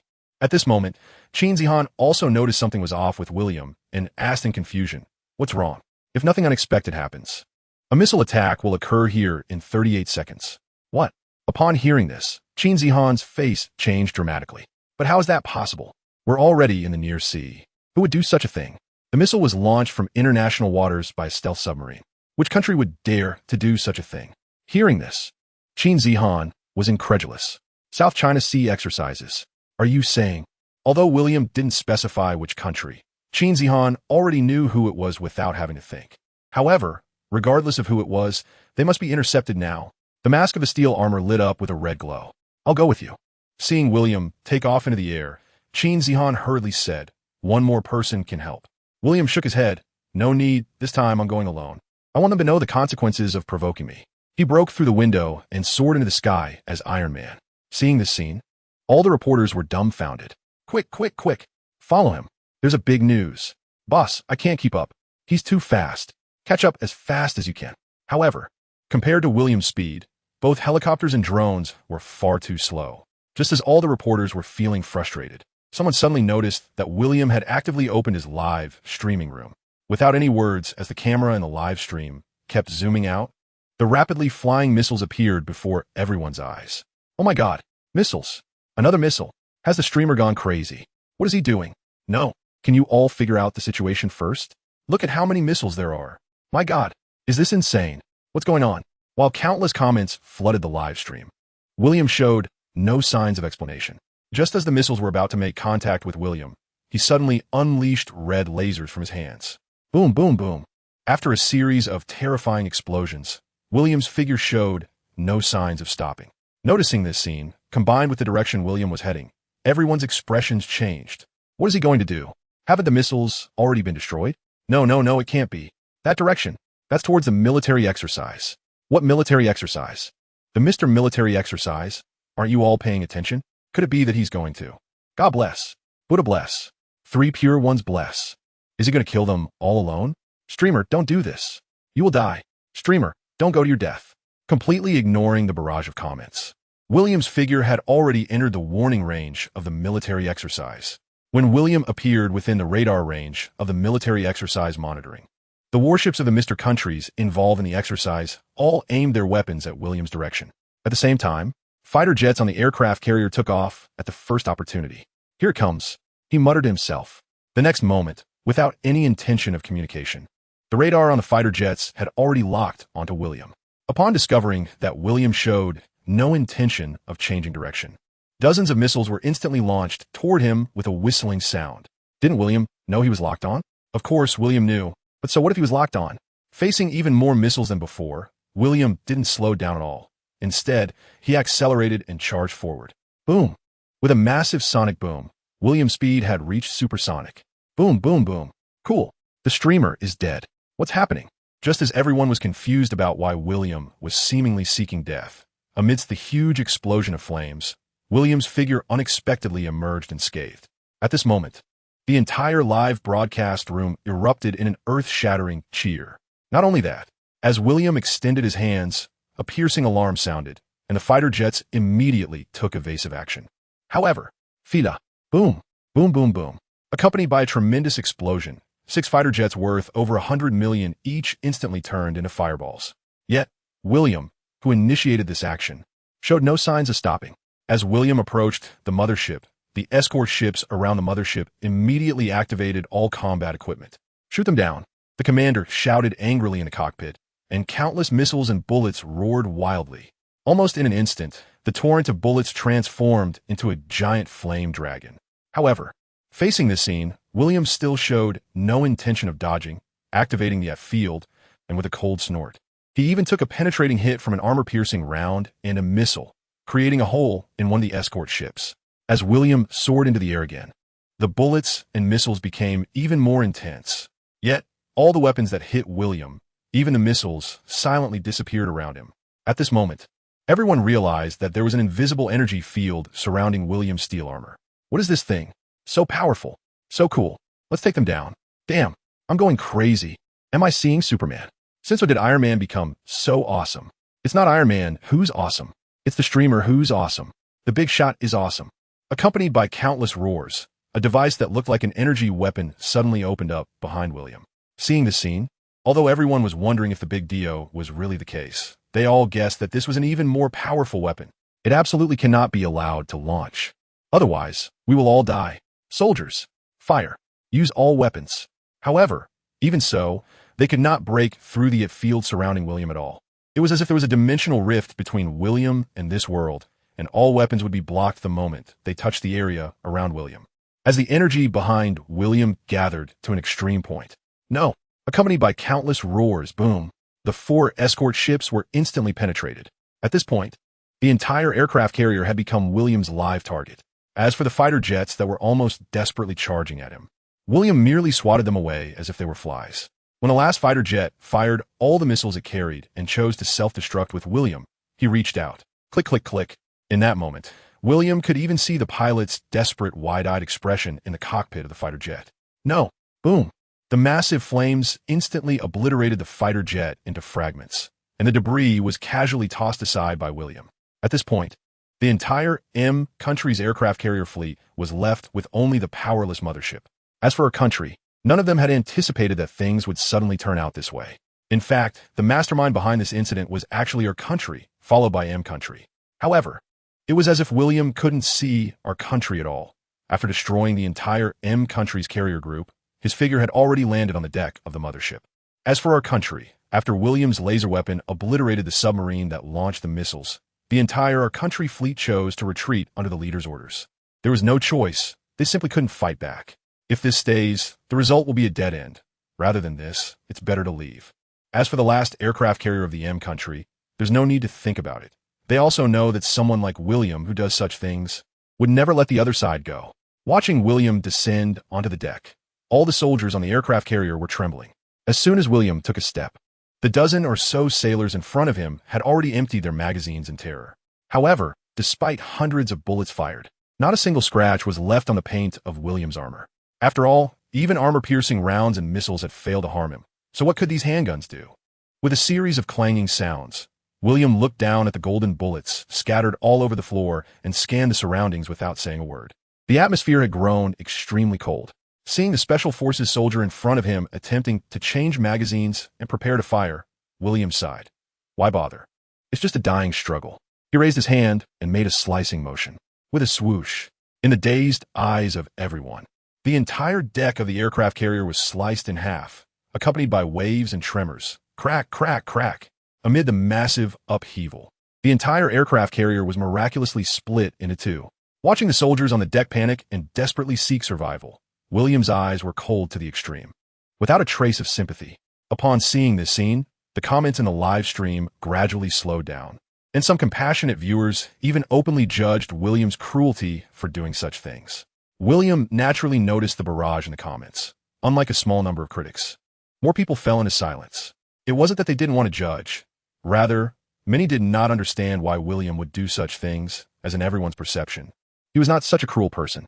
It wasn't until William calmly recounted the true nature of the entire incident that everyone finally understood why he had suddenly erupted. At this moment, whether it is right or wrong has become unimportant. Compared to right or wrong, the president of Country M immediately condemned William after the incident occurred and strongly announced that he would have Huaxia arrest William and send him to Country M for interrogation. Furthermore, he directly stated that if Huaxia did not comply, Country M would reserve the right to send troops to attack Huaxia. In response to Country M's statements, the Huaxia authorities did not respond immediately. After communicating briefly with William, they first made the cause of the incident public, then stated that arresting William was impossible. If you want war, then let it be war. As soon as these words were spoken, the entire world was shocked. No one expected that China would suddenly become so tough. The pressure was suddenly back on the United States. Fighting was definitely not an option. Not to mention that the combat power of the Chinese army is already among the top 3 in the world. Just William alone has the strength to destroy an aircraft carrier fleet. If William were to provide the Chinese government with some technology, coupled with other opportunistic countries taking advantage of the situation, it is very possible that the entire United States could be annihilated.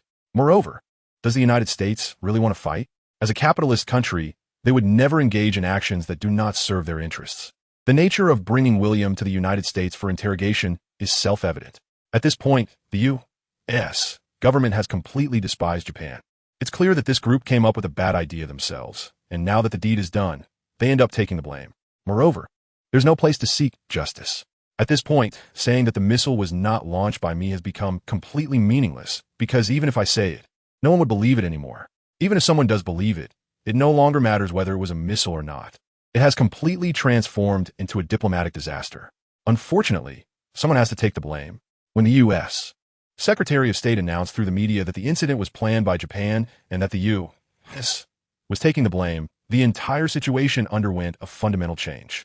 Goodness, as soon as it was heard that it was planned by Japan, the people of China were instantly enraged. The internet and the real world were filled with declarations of war. Facing Japan, any true Chinese person would not be afraid. AI Gong once said, after China becomes prosperous and strong, the first thing to do is to destroy Japan. Better to bear the name of invasion for a lifetime than to let future generations live in misery. And what William aims to do is just that. William knows that this incident was planned by Japan and that the missile was launched by Japan. Why does he not target Japan, but instead destroy the U.S. aircraft carrier fleet? The purpose is for today. He aims to completely cut off Japan's support, letting these two dogs fight each other. The U.S. does not want to engage in conflict with China, but China has already stated that if they avoid battle, they would lose face. Reluctantly, they have to throw Japan under the bus, and now William has achieved a twofold purpose. Not only has he forced the U.S. to swallow its anger, but he has also gained a legitimate reason to take action against Japan. Are you really going to take action against Japan? William nodded. You don't need to worry. Don't you know my strength? Qin Zihan shook his head and smiled. No, I was just thinking that you must take me with you. William thought about it and understood what Qin Zihan meant. The Qin family was originally a prominent family, and their ancestors had all participated in the Red War. In this battle, 18 members of the Qin family heroically sacrificed their lives. Qin Zihan's great-grandfather was the only male survivor of the Qin family. Looking back on those years, over 35 million Huaxia people lost their lives. The Huaxia people will never forget that part of history. However, although William understood Qin Zihan's feelings, he still had no intention of taking her with him. In William's view, the annihilation of the Little Sun country was never about destroying the nation or slaughtering the entire population. Compared to mass murder, what William aimed to do was to completely dismantle its militaristic ambitions, ensuring that the Little Sun country would never dare to harbor any aggressive aspirations again.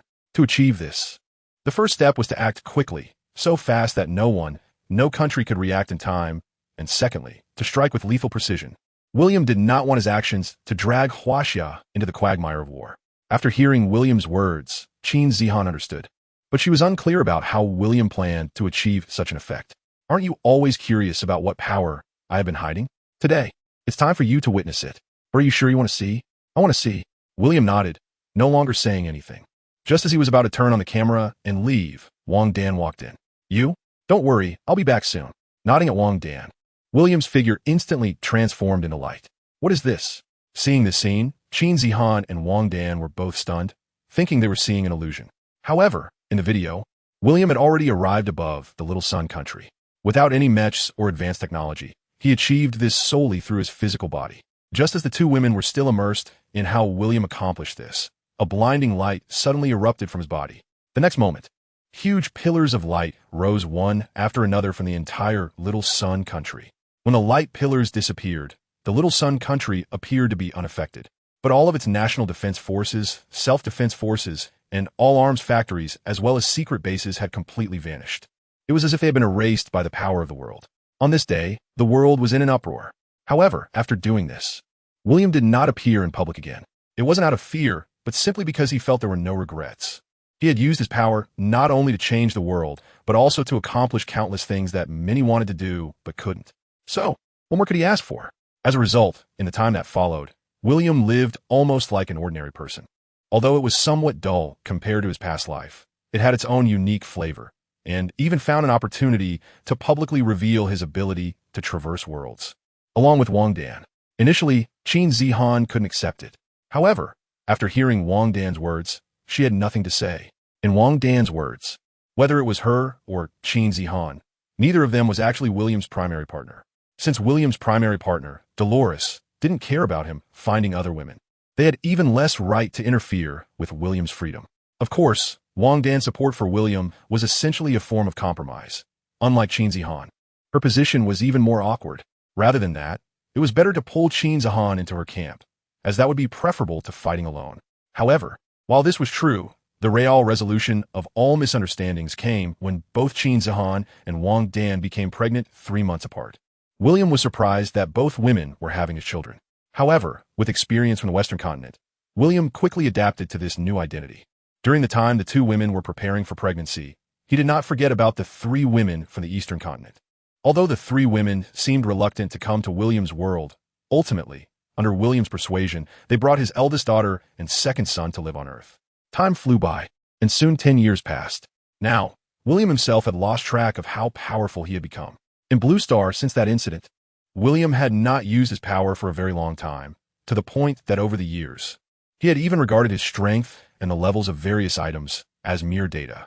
Until today, when William's heavenly demon sword finally reached the level of a Hongmeng spiritual treasure under the enhancement of the strengthening pool, he suddenly felt that it was time for him to take action. Otherwise, it would be a waste to have obtained the system and this power. When William, feeling he couldn't continue to be complacent, expressed his desire to explore other worlds, all the women, including Dolores and Qin Zihan, did not try to dissuade him. After so many years together, everyone has developed a good rapport with each other. Dolores, go if you want to. Tiffany, remember to bring me some delicious food. Vicky, don't forget to say goodbye to the kids when you leave. Qin Zihan, we'll be waiting for you at home. Wang Dan, the earlier you go, the earlier you come back. Although it's said to be a departure, William indulged himself for an entire week before leaving. During that week, William was so reckless that he hardly ever got out of bed. This directly led to him leaving without looking back. No matter how strong he was, in such a state of indulgence, William was now in a daze. Watching William leave in a disheveled state, the girls couldn't help but laugh, feeling a sense of accomplishment despite the odds. In a new world, the demon sword casually cut through space-time. When William dove in, he didn't even pay attention to where this world was, until he fell from the sky and landed on Hokage Rock. William's expression revealed a strange look. Before him was the gigantic Ninetales rampaging through Konoha, and nearby stood the popular 4th Hokage, Minato Namikaze, dressed in a green ninja vest and wearing the Hokage cloak. Compared to William's bewilderment, Minato's expression was tense as chakra surged around him. First, the mysterious masked man suddenly intruded and took his child. Then his wife was extracted by the Ninetales, and now the Ninetales was wreaking havoc in Konoha. As the 4th Hokage, Minato was already feeling that the situation was dire, and then another mysterious person suddenly appeared. Although he couldn't sense any chakra from the other party, the other person's demeanor, actions, and mysterious aura, as well as the sudden arrival, indicated that their identity was very special. Gazing at William with a serious expression, Minato asked warily, "Who are you?" True to his character. Even at this moment, Minato maintained absolute calm and did not lose his composure due to William's sudden appearance. In response to Minato's inquiry, William shrugged and said in somewhat awkward English, "I'm not your enemy. You can call me William." William? After pondering for a moment, Minato realized he had no impression of that name. "Sorry, the situation is urgent. William, if possible, please leave here." With the battle at hand, Minato didn't want to complicate matters and suppressed his inner frustration, expressing his thoughts. However, the next moment, a powerful chakra fluctuation came from a distance. A massive chakra had condensed into a tailed beast bomb in the blink of an eye, aimed directly at Minato. Just as he was about to activate the Flying Thunder God technique to intercept the Nine-Tails tailed beast bomb, he noticed out of the corner of his eye that William had raised his hand. Not good. Seeing this scene, Minato's expression changed dramatically. On one side was the Nine-Tails tailed beast bomb, and on the other side was the attack that the mysterious person William was likely to unleash. In the end, Minato did not stop his jutsu. Compared to his own safety, Minato was more concerned about the village. However, the next moment, an incredible scene unfolded before Minato. As the Nine-Tails tailed beast bomb, carrying chakra capable of catalyzing all power, swept over, a golden light appeared in William's hand. The next second, puff, in Minato's shocked gaze. The Nine-Tails tailed beast bomb was not only pierced through in one blow, but the Nine-Tails itself was also penetrated by the attack from William's fingertip. The next moment, boom, the explosion of the tailed beast bomb engulfed nearly 1/3 of the village. Fortunately, Konoha's elite ninjas had evacuated everyone on the scene in time. Otherwise, the power of this single attack would have caused devastating losses to Konoha. Even so, a huge pit appeared at the center of the Nine-Tails and Hokage Rock, where everything, including buildings, was destroyed. Looking at the Nine-Tails, although it was a product of condensed chakra, it was severely injured under William's penetrating attack. This also directly led to the Nine-Tails chakra going berserk, and the illusionary powers of the Sharingan were completely shattered, as the Nine-Tails collapsed heavily to the ground. The masked man's figure appeared on Hokage Rock amid a swirling vortex of space. William, Minato, and the masked man stood in a triangular formation. Just as the masked man was about to say something, a commotion in the distance made his expression grow serious. Looking at William, the masked man was even more alarmed, because he didn't know who William was or what his purpose was for coming here. However, the strength to take out the Nine-Tails in one blow was something the masked man had not anticipated. Minato didn't know who the masked man was, but William was very clear. The masked man was Uchiha Obito, the disciple of the fourth Hokage, Minato Namikaze. Originally just an ordinary Nin, under Uchiha Madara's design, he awakened the power of the Manjiki Sharingan, and with Madara's teachings, he unexpectedly became an existence that could stand shoulder to shoulder with Minato. Although many factors contributed to this, including Minato being restrained by his family and the village, it couldn't erase Obito's talent. And this was just the current Obito, not the one who would later single-handedly trigger the fourth great ninja war in the later stages of Naruto Shippuden, gathering the power of the Sage of Six Paths. Noticing William's playful gaze, Uchiha Obito already had plans to retreat. "Let's call it a day." An aged voice came from Uchiha Obito, and the next moment, a spiraling space transmission appeared around him. This power is precisely the unique ocular jutsu of Uchiha Obito's Manjiki Sharingan. However, noticing the scene, Minato Namikaze immediately shot out the kunai with the Flying Thunder God technique from his hand. The teleportation was forcibly interrupted. However, the kunai passed straight through Obito's body. It went through. Seeing this scene, Minato's expression tightened, and his body accelerated. Yet, facing Minato's fist, Uchiha Obito showed no intention of moving at all. The moment Minato passed through Obito, the solidified Obito reached out to pull, and just as the chain in his hand was about to lock Minato, he vanished into thin air, a special space ninjutsu that allows for arbitrary switching of spatial positions. Therefore, the opportunity was only in that instant. In midair, looking at Uchiha Obito, Minato had roughly understood the other's abilities. For Minato, who also possessed the Flying Thunder God Space ability, understanding Obito's power was not very difficult. Fire release, great fireball technique. Using the body flicker technique to dodge this great fireball, Minato once again confronted Uchiha Obito. You actually want to keep me here? How naive. While speaking arrogantly, Obito's gaze never left Minato. However, facing Obito's provocation, Minato had no intention of responding. He had to seal the nine tails back inside his wife, Kushina Uzumaki, before her life force was completely exhausted, so he had to move faster.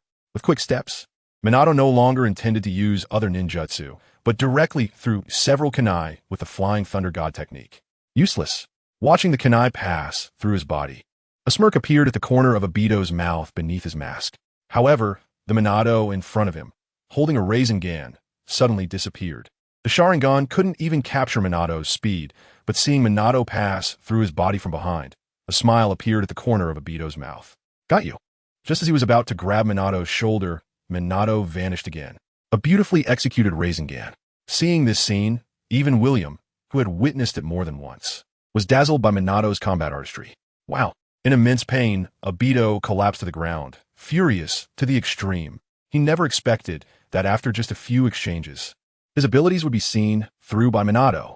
If it weren't for the protection of the absolute armor on him, with that hit, he probably would have died. You lost. Minato, who had rolled onto the ground, said solemnly. However, what surprised Minato was that Uchiha Obito, who had taken a direct hit from the Rasengan, leaped away unharmed. I truly underestimated you. Fourth Hokage, you are indeed fast. Breathing heavily, Obito's left arm had broken apart like a strange creature. Looking at the third Hokage Hiruzen Sarutobi and the Umbu members approaching from a distance, Obito coldly said, "This time, I'll concede you win, but next time, you won't be so lucky." Is that so? A cold voice suddenly came from beside him, and looking at Minato, who had appeared in front of him without him noticing, Obito's expression was shocked to the extreme. The blue light shone again in Minato's hand. At this moment, Uchiha Obito almost instantly reacted, under the power of the recent Rasengan. Minato had left a Flying Thunder God mark on him. Not good. There's no time. With his Sharingan glaring, Obito watched helplessly as the Rasengan slammed into his chest again. Boom. In an instant, amidst the excruciating pain, Obito's consciousness seemed to return to the past. Minato's team, Kakashi and Rin. No, I can't die. Rin is still waiting for me. In a flash of lightning, Uchiha Obito awakened from despair. Since I can't dodge, then I'll just sacrifice. In the cold cave, Uchiha Obito, with a hole pierced through his chest, fell heavily to the ground, his face darkening to the extreme as he painfully cried out, "Akatsuki, save me." After uttering this sentence, Obito fell into a coma. At the same time, a white Zetsu, wearing a white spiral mask resembling Uchiha Obito, appeared beside him. The person being referred to as Afei by Obito is White Zetsu. Noticing the injuries on Uchiha Obito, Afei's tone became very serious. You sustained such serious injuries. He reached out and placed his hand on Obito's chest, which had been blown open, and began to channel his power into Obito's body. After a long time, he finally pulled Obito back from the brink of death. If it were someone else, they might have already died. Obito, your willpower is truly strong. Wiping away the non-existent sweat from his forehead, Afei's tone finally relaxed. Sigh, when will I know what it feels like to take a dump? I'm really looking forward to it. The scene shifted back to the Hokage Rock in Konoha. Watching Uchiha Obito disappear before his eyes, Minato Namikaze also felt incredulous.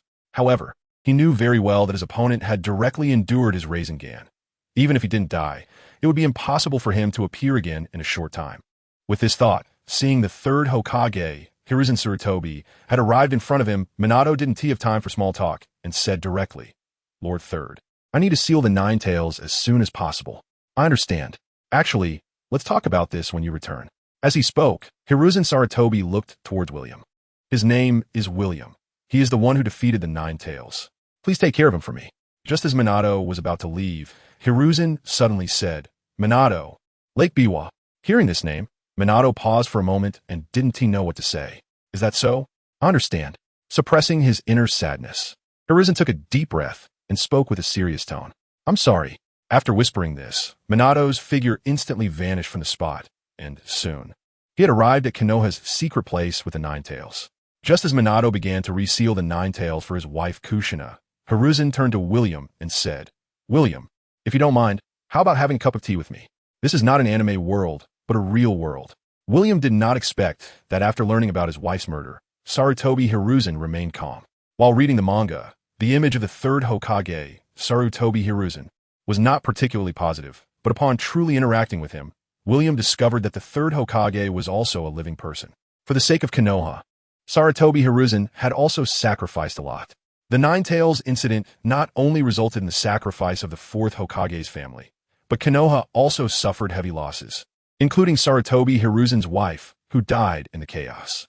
However, even so at that moment, Sarutobi Hiruzen still suppressed his personal emotions and chose to prioritize the safety of the village.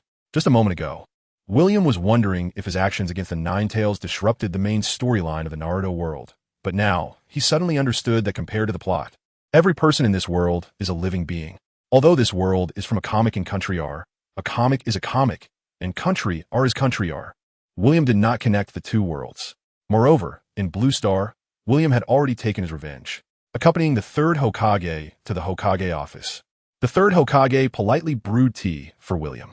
The technology tree in the Naruto world is quite strange. Some things that should exist do not, while some things that shouldn't exist do. When he watched it back then, William was attracted by the main storyline and did not pay much attention. But upon truly arriving in this world, he found it quite fascinating. Electric lights, kettles, gas stoves, refrigerators, washing machines, and so on. Looking at the tea placed before him, William took a sip and found it surprisingly good. At this moment, the third Hokage should have been comforting the villagers and repairing the damage caused by the Nine Tails. But because of William, he could only suppress his inner frustration and chose to drink tea with him here. However, before that, Sarutobi Hiruzen did send out 2 shadow clones to direct the Umbu members outside. William, by your appearance, you shouldn't be from Konoha, right? This question is something the third Hokage had wanted to ask for a long time, but only now did he have the opportunity to speak up. Yes, I'm not from Konoha. William had nothing to hide about his identity. May I ask which ninja village you are from? Sarutobi Hiruzen said, kindly, his tone and expression resembling that of a friendly neighbor chatting about everyday life. Third Hokage, I am not a ninja from one of the 5 great ninja villages. I know you're concerned about my identity, but for now, I mean no harm to Konoha, so you don't have to worry about me being a threat. William stated frankly. However, Hiruzen would not easily trust William just like that. Nevertheless, being in retirement mode, he didn't delve deeper into the matter, as it was something Minato should be worried about. What he needed to do now was simply to host William. As for the earlier question, it was merely an instinctive routine inquiry. With a hearty laugh, Hiruzen said without any embarrassment, sorry, it's a habit. Since Minato trusts you, I won't ask further. Come, let us have some tea. While speaking, Hiruzen took out his pipe. Just as he was about to light it, William spoke up. How about trying mine? Seeing William hand over a beautifully crafted cigarette case, Hiruzen paused for a moment and instinctively took it from William's hand to have a look. The cigarette was completely white, with no markings. Curiously, he lit it and took a puff. The tobacco was fine and the flavor pure. Glancing at the cigarette in his hand, Hiruzen's eyes lit up. This is good. William, who had also lit his cigarette, smiled and said, the flavor is lighter. I don't know if you can get used to it. It is light, but it's a good thing. Hiruzen took another deep puff and exhaled. If you have more, can you share some with me? William said nothing and directly took out 10 whole packs from his Lingxiao ring and placed them on the table. So many. Hiruzen's eyes sparkled at this scene. There was both surprise and astonishment.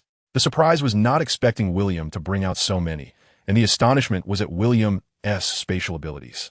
Hiruzen did not think about the powers of the ring, believing instead that William was using space ninjutsu. After the surprise, Hiruzen cheerfully gathered the cigarettes. Well then, I want tea hold back. Not to mention, Hiruzen did not want to miss out on such good stuff. As for whether there was poison or anything in them, Hiruzen would naturally conduct the appropriate tests. Of course, that was a matter for later. No need to be polite. I have plenty of these. For someone like William, who came from an industrialized modern society, these were not particularly valuable items. In fact, before his journey to another world, he had packed various daily necessities into the Lingxiao ring in bulk, just to avoid feeling out of place in a different realm. After all, the space was infinite. So he just kept packing. Setting aside political matters, the conversation between the two continued to be quite harmonious. However, William also noticed that, intentionally or not, Hiruzen would occasionally probe or guide William to reveal some of his secrets. What Hiruzen did not know was that, for someone like William, who possessed mental abilities, all of Hiruzen's little thoughts were clearly visible to him, just as the two were engaged in their intellectual duel. The door to Hiruzen's house was suddenly pushed open, and an elderly man with a bandaged face, leaning on a cane, walked in. Just as he was about to say something, he unexpectedly glanced at William. Goodness, it's the king of Konoha, Shimura Danzo. Hiruzen, the village is facing such a serious crisis, and you still have the time to drink tea with someone else. From the moment Danzo opened his mouth, Hiruzen already had a rough idea of what he was going to say. If it were any other time, he might have considered the other party's feelings, but right now, Hiruzen felt nothing but irritation. Even with his wife, Biwako, dead, he had no mind to deal with it. Who was Danzo to say anything? Taking a deep breath, Hiruzen coldly replied, "If you have something to say, please go find the fourth Hokage. If Minato could rely on me, would I be here looking for you? The Nine Tails incident has been going on for so long, and I haven't even found anyone." Mentioning this matter, Danzo's expression turned extremely grim. However, upon hearing Hiruzen's words, he retorted coldly, "If you're going to say that, may I ask, why didn't I see a single root ninja during the Nine Tails incident? And don't you know today is Kushina's delivery day?" Danzo's expression changed, and he argued, "Hiruzen, are you questioning me? Have you forgotten that the root members have always been monitoring the Uchiha?" As soon as he spoke, Danzo abruptly stopped the topic and turned to William. "Who are you? You're not for Konoha, are you? We were just discussing Konoha's secrets." Hiruzen, "I suspect he's a spy from another village, and I think it's necessary to have the root members interrogate him thoroughly." Goodness, this is some serious fishing for evidence. At this moment, Sarutobi Hiruzen's expression suddenly changed. He naturally knew that his old partner had his own ideas. However, after witnessing William's power to kill the Nine Tails with a single blow, Sarutobi Hiruzen understood very well that William was not to be trifled with. "Danzo, you can go out now. Didn't you hear what I just said? The fourth Hokage is unreliable. Now it's up to this old man to ensure the safety of Konoha." As soon as he finished speaking, puff, looking at the pierced heart, not only Danzo, but even Sarutobi Hiruzen was stunned. "What is going on?" I said, "Do you think too highly of yourself? You keep talking about what you want to do to me. Do you think I can be easily manipulated by you?" Ugh. A mouthful of fresh blood spurted from Danzo's mouth as he glared fiercely at William, and Shimura Danzo died with his eyes wide open. Damn it. William's speed was too fast, so fast that Shimura Danzo didn't even have time to react before being pierced. At this moment, if he wanted to survive, he had to use the power of the Sharingan. Without hesitation, the power of the Sharingan hidden beneath Danzo's bandages erupted. Sharingan Forbidden Technique, Izanaji. Just as Sarutobi Hiruzen was shocked by the sudden death of his friend, not far away, the unharmed Shimura Danzo appeared again. How is this possible? With wide eyes, Sarutobi Hiruzen felt incredulous. However, soon, as a ninja scholar, Sarutobi Hiruzen recalled a forbidden technique. Looking again at Danzo, who was covering his right eye, disappointment appeared in Sarutobi Hiruzen's eyes. He did not expect Danzo to be so deeply entangled. If combined with the fact that Danzo possessed the Sharingan, many things suddenly made sense. However, it was precisely because he understood many things combined with the death of his wife, that Sarutobi Hiruzen, who had originally been full of spirit, suddenly seemed to lose all vitality, and his whole person appeared haggard. Sighing, Sarutobi Hiruzen was momentarily speechless. However, at this moment, Danzo was furious with William. The means he had hidden for so many years had unexpectedly been exposed early, which infuriated Shimura Danzo to the extreme. At this time, Danzo had not yet obtained Uchiha Shursue's Manjikyu Sharingan, nor had he transplanted the Sharingan from a whole arm in the later stages. William looked at Shimura Danzo with great interest and said, "I'm quite curious. How many times can you be resurrected?" Just as William raised his hand to strike again, Danzo took the initiative, hands forming seals. Wind release, vacuum wave. The extremely compressed wind blade was enough to cut through steel. However, facing this move from Shimura Danzo, William seemed to have not seen it at all, and he pointed out with his technique again. Puff! At the critical moment of life and death, Danzo broke into a cold sweat. If it weren't for his body's instinct making him sidestep at the last moment, he would have already died from that hit. Similarly, William, seeing this scene, was somewhat surprised. Interesting, he actually dodged. I didn't expect that. But can you be faster than the speed of light? Light. Puff. Completely unresponsive. Danzo's expression gradually became dull, and his head was instantly pierced. William didn't care whether the other party still had the power of the Sharingan. Even if he did, at the moment his brain was pierced, Danzo wouldn't have time to activate any abilities. With a face full of despair, Danzo fell heavily to the ground. Until his death, he would never have thought that he would be killed by William in an instant. If he had known this would be the outcome, he He would never have provoked William today. Seeing this scene, Sarutobi Hiruzen's expression darkened, and he sighed inwardly as he looked at William. At this moment, he finally understood why Minato had asked him to treat William well. Such an existence, once unleashed, would be a nightmare for the entire Konoha. Danzo's death caused a turmoil among the root ninjas outside. Collecting his thoughts, Sarutobi Hiruzen stood up and said, "William, I'll go calm him down."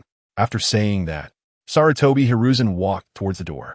However, as he passed Danzo's corpse, Sarutobi Hiruzen couldn't help but pause for a moment. Soon, he quickly opened the door. "I am Sarutobi Hiruzen, and I command you all, as the third Hokage, to return to the root base. After today, I will personally explain the situation to everyone." However, the four root ninjas who had come with Danzo hesitated. The leading root ninja questioned, "What happened to Lord Danzo?" With Danzo's death, the curse of the root ninjas was lifted, and they certainly knew that something had happened to Danzo. However, upon hearing this, Sarutobi Hiruzen was completely enraged. He never expected that, as the third Hokage, he could not command the root ninjas in front of him. So, are these ninjas from Konoha, or are they Danzo's ninjas? Do you want to betray the village? Facing Sarutobi Hiruzen's gaze and pressure, the root ninjas exchanged glances and ultimately left the Hokage's office. At this point, taking a deep breath, Sarutobi Hiruzen, who had originally planned to retire, decided that it was necessary for him to take over and organize the root ninjas. Thinking of this, Sarutobi Hiruzen made a gesture, and the next moment, two experienced Umbu appeared in front of him.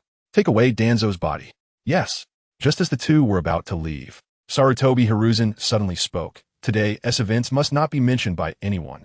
Externally, declare that Shimura Danzo died in the Nine Tails incident."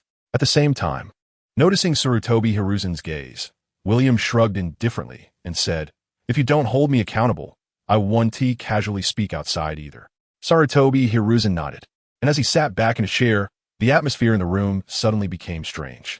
After experiencing what had just happened, the two no longer had any intention of conversing. After a long silence, William said, "Arrange a place for me to stay. Today, I guess you all won't have time to deal with me. Once you're done, come find me. After all, I don't intend to leave Konoha anytime soon." Hearing this, Sarutobi Hiruzen secretly breathed a sigh of relief. After gesturing to the Umbu ninja, the masked Umbu quickly brought William to the guest house in Konoha. Although Konoha had faced an attack from the Nine Tails today, the leisure area where the guest house was located fortunately remained unaffected, which was a small blessing amidst the misfortune. The heaviest losses were not just among the ninjas, but more so among ordinary citizens. This is also why, in the original history, after Naruto was identified as the reincarnation of the Nine Tails, ordinary people harbored such deep hatred for him. The Nine Tails rampage destroyed countless families, with nearly one-third of Konoha's ordinary citizens affected, and the number of deaths was countless. In the silent underground base, Uchiha Madara, relying on the outer path golem to sustain his life, listened calmly to Black Zetsu's report. Although Black Zetsu did not take action in Konoha, as Madara's informant, he witnessed the battle between Obito Uchiha and the fourth Hokage, Minato Namikaze. Regarding Obito being nearly killed by Minato, Madara didn't feel too much about it.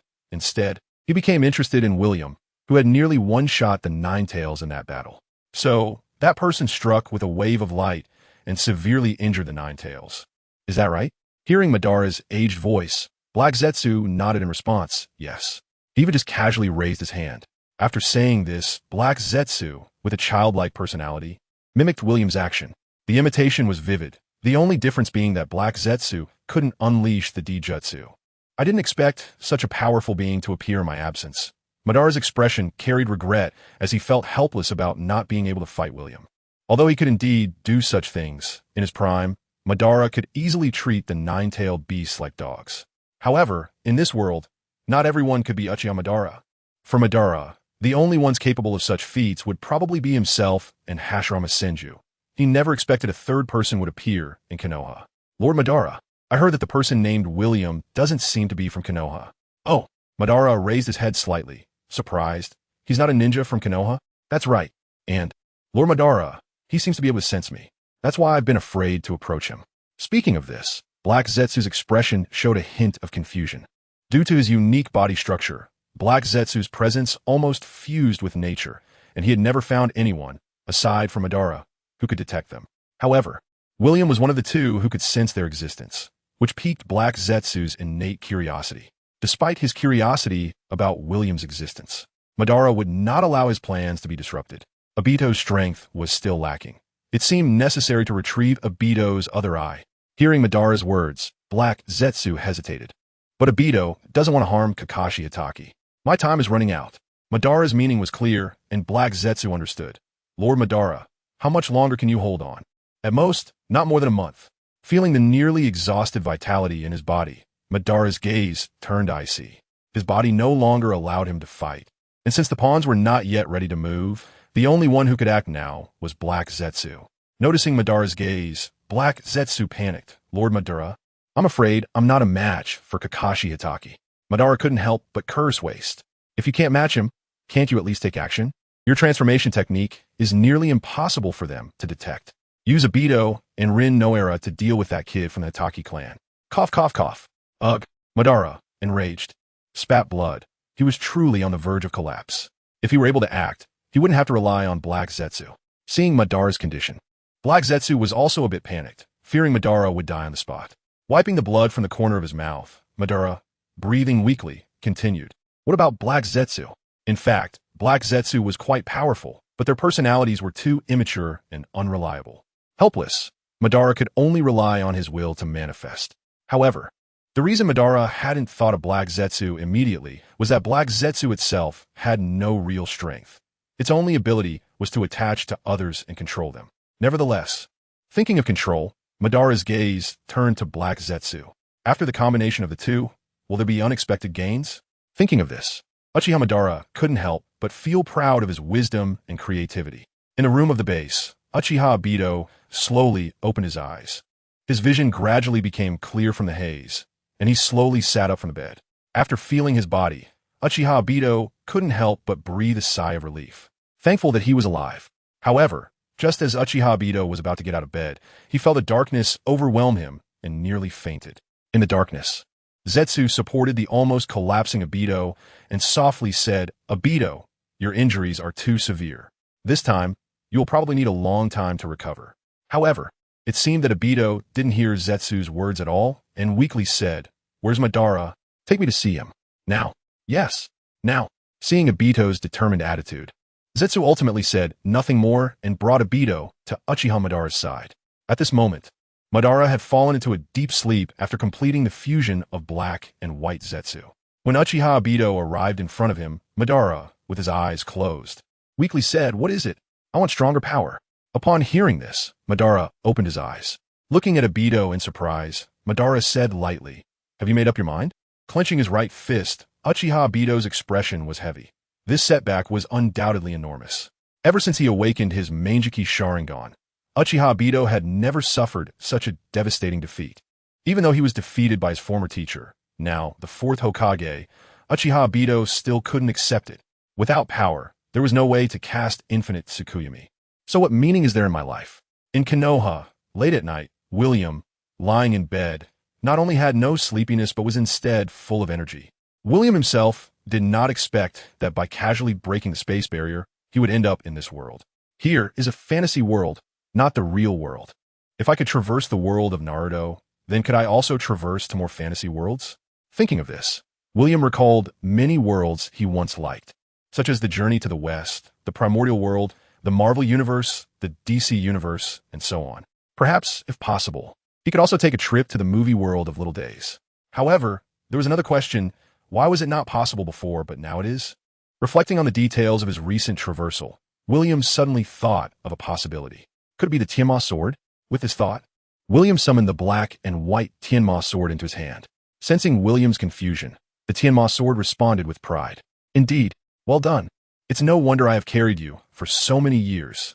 Gently stroking the sword, William couldn't help but laugh. If that's the case, then future traversals will be much more interesting.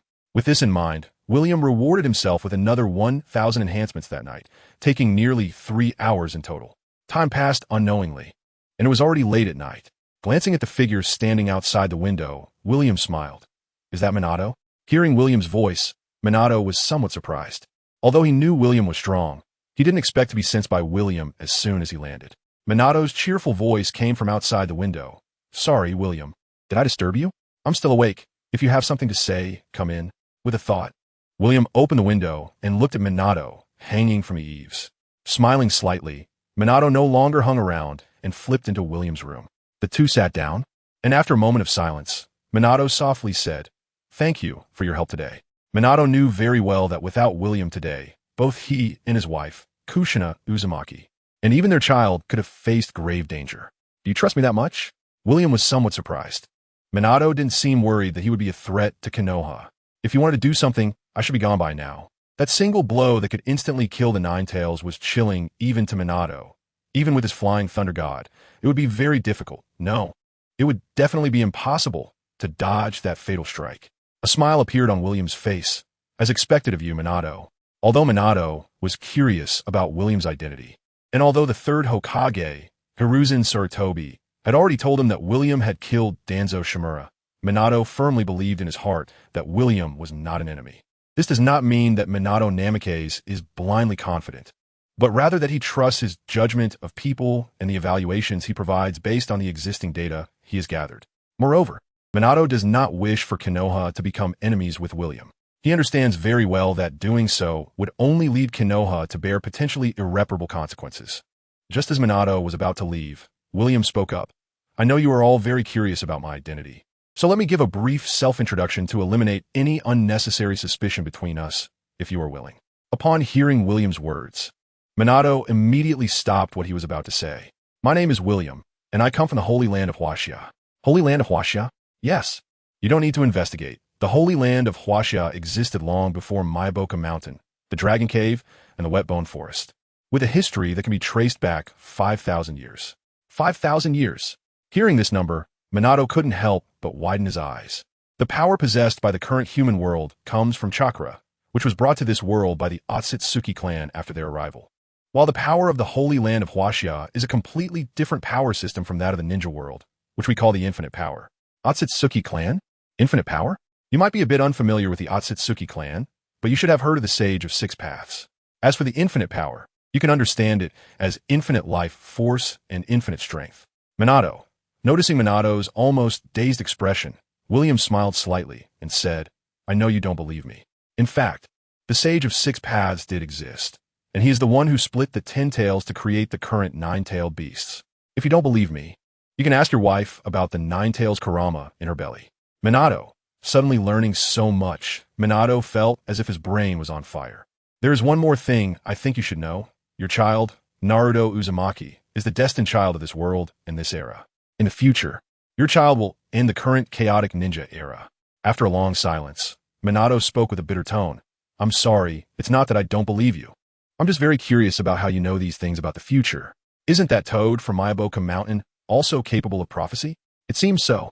Touching his golden hair, Minato laughed and said, Can I ask a question about the Holy Land of Huaxia? Also, William, what position do you hold in the Holy Land of Huaxia?" "The Holy Land of Huaxia has a permanent population of 1/4 billion, and I am just one of the very ordinary ones among them. 1/4 billion. Tonight, Minato felt as if his worldview had exploded. If the population of 1/4 billion was already unbelievable to Minato, then William's next words left him speechless. With a bitter smile, Minato said, "It's not that I don't believe you, but are the people of the Holy Land of Huaxia really that powerful? In the Holy Land of Huaxia, everyone is like a dragon." Listening to William's calm, yet proud words, Minato fell silent again. "If that's the case, why have I never heard of the Holy Land of Huaxia before?" For this question, William's answer was quite intriguing. "Actually, if it weren't for the birth of the destined child, we wouldn't even look down on this world." "Minato, is Naruto really that important? His choices will change the pattern of this world." After a pause, William's expression became strange as he said, "However, this was before I arrived." Under the light, Minato looked astonished, but he quickly understood William's meaning.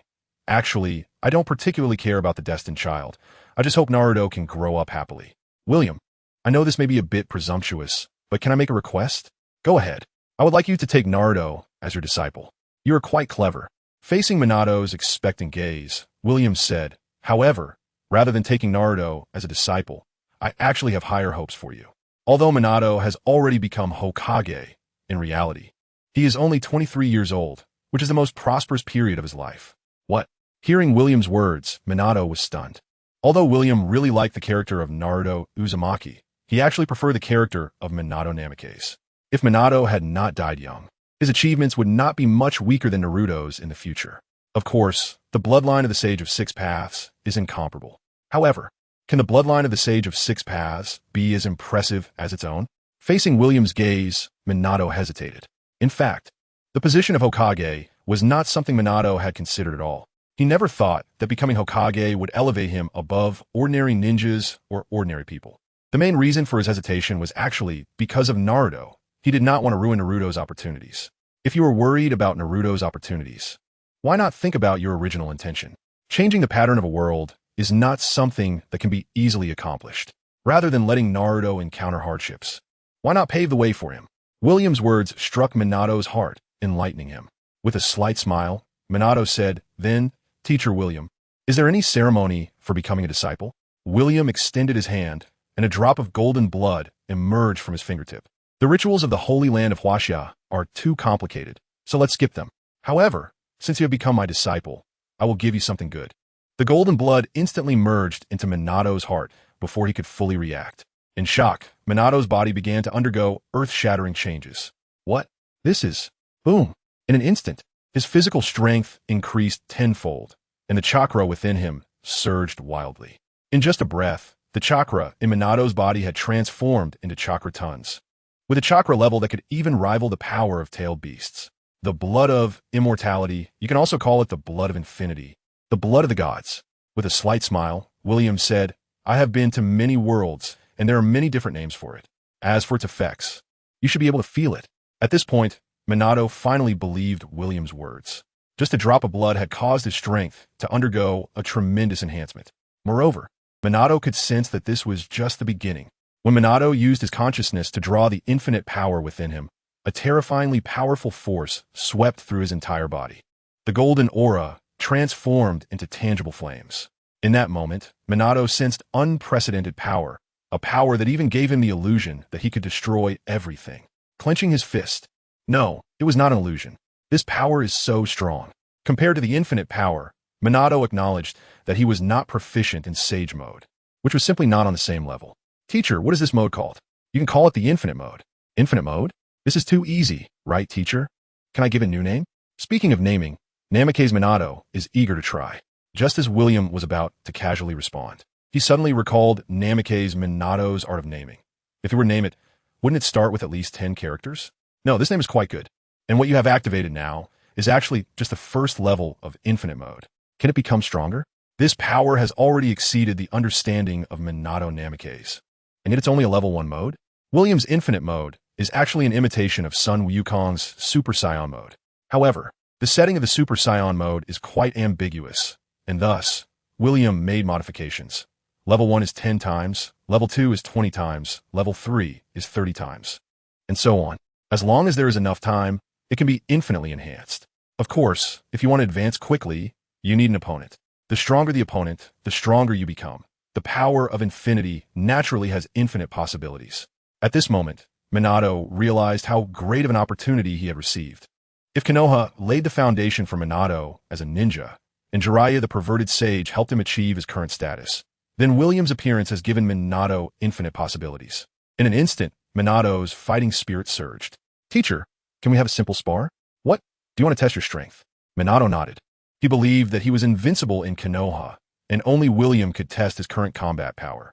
However, Minato had another thought. His former self, as well as the entire ninja world, was like a frog at the bottom of a well. Only with William could he witness what it truly meant to be a powerful being.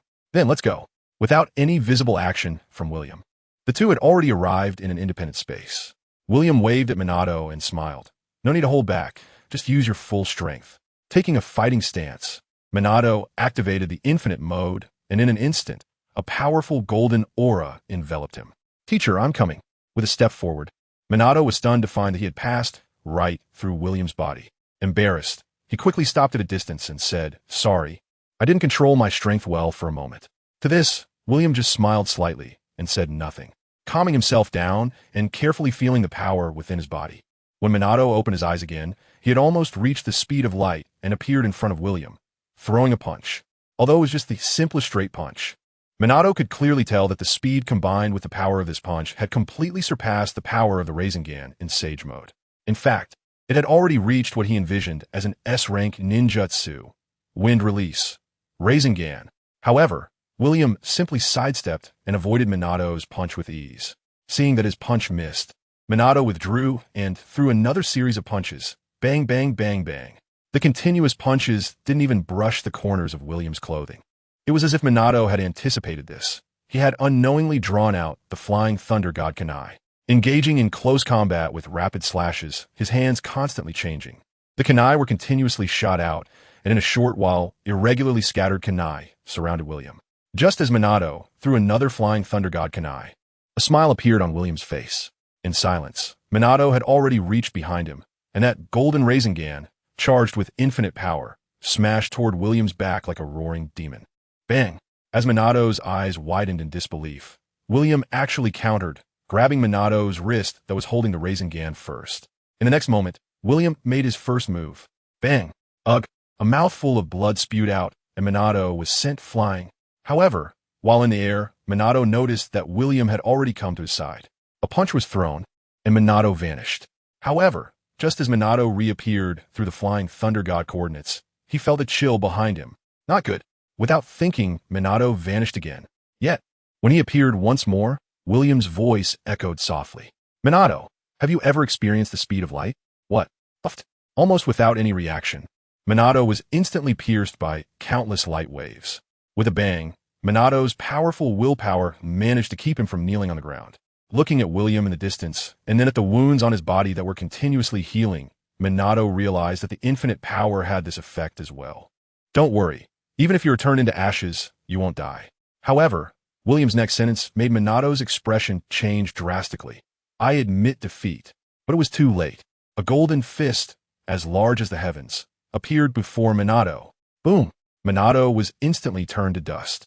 It was unclear how long had passed, but the infinite power allowed Minato to reassemble his body. However, at this moment, Minato had to exit the infinite mode, kneeling on the ground and breathing heavily, feeling as if both his body and soul had been shattered, which nearly made him feel overwhelmed. Looking at the hand that William extended toward him, Minato instinctively trembled. Not out of fear, but out of the body's instinct. Teacher, that wasn't necessary just now. After getting up, Minato said bitterly, just now I really thought I was dead. You wanted to witness a strong person, didn't you? If I didn't do it that way, how could I show you what a strong person is? Moreover, even though you died once, you still gained something. With a look of confusion, Minato's consciousness sank into his body. Soon, he discovered that his infinite power had not weakened at all. In fact, it had become stronger. Infinite mode, level 2. Boom.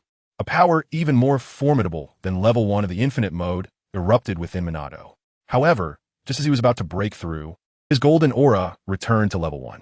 Remember this feeling. That is the power of level 2. With a look of surprise, Minato sincerely expressed his gratitude. Thank you, teacher. After expressing his thanks, Minato hesitated for a moment and continued. Teacher, I feel like the Flying Thunder God has no effect on you. This is something I wanted to mention too. Since you brought it up, let me discuss it with you. Nodding, William was very satisfied with Minato's combat talent. Your Flying Thunder God is very fast, but if I were to use this move, what would you use to counter it?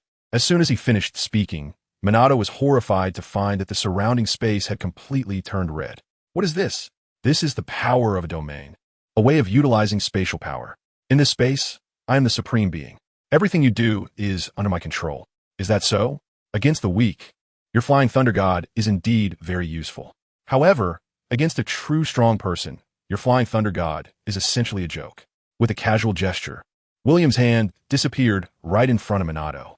However, looking at the arm that had unknowingly touched his shoulder, Minato felt all the hairs on his body stand on end. Retracting his right hand, William smiled and said, this is just one way to use it.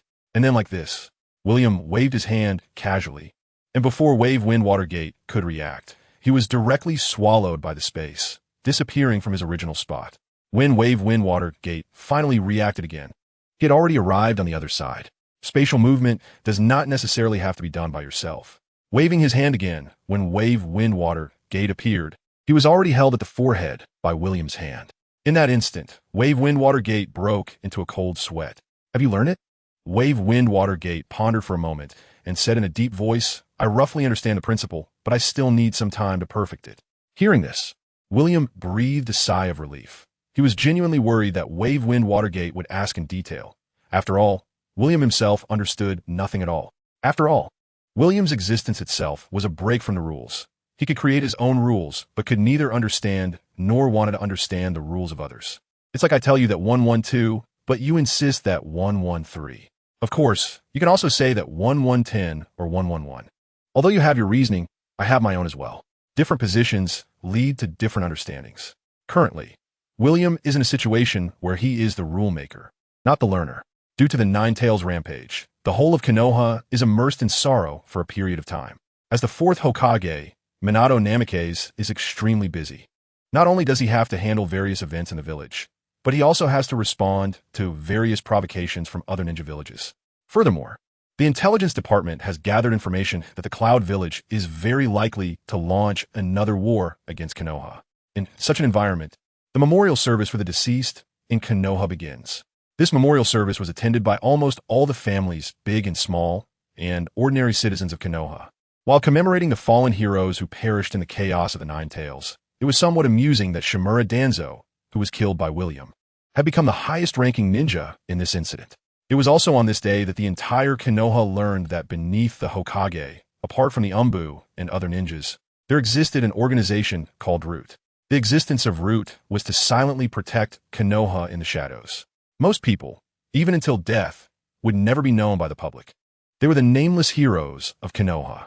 After the death of the first leader of Root, Danzo, the position was taken over by the third Hokage, Sarutobi Hiruzen. And for a time, the reputation of Root rose within Konoha. Moreover, many new generation ninjas began to see joining Root as their life goal. Seeing this situation, Namikaze Minato watched but did not overly intervene, and this was the confidence that his strength provided him. However, even Namikaze Minato could not help but admire the abilities of the third Hokage. As the Hokage with the longest tenure, Sarutobi Hiruzen fully demonstrated to Namikaze Minato what it meant to be a politician. After the memorial service in the Hokage office, Kakashi Hitaki, the captain of the Umbu, was reporting to Namikaze Minato about the situation at the border. After concluding the discussion, Kakashi hesitated for a moment before uncertainly asking, "Hokage-sama, regarding the Root organization of the third Hokage, should the Umbu send someone?" Kakashi did not continue, but he was very clear that Namikaze Minato understood his meaning. Regarding Kakashi's concerns, Namikaze Minato smiled and said, "It's fine, Kakashi. I trust the third Hokage." Hearing this, Kakashi said no more. As for the probing from the Cloud Village, Namikaze Minato did not take it to heart. From his understanding of the Raikage, they currently did not dare to wage war against Konoha. Even though Konoha's high-end combat power had severely dwindled, with the third Hokage stepping back, Tsunade among the Sannin leaving the village, Orochimaru defecting, and Jiraiya wandering outside the village while searching for Orochimaru, at this stage, Konoha's high-end combat power was indeed in a gap. However, these matters were unknown to the Cloud Village. Because they were unaware, the outside world thought Konoha was at its peak. In reality, Namikaze Minato currently had no one he could use. The only ones he could trust were just a few. Kakashi Hitaki counted as 1, Ino Shikacho counted as 3, and the rest were not that impressive. This was also why, after taking office, Namikaze Minato had been working to mend a relationship between Konoha and the Uchiha clan. For Namikaze Minato, who came from humble beginnings, he had no family ties, which allowed him to more freely associate with various powers.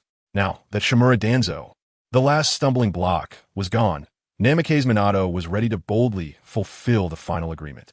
Late at night, in the Uchiha conference room, with his eyes closed and hands crossed over his chest, Uchiha Fugaku, sitting in the upper seat, slowly opened his eyes, and the 3 Tomo Sharingan flickered briefly. Uchiha Fugaku spoke solemnly to the outside, "Hokage-sama." Smiling slightly, Namikaze Minato replied, "Sorry for coming to congratulate you, Fugaku clan leader, on the birth of your second son a month late." Waving his hand, Uchiha Fugaku replied lightly, "No problem."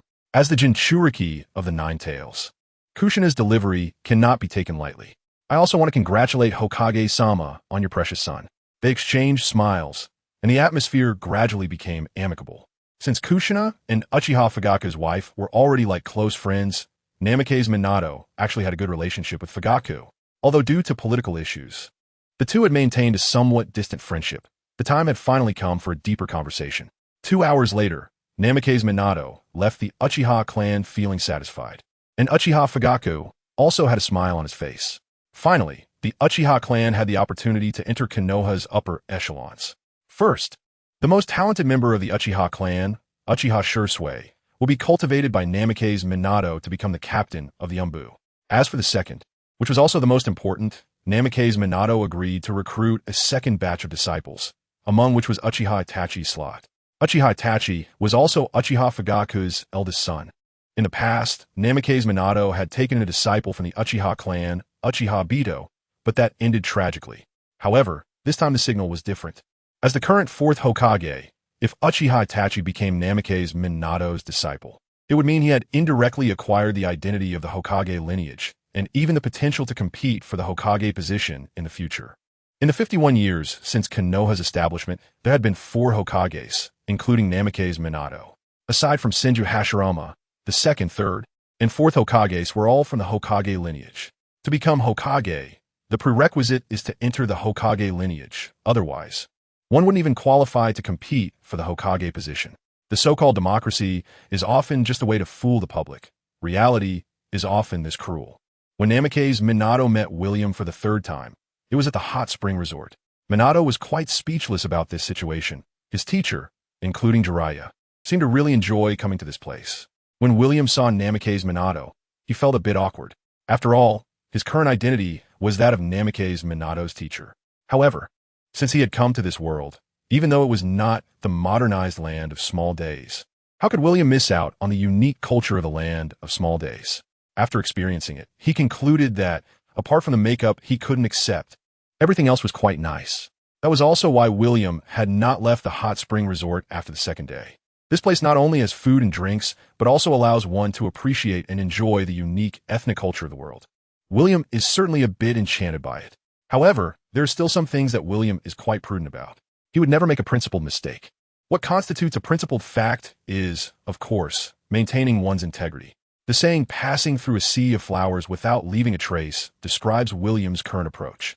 Even though a geisha has expressed her willingness to devote herself, William still refrains from doing so. The reason is that William has long moved past the stage of thinking with his lower body. The reason he lingers in the hot spring house every day is more about experiencing that feeling, nothing more. Unless he encounters a woman who can make his heart race. However, William himself feels that it would be really difficult to regain that feeling again. Even the world Tsunade, in William's view, those who can like Tsunade are mainly driven by a sense of conquest. Dismissing the geisha beside him, William, dressed in a hot spring house uniform, casually asked Namikaze Minato, "Is there something you need from me today?"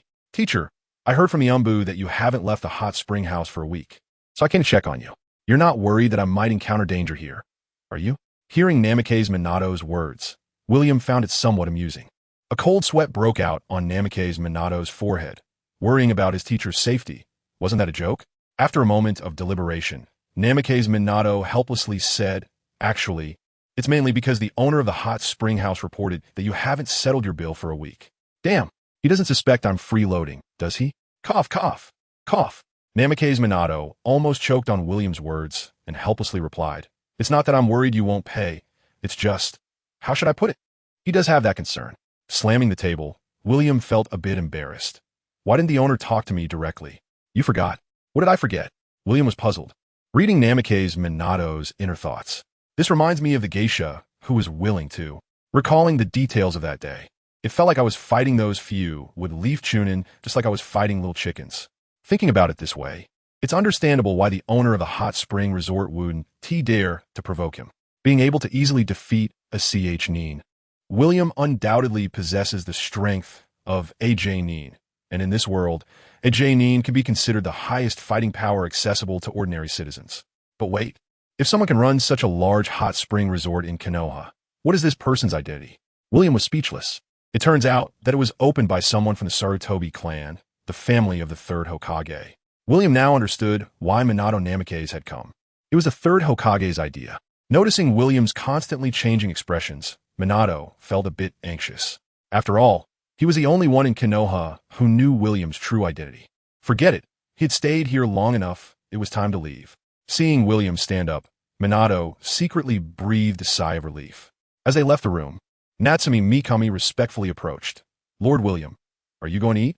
Natsumi Mikami was the geisha that William had saved that day during the heroic rescue. Unlike other geishas, Natsumi had a simple makeup look, which made her appear very adorable in her pink kimono. Waving his hand, William replied casually, "No, I'm leaving." Hearing William's words, Natsumi couldn't help but clench her small hands.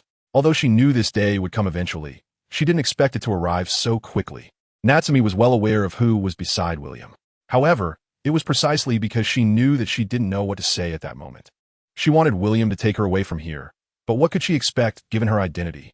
Thinking of this, Natsumi's gaze dimmed, and she bowed her head, silently retreating. Watching William leave, she felt tears welling up in her eyes. "Goodbye, Lord William. Perhaps we will never meet again. But thank you for the happiness you brought me during this time. I will always remember you in my life." Facing William's departing figure, Natsumi silently bowed at a 90-degree angle and remained in that position for a long time. After changing clothes and walking on the road to leave the hot spring resort with William, Minato hesitated for a long time before finally asking, "That girl, you too?" There was no way to resist. Her charm was too strong. William smiled casually, but inside he couldn't help but sigh. Natsumi was actually a good girl, but not every woman was one that William had to have. Even if Natsumi were just an ordinary person, William might agree to it. But her identity as a geisha meant that he could never accept her. However, to put it another way, if Natsumi were just an ordinary person, perhaps the two of them wouldn't even have had the chance to meet. In this world, nothing is perfect, and life is no exception. After a moment of sentimentality, William couldn't help but chuckle. He never expected that one day he would be entangled because of a geisha. "Ms. Zukic, let's take her away from the hot spring house. No need for special care, just find her a shop and let her make a living somehow." Hearing William's words, Ms. Zukic smiled slightly. "Isn't this considered special treatment? It's already arranged to be at home, okay? However, since this is something William instructed, Naruto will naturally do it well. I understand. I'll have someone make arrangements. Although we can't be together, this is the only thing William can do for Xiaomei. Well, there's no choice. If I do nothing, my mind will still feel unsettled. I won't let you do it for nothing. I'll give you a peach as a reward." After receiving the peach that William handed over, Naruto curiously asked, "Is there anything special about this peach?" Naruto knows very well that anything William presents must be extraordinary. It doesn't have much effect. It just allows people to attain immortality. Originally holding it with one hand, Naruto quickly switched to using both hands, and the corners of his eyes twitched continuously. Is this considered to have little effect? "Teacher, do you have some misunderstanding about this?" Wait. Thinking about how everyone in the holy land of Huaxia possesses the ability of immortality, Namikaze Minato suddenly realized that, indeed, if that's the case, this peach really doesn't have much effect for the teacher. However, even if it's useless to the teacher in the ninja world, it would probably drive everyone crazy. After the shock, Namikaze Minato hesitated and asked, "Teacher, can this peach be shared? Why would you want to share a broken peach?" Looking awkwardly at William, Namikaze Minato helplessly said, "I want to give it to Kushina, but then Naruto would be left out. So I'm wondering if it can be shared between two people. That way, even if the effect is halved, it's still excellent." I can only say that Namikaze Minato is truly a good man. Sharing is fine, but the effect will only be 1/3. You need to think it over. 1/3? Teacher, how many years is 1/3 of immortality? After thinking for a long time, Namikaze Minato couldn't come up with an answer and had to seek help from William. "Fool! Sharing just means one gets immortality and the other doesn't. It's that simple, and you still don't understand?" William actually has as many of these peaches as he wants. But knowing the thoughts of Wave Wind Watergate for the coming year, he didn't take them out. Sometimes, when things come too easily, some people don't cherish them. "Teacher, can one person just eat half?" The peaches are too precious, and Wave Wind Watergate doesn't want any mistakes, so he asked very carefully. "No. The flesh of the peach grants longevity, but the pit does not age." "I understand. Thank you, teacher." Carefully putting the peach into his pocket, afraid of bruising it, Wave Wind Watergate said, "Additionally, teacher, I have arranged accommodation for you, not far from my home. Hygiene and living supplies are all prepared. You just need to move in." After personally escorting William to his accommodation, Wave Wind Watergate finally left with a conflicted expression. What to do? How should this flat peach be divided? Should it be given to Kushina or Naruto, or should it really be split in half? Let Naruto gain the ability to live forever, and let Kushina gain the ability to never age? Confused in his thoughts, Minato had unknowingly arrived at the doorstep. Seeing Kushina playing with Naruto in the yard not far away, a happy smile appeared on Minato's face. "What are you standing there grinning for?" Hurry up and come help me with little Naruto. He's too mischievous. Hearing Kushina's call, Minato quickly responded, Okay, I'm coming. With a light leap, Minato was already in front of them. Just as he was about to bend down to pick up Naruto, he suddenly remembered the flat peach in his pocket and quickly took it out. Kushina, hold this. A peach? It looks really delicious. As Minato picked up the child, Kushina instinctively took a bite of the flat peach. Minato was completely stunned at this scene. What's wrong? Is there a problem? Seeing Minato's silly expression, Kushina couldn't help but laugh. But, this peach is really delicious. I've never eaten such a tasty peach before. Where did you buy it? Bring a few more next time. While speaking, Kushina quickly devoured the peach. Minato, all right, no need to think about it anymore. With a sigh in his heart, Minato Namikaze decided not to dwell on it, and he didn't even mention the effects of the peach to Kushina. Minato knew very well that if Kushina found out, she would probably regret it for a lifetime. Since that's the case, let him bear this guilt alone. It's normal to enjoy delicious food. Don't be fooled by how ordinary this peach looks. It's actually a special peach. A special peach? Although it's very sweet, it's just a peach. What could be so special about it? Holding the peach pit in her hand, Kushina was about to throw in the trash when she was suddenly stopped by Minato. Don't throw it away. The special part of this peach is in the pit. Eat it. Eat the peach pit. Minato, are you sure? I'm sure. Trust me, you'll know once you eat it. Seeing Minato's serious expression, Kushina had no choice but to respond. But this peach pit is so hard. How can I eat it? Just swallow it directly. Really swallow it? Trust me. It felt strange, but as Minato's wife, Kushina still trusted him very much. Since he said so, she hesitated no longer. The next moment, gulp. The peach pit was swallowed down, and after waiting for a moment, Kushina chuckled. So what now? Just as she finished speaking, she let out a soft gasp and froze, because she suddenly sensed something different in her body. What's going on? The Uzumaki clan already possessed a longer lifespan than ordinary people, and Kushina could clearly sense that her body had undergone subtle changes. Her chakra and vitality, which had been affected by childbirth, had even experienced a qualitative improvement. At this moment, Kushina felt incredibly amazed. This is something my teacher gave me. She said it could enhance strength, so I brought it for you to eat. I was going to tell you first, but I saw you ate it directly. This made Kushina not suspect anything. Although she had never met Minato's new teacher, she could clearly sense Minato's improvement in strength during this time. Then we should really thank your teacher. Yeah, Minato replied, suddenly remembering something. Wait, aren't you supposed to be in confinement? Who told you to get out of bed? Don't you know that being in the wind is bad for you? Hurry back. Minato's sudden reprimand startled Kushina, and she quickly defended herself. Oh, Minato, you know that the Uzumaki clan's vitality is stronger than ordinary people, and I have chakra. I actually don't need to be confined. You can't expect me to stay in bed all day and not do anything. However, before she could finish her sentence, the usually gentle Minato firmly pulled Kushina back into the house and onto the bed. Although she felt helpless, Kushina did not get up again. She couldn't help but mumble, Really, you don't trust me at all? Just because you're Hokage doesn't mean I have to listen to you. What did you say? Nothing. I didn't say anything. Seeing Minato come back after placing Naruto in the crib, Kushina quickly spoke up. But in her heart, she mumbled again, Since you're working so hard, I'll tolerate you for a month. Once my confinement is over, just wait and see how I deal with you.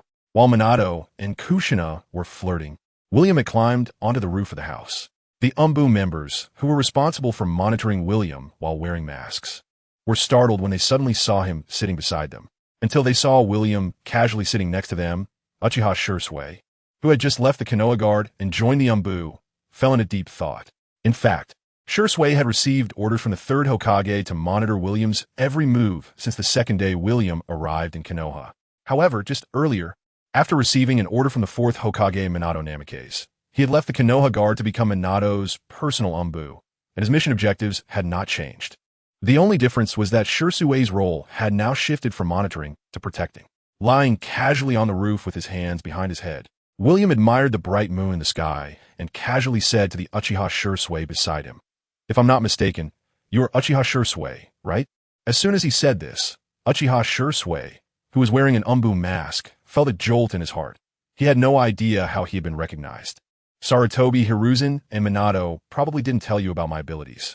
With a faint smile, William said something that sent a chill down Shursui's spine.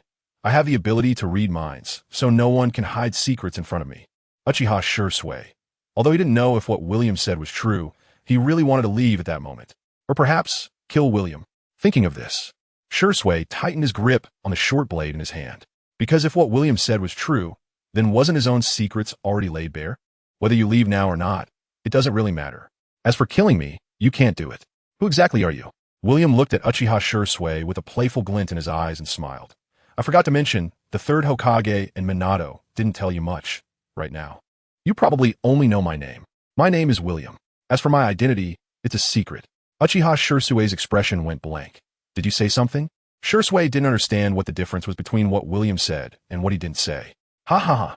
Seeing the overly naive Uchiha Shui, William couldn't help but laugh. After laughing, William said, to awaken the Meijiki Sharingan at the age of 13, your talent in the Uchiha clan at this age can even be said to surpass everyone. Clang!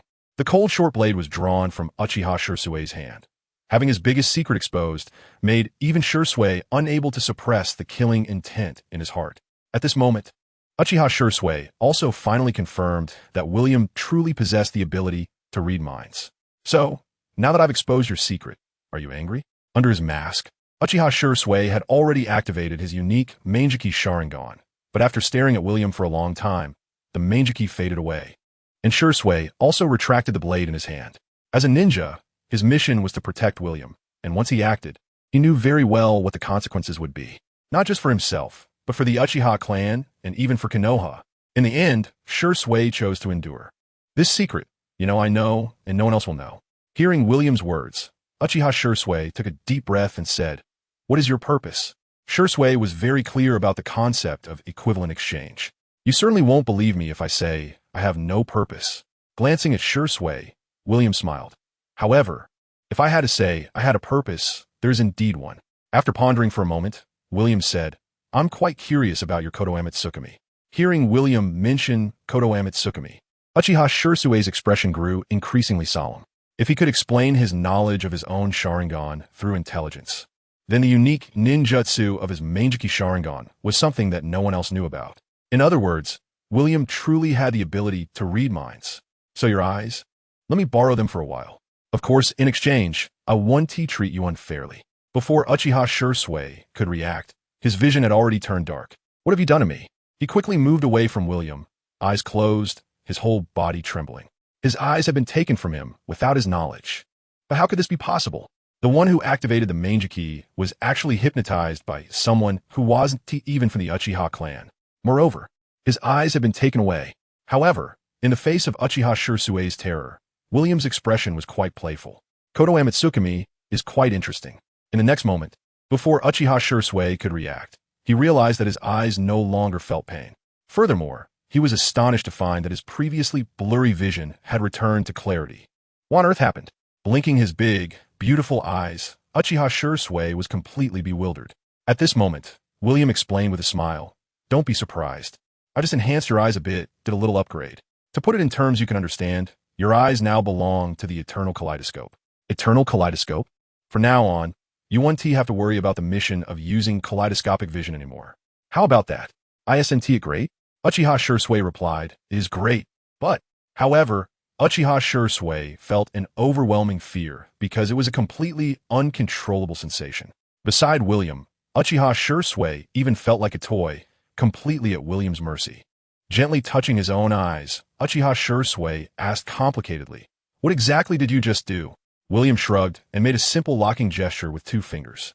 Amid Uchiha Shui's shock, William smiled and said, of course, I know you wouldn't agree if I told you, so I just used a Jinjutsu on you. You can also understand it as a necessary step to achieve the Eternal Kaleidoscope. Uchiha Shui suddenly recalled the legend of the Uchiha clan, where Uchiha Madara took his brother Uchiha Izuna's eyes to gain even greater power.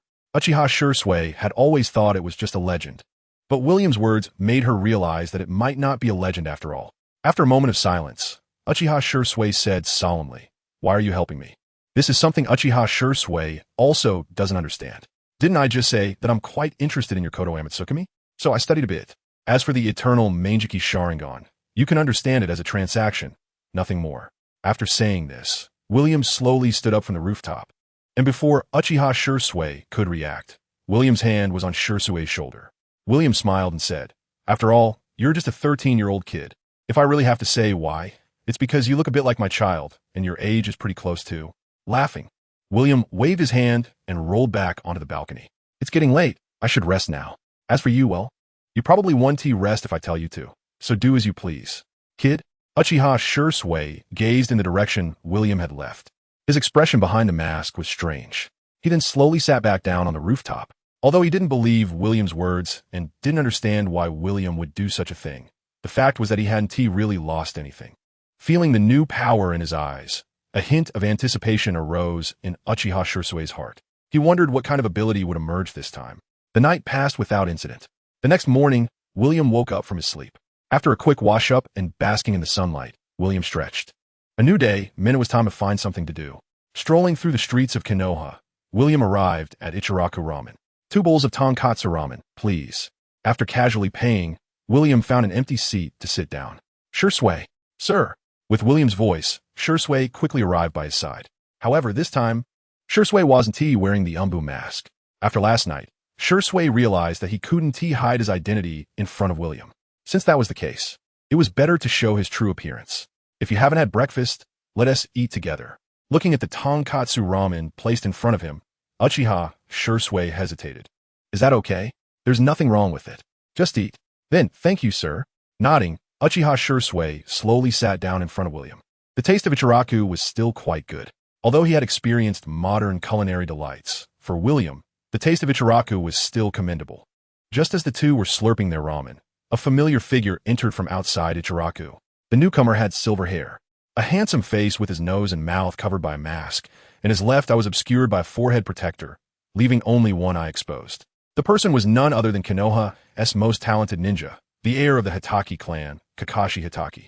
As Kakashi entered, a man with a watermelon head, dressed as a ninja from the Mato family, entered with him, chattering away to Kakashi.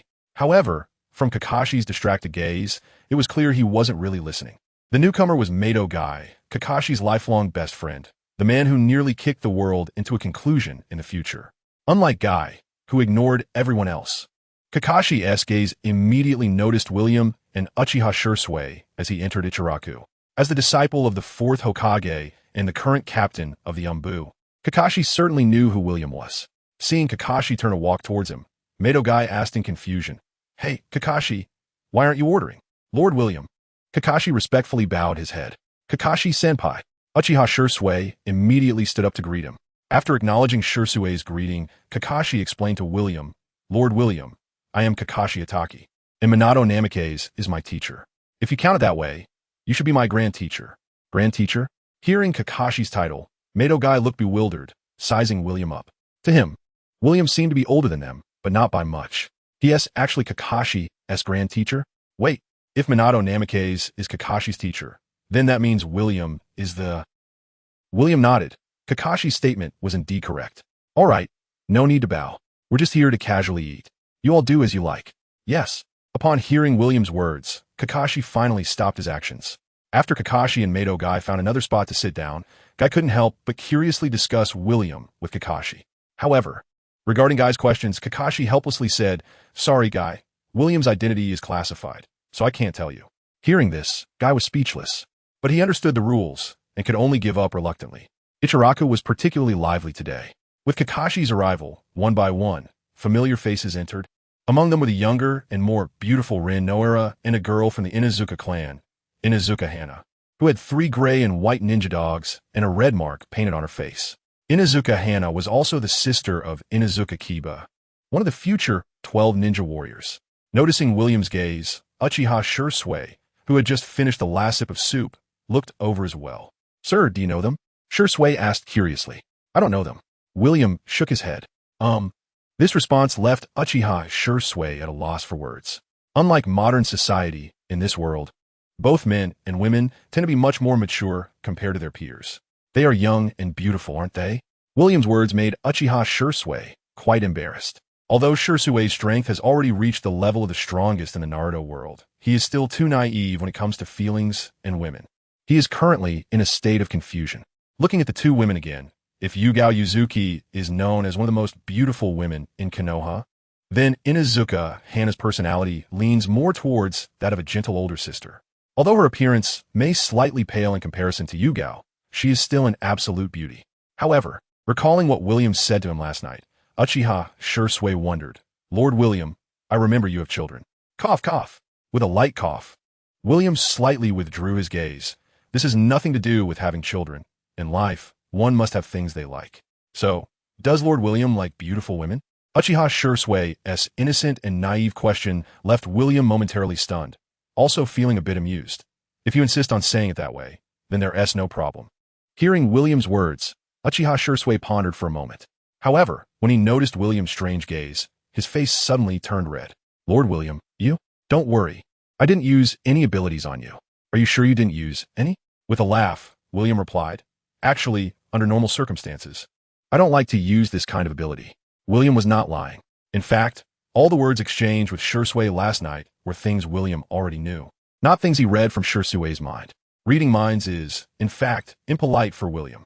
Therefore, unless in special circumstances, he would not use such abilities. The two chatted happily and soon arrived at the Hokage's office. Upon seeing William's arrival, the surrounding Umbu members showed strange expressions. When William knocked on the office door and entered, he saw the third Hokage Hiruzen Tsurutobi discussing something with Minato Namikaze. Seeing William, the two instinctively ended their conversation, and Minato stood up. Sensei, you're here. I need to talk to you about something. Hiruzen, you're here too. In response to William's greeting, Hiruzen Tsurutobi respectfully said, Hello, Lord William. Sensei, what do you need? Minato asked curiously. It's nothing too important. I was just bored and wanted to find something to do. Upon hearing William's words, Minato had a strange expression. Sensei wants to be a ninja? A ninja? Forget it. I'm not too interested. William shook his head and said. After thinking for a moment, Minato hesitated and said, Then, how about you join the Elder Council? Sensei? Originally, there were 4 members in the Konoha Elder Council, but after Shimura Danzo's death, it became 3. Although the Elder Council is more symbolic, it would still take some power away from Minato, which shows how much trust Minato has in William. The Elder Council, huh? In fact, William wasn't very interested in the power of the Elder Council. Compared to power, he was more concerned with finding something to do. Seeing that William did not refuse, Minato smiled and said, If Sensei has no objections, then it's settled. Upon hearing this, Hiruzen Tsurutobi's expression turned a bit strange. Hiruzen did not expect that Minato would give William such significant power so suddenly. What is this, using William to balance my power? It's no wonder Tsurutobi Hiruzen would think this way. After all, having navigated the political landscape for half his life, he is quite familiar with these tactics. Moreover, he has just recently obtained the position of the root leader for Minato Namikaze, and with his previous prestige in Konoha, this effectively means he has regained the greatest power in Konoha aside from the 4th Hokage. If he uses William to counterbalance himself, Tsurutobi Hiruzen can understand why Minato Namikaze would do so. After all, in Tsurutobi Hiruzen's view, if it were him, he would do the same. Minato, you have finally grown. Tsurutobi Hiruzen is not angry at Minato's actions. Rather, he feels relieved because this Minato represents true growth. Forget it. Let the Elder Council be the Elder Council. After thinking it over, William didn't dwell on it too much. Minato, can you give me a few people? Minato Namikaze nodded. Of course. It is their honor to be chosen by you, Sensei.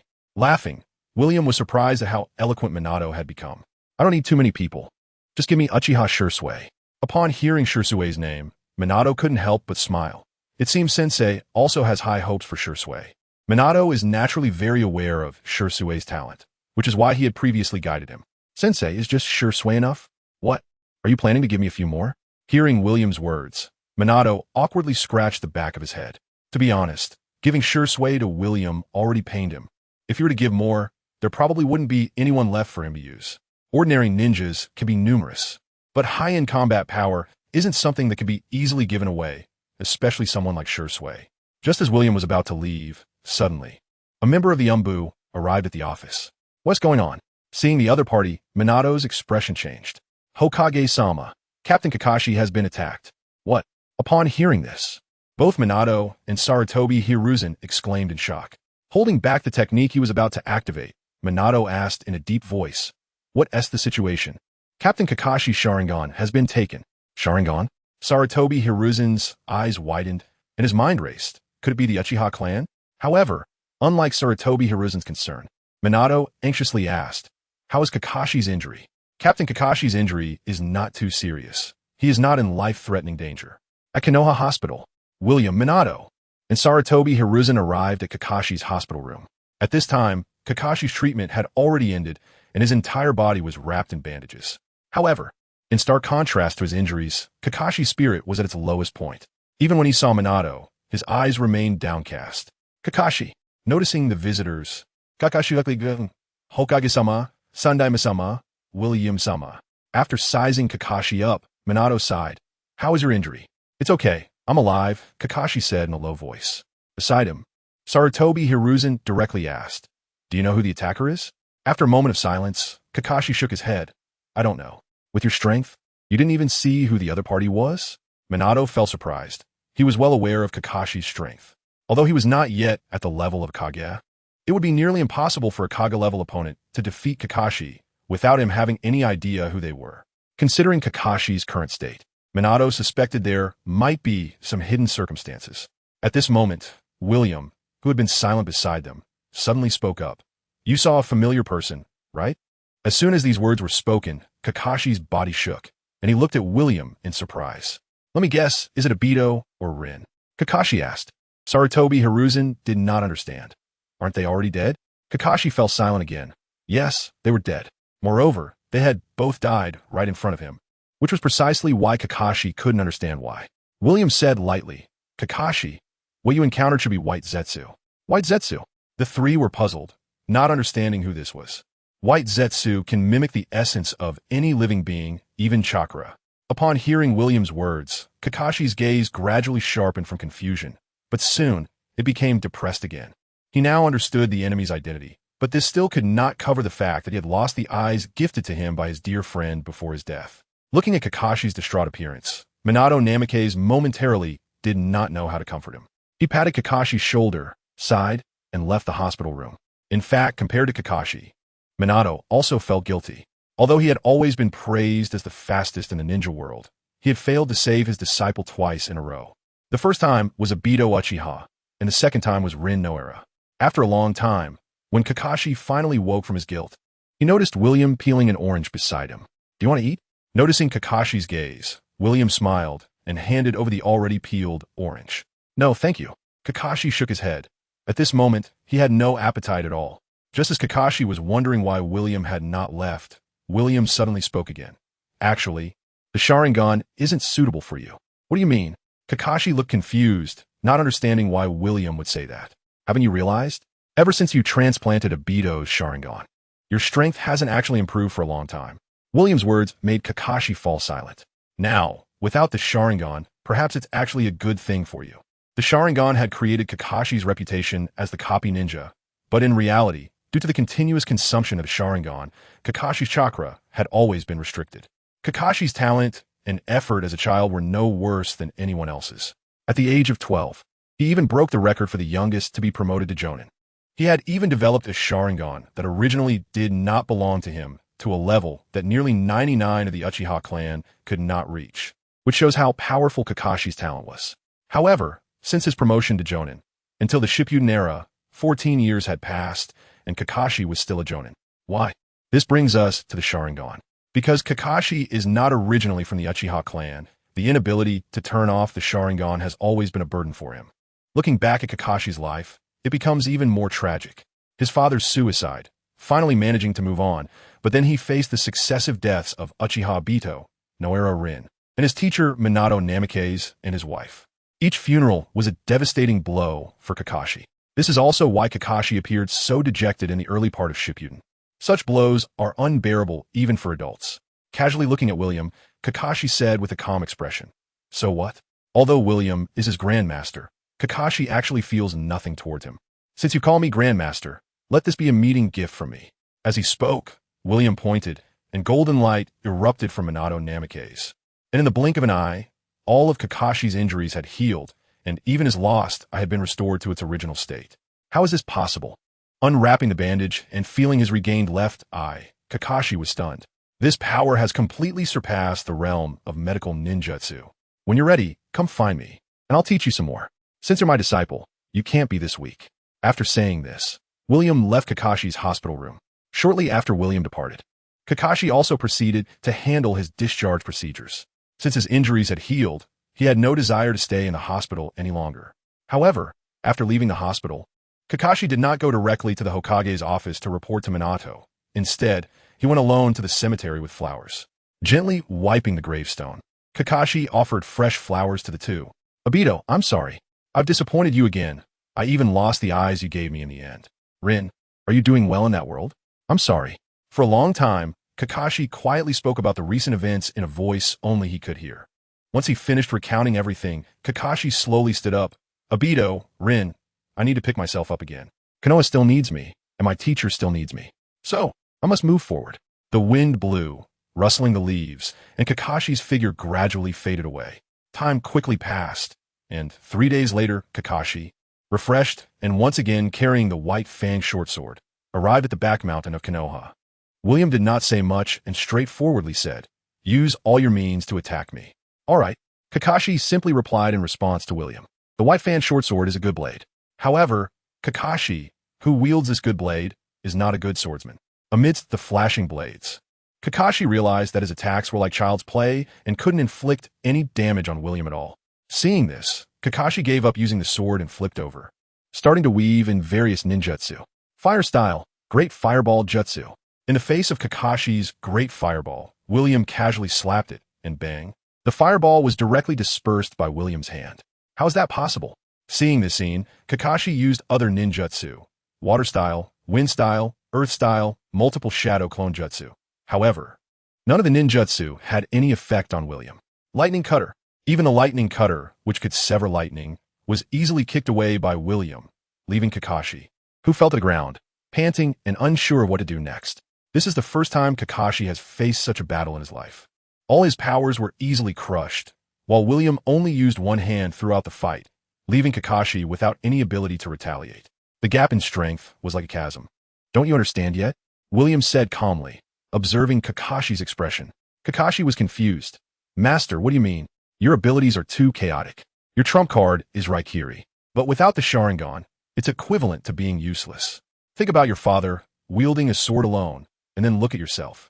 William shook his head helplessly. Kakashi had really taken too many detours.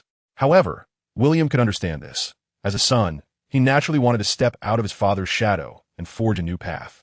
Silently rising, Kakashi looked at the knife in his hand, momentarily lost in thought. Looking at William, Kakashi's eyes gradually cleared. "Master, what should I do? From now on, forget the ninjutsu you copied. Focus on your lightning element and practice your swordsmanship well." "Practice swordsmanship? Watch closely." With a wave of his hand, a spear made entirely of condensed lightning appeared in William's hand. Buzz! Before Kakashi could react, the lightning spear had already pierced in front of him. In his panic, the lightning spear dissipated like fireworks around him. Looking at William, he was surrounded by a powerful wave of lightning. What is this? Lightning release armor? This move from William reminded Kakashi of the Raikage from the Cloud Village. Then, while Kakashi was still in shock, William absorbed all the lightning armor back into his body. Lightning doesn't need armor. Although the lightning release armor appears dazzling, in my view, it is far inferior to your father's wisdom. Without a sound, William's figure had already arrived behind Kakashi. Speed is power. When William's voice echoed in Kakashi's ear, the shock it caused him was indescribable. "So, do you understand?" "I understand." Each word resonated with Kakashi. He was indeed a wise man, but he had been stuck in a rut. One sudden realization, and Kakashi's cultivation finally got back on track. In the distance, watching Kakashi draw arcs around him, William couldn't help but smile while cooking fish. Not far from William, Uchiha Shursui quietly observed below. At first, he could rely on his 3-tomo Sharingan to see Kakashi's movements from afar, but as Kakashi grew faster, Shursui was surprised to find that even the 3-tomo couldn't keep up with Kakashi's speed. Only after activating his Mangekyou Sharingan could Shursui barely keep up. And upon realizing this, he couldn't help but exclaim, "So strong." Not against Kakashi, but against William. Shursui hadn't expected that in just one morning, Kakashi's strength would undergo such a dramatic transformation. He originally thought that after obtaining the eternal Mangekyou, his strength had reached the peak of this world. However, Kakashi's progress made Shursui feel pressured. "It seems I can't slack off either." With that thought, Shursui also began to train his body. However, there wasn't much time left for Kakashi. A week later, Kakashi was dispatched to the battlefield by Minato Namikaze. After the Nine-Tails incident, The Cloud Village seized the opportunity to declare war on the victorious Leaf Village following the Third Great Ninja War. No one expected that a war would break out so quickly after the Third Ninja World War. In the Hokage's office, Minato Namikaze and the four elders were all gathered. Under the arrangements of Minato and the other three elders, the personnel for this war were quickly organized. Looking at William, who hadn't spoken since the beginning, Minato asked, "Master, what do you think of this war?" Minato's question drew the attention of Sarutobi Hiruzen, Nara Shikaku, and Mito Koharu to William. William's response to Minato's question was rather plain. "Minato, are you not going to take action in this battle?" Minato hesitated at this question. "The ninja world has just ended a war. I don't want to see the conflict escalate further." Minato's meaning was simple. If he intervened, it would be equivalent to declaring a full-scale war. In this battle, not only does Konoha not want to fight, but also Minato Namikaze doesn't want to fight. In the Third Shinobi World War, all major ninja villages suffered tremendously. Do you really think that if you don't want to fight, Kumobikure will stop the war? Looking at Minato Namikaze, William said, "If I were you, I would just annihilate Kumobikure." What? As soon as these words were spoken, everyone, including Namikaze Minato, was taken aback. Next to them, Uzumaki Koharu and Mito Kamizumi, who didn't quite understand William's relationship, couldn't help but exclaim, "This is ridiculous. War is not a game. Do you know what it takes to eliminate the hidden cloud?" Hearing the two's direct reprimand, Sarutobi Hiruzen lightly coughed, wanting to remind them, but to his surprise, they completely ignored him. Uzumaki Koharu said, "Young people should talk less and do more. If you don't understand the situation, don't voice your opinions." Mito Kamizumi added, "Let's not even mention whether Konoha can truly agree with the hidden cloud. Even if they can, have you thought about what price Konoha would have to pay? Moreover, even if we really achieve that, what will we do if other ninja villages declare war on Konoha? Will we have to deal with the upcoming war?" In the face of their reprimands, William's expression remained indifferent. What price would it take to destroy the hidden cloud? If it really comes to that, Minato alone is enough. Uzumaki Koharu. Mito Kamizumi. Hearing William's words, Namikaze Minato sighed. With his current strength, he could indeed accomplish such a thing, but deep down, he didn't want to do it. Minato had never been a person who liked killing, and even more so after having Naruto. What should be cut off is not cut, and it only leads to chaos. This sentence is addressed to Minato Namikaze, and, at the same time, is also what William is saying to himself. Since arriving in this world, William has been like a headless fly, doing nothing all day, and now, it's time to do something. William left Konoha without any warning. When Shursui informed Minato about William's disappearance, Minato was completely unaware of what had happened.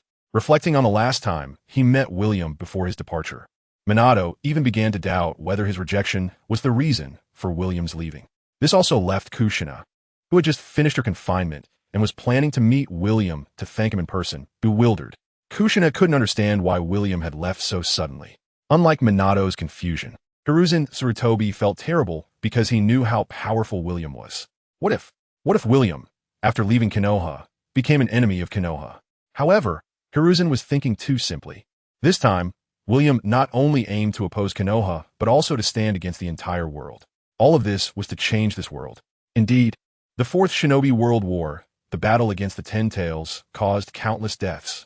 But it was also this pressure that forced the entire ninja world to unite for the first time, ultimately leading to the future structure of the ninja world. Just as William said, if one does not cut off what should be cut, they will only suffer chaos. Compared to this chaotic world, what William needed to do was very simple. Make this world feel pain. Amigakure. When William arrived here, Hanzo was already dead, and Nagato, relying on the power of the Rinnegan, had officially become the god of Amigakure. When William's figure appeared before Pain, Pain didn't react immediately. It wasn't until he recognized the newcomer that Pain's hand slipped to reveal a black rod. "Who are you?" The Rinnegan stared at William, and Pain's tone was extremely serious. "My name is William. I just came from Konoha." "A ninja from Konoha?" Upon hearing William's introduction, Pain's expression turned cold. "Although I come from Konoha, you can rest assured, I'm not a ninja of Konoha." However, Pain showed no intention of listening to William's explanation. "Ninjas from Konoha must die. Shinra Tensei." In an instant, Pain extended his hand towards William, unleashing a powerful gravitational force. Yet, in the face of Pain's move, William remained completely still. How is this possible? With a change in expression, Pain stepped forward and launched an attack at William. "It seems that if we don't fight, you probably won't listen." Facing the charging Pain, William couldn't help but sigh, casually waving his hand, and pain instantly vanished from the spot. This scene left Nagato, who was hidden in the shadows, dumbfounded. However, an even more incredible scene unfolded. A black hole opened before him, and William's figure appeared right in front of Nagato. "So, can we have a good talk now, Nagato?" Hearing William call out his name, Nagato's expression changed, and his emaciated body burst forth with immense repulsive force. Shinra Tensei. However, under Shinra Tensei, William remained unmoved. How is this possible? With a roar, two figures suddenly appeared behind William. One summoned a summoning beast, while the other launched a missile attack. These two are indeed the abilities of Nagato's Hungry Ghost Path and Azura Path. However, facing their attacks, William once again waved his hand, and an incredible black hole swept through, devouring everything in its path, including the Hungry Ghost Path and the Beast Path, which disappeared from the scene. How? Looking at Nagato with a calm expression, William's face was quite playful. Space ability, are you from the Uchiha clan? At this moment, Nagato's expression was extremely serious. He could tell that William's ability was a space ability, and in his understanding, only that man who called himself Uchiha Madara possessed such a bug-level space ability. Uchiha Madara, just a dead man. I'm here to help you. You're here to help me? The Akatsuki's goal is world peace, and I am here for that as well. Frowning at William, Nagato said in a deep voice, "Why should I trust you?" With a slight smile, William extended his hand and said, "Just because I have the power to destroy this world." As soon as he finished speaking, countless paper shuriken suddenly appeared behind William. However, seeing this scene, Nagato not only showed no surprise, but instead revealed a look of fear. "Conan, run, Buzz." In silence, a black hole appeared all over William's body, and as the black hole emerged, all the paper shuriken vanished. The next moment, in Nagato's view, the black hole appeared behind Conan. Along with the black hole appeared Conan's paper shuriken. As her face changed, when Conan realized what was happening, the explosive tags on the paper shuriken detonated simultaneously. Boom! In a massive explosion, Conan's figure completely disappeared. Conan, seeing this scene, Nagato's expression was almost crazed. "I want you dead."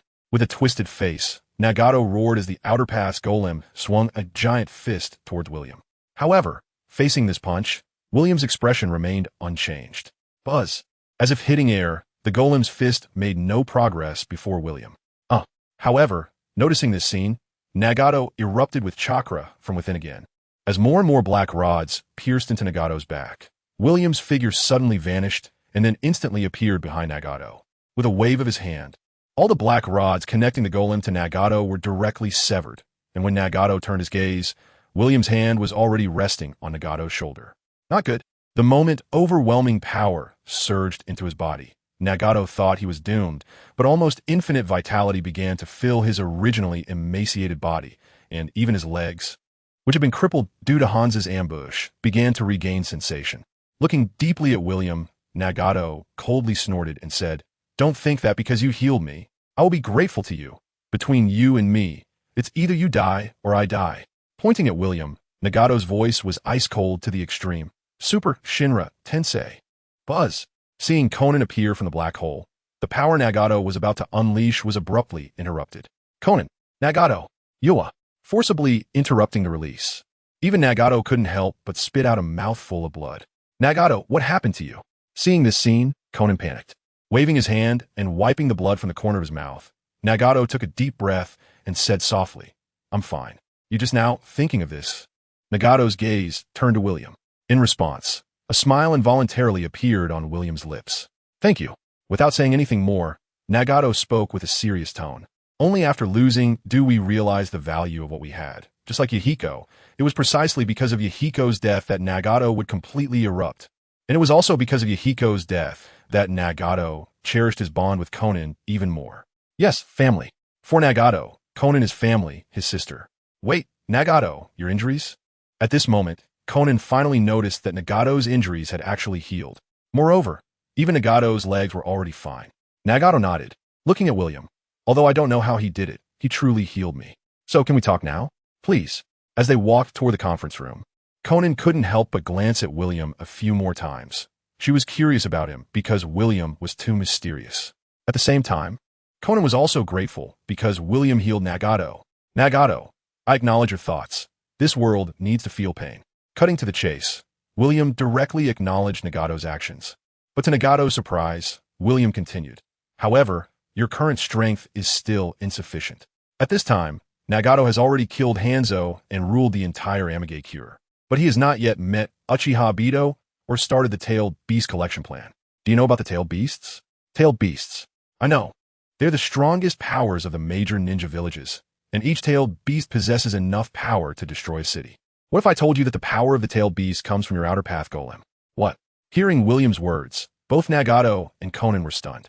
By gathering the 9 tailed beasts, you can fully awaken your outer path golem, achieving the true 10 tails. And the power of the 10 tails is enough to completely change this world. With wide eyes, Nagato asked incredulously, Is this true? I have no reason to lie to you. And if you don't believe me, you can capture a tailed beast to find out for yourself. The power of the 10 tails to change the world. At this moment, Nagato was troubled and silent for a long time. In a low voice, he said, William, what should I do? Form a brand new Akatsuki and gather the 9 tailed beasts. In the stillness of the night, in Nagato's room, looking at Nagato who was exercising, Conan said with concern, Nagato, I feel that William is hiding a huge secret. Without stopping his movements, Nagato looked at Conan calmly and said, If he intended to do something to us, we would already be dead. While that was true, he must have some ulterior motives. We need to be careful. His power is terrifying. Although I don't know what his true intentions are, it must be related to the 10 tails. Nagato, does the 10 tails really exist in this world? I don't know. But just as William said, we'll find a tailed beast to test it later, and then we'll know.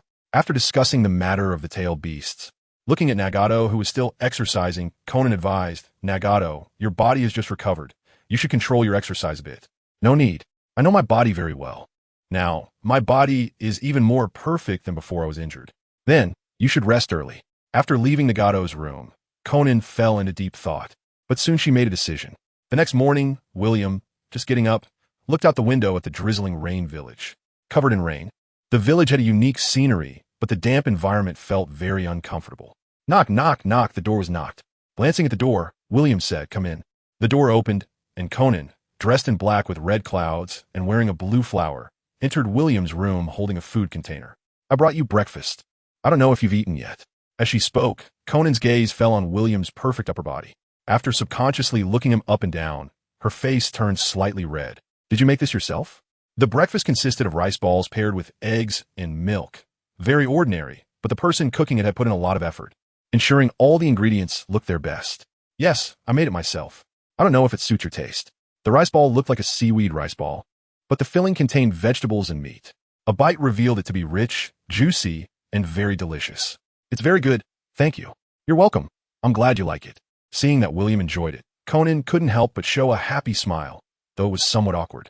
Watching Conan quietly waiting aside, William had a strange smile on his face. As the saying goes, no one gives affection without a motive. Although William considered himself handsome, he didn't think he could make Conan fall in love at first sight after just one meeting, especially since their relationship had been one of life and death just yesterday. The so-called breakfast delivery was merely a way to lower William's guard so that she could gather intelligence for greater advantage in the future, nothing more. Even without activating the power of the mind fruit, William could roughly guess Conan's thoughts. Noticing William's gaze on her, Conan's expression became slightly uneasy, unable to bear William's gaze. She adjusted her appearance and asked curiously, What are you looking at? Has anyone ever told you that you are very beautiful? Putting down the empty milk container, William looked at Conan and smiled as he asked. As soon as the words were spoken, a slight blush appeared on Xiaonan's face. For Xiaonan, since childhood, she, Yahiko, and Nagato had been living for the sake of living. After Yahiko's death and Nagato's serious injury, Xiaonan devoted herself to taking care of Nagato's life, never considering matters between men and women. However, as a woman, Xiaonan naturally had an instinctive pursuit of beauty, which is also why she liked to fold a blue paper flower on her head. The ninja world is actually a very twisted place. In this era, being a ninja is a high-risk profession, and love has always been a luxury for ninjas. Most ninjas spend their lives alone because merely surviving is already a very extravagant affair. This is true for both great nations, and even more so for small ones, where the situation is even more brutal. They are even controlled by great nations in matters of life and death. Each war is a disaster for small countries. You lecher. Xiaonan shot William a glare, quickly put away her plate, and left William's room in a hurry, even forgetting what she originally intended to do. Reserved as she was, Xiaonan had never encountered such a straightforward confession as William's. For Xiaonan, this was simply a shock to the soul.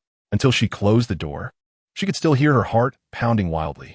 Looking back at William's room, Xiaonan found that she wasn't too angry. Instead, a different kind of happiness arose within her. What am I thinking? Hiding her smile, Xiaonan left with a complicated heart. Rain had been falling all day long, drizzling continuously. On top of the tallest tower in Rain Village, William looked down at the entire Rain Village. William, how do you feel?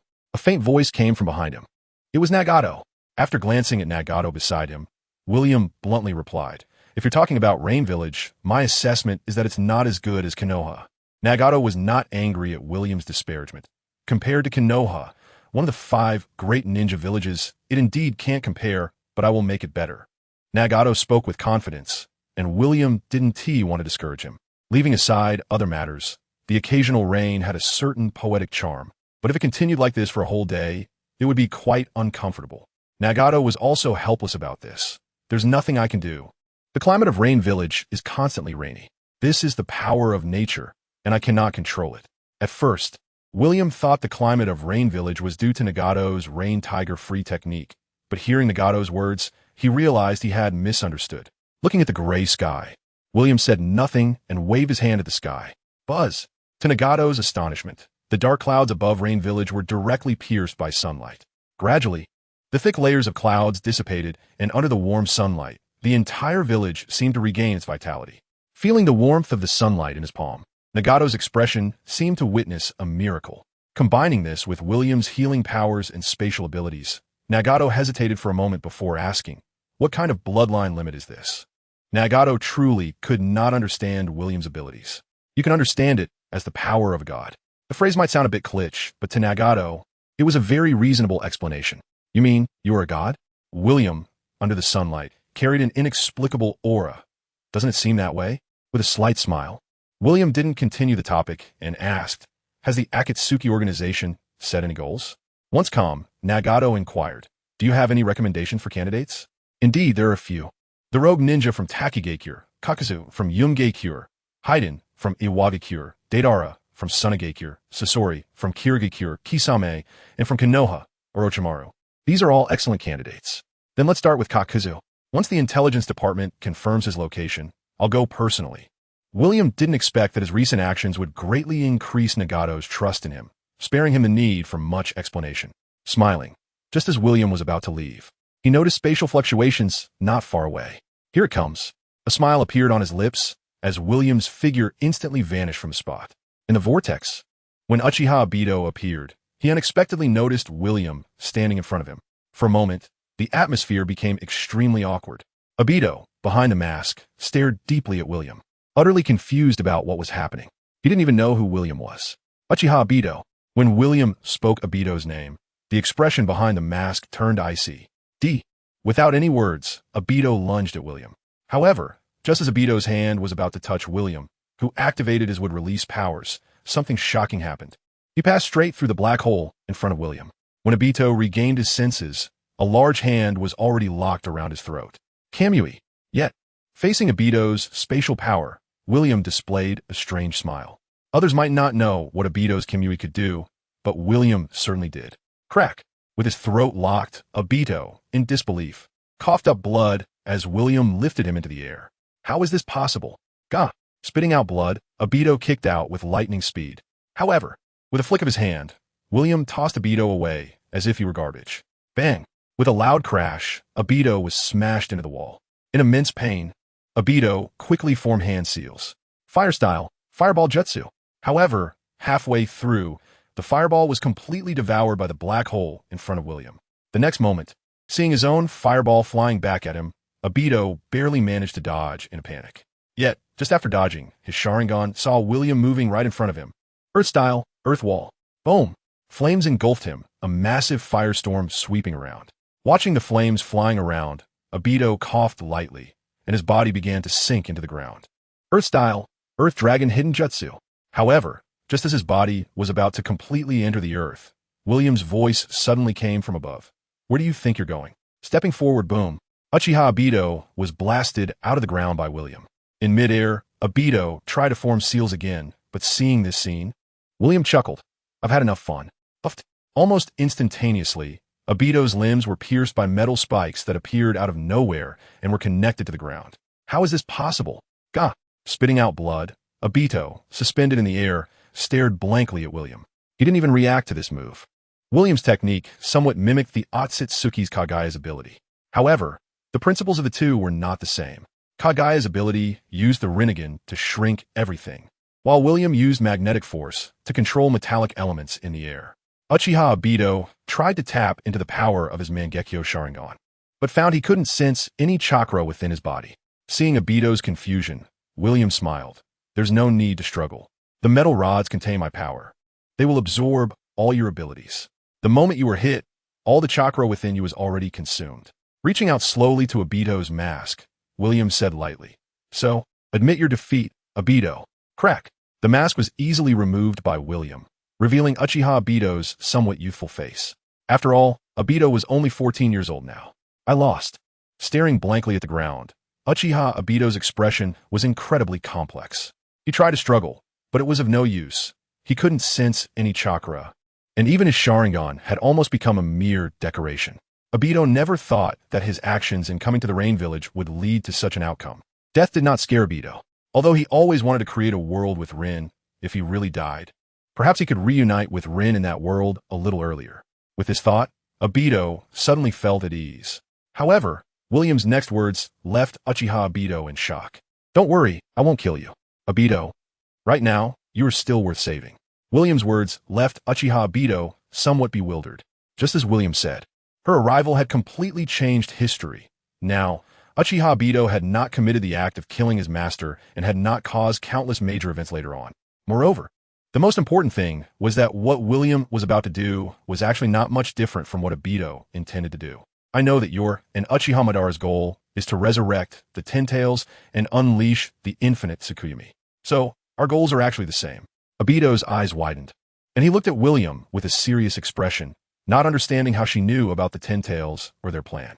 William did not explain that the Ten Tails they knew had been modified by someone. Sometimes, knowing too much was not necessarily a good thing. With a wave of her hand, the transformed Uchiha Obito was completely liberated. However, because all the chakra in his body had been consumed, Uchiha Obito nearly collapsed to the ground when he landed. Even though he stood firm by sheer willpower, his face had also turned pale. "Is Madara still alive?" After Uchiha Obito recovered a bit, William casually asked. After a moment of silence, Obito nodded. "Yes, but he probably won't last much longer. Take me to see him. Now, if we wait too long and he dies, it will be very troublesome to resurrect him." Uchiha Obito. In the basement, looking at William, who came with Obito, the aging Uchiha Madara looked at Obito with a puzzled expression. Who is he, compared to the domineering Madara that William had seen? The current Madara was practically indistinguishable from a corpse. Without the Ten Tails sustaining him, Madara could hardly last a week. This shows just how weak he had become. "Madara, this is William." In response to Madara's question, Uchiha Obito's answer seemed strange. Beside him, William smiled slightly and said, "I know you have many questions, but before that, it's better for you to recover first." As soon as she finished speaking, a drop of eternal blood appeared in William's palm. Under Madara's puzzled gaze, the blood instantly merged into Uchiha Madara's body. In the almost astonished eyes of Uchiha Madara, his body began to regain youth.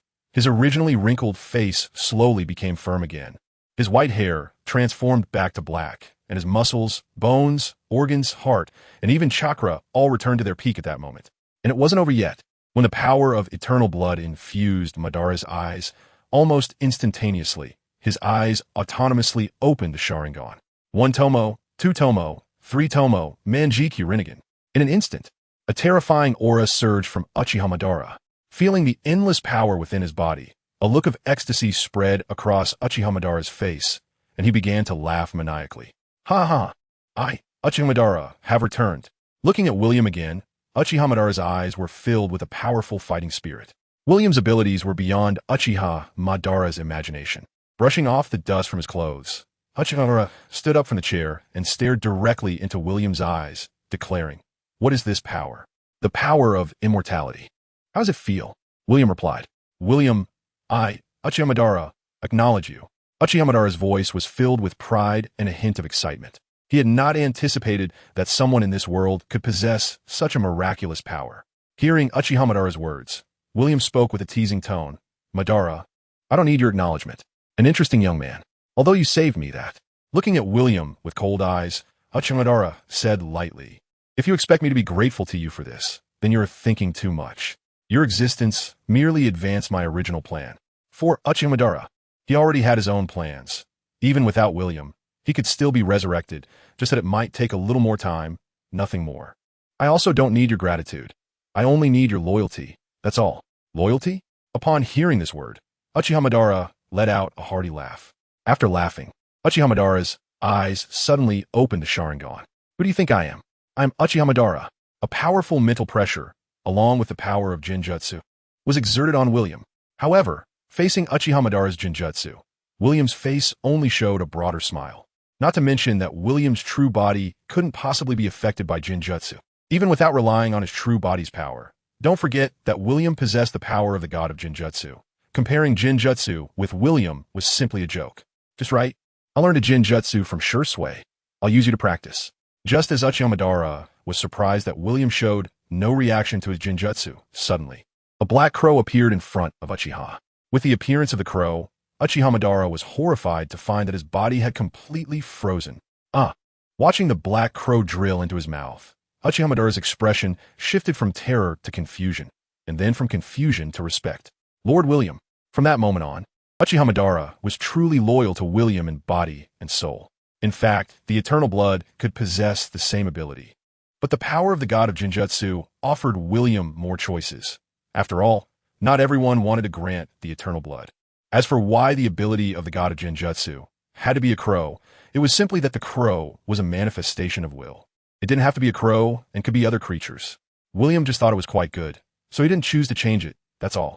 Meanwhile, Uchiha Obito, who was watching this scene, was also dumbfounded. He never expected that so many changes would occur after William arrived here. Just as Uchiha Obito was wary of the possibility that William might activate this control ability on him, he suddenly discovered in horror that a black crow had already come to his side. Before Obito could react, he too became a victim of the god of Jinjutsu. Glancing deep into the base, William spoke with a hint of teasing. Kagaya, are you coming on your own, or do you want me to come over? William's words turned Kagaya's face pale with fear. He didn't even hesitate and immediately sank into the ground. However, suddenly, a large hand appeared out of nowhere and grabbed Black Zetsu by the neck. Amidst the gasps, Black Zetsu was kicked out of the earth by William, trying to escape. Do you really think you can get away? Don't kill me. I don't know anything. I am innocent. All of this was forced by Uchiha Obito. Even at this moment, Black Zetsu still tried to argue. However, William's next words completely stunned Black Zetsu. Don't think I don't know you're trying to resurrect your mother, Kagaya Otsutsuki. What? With his neck stiffly turning, Black Zetsu looked at William with an almost desperate gaze. You are from the Otsutsuki clan? To Black Zetsu, the only ones who could know all these secrets were those from the Otsutsuki clan. Otsutsuki? William scoffed and said lightly, don't compare me to such a lowly creature. I come from the holy land of Huaxia. The holy land of Huaxia? Confusion appeared on Black Zetsu's face. You can understand that we are a race several levels higher than the Otsutsuki clan. Black Zetsu thought, if the Otsutsuki clan has always been the existence that Kagaya Otsutsuki feared, then the so-called holy land of Huaxia that William mentioned is actually stronger than the Otsutsuki clan. What does this mean? For me, wanting to destroy your world only requires a single thought. What do you want? Seeing that he couldn't break free from William's control, Black Zetsu had completely given up. After planning for 1,000 years, he never expected it would all come to nothing. At this moment, Black Zetsu felt an overwhelming despair. I just gave you a chance to live, but you didn't cherish it. Since that's the case, I have no need to keep you alive. However, before you die, I can tell you that I will resurrect Kagaya Otsutsuki. So, you can rest assured on your journey. Amidst Black Zetsu's complex gaze, with a snap, he was crushed to death by William. The so-called product of the Six Paths might not be able to destroy this world at all. However, in William's eyes, it was no different from paper. Just looking at the other half of White Zetsu, who was also pretending to be dead on the ground, a smile unconsciously appeared at the corner of William's mouth. For making me laugh, I'll spare your life. When William returned to Amigay Cure, he brought 2.5 people. As for why it was 2.5, one was Uchiha Obito, one was Uchiha Madara, and the other half was Akatsuki. At this moment, Akatsuki was tied to Obito, and one could say they were of the same combat power. William, who are they? Pain jumped down from the top of the hall to William's side, and with Pain was Conan. At this time, Nagato was still controlling the 6 paths of pain, monitoring almost the entire Amage cure. The role of the 6 paths of pain had not been discarded just because Nagato's body had recovered. Seeing the Rinnegan in front of him, Uchiha Madara's gaze was somewhat peculiar. Although his soul had been controlled by William, Uchiha Madara's will had not been erased. The reason Madara was like this was also because of the Rinnegan on Pain. Madara knew very well that the original owner of those eyes was none other than himself. However, now, after being healed by William's blood of immortality, Madara no longer needed those eyes. These two are the new members I brought to join the Akatsuki organization, Uchiha Madara and Uchiha Obito. What? If Obito's name was somewhat unfamiliar, then Uchiha Madara's name was well known. He is Uchiha Madara. The Rinnegan looked at Madara, and Nagato's tone was filled with disbelief. Are you questioning my identity? When the pattern of the Sharingan appeared in Uchiha Madara's eyes, Nagato completely believed it. That aura, and that face. However, Nagato's expression was very puzzled. I once met someone who claimed to be Uchiha Madara, and you are very different from him. The person you saw back then was me. At this moment, the silent Obito, who was standing by with a vortex mask, suddenly spoke up. Upon hearing that familiar voice, Pain's expression instantly changed to realization. It's you. Wait, Obito, that name.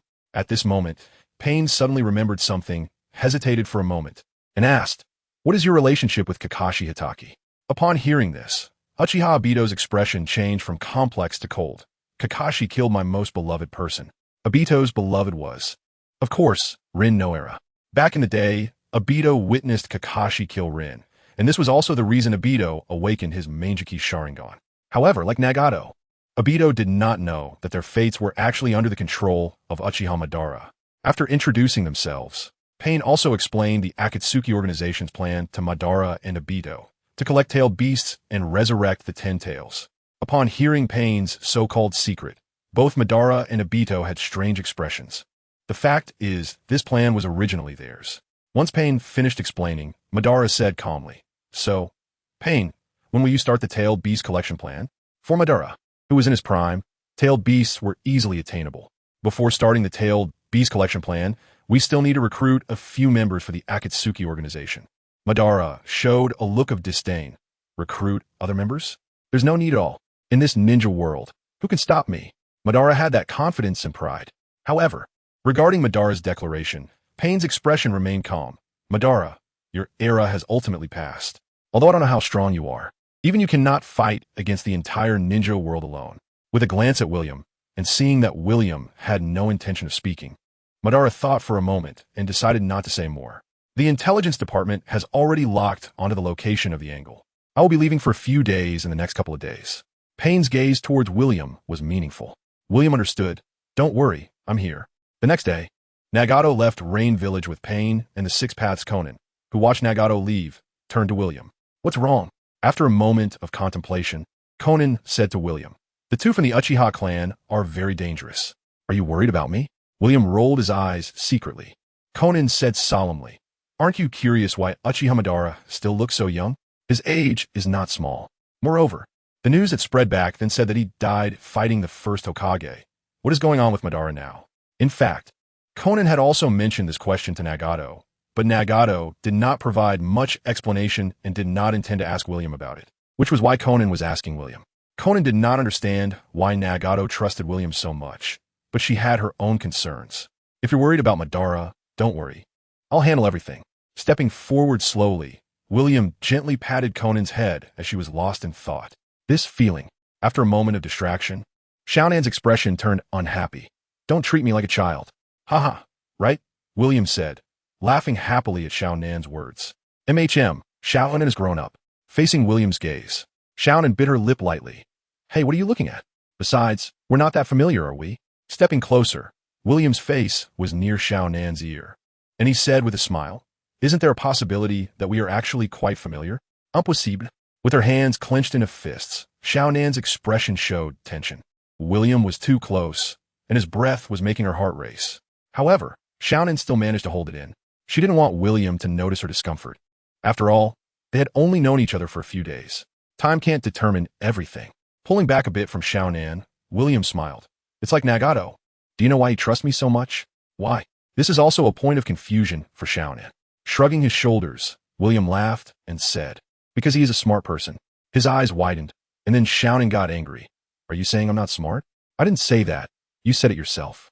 Watching William turn to leave, Xiaonan became even angrier. Hey, clarify what you mean. Glancing back at the pursuing Xiaonan, William replied without looking back. I didn't say anything. You're being too much. You still say you didn't say anything. After a round of childish banter, the two became closer. In fact, Xiaonan didn't understand why she acted so immaturely in front of William. Even though Xiaonan was only 18 years old, her experiences of hardship from a young age made her more mature than one might expect. This is actually a common issue in the entire ninja world. In modern society, 18-year-olds are enjoying their youth and having fun, while in this world, 18-year-olds are concerned about world peace and protecting their villages. This is also caused by the differences in social forms. In the conference hall, watching Xiaonan methodically handle the affairs of the Rain Village, William felt a strange mix of emotions, a bit of heartache. However, William did not intervene. Before completely changing this world, these experiences were necessary. By noon, Xiaonan put down her pen. Have you finished everything? Xiaonan did not expect that William was still there. Some urgent matters had been dealt with, but there were still some other minor issues. Unlike the 5 great ninja villages, the Rain Village is self-sufficient, and its army essentially consists of the existing ninjas from a Cloud Village. Although Nagato had annihilated Hanzo and his clan with absolute power, it was impossible to eliminate all the ninjas of the Rain Village. After all, they still needed them for protection. Nagato managed the Akatsuki organization, while Xiaonan managed the Rain Village. This was their division of labor. If one were to describe the current state of the Rain Village, it would be that there were no major issues, but many minor ones. However, this was also thanks to Hanzo's reputation. It was precisely because of Hanzo's presence that even with the war breaking out, the Rain Village could still maintain a relatively peaceful environment. And what Xiaonan needed to do was to stabilize it. Seeing Xiaonan casually take out some dry food from the table to eat, William frowned. Is that what you're having for lunch? Taking a bite of the dry food, Xiaonan asked in confusion. Is there a problem? No one cooks for you. A satisfied smile appeared on Xiaonan's face. Everyone has their own things to do, so there's no need to trouble others. Besides, compared to being hungry, life is already quite good now. William stepped forward and took the dry food from Xiaonan's hand. Eat this instead.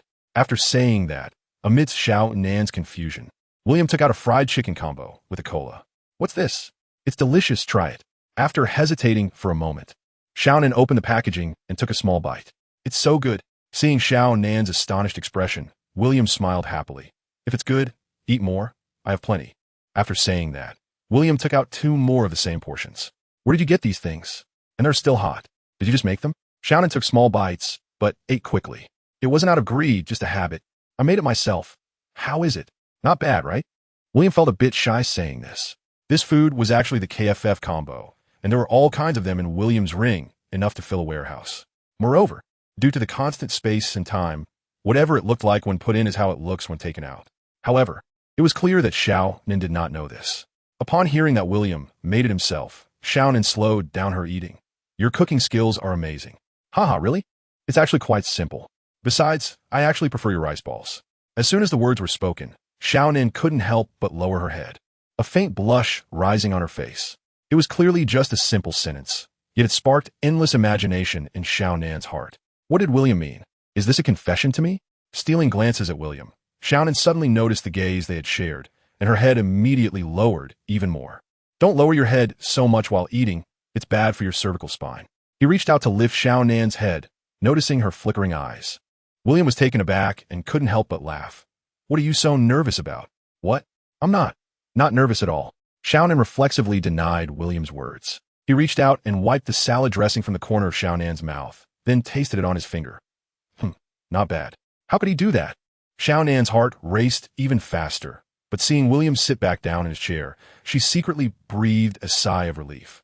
Immediately after, a hint of doubt arose in her heart. Why does it seem like she doesn't resist William's little actions toward her? Could it be? In the following days, the entire Rain Hidden Village was very calm, and William spent each day teasing Xiaonan. Yes, teasing. William was doing it on purpose.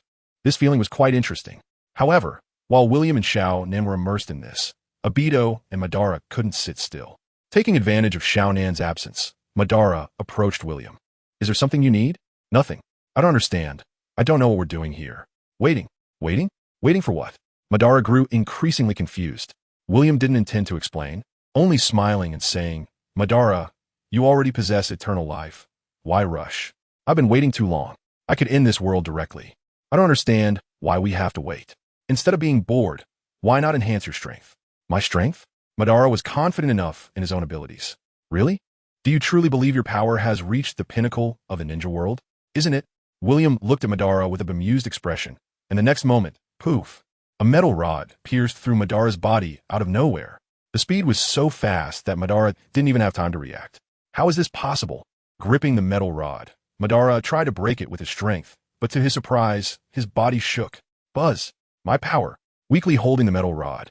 Madara couldn't even move. Do you understand now? In my eyes, you're truly weak. If I had another chance, I wouldn't lose so thoroughly. Really? The same words came from William as he released the metal rod, and the power within Madara's body surged again. The two flipped and ended up on the sea, far from the rain-hidden village. Are you ready?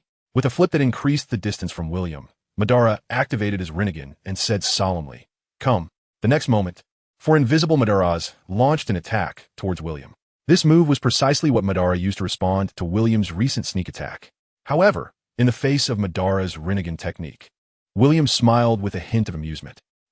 For identical black rods instantly obliterated Madara's technique. Can you see it? Madara was incredulous. Why do you think I can see it? He reached out, crackling sounds echoed. Countless metal rods appeared continuously, and Madara's speed reached its limit. He dared not stop, as the appearance rate of the metal rods was too fast, so fast that even his Rinnegan was becoming blurry. However, it was also because it was Madara. Otherwise, anyone else would have already been defeated by now. In a moment of his body continuously darting around, Madara formed seals in midair.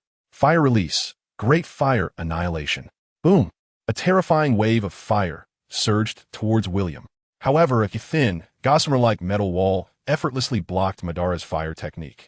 Faced with this move, the full power of the complete Susanoo erupted from Madara's body.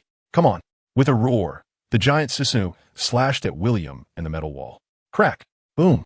What left Madara in disbelief was that even though the sponge was split, the thin metal wall actually blocked his strike. And now, William didn't even budge. I don't believe you can keep blocking. With all his strength, Madara's Susanoo launched a frenzied attack. Yet, even so, William's metal wall remained unmoved. Impossible. This can't be. Have you forgotten something? Suddenly, William's voice echoed in Madara's ear, and in an instant, Madara's expression changed. Puffed. Bang. Looking at the substitute he had pierced through, Madara broke out in a cold sweat. He had almost lost again, and his repulsion had no effect on William at all. Glancing at his watch, William said lightly, It's about time to wrap this up. Lunch is coming soon. Don't underestimate me, you bastard. Madara, you are ultimately limited to this world. Just like a frog at the bottom of a well, what you see now is forever only what you think you can see. A punch. A simple punch. Even with all Madara's strength to block. It was still like a mantis trying to stop a car, overestimating his own ability. Puffed. Boom. Madara did not know when William had left. Until Madara's body reformed, Obito's figure appeared beside him. Obito curiously asked, Is this the power of the Rinnegan? To this question from Obito, Madara's response seemed somewhat helpless. No, this is his power. At this moment, Van finally realized what William had given him. It was not just life, but also infinite possibilities. Boom. A powerful golden aura erupted from Ban's body. Its strength was so immense that it created a deep pit in the entire sea. Infinite mode, one officially activated, feeling the power within his body. Ban was simply in disbelief. The strength of this force is so strong that it has exceeded his imagination. Beside him, Obito's expression changed drastically. If he hadn't activated the power of Kim Yui at the first moment, he would have been pressed to the ground by Madara solely by his imposing aura. What kind of power is this? Looking at Madara with horror in his eyes, Obito's face was filled with disbelief. After feeling it carefully, Madara, who retracted this power, said gravely, This is a power that surpasses the Sharingan, even transcending this world. Just a frog at the bottom of a well. Ha ha! A self-deprecating laugh escaped from Madara's mouth, but as he laughed, his expression gradually became excited. Finally, there is a new goal to strive for. Hashirama, even if you are reborn, I have already left you far behind. What a pity. You will never have the chance to see this power again. Although this is true, a proud smile appeared on Madara's face. Now, Madara's pursuit has shifted from Hashirama to William, even though he knows it will be difficult to catch up with William's pace. Who is Madara? One day, I will definitely defeat you. With this thought, Madara's agitated emotions gradually calmed down. He looked up at Obito and said with a complex tone, "Here, as a suggestion, if you want to become stronger, you'd better find him." Clenching his fists, Obito's expression was as serious as it could be, because Obito's ideal was never to become stronger. He only wanted to create a world with Rin. However, at this moment, Obito felt somewhat powerless. Having witnessed the battle between the two, he naturally knew that there was a huge gap between himself and William, even with Madara. He could only hope that they would really do as they said. At this moment, William's voice suddenly rang in Obito's ear. "If you want to leave, you can leave. Do whatever you want, and when the time comes, I will summon you back." "I understand," Obito responded in a low voice, and his figure disappeared into space. In the hidden mist village, Obito's figure appeared. After leaving the rain village, Obito had come here, and, since his arrival, the final era of madness in the blood mist had officially begun. As for why Obito came to the hidden mist village, it was naturally due to Uchiha Madara. Obito had not forgotten that it was the three tales of the hidden mist village that caused Rin's death. In fact, from William's perspective, the blood mist was not entirely caused by Obito. Long before Obito hypnotized Yagura, the power struggle among the upper echelons of the hidden mist village, and the divide between the bloodline limit clans and ordinary ninjas had already reached a breaking point. However, Obito's arrival had sharply accelerated this evolution process. William, Konoha, and the Cloud Village are at war. After receiving this news, Xiaonan hesitated for a moment, but ultimately found William to inform him. Although she didn't know what relationship William had with Konoha, and though it was very likely that William would leave because of it, Xiaonan still chose to inform him. Looking at William, there was a hint of complexity in Xiaonan's eyes. After spending time together, Xiaonan had realized that she had developed feelings for William. Handsome, powerful, steady, humorous. It's really hard for women not to love such a man. However, it's precisely because she cares that Xiaonan worries so much. She is actually very afraid that William will leave. Oh, hearing this information, William gently nodded but did not express any opinion. This answer also surprised Xiaonan. "Are you okay?" "I'm fine. What could possibly be wrong with me?" With a slight smile, William looked at Xiaonan and said, "Didn't I tell you? I'm not from Konoha." Xiaonan, with a hint of surprise, replied, "I thought you were lying to me." William turned around, gazing deeply at Xiaonan, and softly asked, "Are you worried about me leaving?" Facing William's gaze, Xiaonan's eyes wandered. She instinctively wanted to turn her head, but unexpectedly, William gently placed his hand on her face. In her daze, William's forehead lightly touched Xiaonan's forehead. Feeling William's touch, a blush rose on Xiaonan's face. Her eyes slightly squinted as she trembled and whispered, "What do you want to do?" "Xiaonan." With wide eyes, Xiaonan didn't expect William to kiss her directly on the lips. Feeling William's strong masculine aura, Xiaonan instinctively tried to push him away, but her strength seemed to encourage him instead. As William wrapped his arms around Xiaonan, she unknowingly embraced his waist with her hands, her eyes closed tight. After a long while, their lips parted. Xiaonan stared blankly at William, her breathing rapid to the extreme. However, just when she thought it was over, suddenly, the world around her changed completely. "Where's this?"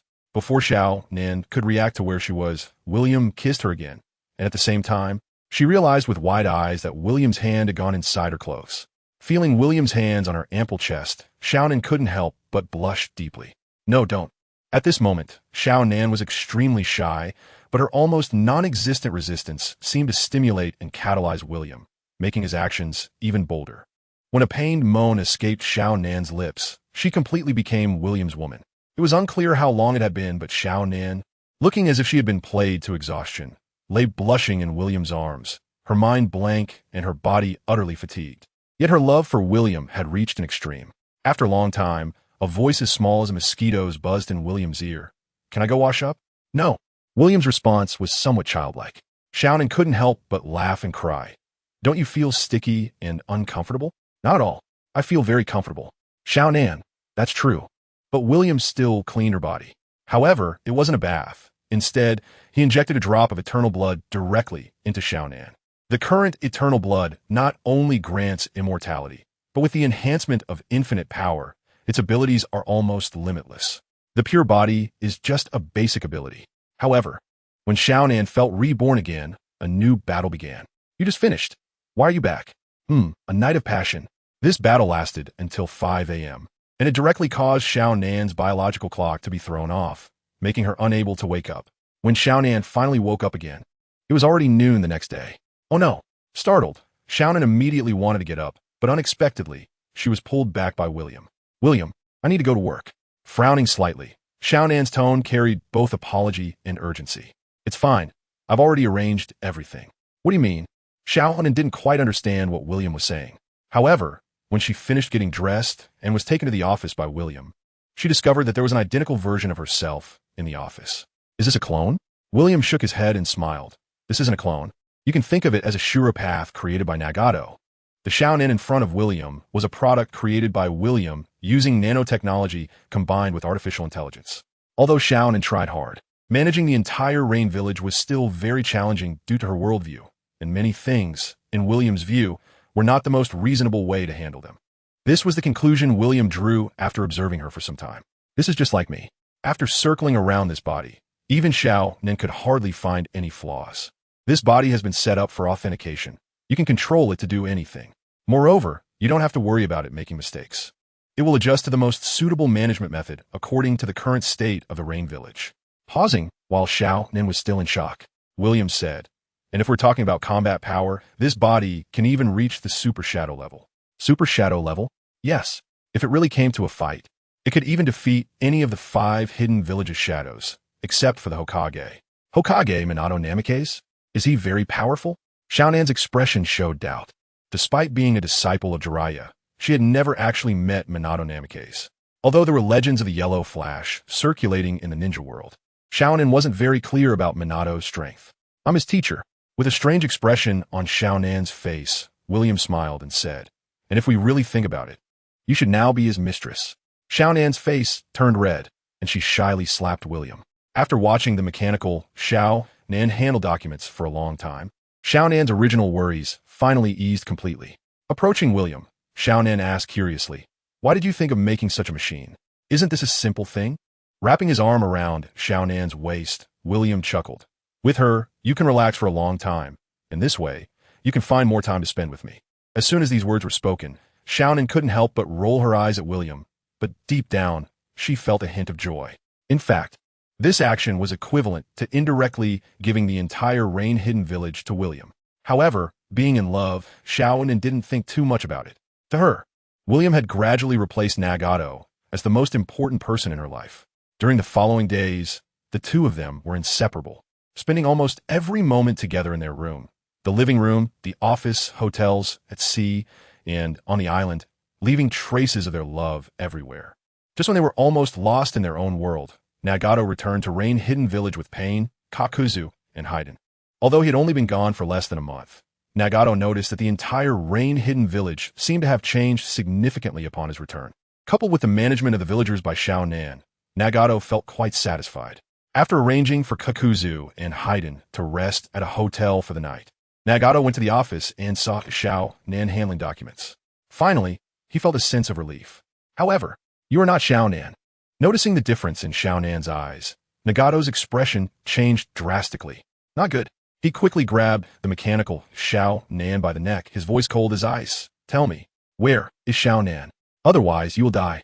Mr. Nagato, Xiaonan is very safe. Please rest assured. In the face of Nagato's threat, the mechanical Xiaonan showed no intention of resistance. After saying this, she continued, please wait a moment. I am calling the master. Who is your master? Mr. Nagato. My master is Miss Xiaonan. Beep. As soon as the words fell, the mechanical Xiaonan's eyes projected a screen, and the figure appearing on the screen was Xiaonan, who was vacationing with William on the island. Glancing at Nagato on the other side of the camera, Xiaonan smiled. Nagato, you're back. However, when she noticed the coldness on Nagato's face, Xiaonan quickly explained the situation of the mechanical Xiaonan. When Nagato saw William returning from the sea, his once panicked heart gradually relaxed. Are you really okay? I'm really fine, William. Nagato is back, but he seems to be worried about me. If he's worried, he could just come over. As soon as the words fell, a familiar black hole appeared in front of Nagato. This power is exactly the spatial ability that William is familiar with. Without hesitation, Nagato stepped forward, and when his vision returned, he had already arrived on the small island where William and his companion were vacationing. However, upon noticing the revealing outfit that Nan was wearing, Nagato couldn't help but look away. "I'm glad you're okay. You startled me just now." While handling the tuna in his hands, William glanced at Nagato and teased, "What's wrong? Don't you trust me?" Hearing William's words, Nagato's expression turned slightly awkward. Waving his hand, William laughed. "All right, I was just joking. If you haven't eaten, shall we have something together?" In this world, the natural environment is free from any pollution, and thus, the tuna in William's hands possesses a unique flavor. The finest ingredients only require the simplest cooking methods. Sashimi, paired with high-quality soy sauce and wasabi, is a bite that even Nagato, who usually pays little attention to food, cannot help but be amazed. Besides sashimi, William also prepared the tuna using salt baking and teppanyaki methods. Regardless of the preparation, the taste is astonishing. Finally, a bit of tuna salad and fish soup helps cleanse the palate, and after this meal, Nagato feels that this dining experience is the most perfect enjoyment of his life. Feeling full and basking in the sun, William curiously asked, "Why did you take so long this time?" Originally, it was expected that Nagato would return in less than half a month, but this time he was gone for a full month. "I encountered someone with an immortal body on the way back with Toby, so it delayed me a bit." An immortal body? A name quickly surfaced in William's memory. His name is Haydn. Even after having his head cut off, he can still survive.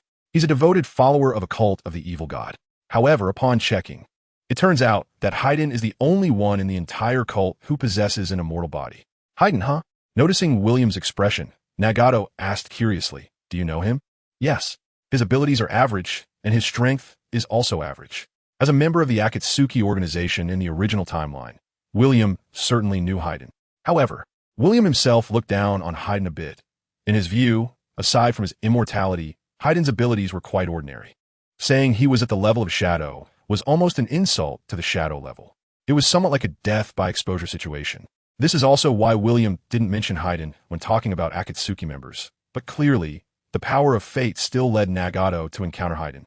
Understanding William's abilities and his disdain for Haydn, Nagato could comprehend it, but he still tried to defend Haydn a bit. "William, could it be that your definition of a strong person is too high?" Shrugging, William didn't say much more. At this stage, members of Akatsuki were indeed scarce, so having one more Haydn wasn't a problem. As for Nagato's claim of a high standard, in fact, it wasn't. Perhaps at this stage, the original members of Akatsuki were almost synonymous with the strong in this world. But during the Fourth Great Ninja War, the only ones who truly fought for Akatsuki were Nagato and Toby. As for Itachi Uchiha and Orochimaru, Itachi, despite his genius combat talent, was limited by his body and his brother's circumstances. Apart from a halo, he couldn't be considered top tier. As for Orochimaru, while he was strong in certain aspects, his combat abilities could only be considered slightly above average, not even surpassing Itachi. Not long after, Nagato left. Not only because he was tired, but also because he didn't want to disturb Conan's happiness. Seeing the smile radiating from Conan's face was a genuine joy for Nagato. As for William, Nagato felt quite at ease. "William, why don't we go back?" Although Nagato's parting gaze filled Conan with emotion, she felt a bit embarrassed about leaving Nagato alone in Rain Village while she and William enjoyed their time on the island together. Wrapping his arm around Conan, William chuckled. "What are we going back for?"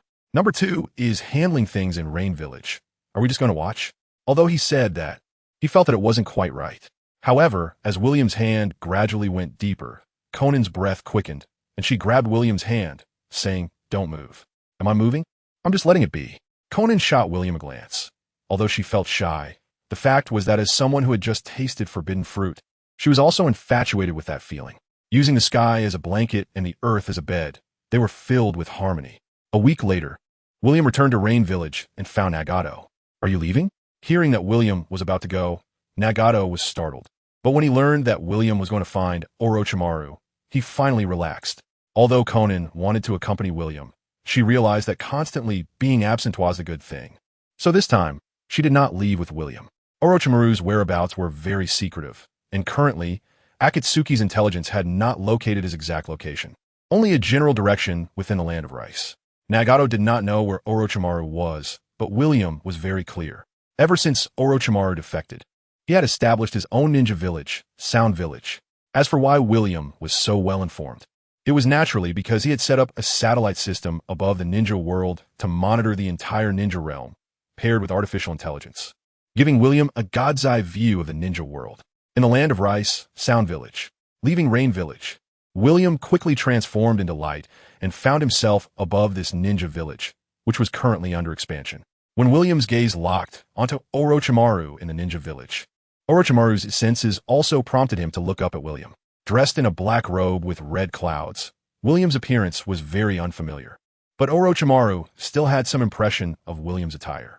Moreover, compared to William's identity and background, Orochimaru was most curious about William's abilities. At this point, Orochimaru was not yet obsessed with the Uchiha clan Sharingan. Rather, he had a strong desire to understand all bloodline limits and ninjutsu in this world. Ignoring the hostile gazes from others in Sound Village, William landed directly in front of Orochimaru. Lord Orochimaru. Before William could speak, a white-haired boy wearing round glasses stepped in front of Orochimaru. It was Kabuto Yakushi. Kabuto was not only proficient in medical ninjutsu, but also a crucial supporting figure in Orochimaru's research, contributing significantly to his capabilities. In the later stages, Kabuto surpassed Orochimaru with his Edo Tensei and Sage Mode from the Ryuchi Cave, attaining a level of strength above the shadow level. However, until he walked out from Itachi Uchiha Sazanami, Kabuto had been mimicking Orochimaru to the point of obsession. At this time, had Kabuto already been invited by Orochimaru to join the Sound Village?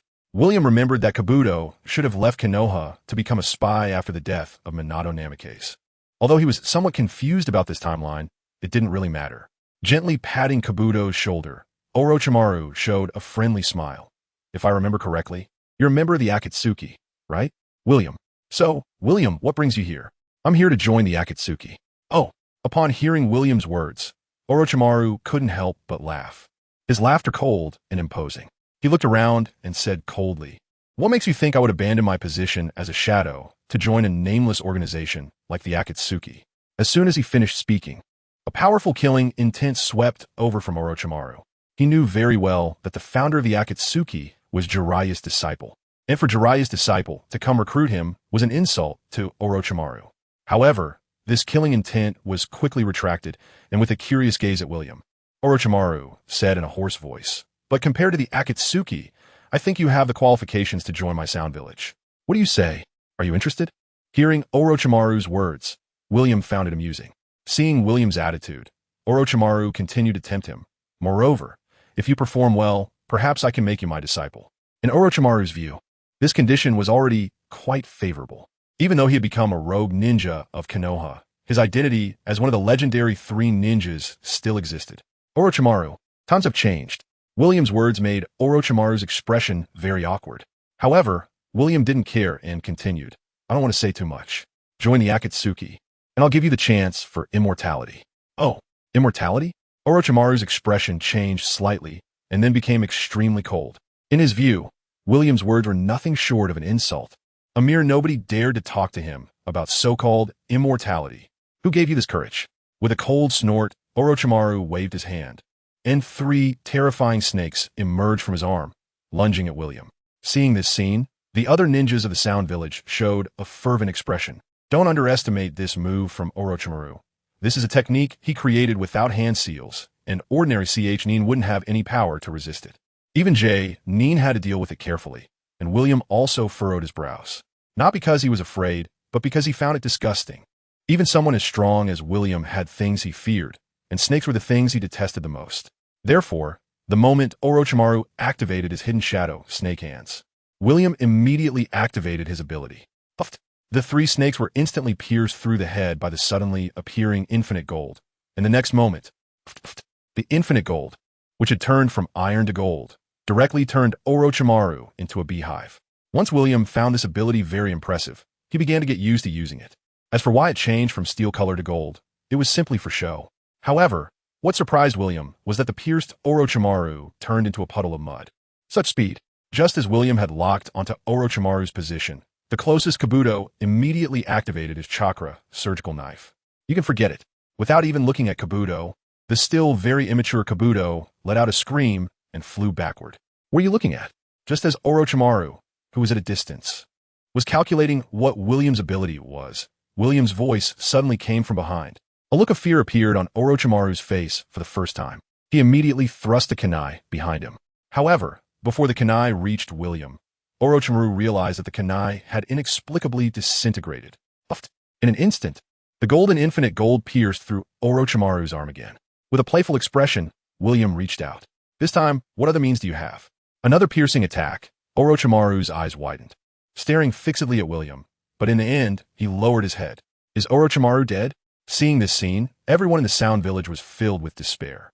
They had not expected William to be this powerful, and if Orochimaru was dead, then what would happen to the Sound Village? For a moment, everyone was confused, until finally, someone shouted angrily, "Avenge Lord Orochimaru! Avenge Lord Orochimaru!" As more and more people joined in, dozens of ninjas rushed towards William. Although they were called ninjas, most were children, and among the few adults, their strength was not impressive. William had no intention of playing house games with them. Don't get in the way. Without any visible movement from William, a golden square of infinite gold directly enveloped both William and Orochimaru. Completely ignoring the external impact of the Sound Village on the infinite gold, William's gaze turned to the seemingly lifeless Orochimaru, who appeared to be truly dead. William frowned. Orochimaru, how long are you going to pretend to be dead? Found out? A soft murmur, and in the next moment, a grass-cutting sword suddenly erupted from the dead Orochimaru's mouth. Childish. Seeing this move, William pointed, and the moment his finger touched the tip of the grass-cutting sword, it seemed to collapse, and the artifact Orochimaru had stored was instantly reduced to powder. Wah! What? How is this possible? A pair of hands suddenly stretched out from Orochimaru's mouth, and with a ripping sound, a brand new, wet Orochimaru, as if just born from the womb, jumped out from his own skin. This move is precisely Orochimaru's most cheating technique, the Orochimaru-style substitution jutsu. With a deadpan stare fixed on William, Orochimaru said in a deep voice, "Your ability is to control metal?" Raising an eyebrow, William chuckled. "Only just realizing it now? I want your ability." Upon receiving William's confirmation, a fiery greed erupted in Orochimaru's eyes. Biting his finger, Orochimaru pressed it to the ground. Ninjutsu. Summoning technique. Boom. Inside the cage of infinite gold, a gigantic creature appeared. If it weren't for the vast coverage of William's infinite gold, the sheer number of snakes would have filled the entire space. Orochimaru, what do you want with me now? With cold eyes staring at the summoning Orochimaru, the snake's tone was completely unlike that of a summoned creature. It felt more like Orochimaru owed the snake something. They're strong enemies. Orochimaru quickly replied in response to the snake's tone, "As for the sacrifices, I'll replenish them later. A mere brat has made you nervous. Orochimaru, you're really falling behind."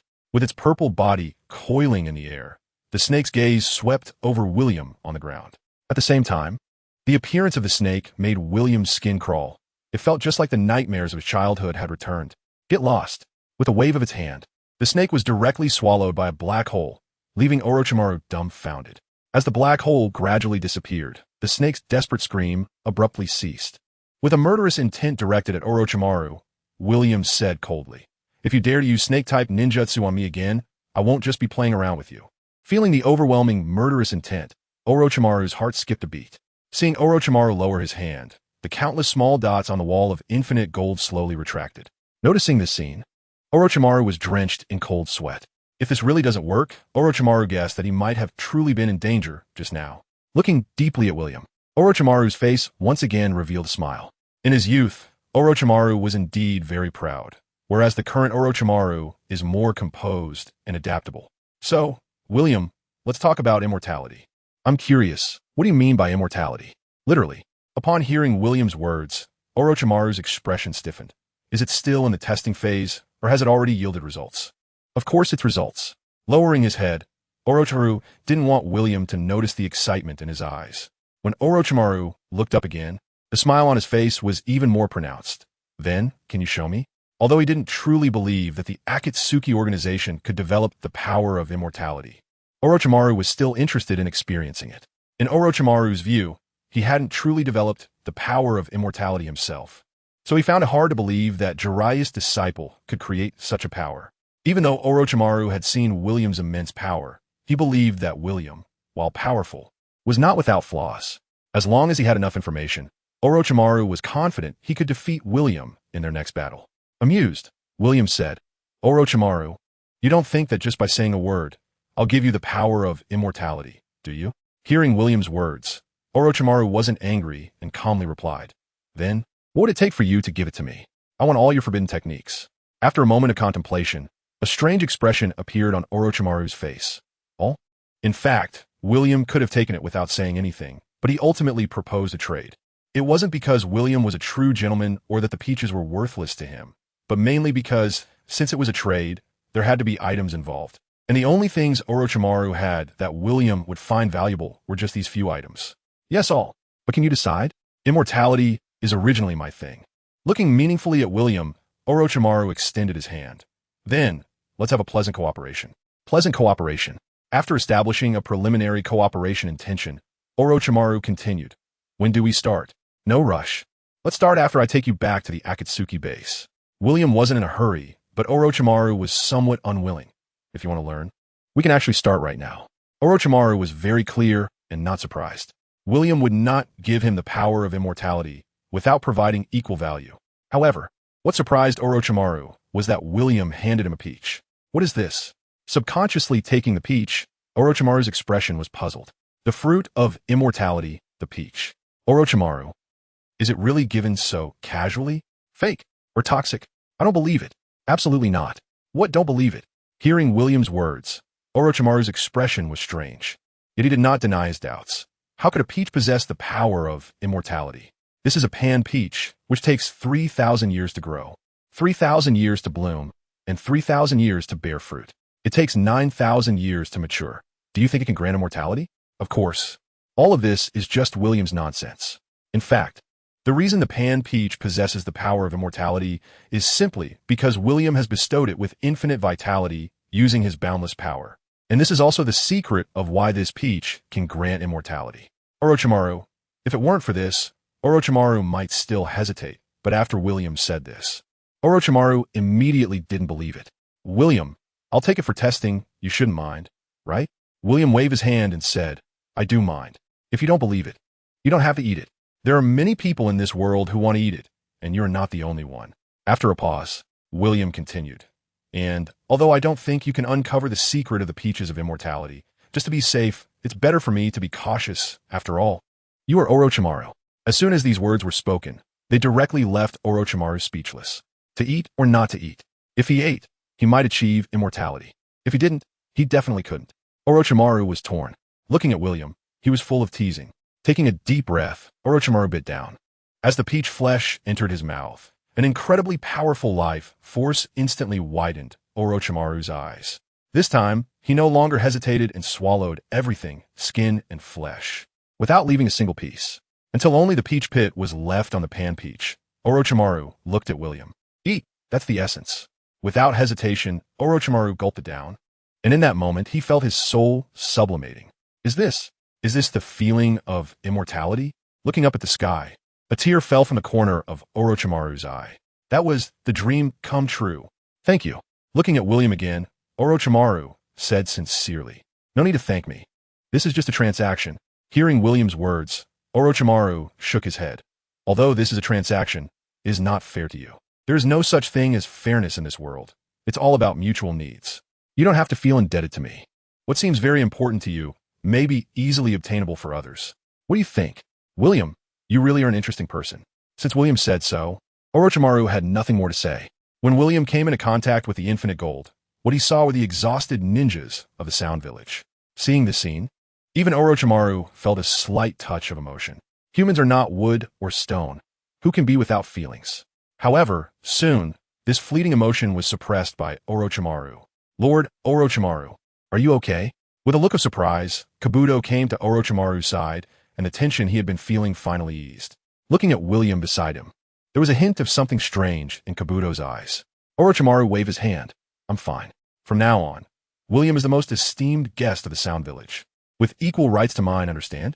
Although he didn't know exactly what had happened, Kabuto's intelligence likely guessed that the two had definitely reached some kind of agreement. So he adjusted his glasses on his nose and smiled at William, addressing him respectfully. Lord William, I look forward to your guidance in the future. However, to William, this smile looked very insincere. If you could stop smiling like that, I could actually offer you some advice. As soon as the words were spoken, Do found himself in an awkward situation, neither laughing nor not laughing. Come here. Hearing William's gesture, Do instinctively looked at Orochimaru. Go ahead. Noticing Do's nervous expression, Orochimaru smiled as well. When Do stood in front of William's finger slowly placed itself on Do's forehead. Buzz. In a daze, Do found that his vision had become incredibly blurry. What was going on? Thinking his eyes were just tired, Do took off his glasses. And then he saw a world he had never seen before. Clear and bright. Blinking, Do was already stunned. His vision was innate, and because of his eyes, he had suffered quite a bit of unfair treatment since childhood, until he met that person. Yakushi Nanoyu. That was the person who changed Do's life, for Do. That person was both a teacher and a mother, and his glasses were also a gift from her. Memories kept surfacing. In a daze, Do slowly took off his glasses. His vision had indeed recovered, but Do didn't know whether he should be happy or not. It was a very complicated feeling. Carefully putting the glasses into his pocket, Do looked at William and said, "Thank you, Lord William." This time he did not smile. Since William did not like it, Kabuto did not want to pretend anymore. William did not pay much attention to Kabuto's inner thoughts. In fact, treating Kabuto's eyes was just a sudden whim of William's, without much deeper meaning. So let's go. Seeing that William was about to leave, Orochimaru spoke to Kabuto. I have something to discuss with William, Kabuto. During my absence, I will trouble you to take care of the Sound Village. Do not underestimate Kabuto, although he is young. He can be said to be the most powerful presence in the Sound Village aside from Orochimaru. As for the safety of the Sound Village, Orochimaru was not too worried. The land of rice, relying on Konoha, is a relatively peaceful small country, and due to their well-hidden relationship, in fact, very few people outside know of the existence of the Sound Village. Orochimaru was quite curious about how William found his way to the Sound Village. However, after thinking about it, Orochimaru decided not to ask. The world itself doesn't really have any absolute secrets, and with such a large Sound Village right there, along with some clues, it's actually not entirely impossible.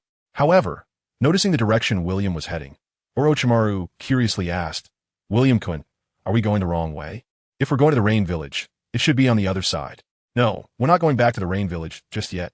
In fact, William's real goal in seeking Orochimaru was just a side quest. His true target was another of the legendary 3 ninjas of Konoha, Tsunade. Since he was in a land of fire, he couldn't miss the opportunity to meet Senju Tsunade. The current timeline was Konoha 52, not 16 years later. And at this time, Tsunade was not yet the future grandmother. Although she was still older, who could resist collecting such a figure? In fact, after arriving in the land of fire, William had already made long-term preparations. Moreover, the best part was that there was a time difference between the fantasy world and the real world. Although it wasn't to the extent of 1 day in the sky equating to 10 years on the ground, the time difference had still reached a ratio of 1:10. 10 years in the fantasy world equated to 1 year in the real world. Therefore, William wasn't in a hurry to leave.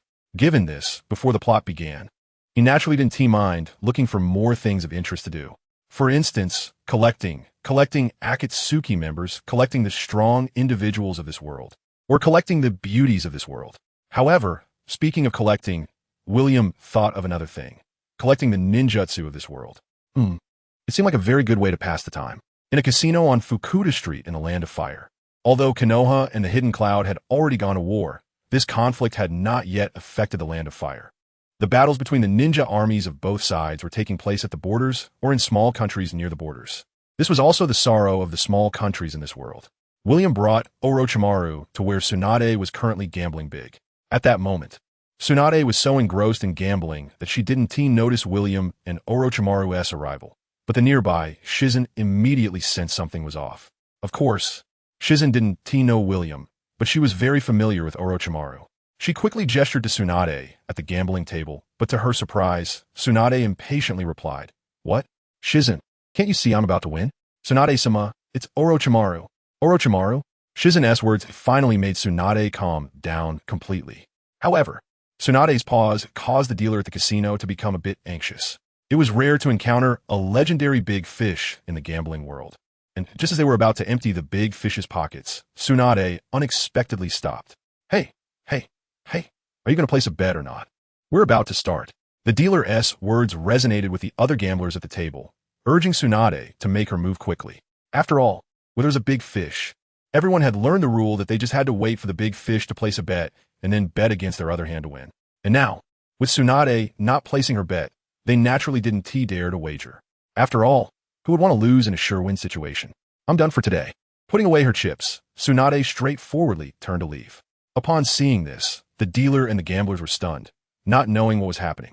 As Tsunade was leaving, William and Orochimaru said nothing and smiled as they followed her. Until they arrived at a secluded place, Tsunade turned around, her expression serious as she looked at Orochimaru, coldly saying, "Orochimaru, what do you want from me today?" Although her strength had decreased due to her fear of blood, Tsunade would not fear anyone. Facing Tsunade's question, Orochimaru shrugged innocently, indicating with his eyes that it wasn't him who had come to find her, and smiled. "Tsunade, the person looking for you this time is not me. Who are you?" After sizing William up and confirming that she didn't know him, Tsunade said unhappily, "But I don't care who you are. Since you're with Orochimaru, you're probably not a good person. I have nothing to say to you goodbye." Seeing Tsunade turn to leave, William said to her departing back, "Sorry, but you probably can't leave yet." Tsunade paused her steps, rubbed her fists, and looked at William with a fierce gaze, coldly saying, "What, do you want to fight me?" Feeling the murderous pressure from Tsunade, Orochimaru smiled and took a step back, fully expressing that he had nothing to do with this matter. Facing Tsunade's momentum, William's expression remained calm. "Actually, I usually don't like to do this, and I don't like to force others, but occasionally it can be worth a try." "What are you talking about?" Tsunade couldn't understand William's words. "You'll know soon enough." Stretching out his hand to point at Tsunade, just as she was on guard, suddenly, 2 golden rings appeared on her hands. The rings formed and connected with a crisp sound. Tsunade's hands were directly handcuffed. The handcuffs binding Tsunade were none other than the infinite gold. What kind of joke is this? Although she had no idea how William had done it, Tsunade wouldn't just surrender. Open. Boom. With terrifying strength. Even steel would be twisted, but what shocked Tsunade was that the rings on her hands didn't budge at all. "Stop resisting. It's useless." As the other 2 rings locked Tsunade's feet, she lost her balance and was about to fall to the ground. Tsunade-sama. Shizune, seeing the situation was dire, quickly helped Tsunade and was about to leave. For Shizune, facing an enemy that even Tsunade couldn't contend with, she certainly wouldn't confront it head-on. As the 2 jumped away quickly, William didn't hold back. Orochimaru, who was behind him, said with interest, "William-kun, are you just going to let them go? Do you think they can escape?" Until the 2 left the town and arrived in an uninhabited forest, Shizune was moving quickly while anxiously saying, "Tsunade-sama, what should we do now?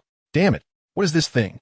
Tsunade was furious to the extreme, having exhausted various means but still unable to break free. However, after calming down, Tsunade said seriously, "Shizune, find a place to stop? But if we stop now, what if he catches up? I already have a way to unlock this thing." "What?" Hearing Tsunade's words, Shizune was surprised. The legendary 3 ninjas were indeed the legendary 3. In such a short time, Tsunade had already thought of a way to break free from the rings. As the lines of her 100 healing technique spread across her body, Shizune understood. Looking around, Shizune quickly found a suitable place. In a cave, just as Tsunade was about to take action, a voice suddenly echoed behind Shizune. "Is it really necessary to go this far?" As these words were spoken, Shizune broke out in a cold sweat. "Shizune, block him for me." "Yes." Hearing Tsunade's words, Shizune formed hand seals. Ninjutsu, poison mist. A purple smoke spewed out from Shizune's mouth towards William, transforming her chakra into a special chemical substance. She expelled it from her mouth. This substance would instantly turn into a highly toxic purple mist upon contact with air, and even inhaling a little would be lethal. This technique is a unique ninjutsu of Shizune. Shizune had no intention of confronting William directly. She only wanted to find a way to buy time, nothing more. However, in the next moment, a shocking scene unfolded before Shizune's eyes. William suddenly appeared right in front of her. It's not good for a child to spit things out carelessly. He reached out and placed his hand on Shizune's shoulder before she could react. In the next moment, crack, crack, crack, golden rings appeared on Shizune's body, similar to Tsunade's. However, having learned from Tsunade's experience, this time Shizune was subjected to a total of 12 rings from head to toe, around her mouth, neck, shoulders, elbows, forearms, hands, waist, hips, thighs, calves, and feet. Now she couldn't move, right? With a look of terror in her eyes, Shizune could only move her eyes, completely frozen in fear. At the same time, behind Shizune, Tsunade let out an angry grunt, enduring the excruciating pain of her hands and feet being twisted and broken, and finally broke free from William's rings. Let go of Shizune. With the power of her chakra in a gaseous state, Tsunade's injuries began to heal at a visibly rapid pace. She looked at William, her entire being filled with the aura of a strong fighter. I can say, as expected of Tsunade, you really have made me see you in a new light. Tsunade's actions truly shocked William. This move, I'm afraid, most ordinary men wouldn't be able to accomplish. Even with the 100 healings technique, pain cannot be erased. Even if it were William himself, he would probably hesitate. Not wanting to passively face William's strange tricks any longer. Tsunade huffed angrily and charged at William with her fist. With her immense strength, even before her fist reached him, the wind from her punch had already ruffled William's hair. He reached out, but ultimately did not use his abilities. William smiled slightly and dodged Tsunade's attack. Seeing this scene, although Tsunade felt disappointed, she was confident that if William dared to confront her head-on, she could definitely defeat him with a single punch. However, even without that, Tsunade continued her assault. With her monstrous strength combined with her unique martial arts, among the three Sannin, if it came to close combat, Tsunade was undoubtedly the best. Plus, with the power of the 100 healings technique, she completely ignored defense, focusing solely on offense. However, what made Tsunade's heart sink was that William was evading the entire time, showing no intention of attacking at all. As she threw another punch, shattering the wall, Tsunade shouted angrily, "Is dodging all you can do?" Landing lightly, William looked at the imposing Tsunade and said with a smile, "I'm just afraid you can't take one punch from me. If you're capable, come at me." With a push off the ground, Tsunade charged at William again, and this time, she even deliberately exposed a huge opening. Noticing this, William couldn't help but laugh and pointed his finger. Watching the infinite gold suddenly rise from the ground and pierce through her abdomen, Tsunade's expression changed. Not good. In midair, Tsunade attempted to punch to break the infinite gold, but to her dismay, her punch had no effect on it. Not good. Using all her strength, Tsunade tried to grab the infinite gold to break free, but unexpectedly, the infinite gold formed a large ring that, in the next moment, trapped Tsunade's body in terror. Not only that, as William's consciousness directed it, the infinite gold continuously changed. In the blink of an eye, Tsunade was fixed in an extremely strange position in midair. Not good. With her entire body immobilized, Tsunade couldn't even muster the slightest bit of strength. Furthermore, what terrified Tsunade even more was that she realized her chakra was being absorbed.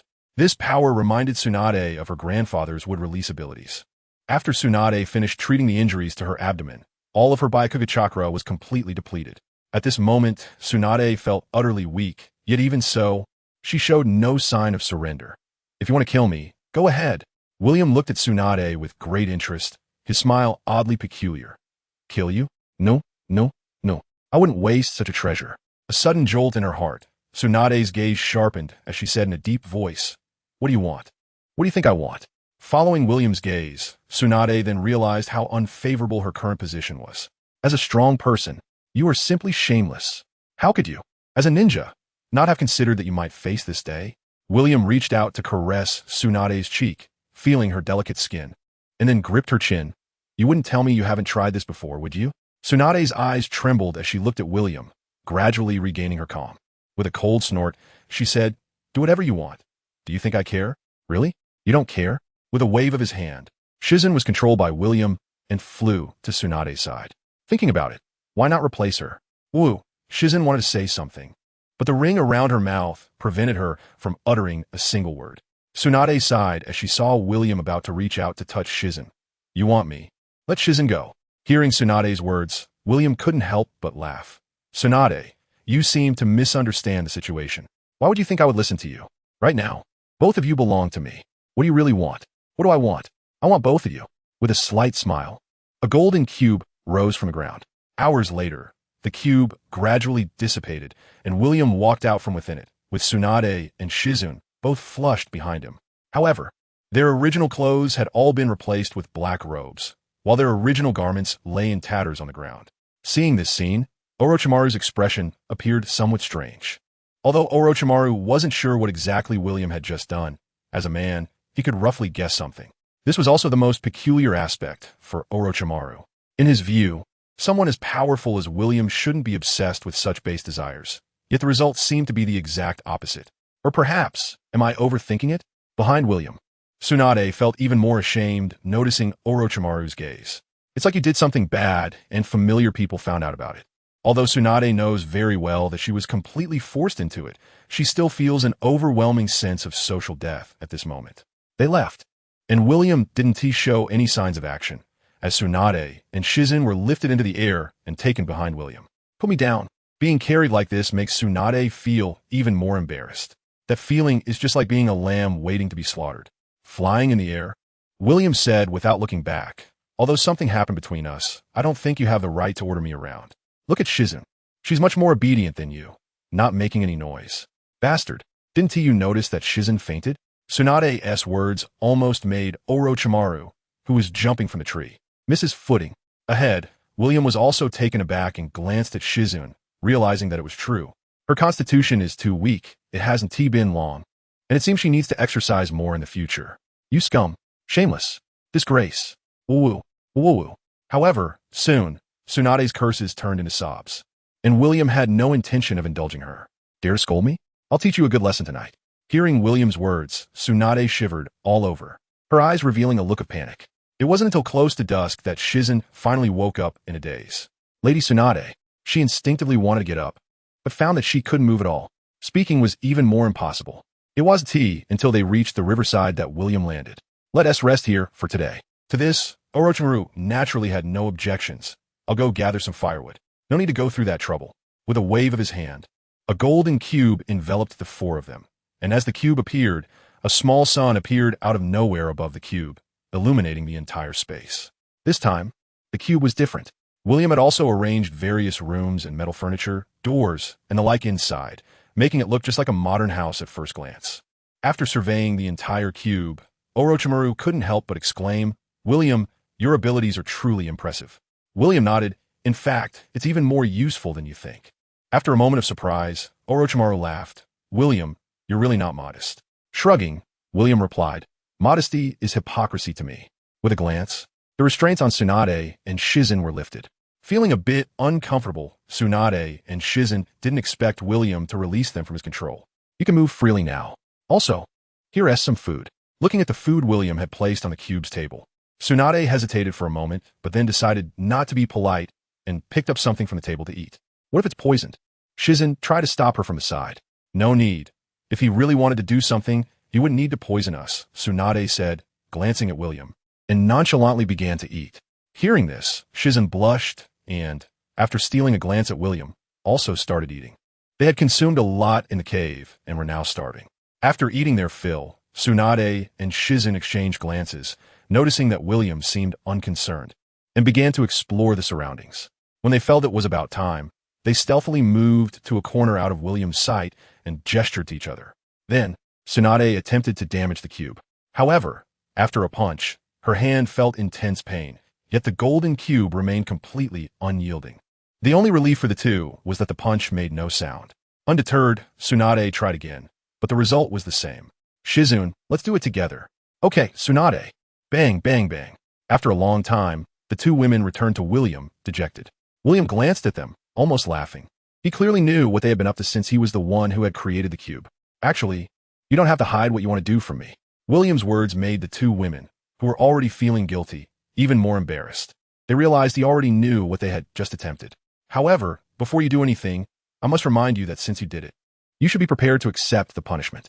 Seeing William stand up, Tsunade's expression turned ugly, and Shizen was so frightened that she hid behind Tsunade. What are you going to do?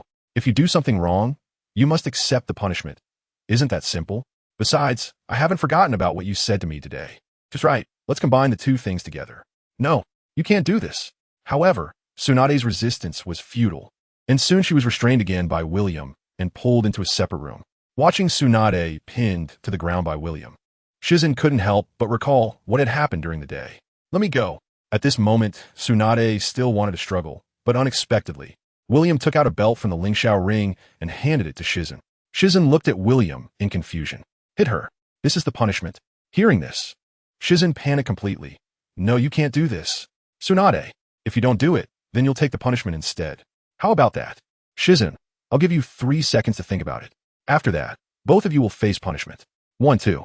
Just as William was about to say 3, Tsunade suddenly spoke up. Shizen, go ahead. Tsunade, since you won't do it, then don't blame me. William pointed, and in the next moment, Shizen was fixed in place beside Tsunade in the same manner. Tsunade, Shizen, so who starts first? After glancing around, William smiled. Then let's start with you, Tsunade. The fun lasted for a whole night. Here, 100,000 words are omitted. The next day, Orochimaru walked out of his room and entered the living room. The scene before him was somewhat unexpected. Shizen was making breakfast in the kitchen, while Tsunade, with a flushed face, was personally feeding William. You too. Noticing Orochimaru's gaze, Tsunade's face turned even redder, but after experiencing the whipping last night, she no longer dared to resist William, because she clearly understood that resisting was futile. After breakfast, the four of them continued on their journey, but this time, William didn't take it slow. With a wave of his hand, they directly passed through the black hole William had created. In the blink of an eye, the scenery before them had completely changed. Where is this? Feeling the drizzling rain outside, Orochimaru was both puzzled and familiar. Is this the Rain Village? Tsunade, on the other hand, guessed the location through the window. You two wait here for a moment. I'll take Orochimaru out. After saying this, William walked towards the door, but just as he was about to close it, his voice came again. Don't think about running away. We won't run away. You better not. I'm not afraid to tell you that you both have my restraining rings on you. As long as I think of it, no matter where you are, I can find you. If I discover that you dare to run, you can bear the consequences. Hearing William's words, Tsunade and Shizun's expressions tightened, and they instinctively looked at the rings on their wrists. Once William left, Tsunade was the first to prepare to take action. However, seeing this scene, Shizun quickly advised Tsunade, "Didn't you hear what William said?" Snorting, Tsunade replied, "So what? He only said he could lock onto this damned restraining ring. We'll drag her and see how he locks on." However, Tsunade didn't expect that the moment she moved to try to escape, the entire restraining ring began to deform. Oh no! Seeing this, Tsunade's expression changed drastically. But it was too late. As the restraining ring gradually spread all over her body, Tsunade's expression turned increasingly terrified. No, don't do this. I was wrong. Woo-woo. In no time, Tsunade was completely bound to a cross by the restraining ring, and not only that.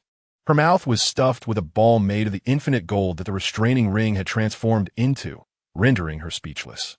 Woo-woo, Shizun, help me. Shizun, barely understanding Tsunade's meaning, was at a loss for words. Tsunade, what should I do? Woo-woo, find a way. I don't know what to do. Tsunade, if you can't do anything, how can I? No matter what means were used, there was no way to help Tsunade. In the end, Shizun couldn't help but complain. Lord William just said it, but you won't listen. Tsunade replied, well now, when Lord William comes later, you will definitely have a hard time. Shizun knew, without thinking, what kind of punishment it would be like. She didn't want to experience such punishment again. At the Akatsuki base at first, Orochimaru didn't pay much attention to the other members of the Akatsuki organization. However, when Pain, who possessed the Rinnegan, introduced the current members of Akatsuki, Orochimaru was shocked. If the rogue ninja from Takigakure, Kakazu, and the immortal Haiden were relatively manageable, then the masked man Obito Uchiha left Orochimaru dumbfounded. The battle between Obito and the fourth Hokage, although he ultimately lost, nearly shook the entire ninja world with his ability to confront Konoha alone. Even at that time, the fourth Hokage Minato Namikaze said that the masked man possessed the power to contend with him. Although this may have been a sign of modesty from the fourth Hokage, it also implied that the masked man had shadow-level strength. As for Pain with his eternal Rinnegan and Konan with her eternal paper jutsu, Orochimaru still remembered them. After all, these two disciples of Jiraiya had made him hesitate for a long time before he chose not to act against them. If the first 5 members were somewhat acceptable, when the impatient Uchiha Madara appeared, even Orochimaru was stunned. Uchiha Madara, you're still alive? Raising an eyebrow and glancing at Orochimaru, Madara said, what's wrong, kid? Do you wish for my death? Given Madara's seniority, calling Orochimaru kid was indeed not a problem. Considering the current members of Akatsuki, if he added William and himself, Orochimaru astonishingly realized that the current Akatsuki even possessed the power to change the entire ninja world as pattern. Looking deeply at Nagato in the main seat, Orochimaru thought, what does this Akatsuki really want to do? Seemingly guessing Orochimaru's doubts, Pain spoke up, although I've said it many times, I don't mind saying it again. The purpose of Akatsuki is to collect the 9-tailed beasts, awaken the 10 tails, and then create a brand new world. A peaceful world. A world of nuclear peace. Hearing Pain's words, William couldn't help but add in his heart. Although the 10 tails is not a nuclear bomb, the power it possesses is probably more terrifying for this world than a nuclear bomb. After the simple meeting concluded, Konan quietly found William. while expressing their mutual longing. The two naturally ended up in a room together. Soon, a thrilling battle began. It wasn't until noon the next day that William finally had time to return to his room. However, when William walked into the room, the smile on his face had already begun to rise unconsciously. This posture simply cannot allow for a good sleep, and as a result, Tsunade's spirit is quite lethargic at this moment. As for Shizun, she has already started to feel fear upon seeing William. How do you feel? With a playful tone, William approaches Tsunade. Tsunade, with her mouth open for a long time, has almost lost the strength to speak, and her eyes instinctively avoid looking into William's. It seems you don't want to talk. Well, I'll come back to find you in a few days. As William turns to leave, Tsunade immediately panics. Will put me down? What did you say? William stops his footsteps, feigning ignorance. Woo, I said let me go. You should have said it earlier. If you had, I would have let you down. William mutters, but he has no intention of releasing Tsunade. With his arms crossed over his chest, he says lightly, by the way, Tsunade, do you remember what I said yesterday? Tsunade responds, it seems you completely ignored my words. That's not good. After circling Tsunade twice and scrutinizing her, William stands behind her with a smile. Whoa, what do you want to do?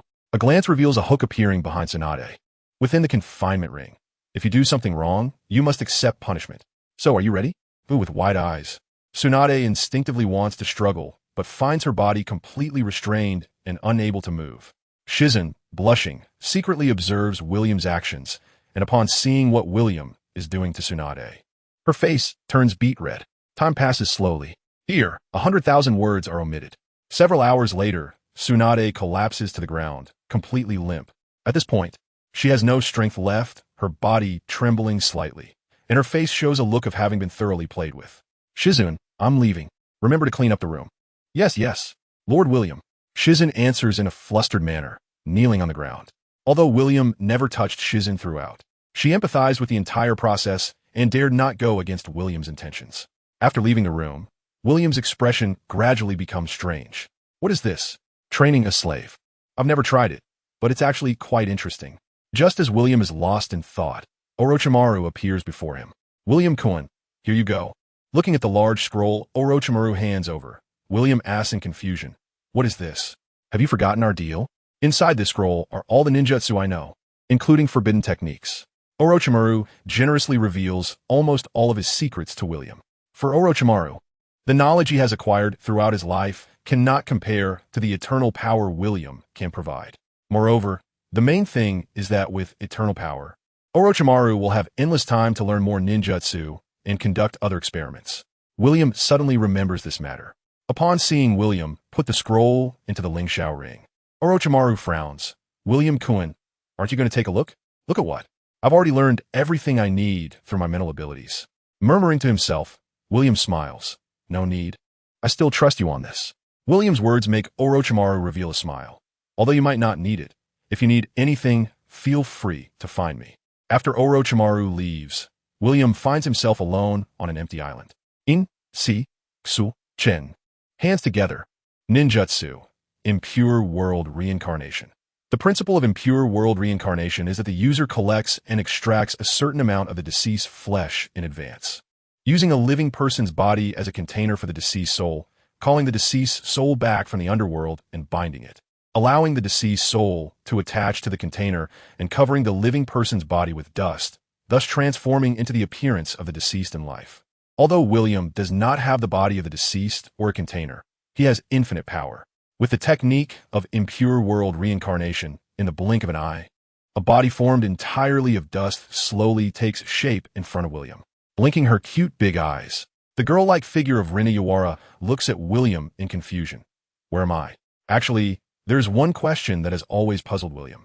Why did Obito, knowing that he could use impure world reincarnation, not use this technique to resurrect Rin, but instead pursue his encounter with Rin in the world of infinite Tsukuyami?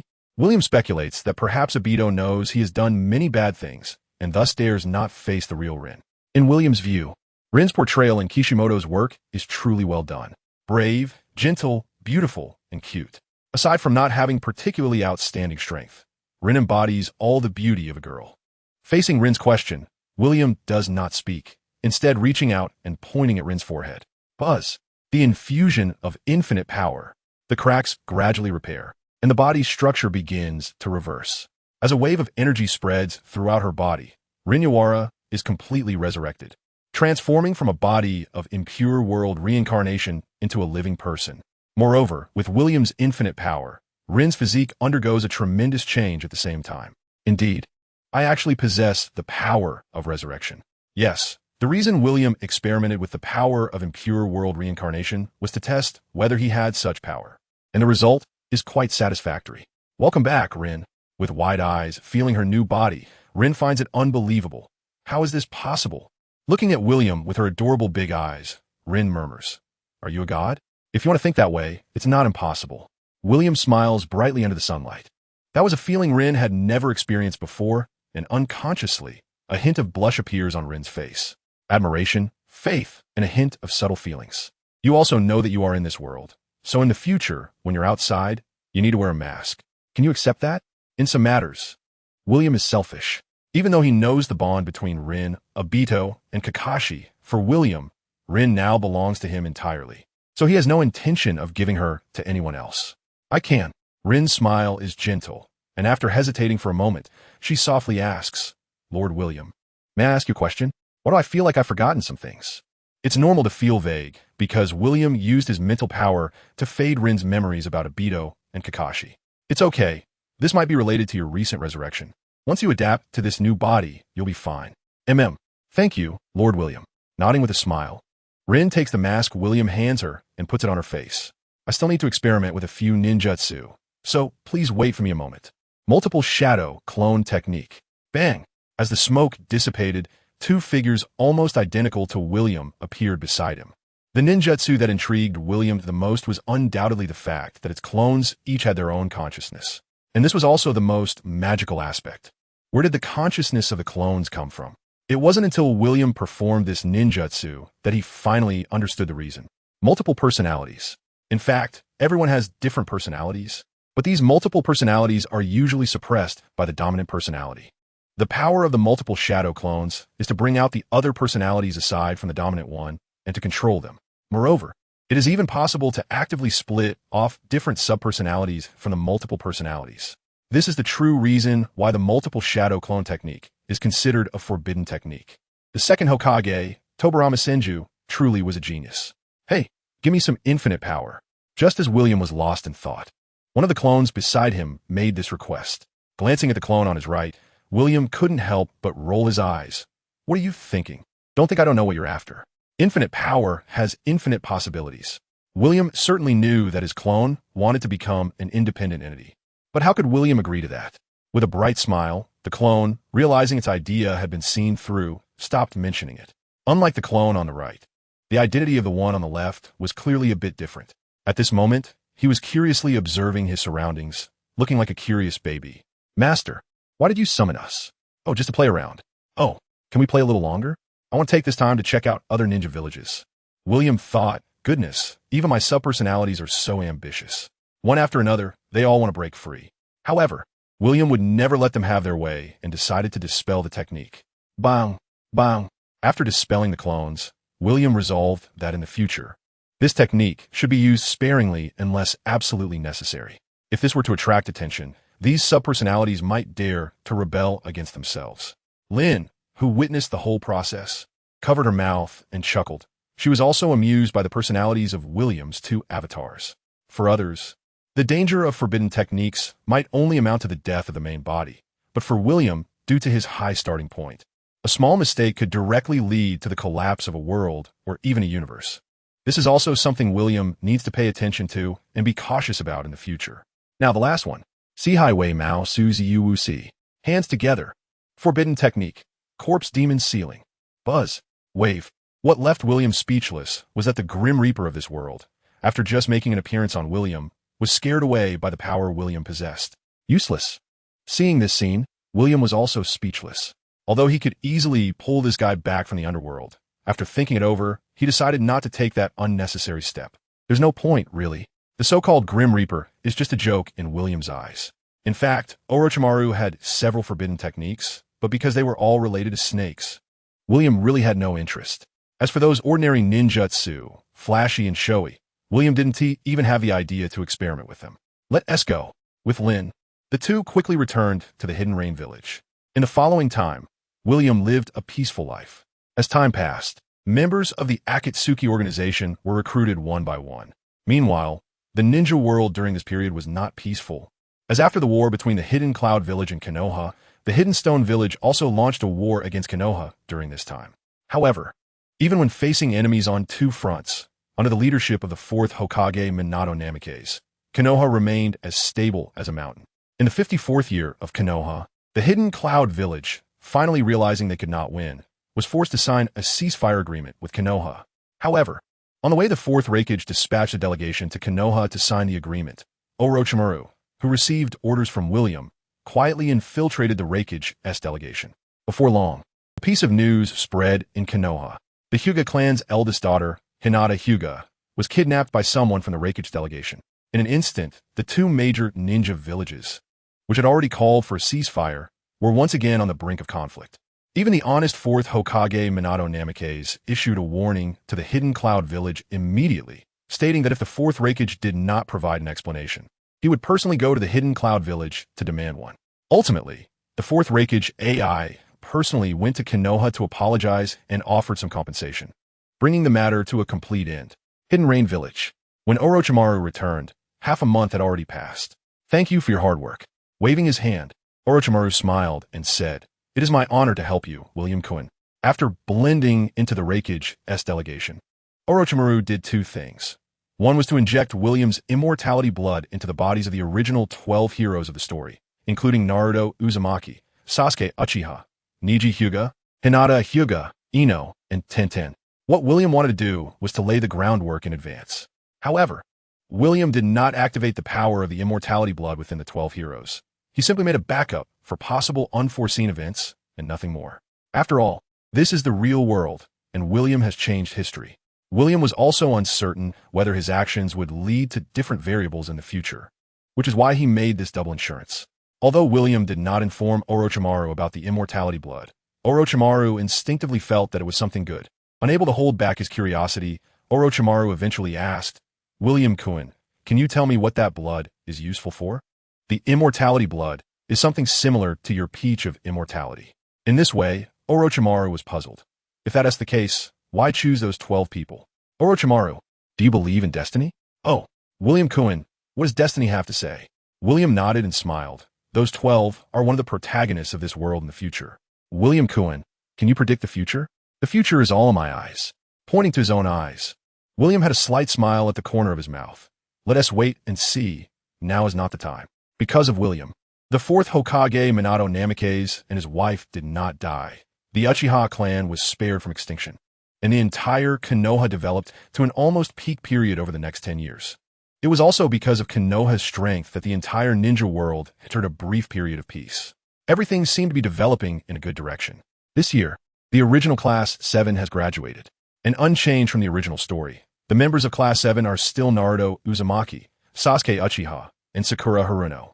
However, due to the differences in history, the current Naruto Uzumaki is not the same as the Naruto from the original story. With the backing of his identity as the 4th Hokage, Naruto's popularity in Konoha has even surpassed that of Sasuke Uchiha. It's finally about to begin. On Hokage Rock, William's figure slowly appeared. Looking at Konoha, which is more prosperous than in the past, a hint of nostalgia unconsciously flashed in William's eyes.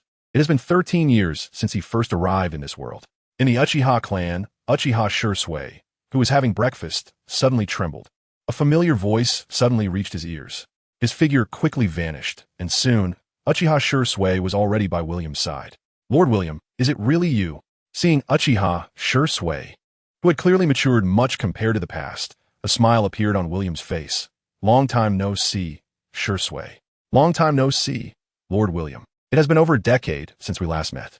I didn't expect you to have become the captain of the Umbu." After a moment of silence, Uchiha Shursui spoke.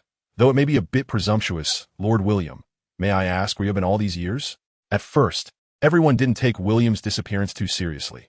After all, no one would worry about what might happen to someone with William's strength. However, as time went on, even Minato Namikaze began to suspect that something unfortunate had happened to William.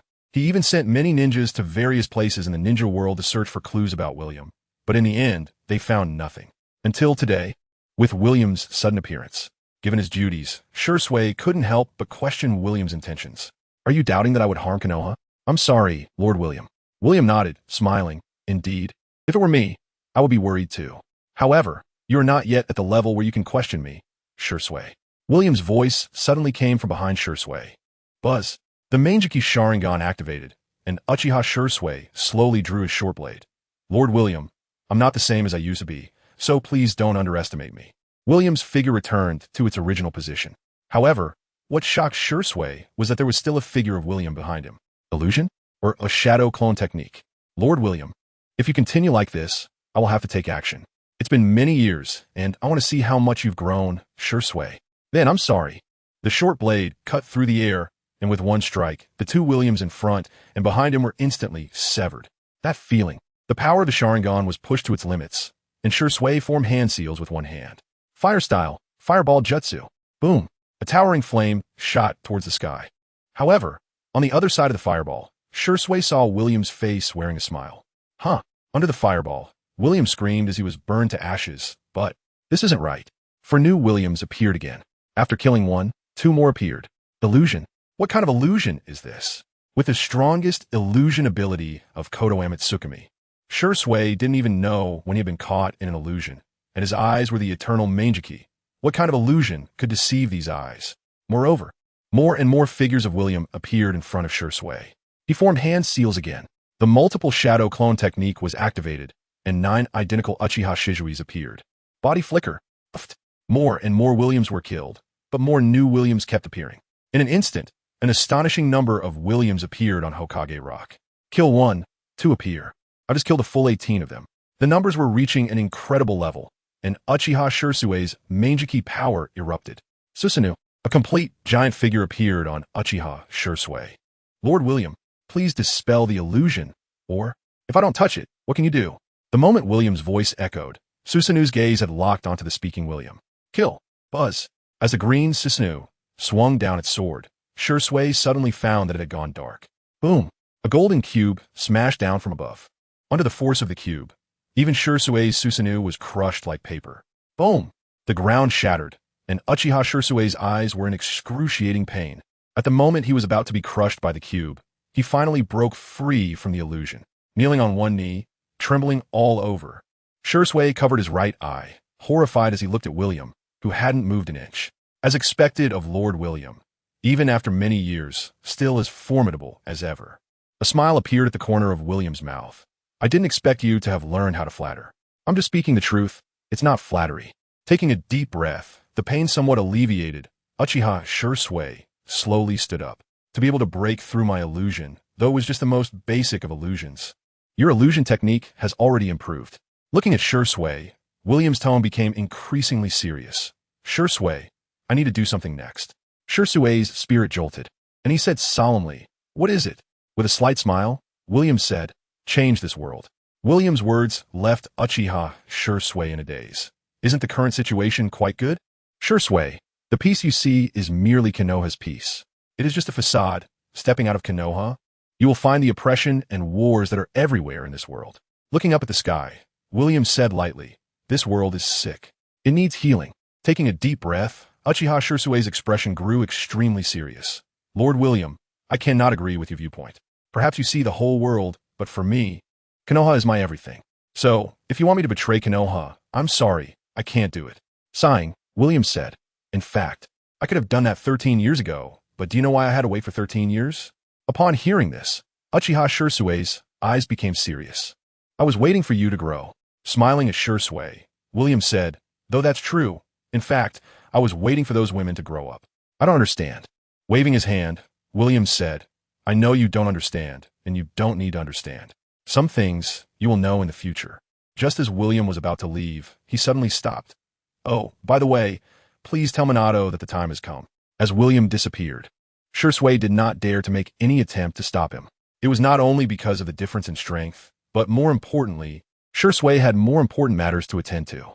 In the Hokage's office, upon hearing Shursui's words, Minato Namikaze stood up from his chair with a serious expression. What did you say? The teacher has been here? Yes, Hokage-sama. And Lord William asked me to convey a message to you. What message? Minato asked. Lord William said, The time has come. After a moment of silence, Minato sat back down and said in a deep voice, "Tell me everything you discussed." After listening to Shirsue's description, Minato's expression became quite complex. Although 13 years had passed, he still clearly remembered every detail of that conversation with William. It was about the child of destiny, about this ninja world. "Teacher, over the years, I have been dedicated to the peace of the ninja world as you instructed. Is that not enough?"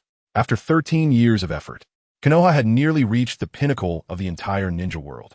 Minato was quite satisfied with his own efforts. But William's sudden visit made him realize one thing. What he had done was still not enough. But how could he meet the teacher's expectations? Although Minato was unclear about William's plans, he had a very ominous feeling in his heart. This also led to Minato returning home with a heavy heart. "What happened?" Kushina, noticing Minato's worries, asked with concern. "No, it's nothing. I'm just a bit tired lately." Although anxious inside, Minato ultimately concealed the matter regarding William from Kushina. He did not want her, now a mother managing a household, to worry about it. In Amigakure, at the Akatsuki base, all members were gathered at William's summons. Although Pain was officially the leader of Akatsuki, almost everyone, including Pain, understood that the soul of Akatsuki was William. 13 years had changed so much. Standing quietly on the outer path statue, surveying the members of Akatsuki, William said calmly, "The tailed beast capture plan officially begins. One tail, Scorpion, you and Deidara will go to Sunagakure." "Yes." Scorpion and Deidara replied immediately without any doubt.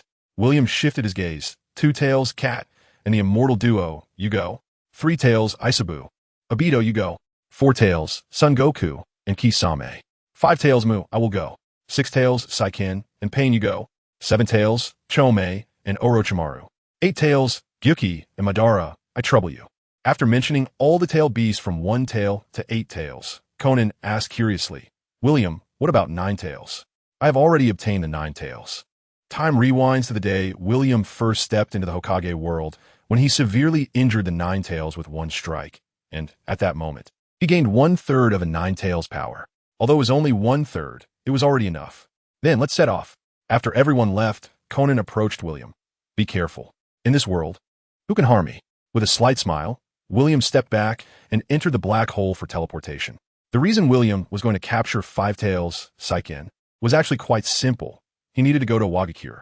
In Tsuchiki's office, when William's figure appeared, Inoki was somewhat surprised, but not shocked. "What are you Akatsuki members doing here?"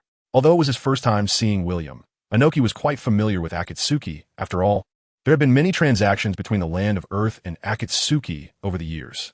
After sizing William up, Inoki's expression turned a bit strange. Akatsuki has quite a few talented individuals, and there is even one who is proficient in space ninjutsu. The other person Inoki referred to was Obito. "Inoki, I want to make a deal with you." "Oh, I've always been the one to propose deals with Akatsuki. I didn't expect today you would want to trade. What do you want?"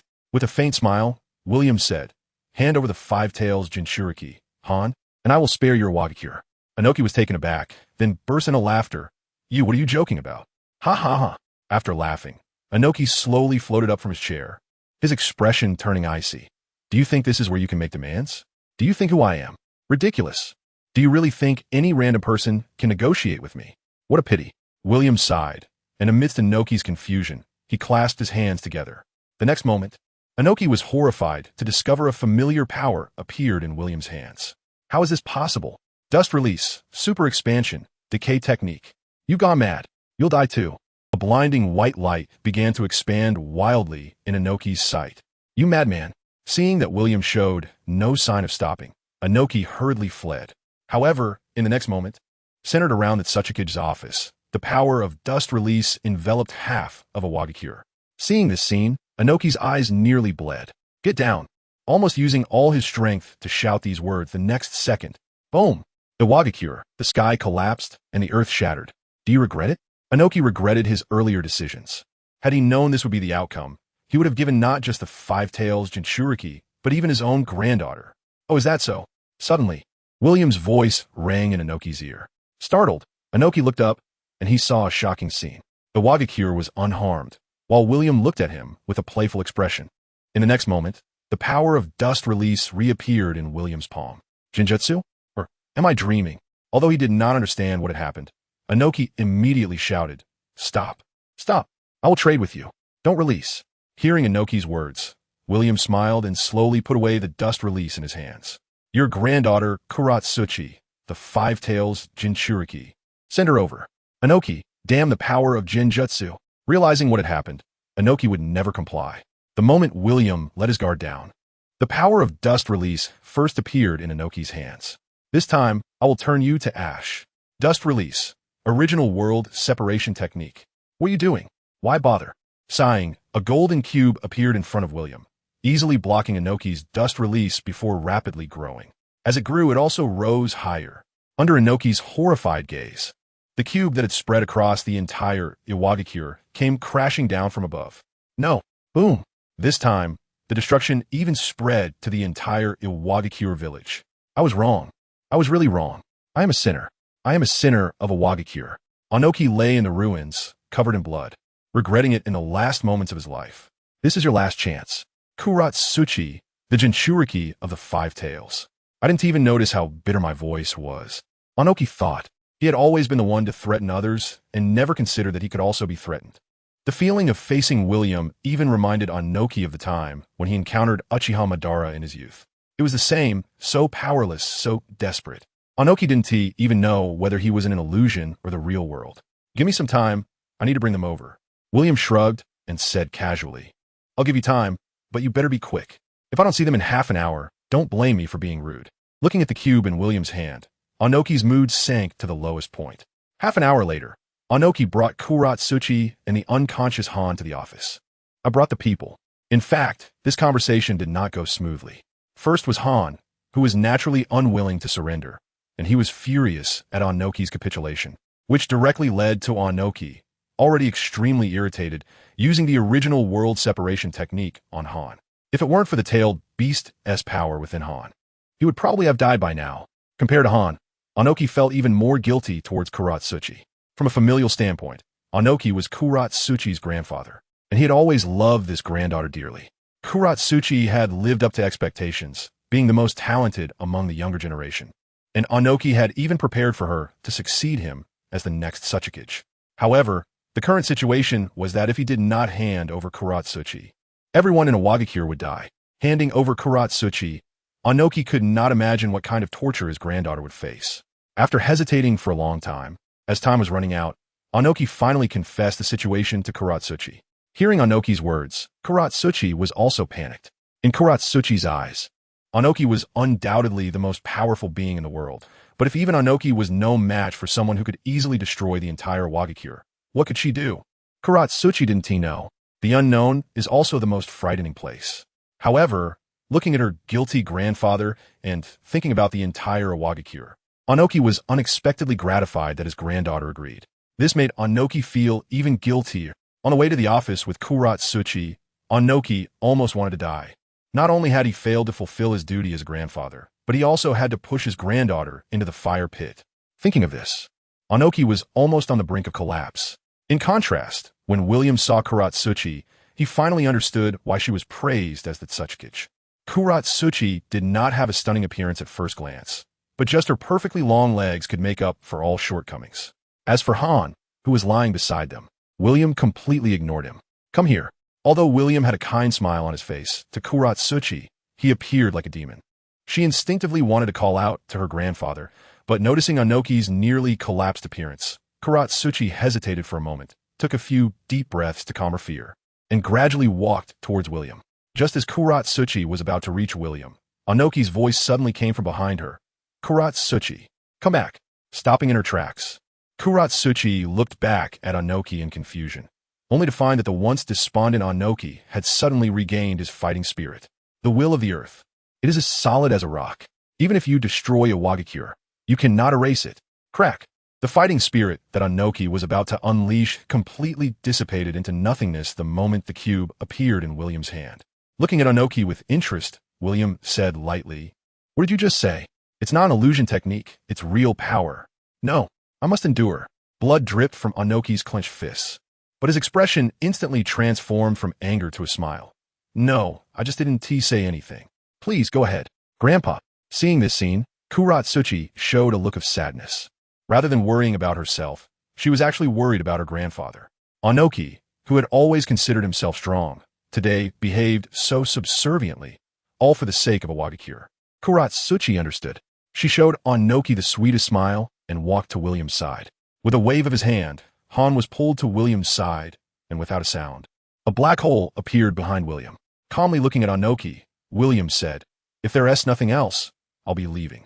Please go ahead." After the black hole gradually dissipated for a long time, a thunderous roar came from the Tsuchikige's office. "Akatsuki, Tsuchikage-sama." Soon, the Umbu captain and core members of a Wagakure were all summoned. Find out where the Akatsuki organization's base is. Notify the other 4 Kages. I want to hold a Kage summit. Yes, Tsuchikage-sama. In the Rain Village, William was the first to return after the last departure. With a casual gesture, he threw Han, who had been restrained by the sealing ring, directly into the prison of the base. Then, looking at the flustered Kuratsuchi, William smiled slightly and placed a sealing ring around her neck. "From today on, you are my slave." What? A slave?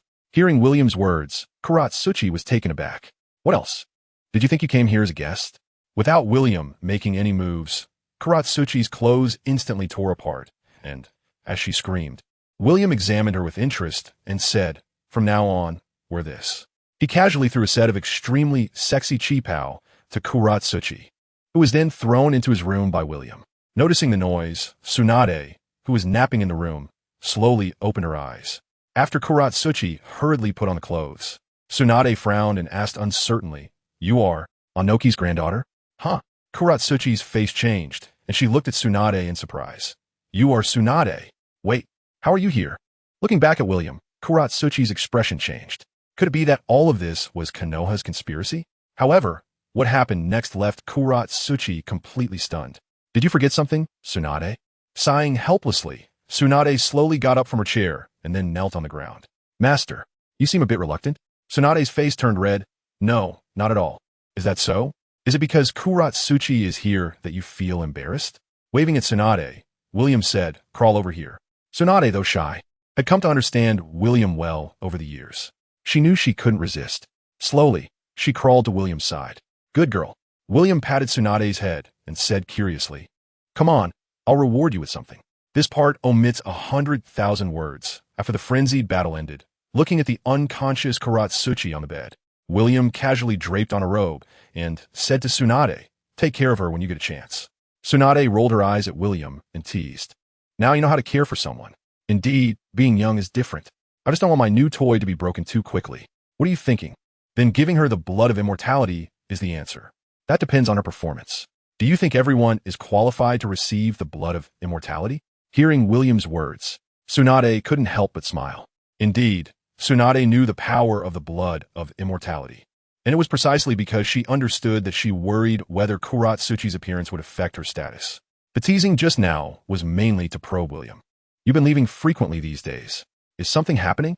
Draping on a sleep robe, Tsunade stood up and asked, "Do you have something to say?" William's words made Tsunade feel a little guilty. "And no, nothing." William smiled faintly and gave Tsunade a meaningful glance. After hesitating for a moment, Tsunade whispered, "Jiraiya has been here." "Oh." Seeing William's indifferent expression, Tsunade explained, "I didn't summon him. He just wanted to check on his 3 students and happened to run into me." So? Tsunade's heart raced at William's nonchalant attitude. "Don't misunderstand. We only chatted a bit. I didn't tell him anything. Are you feeling guilty?" Stepping closer, William lifted Tsunade's chin. Their eyes met, and William's gaze was scrutinizing. "I just didn't want you to misunderstand. After 13 years, although their initial relationship was not that of a couple, but rather somewhat coercive, and William's interests were even a bit extreme, over time, Tsunade found herself hopelessly in love with this man.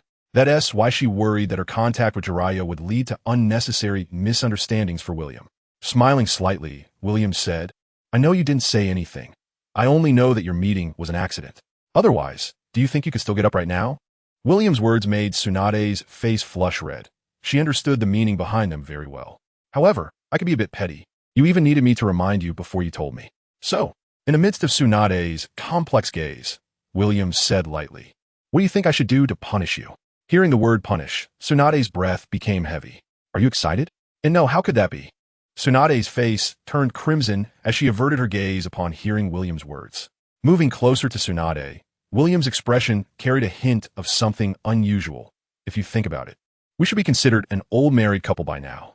Hearing the term old married couple, Tsunade's eyes flickered, and her gaze towards William grew softer. However, what William said next made her face turn bright red. Speaking of which, I haven't punished you in a long time, have I? W, what do you want to do? Tsunade's voice trembled. Activate the Baika no Jutsu. Tsunade, I'm afraid you might break it. Tsunade, then okay. This part omits 200,000 words. The 5 Kage Summit officially commenced in the Land of Iron. The core discussion among the 5 great countries was the Akatsuki organization. With William initiating the Tailed Beast collection plan, the Jinchuriki from various ninja villages were captured one by one, causing varying degrees of casualties. With Sunagakure suffering the most significant losses, as half of the village was affected and the death toll exceeded 1,000. While everyone discussed the Akatsuki organization, Inoki suddenly raised a question. Hokage-sama, I'm curious about one thing. What question? Minato Namikaze looked at Inoki with some confusion. Why did the other 4 great ninja villages suffer attacks from the Akatsuki organization, while your Konoha seems to show no signs of being attacked? Could the Hokage explain the reason behind this? As soon as these words were spoken, the gazes of the other 4 Kage focused entirely on Minato Namikaze. If it weren't for the lack of concrete evidence, the 4 Kage would suspect that this was all a conspiracy between Konoha and the Akatsuki. Faced with this situation, Minato's expression grew serious. Although he was confident and unafraid, even in front of the 4 Kage, he didn't want to cause any misunderstandings. Seeing the guards already on edge, Minato said to Kakashi and Shursui, who had drawn their short blades, Kakashi, Shursui, I believe the 4 Kage can distinguish right from wrong, so there's no need for this. Looking around, Minato said solemnly, the emergence of the Akatsuki organization poses a significant threat to the entire shinobi world. If our 5 great ninja villages engage in infighting, it would only delight the Akatsuki. Inoki questioned again. Then how should Hokage-sama explain this issue? Tsuchikage-sama, I'm sorry, but Konoha has indeed concealed some information regarding the tailed beasts. Just as I thought, it's your conspiracy. Hokage, you despicable scoundrel. Hurry up and release Killer Bee. Upon hearing Minato's words, the most temperamental Raikage exploded on the spot. He smashed the entire conference room's table with a punch and charged towards Minato with a fist. However, facing the sudden attack of the 4th Raikage AI, Minato's expression remained unchanged, not even moving an inch. The next second, a flash of cold light swept through. Boom!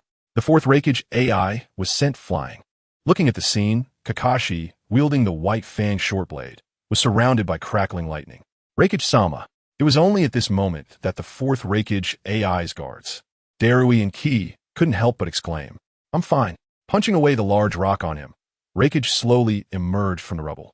A shallow knife wound appeared on his chest. It's important to note that his lightning release mode is not something just anyone can break through. Moreover, the prerequisite is that they must be able to keep up with his speed. With a serious expression, the 4th Raikage looked at Hatake Kakashi. His demeanor was extremely grave. He originally thought that only the 4th Hokage Minato could match his speed, but unexpectedly, there was now another Hatake Kakashi. He hadn't anticipated that the Hokage's disciple would possess such power. Konoha truly has hidden talents. However, if you think this will make me afraid, then you underestimate me too much. Release. Boom. A tremendous momentum erupted from Raikage, just as the battle was about to resume, when Uchiha Obito's figure suddenly appeared at the site of the 5 Kage Summit. The Akatsuki members. Seeing the scene, Raikage immediately changed his attack direction and unleashed a deadly punch toward Obito. However, what? Stumbling. Raikage incredulously discovered that he had directly passed through Uchiha Obito standing in front of him. If it weren't for his strong balance, Raikage might have fallen over. With all 5 Kage present, very good, very good. Slowly getting up from the ground, completely ignoring the surrounding ninjas and samurai. Obito's voice was filled with excitement. I once again declare in the name of the Akatsuki, the 4th Great Ninja War. It has officially begun. What? Obito's words shocked everyone present. At this moment, the 3rd Kazekage, who was not killed by Orochimaru and is still the Kazekage, coldly said, You think the mere Akatsuki can challenge the 5 great shinobi villages by yourselves? Wearing a vortex mask, Obito tilted his head and looked at the 3rd Kazekage, speaking casually. So what if we can? Now that all 9 tailed beasts are in the hands of the Akatsuki, you should be well aware of the power of the tailed beasts. Destroying the 5 great shinobi villages is just a matter of thought, nothing more. 9 tailed beasts? With a cold snort, Inoki slowly stood up. Are you saying that you have even obtained the 9 tails? Since you're going to take them, you naturally want to take them all. As soon as these words were spoken, it instead cleared Namikaze's Minato of suspicion. If that's the case, Noki looked apologetically at Namikaze's Minato, fully aware of the consequences for a Jinchuriki after being stripped of their tailed beast. Just now, he had even doubted him. Namikaze Minato. It's not an easy task for the 5 great ninja villages to control the tailed beasts. If you think you can harness their power just by obtaining them, you're gravely mistaken. Ha! Ha ha ha ha! The words of the 5th Mizukage, Terumi Mei, made Obito laugh out loud. Bastard! What are you laughing at? Terumi Mei's face showed anger as she clenched her fists. The laughter gradually subsided, and Obito's voice turned cold. Control the tailed beasts? Who told you that Akatsuki needs to control these beasts? To Akatsuki, the 9-tailed beasts are merely tools. Slowly rising, Obito glanced around and said, Forget it. You wouldn't understand even if I told you. You should cherish the last peaceful moments before the battle. Don't think about escaping. In an instant, the 4th Reikage passed through Obito's body again. Seeing this, Namikaze Minato suddenly placed his hand on the Reikage's shoulder. Noticing Namikaze Minato beside him, the 4th Reikage gritted his teeth tightly. It's useless. I've fought him before. He is currently in another time and space. And such an attack is just a waste of effort. Amidst the inexplicable laughter, Obito's figure vanished from the 5 Kage summit. Akatsuki's base. Obito's figure appeared on the outer path golem. At that moment, in front of the golem, lay 8 figures, both male and female, who were the original Jinchuriki of the 5 great ninja villages. From Shikaku, the 1-tail, to GY-Ki, the 8 tails, all were present. Until Obito returned. Pain calmly stated, Then let's begin. Sealing. Phantom Dragon 9 seals complete. Time passed day by day. After Obito announced the start of the 4th Great Ninja War, the 5 Kage Summit convened again, and this time it took 3 days to finally conclude. The 5 great ninja villages gathered a ninja coalition to combat Akatsuki. However, it wasn't so simple to assemble the ninja coalition. The 5 great ninja villages spent nearly a month just to coordinate the entire coalition. During this period, although the Akatsuki organization remained silent, the entire ninja world had already fallen into the calm before the storm. Until a terrifying monster appeared at the Valley of the End in the Land of Fire. The 10 Tails has emerged. Unlike the original history, the current 10 Tails reached its 3rd form immediately upon appearing. When the power of a 10 Tails tailed beast ball landed in a small country, the entire world was shaken. Attack! The ninja coalition, well prepared, moved out very quickly. However, even with their speed, by the time they arrived at the battlefield, the original 5 great ninja villages, including the small ninja villages, had all been taken care of by the 10 Tails tailed beast balls. As mushroom clouds rose continuously in the world, not only was the ninja coalition stunned, but even the 5 Kage were driven to madness. Not good. We must stop it. If we don't make this monster stop, the entire world will be gone. With all 5 Kage mobilized, the battlefield quickly turned into a meat grinder. However, in this world, there were hardly any who could truly oppose the 10 Tails.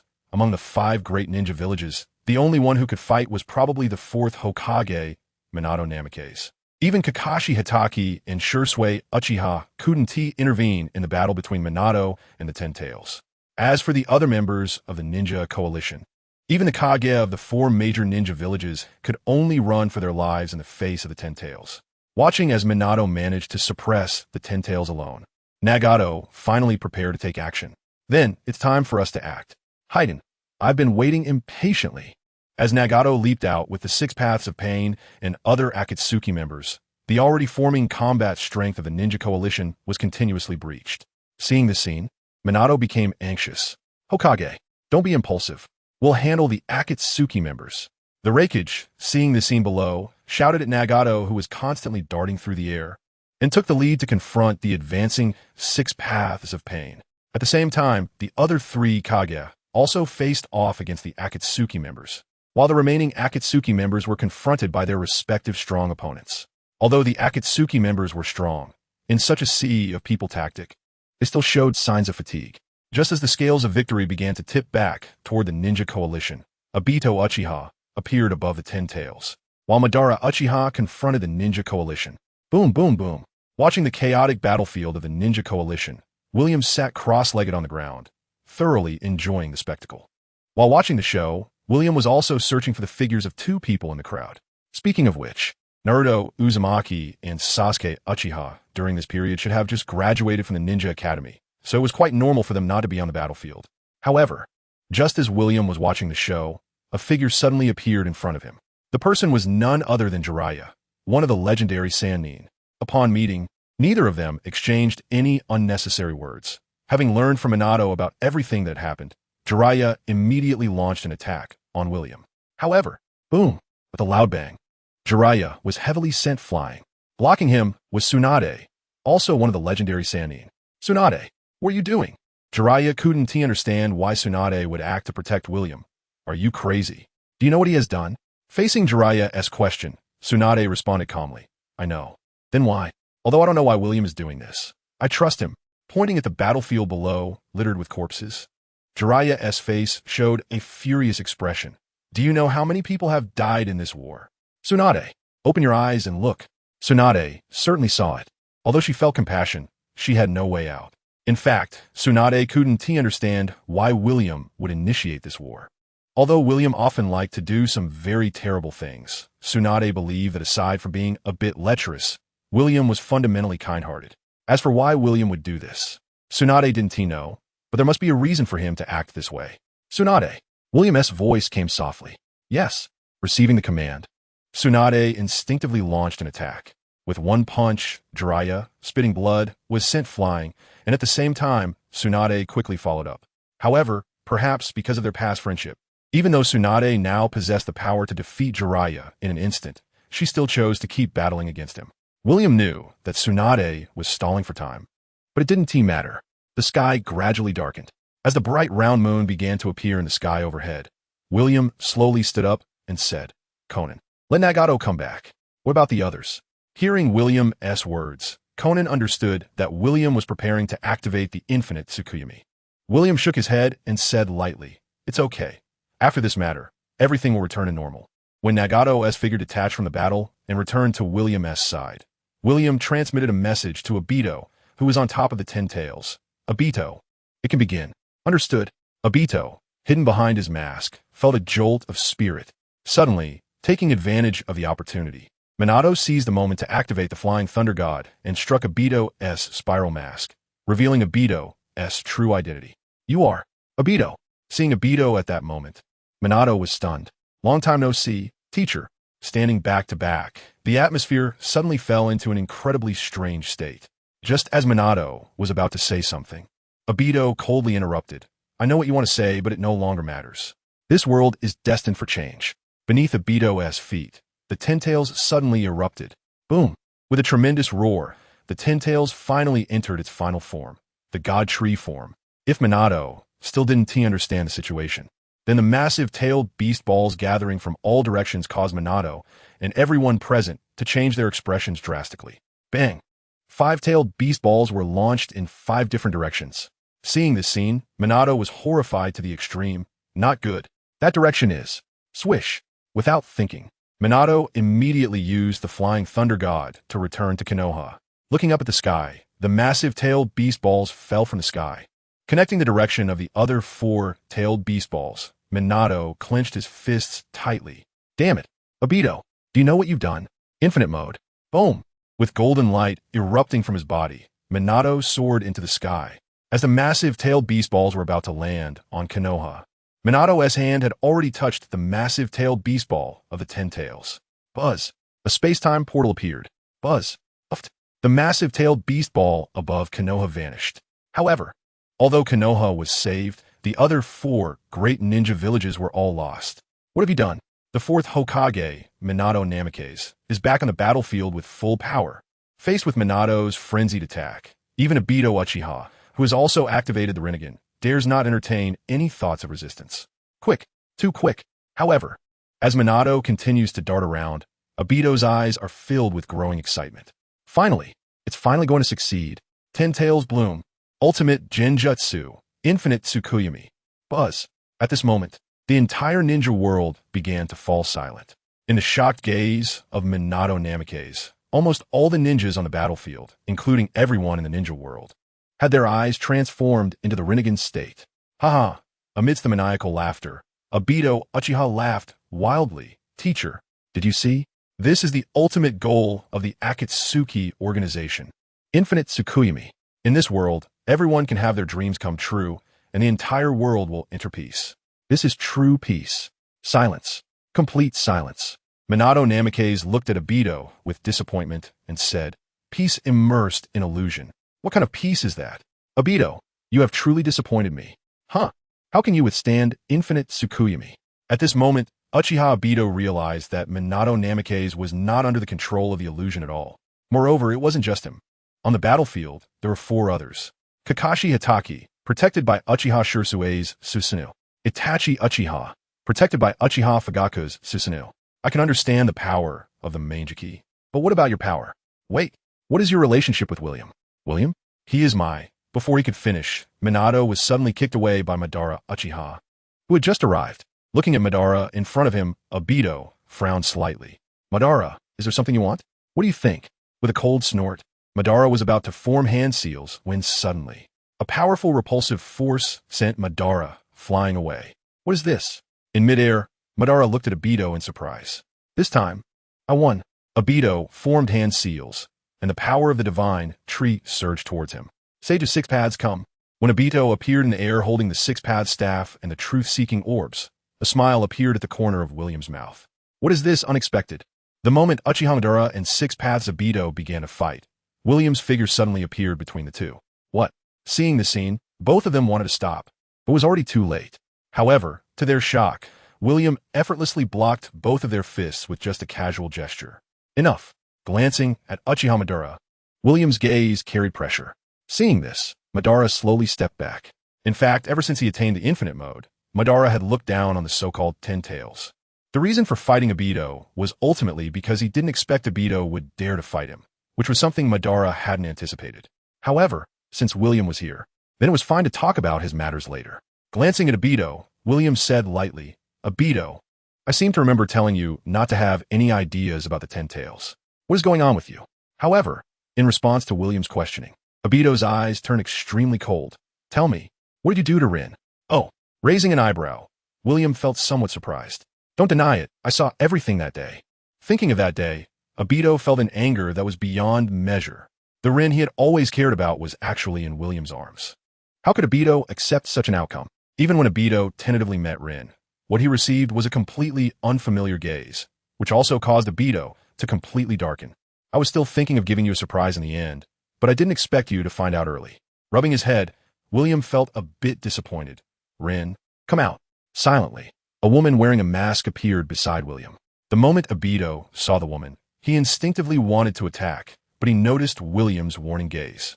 Reaching out to remove the mask from Rin's face, William said, Rin, now you are my woman. Upon hearing this, Obito's face instantly turned ugly. Without a sound, the truth-seeking orb suddenly smashed towards William. You want to kill me?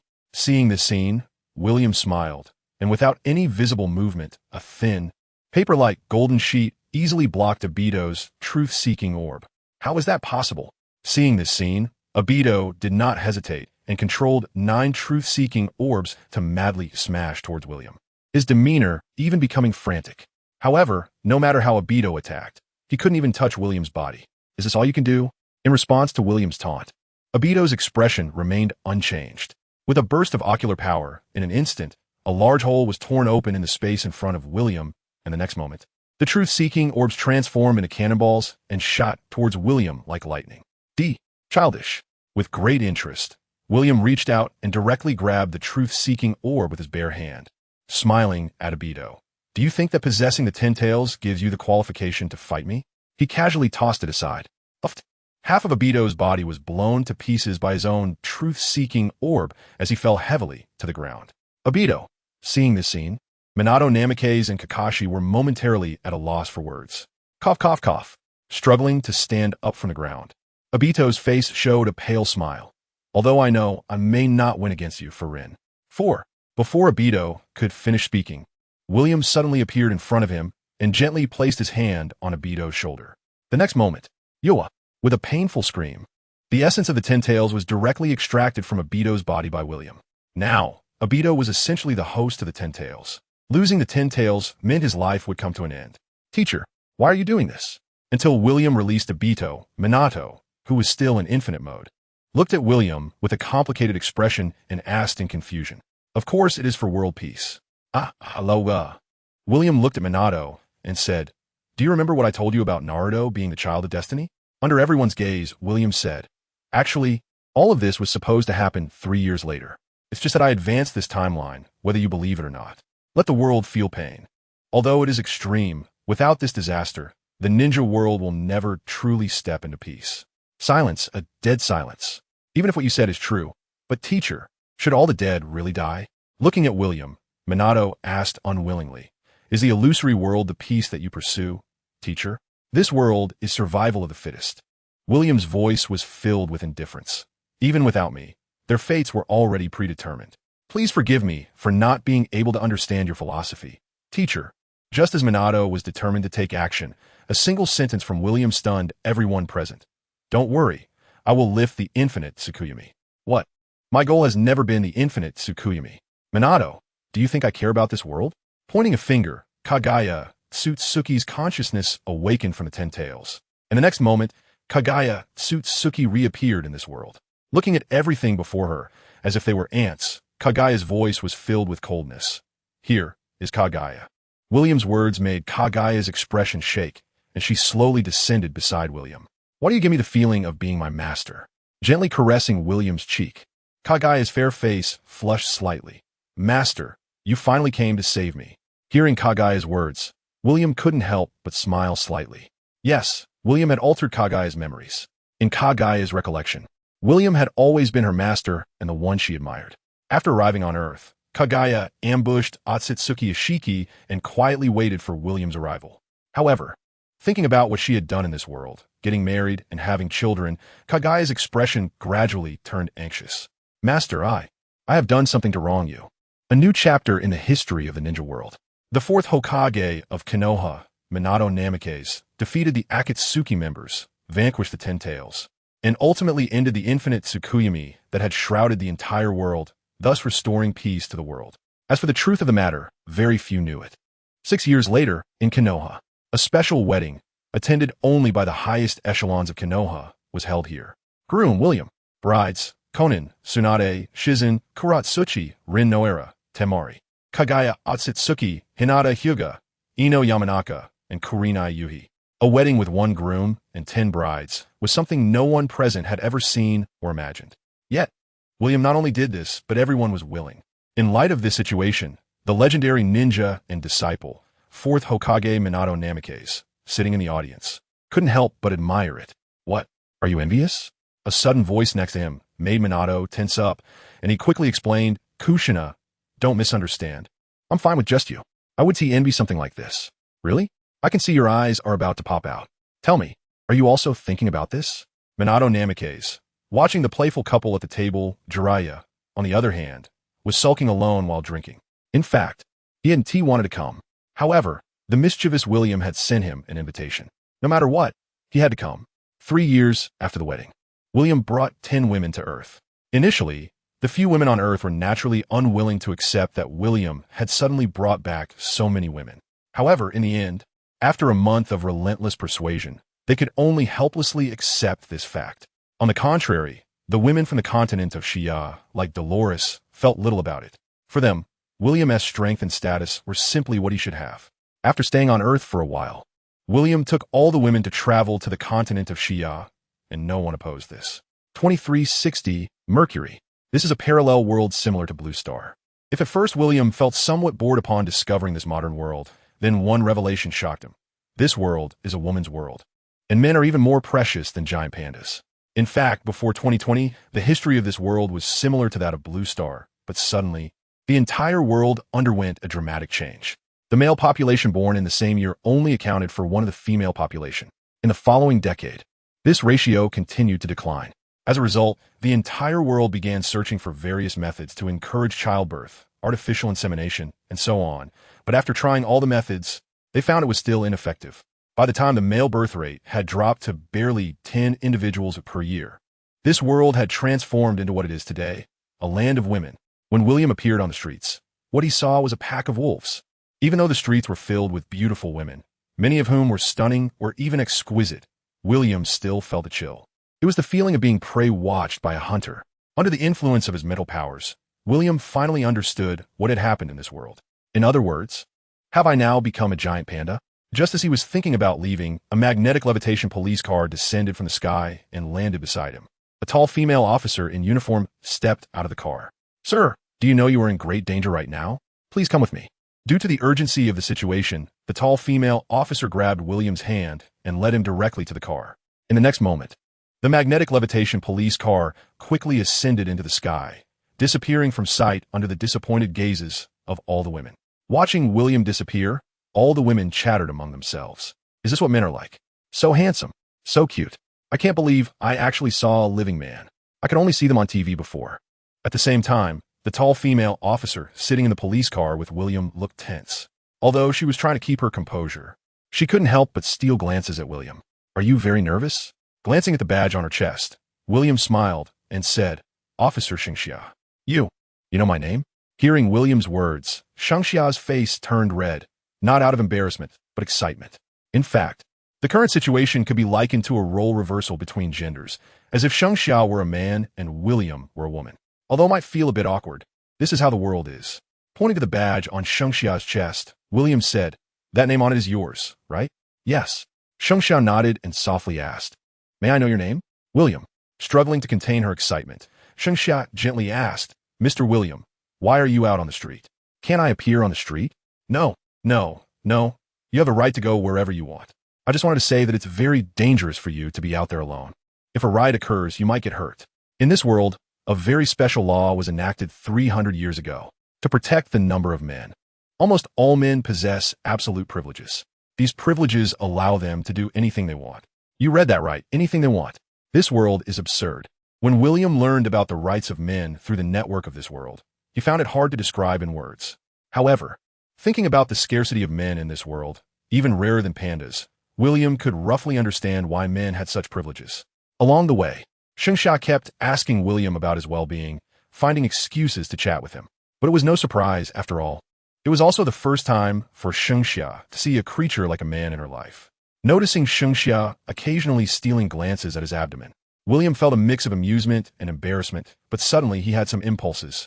Shengxia, can I trouble you with one thing? You say, can you take off your clothes? Huh. William's words left Shengxia stunned. What, is that not allowed? No.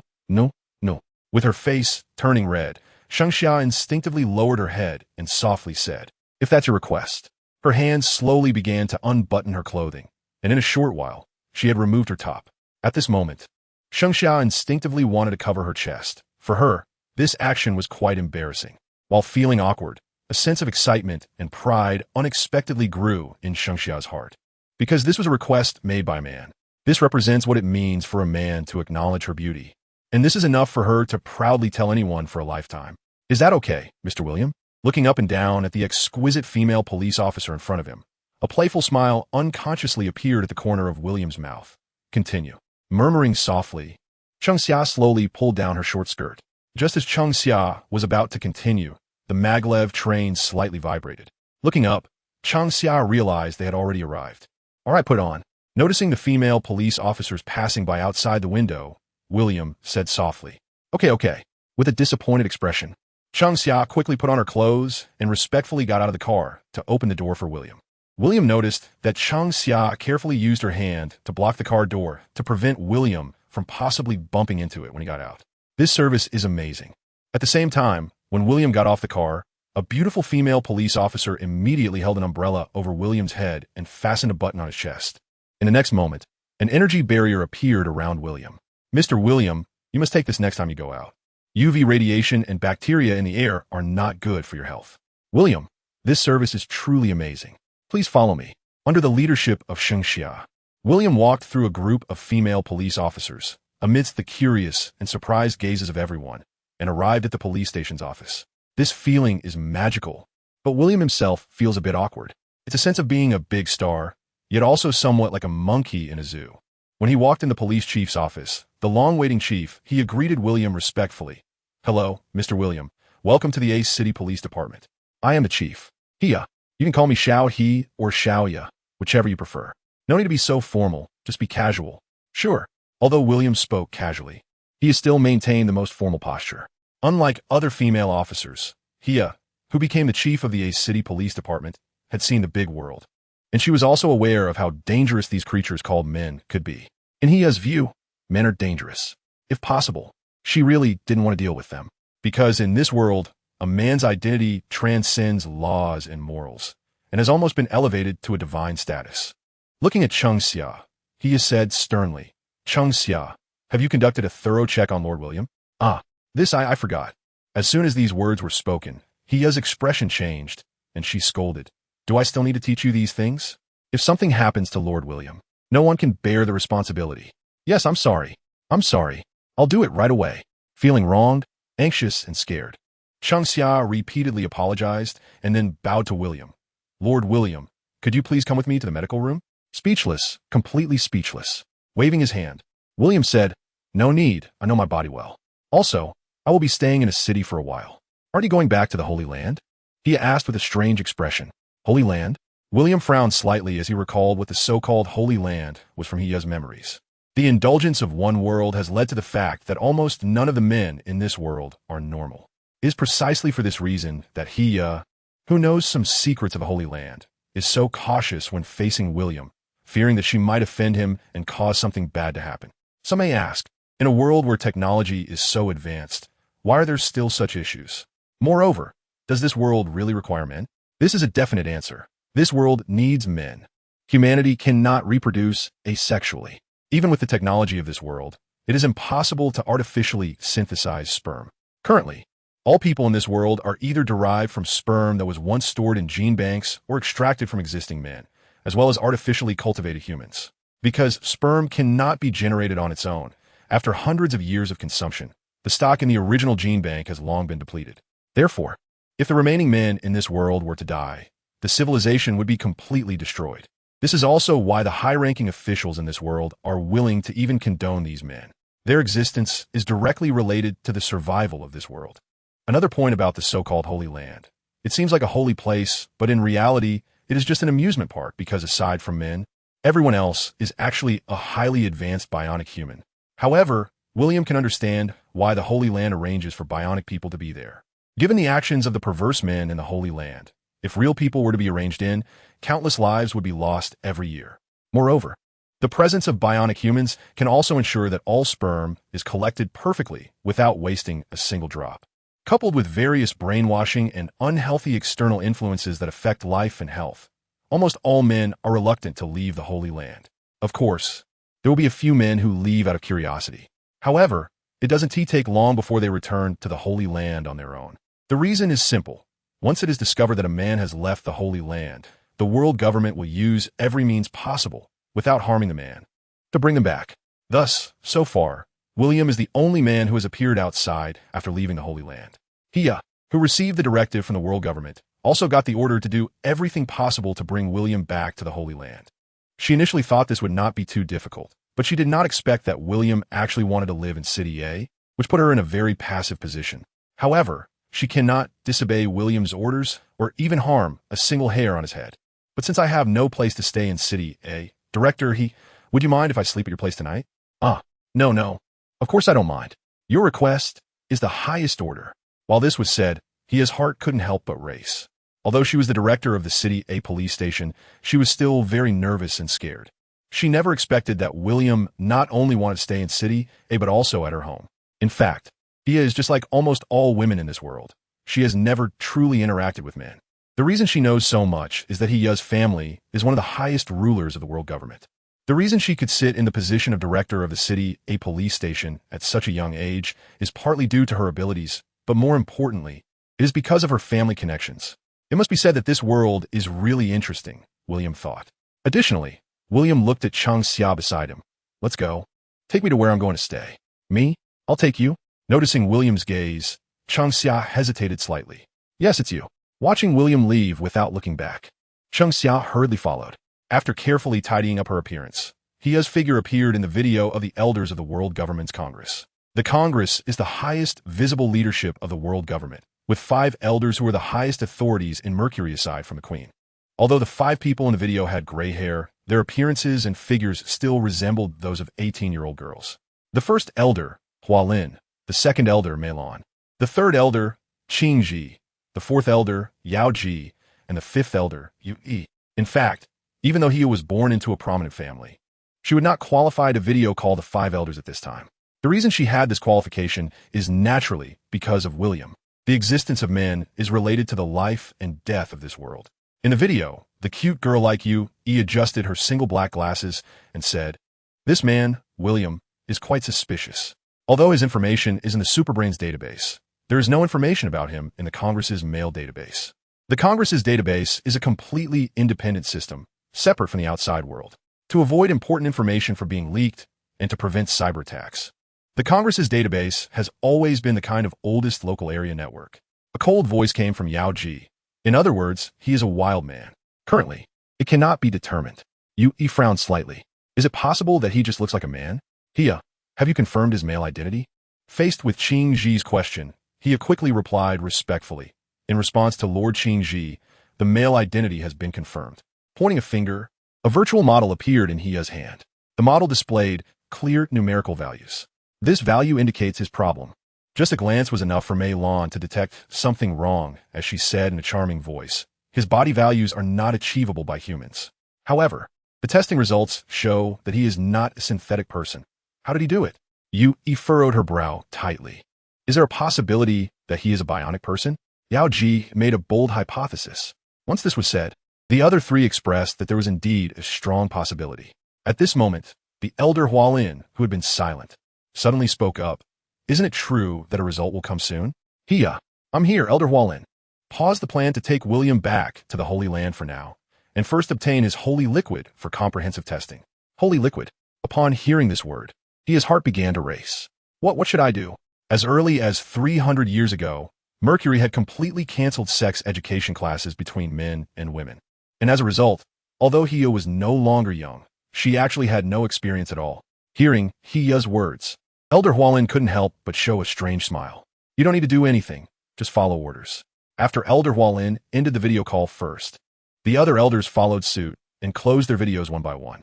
At this point, he let out a long sigh of relief. Although it was just a video call, he still felt the extreme pressure from the five of them, a feeling that made her feel like an ant with no difference. If in the future, I could also sit in one of those positions, how wonderful that would be. Of course, these thoughts were just fantasies, let alone the five elders of the parliament, with Hia's current age and qualifications. Being promoted to the position of director of a municipal police station would already be a special case, and further advancement to the provincial department was almost impossible. Unless, thinking of this, Hia suddenly thought of William. Her heart raced. She wondered if this man could help her move further along. At this point, Hia's expression suddenly changed. Oh no, Hia suddenly envisioned a very unfavorable scenario. She quickly opened her home surveillance and felt dizzy. The casually thrown underwear, various stockings, and panties. This is bad. If William sees this, her image would be completely ruined. Thinking of this, Hia immediately said to her smart home assistant, "Butler, clean up the house as quickly as possible." Before she finished speaking, the door to her home had already been opened. Through the video, Hia clearly saw William and Cheng Xia walking into the room. My future. Covering her eyes, Hia, trembling all over, pressed the confirmation button on her smart bracelet. At Hia's home, seeing the robot suddenly walk out from the room partition, William was also startled. However, upon seeing the other party start to tidy up various items in the house, William understood what was happening. Beside him, Cheng Xia's expression was equally awkward. He hadn't expected that his boss's home would be like this. The house was large and well decorated. However, the casually discarded items really did not match Hia's usual image of cleanliness, tidiness, and seriousness. If he hadn't seen it with his own eyes, Cheng Xia would never believe that Hia's daily life could be so messy. But thinking of himself, it seemed he wasn't too much better off. With this in mind, although the house was already very clean, Cheng Xia still secretly pressed the cleaning function on his own smart home assistant. The smart home assistant was a humanoid robot that was almost a necessity in every household in this world. After men disappeared, the existence of smart home assistants almost replaced all functions of men except for reproduction. Its functions were very comprehensive. It could assist as a smart butler, manage, clean, organize, transport, and protect personal property, among a series of functions. As for why people usually didn't turn on their smart assistants all the time, that goes back to this world. In fact, not everyone is a neat freak. Very few people would keep their smart home assistant on 24 hours a day. Most people would choose to activate the cleaning function at set intervals, such as every 3 days, once a week, once every 10 days, etc., depending on the situation. Judging by the number of underwear Chang Xia saw, Hiya's situation likely belonged to that kind of cleaning habit every 3 days. Moreover, because the smart home assistant was so intelligent, it led to Hiya not bothering to care where these things were thrown, as the smart assistant would eventually categorize and arrange them neatly according to the method Hiya had set. And this led to the scene William saw today. Casually sitting on the sofa, William said to Chang Xia, who was still standing there, "Give me something to drink." Okay. Hearing William's words, Chang Xia quickly nodded in agreement. Linked to Hiya's smart home assistant, and after getting Hiya's permission, Chang Xia quickly understood the entire layout and arrangement of items in Hiya's home. "Mr. William, coffee, juice, or water, which one do you want?" "One of each." "How strange." Although he muttered to himself, Chang Xia quickly placed 3 drinks on William's table. As for sterilizing and disinfecting, that was certainly necessary. However, after placing them down, Chang Xia noticed William's gaze. What's wrong?" Chang Xia's face turned slightly red, not understanding what he had not done properly. "Aren't you supposed to feed it to me?" Do I still need to feed you?" Chang Xia was indeed a bit stunned by this request. "What's wrong, unwilling?" Willing.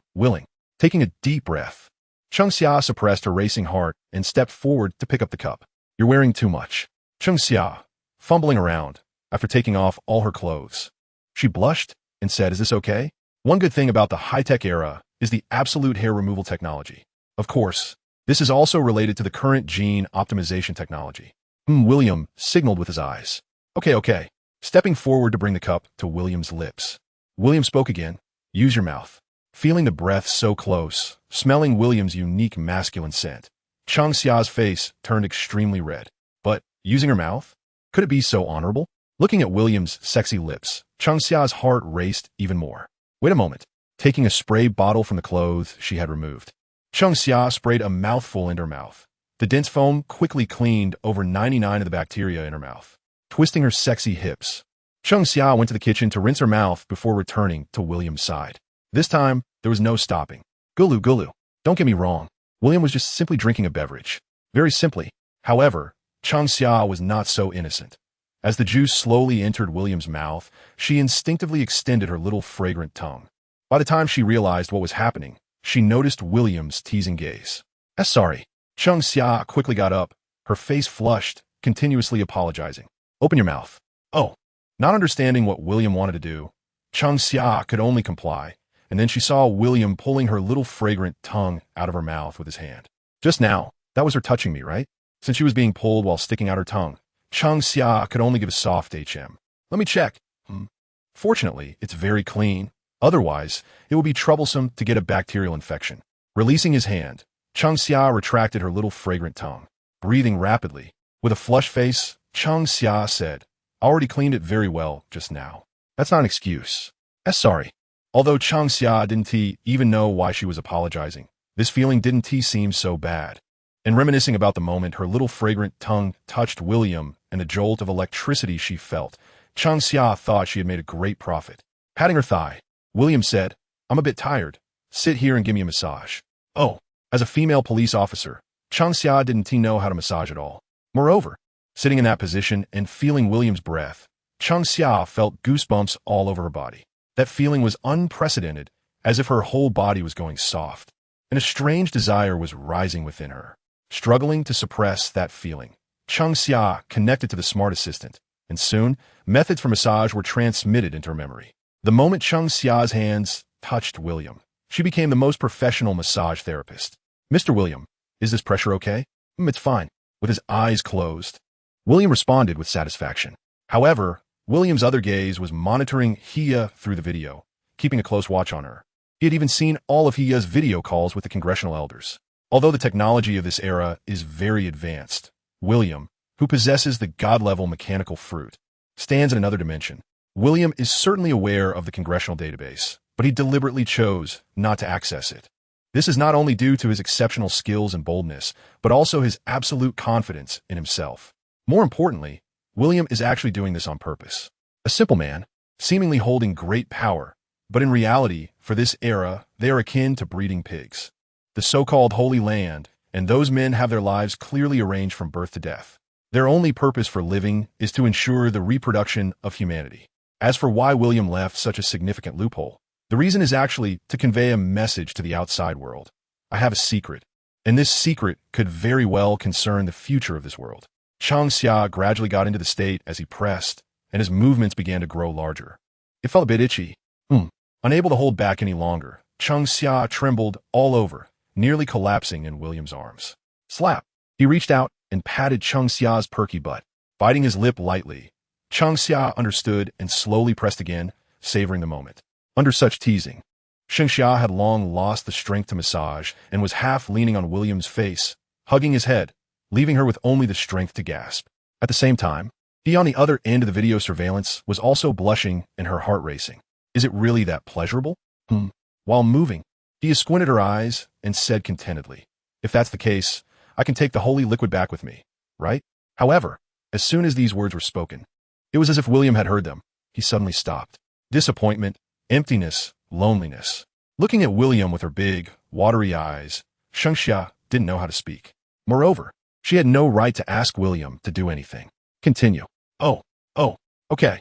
At this moment, Chang Xia realized that it was about the massage she was giving to William, and her face turned slightly red. Massage, let's continue. Help me take off my clothes, it's a bit hot. Okay.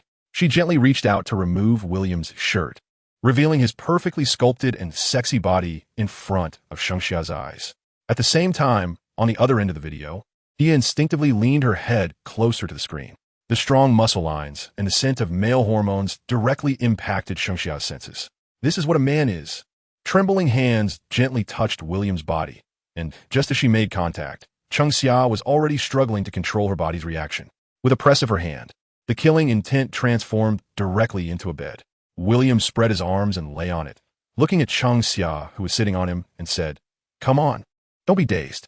As she explored carefully, untying and gradually peeling away, when William's fierce holy artifact appeared, Chang Xia was completely stunned. It was the first time she had seen a real holy artifact outside of textbooks. It was so magical. After hesitating for a full 10 seconds, with her heart racing, Chang Xia slowly sat on William's waist.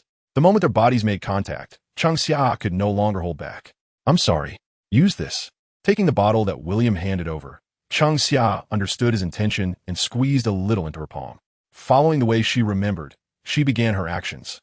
Although it was a bit tiring, this feeling was simply too enjoyable. Even though she was helping William with a massage, Chang Xia, who was putting in the effort, found herself enjoying it even more. From head to toe, except for the holy artifact, Chang Xia almost massaged William's entire body, not letting go of either side. Although she had undergone genetic enhancement, Chang Xia was still a bit breathless. It wasn't just fatigue, but more importantly, she had to endure. Biting her lip lightly, Chang Xia's curvy hips slowly moved back, her body feeling weak. This feeling, I can't take it anymore. How can it be like this? No, I have to be careful.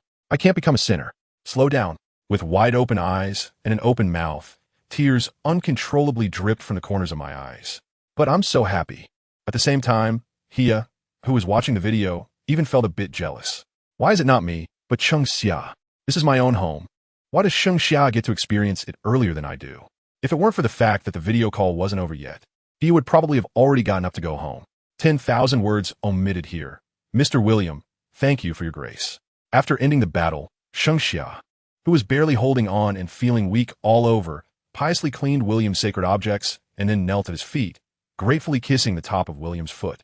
This etiquette was not requested by William, but learned by Chang Xia through the Smart Assistant's knowledge point. According to the Smart Assistant, this is something all women must do after completing the sacred ceremony. This is something that must be done in a sacred ritual. Nowadays, the technological level of Mercury has reached its peak, and artificial intelligence has almost completely replaced humans, occupying various fields of society. Although people in this world can live a life free of worries about food and clothing simply by relying on government subsidies, the vast majority still hope to find a suitable job. It's not just about interests or passing the time. More importantly, it's about realizing one's life value. However, not everyone is qualified to conceive.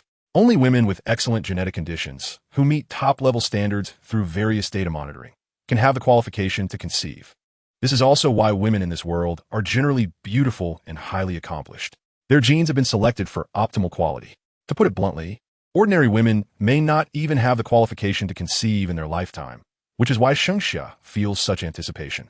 In this worldview, giving birth to a child is considered a woman's lifelong honor, and if a miracle occurs and a boy is born, it is the highest honor in this world, even allowing Shengxia to meet the queen without bowing. However, for unknown reasons, the chance of giving birth to a boy in this world is almost zero. Others may not know, but William has actually discovered this. The water quality in this world has problems. An undefined radiation force is killing the XY chromosomes in the human body. This radiation is extremely weak, and currently known devices cannot detect it at all. It is like a chronic poison, gradually altering human genes. However, this raises a question. Why did humanity not face this issue before 2020? And why did it emerge after that? The possibility of human intervention is essentially ruled out. After all, no one can orchestrate such a global disaster. Therefore, excluding impossible possibilities leaves only one. There is a problem with this planet. In the quiet living room, as the two sat in silence, the sound of the front door opening broke the stillness. He entered the living room with graceful steps.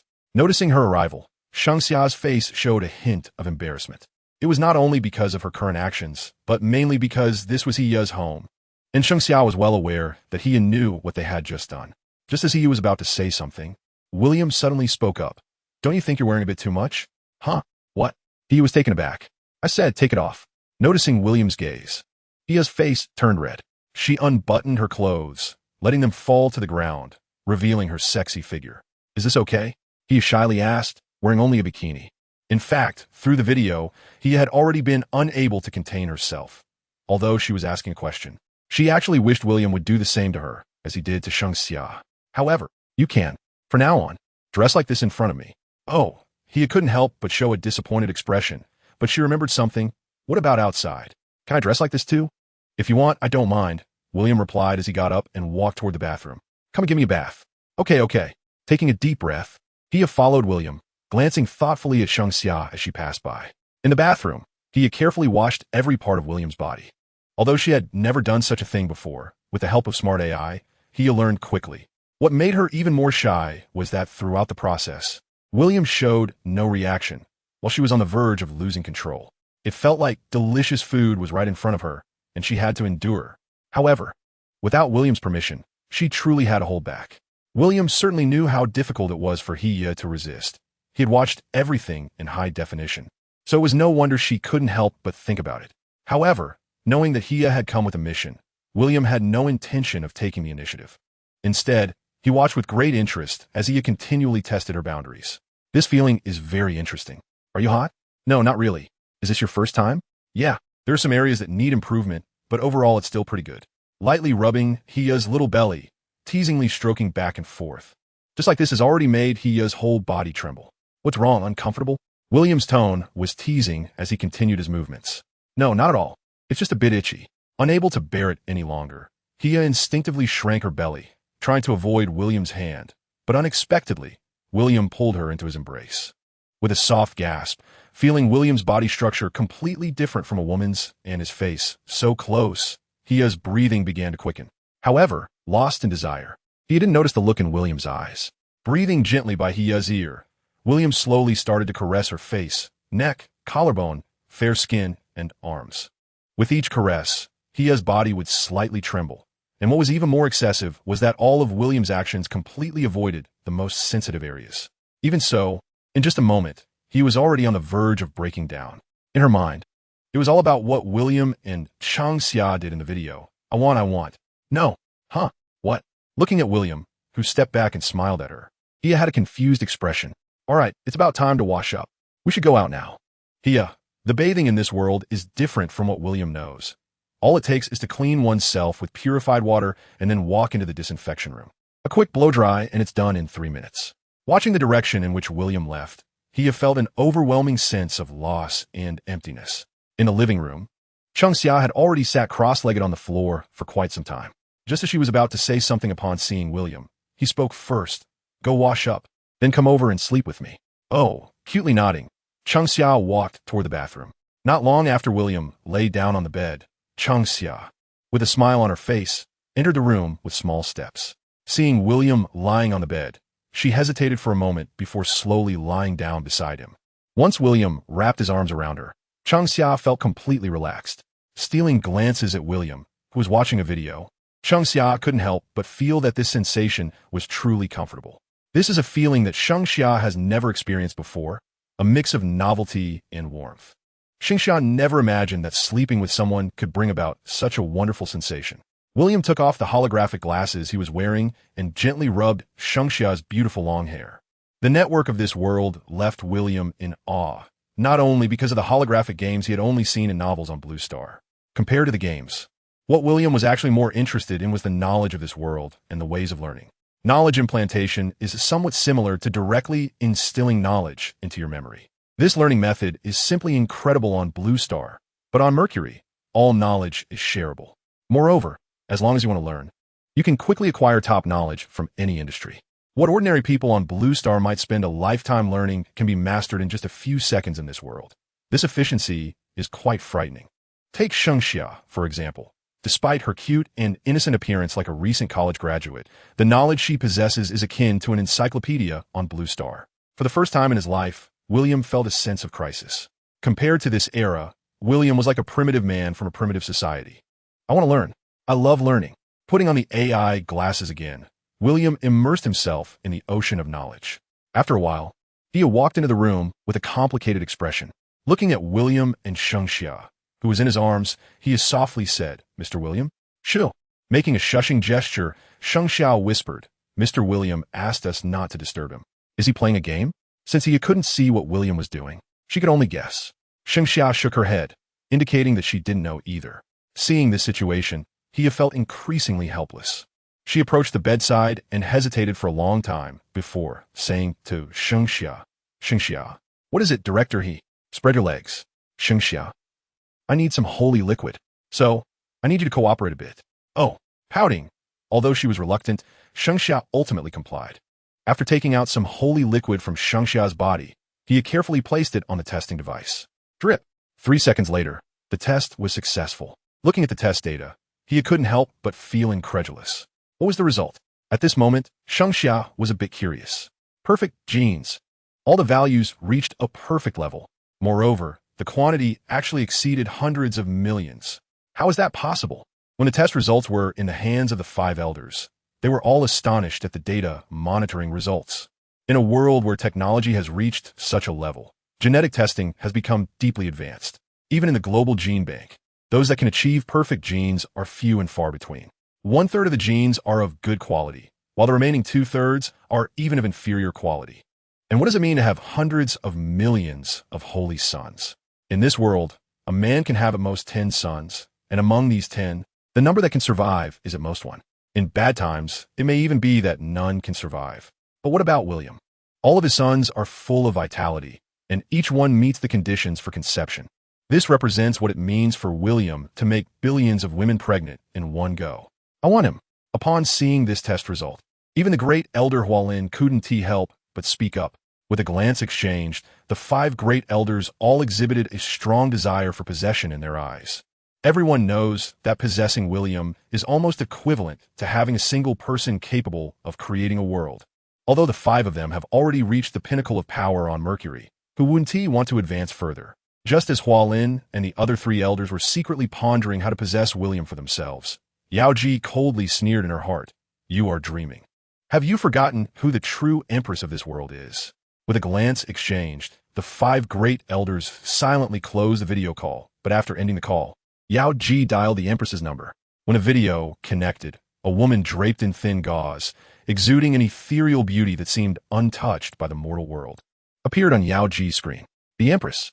Even though she had seen her countless times, Yao Ji still felt a hint of awe. In this world that is almost entirely composed of women, same-sex relationships have long become a societal norm. But if there is one woman capable of making every woman in the world fall in love, it would likely be the one before her. Even setting aside her identity, her looks and demeanor alone made it impossible for any woman to resist such a lure.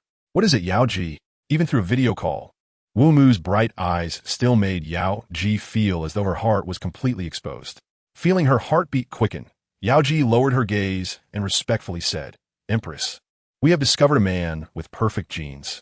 Moreover, his holy seed count has reached an astonishing billions." Upon hearing Yao Ji's response, Wu Mu's expression remained calm, as if she had already known everything. Shifting her gaze away from the video, Wu Mu looked at the lily in her hand and said softly, "Have you traced his origins?" Yao Ji's heart skipped a beat, feeling a wave of relief. As expected, Her Majesty the Empress knew about William. Not yet. His age suggests he couldn't have appeared without warning, unless someone is concealing his existence.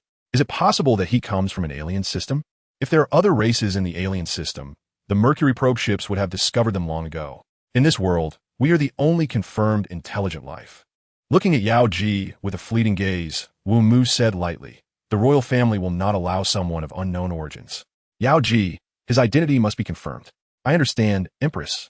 But Yao Ji didn't finish her sentence, but her meaning was already clear. Others would definitely not miss out on William, and they wouldn't care about his true identity. After a moment of silence, Wu Mu, understanding Yao Ji's intent, spoke, "Arrange for me to meet him, but did not reveal my identity first." Although Yao Ji didn't understand the Empress's meaning, she nodded in agreement. After ending the video call with Yao Ji, Wu Mu wearily lay back in her recliner, staring blankly at the floor until the meow of a golden tabby cat roused her. "Xiao Yu, do you know what love is?" Gently cradling the golden tabby cat, Wu Mu recalled the lines from the poetry she had read in history, A Flowering Tree by Shimuro. "How can I let you meet me at my most beautiful moment? For this, I have prayed before the Buddha for 500 years. Friend, that is not a petal. That is my withering heart." Wu Mu loved history, but it was precisely because of her love for history that she yearned for love. Yet men, in this world, Wu Mu not only did not feel the beauty of men, but even felt disgusted. However, Wu Mu was very clear that this world cannot exist without men. What Wu Mu understood even more was what William's presence represented. One person can establish a nation, even for the sake of Mercury's reproduction. Wu Mu knew that he must master William. As Wu Mu's thoughts deepened, overwhelmed with emotions, he stopped fantasizing and picked up the AI glasses from the jade table beside him and put them on his head. At the same time, after an hour of deep learning, William disconnected the knowledge transmission at the AI's reminder. Although it was only an hour, William gained a lot. Looking at Cheng Xia and he lying on either side of him, William had no intention of taking further action. Instead, he opened the AI holographic game. He casually selected a game ranked first on the leaderboard to enter. The game created a profile and entered. Soon, William had grasped the gameplay of this game. This game offers 100 freedom. Players can do anything in this world. Leisure, entertainment, even build their own cities, and so on.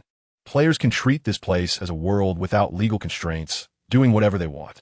Boom!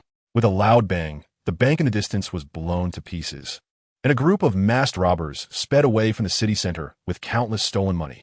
Meanwhile, in the distance, numerous police players immediately launched a chase after receiving the alert. Around them, there were countless players who were eager to watch the commotion. After all, death in this world comes with no penalties, so why not go for it? "Hey, sister, wanna hook up?" Suddenly, a bubbly female voice came from beside William. Turning his head, he saw a sexy woman whistling at him. "William, is that a male model you're using? I've never tried that before." The female rogue swayed over to William, hooking his arm with one hand while the other reached toward his center. "Let me see how far your model can go. Don't move." William pushed her hand away, feeling helpless. In a simulated city, all characters are virtual. What is there to be afraid of? Honestly, I never thought about this kind of thing. If I had known, I would have played like this during modeling. I have something to do. I'll be leaving. Stop. Suddenly, a laser gun was aimed at William. "William, robbery. But don't worry, I don't want your money. I want." The rogue woman licked her lips and pulled William into a narrow alley. Just as she was preparing to commit a crime with a creepy laugh. Bang! Everything went black, and the woman turned into data on the spot. Rubbing his head, William was speechless. I didn't expect that playing a game would almost lead to that. In this world of absolute freedom, almost no one can stop a single shot. However, this feeling of weakness is quite unfamiliar. William clenched his fist, his brow furrowing. This feeling is truly terrible. But then, William's gaze caught sight of a laboratory not far away. With a sly smile, he took control of the lab with his laser gun. "Let out a bit of this. A bit of that. Forget it. Let's just add everything." In no time, a bottle of bizarrely concocted black potion appeared in William's hand. Without a second thought, he gulped it down. With a loud bang, William's body collapsed to the ground. In an instant, his mechanical fruit ability connected to the mainframe of the simulated city. Just as William's body was about to collapse, countless data began to flow into him. In the blink of an eye, death was reversed, and a completely transformed William opened his eyes from the ground. Although still weak, it was manageable. William was mimicking a sentinel with the power of 1,000,000 stars. However, what William was about to do next was far from being a superhero. Within his body, golden stellar power erupted. Boom! Centered around William. The entire novice city instantly turned into ruins. Along with it, all living beings in the novice city turned to ashes. Amidst the ruins, William's figure slowly began to rise. He had long wanted to experience this feeling. While it couldn't be done in reality, in the game, nothing could stop him. Although he didn't even possess 1/1,000,000th of his body's power, it was enough to deal with this world. Amid the rumbling sound, William's figure soared into the sky. In the new city, as William's figure quietly floated in the air, countless people below looked up at him with curiosity. What is this? A brand new equipment? Just as everyone was amazed at how William could float in midair, he punched down at the city. Boom! The heavens collapsed and the earth shattered. The end of the world. All the people who were resurrected gathered at the revival point, looking bewildered. They had no idea what had happened.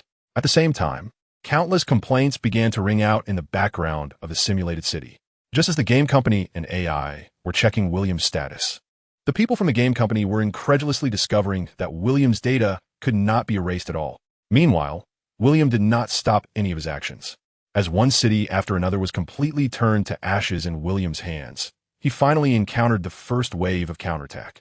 It was a battle group formed by several supersonic aircraft that began to launch an attack on William. However, casually crushing the last aircraft in his hand, William calmly said, "Not enough. Come again." Staring at the ground defense systems, William delivered another punch that ended the world. It was exhilarating. Laughing heartily, William's figure disappeared into the sky once again. Buzz. A transparent energy barrier rose in front of William in the magnificent city. What is this?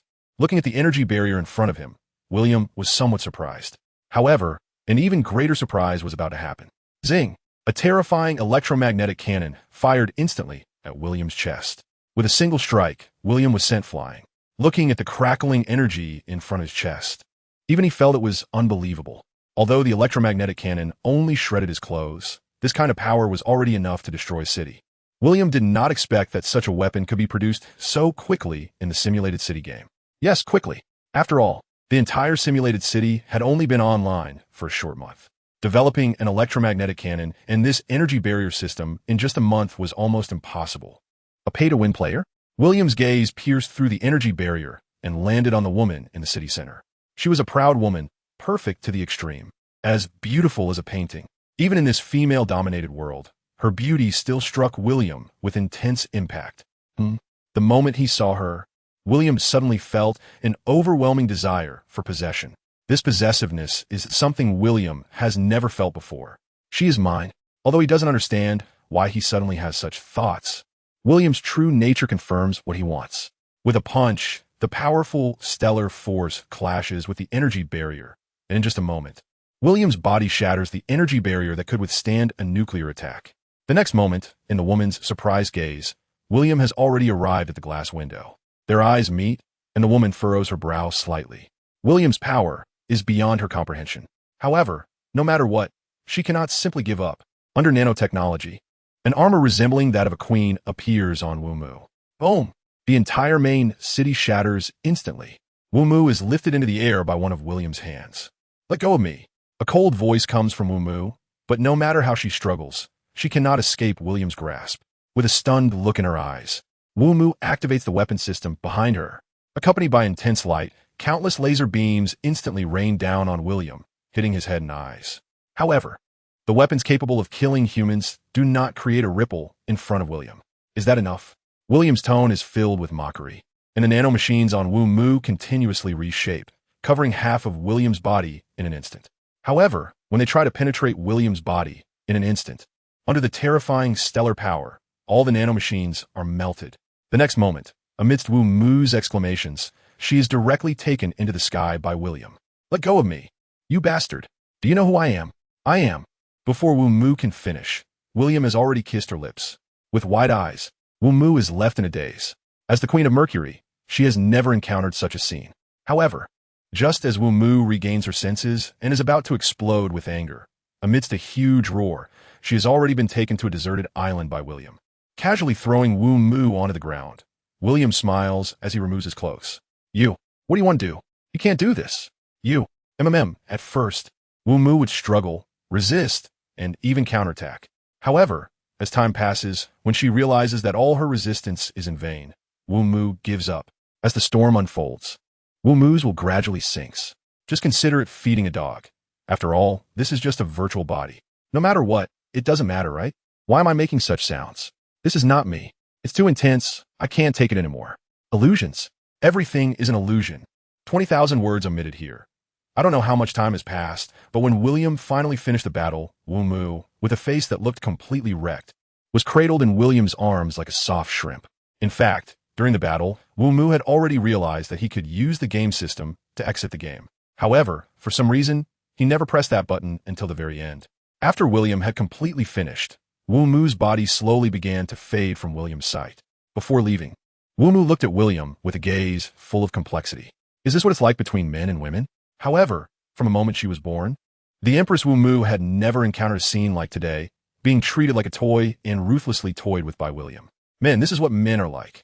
Yet, for some reason, Wu Mu couldn't bring herself to hate William. In fact, deep down, a strange excitement began to rise within her. She actually liked William's domineering nature, enjoyed being bullied by him, and even felt a twisted pleasure in being trampled upon. She knew this was wrong, but unable to resist, she ultimately chose to succumb, which is why she never exited the game until the very end. Watching Wu Mu gradually fade away in his embrace, William couldn't help but reveal a peculiar smile. Through his abilities, he had already discovered her identity, but it was precisely this knowledge that surprised him. The dignified Empress of Mercury had such a peculiar preference. You are mine. You know who I am. Come here obediently. Until she completely exited the game, Wu Mu heard William's voice ringing in her ears. In the Mercury Palace, Wu Mu slowly took off her glasses, a hint of shame appearing on her face. However, thinking about what had just happened, her heart began to race. A new question arose. How did William know she was in this game? And how did he know her identity? She had clearly modified her appearance in this game world. A new day began. Just as the alarm was about to ring, William directly turned it off. After giving the two women a playful slap on their behinds, he said, "It's time to get up." As they groggily woke up and exchanged glances, Hia and Shang Xia's cheeks flushed a shade of red. The first thing Shang Xia did after getting up was to check the AI butler for information about her physical condition. The results were very pleasing. William's holy son had already reached the designated location, and they were only waiting for the two to combine to form the holy egg. In this era, to ensure a 100 conception rate, there are professional testing and assistance systems in place. It is even possible to monitor all bodily conditions in real time. Through yesterday's test, he has already understood William's uniqueness. How fortunate is Shang Xia to have such luck? Stealing glances at William, he wanted to do something, but ultimately held back. In fact, she was very anxious, fearing that her actions would provoke William's dislike. Moreover, there was another thing that troubled Hia greatly. The five elders had all set their sights on William, which meant that her time was running out. Once William ascended to the upper level, she probably wouldn't have another chance in her lifetime. Time was indeed running short.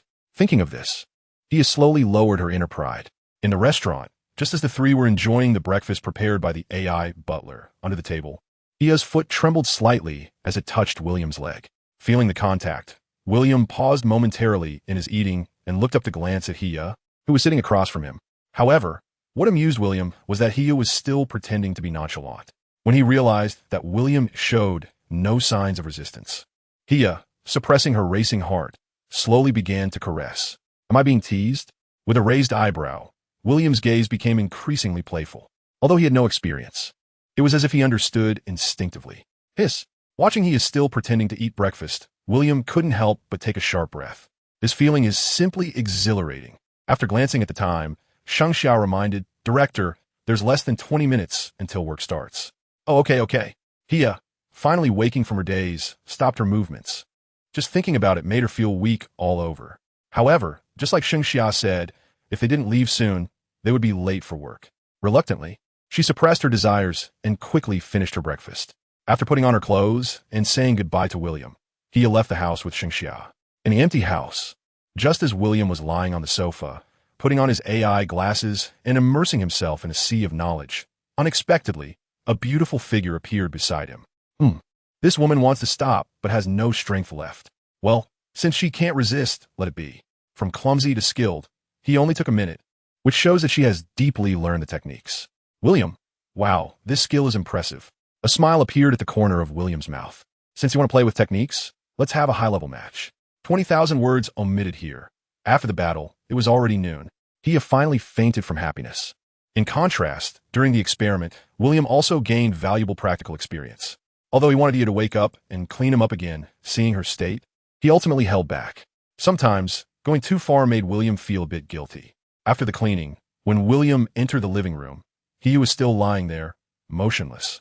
After William put Hia into the room, he re-entered the AI world. Just now interrupted in his study plan by Hia, William felt refreshed, and it was a good time to study. However, as he studied, his thoughts began to drift. Because William thought of the Empress Wu Mu from yesterday. With his mind wandering, William silently opened the Simulation City game interface. Facial recognition, pupil recognition. As William waited to enter the game, the world before him suddenly went dark. And he found himself in a cold interrogation room. Looking around, William stepped forward a few steps. His gaze through the one-way mirror fell on two women standing behind it. The two women looked almost identical, tall and sexy, wearing the same simple white shirts and short skirts, with cold and beautiful expressions, embodying an intellectual and mature beauty. They were rare twin women in this world. Faced with the cold and mocking gaze, the twins felt an extreme chill and pressure. Can he see us? The woman on the left swallowed hard, her voice trembling slightly. Impossible. We are using the AI terminal's capabilities. He can really see us. What kind of ability is this? Could the terminal have been hacked? In the next moment, William's body passed through the one-way mirror and stood in front of the two women. You should know I'm a man, right? Looking down from above, William's gaze was indifferent as he looked at the trembling twins and spoke calmly. Who gave you the courage to think you could trap me? The two were Mu Ning and Mu Yi, the founders and game planners of the Simulation City game company. They certainly knew William was a man and were aware of the power he held. According to their original plan, they did not intend to show themselves, and they already had their own plans. After William's actions, the game company imprisoned the game characters. However, they did not expect William could directly breach the main permissions of the game. Mu Ning said, "We didn't intend to trap you, Mr. William." Mu Yi nodded in a daze. Yes, yes. With her brain rapidly spinning, Mu Ning suddenly spoke. Mr. William, the Simulation City is about to enter the 2.0 upgrade. We came to you to create a new storyline based on the CG you filmed, using you as a template. I wonder if you would be willing? William did not expect that Mu Ning, as the elder sister, would come up with such a perfect excuse in such a short time. CG storyline. Reaching out to hold the woman's chin, William said lightly, "Do you think I would believe you?" Mu Ning. Meanwhile, her younger sister Mu Yi was filled with fear, worried that William might do something to her sister. But even so, Mu Yi still dared not speak. What do you want? Mu Ning dared not resist, as the law of Mercury clearly stated men's rights, and it was the same even in the game. Looking at the two sisters, William smiled. I'm quite interested in your CG. However, I don't like it here, so let's talk somewhere else. Without seeing any action from William, amidst a huge roar, the deep-sea prison used to hold William was completely destroyed. In an instant, the overwhelming seawater crashed down, and William embraced the twins on each side and soared into the sky. Flying at supersonic speed with the twins, in no time, William had brought them to Phoenix City. Phoenix City is the name of the city built by Empress Wu Mu in the game. As for why he came here, it is naturally because William reminisced about the taste of Wu Mu. When William brought the twins through the glass into Wu Mu's office, Wu Mu's expression was complex. There was surprise, confusion, disappointment, and a hint of subtle excitement. What are you here for again? Although it was a question, Wu Mu's tone unconsciously revealed a hint of guilt. Glancing at Wu Mu, William said lightly, "Don't speak yet." Releasing the twins from his embrace, William sat on the sofa in the office. Let's hear your thoughts. Originally, Wu Mu was a bit guilty, and with William's words, she became even more hesitant to speak. Moreover, William's dominance made Wu Mu feel a different kind of pleasure. Looking at the twins again, the AI housekeeper quickly informed Wu Mu of their identities. The Mu sisters, founders and game planners of the Simulation City. In contrast, the Mu twins were already frightened upon seeing Wu Mu, a woman. Just as the twins were about to speak, Wu Mu directly interrupted. You say what you need to say. After that, Wu Mu gave the twins a meaningful glance. If you dare to reveal my identity, you are doomed. Seeing the message transmitted to them, The twins immediately stopped what they were about to say. Awkwardly exchanging glances, the twins turned to William. Taking a deep breath, the elder sister Moon Ning spoke steadily. Mr. William, what I just mentioned about the simulation city 2.0 version can be understood as a world of genetic mutations. In Moon Ning's narration, a brand new world unfolds. A meteor from another world falls from the sky, breaking the once peaceful city. The first person to be mutated by the meteor's radiation is William, whose suddenly acquired apocalyptic power leads him to contemplate the destruction of the world, resulting in an unprecedented disaster sweeping across the city. To stop William from destroying this world, other superpowered individuals, also mutated by the meteor's radiation, begin to unite and fight against him. Moon Ning's story concept is not particularly novel, and most games actually follow such cliché plots. Moreover, from William's perspective, this kind of storyline is not suitable for this world. So, do you have any suggestions? Moon Ning curiously asked, noticing William's expression. I would directly destroy this world. The survivors would struggle in a post-apocalyptic world. Who would want to play in such a world? Compared to Moon Ning, Mu Yi is actually the game planner of this world and cannot agree with William's notion of a post-apocalyptic world. Have you experienced a post-apocalyptic world? Mu Yi shook his head. I haven't, nor do I want to.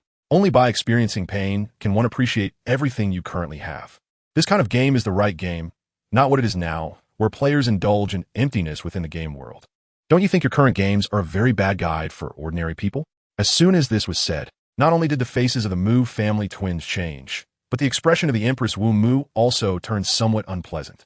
Reflecting on it, isn't today's game just as William described? Only through hard work can one reap rewards. What I want to create is such a world.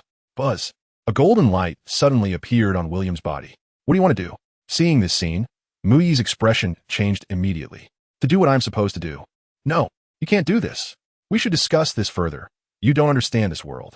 Before the words were finished, a golden cube enveloped the three women. In the next moment, the entire world turned into a blinding gold. From a god's perspective, a golden light swept across the entire world, instantly erasing all the buildings in the game world. The entire world entered a state of stagnation, while all simulated urban game players, except for the three women, were kicked out. When they tried to re-enter, they found a system prompt stating it was upgrading, with an estimated time of 11 hours, 59 minutes, and 59 seconds. I have done what I needed to do. Now go out and announce it. With a glance, the twins who entered the game with the main brain were directly kicked out by William. However, before leaving, the twins looked at William with eyes full of fear. Do you know what you've done? However, William did not care about what the Mu family twins were saying. At this moment, he slowly approached Wu Mu. Seeing William come before her, Wu Mu instinctively took a step back. Unexpectedly, she was directly pulled into his embrace by William. Their eyes met, and Wu Mu's breathing became rapid. What do you want? What do you think? As Wu Mu's eyes widened, William kissed her lips directly. In an instant, Wu Mu felt her whole body go weak. After a long time, their lips parted, and looking at Wu Mu, whose eyes were glistening, William said playfully, You seem to enjoy something different. No, I don't. I'm not. Wu Mu denied repeatedly, but suddenly William grabbed her neck and slowly lifted her up. Unable to breathe and her face turning red, Wu Mu desperately tried to escape William's grip, but she could not resist his strength. Gradually, her vision began to blur, and tears streamed down her face. No, don't do this. Looking at Wu Mu, who was begging for mercy, William's expression remained cold. If you don't like it, you could just quit. However, even when she was on the verge of passing out, Wu Mu still did not quit. As he released his grip, Wu Mu fell heavily to the ground. Gasping for breath, she coughed continuously, and her mind was blank. Just now, she actually, grabbing Wu Mu's hair. He lifted her up again, bringing their eyes level. William looked at Wu Mu, whose gaze flickered and avoided his, and chuckled. It seems I was not wrong. I didn't expect the Empress of Mercury would actually enjoy this. William revealing his identity made Wu Mu's breathing quicken. You know my identity. If I didn't know your identity, do you think I would be interested in playing with you? Looking at Wu Mu's celestial beauty, a strong sense of conquest arose within William. Do you remember what I told you? I remember. Wu Mu remembered everything William had said, and sometimes even replayed them. Then why not come find me? I want to prepare. Prepare for what? William laughed. Want to hide your identity from me? Playhouse. With William exposing her thoughts, Wu Mu's heart began to race. I was wrong. If you're wrong, you must accept punishment. What do you want to punish me with? When it came to punishment, an expectant look appeared in Wu Mu's eyes. Are you going to hit me? Or, like last time, a belt was held in William's hand. Here, 100,000 words are omitted. Several hours later, Wu Mu, having exited the game, instinctively stood up from the bed. Biting her lip with watery eyes, Wu Mu began to modify her schedule. Nowadays, Mercury actually no longer requires human management. AI can do almost everything, and Wu Mu's tasks in the palace mainly involve confirming actions. Aside from security issues, it doesn't really matter where Wu Mu is. Qing Wan. I'm here, Empress. A woman dressed in black combat gear with short cyan hair appeared before Wu Mu. Arrange it. I want to go to City A. Yes. As Wu Mu's guard, Qing Wan wouldn't ask too many questions about Wu Mu's itinerary. Please wait 10 minutes. Wu Mu nodded. Leaving the palace, Qing Wan arrived at the equipment room, took off her combat uniform, and in the next moment, a crystal glowing with a blue light was injected into the cervical vertebrae of Kai Feng by a mechanical arm. As the blue light flowed through her body, the blue glow in Qing Wan's eyes flickered and disappeared. As Wu Mu's guard, although Qing Wan's consciousness was still human, her body was made up of the highest bionic technology from Mercury. Her combat ability, as long as the crystal energy was not exhausted, could even withstand over 90 of the weapons in this world. Kai Feng, assemble. Received. Qing Wan served as the defensive force of the assembly, while Kai Feng was responsible for the offensive means. The two, one attacking and one defending, had been Wu Mu's two close bodyguard protecting him since birth. Half an hour later, Wu Mu's spaceship slowly landed at the A City Palace. I've arrived in a city. As soon as he got off the spaceship, Wu Mu sent this message to William. Clean up and wait for me. Seeing William's reply, Wu Mu's breathing deepened. Since William said so, he would obediently follow suit. After arriving at the palace, Wu Mu began to meticulously clean everything inside and out, even going so far as to not overlook any of his own hairs to ensure every detail was perfect. Just as Wu Mu finished cleaning and quietly awaited William's arrival, unexpectedly, William's schedule was interrupted. Mu Ning and Mu Yi found William first. As for how the two girls found William, it was actually quite simple. After all, William's gaming address had a location tag, and he hadn't hidden his intentions. Before William could inquire, Mu Yi couldn't help but angrily say to him, "Do you know what you just did?" With a frown, William looked at Mu Yi and said indifferently, "Are you questioning me?" Mu Yi replied, "Mr. William, perhaps you don't know, but I must tell you, you just destroyed a world." "What do you mean?" Taking a deep breath, Mu Ning trembled as she spoke, literally. William covered his head, his voice heavy as he said, "You." Under the influence of mental power, even William was shocked. Parallel universe. Using the principle of a M bias strip, the Mu sisters accidentally discovered Mercury's parallel universe, and it was this parallel universe that allowed them to create the game Simulate. However, the parallel universe that had been discovered and was being researched by the Mu sisters was now erased due to William's existence. Damn, William couldn't find the words to express his feelings. All his good mood was gone. He was very unhappy. Wait, if that's a real world. Golden light flashed around William once again. No. Seeing this scene, the Mu sisters' eyes widened in panic. William had already destroyed a parallel universe. And if this universe was erased as well, weak in the knees, the younger sister Mu Yi was the first to collapse in fear on the ground. The fear of death left Mu Yi feeling utterly hopeless. Next to Mu Yi, Mu Ning was not much better off. However, what stunned the two was that after the golden light flickered around William, it was easily retracted by him. Although he had discovered another ability of his, it seemed that he couldn't feel happy about it compared to what he had just done. Moreover, due to the game's misleading nature, William had never considered this aspect. Who would have thought that the people of this world could actually find a parallel universe? If there was anyone to blame, it could only be the twins in front of him. Yes, that's right. Put your hand out. At this moment, Mu Ning's mind was blank, and she couldn't think at all, so she instinctively raised her hand.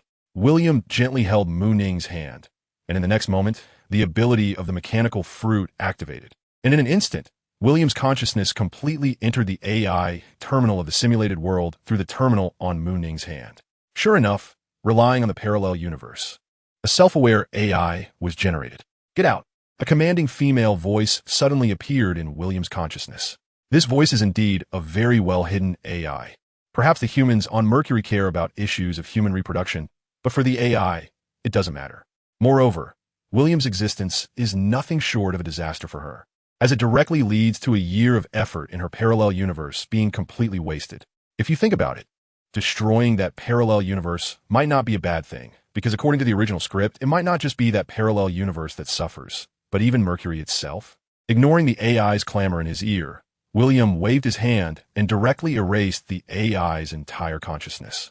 At this point, this potential disaster that could affect two universes was eliminated by William without a trace. What William did was simply to advance this matter. However, this incident also served as a wake-up call for William. When his consciousness returned, what he saw was the oddly expressive Mu, Yi, and the blushing Mu Ning. If the two sisters were initially entangled in the cruelty of William's destruction of a world, now the twins were considering what William would do to them. They were well aware that if William truly wanted to do something, they couldn't refuse.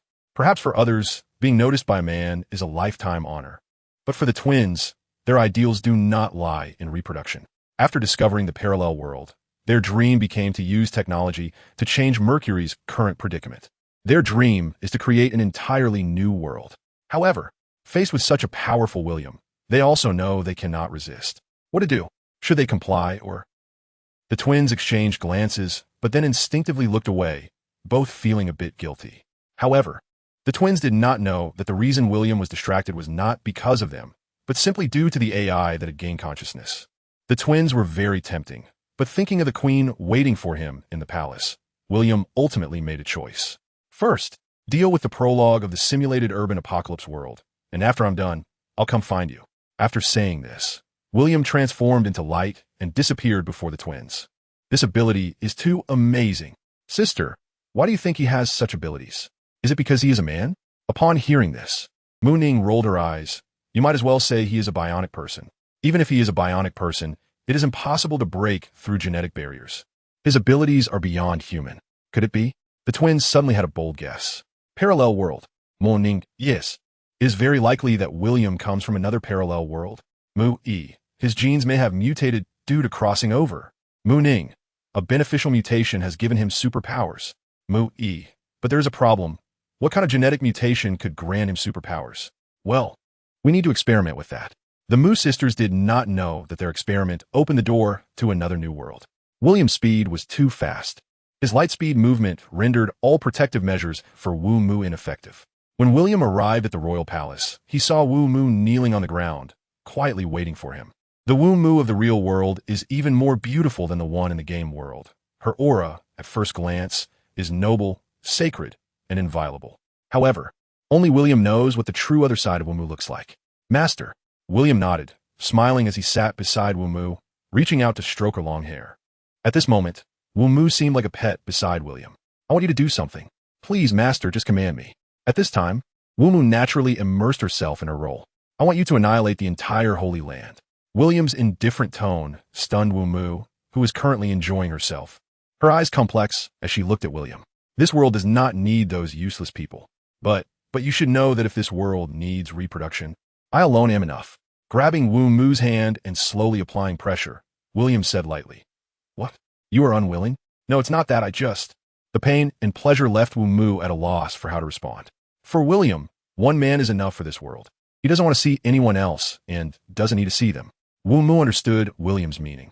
But she also had her concerns. Although I am the queen of Mercury, I cannot destroy the Holy Land without reason. Cannot. Or do you not want to? Cannot.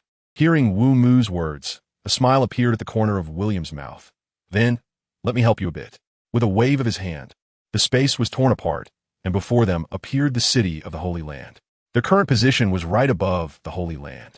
In the night, the entire Holy Land was still brightly lit, and from William's position, Wu Mu could even hear some indecent sounds. Seeing the immense energy coalescing in William's hand, a hint of surprise flashed in Wu Mu's eyes, mixed with hesitation. She was surprised by William's method of using energy, but hesitant because the city of the Holy Land housed hundreds of lives. Buzz. Until the golden light erupted, the entire city of the Holy Land was completely melted. And in the end, everything turned into a sigh. Wu Mu knew very well that the result of William's actions was terrifying, because now, the fate of Mercury was firmly in William's hands. She also understood that tomorrow she would likely face many challenges. Thus, the only solution was one. Noticing Wu Mu's gaze towards him, William smiled slightly and said, I'm right here. You can figure it out yourself. However, how much you get depends on your abilities. However, what made Wu Mu despair was that even if she used all her means, she still couldn't win this battle. Moreover, after William activated lightning mode, Wu Mu was completely overwhelmed, unable to resist at all. Here, 100,000 words are omitted. It was unclear how long had passed, but when Wu Mu regained consciousness, she coincidentally met William's gaze, and her face turned even redder. It worked, although she didn't even know how it succeeded. Master, I need to step out for a moment. Lighting a cigarette, William casually replied. He certainly knew what Wu Mu was about to do, but William didn't mind. He never intended for this world to be destroyed. Moreover, after William annihilated the city of the Holy Land, he already regarded this world as his own backyard. Outside the room, when Qing Wan and Kai Feng saw Wu Mu covered in injuries, their expressions changed. Your Majesty, the two supported Wu Mu, and Kai Feng, furious, was about to rush back into the room, but was stopped by Wu Mu. Don't go in. Quickly take me to the medical cabin. Yes. Angry to the extreme, the two women suppressed the urge to kill the person who tormented Wu Mu and took Wu Mu into the nearby medical pod. AI collect. Yes, Your Majesty. Seeing the nanobots appearing in the medical pod, Qing Wan outside the pod worriedly said, Your Majesty, you should first take care of your injuries. It's nothing. My injuries are not severe. Wu Mu knew her condition. Although her injuries looked frightening, they actually had no impact. Moreover, what surprised Wu Mu even more was the incredible amount collected, which meant that what William had gathered this time was enough to give everyone on Mercury a chance to reproduce. Mercury was saved. Wu Mu's face showed ecstatic joy upon seeing the genetic testing results. With this, the destruction of the Holy Land was no longer a problem. Now, the only thing to worry about was one point: the usage rights of William. Wu Mu did not wish, nor would she allow William to be used by others at will.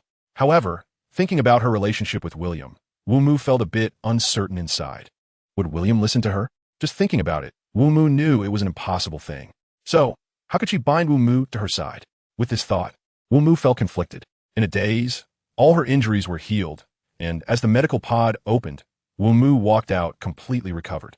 At this moment, Qing Wan and Kai Feng roughly understood why the Empress had just refused to let them in.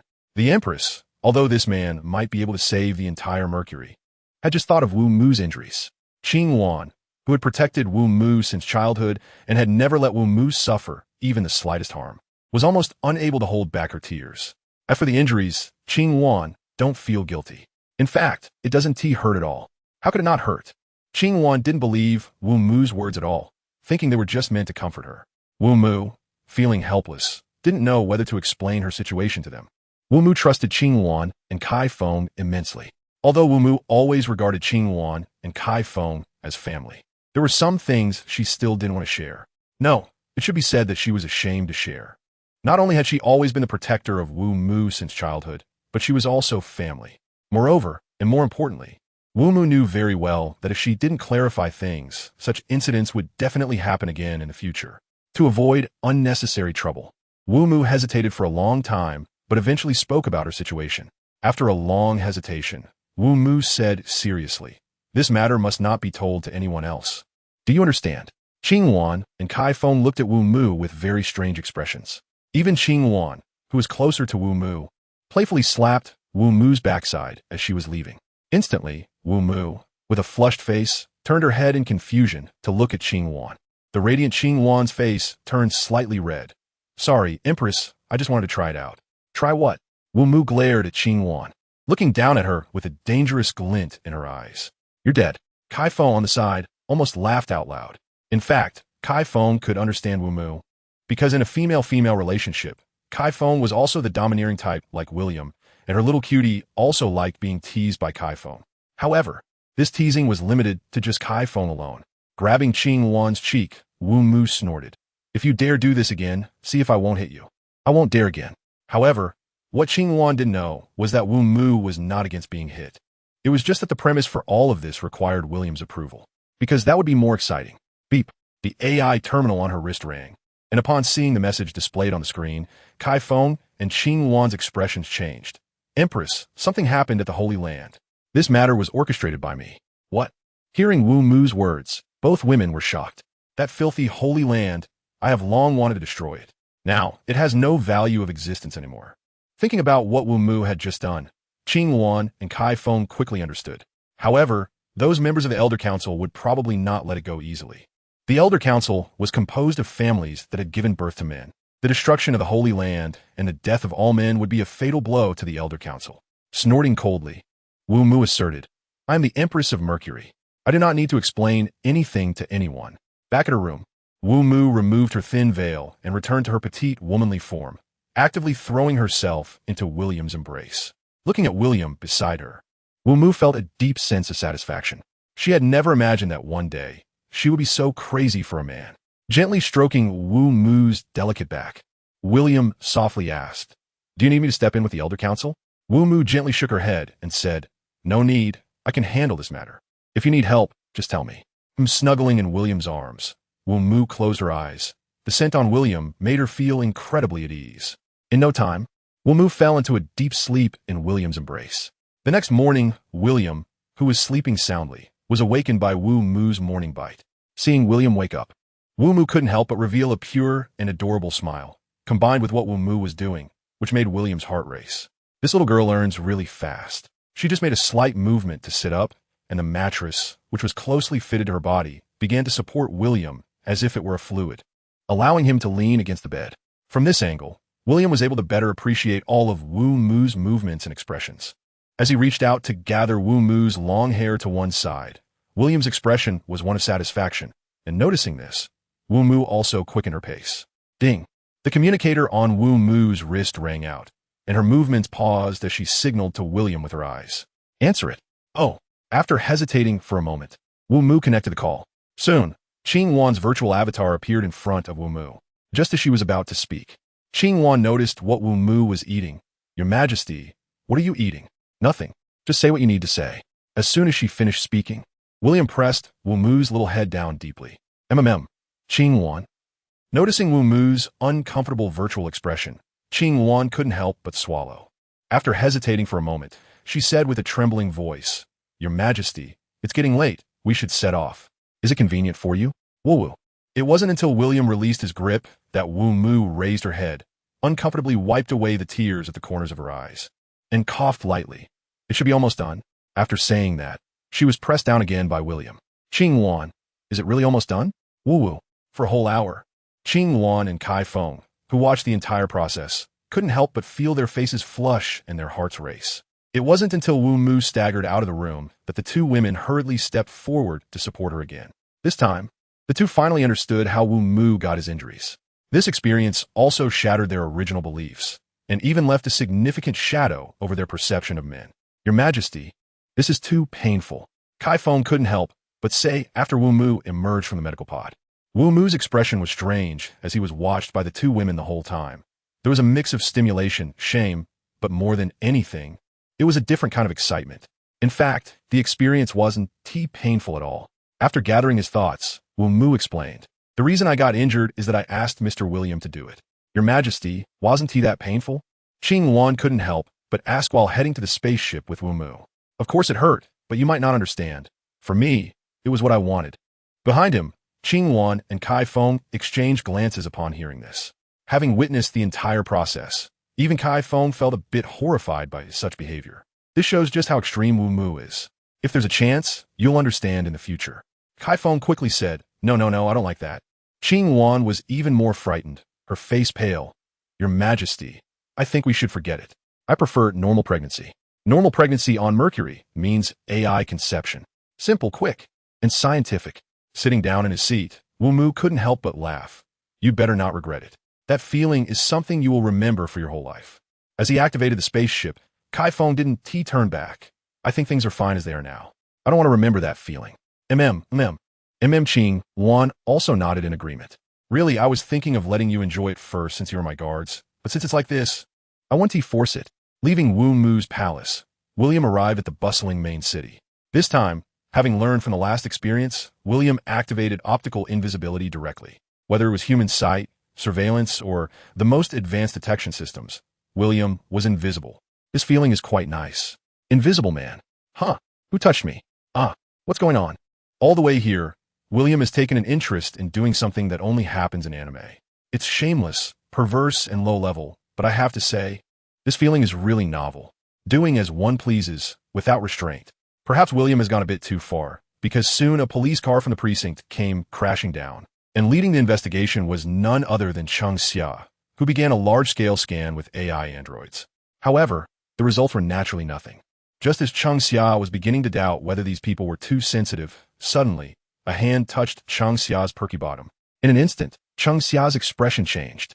Instinctively, Cheng Xia executed a standard roundhouse kick towards the person behind.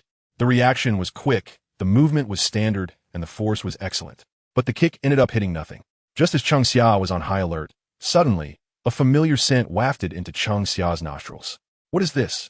William's figure appeared in Cheng Xia's mind. William, is that you? William? William didn't understand how Cheng Xia knew. Seeing that William wasn't speaking, Cheng Xia frowned slightly. Perhaps you don't know, but the scent on you is very special. I know it's you. Hearing Cheng Xia's explanation, William suddenly understood. He stepped forward and gave Cheng Xia a kiss on the cheek, whispering in her ear, "This is your reward." Upon hearing William's voice, Cheng Xia's face turned red.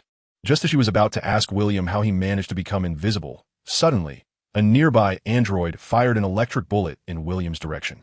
Seeing this, Cheng Xia's expression changed.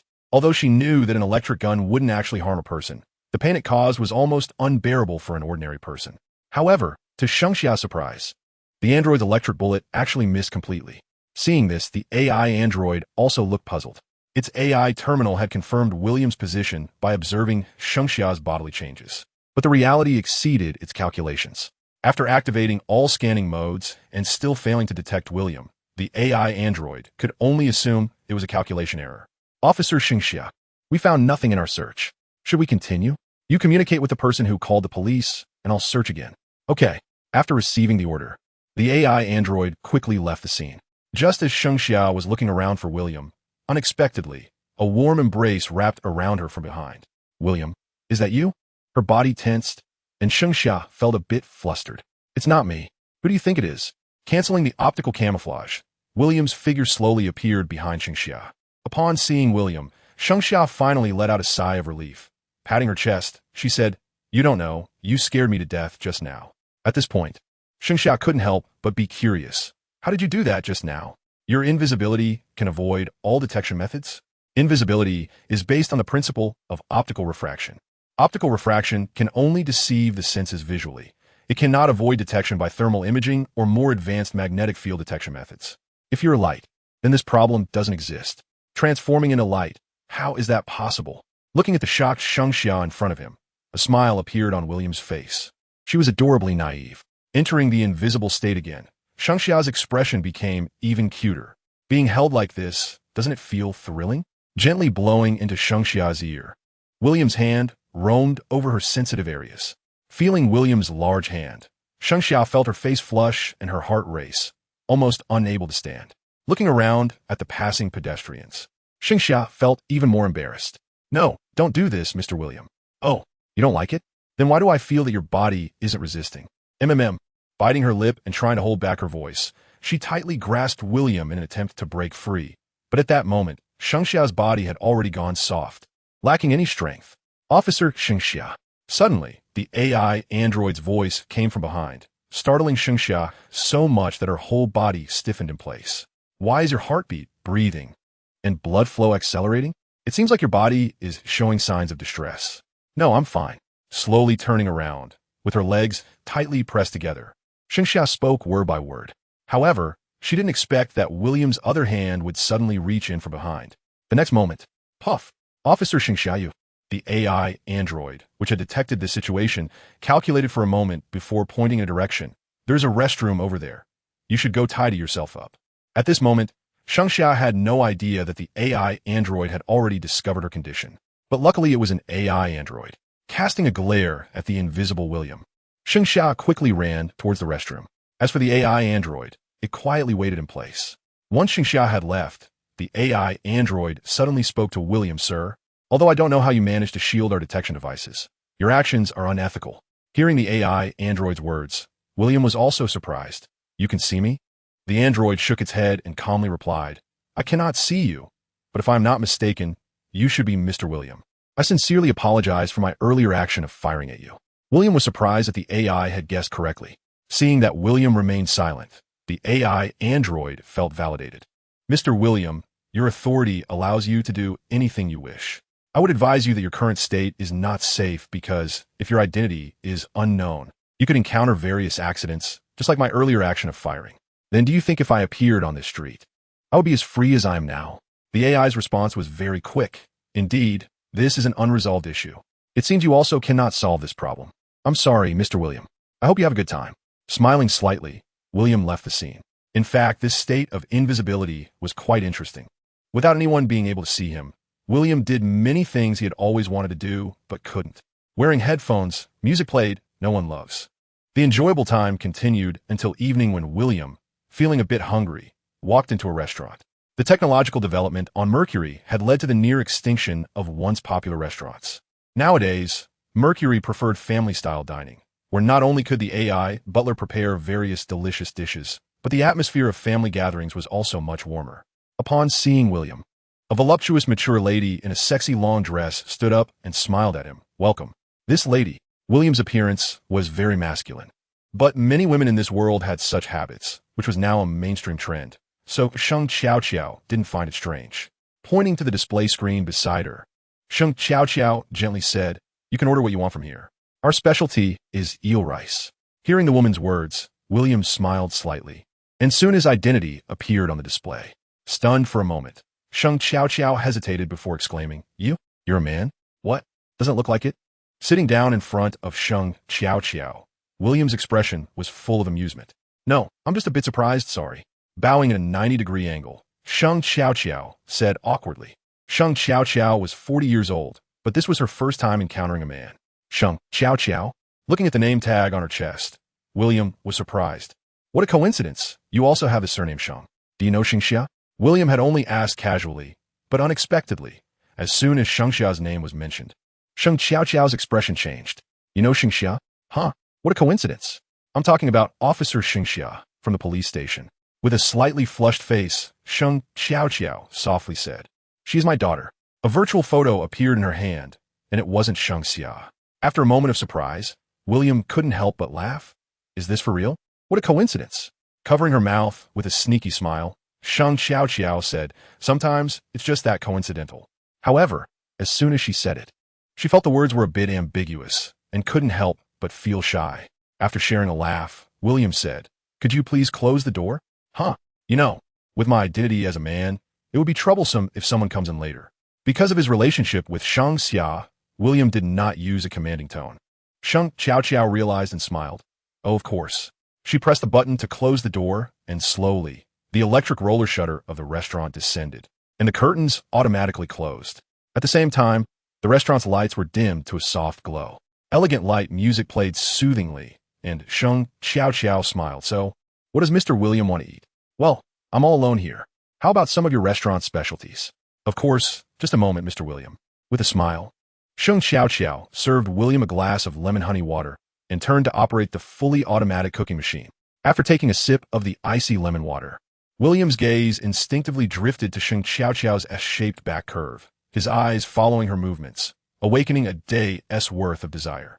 Meanwhile, although she didn't turn around, the corner of her eye caught William's gaze. Feeling that almost tangible stare, Sheng Xiao's face also flushed. In a quiet, enclosed space, with one man and one woman, soft music playing, the atmosphere suddenly became ambiguous, until a soft chime interrupted Sheng Xiao's wandering thoughts. She opened the cooking machine and handed a warm plate to William. At that moment, Sheng Xiao found herself unable to meet William's gaze. "Mr. William, this is grilled fish. Enjoy." While speaking, Sheng Xiao also took out several small dishes from the cooking machine and arranged them in front of William. Although it was just simple grilled fish, it tasted fantastic, rivaling even the best chefs on Blue Star. After tasting a few bites, William felt it was missing something and asked, "Do you have cold beer?" Sheng Xiao, who had been secretly admiring William's looks, snapped back to reality and replied, "Yes, we do." She elegantly gathered her hair and stood up to fetch a glass of cold beer from the drinks area, gently placing it in front of William. The cold beer was slightly bitter, with a rich malt flavor that rushed to the nose, and the refreshing taste surged to the taste buds, quite satisfying. William ate neither quickly nor slowly. Perhaps it was the presence of Sheng Xiao that made him slow down. Noticing William glancing at her from time to time, a slightly insecure Sheng Xiao softly asked, "Mr. William, is there something on my face?" A bit. You're quite a sight." Sheng Xiao was taken aback, a blush creeping on her cheeks. With her sexy red lips, she softly said, "Mr. William, please don't tease me. I'm not young anymore." The freshness of youth and the charm of maturity are two completely different flavors. Supporting her cheek with one hand, Sheng Qiao sighed. "So, which do you prefer, Mr. William?" "I like both, but compared to a girl, I prefer someone like you, madam." William's answer was very certain. He indeed preferred mature women over young girls. Moreover, the technology and genetics of Mercury allowed people in this world to maintain their beautiful appearances even at 80 or 90 years old. It was not an exaggeration to say they were eternally youthful. I don't believe it. Although she said that, it was clear that Sheng Qiao was quite pleased. Slowly putting down her utensils, William smiled slightly and looked at Sheng Qiao, asking, "Madam, do you feel a bit hot?" Sheng Qiao was puzzled. The restaurant's temperature was constant and humid, so there shouldn't be a problem with heat. "Madam, could you prepare me a serving of sashimi? Also make me a salad." "Okay." Sheng Qiao had no issue with this request, but just as she was about to get up to prepare, William's next comment made her face turn red. "Madam, could you take off your clothes?" What? Once she noticed William's gaze, Sheng Qiao couldn't help but take a deep breath. However, despite hearing him, she hesitated. To be honest, being commanded to do something like this was an experience she had never had before. "Madam, you should know my authority." Sheng Qiao. "Refusing me would violate Mercury's laws." Biting her lip, Sheng Qiao felt helpless and slowly began to remove her long dress, covering her important areas with her hands. She blushed and looked down, shyly saying, "Is this okay?" "It's fine." Quietly admiring the beautiful sight before him, William said calmly, "Madam, please begin your preparation." Lowering her head, she slowly turned around and began to operate once more. However, compared to her previous skilled movements, this time, there was a clear difference in both her actions and speed. It was a bit mischievous, but quite interesting. This time, William was really feeling hot. However, while admiring Sheng Qiao's perfect figure, William still felt that something was missing. What could it be? With a sly smile, a fluffy white foxtail appeared in William's hand. When a white foxtail touched Sheng Qiao's perky bottom, she couldn't help but exclaim, instinctively wanting to turn around. However, suddenly she heard William's voice beside her. "Don't move. Continue." With a ding, the sound of a dish being served rang out as Sheng Qiao slowly approached William with a plate of sashimi. At this moment, Sheng Qiao's face was as red as it could be, and with a sorrowful gaze at William, she moaned and trembled, saying, "Mr. William, please dine." With a slight smile, William did not pick up his chopsticks, but said, "Feed me." Sheng Qiao took a deep breath, helplessly picked up the chopsticks, and slowly picked up a piece of fresh fish, offering it to William. William chewed slowly, feeling very satisfied. Continue. Bit by bit, the sashimi on the plate was consumed. And at the same time, William's free hand was also busy. After a long while, the hot Sheng Qiao finally finished feeding him. "Now, feeling a bit hot?" Sheng Qiao glared at William with a charming look, her expression a mix of laughter and tears. "Why don't you talk about what you were just doing? How can it not be hot?" Glancing at the salad that had already been prepared, William interrupted Sheng Qiao's feeding, patted the clean table, and said, "Lie down." Sheng Qiao didn't know what William wanted to do again, but she still obediently lay down. William picked up some salad with his chopsticks and began to sprinkle it on Sheng Qiao's body bit by bit, until everything was adorned. At this point, Sheng Qiao couldn't help but cover her eyes with her hands. She really couldn't take it anymore. However, this was just the beginning. Just when Sheng Qiao's gaze was vacant, William's voice gently came, "Madam." What? Ugh. With wide eyes, Sheng Qiao was completely stunned. "Madam, please be attentive. This thing is very precious. Right now on Mercury. I'm the only one who has it." Sheng Qiao. This time, William didn't hold out for long. It wasn't that he was weak, but rather the scene, Sheng Qiao's identity, and the accumulation of the day. After William had cleaned everything up, Sheng Qiao slowly slid down from the table, her body feeling weak as she leaned on the table to avoid falling. Sheng Qiao noticed the message in William's eyes, hesitated for a moment, and ultimately didn't dare to say anything more. Avoiding William's gaze, she glanced at the already empty table and said softly, "I'll tidy up the table." Although she said she would tidy up, it was actually just a matter of pressing a button. All the cleaning and disinfection of the utensils would be done by a robotic tool. "Can I get dressed?" "Go ahead." William didn't stop her. A bit awkwardly, she twisted her hips and didn't dare to bring up the topic of the tail. She knew very well that, even if she mentioned it, it would be useless and could complicate things further. She just hoped that William would leave soon. However, thinking about William's sacred object, Sheng Xiao couldn't help but feel a wave of heat inside her, an experience she had never had before. Madam, what time do you usually go to and from work? Feeling a bit awkward about the title, Sheng Xiao lowered her head and said, could you not call me madam? Then what should I call you? You can call me by my name. Okay, madam. Also, you haven't answered my question. Sheng Xiao was speechless. I usually start work at 10 a.m. and finish at 8 p.m. Glancing at the time, just as William was about to say something, voices came from outside the door. It's strange. Why is the door closing so early today? Maybe something happened. Really, if the door is closed, we can only go back to eat. In the midst of their murmuring conversation, the voices gradually faded away. Although Sheng Xiao felt a bit apologetic towards the departing customers, she didn't think too much about it. Like most people in this world, running a store was just a way for her to pass the time. As for whether she could make money or not, Sheng Xiao didn't care, and at that moment, she didn't have the energy to attend to customers. Right now, she was contemplating how to handle matters with William. It was clear that William had no intention of leaving, and his earlier question also gave her some clues. Sure enough. So, we still have an hour. What do you want to do? An evil smile appeared on William's face as he said, what just happened was merely an appetizer. The main course has just begun.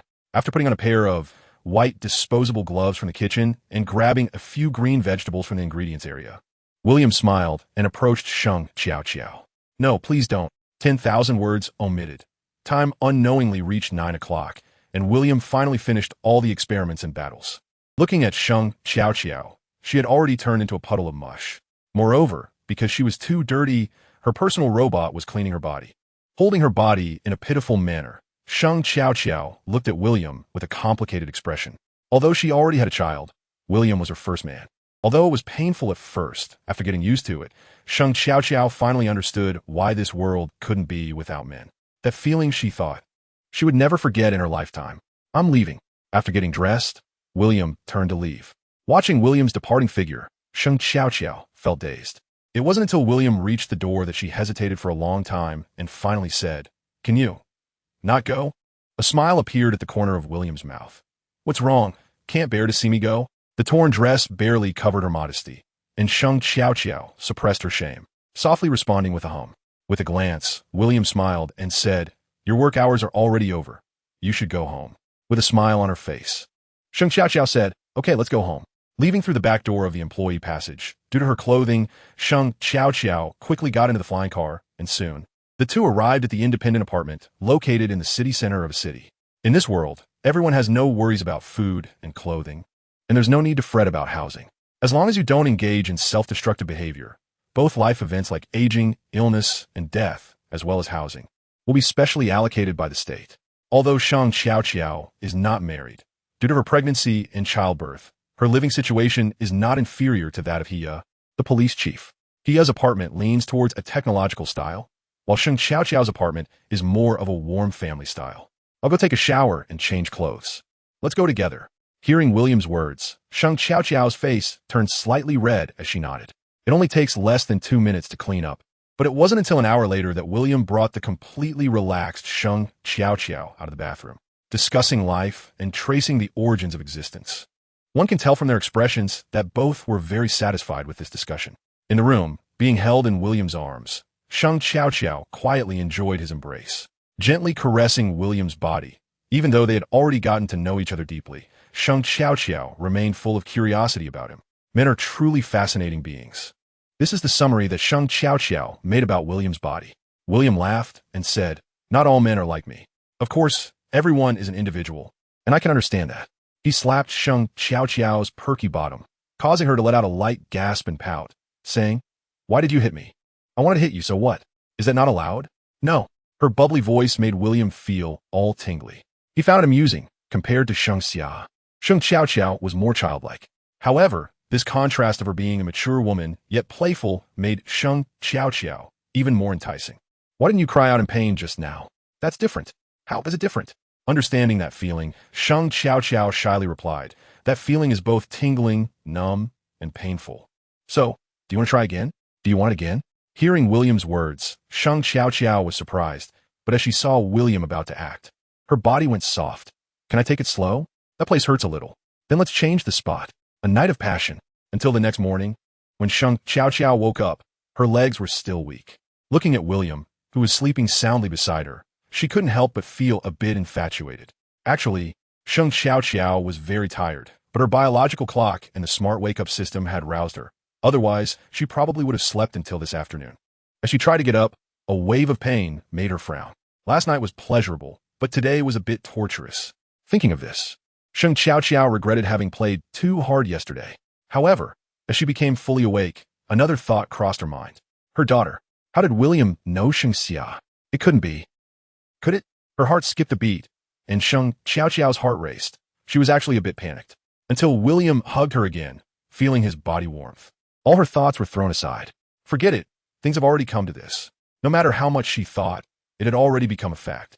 In this world, men are indeed rare, and even if things turn out as one wishes, it's actually quite normal. I assent it. After all, in this world, encountering William is already a blessing from above. After being lost in thought for a while, the reluctant Sheng Xiao finally spoke up. William, it's getting late. I need to go open the door. Can we take a day off? Upon hearing William's words, Sheng Xiao hesitated for a moment and replied, then, how about we just take a day off? William was not lying. A girl has her own beauty, but compared to a girl, William actually prefers mature women. For this reason, William enjoys being with Sheng Xiao. Not only is Sheng Xiao physically mature, but her mindset also aligns more closely with what William likes. When William is engaged in his studies, Sheng Xiao won't disturb him. She only places fruits and snacks within reach, after which she starts doing her own things. When he finished studying for the day and got up, William noticed the clothes beside him were already washed and neatly folded. In this world, there are very few men, and as a result, Sheng Xiao naturally does not have William's spare clothes. However, to ensure that William is more comfortable, Sheng Xiao cleaned all of William's clothes from yesterday when she got up. Although William usually wouldn't wear a piece of clothing a second time, he made an exception today because of Sheng Xiao. Arriving at the dining room, William smiled and hugged Sheng Xiao's waist from behind while watching her busy in the kitchen. What delicious food are you making? I'm making soup for you. It'll be ready soon. You could try it later. William asked curiously, what kind of soup? Black chicken and sea cucumber soup. With more than a dozen kinds of Chinese medicinal herbs, including deer antler, bygitian, epimedium, cistanche, and eucommia. After hearing Sheng Xiao's explanation, William broke out in a cold sweat. Where did you learn to make this soup? From the database. It records that these medicinal herbs are very beneficial for men. What's wrong? Is there a problem? William laughed and cried at the same time. Although these things are good, they are all tonics. While I'm not afraid of being overnourished, if you drink this, you'll suffer. Hearing William's words, Sheng Xiao's face turned red. Then, never mind. To be honest, Sheng Xiao was a bit afraid of William's strength. But if she didn't drink it, it would be a waste. How about just tasting a little? Then I'll just taste it. Because a large amount of medicinal materials were used, the broth's color became very rich.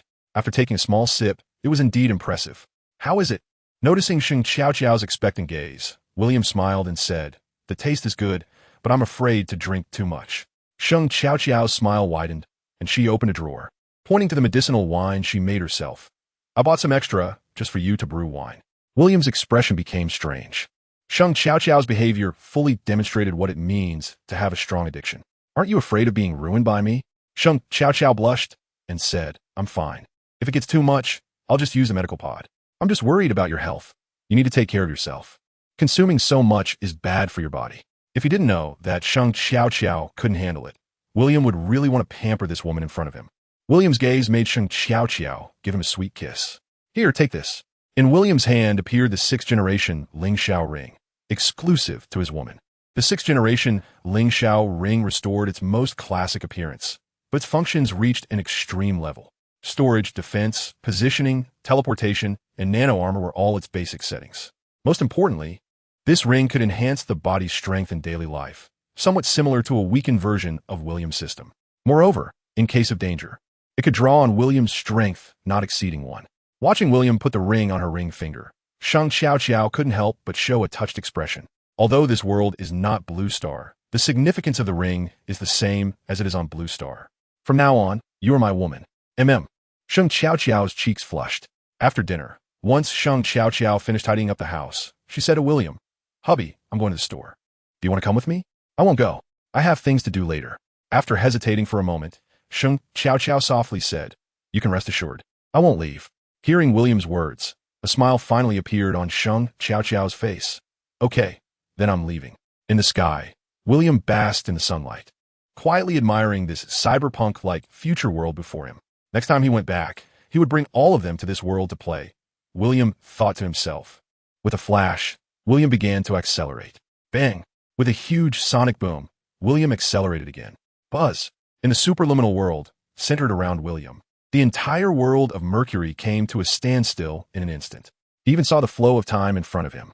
As long as William wanted, he could even directly traverse the timeline. However, William did not do so.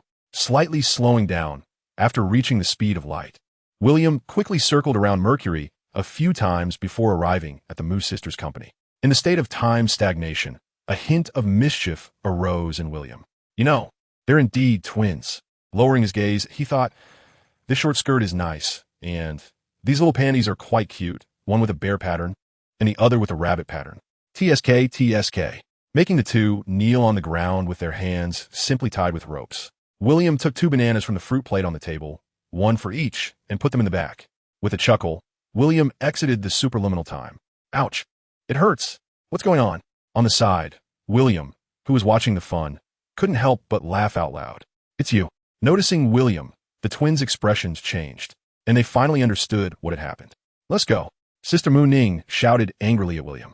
Mu Ning's words made William raise his eyebrow and say, I won't let you go. What can you do about it? Mu Ning, looking at the two of them sweating from the pain. William laughed and said, You still claim to be sisters. Can't you help each other out? Hearing this, Mu Ning and Mu Yi finally reacted. That's too much. How can it be like this? Helping each other to untie the ropes, the younger sister Mu Yi couldn't help but shed tears. Compared to her sister's strength, Mu Ning's character was a bit more gentle. Seeing her sister's tears, Mu Ning felt a bit heartbroken, but she couldn't help her sister teach William a lesson, which made her grit her teeth in anger. Sitting in the chair, William casually asked, How's the game running? Giving William a roll of her eyes. Mu Ning replied irritably, Thanks to you. Are there still people playing? This data seems a bit poor. Looking at the number of online users displayed on the screen, William frowned. The real-time online number was only 10,000. William remembered that a certain game on Blue Star had already reached 1 million online users. William's words made Mu Yi rebut. Where is it poor? In fact, what Mu Ning just said had a bit of a sarcastic tone. Is having 10,000 online users really that bad? This number has actually exceeded the expectations of the twins. It's important to note that it's still daytime now, and not the peak time for the game's online players. Last night, during the peak period, the number of players even surpassed 100,000. Mercury is different from Blue Star. Blue Star is just one country, and the number of players has already exceeded 700 million, while Mercury's total population has just reached 100 million, with the number of game players being less than 20 million. Coupled with the diversion of over 100 games, this simulation city, which has been on the market for less than a month, has already become a legend in the gaming industry. Moreover, this is just the beginning. As the gameplay gradually improves, the twins are certain that this simulation city will become the most successful game in the gaming industry this year. However, such achievements have been dismissed as poor by William, which the twins find hard to accept. Mu Yi didn't notice the playful expression on William's face and kept talking about the achievements, while her sister couldn't help but cover her forehead. Sister, can you stop talking? Until Mu Yi finished speaking, William smiled and said, Then, if we calculate it this way, do I count as a contributor? Mu Yi's expression froze, and for a moment, she didn't know how to respond. Mr. William, this is not just a game. At this point, Mu Ning's expression became very serious. Shrugging, William said lightly, he wasn't before, but now he is. Perhaps before, William thought he couldn't destroy a world, but after actually doing it, even if it was a misunderstanding, he realized that he wasn't particularly concerned about it. William's indifferent words sent a chill down Mu Ning's spine. Not wanting to continue discussing this topic, Mu Ning asked, Did you come to find us for something today? With a slight smile, William replied, Mainly because of you two, and secondly, regarding parallel universes. For us? Mu Ning could understand that William was interested in parallel universes, but she couldn't understand what he meant by for them. I really like both of you. Pointing at Mu Ning and Mu Yi, William smiled. You're insane. Let's go. With wide eyes, Mu Ning glared at William, truly unable to understand what kind of twisted interest he had. Sister. However, William didn't understand the twins' reaction and directly used light energy to draw a M by a strip in the air.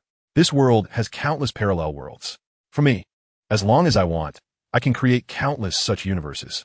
Under Mu Ning's shocked gaze, William pointed, and a portal to a parallel universe appeared at his fingertips. So, do you understand? As more and more portals to parallel universes emerged, Mu Ning was completely stunned. Sister, what is that? Because she was facing away from William and her body was restrained, Mu Yi couldn't see what William was doing. It wasn't until the two slightly moved that Mu Yi finally understood the reason, and she was equally bewildered. Yu, how is it possible for humans to do such things? Mu Yi couldn't comprehend how William managed to achieve this. As long as the speed is fast enough, exceeding the speed of light, you can do it. In the blink of an eye, the twins' decorations changed again. Throughout the process, the twins were completely unaware of what was happening. However, William's demonstration made the two understand how he accomplished it. Although they didn't know how William did it, Mu Ning could imagine what he had done. You're shameless. Thank you for the compliment. Is it really that interesting? Is it not interesting? William retorted. I don't find it interesting at all. That's you. Pinching Mu Ning's mouth, William said lightly, and learn from your sister, just be obedient. Noticing a hint of pride at the corner of her sister's mouth, Mu Ning was almost furious. What are you laughing at? Are you proud of yourself? Mu Yi argued. I didn't, sister, don't say that. Tell me, what would happen if I held both of you by the hand on the street? Hearing this, Mu Ning's expression changed drastically, and Mu Yi was almost scared to tears. No, don't do that. If you dare, I'll commit suicide to show you. Just thinking about such scene made Mu Ning almost unable to bear it. After laughing, pointing at the AI mainframe, William said, You've been ignoring one thing. If the AI of this world were placed in other parallel universes, without laws and rules to bind them, what would they do? Upon hearing William's words, the sisters' expressions changed. As game developers and highly intelligent women, they understood the consequences of such actions. So, stop being clever. Parallel universes are not something you can touch. Any variable could lead to catastrophic disasters. After a moment of silence, Mu Ning said softly, So you destroyed that world? Shrugging, William replied lightly. If you want to understand it that way, that's also fine. At this point, the Mu sisters finally realized that they had misunderstood William. Even without deducing it, they knew the consequences. Once the AI awakened, the entire civilization of Mercury could be completely overturned, and humanity would not be able to withstand the power of a world. But is that really the case? In fact, it no longer mattered. All right, I've said what I needed to say. I'm leaving. Seeing William preparing to leave, Mu Ning finally spoke, Thank you. Such gratitude lacked sincerity. Then, how do you want me to be thanked? Before Mu Ning could fully react, she was kissed by William. After a long time, their lips parted. Breathing heavily, Mu Ning's gaze toward William changed. Meanwhile, Mu Yi looked at the two with a hint of envy. However, soon, she also enjoyed the same treatment as her sister. I have things to do, so I need to leave. I'll come back to find you next time. After saying this, William instantly vanished from the spot. When William left, Mu Yi had already slumped to the ground, and seeing her sister's dazed expression, Mu Ning instinctively licked her lips, reminiscing about the feeling just now. Unexpectedly, it was quite nice. However, the two sisters exchanged glances and saw a hint of complex emotions in each other's eyes. Sister, actually Mr. William is a good person. With a soft snort, Mu Ning replied, What? A kiss has deceived you? Don't forget what he did to us. Blushing, Mu Yi lowered her head and said softly, Actually, although it was a bit painful at first, it was also quite interesting. Mu Ning. Suddenly, Mu Yi thought of something bad. By the way, sister, can we take him out now? He's already gone. What is there to be afraid of? Seeing Mu Ning carelessly preparing to take off the rabbit's tail, Mu Yi suddenly said, Sister, don't you remember? Mr. Williams said that if you take it off, you have to put on one that is twice as big. As soon as the words came out, Mu Ning's hand immediately froze. Oh, then why are you still taking it? Hee hee, Mu Yi said foolishly. Actually, I want to try that one that's twice as big. Mu Ning, it's over, my sister's gone stupid. However, Mu Ning didn't know why. But after realizing that William hadn't returned, she couldn't help but feel a twinge of disappointment. After leaving the twins' company, William almost instantly arrived here. This time, William was in a very bad mood. Originally, he had planned to have fun with the two sisters today, but he didn't expect to be interrupted again. In fact, William didn't want to pay any attention to it, but when he discovered that the other party dared to reprimand his woman, William was completely enraged. He locked the woman in front of him, who claimed to be the elder, and William angrily asked, Who gave you the courage to yell at me like that? William's speed was too fast, surpassing the limits of human capability and even all detection tools. When Elder Hualin was lifted in the air by William with one hand, everyone was stunned. It wasn't until Hualin's bodyguard reacted that her energy gun was already aimed at William. Let go of Elder Hualin. Seeing this scene, Hia in the office panicked. William. In contrast, Elder Hualin, who was being choked by William, was almost out of breath. With a cold glance at the female bodyguard behind Hualin, William said coldly, "Try shooting if you dare." Female bodyguard. Yes, she doesn't dare. Although Elder Hualin had a noble status, William was still a man. The men in this world already enjoy privileges. Even the 5 elders can only hold equal rights with men. With a change of expression, suppressing her inner impulse, the female guard said, "If you don't let go, Elder Hualin will die." Slowly raising the woman in his hand to eye level, William looked at the other person's flushed cheeks from lack of breath and said lightly, "Even if I crush her to death, what can you do to me?" While that was true in the end, William still released his grip just before the other person was about to suffocate. It wasn't that William was afraid of Hualin. Sometimes, death is actually a release. William's heart was filled with brutality towards Hualin. "Since you dared to provoke me, I'll let you know the consequences of provoking me." As the Grand Elder, Hualin somewhat understood the nature of men. However, she never imagined that William would actually dare to kill her. In a life-and-death moment just now, what Hualin saw was William's indifference to life. At that moment, Hualin felt as if she were just an ant. William truly dared to kill her. Coughing violently, with tears and snot, Hualin was terrified to the extreme. Lifting his foot and stepping on Hualin's head, ignoring the struggling Hualin on the ground, William said, "Speak. What do you want from me? So can you let me go?" Hualin, with her face turning extremely red under William's foot, dared not harbor any murderous intent against him because she knew very well that this world cannot exist without William. Yet, in her current state, Hualin, who had always been superior to others, felt jealousy and shame to the core. If there were no people around, Hualin could actually accept such an outcome. But there were others in the office, her guard, and William's woman, Hia. "Wait for me here." William understood the other person's meaning and signaled to Hia and the female guard with his eyes. In the next second, William disappeared with Hualin. Inside the sports arena in the city center, Hualin was heavily thrown to the ground by William. Before Hualin could comprehend what had happened, and without seeing any action from William, chains appeared around her. In the blink of an eye, Hualin was bound to the ground in a shameful position by William. Feeling the rings that trapped her, Hualin, in pain, quickly said, "I came to find you today, too." However, before Hualin could finish, William had already covered her mouth and said, "I know what you came to see me for, but are you so sure that I will go along with you? I'm the Grand Elder of Mercury. We can totally cooperate, and that would be a win-win situation. As long as you can help me, I can agree to whatever you want." William laughed. "Without you, I can still do as I please. Can't I? That's completely different." "Yes, I admit you can do almost everything, but don't you think such power is hollow? Without power, you are ultimately like a rootless duckweed." Seeing William fall into silence, a hint of pride emerged in Hualin's eyes, but she concealed it well. "As long as we join forces, this world will be ours. You seem to have forgotten someone." As soon as these words were spoken, Hualin's pupils shrank. "You? What do you think will happen if I tell Wu Mu about your situation? Do you think you can still sit comfortably in the position of the Great Elder?" Hualin had considered almost every possibility, but never thought that William could actually have connection with Wu Mu. Wu Mu had always been reclusive since childhood and had left the palace only a few times.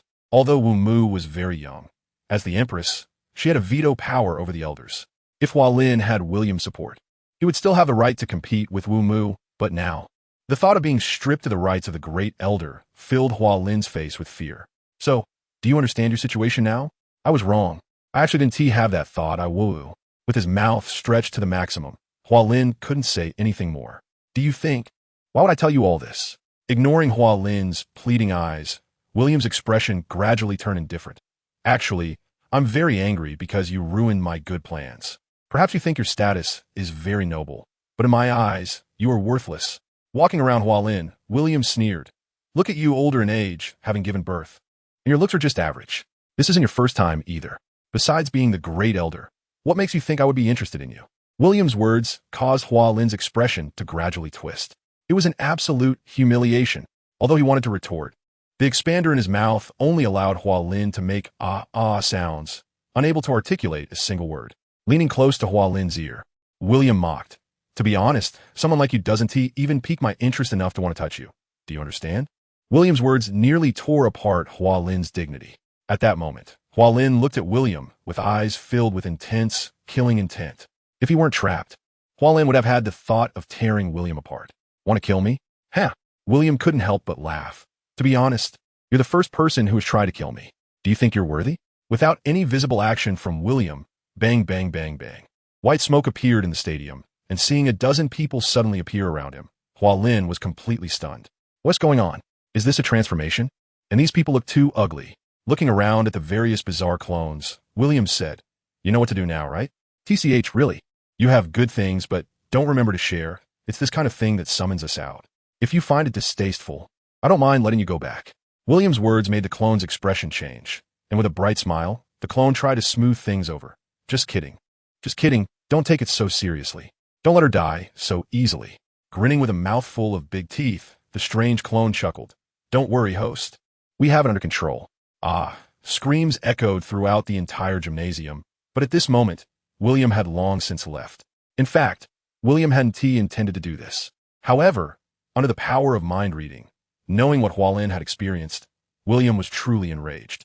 Hua Lin was born into the upper Lin family, perhaps because of her nature or her parents' teachings, but from a young age, she had a strong obsession with power. Throughout her life, to achieve her goals, she spared no means, with blood on her hands. After entering the circle of power, it became even darker. To consolidate her power, Hua Lin even controlled the holy city, leading to various extreme incidents, though she had always hidden it well. Although Hua Lin could deceive others, she could not deceive William. For someone who should have gone to hell long ago, William felt no sympathy whatsoever. As for the consequences of torturing Hua Lin, William didn't care at all.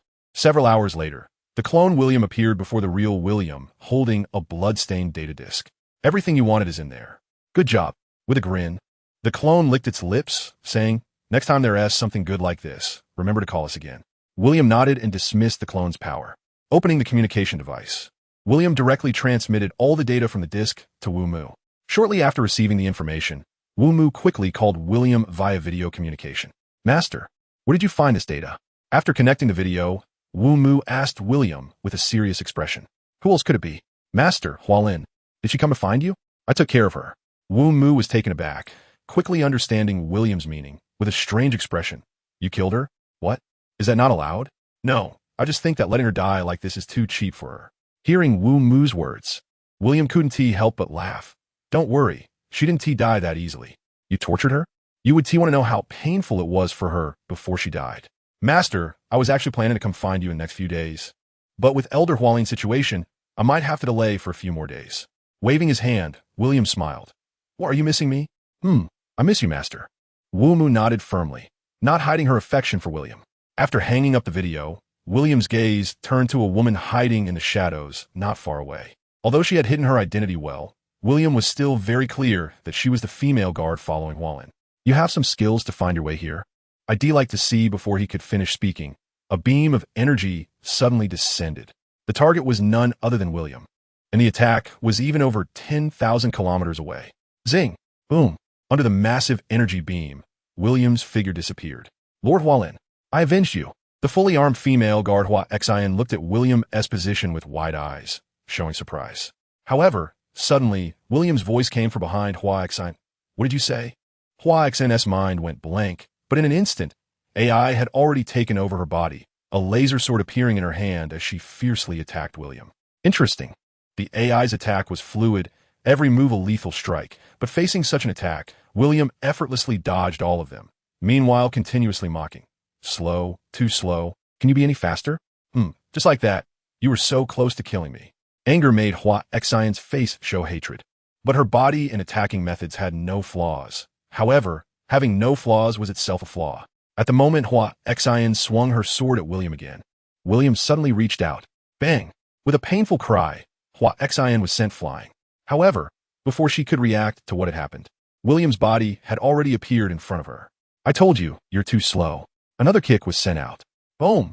With that kick, Hua Xin was heavily smashed through a building, and after being struck by a number of flying vehicles, she slowly collapsed to the ground. Is that all? As William's body slowly floated in front of Hua Xin, suddenly, a red glow began to light up on her back. Suddenly, boom! A terrifyingly powerful punch struck right in front of William. What is this? Noticing the extremely cold expression on Hua Xin's face, William's brow furrowed slightly. Full power consciousness mode. You're already taking reckless risks? Casually grabbing Hua Xin's fist, William reached out and threw her. like a shooting star. Hua Xin disappeared into the sky, while William's figure quickly vanished from the spot. Hundreds of kilometers over the ocean, golden and red figures clashed continuously. The immense power, even causing the sea to rise with towering waves, was full power mode. It essentially means activating one's full strength. Mercury's technology has reached an extreme height, and AI bionic technology has reached an unprecedented level. Humans cannot surpass genetic limitations, but AI bionics can. With AI assistance, guided by the human main consciousness, and incorporating the pinnacle of technology, a battle version of a bionic person was born. To put it simply, it is human-shaped drone control. However, unlike ordinary drone control, the response speed of consciousness can even exceed the speed of light, which elevates the strength of a combat mode bionic person in full power consciousness mode to an unimaginable height. But how long can you hold on like this? Full power consciousness mode is not without its drawbacks. While the explosive strength reaches incredible levels, once this mode's consciousness operates beyond its limits, the brain controlling the bionic will face collapse. This is also a problem that even Mercury's technology has yet to overcome. 3 minutes of combat time is already the limit for everyone in this world.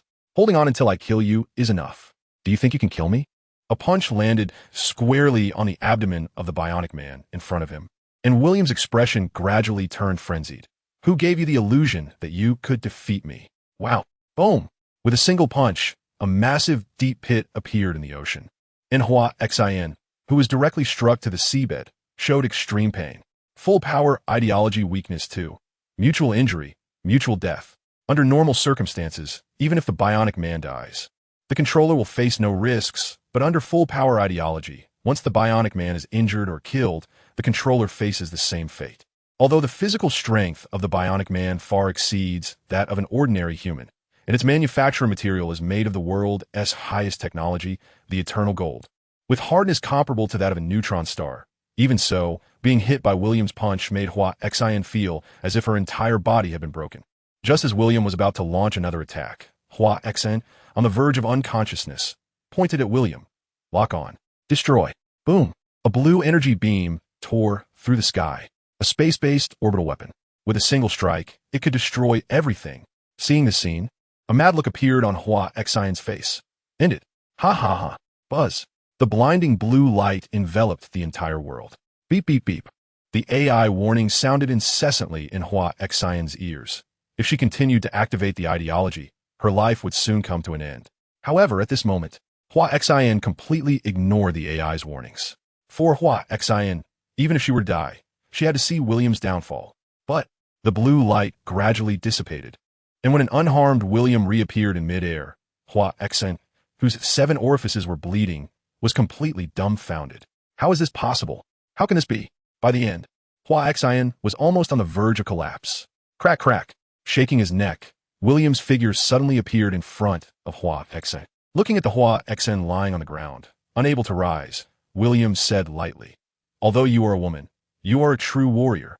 In appreciation of your effort to please me, I grant you death." A flash of black light appeared in his eyes, and a black coffin emerged from the seabed, enveloping Hua Xian's entire body. As the seawater surged back in, William's figure soared into the sky, disappearing into the horizon. Police chief. When William returned to Hiya's office. Upon seeing William, Hiya immediately rushed in front of him, worriedly asking, "Are you okay? What do you think she could do to me?" "Don't worry." Rubbing Hiya's head, William smiled happily. He could naturally sense that her actions came from genuine concern. After chatting a bit about Hualin, Hiya asked, "William, are you going home today?" Having not seen William for 2 consecutive days, Hiya, who had just tasted forbidden fruit, showed an expectant expression. After hesitating for a moment, William said, "Not today, I have some other matters." "All right." Hiya couldn't help but show a disappointed expression. "But I can accompany you tomorrow." As soon as she heard this, Hiya smiled. "All right, I'll prepare some food for you tomorrow night." "Are you only thinking about the night?" William's teasing made Hiya blush. "If you want, we can also do it during the day." William couldn't help but laugh. She certainly understood the implication of Hiya's words, but that wasn't William's original intention. Just as he was about to leave Hiya's office, Sheng Xia's figure appeared in front of him. Upon seeing William, Sheng Xia's face turned slightly red. The events from the street yesterday seemed vivid in her mind. However, despite her shyness, Sheng Xia couldn't help but approach William. "Why are you here today?" "I'm here to find you." "Really?" William's words brought a look of surprise to Shang Xia's face. Although she knew William wasn't being entirely truthful, she was still very happy. Have you had lunch yet? Not yet. Then let's eat together. Sure. Shang Xia naturally wouldn't refuse. Where shall we eat? With a slight smile, William said, I found a nice place. How about we go there? As William set the destination on the ride, Shang Xiao's expression changed slightly because this restaurant held childhood memories for Shang Xia. Shang Xia didn't think much of it and just found it coincidental. William, how did you find this place? I didn't look for it specifically.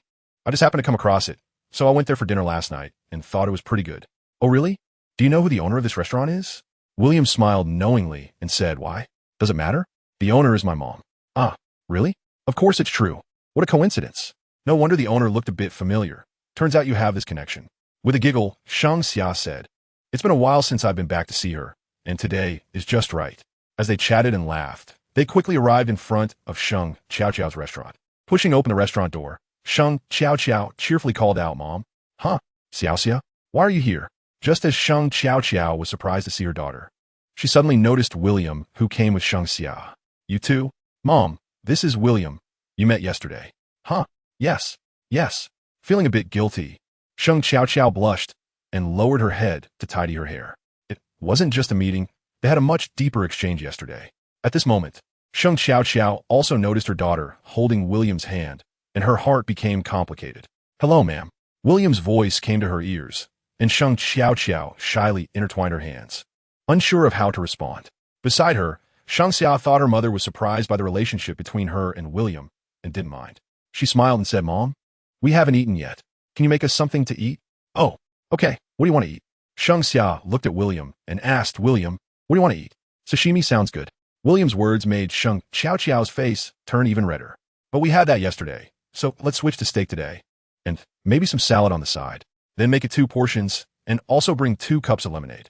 All right, it will be ready soon. While admiring Shang Xiao's figure and chatting with Shang Xia, a smile never left William's face. Mom, let me tell you a funny story. The police station received a call yesterday about a case of infidelity in marriage. You wouldn't believe how awkward it was. William, Shang Xiao. The lover was hiding on the balcony, thinking they wouldn't be discovered, but in the end, the original partner almost pushed them off the building. What do you think they were thinking? Since they're already married, why cheat? Now it's all over the news. Shang Xia was sharing the funny story, but she didn't notice that Shang Xiao, who was cooking, had turned a bit pale. She thought it was because her daughter had discovered her affair with William, so she assumed her daughter was hinting at it. Just as Shang Xiao was determined to confess her situation to her daughter, she turned around and found her daughter already in William's arms, and the two were in a close, intimate state. This scene made Shang Xiao grip her hands tightly, and a hint of envy and jealousy rose in her heart. With an awkward expression, she placed the steaks in her hands in front of the two of them. Looking at her daughter, Shang Xiao found herself at a loss for words. Facing her mother's gaze, Shang Xia shyly struggled to rise from her seat. William, this is the best tasting one right now. As she spoke, Shang Xia began to cut the steak in the bowl. After carefully dividing it, she gently placed the already cut steak in front of William, revealing a happy smile as she said, Eat up. William glanced at Shang Xiao with a smile and provocatively said, Feed me. Shang Xia's face flushed slightly. My mom is here. You have to feed me. All right then. Watching the two girls in front of her displaying affection, Shang Xiao felt as if her blood vessels were about to burst. Although she felt that her relationship with William was akin to an affair, Shang Xia's every word and action seemed to declare her ownership over him. What is this? If you have any thoughts, just say them directly. Why beat around the bush? Thinking of this, Shang Xiao couldn't help but feel a bit heartbroken, and tears were about to fall uncontrollably. Sometimes, the ones who hurt you the most aren't outsiders, but the people closest to you, deeply immersed in love. Shang Xia didn't notice her mother's loss of composure, but William did. Did they play too much? From Shang Xia's angle, William gently held Shang Xiao's hand. It was just a moment of contact, and Shang Xiao's expression changed, instinctively looking at William. Chewing on his steak lightly, William shook his head slightly and communicated through thought. I'm talking to you. Don't panic. What I'm saying, only you can hear. After Shang Xiao calmed down a bit, William said, Shang Xia doesn't know about you and me, so don't misunderstand. Upon hearing this, Shang Xiao showed a look of surprise. When Shang Xia looked up, William withdrew his hand from Shang Xiao's, cleverly avoiding Shang Xia's line of sight. However, Shang Xiao clearly underestimated William's intentions. Just as they were eating and chatting, William's hand reached through space to Sheng Xiao's back. The moment William's hand touched Sheng Xiao, she was almost scared to death. "It's mine." With wide eyes, she grabbed William's mischievous hand, feeling a shiver down her spine. Although she knew it was William's hand, the sudden feeling was simply terrifying. Gently brushing off Sheng Xiao's hand that was grabbing him, William got straight to the point.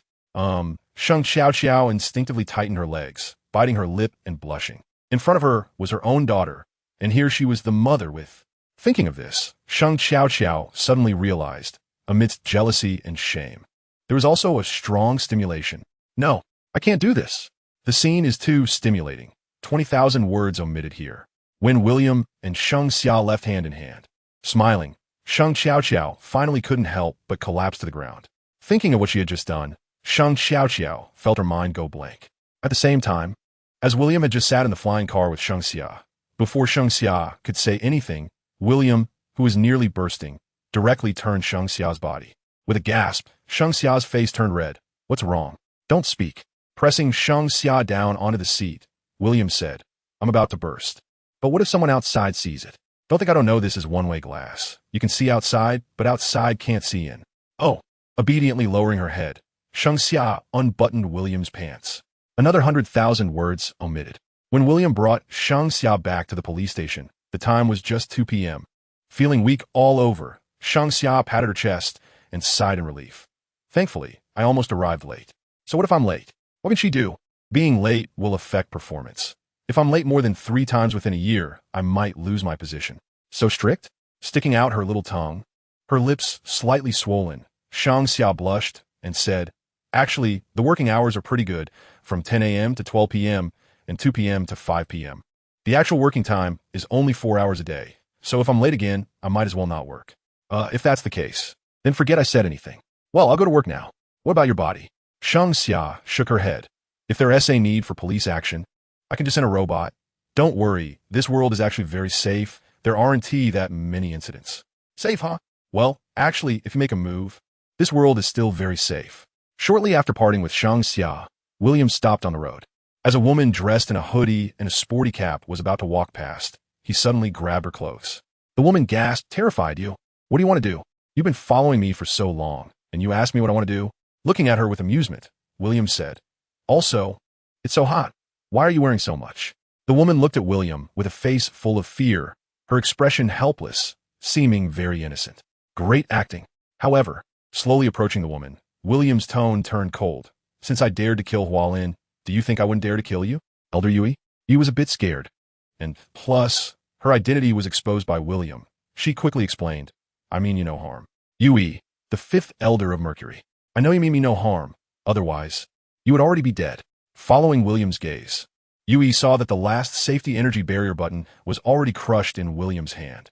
"If you think this thing can protect you, then you underestimate me too much." Crack! With a sizzling sound, the button made of eternal gold was directly crushed by William. Gulp! Swallowing nervously, Yui awkwardly said, "The Supreme Intelligence detected the death of Elder Hualin in your battle with Huaxin, so I was curious to come and take a look." Although Yui is only the 5th Elder of Mercury, her identity is quite special, as she manages the Supreme Intelligence of Mercury, making her the fastest person to receive information there. The reason Yui came alone to find William was not only curiosity, but also to assessing the threat William posed to Mercury. Scanning the 10 robot guards approaching from a distance, William said, "I think you'd better deactivate the alarm first. Otherwise, if there's a misunderstanding, I want to take responsibility." "I know." After William let go, Yui quickly made a gesture, and thus, the 10 combat-type robots finally stopped. "Can we talk privately?" After avoiding conflict, Yui asked softly. "Actually, there's nothing much to talk about. If you want to know something, you can ask Wumu." Yui. Time passed in the blink of an eye, 100 years. Within 100 years, Mercury was transformed by William into a paradise island belonging to him alone, and William truly settled his home in this world. Thus, the story ends. Synopsis: William Duke traveled to a world with divine gifted fruits, where various abilities resembled the devil fruits from the One Piece world. Starting with an infinite enhancement system, any ability could be infinitely enhanced. After 3 years of travel, relying on his tenacious will, he reached the level of One Punch Man, starting invincible in the world.